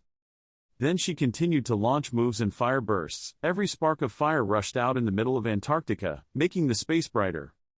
But Young-ho quickly dodged each wave of fire. He was skillful in the midst of the wildfire. The fire servant just now had a lot of damage, causing the ground to explode. Before waiting to see what happened to Young-ho, Yuha was ready to attack again. After Yuha's intense attack, the blows were released consecutively, but Young-ho still stood firm, his figure towering amidst the smoke and fire. Without waiting for Young-ho to counterattack, Yuha rushed forward like lightning, wanting to use the fireball in her hand to destroy him. Not only did Young-ho not resist, he also faced it. Yuha was confused by Young-ho's calm attitude, but she did not stop attacking. Yuha launched a decisive kick. With formidable jumping power, Yuha's kicks are not inferior to those of men. Each kick causes shock to the ground. But no matter how quickly Yuha threw her moves, Young-ho was able to dodge them all very calmly. Everything that happened before her eyes made Yuha even angrier, and she bitterly increased the power of her attacks. Enter Young-ho. That fiery look of hers spoke of her ultimate determination. Yuha kicked an extremely powerful kick towards Young-ho, but he promptly stepped back to avoid the kick. Young-ho now started to get serious. He caught Yuha's leg right when it was about to kick him in the face. He held those legs tightly. Young-ho smiled faintly, his eyes still bright, looking down, seemingly realizing something strange. His face showed a bit of surprise. Each wave of fire kept rolling out. Young-ho was startled and quickly backed away when the stormy flames approached him without warning. Young-ho stood alone holding a sword in the middle of a sea of flames, his figure still straight and calm as if nothing had happened. Because of his carelessness, Yuha became even angrier, her eyebrows furrowed tightly, and she, like those flames, kept rushing at him and attacking, but Young-ho was so sharp that he was not affected by her attacks. Hurt. Now the two of them are in a fighting situation. Yuha kicks and kicks, but Young-ho also uses his foot to counter. It is very difficult to decide between the two.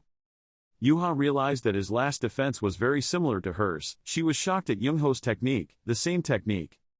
While Yuha was lost in thought, Young-ho took the opportunity to kick her when she was vulnerable. Before Yuha could do anything, he kicked her and made her unable to stand. His powerful blow combined with his top-notch technique caused Yuha to lie down on the ground. She winced in pain. But Yuha still did not give up. She did not give up and tried to use her strength to create a fire explosion. But Young-ho's figure still did not waver for a moment. He continued to swing his sword. Yuha felt a bit hesitant before him. This person. One strike of Young-ho's sword created an earthquake. It seemed like it caused the ground to explode in an instant, causing the surrounding soil and rocks to fly everywhere. Yuha could only freeze in horror at the destructive power of this move. Yuha cried out in pain. Young-ho sheathed his sword. He stood in front of her and told Yuha about her attack tricks that he had seen, launching another attack alternating with magic, elemental skills. By filling in such excess space, she will find the opponent's loopholes and attack more effectively. Yuha was surprised by what he said. She stammered and asked him again, why did he tell me all this, to someone I had never met before? Young-ho thought for a moment before slowly speaking out his answer, because. He suddenly let out a sigh. Yuha heard the reason, because she was lovely. She was extremely embarrassed, her face turned red from embarrassment. She was so embarrassed that she became angry and asked him in disbelief, what? At this time, the system announces the result of the challenge. The opponent has surrendered and won. Yuha stood up, her expression still a bit hesitant. She said as if promising, I will definitely pay for this lesson. Thinking that Young-ho had not yet accepted this condition, Yuha added, if it's not enough, I will pay you back in the future, and when I overcome my weakness, I will challenge you again. Just be careful. Carefully. Young-ho was helpless before Yuha's words. She hesitated for a moment and then did not forget to thank him for reminding her, and, thank you for teaching. Faced with Yuha's bow of thanks, Young-ho was a bit confused and didn't know what to say. Young-ho made a comment about this female fire mage. It seems that fire mages often blush. His words caused the Ice Queen to complain and remind him, so he made a few comments, ungrateful again. Calculating for a while, realizing that he had enough points to accumulate, Young-ho didn't want to earn any more. Well, anyway, 810,000 points were enough. The Ice Queen said, so you finally collected enough. Young-ho sat on the sofa operating on the virtual screen pondering the reward he was about to receive. The tower admin store will probably open soon, probably another hour or so. Young-ho wanted to open the virtual screen to talk to his allies. Now he had to talk to Skya for a bit. The Ice Queen next to him heard his plan and immediately choked on all the milk and quickly spoke up to stop him. That guy, stop. The Ice Queen climbed onto Young-ho's back. She pinched his cheeks angrily. What are you doing? Why did you contact that great magician? But Young-ho didn't listen to her and continued to contact her. Come to Skya, I need something. Suddenly, a finger touched the Ice Queen's head. His action made her stop in fear and scream loudly. It turned out that Skaya suddenly appeared in the room. This made the Ice Queen startled and retreated far away. She angrily scolded Skaya, "Hey, barging in like that is not good." Skaya ignored the Ice Queen's complaints. "Ignore me?" Young-ho asked about her ally's recent situation. Was her meeting with Shin Sung-hyun going well? Mentioning that name made Skaya's face darken. She gritted her teeth full of murderous intent. "I've seen it, and I'm planning to deal with that name soon." Young-ho saw Skaya's gloomy reaction, know how to laugh out of embarrassment. Killiland was extremely upset about the cocky guy she met. Just because he had good looks, why did he call himself a space master? Because of that man's complacency, Killiland saw she felt embarrassed when confronted. She sighed dejectedly. "I felt embarrassed for her." Young-ho meant to help people. She was called a great magician. Killiland immediately turned around and glared at him. "Seo Junho, whose side are you on?" Young-ho looked puzzled and asked Killiland, Gilbert, Mio and Ramadat's side. He didn't understand anything. He wanted to know the reason for Killiland's hatred. "First, tell me the story in detail." What a shock that was. Killiland sighed and put down his cup of hot tea, preparing to tell a story. In that story someone spoke up. Killiland recalled her meeting with Shin Sung-hyun. He slowly introduced himself. "Space Master, my name is Shin Sung-hyun." He continued, "In public we are known as Dakabi." Killiland didn't want to have a long meeting, so he interrupted him. "Yes, Mr. Shin Sung-hyun, let's get to the point. I want to ask you something." He didn't hesitate to get straight to business, telling her his wish. "Please stop posting about hunting on the SNS homepage." Killiland was a bit surprised to hear those requests. She asked back, "Why?" Shin Sung-hyun told her about the upcoming disadvantages to convince her. "I heard that she had recently regained consciousness after escaping from the cold. In my opinion, hunting alone right now is not just careless." He spoke more clearly, but also revealed all her actions on her SNS account, what she planned to do if the Magician Association decided to surround her, but she was not swayed at all and even thought that he was trying to surround her, to downplay my abilities. "You mean, I've become weaker than before, so don't try too hard, right?" But he did not hesitate to reply, "Yes, you will even die, senior." Shin Sung-hyun warned her about the danger that was threatening to lurk her in a somewhat concerned tone. "She would even die, senior." But Killiland only saw the sarcasm in his words. She asked back, "Are you worried about me, or is that an order? It's so confusing." But Shin Sung-hyun didn't pay attention and continued talking about the dangerous things she had to face, both of them. By chance she was taken hostage. She didn't believe it. "Who, me?" He began to explain to her. "Understand, if 25 years ago she would have been undefeated." The tense conversation between the two made the bodyguard next to her sweat. Shin Sung-hyun did not give up and patiently explained, but this was not the time when she could act freely like before. "There's nothing to worry about." Killiland silently pondered. Finally, Shin Sung-hyun gently reminded Killiland that she must be careful. Killiland left without paying attention to what he said, leaving only a compliment. "The tea was delicious." The bodyguard next to him bowed. "Glad you liked it, great magician."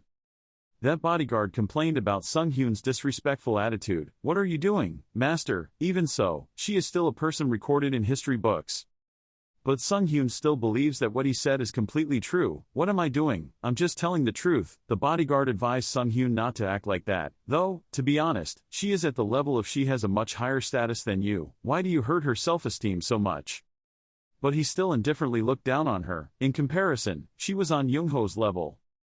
Outside, Killiland swallowed his anger. His face turned red as he walked away. Listening to Sung-hyun's derogatory words, Killiland gritted his teeth in annoyance. On the other hand, she was no longer the same. She was truly a hero once. Even life is a hero, but... He continued, even heroes need to be careful at this time when heroism is so different from before. Sung-hyun slowly enjoyed the cup of coffee in his hand, asking the bodyguard about his job. "Delivered." "Ah, have you conveyed the message to Young-ho yet?" The bodyguard slowly informed him about inviting Mr. Young-ho for the next campaign. He was deciding when to take over that mission. Sung-hyun smiled mischievously. He was extremely looking forward to what was about to happen. There was no need to rush. This would be very interesting.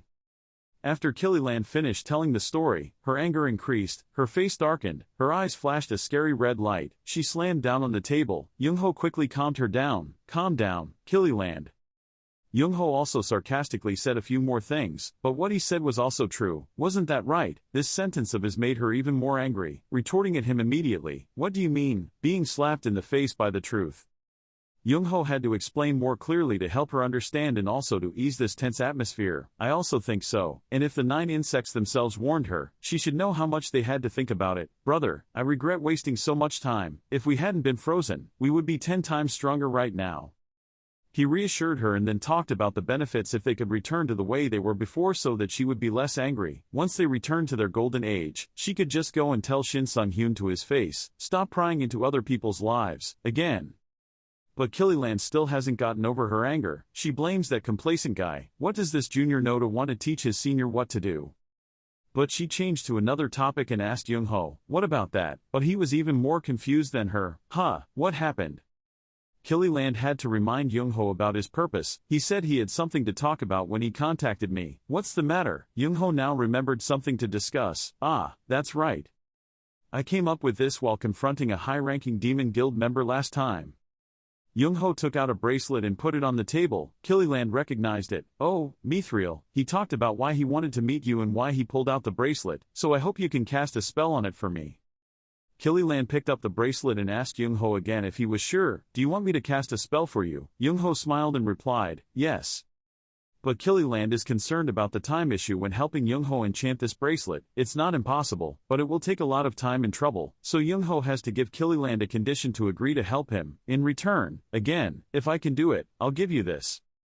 Having said that, he held out an old, slightly faded document in front of her. Young-ho explained to her the benefits of this old document. Leech's magic book. I looked at it and it seemed like it would help. It's beneficial for your magical achievements.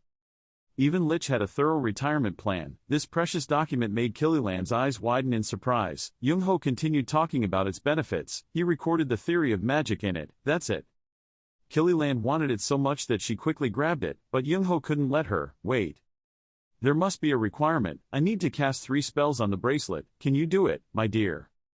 Because the gift was so beneficial for himself, Killiland immediately agreed. Yes, to be stronger, I will accept this request. It will take a while.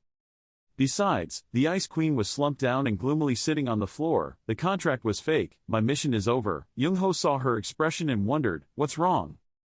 The Ice Queen's face turned red, tears streaming from her eyes. She looked so pitiful, she sobbed. The great magician has placed a GPS on me. I am now, tied to an impossible fate, have escaped. Young-ho spoke up to calm her down so she would feel less scared. Behave well and I will remove it for you. Young-ho wanted to help the Ice Queen. He smiled and promised, I can burn the enchantment magic with shadow guards. The Ice Queen was extremely grateful for Young-ho's heart. Really, the first time in my life I felt so touched. At this time, the system announced, the admin store was opened. Suddenly the Ice Queen was lifted up by some force. The system continued to display, you can request access through the community window. Proceed, go to store admin. This sudden request from the system made Young-ho and the Ice Queen stunned. I haven't made a request yet. Young-ho realized this was an arrogant request from the female administrator. The two of them are gradually teleporting to another dimension, and she calls out to us again.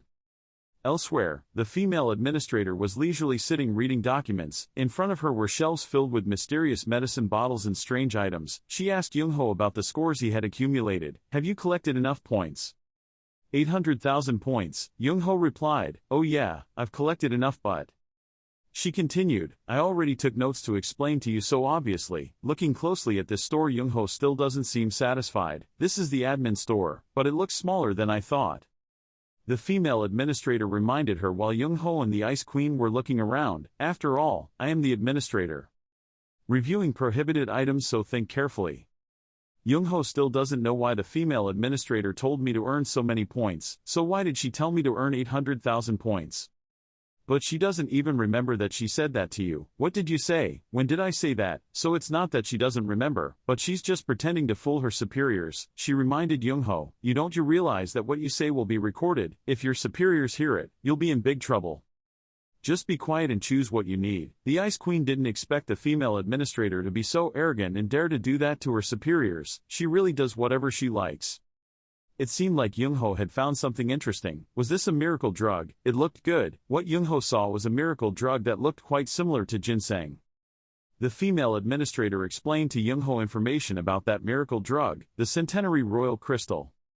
Smells good, but the effect is so ineffective that it looks like a child's toy. Even though the price is up to 300,000 points, it is the least effective item. She also feels uncomfortable reading the newspaper. What's wrong with today's newspaper?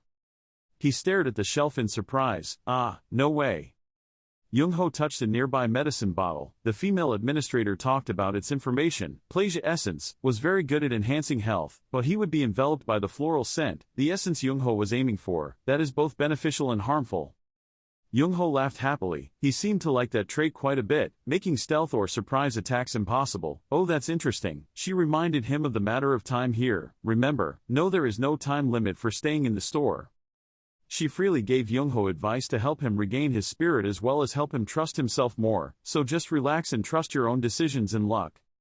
The female administrator continued to speak while Young-ho turned his back and walked away with the Ice Queen, to find something that would help his own strength. She smiled. Even though I want to retire, I'm still a fair administrator. My face is also relaxed. He smiled faintly at the female administrator's words. Young-ho silently admired the strictness of this place, how cruel the store was, then he continued to choose items.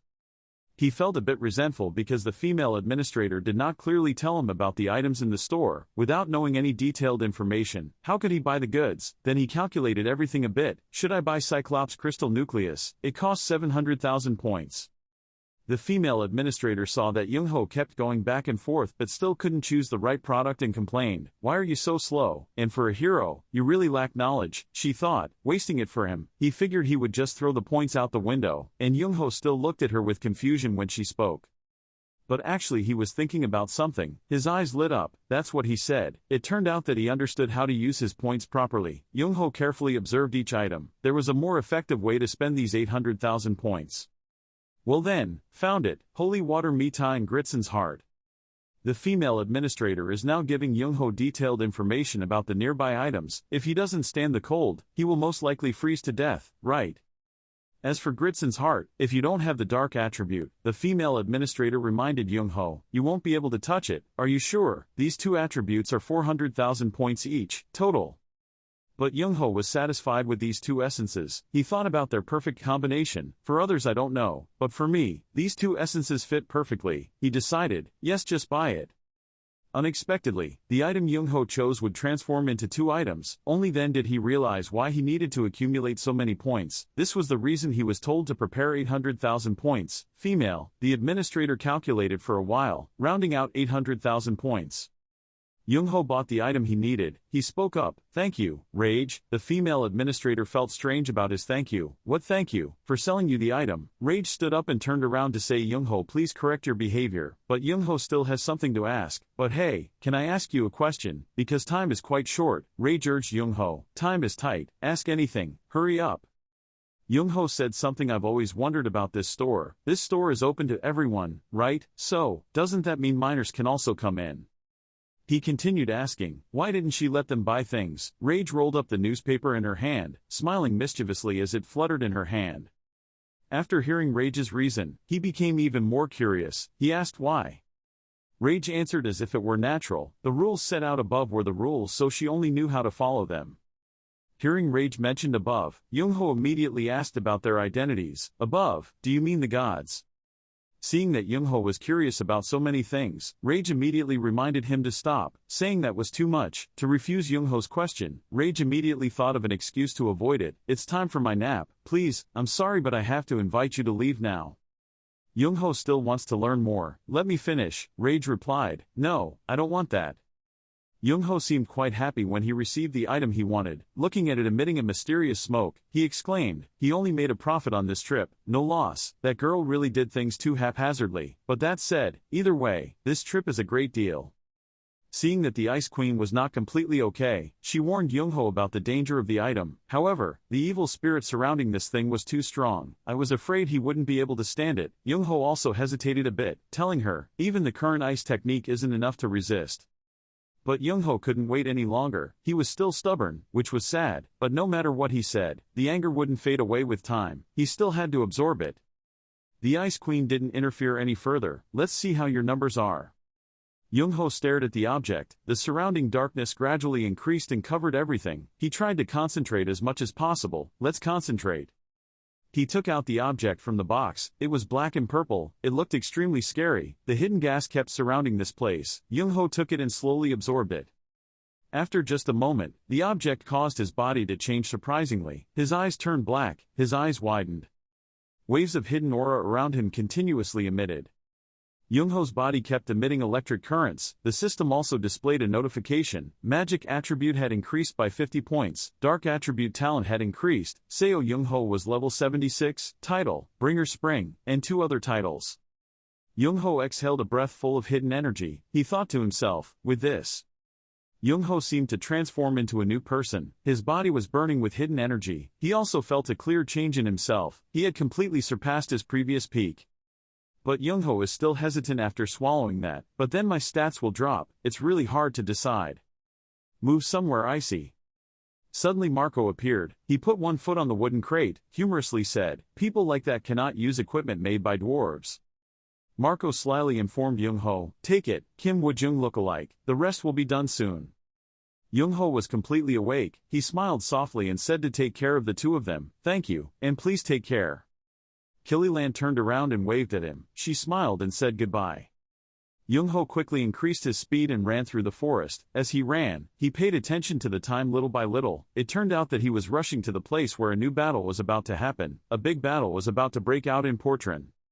While running, Youngho silently guessed about the place he was going. Whether there was another hero, or is it just me, I don't know. The speed of the 2 of them was quite fast. They had reached the green steppe. Before their eyes was a herd of deer also rushing quickly. Youngho didn't expect his abilities to be so improved, but that still made him extremely worried. His strength now has surpassed his past self, but still, my confidence is surprisingly low. Youngho increased his speed to join the deer herd. While running, he thought about the reason why he was so self-conscious, because right now, this world has too many strong people. Having said that, Youngho's remarkable strength made him feel like he had motors attached to his legs. He quickly overcame the herd of deer. That running power caused a slight vibration around him, and abundant energy was radiated everywhere. But in the end, facing it frankly is still the only choice. Sunset fell. The waves crashed on the shore at the foot of the lighthouse, sparkling in the sunset. Youngho and the Ice Queen were standing on the beach. The Ice Queen was stunned by the endless immensity of the sea. This sea turned out to be the first time she had seen the sea with her own eyes with Youngho. The Ice Queen was captivated by this natural beauty. He asked, "By the way, miss, this is your first time going to the beach with me, right? Just the plain book." Youngho was different. He just kept looking around to see if he could be of any help. In terms of terrain, this was the perfect place for sniping. "I came up with an idea. If we use that place, we can make the most of the horizon." But if he can think of it, the other players will also think of it. He asked the Ice Queen to get her attention. "Ice Queen." He pointed to the places over there, those cliffs. She saw which one was higher. The Queen looked at the surrounding rocks and commented, "To me, that place looked a bit higher." Youngho listened to her comment and immediately decided, "So what, let's choose to station there." But the Ice Queen spoke again. "But the fake contract," she was confused about the act of digging on the high cliff they just chose. "You should have taken over the clock tower. Why are you digging here?" She flew back and forth to look at Youngho's work. Youngho was suggesting to the Ice Queen to understand his intentions in choosing this place. She thought, what was the point of intentionally taking more favorable land for her opponent? This. The Ice Queen thought of something and then spoke her thoughts, to trap them. It turned out that Youngho had already planned how to deal with his opponents. He smiled and replied, "Yes, of course they would try to choose a place with as many advantages as possible. Then all of them would have to fall at my feet." The sky was getting darker and darker, but the 2 of them were still focused on their work. He breathed a sigh of relief. It was finally done. The Ice Queen gently rubbed his sweaty head. The Ice Queen did not expect that the dwarves would give him such a useful gift. He did not expect that the dwarves would give him a bomb. Youngho was quite pleased with that valuable gift, and not some nonsense bomb, but all of them are special. After preparing all the bombs to explode the earth, Youngho picked up the activation control panel. Prepared, done, now just need to press the button. Who would have thought that seeing him about to press the button to explode the bomb? The Ice Queen immediately held her head in fear. She loudly reminded him, "Fake contract, be careful." He turned around and told the Ice Queen to calm her down. "Better yet, let's walk around the clock tower a bit, then we'll go hunting." But he suddenly received a notification. There was news from Diakgu. This was an emergency notice sent to him. Looking at the displayed text, Youngho was shocked. "Shim Diakgu, Alberto's son, is in danger. Come quickly." It surprised him a bit. "Arthur is in danger. Seo Youngho and the Ice Queen are entering. Hey Shim Diakgu, what's wrong with Arthur?" Shim Diakgu's whole body trembled and kept saying, "It's my fault." Young-ho wondered, isn't it okay in Dustang? Deok-gu replied absent-mindedly, that's not a nice place to live, have you ever heard of a guardian? Young-ho said, guardian, you mean dark guardian? Deok-gu sat in a corner of the sofa and replied, so you haven't heard yet. He recounted, the Guardian, it was an organization that Arthur founded when he was an adult, about 10 years ago. The name actually came from the Dark Guardian. Deok-gu narrates the Guardian's biography to Young-ho, in order to continue the will of the night. The purpose is, to control the demon. Young-ho was surprised by that story, why did I just hear about this now? Deok-gu explained, Arthur told me not to say it out loud, he didn't want to be a burden to you. Young-ho is helpless, you should have told me. He said, what if Gilbert awakens and something happens to the boy? Deok-gu explained that, because I knew his level had been returned to how it was before, I agreed with Arthur. He said, you will definitely help the boy even if it is beyond your ability, I'm sorry. Young-ho immediately felt guilty, it was his fault that things turned out like this, damn it. The Ice Queen was sitting to the side listening to their story, and Arthur was no longer a child, he was already 30. Deok-gu recounted, half a year ago Arthur reached level 113 and was investigating the person who was said to be the CEO of that organization. The boy was still in Dustang. Young-ho asked, is he managing and monitoring to that extent? Deok-gu replied, he has been tracking this person for 3 years. Today I received a report from Arthur. Young-ho looked at the blue screen that was displaying, that dark force. He thought to himself, their purpose is to periodically contact the chef. Young-ho said, that is someone who can acquire skills. The Ice Queen spoke up, arrogant, desperate, indignant, calm, jealous, lazy and gluttonous. Deok-gu asked confused, what do you mean? The Ice Queen replied, one of the 7 forces of demons, it seems Arthur is watching the voracious force. Young-ho is helpless, this reckless guy. A destroyed house appeared on the screen. After receiving the report, we lost contact, and then, this is the current state of his house. Seeing this, Young-ho quickly made a decision, contacted Skaya immediately, told her to stop everything she was doing and come here. Deok-gu quickly agreed, understood. Skaya quickly appeared after that, I said it would take a while, why are you so impatient? Young-ho quickly explained that Arthur was in danger. Skaya asked in return, who was Arthur? Young-ho said, what, you really don't know? Skaya muttered under her breath, Arthur, Gilbert's son. She panicked, wait, you said the boy is in danger, how dare those vile people touch our baby? Young-ho looked towards Skaya and asked, Skaya, let's go. We need to wake Gilbert up, he said. Deok-gu also immediately supported, it's my fault for not fulfilling my responsibility as an uncle, please find and bring the boy back. Skaya said goodbye to him with a comforting greeting, we will bring the boy back without a scratch, don't worry, if you keep frowning like that you will get old quickly. They quickly set off, let's go. Young-ho along with Skaya and the Ice Queen went to the place where everyone else was frozen. Skaya asked, agreeing that we should beat Gilbert for his son's safety, but, are you sure it's okay, your stats might drop again. Young-ho replied, that's not a problem, luckily my magic power has increased significantly recently. He quickly touched the frozen block of ice, we don't have time, we have to hurry, breaking the seal will permanently consume 30 magic points, the freezing curse will reduce its power by 50% for 20 days, the seal cannot be broken any other way in 90 days. All 3 of them were staring intently at the ice, the punishment was reduced compared to last time. Young-ho silently prayed, Gilbert, wake up quickly. The ice layer is gradually being removed. The freezing vow is penetrating, permanently consuming 30 magic points. Gilbert has returned to normal. Gilbert collapsed. Young-ho asked worriedly, are you okay? Young-ho wanted to take his hat but was stopped, don't touch my hat. That made him and Skaya breathe a sigh of relief, it was a relief to see someone still unchanged. Gilbert dreamily stood up, where am I? He stood up to straighten his clothes, what a terribly dirty place. Young-ho was stunned by that statement, it's my house, this idiot. Gilbert quickly asked about the situation, how were the others? Young-ho replied, not yet, had to wait until the right time like him and Skaya. Skaya is depressed, it sounds like playing the lottery. Gilbert said, it was right to trust you at the last moment. Suddenly he pulled out his gun and pointed it at the Ice Queen's body.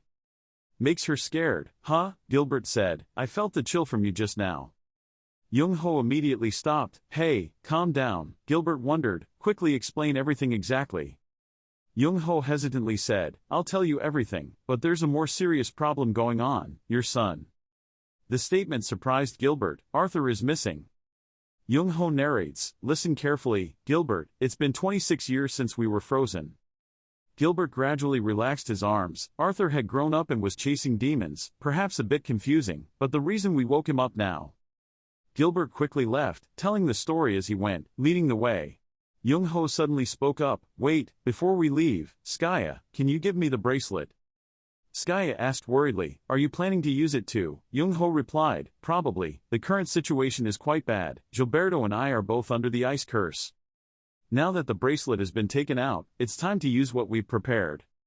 Young-ho put it on his hand and said, to make everything stable, don't regret anything. He recounted, before I fought with a person named Wang Han, he used a move to remove magic, so I thought. Young-ho said, we can try to use that trick to remove the ice curse. Gilbert immediately urged him, it's only a matter of time, Junho, we need to hurry. Skaya said, I have already cast that skill, but, you will still have to keep pouring mana to maintain it. She continued speaking, entering the bracelet until the curse was broken. As soon as she finished speaking, Young-ho shouted loudly, removing the magic. The bracelet radiated a huge amount of power, causing him pain. Everyone there looked worriedly. The icy curse was resisting. Removes weakened magic. The duration of the frost curse has been reduced by 30 minutes. Young-ho's arm where the bracelet was worn was severely burned by that extremely powerful blast. His whole body was constantly sweating coldly, panting. He collapsed exhausted. Phlegm, he was almost there. Skaya thought worriedly, not knowing if he would run out of mana first or if that necklace would burn his neck first. Young-ho also had his own thoughts. Skaya, she had also tried her best. Gilberto still had to go find his son too. Young-ho thought dejectedly, I don't want to become their burden. He decided to continue using that skill, causing the rest to be surprised to delete the skill. Young-ho gritted his teeth to suppress the pain. He hugged his severely injured arm and screamed loudly. The flow of power from the room has also decreased. Young-ho is in pain and dizzy. Skaya worriedly asked, Seo Junho, are you okay? Your arm has gotten heavier and heavier. I'm sorry, Gilberto. The system displayed a notification that the duration of the ice curse had expired. Young-ho continued, maybe I can't remove the ice curse for you. Skaya was scared to death. That's enough, you always make me worry. Gilbert replied, don't worry about me, just take care of yourself. Young-ho took out the mask and put it on his face. 2 hours. He said, we will rescue Arthur and return to the first floor in the meantime. Does anyone have any questions? Gilbert quickly agreed. No. Skaya also agreed. Then let's go. Skaya sighed and said, Skaya Taxi, haven't heard that name for a long time. Want to be picked up by a great magician like me. She quickly used the skill, with great pleasure. All four of them set out together, let's go save Arthur. A group of people holding weapons kept screaming, capturing him. I was ordered to capture him alive, don't let him escape. The two of them ran to the side of a large river. Captain, ahead is the teleportation point, we need to hurry. Jump down, don't hesitate. The two of them jumped into the deep water together. Arthur tried to hold his breath so as not to drown. The system displayed a notification, confirming the Guardian's identity, and was automatically teleporting. Arthur was taken to a strange place, Arg. He suddenly realized something. Why the hell was the cave door open? That place is the Guardian's hideout. The soldier next to him said, you landed a bit badly, Captain. Arthur replied, go in, slowly. There were so many people who were captured and brought here with their faces covered. Why did they leave the door open like that? Mr. Jang came out from inside. There you are, Captain. Arthur immediately asked, what the hell is this? He coldly replied, after looking like this, why do you still ask? Mr. Jang said seriously, because those pursuers were about to enter here, so I took the opportunity to capture those here too. Arthur asked in confusion, why? Arthur was stunned in disbelief. Why did he betray us? I betrayed you. Your grandfather Jang died a year ago. The monster immediately showed his true form. I took over his power and divine body because I found it useful. He raised his stomach to reveal a strange tattoo, and that's how I know your identity. The monster shouted, Arthur Green, son of Alberto Green. On a beautiful new day somewhere else, look here, look there. Everyone is arguing, isn't that the night demon and Skaya, the night demon? Everyone was very surprised. There was another person, could it be the Grey Gunner? Hey, come here and see. Seo Young-ho appeared along with everyone, the Grand Mage and her teammates. The trio of Skya, Young-ho and Gilbert is receiving everyone's attention and wants to conquer the second star level. Mr. Jang said fiercely, the last descendant of the 5 great heroes of the past, our demon society had to spend a lot of effort to find you. Arthur implicitly understood that the reason he didn't want to kill him yet was because they were still alive. I want to target Junho too. He immediately bribed him, surrendered and fought. It was useless. Arthur silently listened to Mr. Jang say, if you follow me, I will spare your teammates, you consider them as family. Mr. Jang wondered why Gourmet's useless subordinates hadn't arrived yet. Then Mr. Jang continued, once they arrive, I'm not sure your comrades will be safe, decide quickly, you're the leader of the Guardians. Arthur thought angrily, they won't forgive us. But the Guardians are my family. Arthur trembled, everyone is sorry. Mr. Jang was victorious, yes, it's best not to let bloodshed. Right here right now I will protect everyone. Arthur was determined and fired the gun. Scene changes to a forest where Gilberto casts magic, 800 kilometers to the west. The road is still very far. Young-ho continued, we have to run. Teleportation will be detected by very strong magic waves. If you have any trouble, let us know before we leave. Gilberto replied, it's okay, I have to go there to find my son. Skya asked curiously, Young-ho, you still criticize the boy's tattoo, but having a follow-up tattoo is also good, right? Gilberto thought darkly, he didn't expect it to be this difficult. In 26 years, even the machines and items broke down. It's true that I was overwhelmed when I first woke up, but if it was just a little bit late, not knowing what would happen to my son would actually be lucky. Scene changes to Mr. Jang and Arthur's battle. Mr. Jang was pleased, that's why I don't like brats like you who always cause trouble. Mr. Jang beat Arthur to a pulp, blood flowed all over his body. Mr. Jang was proud. When it comes to superpowers, I think he is more proficient in using them than some so-called masters. He happily teased Arthur, answer me, Captain. If I hadn't captured you alive, your arms and legs would have been crippled. Marco had secretly tied up all the men in black, all tied up. Mr. Jang grabbed Arthur and threatened him. When the night demon returned, the great magician awakened. Then their nephew would be arrested. What a coincidence. Mr. Jang feels strange. Huh? Why are they so late, River? Then suddenly Marco used his superpowers to pull all the men in black away. Mr. Jang couldn't react in time. That bastard, River was confident, with his superpowers. Can definitely save them. Having said that, Marco landed safely. He used his superpowers to go to the dangerous place and grab them together. They were there. After that, he landed safely with his teammates and returned to base. Everyone was very scared and quickly took out the black bags that were covering their heads. Everyone took a breather. It was done. Your teammates complimented you. Very good, River, thank you. Quickly go call for help from the organization, otherwise I have to go to the guild right now. River noticed the news on TV. The next news that the Night Demon and the Great Magician had conquered the second floor was a hot issue. In addition, it was confirmed that the Grey Gunner also appeared. They have not yet made any official announcement. River quickly noticed, drawing attention. He quickly realized that the Night Ghost was buying us time. We couldn't waste this opportunity. The scene changed to a forest where Mr. Jang scolded him. What are you doing so late? The subordinates replied, haven't seen the news yet. Have the ghosts arrived at the lower level? We have to watch over the children and arrange surveillance everywhere. We can't come early. Carrying the unconscious Arthur on his shoulder, Mr. Jang blamed me for being several hours late. That time those bastards will catch up with me, one of the guys said. This brat is getting in a bit too deep. Meanwhile, River is hiding in a tree. They haven't gone far yet. Had to wait until he wasn't next to him, but luckily the captain was still alive. Suddenly, a junior of Mr. Jang appeared behind. Why did you keep hiding without being discovered? Suddenly, a tree shadow grabbed him and laughed strangely. This is the teleporter you mentioned, so brave. He came back to save his captain. River struggled. Leave me, you bastard. Mr. Jang calmly. Kill him, you annoying brat. River blamed himself. Damn, I was too careless because I was weak. The thug prepares to stab Marco with a knife. Then a bullet went through their head.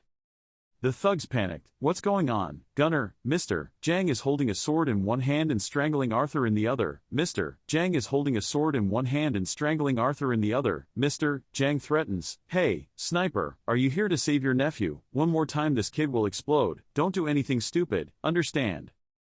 The thugs suddenly panicked. What was going on? What was wrong with the ground? Then suddenly there was a sound. Darkness. Young-ho made a powerful slash, the scythe of death. The slash was so powerful that it sent all the dragons flying. Mr. Jang went crazy. It's not bad that I have to take over that ability, I can use it better than you. But unexpectedly, he was defeated before he could finish his sentence. Arthur's father quickly took action. Gilberto sarcastically said, "If you don't know, don't bark nonsense." From the binoculars, I could see the situation on the other side. The monster was controlling Arthur by strangling him. That's really strong ability, worthy of a night demon. Gilbert was still focusing on his prey. He professionally opened fire. The bullet flew quickly from afar to the monster's place. I will definitely take over your ability. The fast-flying pellet passed through the monster's body and ended his life, and used it better than you. Arthur, who was being held tightly by him, suddenly let go and fell to the ground in pain. Young-ho and Skya immediately attacked the monster and his accomplices. You dare to touch my nephew? Messy name. Arthur vaguely realized, Uncle Night Demon. The rope tied behind Arthur's hands was removed. The children had recently been pampered so they didn't know anything. Young-ho said, I'll have to teach them more about the world. His teammate happily ran over. Captain, Arthur is still looking around, and Miss Skya is here too. Skya happily said, Oh, our little Arthur recognized you so quickly. Arthur replied, You appeared all over the newspapers. You stood up with wounds all over your body. Ah, no, that's what I vaguely remembered. Thank you for saving us, Uncle. Bothering you to come all the way here makes me so ashamed. Skya looked at him happily. Look, now that you're an adult, you should talk to your aunt and uncle very politely. Arthur replied, Thanks to the bracelet the night demon uncle gave you, I've been able to hold on until now. He was polite, thank you very much. Suddenly, someone's silhouette appeared in the distance. That person was slowly moving towards Arthur. Gilbert looked at his son, he had grown up so much. He gently asked, How is your life these days? Arthur was vaguely aware of it. He suddenly had tears in his eyes and looked towards that person. Ah, Dad. Gilbert gently comforted, I'm sorry, I'm a bit late, right? After that, Arthur burst into tears and ran back to his father. The two hugged each other emotionally. Other people were also brought to tears by them.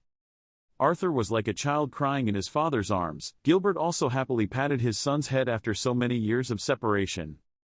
The afternoon gradually fell, and the sun, after witnessing that emotional reunion, shone its last rays to warm them.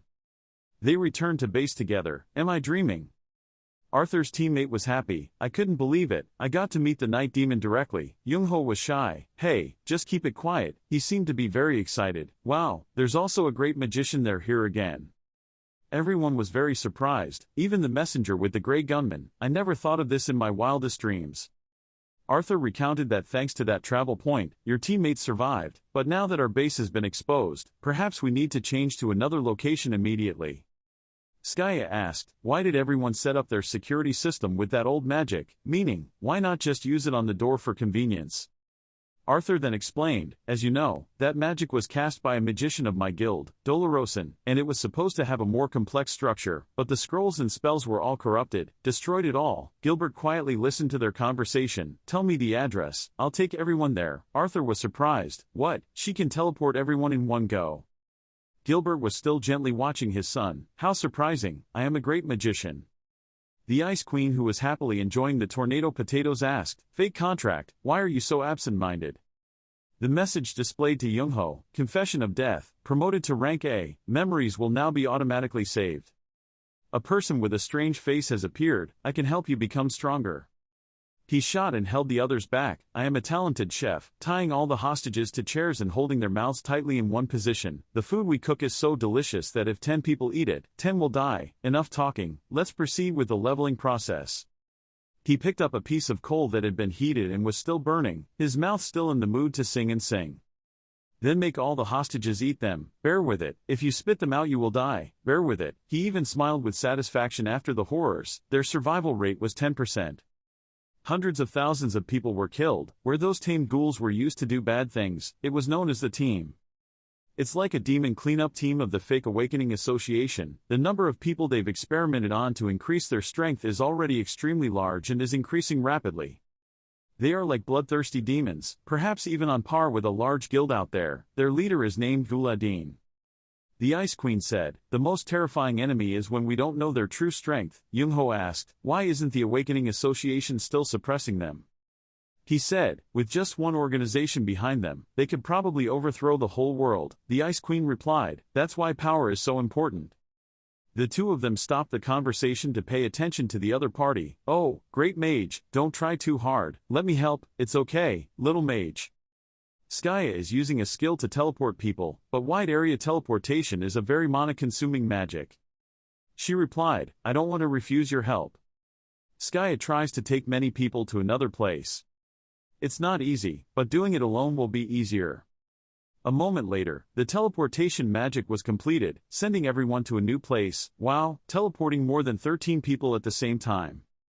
Arthur quickly said, "Okay everyone, let's open our tools and start building," but the remnants of the teleportation still remain. That archmage is really strong. Skaya is shy. "Ha ha ha, this is the first time I've seen someone who can do that. Arthur, I haven't seen you since I was very young." Arthur breathed a sigh of relief, once again, thanking his aunt and uncle. "Phew, I thought I would never see my father again. I always wanted to, I just didn't expect it to happen today." Young-ho walked up and put his arm around his shoulder and said, "Yes, today is a very meaningful day. Arthur, maybe we're enough to reminisce with each other like uncle and nephew. Now sit down and talk to me in person. Is the captain status of the Guardians okay?" They both went inside the base. Arthur said, "You can take off your mask now." Young-ho replied, "No, I still can't completely trust your people." Arthur waved his hand lightly. "Several levels, under me, they are all trustworthy. Uncle, you don't need to worry too much." Young-ho explained, "What I'm worried about is their skills. According to you, what are the levels of the guards?" Arthur pointed to a bottle of wine. "Most of them are people who can't fight, including you. There are 9 people who can fight. You are the strongest." He turned around and asked, "Do you want something to drink?" Young-ho suddenly interrupted, "Arthur." He expressed his wish that he wanted to train those soldiers, including you. Young-ho explained, "Because he needed allies." Arthur was stunned for a moment. He needed an ally. "You don't understand, don't you still have the Big Six Association? I heard people say you're still cooperating with Mr. Eodux Uni." Arthur replied, "That's just him wanting to take advantage of your name. He's ready to stab you in the back, only when you have the chance." Arthur answered seriously, "Being trained by a hero is what everyone wants, but we have to recover first." He opened the bottle of wine in his hand. "We lost too much manpower in the Dustang region. Young-ho and the Ice Queen are listening to you. I respect your suggestion very much." Arthur continued calmly, "But, as a captain, you need to prioritize rebuilding the group first. I understand." Young-ho turned around and left. "Uncle Young-ho?" Arthur asked strongly. "Your father, there was a time when he was called trash." Those words made Young-ho stop. "Right, he was in the lowest class." Arthur asked firmly until the end, "Your father, Gilberto Green, he used to take on all the dirtiest jobs. He continued, living like that until he met you, maybe because of me. I wonder if my father was ever angry because of my birth." Young-ho just gently replied, "A father has no time to be upset. You have never been a burden to Gilberto, not even for a moment."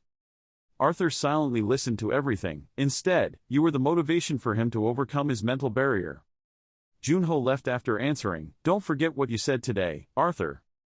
Arthur fell into thought for a long time. On the other side, Gilbert was alone outside. He looked up at the deep sky. 26 long years had passed, the stars were still shining. Arthur slowly walked towards him. His father hadn't changed much after all these years. Gilbert asked, "It's strange, isn't it? The child who was just learning to walk is now a talented captain." Arthur walked towards his father. Time passed so quickly. He took out this bottle of wine. "Butter beer, I don't know if you like it or not, I don't know anything about your taste." Gilbert asked in surprise, "Do you know how to drink wine?"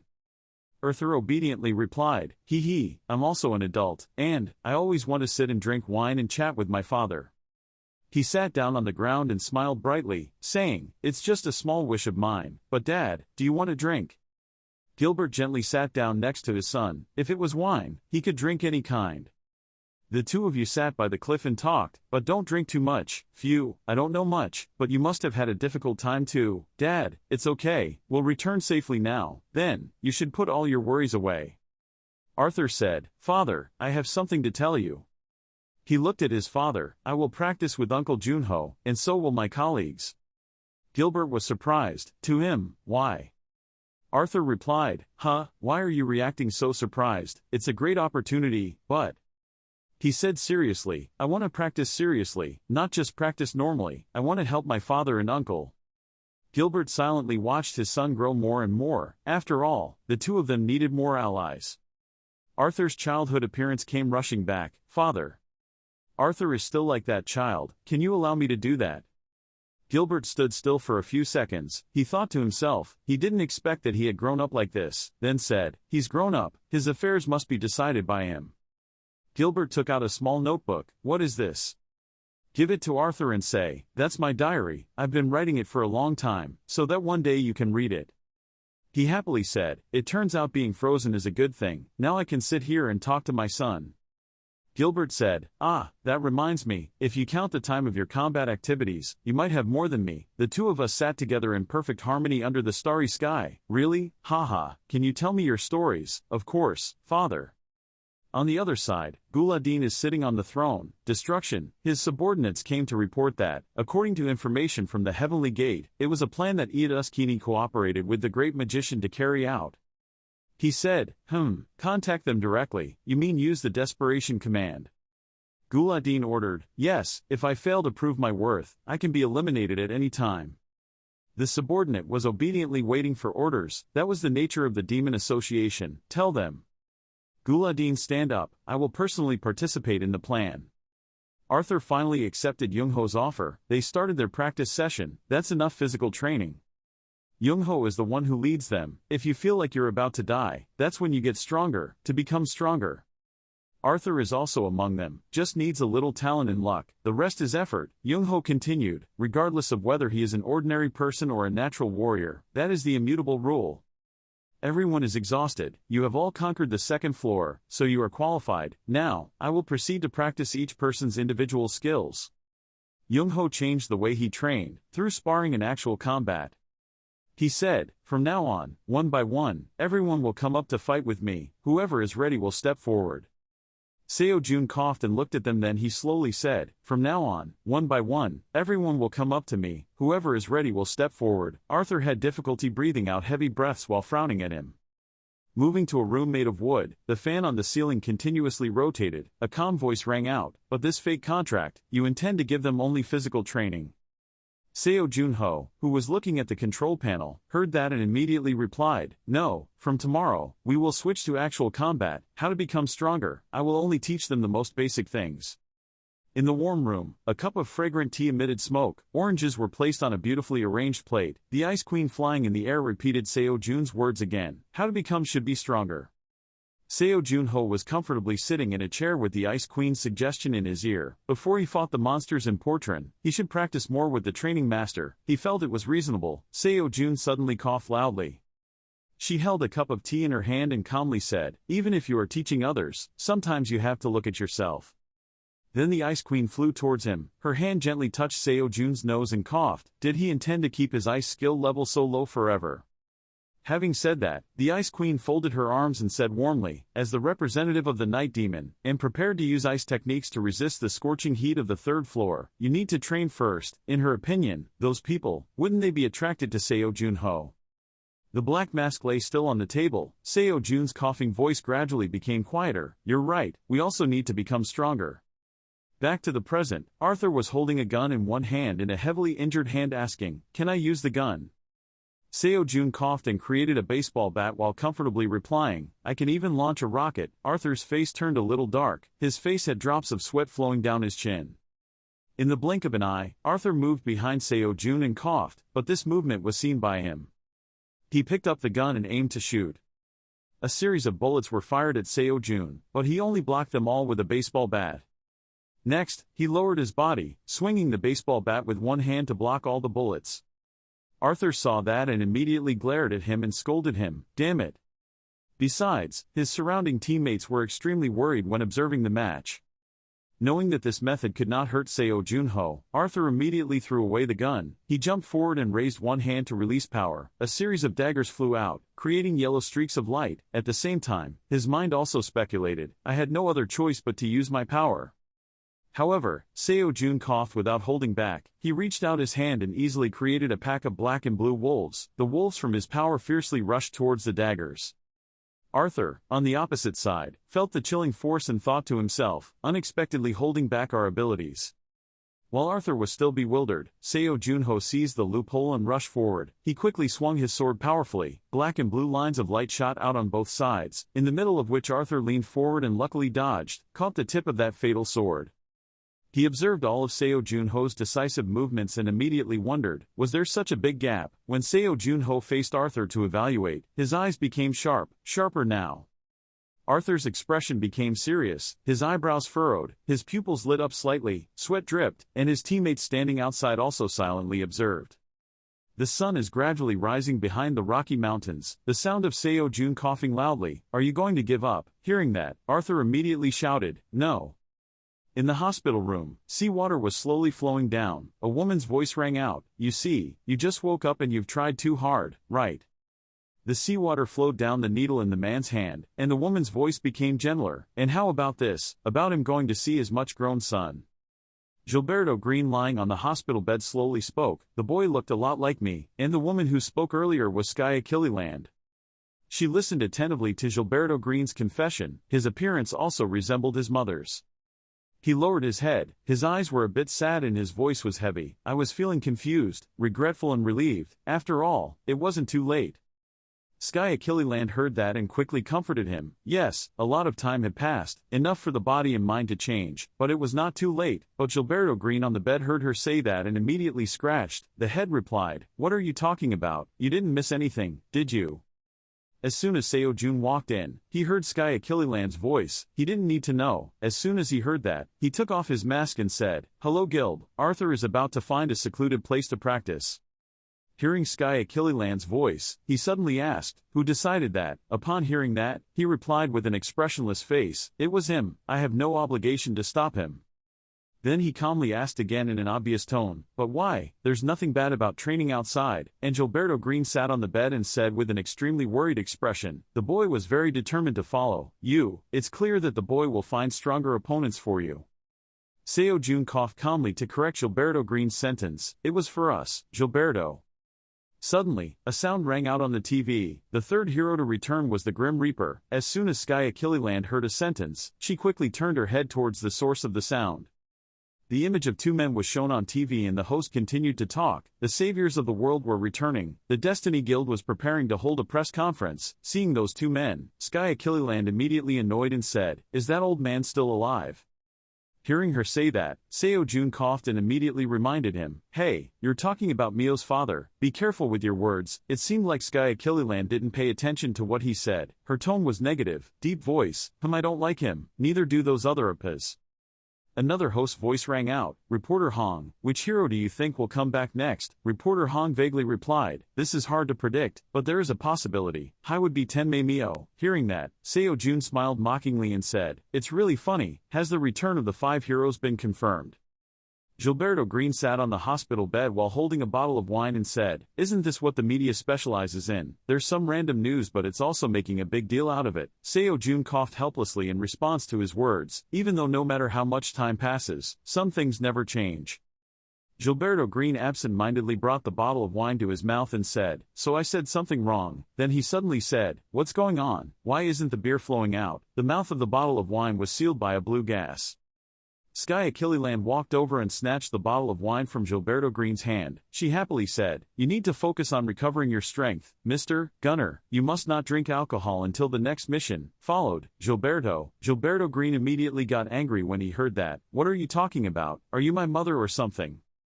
However, she did not get angry at his words but continued calmly. There was still a month left before the mission in Portran. At this time, Sky Achilleland gave the bottle of wine to Seo Jun and coughed, only to see him close the wine lid in the helplessness of Gilberto Green and the smug look of Sky Achilleland. Then he said again, let's take this time to prepare. He looked at Gilberto Green and spoke in a rambling voice, making him frustrated but unable to do anything. Level up and restore to the best state. Come on everyone, when we meet again we must be stronger than before. Hearing that, Gilberto Green could only ask with difficulty, so I can't drink alcohol for a whole month. The scene moved to another place. His face was upside down, his eyes were sharp, his eyebrows furrowed. Fly kept cursing in his heart, "Motherfucker, motherfucker." Another man opened his lips slightly in dissatisfaction and spoke up, "It was so annoying." Seo Jun coughed and sat on top of the crowd, while Fly was using his head to support his body, his head tilted downward, his body trembling. He looked at him with yellow eyes and coldly ordered him to rest. When Fly heard that, he immediately relaxed, his body blinked and lay on the ground. He stammered, "Thank you," cough, and then heard his warning voice, "Can you manage these kids? Put it in carefully." Seo Jun coughed and looked at Fly, who had raised his head and threatened in a low voice, "If I heard any bad rumors, the whole building would explode." He was immediately scared and promised, "Of course I stopped, interest rate and are living a good and honest life." But then he heard his mocking voice, "Is that so?" Fly immediately frowned, silently cursing in his head, "This guy has been quiet for a while but now he suddenly called me to come and do it." All the noise, Fly was having evil thoughts in his head and suddenly his name was called, "Hey, Fly." He immediately put on a warm and considerate expression and said, "Sir, go ahead."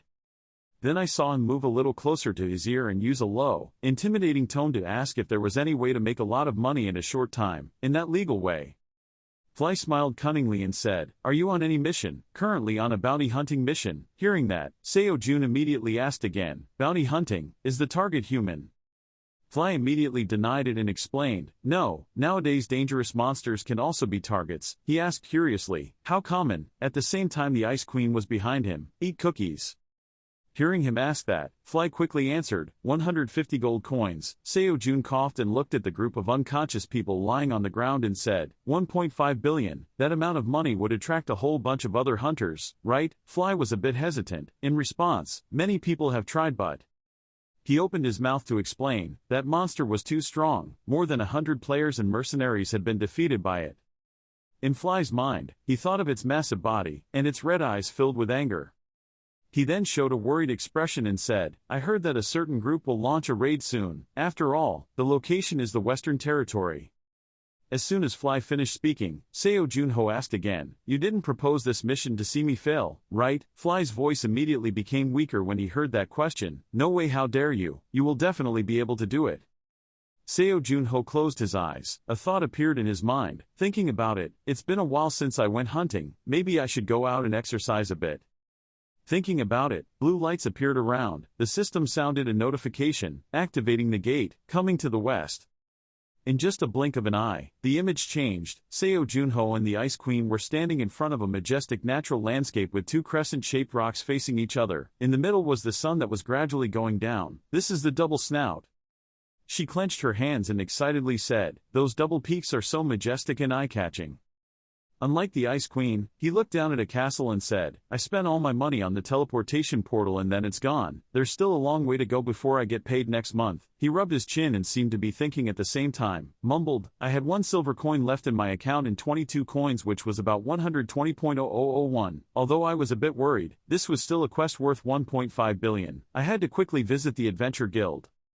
Suddenly the Ice Queen let out a cry. Her cheeks were red as she admired the sun disappearing behind the mountain and said, "It was as if the mountain was swallowing the sun." The image of the sun gradually calming behind the twin peaks is rare and majestic. After watching the sunset, they entered the Adventure Guild and looked at the quest board. Seo Jun coughed and pointed at it and said, "Hunt mutant trolls near the western sun, reward 150 gold, 600 prestige." "So the target is a troll?" The Ice Queen flying next to her asked curiously. "Trolls are a type of monster with the ability to regenerate super fast, right?" Seo Jun coughed, put his hands in his pockets and said comfortably, "It will be quite difficult but we have to play." He stood in front of the mission board looking extremely confident, surrounded by players like him. Then he suddenly took down the quest board in the Ice Queen's surprise. "Oh, should we just take the quest?" Seo Junho showed an expressionless face, glanced behind him and replied, "This is the task everyone is afraid to face." But it seems like this is getting attention again. The players behind were all angrily rolling their eyes as Seo Jun coughed. He frowned slightly and then scoffed, "The jealousy of incompetent people is still the same today." After speaking, Seo Jun coughed tiredly and sighed before continuing, "Well, if you want, you can do it yourself. Even if you ask for help, you probably won't be able to do it." Suddenly a white feather swayed. A man dressed like an aristocrat from ancient Europe stood behind him and greeted loudly, "You are the player Seo Junho, right? Thank you for accepting the quest. The Lord wants to meet the quest recipients, this." Having said that, the noble bowed slightly and said in a soft voice, "If it's okay, could you have breakfast with the Lord tomorrow?"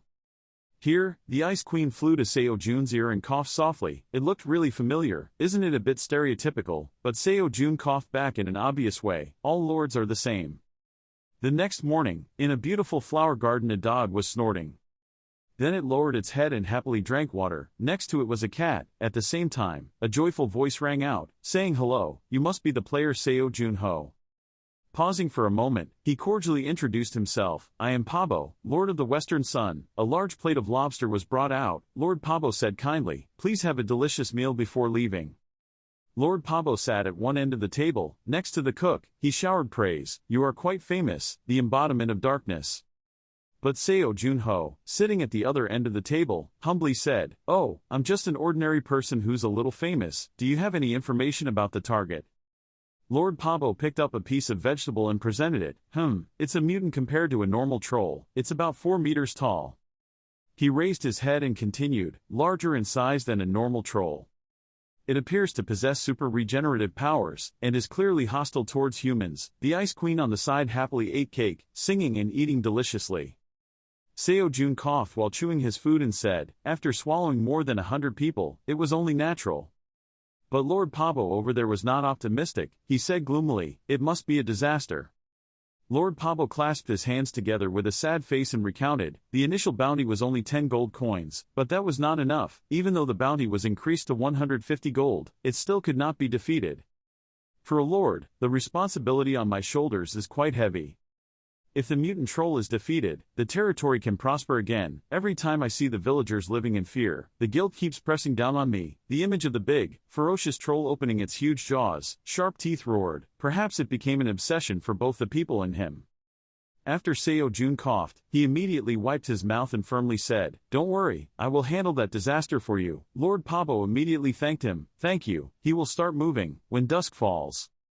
On the other side, the Ice Queen had finished eating the cake and was now comfortably drinking a glass of red wine.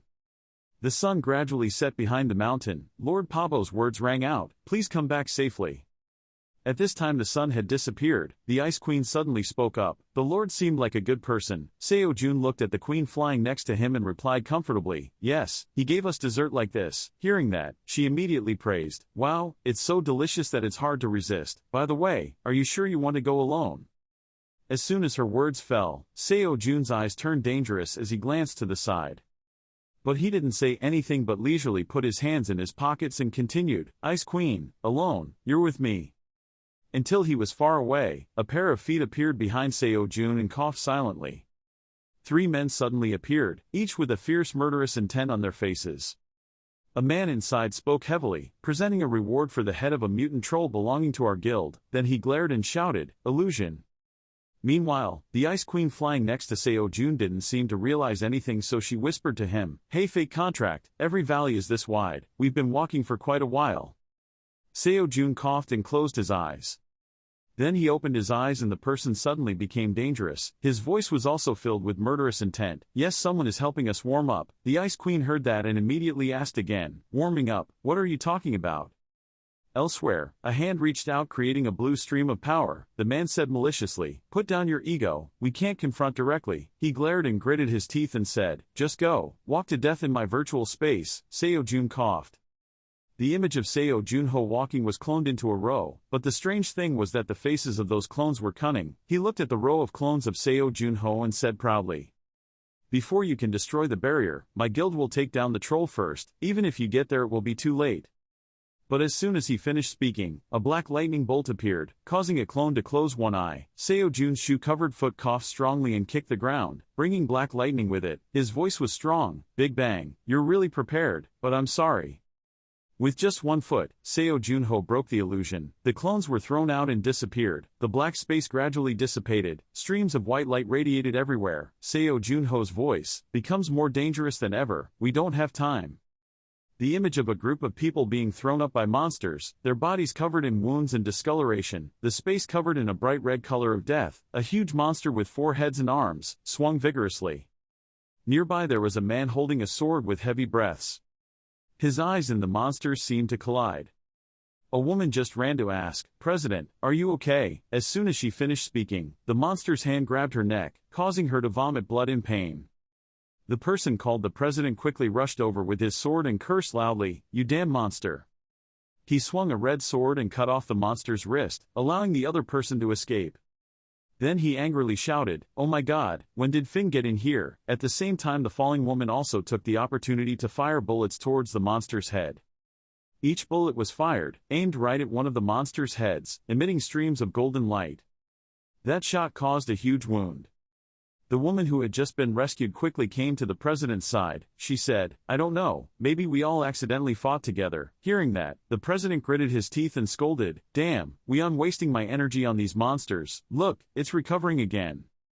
Puddles of blood suddenly flew into the air. The president continued to speak. Its recovery speed was on a completely different level compared to a normal troll. Below, the woman looked up in shock. Streams of red light quickly flew towards the monster. At this time, the president suddenly spoke up, "Vice President, please take the boy out of here." The woman next to him suddenly asked again, "What?" As soon as she finished asking, the president immediately interrupted and said seriously, "Just do as I say." One of his eyes seemed to be injured, so he could only open one eye and said, "If this goes on, we will all die." That woman was the vice president. She worriedly said, "Then I'll wait until Finn comes." As soon as she heard this sentence, the president immediately retorted, "Finn, what? You think the kid's nose isn't clean yet? What can that do?" Having said that, he looked at his teammates who were having difficulty sitting up and said, "Stop being stubborn and just go. If you were here you would just die." The president's face became sad. He sadly announced that the mission to destroy monsters from the Big Six had failed. "Go and prepare for our funeral." The vice president obviously disagreed, but she could only stammer and say, "President, but..." Before she could finish speaking, she heard the president standing in front of her scream, "Stay silent and then leave quickly." She pursed her lips and remained silent, seemingly unable to bear it. Then I heard the guild leader swing his sword at the monster and announce, "I will hold it off until the end. Come here, you monster." The monster let out a breath. In a blink of an eye, he used just one hand to knock the president away. He was immediately thrown to the ground, his face contorted in pain. But as soon as he sat up, the huge monster crawled towards him. With red eyes and sharp fangs, it roared and rushed towards the president, but he didn't care about that and turned his head back and said, "Phew, they're leaving, it's safe." Next he turned to face the monster and said to himself, "Now it's just me and you." The president said in a depressed and desperate tone, "What meaning does my life have anymore?" Suddenly a hand touched his head and at the same time a voice rang out, "You are Daeshik."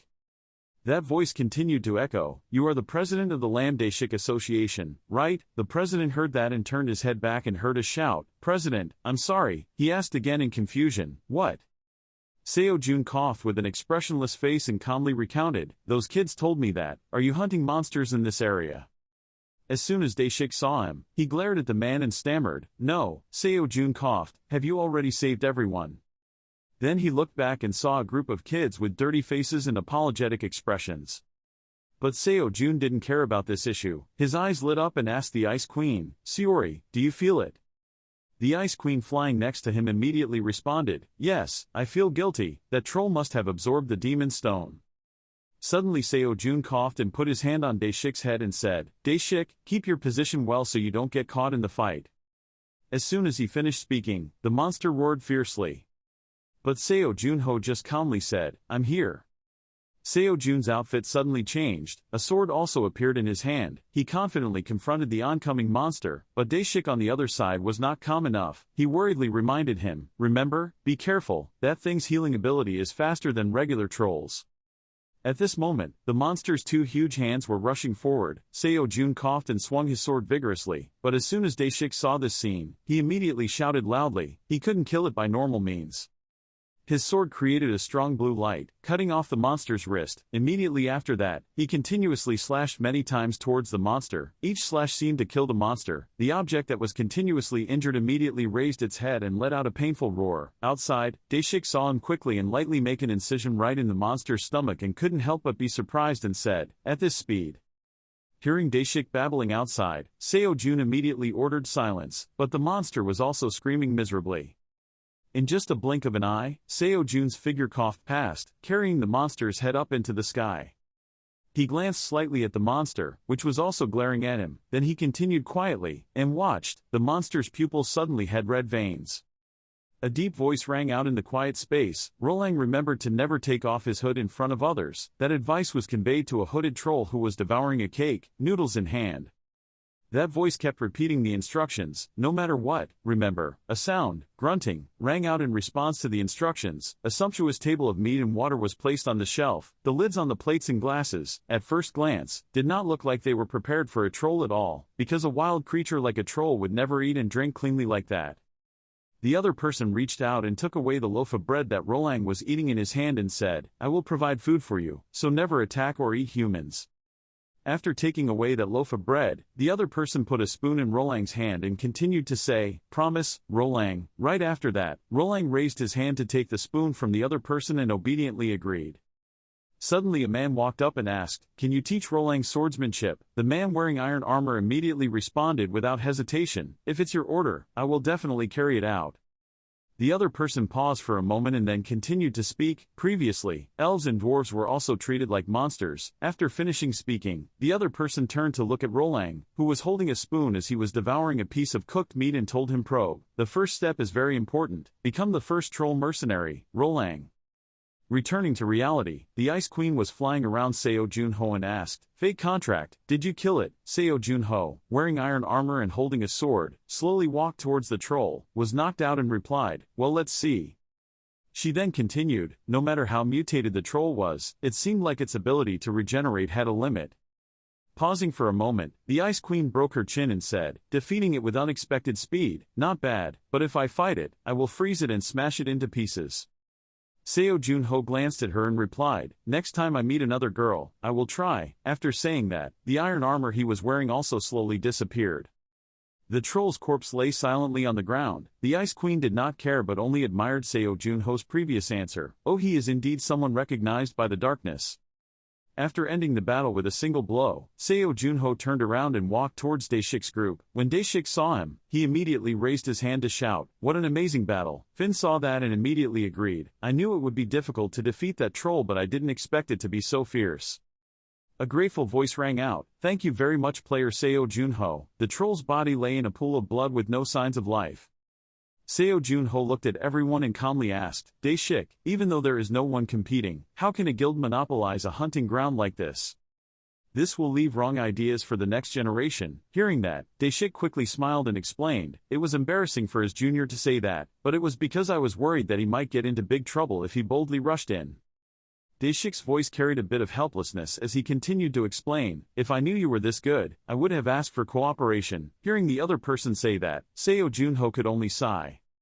He put his hands in his pockets and calmly said, "Now you know." When Daeshik heard him say that, he didn't continue to explain but bent down to make an inviting gesture with Seo Junho and said, "Well, we will guard the place. Hey, so feel free to explore the troll's cave." Finn looked at Daeshik's actions and spoke up dissatisfiedly, "Isn't he too humble?" Daeshik frowned, gritted his teeth and replied, "If you wanted to block them, you should have blocked them properly. Why did you let them stop? They broke plans like this." But that voice suddenly became helpless, "But after all, they saved us." Hearing that, Finn could only hum in acceptance, That's true." The crescent moonlight shining through the leaves clearly illuminated the shadow, dark night. After the conversation just now, they had become more calm. Daeshik turned back and sighed and said, "When we go down, see if we can get anything from the body." The person behind him heard that, immediately wondered, "What body?" They all turned their heads to look at the position where the troll's body was lying but saw nothing. Seeing that, Daeshik stammered and asked again, "What is it? Where is it?" A shadow holding a sword in hand suddenly appeared behind. Daeshik's back carried murderous intent aimed at him and attacked. Daeshik turned to look at the person next to him and continued saying, "It must be dead around here." Before he could finish speaking, he turned his head in panic and said a few words left over from the previous sentence, "Right." The troll regained consciousness at some point and slashed a sword at Daeshik. But Seo Junho immediately appeared and blocked that attack. The troll's eyes were now staring at him with murderous intent. Seo Junho blocked the troll's sword attack while speaking, immediately knowing that it had eaten the demon gem. Even kobold lords do not die easily, like this. The space around the troll was now surrounded by many evil red lightning. Seo Junho seemed to be very interested in this match. He wore his armor and raised his sword full of dangerous blue lightning towards his opponent and smiled in praise. For a monster, the stance is quite good. As soon as he finished speaking, the two quickly rushed at each other, two powerful swords colliding continuously. After a while of sword fighting, Seo Junho quickly realized that these swords were swung according to the rules. He dodged and thought to himself, it's not just swinging the sword haphazardly, the eyes of a troll, carrying a murderous aura that seemed to confirm that thought. Seo Junho quickly swung the sword in his hand towards his opponent, making it almost impossible to react in time. As soon as the two swords touched each other, both sides were eye to eye. The troll once again increased its strength and slashed its sword at Seo Junho, but he immediately leaned forward to avoid it. The two swords continuously collided with each other, creating an explosion that carried a terrible impact. Seo Junho gritted his teeth and held the sword tightly in his hand so it wouldn't be swung by the impact of the explosion. Seo Junho fought and backed away, making it almost impossible for the troll to defend in time. Then the two blades carrying red and blue lightning were once again swung. Seo Junho's eyes now flashed with cold murderous intent, receiving the powerful sword attack from the troll without even avoiding it. The Ice Queen who witnessed this scene was also speechless in surprise. Time almost stopped, the troll's image became clearer, he looked at it and silently exclaimed in his head, this battle was not bad. Seo Junho's face and eyes filled with murderous intent reflected on the troll's cracked sword. He did not speak but thought in his head, at least swordsmanship. Seo Junho stopped for a moment and continued to think. It had absolutely nothing to do with the power of the demon gem. Finn on the other side was closing his eyes and focusing on emitting a blue light to help Seo Junho. Returning to the battlefield, Seo Junho did not know when he appeared behind the troll, raising his hand and preparing to slash down.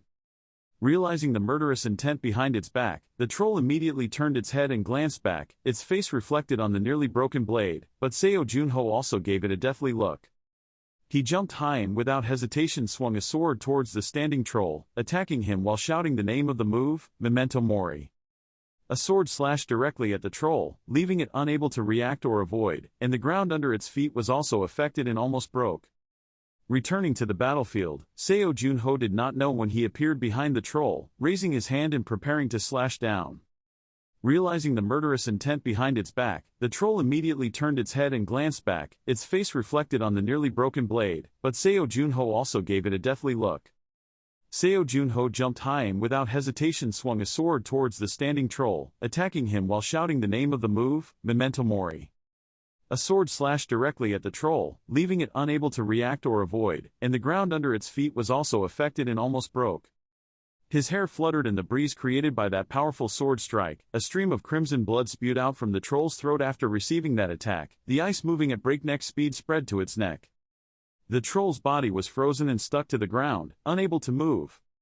After a brief moment, the troll's whole face was frozen, it could only resist and let out a growl. Taking that opportunity, Seo Junho also immediately finished the final blow, cutting its body into 3 pieces. At that moment, only cold murderous intent remained in his eyes. After the recent battle, the battlefield around Seo Junho was almost covered with ice and snow. He stood on the cold ground sheathing his sword. The Ice Queen flying high above witnessed the situation and couldn't help but praise him. The way you destroyed this fake contract is truly unique. She pointed her hands at his face and said excitedly, you finally know how to use ice power in many ways. It's been a long time since I was so surprised. Daeshik and the others also had their eyes widened in surprise. The troll's body was completely frozen, the 3 fragments lay motionless on the ground. His eyes no longer had the same focus or life as before. Seo Junho raised his hand to prepare to touch the troll's head. That hand in the bright moonlight created a shadow. As he looked down at the troll's corpse, his pupils flashed dangerously yellow. Seo Junho's hand was now hovering above the troll's head. When he was almost touching it, he muttered, "Death's confession," and immediately a blue light appeared. When using his power, Seo Junho can look through the troll's memory, appearing in its memory at this time as a man. That person looks at it and smiles and says, "The regeneration of the main race is one of the greatest blessings, having a huge advantage for a swordsman." The troll let out a growl that seemed to agree with the man. That person looked towards it and continued to say, "I sent a letter to the mercenary army, knowing that a savage was so civilized that he could even use a sword." The troll still looked intently at the man. Suddenly the other person's voice became softer. "They approved your entrance test. Congratulations Rolang, you will become the center of attention."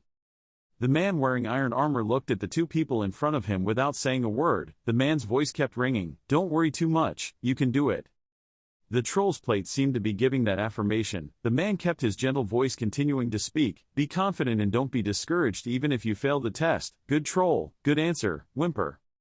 Having said this, the man stopped talking. After a while, the other man looked up, smiled and continued, "Let's show everyone that even if you are a savage, you can still live in harmony with humans. Enjoy." Responding to the cheers from the other person, the troll suddenly smiled as if agreeing with those words. The scene shifts again to another place, in a dark cave lifted by the flickering light from a candle.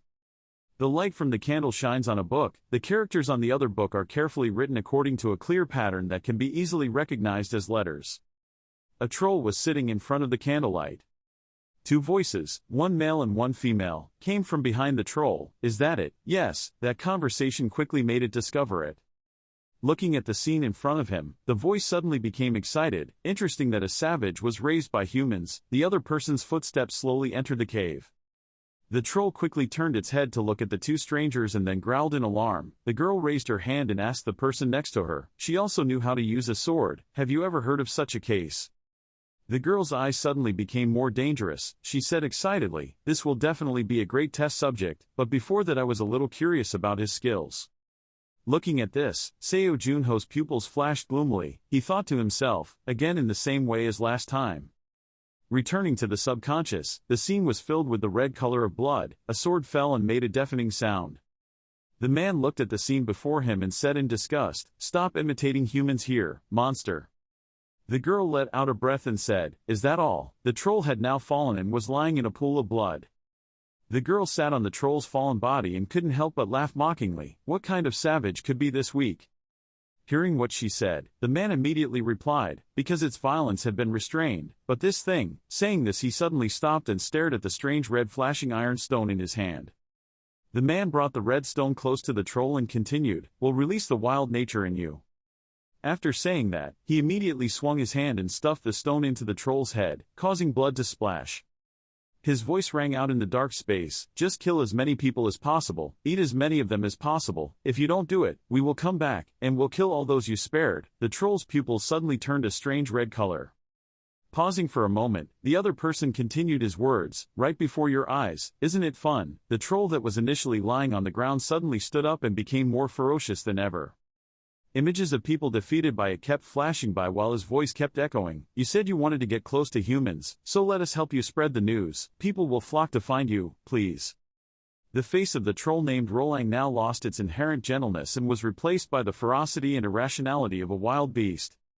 His voice kept echoing without any emotion, but the prey came on its own. "Don't be surprised if they are more delicious than you imagine." The image of a man with a frightened expression kept appeared in its memory, along with a mouth with sharp fangs that were used to tear the flesh of its prey as proof of those words. Bloody red pupils appeared without any rationality like the characteristics of a monster. The man's words kept echoing in his head, "That's how a savage is supposed to be." The troll now stood on the edge of the hole, staring at the people he threw into the hole. The troll's mouth was filled with saliva as if he wanted to tear apart the prey in front of him, but a gentle voice carrying familiar warmth rang out, "No matter what happens, never eat meat." That person, that face and that voice prevented the bloodthirsty nature of the beast within him. The old promise was repeated over and over again, engraved into its subconscious. "You promised, Rolang, you promised." The troll's hands were shaking now, staring at the broken plate lying in front of him.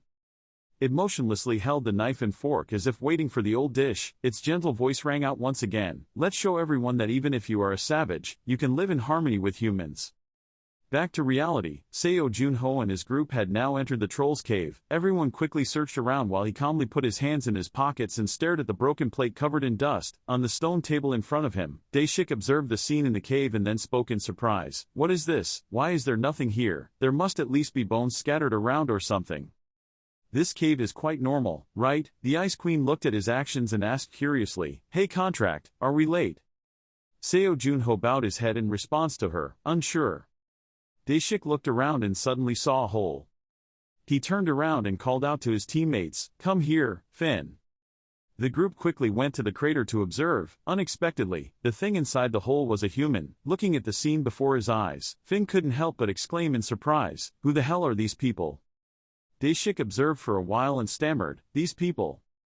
As if he couldn't believe his eyes, he stopped for a moment to catch his breath and then continued to say, "Haven't you been eaten yet?" The group of people in the pit looked up at the mouth of the pit with dirty faces without saying a word. At that wooden house, he asked, "Why did you give it to me?" He replied, "This is your reward, Seo Young-ho." He raised the cup of tea, saying, "I have already received 150 gold coins."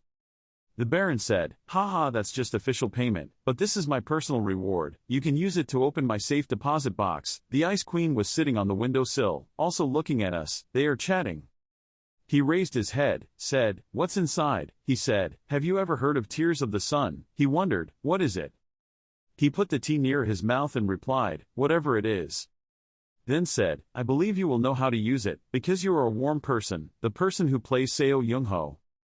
He asked, "Have you calmed down?" He was silent for a while. Then he spoke up, "At first I didn't understand. Rolang is so honest, he is truly a troll, a monster. But I have never seen it harm anyone." The Baron was silent for a moment, then gratefully said, "Thank you very much." He replied, "I can't do anything, no matter what others tell you." "Isn't he a relative?" He was silent. Then replied, "If I don't accept Rolang, the boy might turn into a troll that harms others, even without the demon gem. The boy has enough ability to take the Mercenary Guild's test. For me, Rolang is." He slowly raised his cup. Being a boy, the Baron laughed at his words. The Ice Queen also had some sympathy at this time. Young-ho spoke, "Sir, once upon a time, there was a person who used to light a fire to warm his comrades who were shivering from the cold. He became a new member of the team, such a kind person, worried that his teammates would be banned because the campsite was cold. But he didn't know that monsters at night would be easily attracted to light. That's what should have been worried about." A moment later, those creatures attacked the campsite, and he, the newcomer, quickly ran to call the scouts. When he returned with them, then his teammates turned into corpses. Then that person also committed suicide with a gun. Young-ho, also known as the scout soldier character, was extremely shocked at this time. He said, that new person had no idea that even doing good deeds could have consequences. Sometimes good intentions also carry great responsibility. "Sir," he realized and asked, "do you mean you want me to face the judgment of the law, so that I don't turn my back on this world?" He was silent for a while. The Baron couldn't say anything more. Looking at him at that time, he was exactly like the person he told in the story. One day ago, the hammer came down, silent. The court area was extremely crowded at this time, showing expressions of disgust. In front of the Baron was the judge. The court asked, "Baron Pabo, what makes you think of raising a monster?" He replied, "Judge, because I see that he lost his mother, so he is very pitiful, also similar to humans." The judge asked, "Trolls have intelligence, but they are monsters that cannot communicate with humans. They are beasts, no different from criminals, but why do they feel like they are intelligent people?" The Baron replied, "In theory, yes. The troll's genetic ferocity can be controlled with training, and when trained and educated from a young age, since this is completely controllable, there is no problem at all." At this time, everyone present at the judge said, "This is not something you can decide yourself, Baron, stop it. This sentence is no different from saying a dog does not bite its owner." The judge spoke up, "In the end, contrary to your hesitation, that troll caused a lot of casualties. What do you think?" He hesitantly replied, "It was all because of my carelessness. I should teach him more meticulously." The judge asked again, "Do you think that the fact that someone was injured but no one died was because you taught him? He was in a difficult situation at that time." "Me?" During that tense moment, someone immediately hit the table. "Judge." It was Young-ho. He stood up and said, "The previous male troll was mad due to external factors. He took out a ball. At this time the memory was returned. That group of people had seduced, its tyranny was restrained, killing as many as possible, eating as many of them as possible. Rolang then became animalistic. The players, that's interesting. Isn't that interesting? You said you want to live in harmony with humans. You can't pretend to be human anymore, monster." The judge thought. He continued to explain, "The demon gems were infused into them by demons, driving them crazy and arousing the desire to kill." After that, he took the previous letters of complaint as evidence. Hakon, a mercenary from Gillian, Faber, the commander of the Gillian Knights.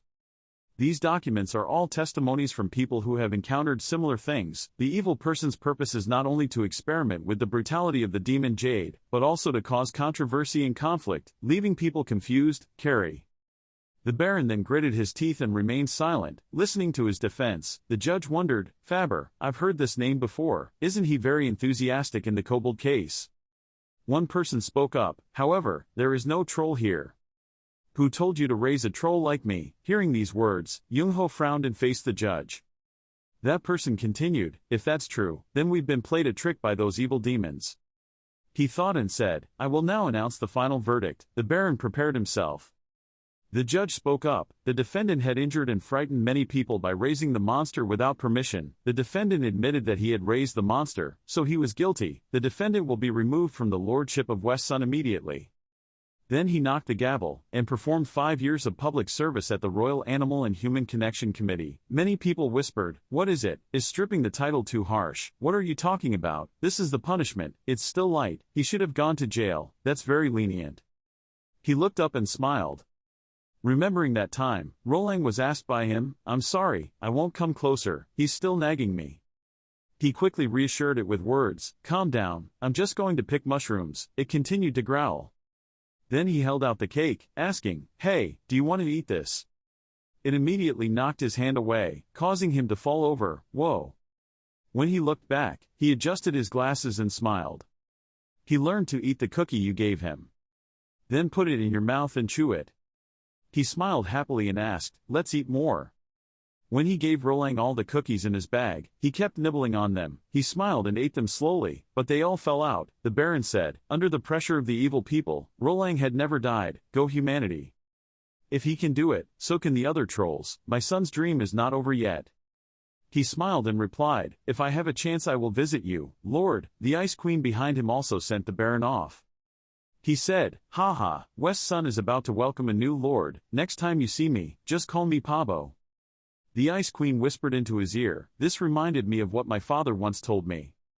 She said, if 10 people are guilty, all 10 must be punished. But never accuse an innocent person. You saved one of our people. Gong Yuha was delighted and exclaimed, wow. She shouted loudly. There was a response, startling the bodyguard, and asked, what is the response? Yuha replied while surfing the message page, it was related to Junho. The message I sent was finally answered. He won't tell me to go away because he's busy, right?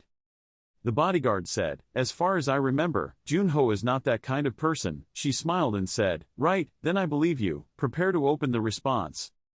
He drank his glass of water and urged her, if she didn't open it, she would writhe unsightly, so check it out. Young-ho texted, I'm about to leave the village, what's wrong? Yuha was quite surprised. Well, it's a coincidence, she informed, it's nothing serious. Our guild wants to go to the dungeon with you, Junho. Guild master officially invite you. After waiting a while, Yuha frowned. She impatiently asked the bodyguard, hey, there's no response, so it's been rejected. He calmly said, he's probably just thinking about it, just wait a minute. Yuha believed right away, really? Ah, so excited, this time the guild master is also with us. What if the guild master meets privately with Jun Ho? The bodyguard guessed, well, he must have impressed the guild master. She wondered, wasn't the kobold incident enough to make an impression? He said, for good players it was just normal. The bodyguard speculated, perhaps in this dungeon. The reply message came. Sunny replied, sounds good, let's go together. They all seem to be waiting for us to know whether he is real or not. In the capital of the Rayark Empire, Young-ho was informed that this is Pablo Limason's safe. He was slightly surprised. Young-ho looked at the object in front of him. The safe in the safe, he said. I thought there would be a lot of things in here, because he belongs to the aristocracy. The Ice Queen guessed, the tears of the sun must be in there. Holding the key in his hand, Young-ho was curious, was it because he was stingy, or was his situation worse than we thought? The Ice Queen said that maybe it's the opposite, the fate contract. Doesn't this mean that the sun's tears are extremely valuable? That's why it has to be kept so secret. Young-ho quickly, okay, let's open it. A small bottle that looks very high quality was found. Unsurprised, a bottle of medicine, the Ice Queen reminded, quickly look at it. The system said that special solar tears, a liquid with the energy of the sun, gives the user extremely strong positive energy. She determined that it was a miracle drug, but this fake contract possessed negative properties such as darkness and frost. If taken, there was a high possibility that it would have the same effect as poison. Young-ho agreed, yes, not everyone can take this medicine. He thought of two people, Kim Woo-jung and Gong Yuha. Their attributes seemed appropriate. Young Ho thought, this is difficult, Tears of the Sun, it might be a good item but I can't use it myself. Give it to Kim Woo-jung or team leader Yuha, they'll probably be able to use it. Suddenly the Ice Queen's small hand brought the sandwich in front of him. Young-ho wondered, what is this? She smiled and said, you haven't had breakfast yet, think carefully while eating. He was about to refuse, no, when the Ice Queen stuffed him directly into his mouth. Young-ho suddenly realized, wait, you did this yourself? She asked, I bought the ingredients and made it myself, what's wrong, isn't it delicious? Remember when the Ice Queen took off her mask and covered herself to go shopping, she said to the seller, the vegetables are so fresh, please give me some lettuce. The other person looked at the Ice Queen affectionately, your eyes are so beautiful, she was polite, thank you, you also look very beautiful, she happily asked, oh my gosh, do you want some more cookies, the answer is so lovely, I won't refuse. Young-ho chewed deliciously, wondering, was it because she had eaten more spirit stones? She's been so bold lately. The Ice Queen was bewildered. What did she eat so much? He replied, nothing, I just thought you looked taller lately. But the taste of this cake. Quite delicious, not bad at all. Hearing that, she was extremely happy and radiant. The Ice Queen proudly put her hands on her hips. I'm not a good cook either. Toast with bacon and butter is a combination that can't go wrong, right? From the Queen's perspective, I couldn't bear to watch my contract partner starve, that's why. Young-ho happily wiped his mouth. Thank you, it's delicious, you can cook it. The Ice Queen laughed. He was sarcastic again. Well, at least it was edible, she was teased. What the hell are you talking about? For the first time in my life, I watched cooking instructions to make it for you and you still complained about the quality, he continued to say, isn't toast very easy to make? It seemed like they didn't realize someone was approaching them. It was Gong Yuha, she called, the player Seo Jun. Ho! She asked, how long has it been, and how are you? He stood up. Captain Gong, it seems like I haven't seen you in a whole month, thank you for inviting me to fight in the dungeon. Oh, I'm not the one who sent it. Yuha was surprised, but it's been a whole month, it seems to take longer. Young-ho remembered, yeah, the day I made the match I kept my name hidden, quickly corrected it, oh yeah, it's been a few months. Yuha introduced, the country branch is right in front, follow me, he asked, besides me, is anyone else invited? She said, there were 2 other people, but only one made it. Young-ho wanted to know, what are the conditions to be invited? Yuha said, one is to have a reputation so the association can benefit, or to have special abilities, meaning either one will be able to be invited. They walked across the bridge, the scenery was beautiful, but it was difficult to do so. We quickly arrived at the place, this is the Dakabi Association, Gong Yuha suggested, if you come to visit the house, you should also meet the owner, right? She said, being invited to the Dakabi Guild would be great, but meeting the Guildmaster would be a more valuable experience for you, Jun-ho. He replied, Guildmaster, I'm very impatient, thinking, the second god stands behind Kim Woo-jung. The bodyguard led Young-ho into a room, welcomed him, Jun-ho, just wait here, the Guildmaster will come soon, just wait calmly. He confirmed, understood.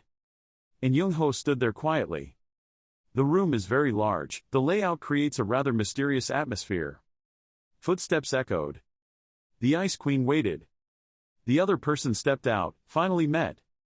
He introduced himself, I am the Guildmaster of Dakabi, Shin Seong-hyun. Young-ho replied, I'm Seo Jun. Ho!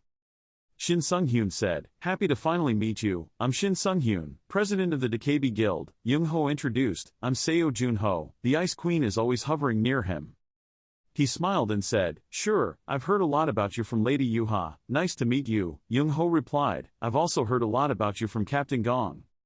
Sung-hyun was curious, oh, what did she say? He answered, she said that meeting a celestial in private would be a valuable experience. The other person took out his wand and laughed, just meeting normally would be great. Sung-hyun used magic, the tip of his wand lit up, although it was a bit exaggerated. Young-ho was surprised, he continued, let's not disappoint each other. The space is distorted, can we go to the office and talk first?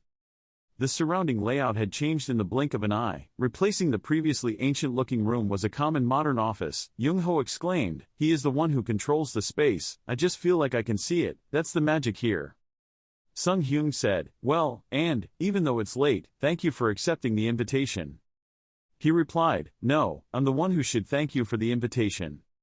Suddenly there was pressure. Right after that, Young-ho was pushed to sit down on the chair. Sung-hyun provided that this was the contract that came with information about the dungeon. He held out a stack of papers. The title read Dungeon Level 1. That was the level measured by the one known as the God of Adventurers. He was bewildered.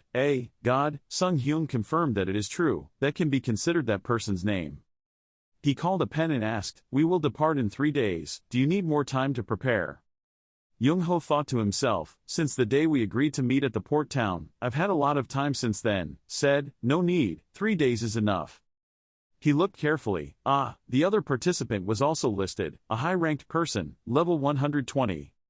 Young-ho commented that their strength must be very impressive. Sung-hyun told them to relax and just sign at the end. Even though he only participated as a guest, the prizes from the dungeon will still be divided equally. He nodded. Okay, I understand." He asked, "Is everything okay?" Young-ho replied, "Everything is fine." "You sign and return the pen. I ask you for everything, Mr. Shin Sung-hyun." "By the way, that wand is used to control space abilities." Sung-hyun confirmed, "Yes, it makes my space control easier." Young-ho exclaimed, "Wow, that's impressive." He's humble. "I was born with the power to control space, but my hatred of space is not that great, and I can't avoid it, probably because I'm still weak." Young-ho thought to himself, the fact that someone who uses magic to the level of a star would need a support device is truly surprising. He commented, "But I can feel that this person is very strong, even though he hasn't done anything too extreme, but it is certainly a force to be wary of." Young-ho is happy. It seems like there is another monster like Kim Woo-jung here. He casts his spell again. "Now let's go to where you will be staying. I hope you will like it." The position changed very quickly. Many people passed by them in the blink of an eye. Young-ho was surprised. Both of them returned to the original room. Really, his teleportation magic was on a completely different level. Sung-hyun left. "Now, see you next time." He said, "Player Seo Jun-ho, if your talent lives up to the title, I look forward to watching you perform." Young-ho is determined. "I will try my best." Sung-hyun left immediately. The Ice Queen sighed happily. Her voice felt rushed, as if she was meeting the young boss of a large corporation. Yuha asked, "Is that our president? Impressive. Are you surprised, Captain Gong?" She smiled and replied, "It's me. I'm in charge of arranging accommodation for guests. How do you feel about meeting Shin Sung-hyun in person, Jun Ho?" He said, "Shin Sung-hyun, he seems very strong." Yuha asked, "Is this your first time meeting the president?" Young-ho was honest. "Yes, I never had the chance to meet him anywhere else." She laughed jokingly. "Oh, I see. Hea. The Ice Queen looks a bit scrutinizing." They went out to watch the sunset. Yuha said, "Jun-ho, I felt a bit disappointed." He was surprised. Did I do something wrong?" She quickly denied. No, it's just that after the first meeting, he naturally called Shin Sung-hyun the president." Yuha was depressed. "But, I met you 3 times, I even sent you a letter, even though I didn't know what to write, but you even received my signature." She asked the question, "So why am I still just Captain Gong?" Captain Gong is so cold. Young-ho understood. "Oh." He proposed, "I understand. From now on, I will call you Gong Yuha." She suggested, Gong doesn't sound very natural." Young-ho determined, Okay, Yuha." She was happy. "No need to worry about this dungeon anyway, Jun-ho," Yuha affirmed. "If things get dangerous, I will be there to protect you." He said, "Thank you, I feel more secure now." "You are optimistic, let's protect each other and move forward, we will be stronger together." Yuha thought, "If Mr. Thunder joins me, then I can relax a bit." Young-ho was a bit confused. "Mr. Thunder?" He commented, "Well, he was the emperor, the first person to defeat me. That was a very formidable character." Yuha is confident. "Whatever, don't worry because I'm here."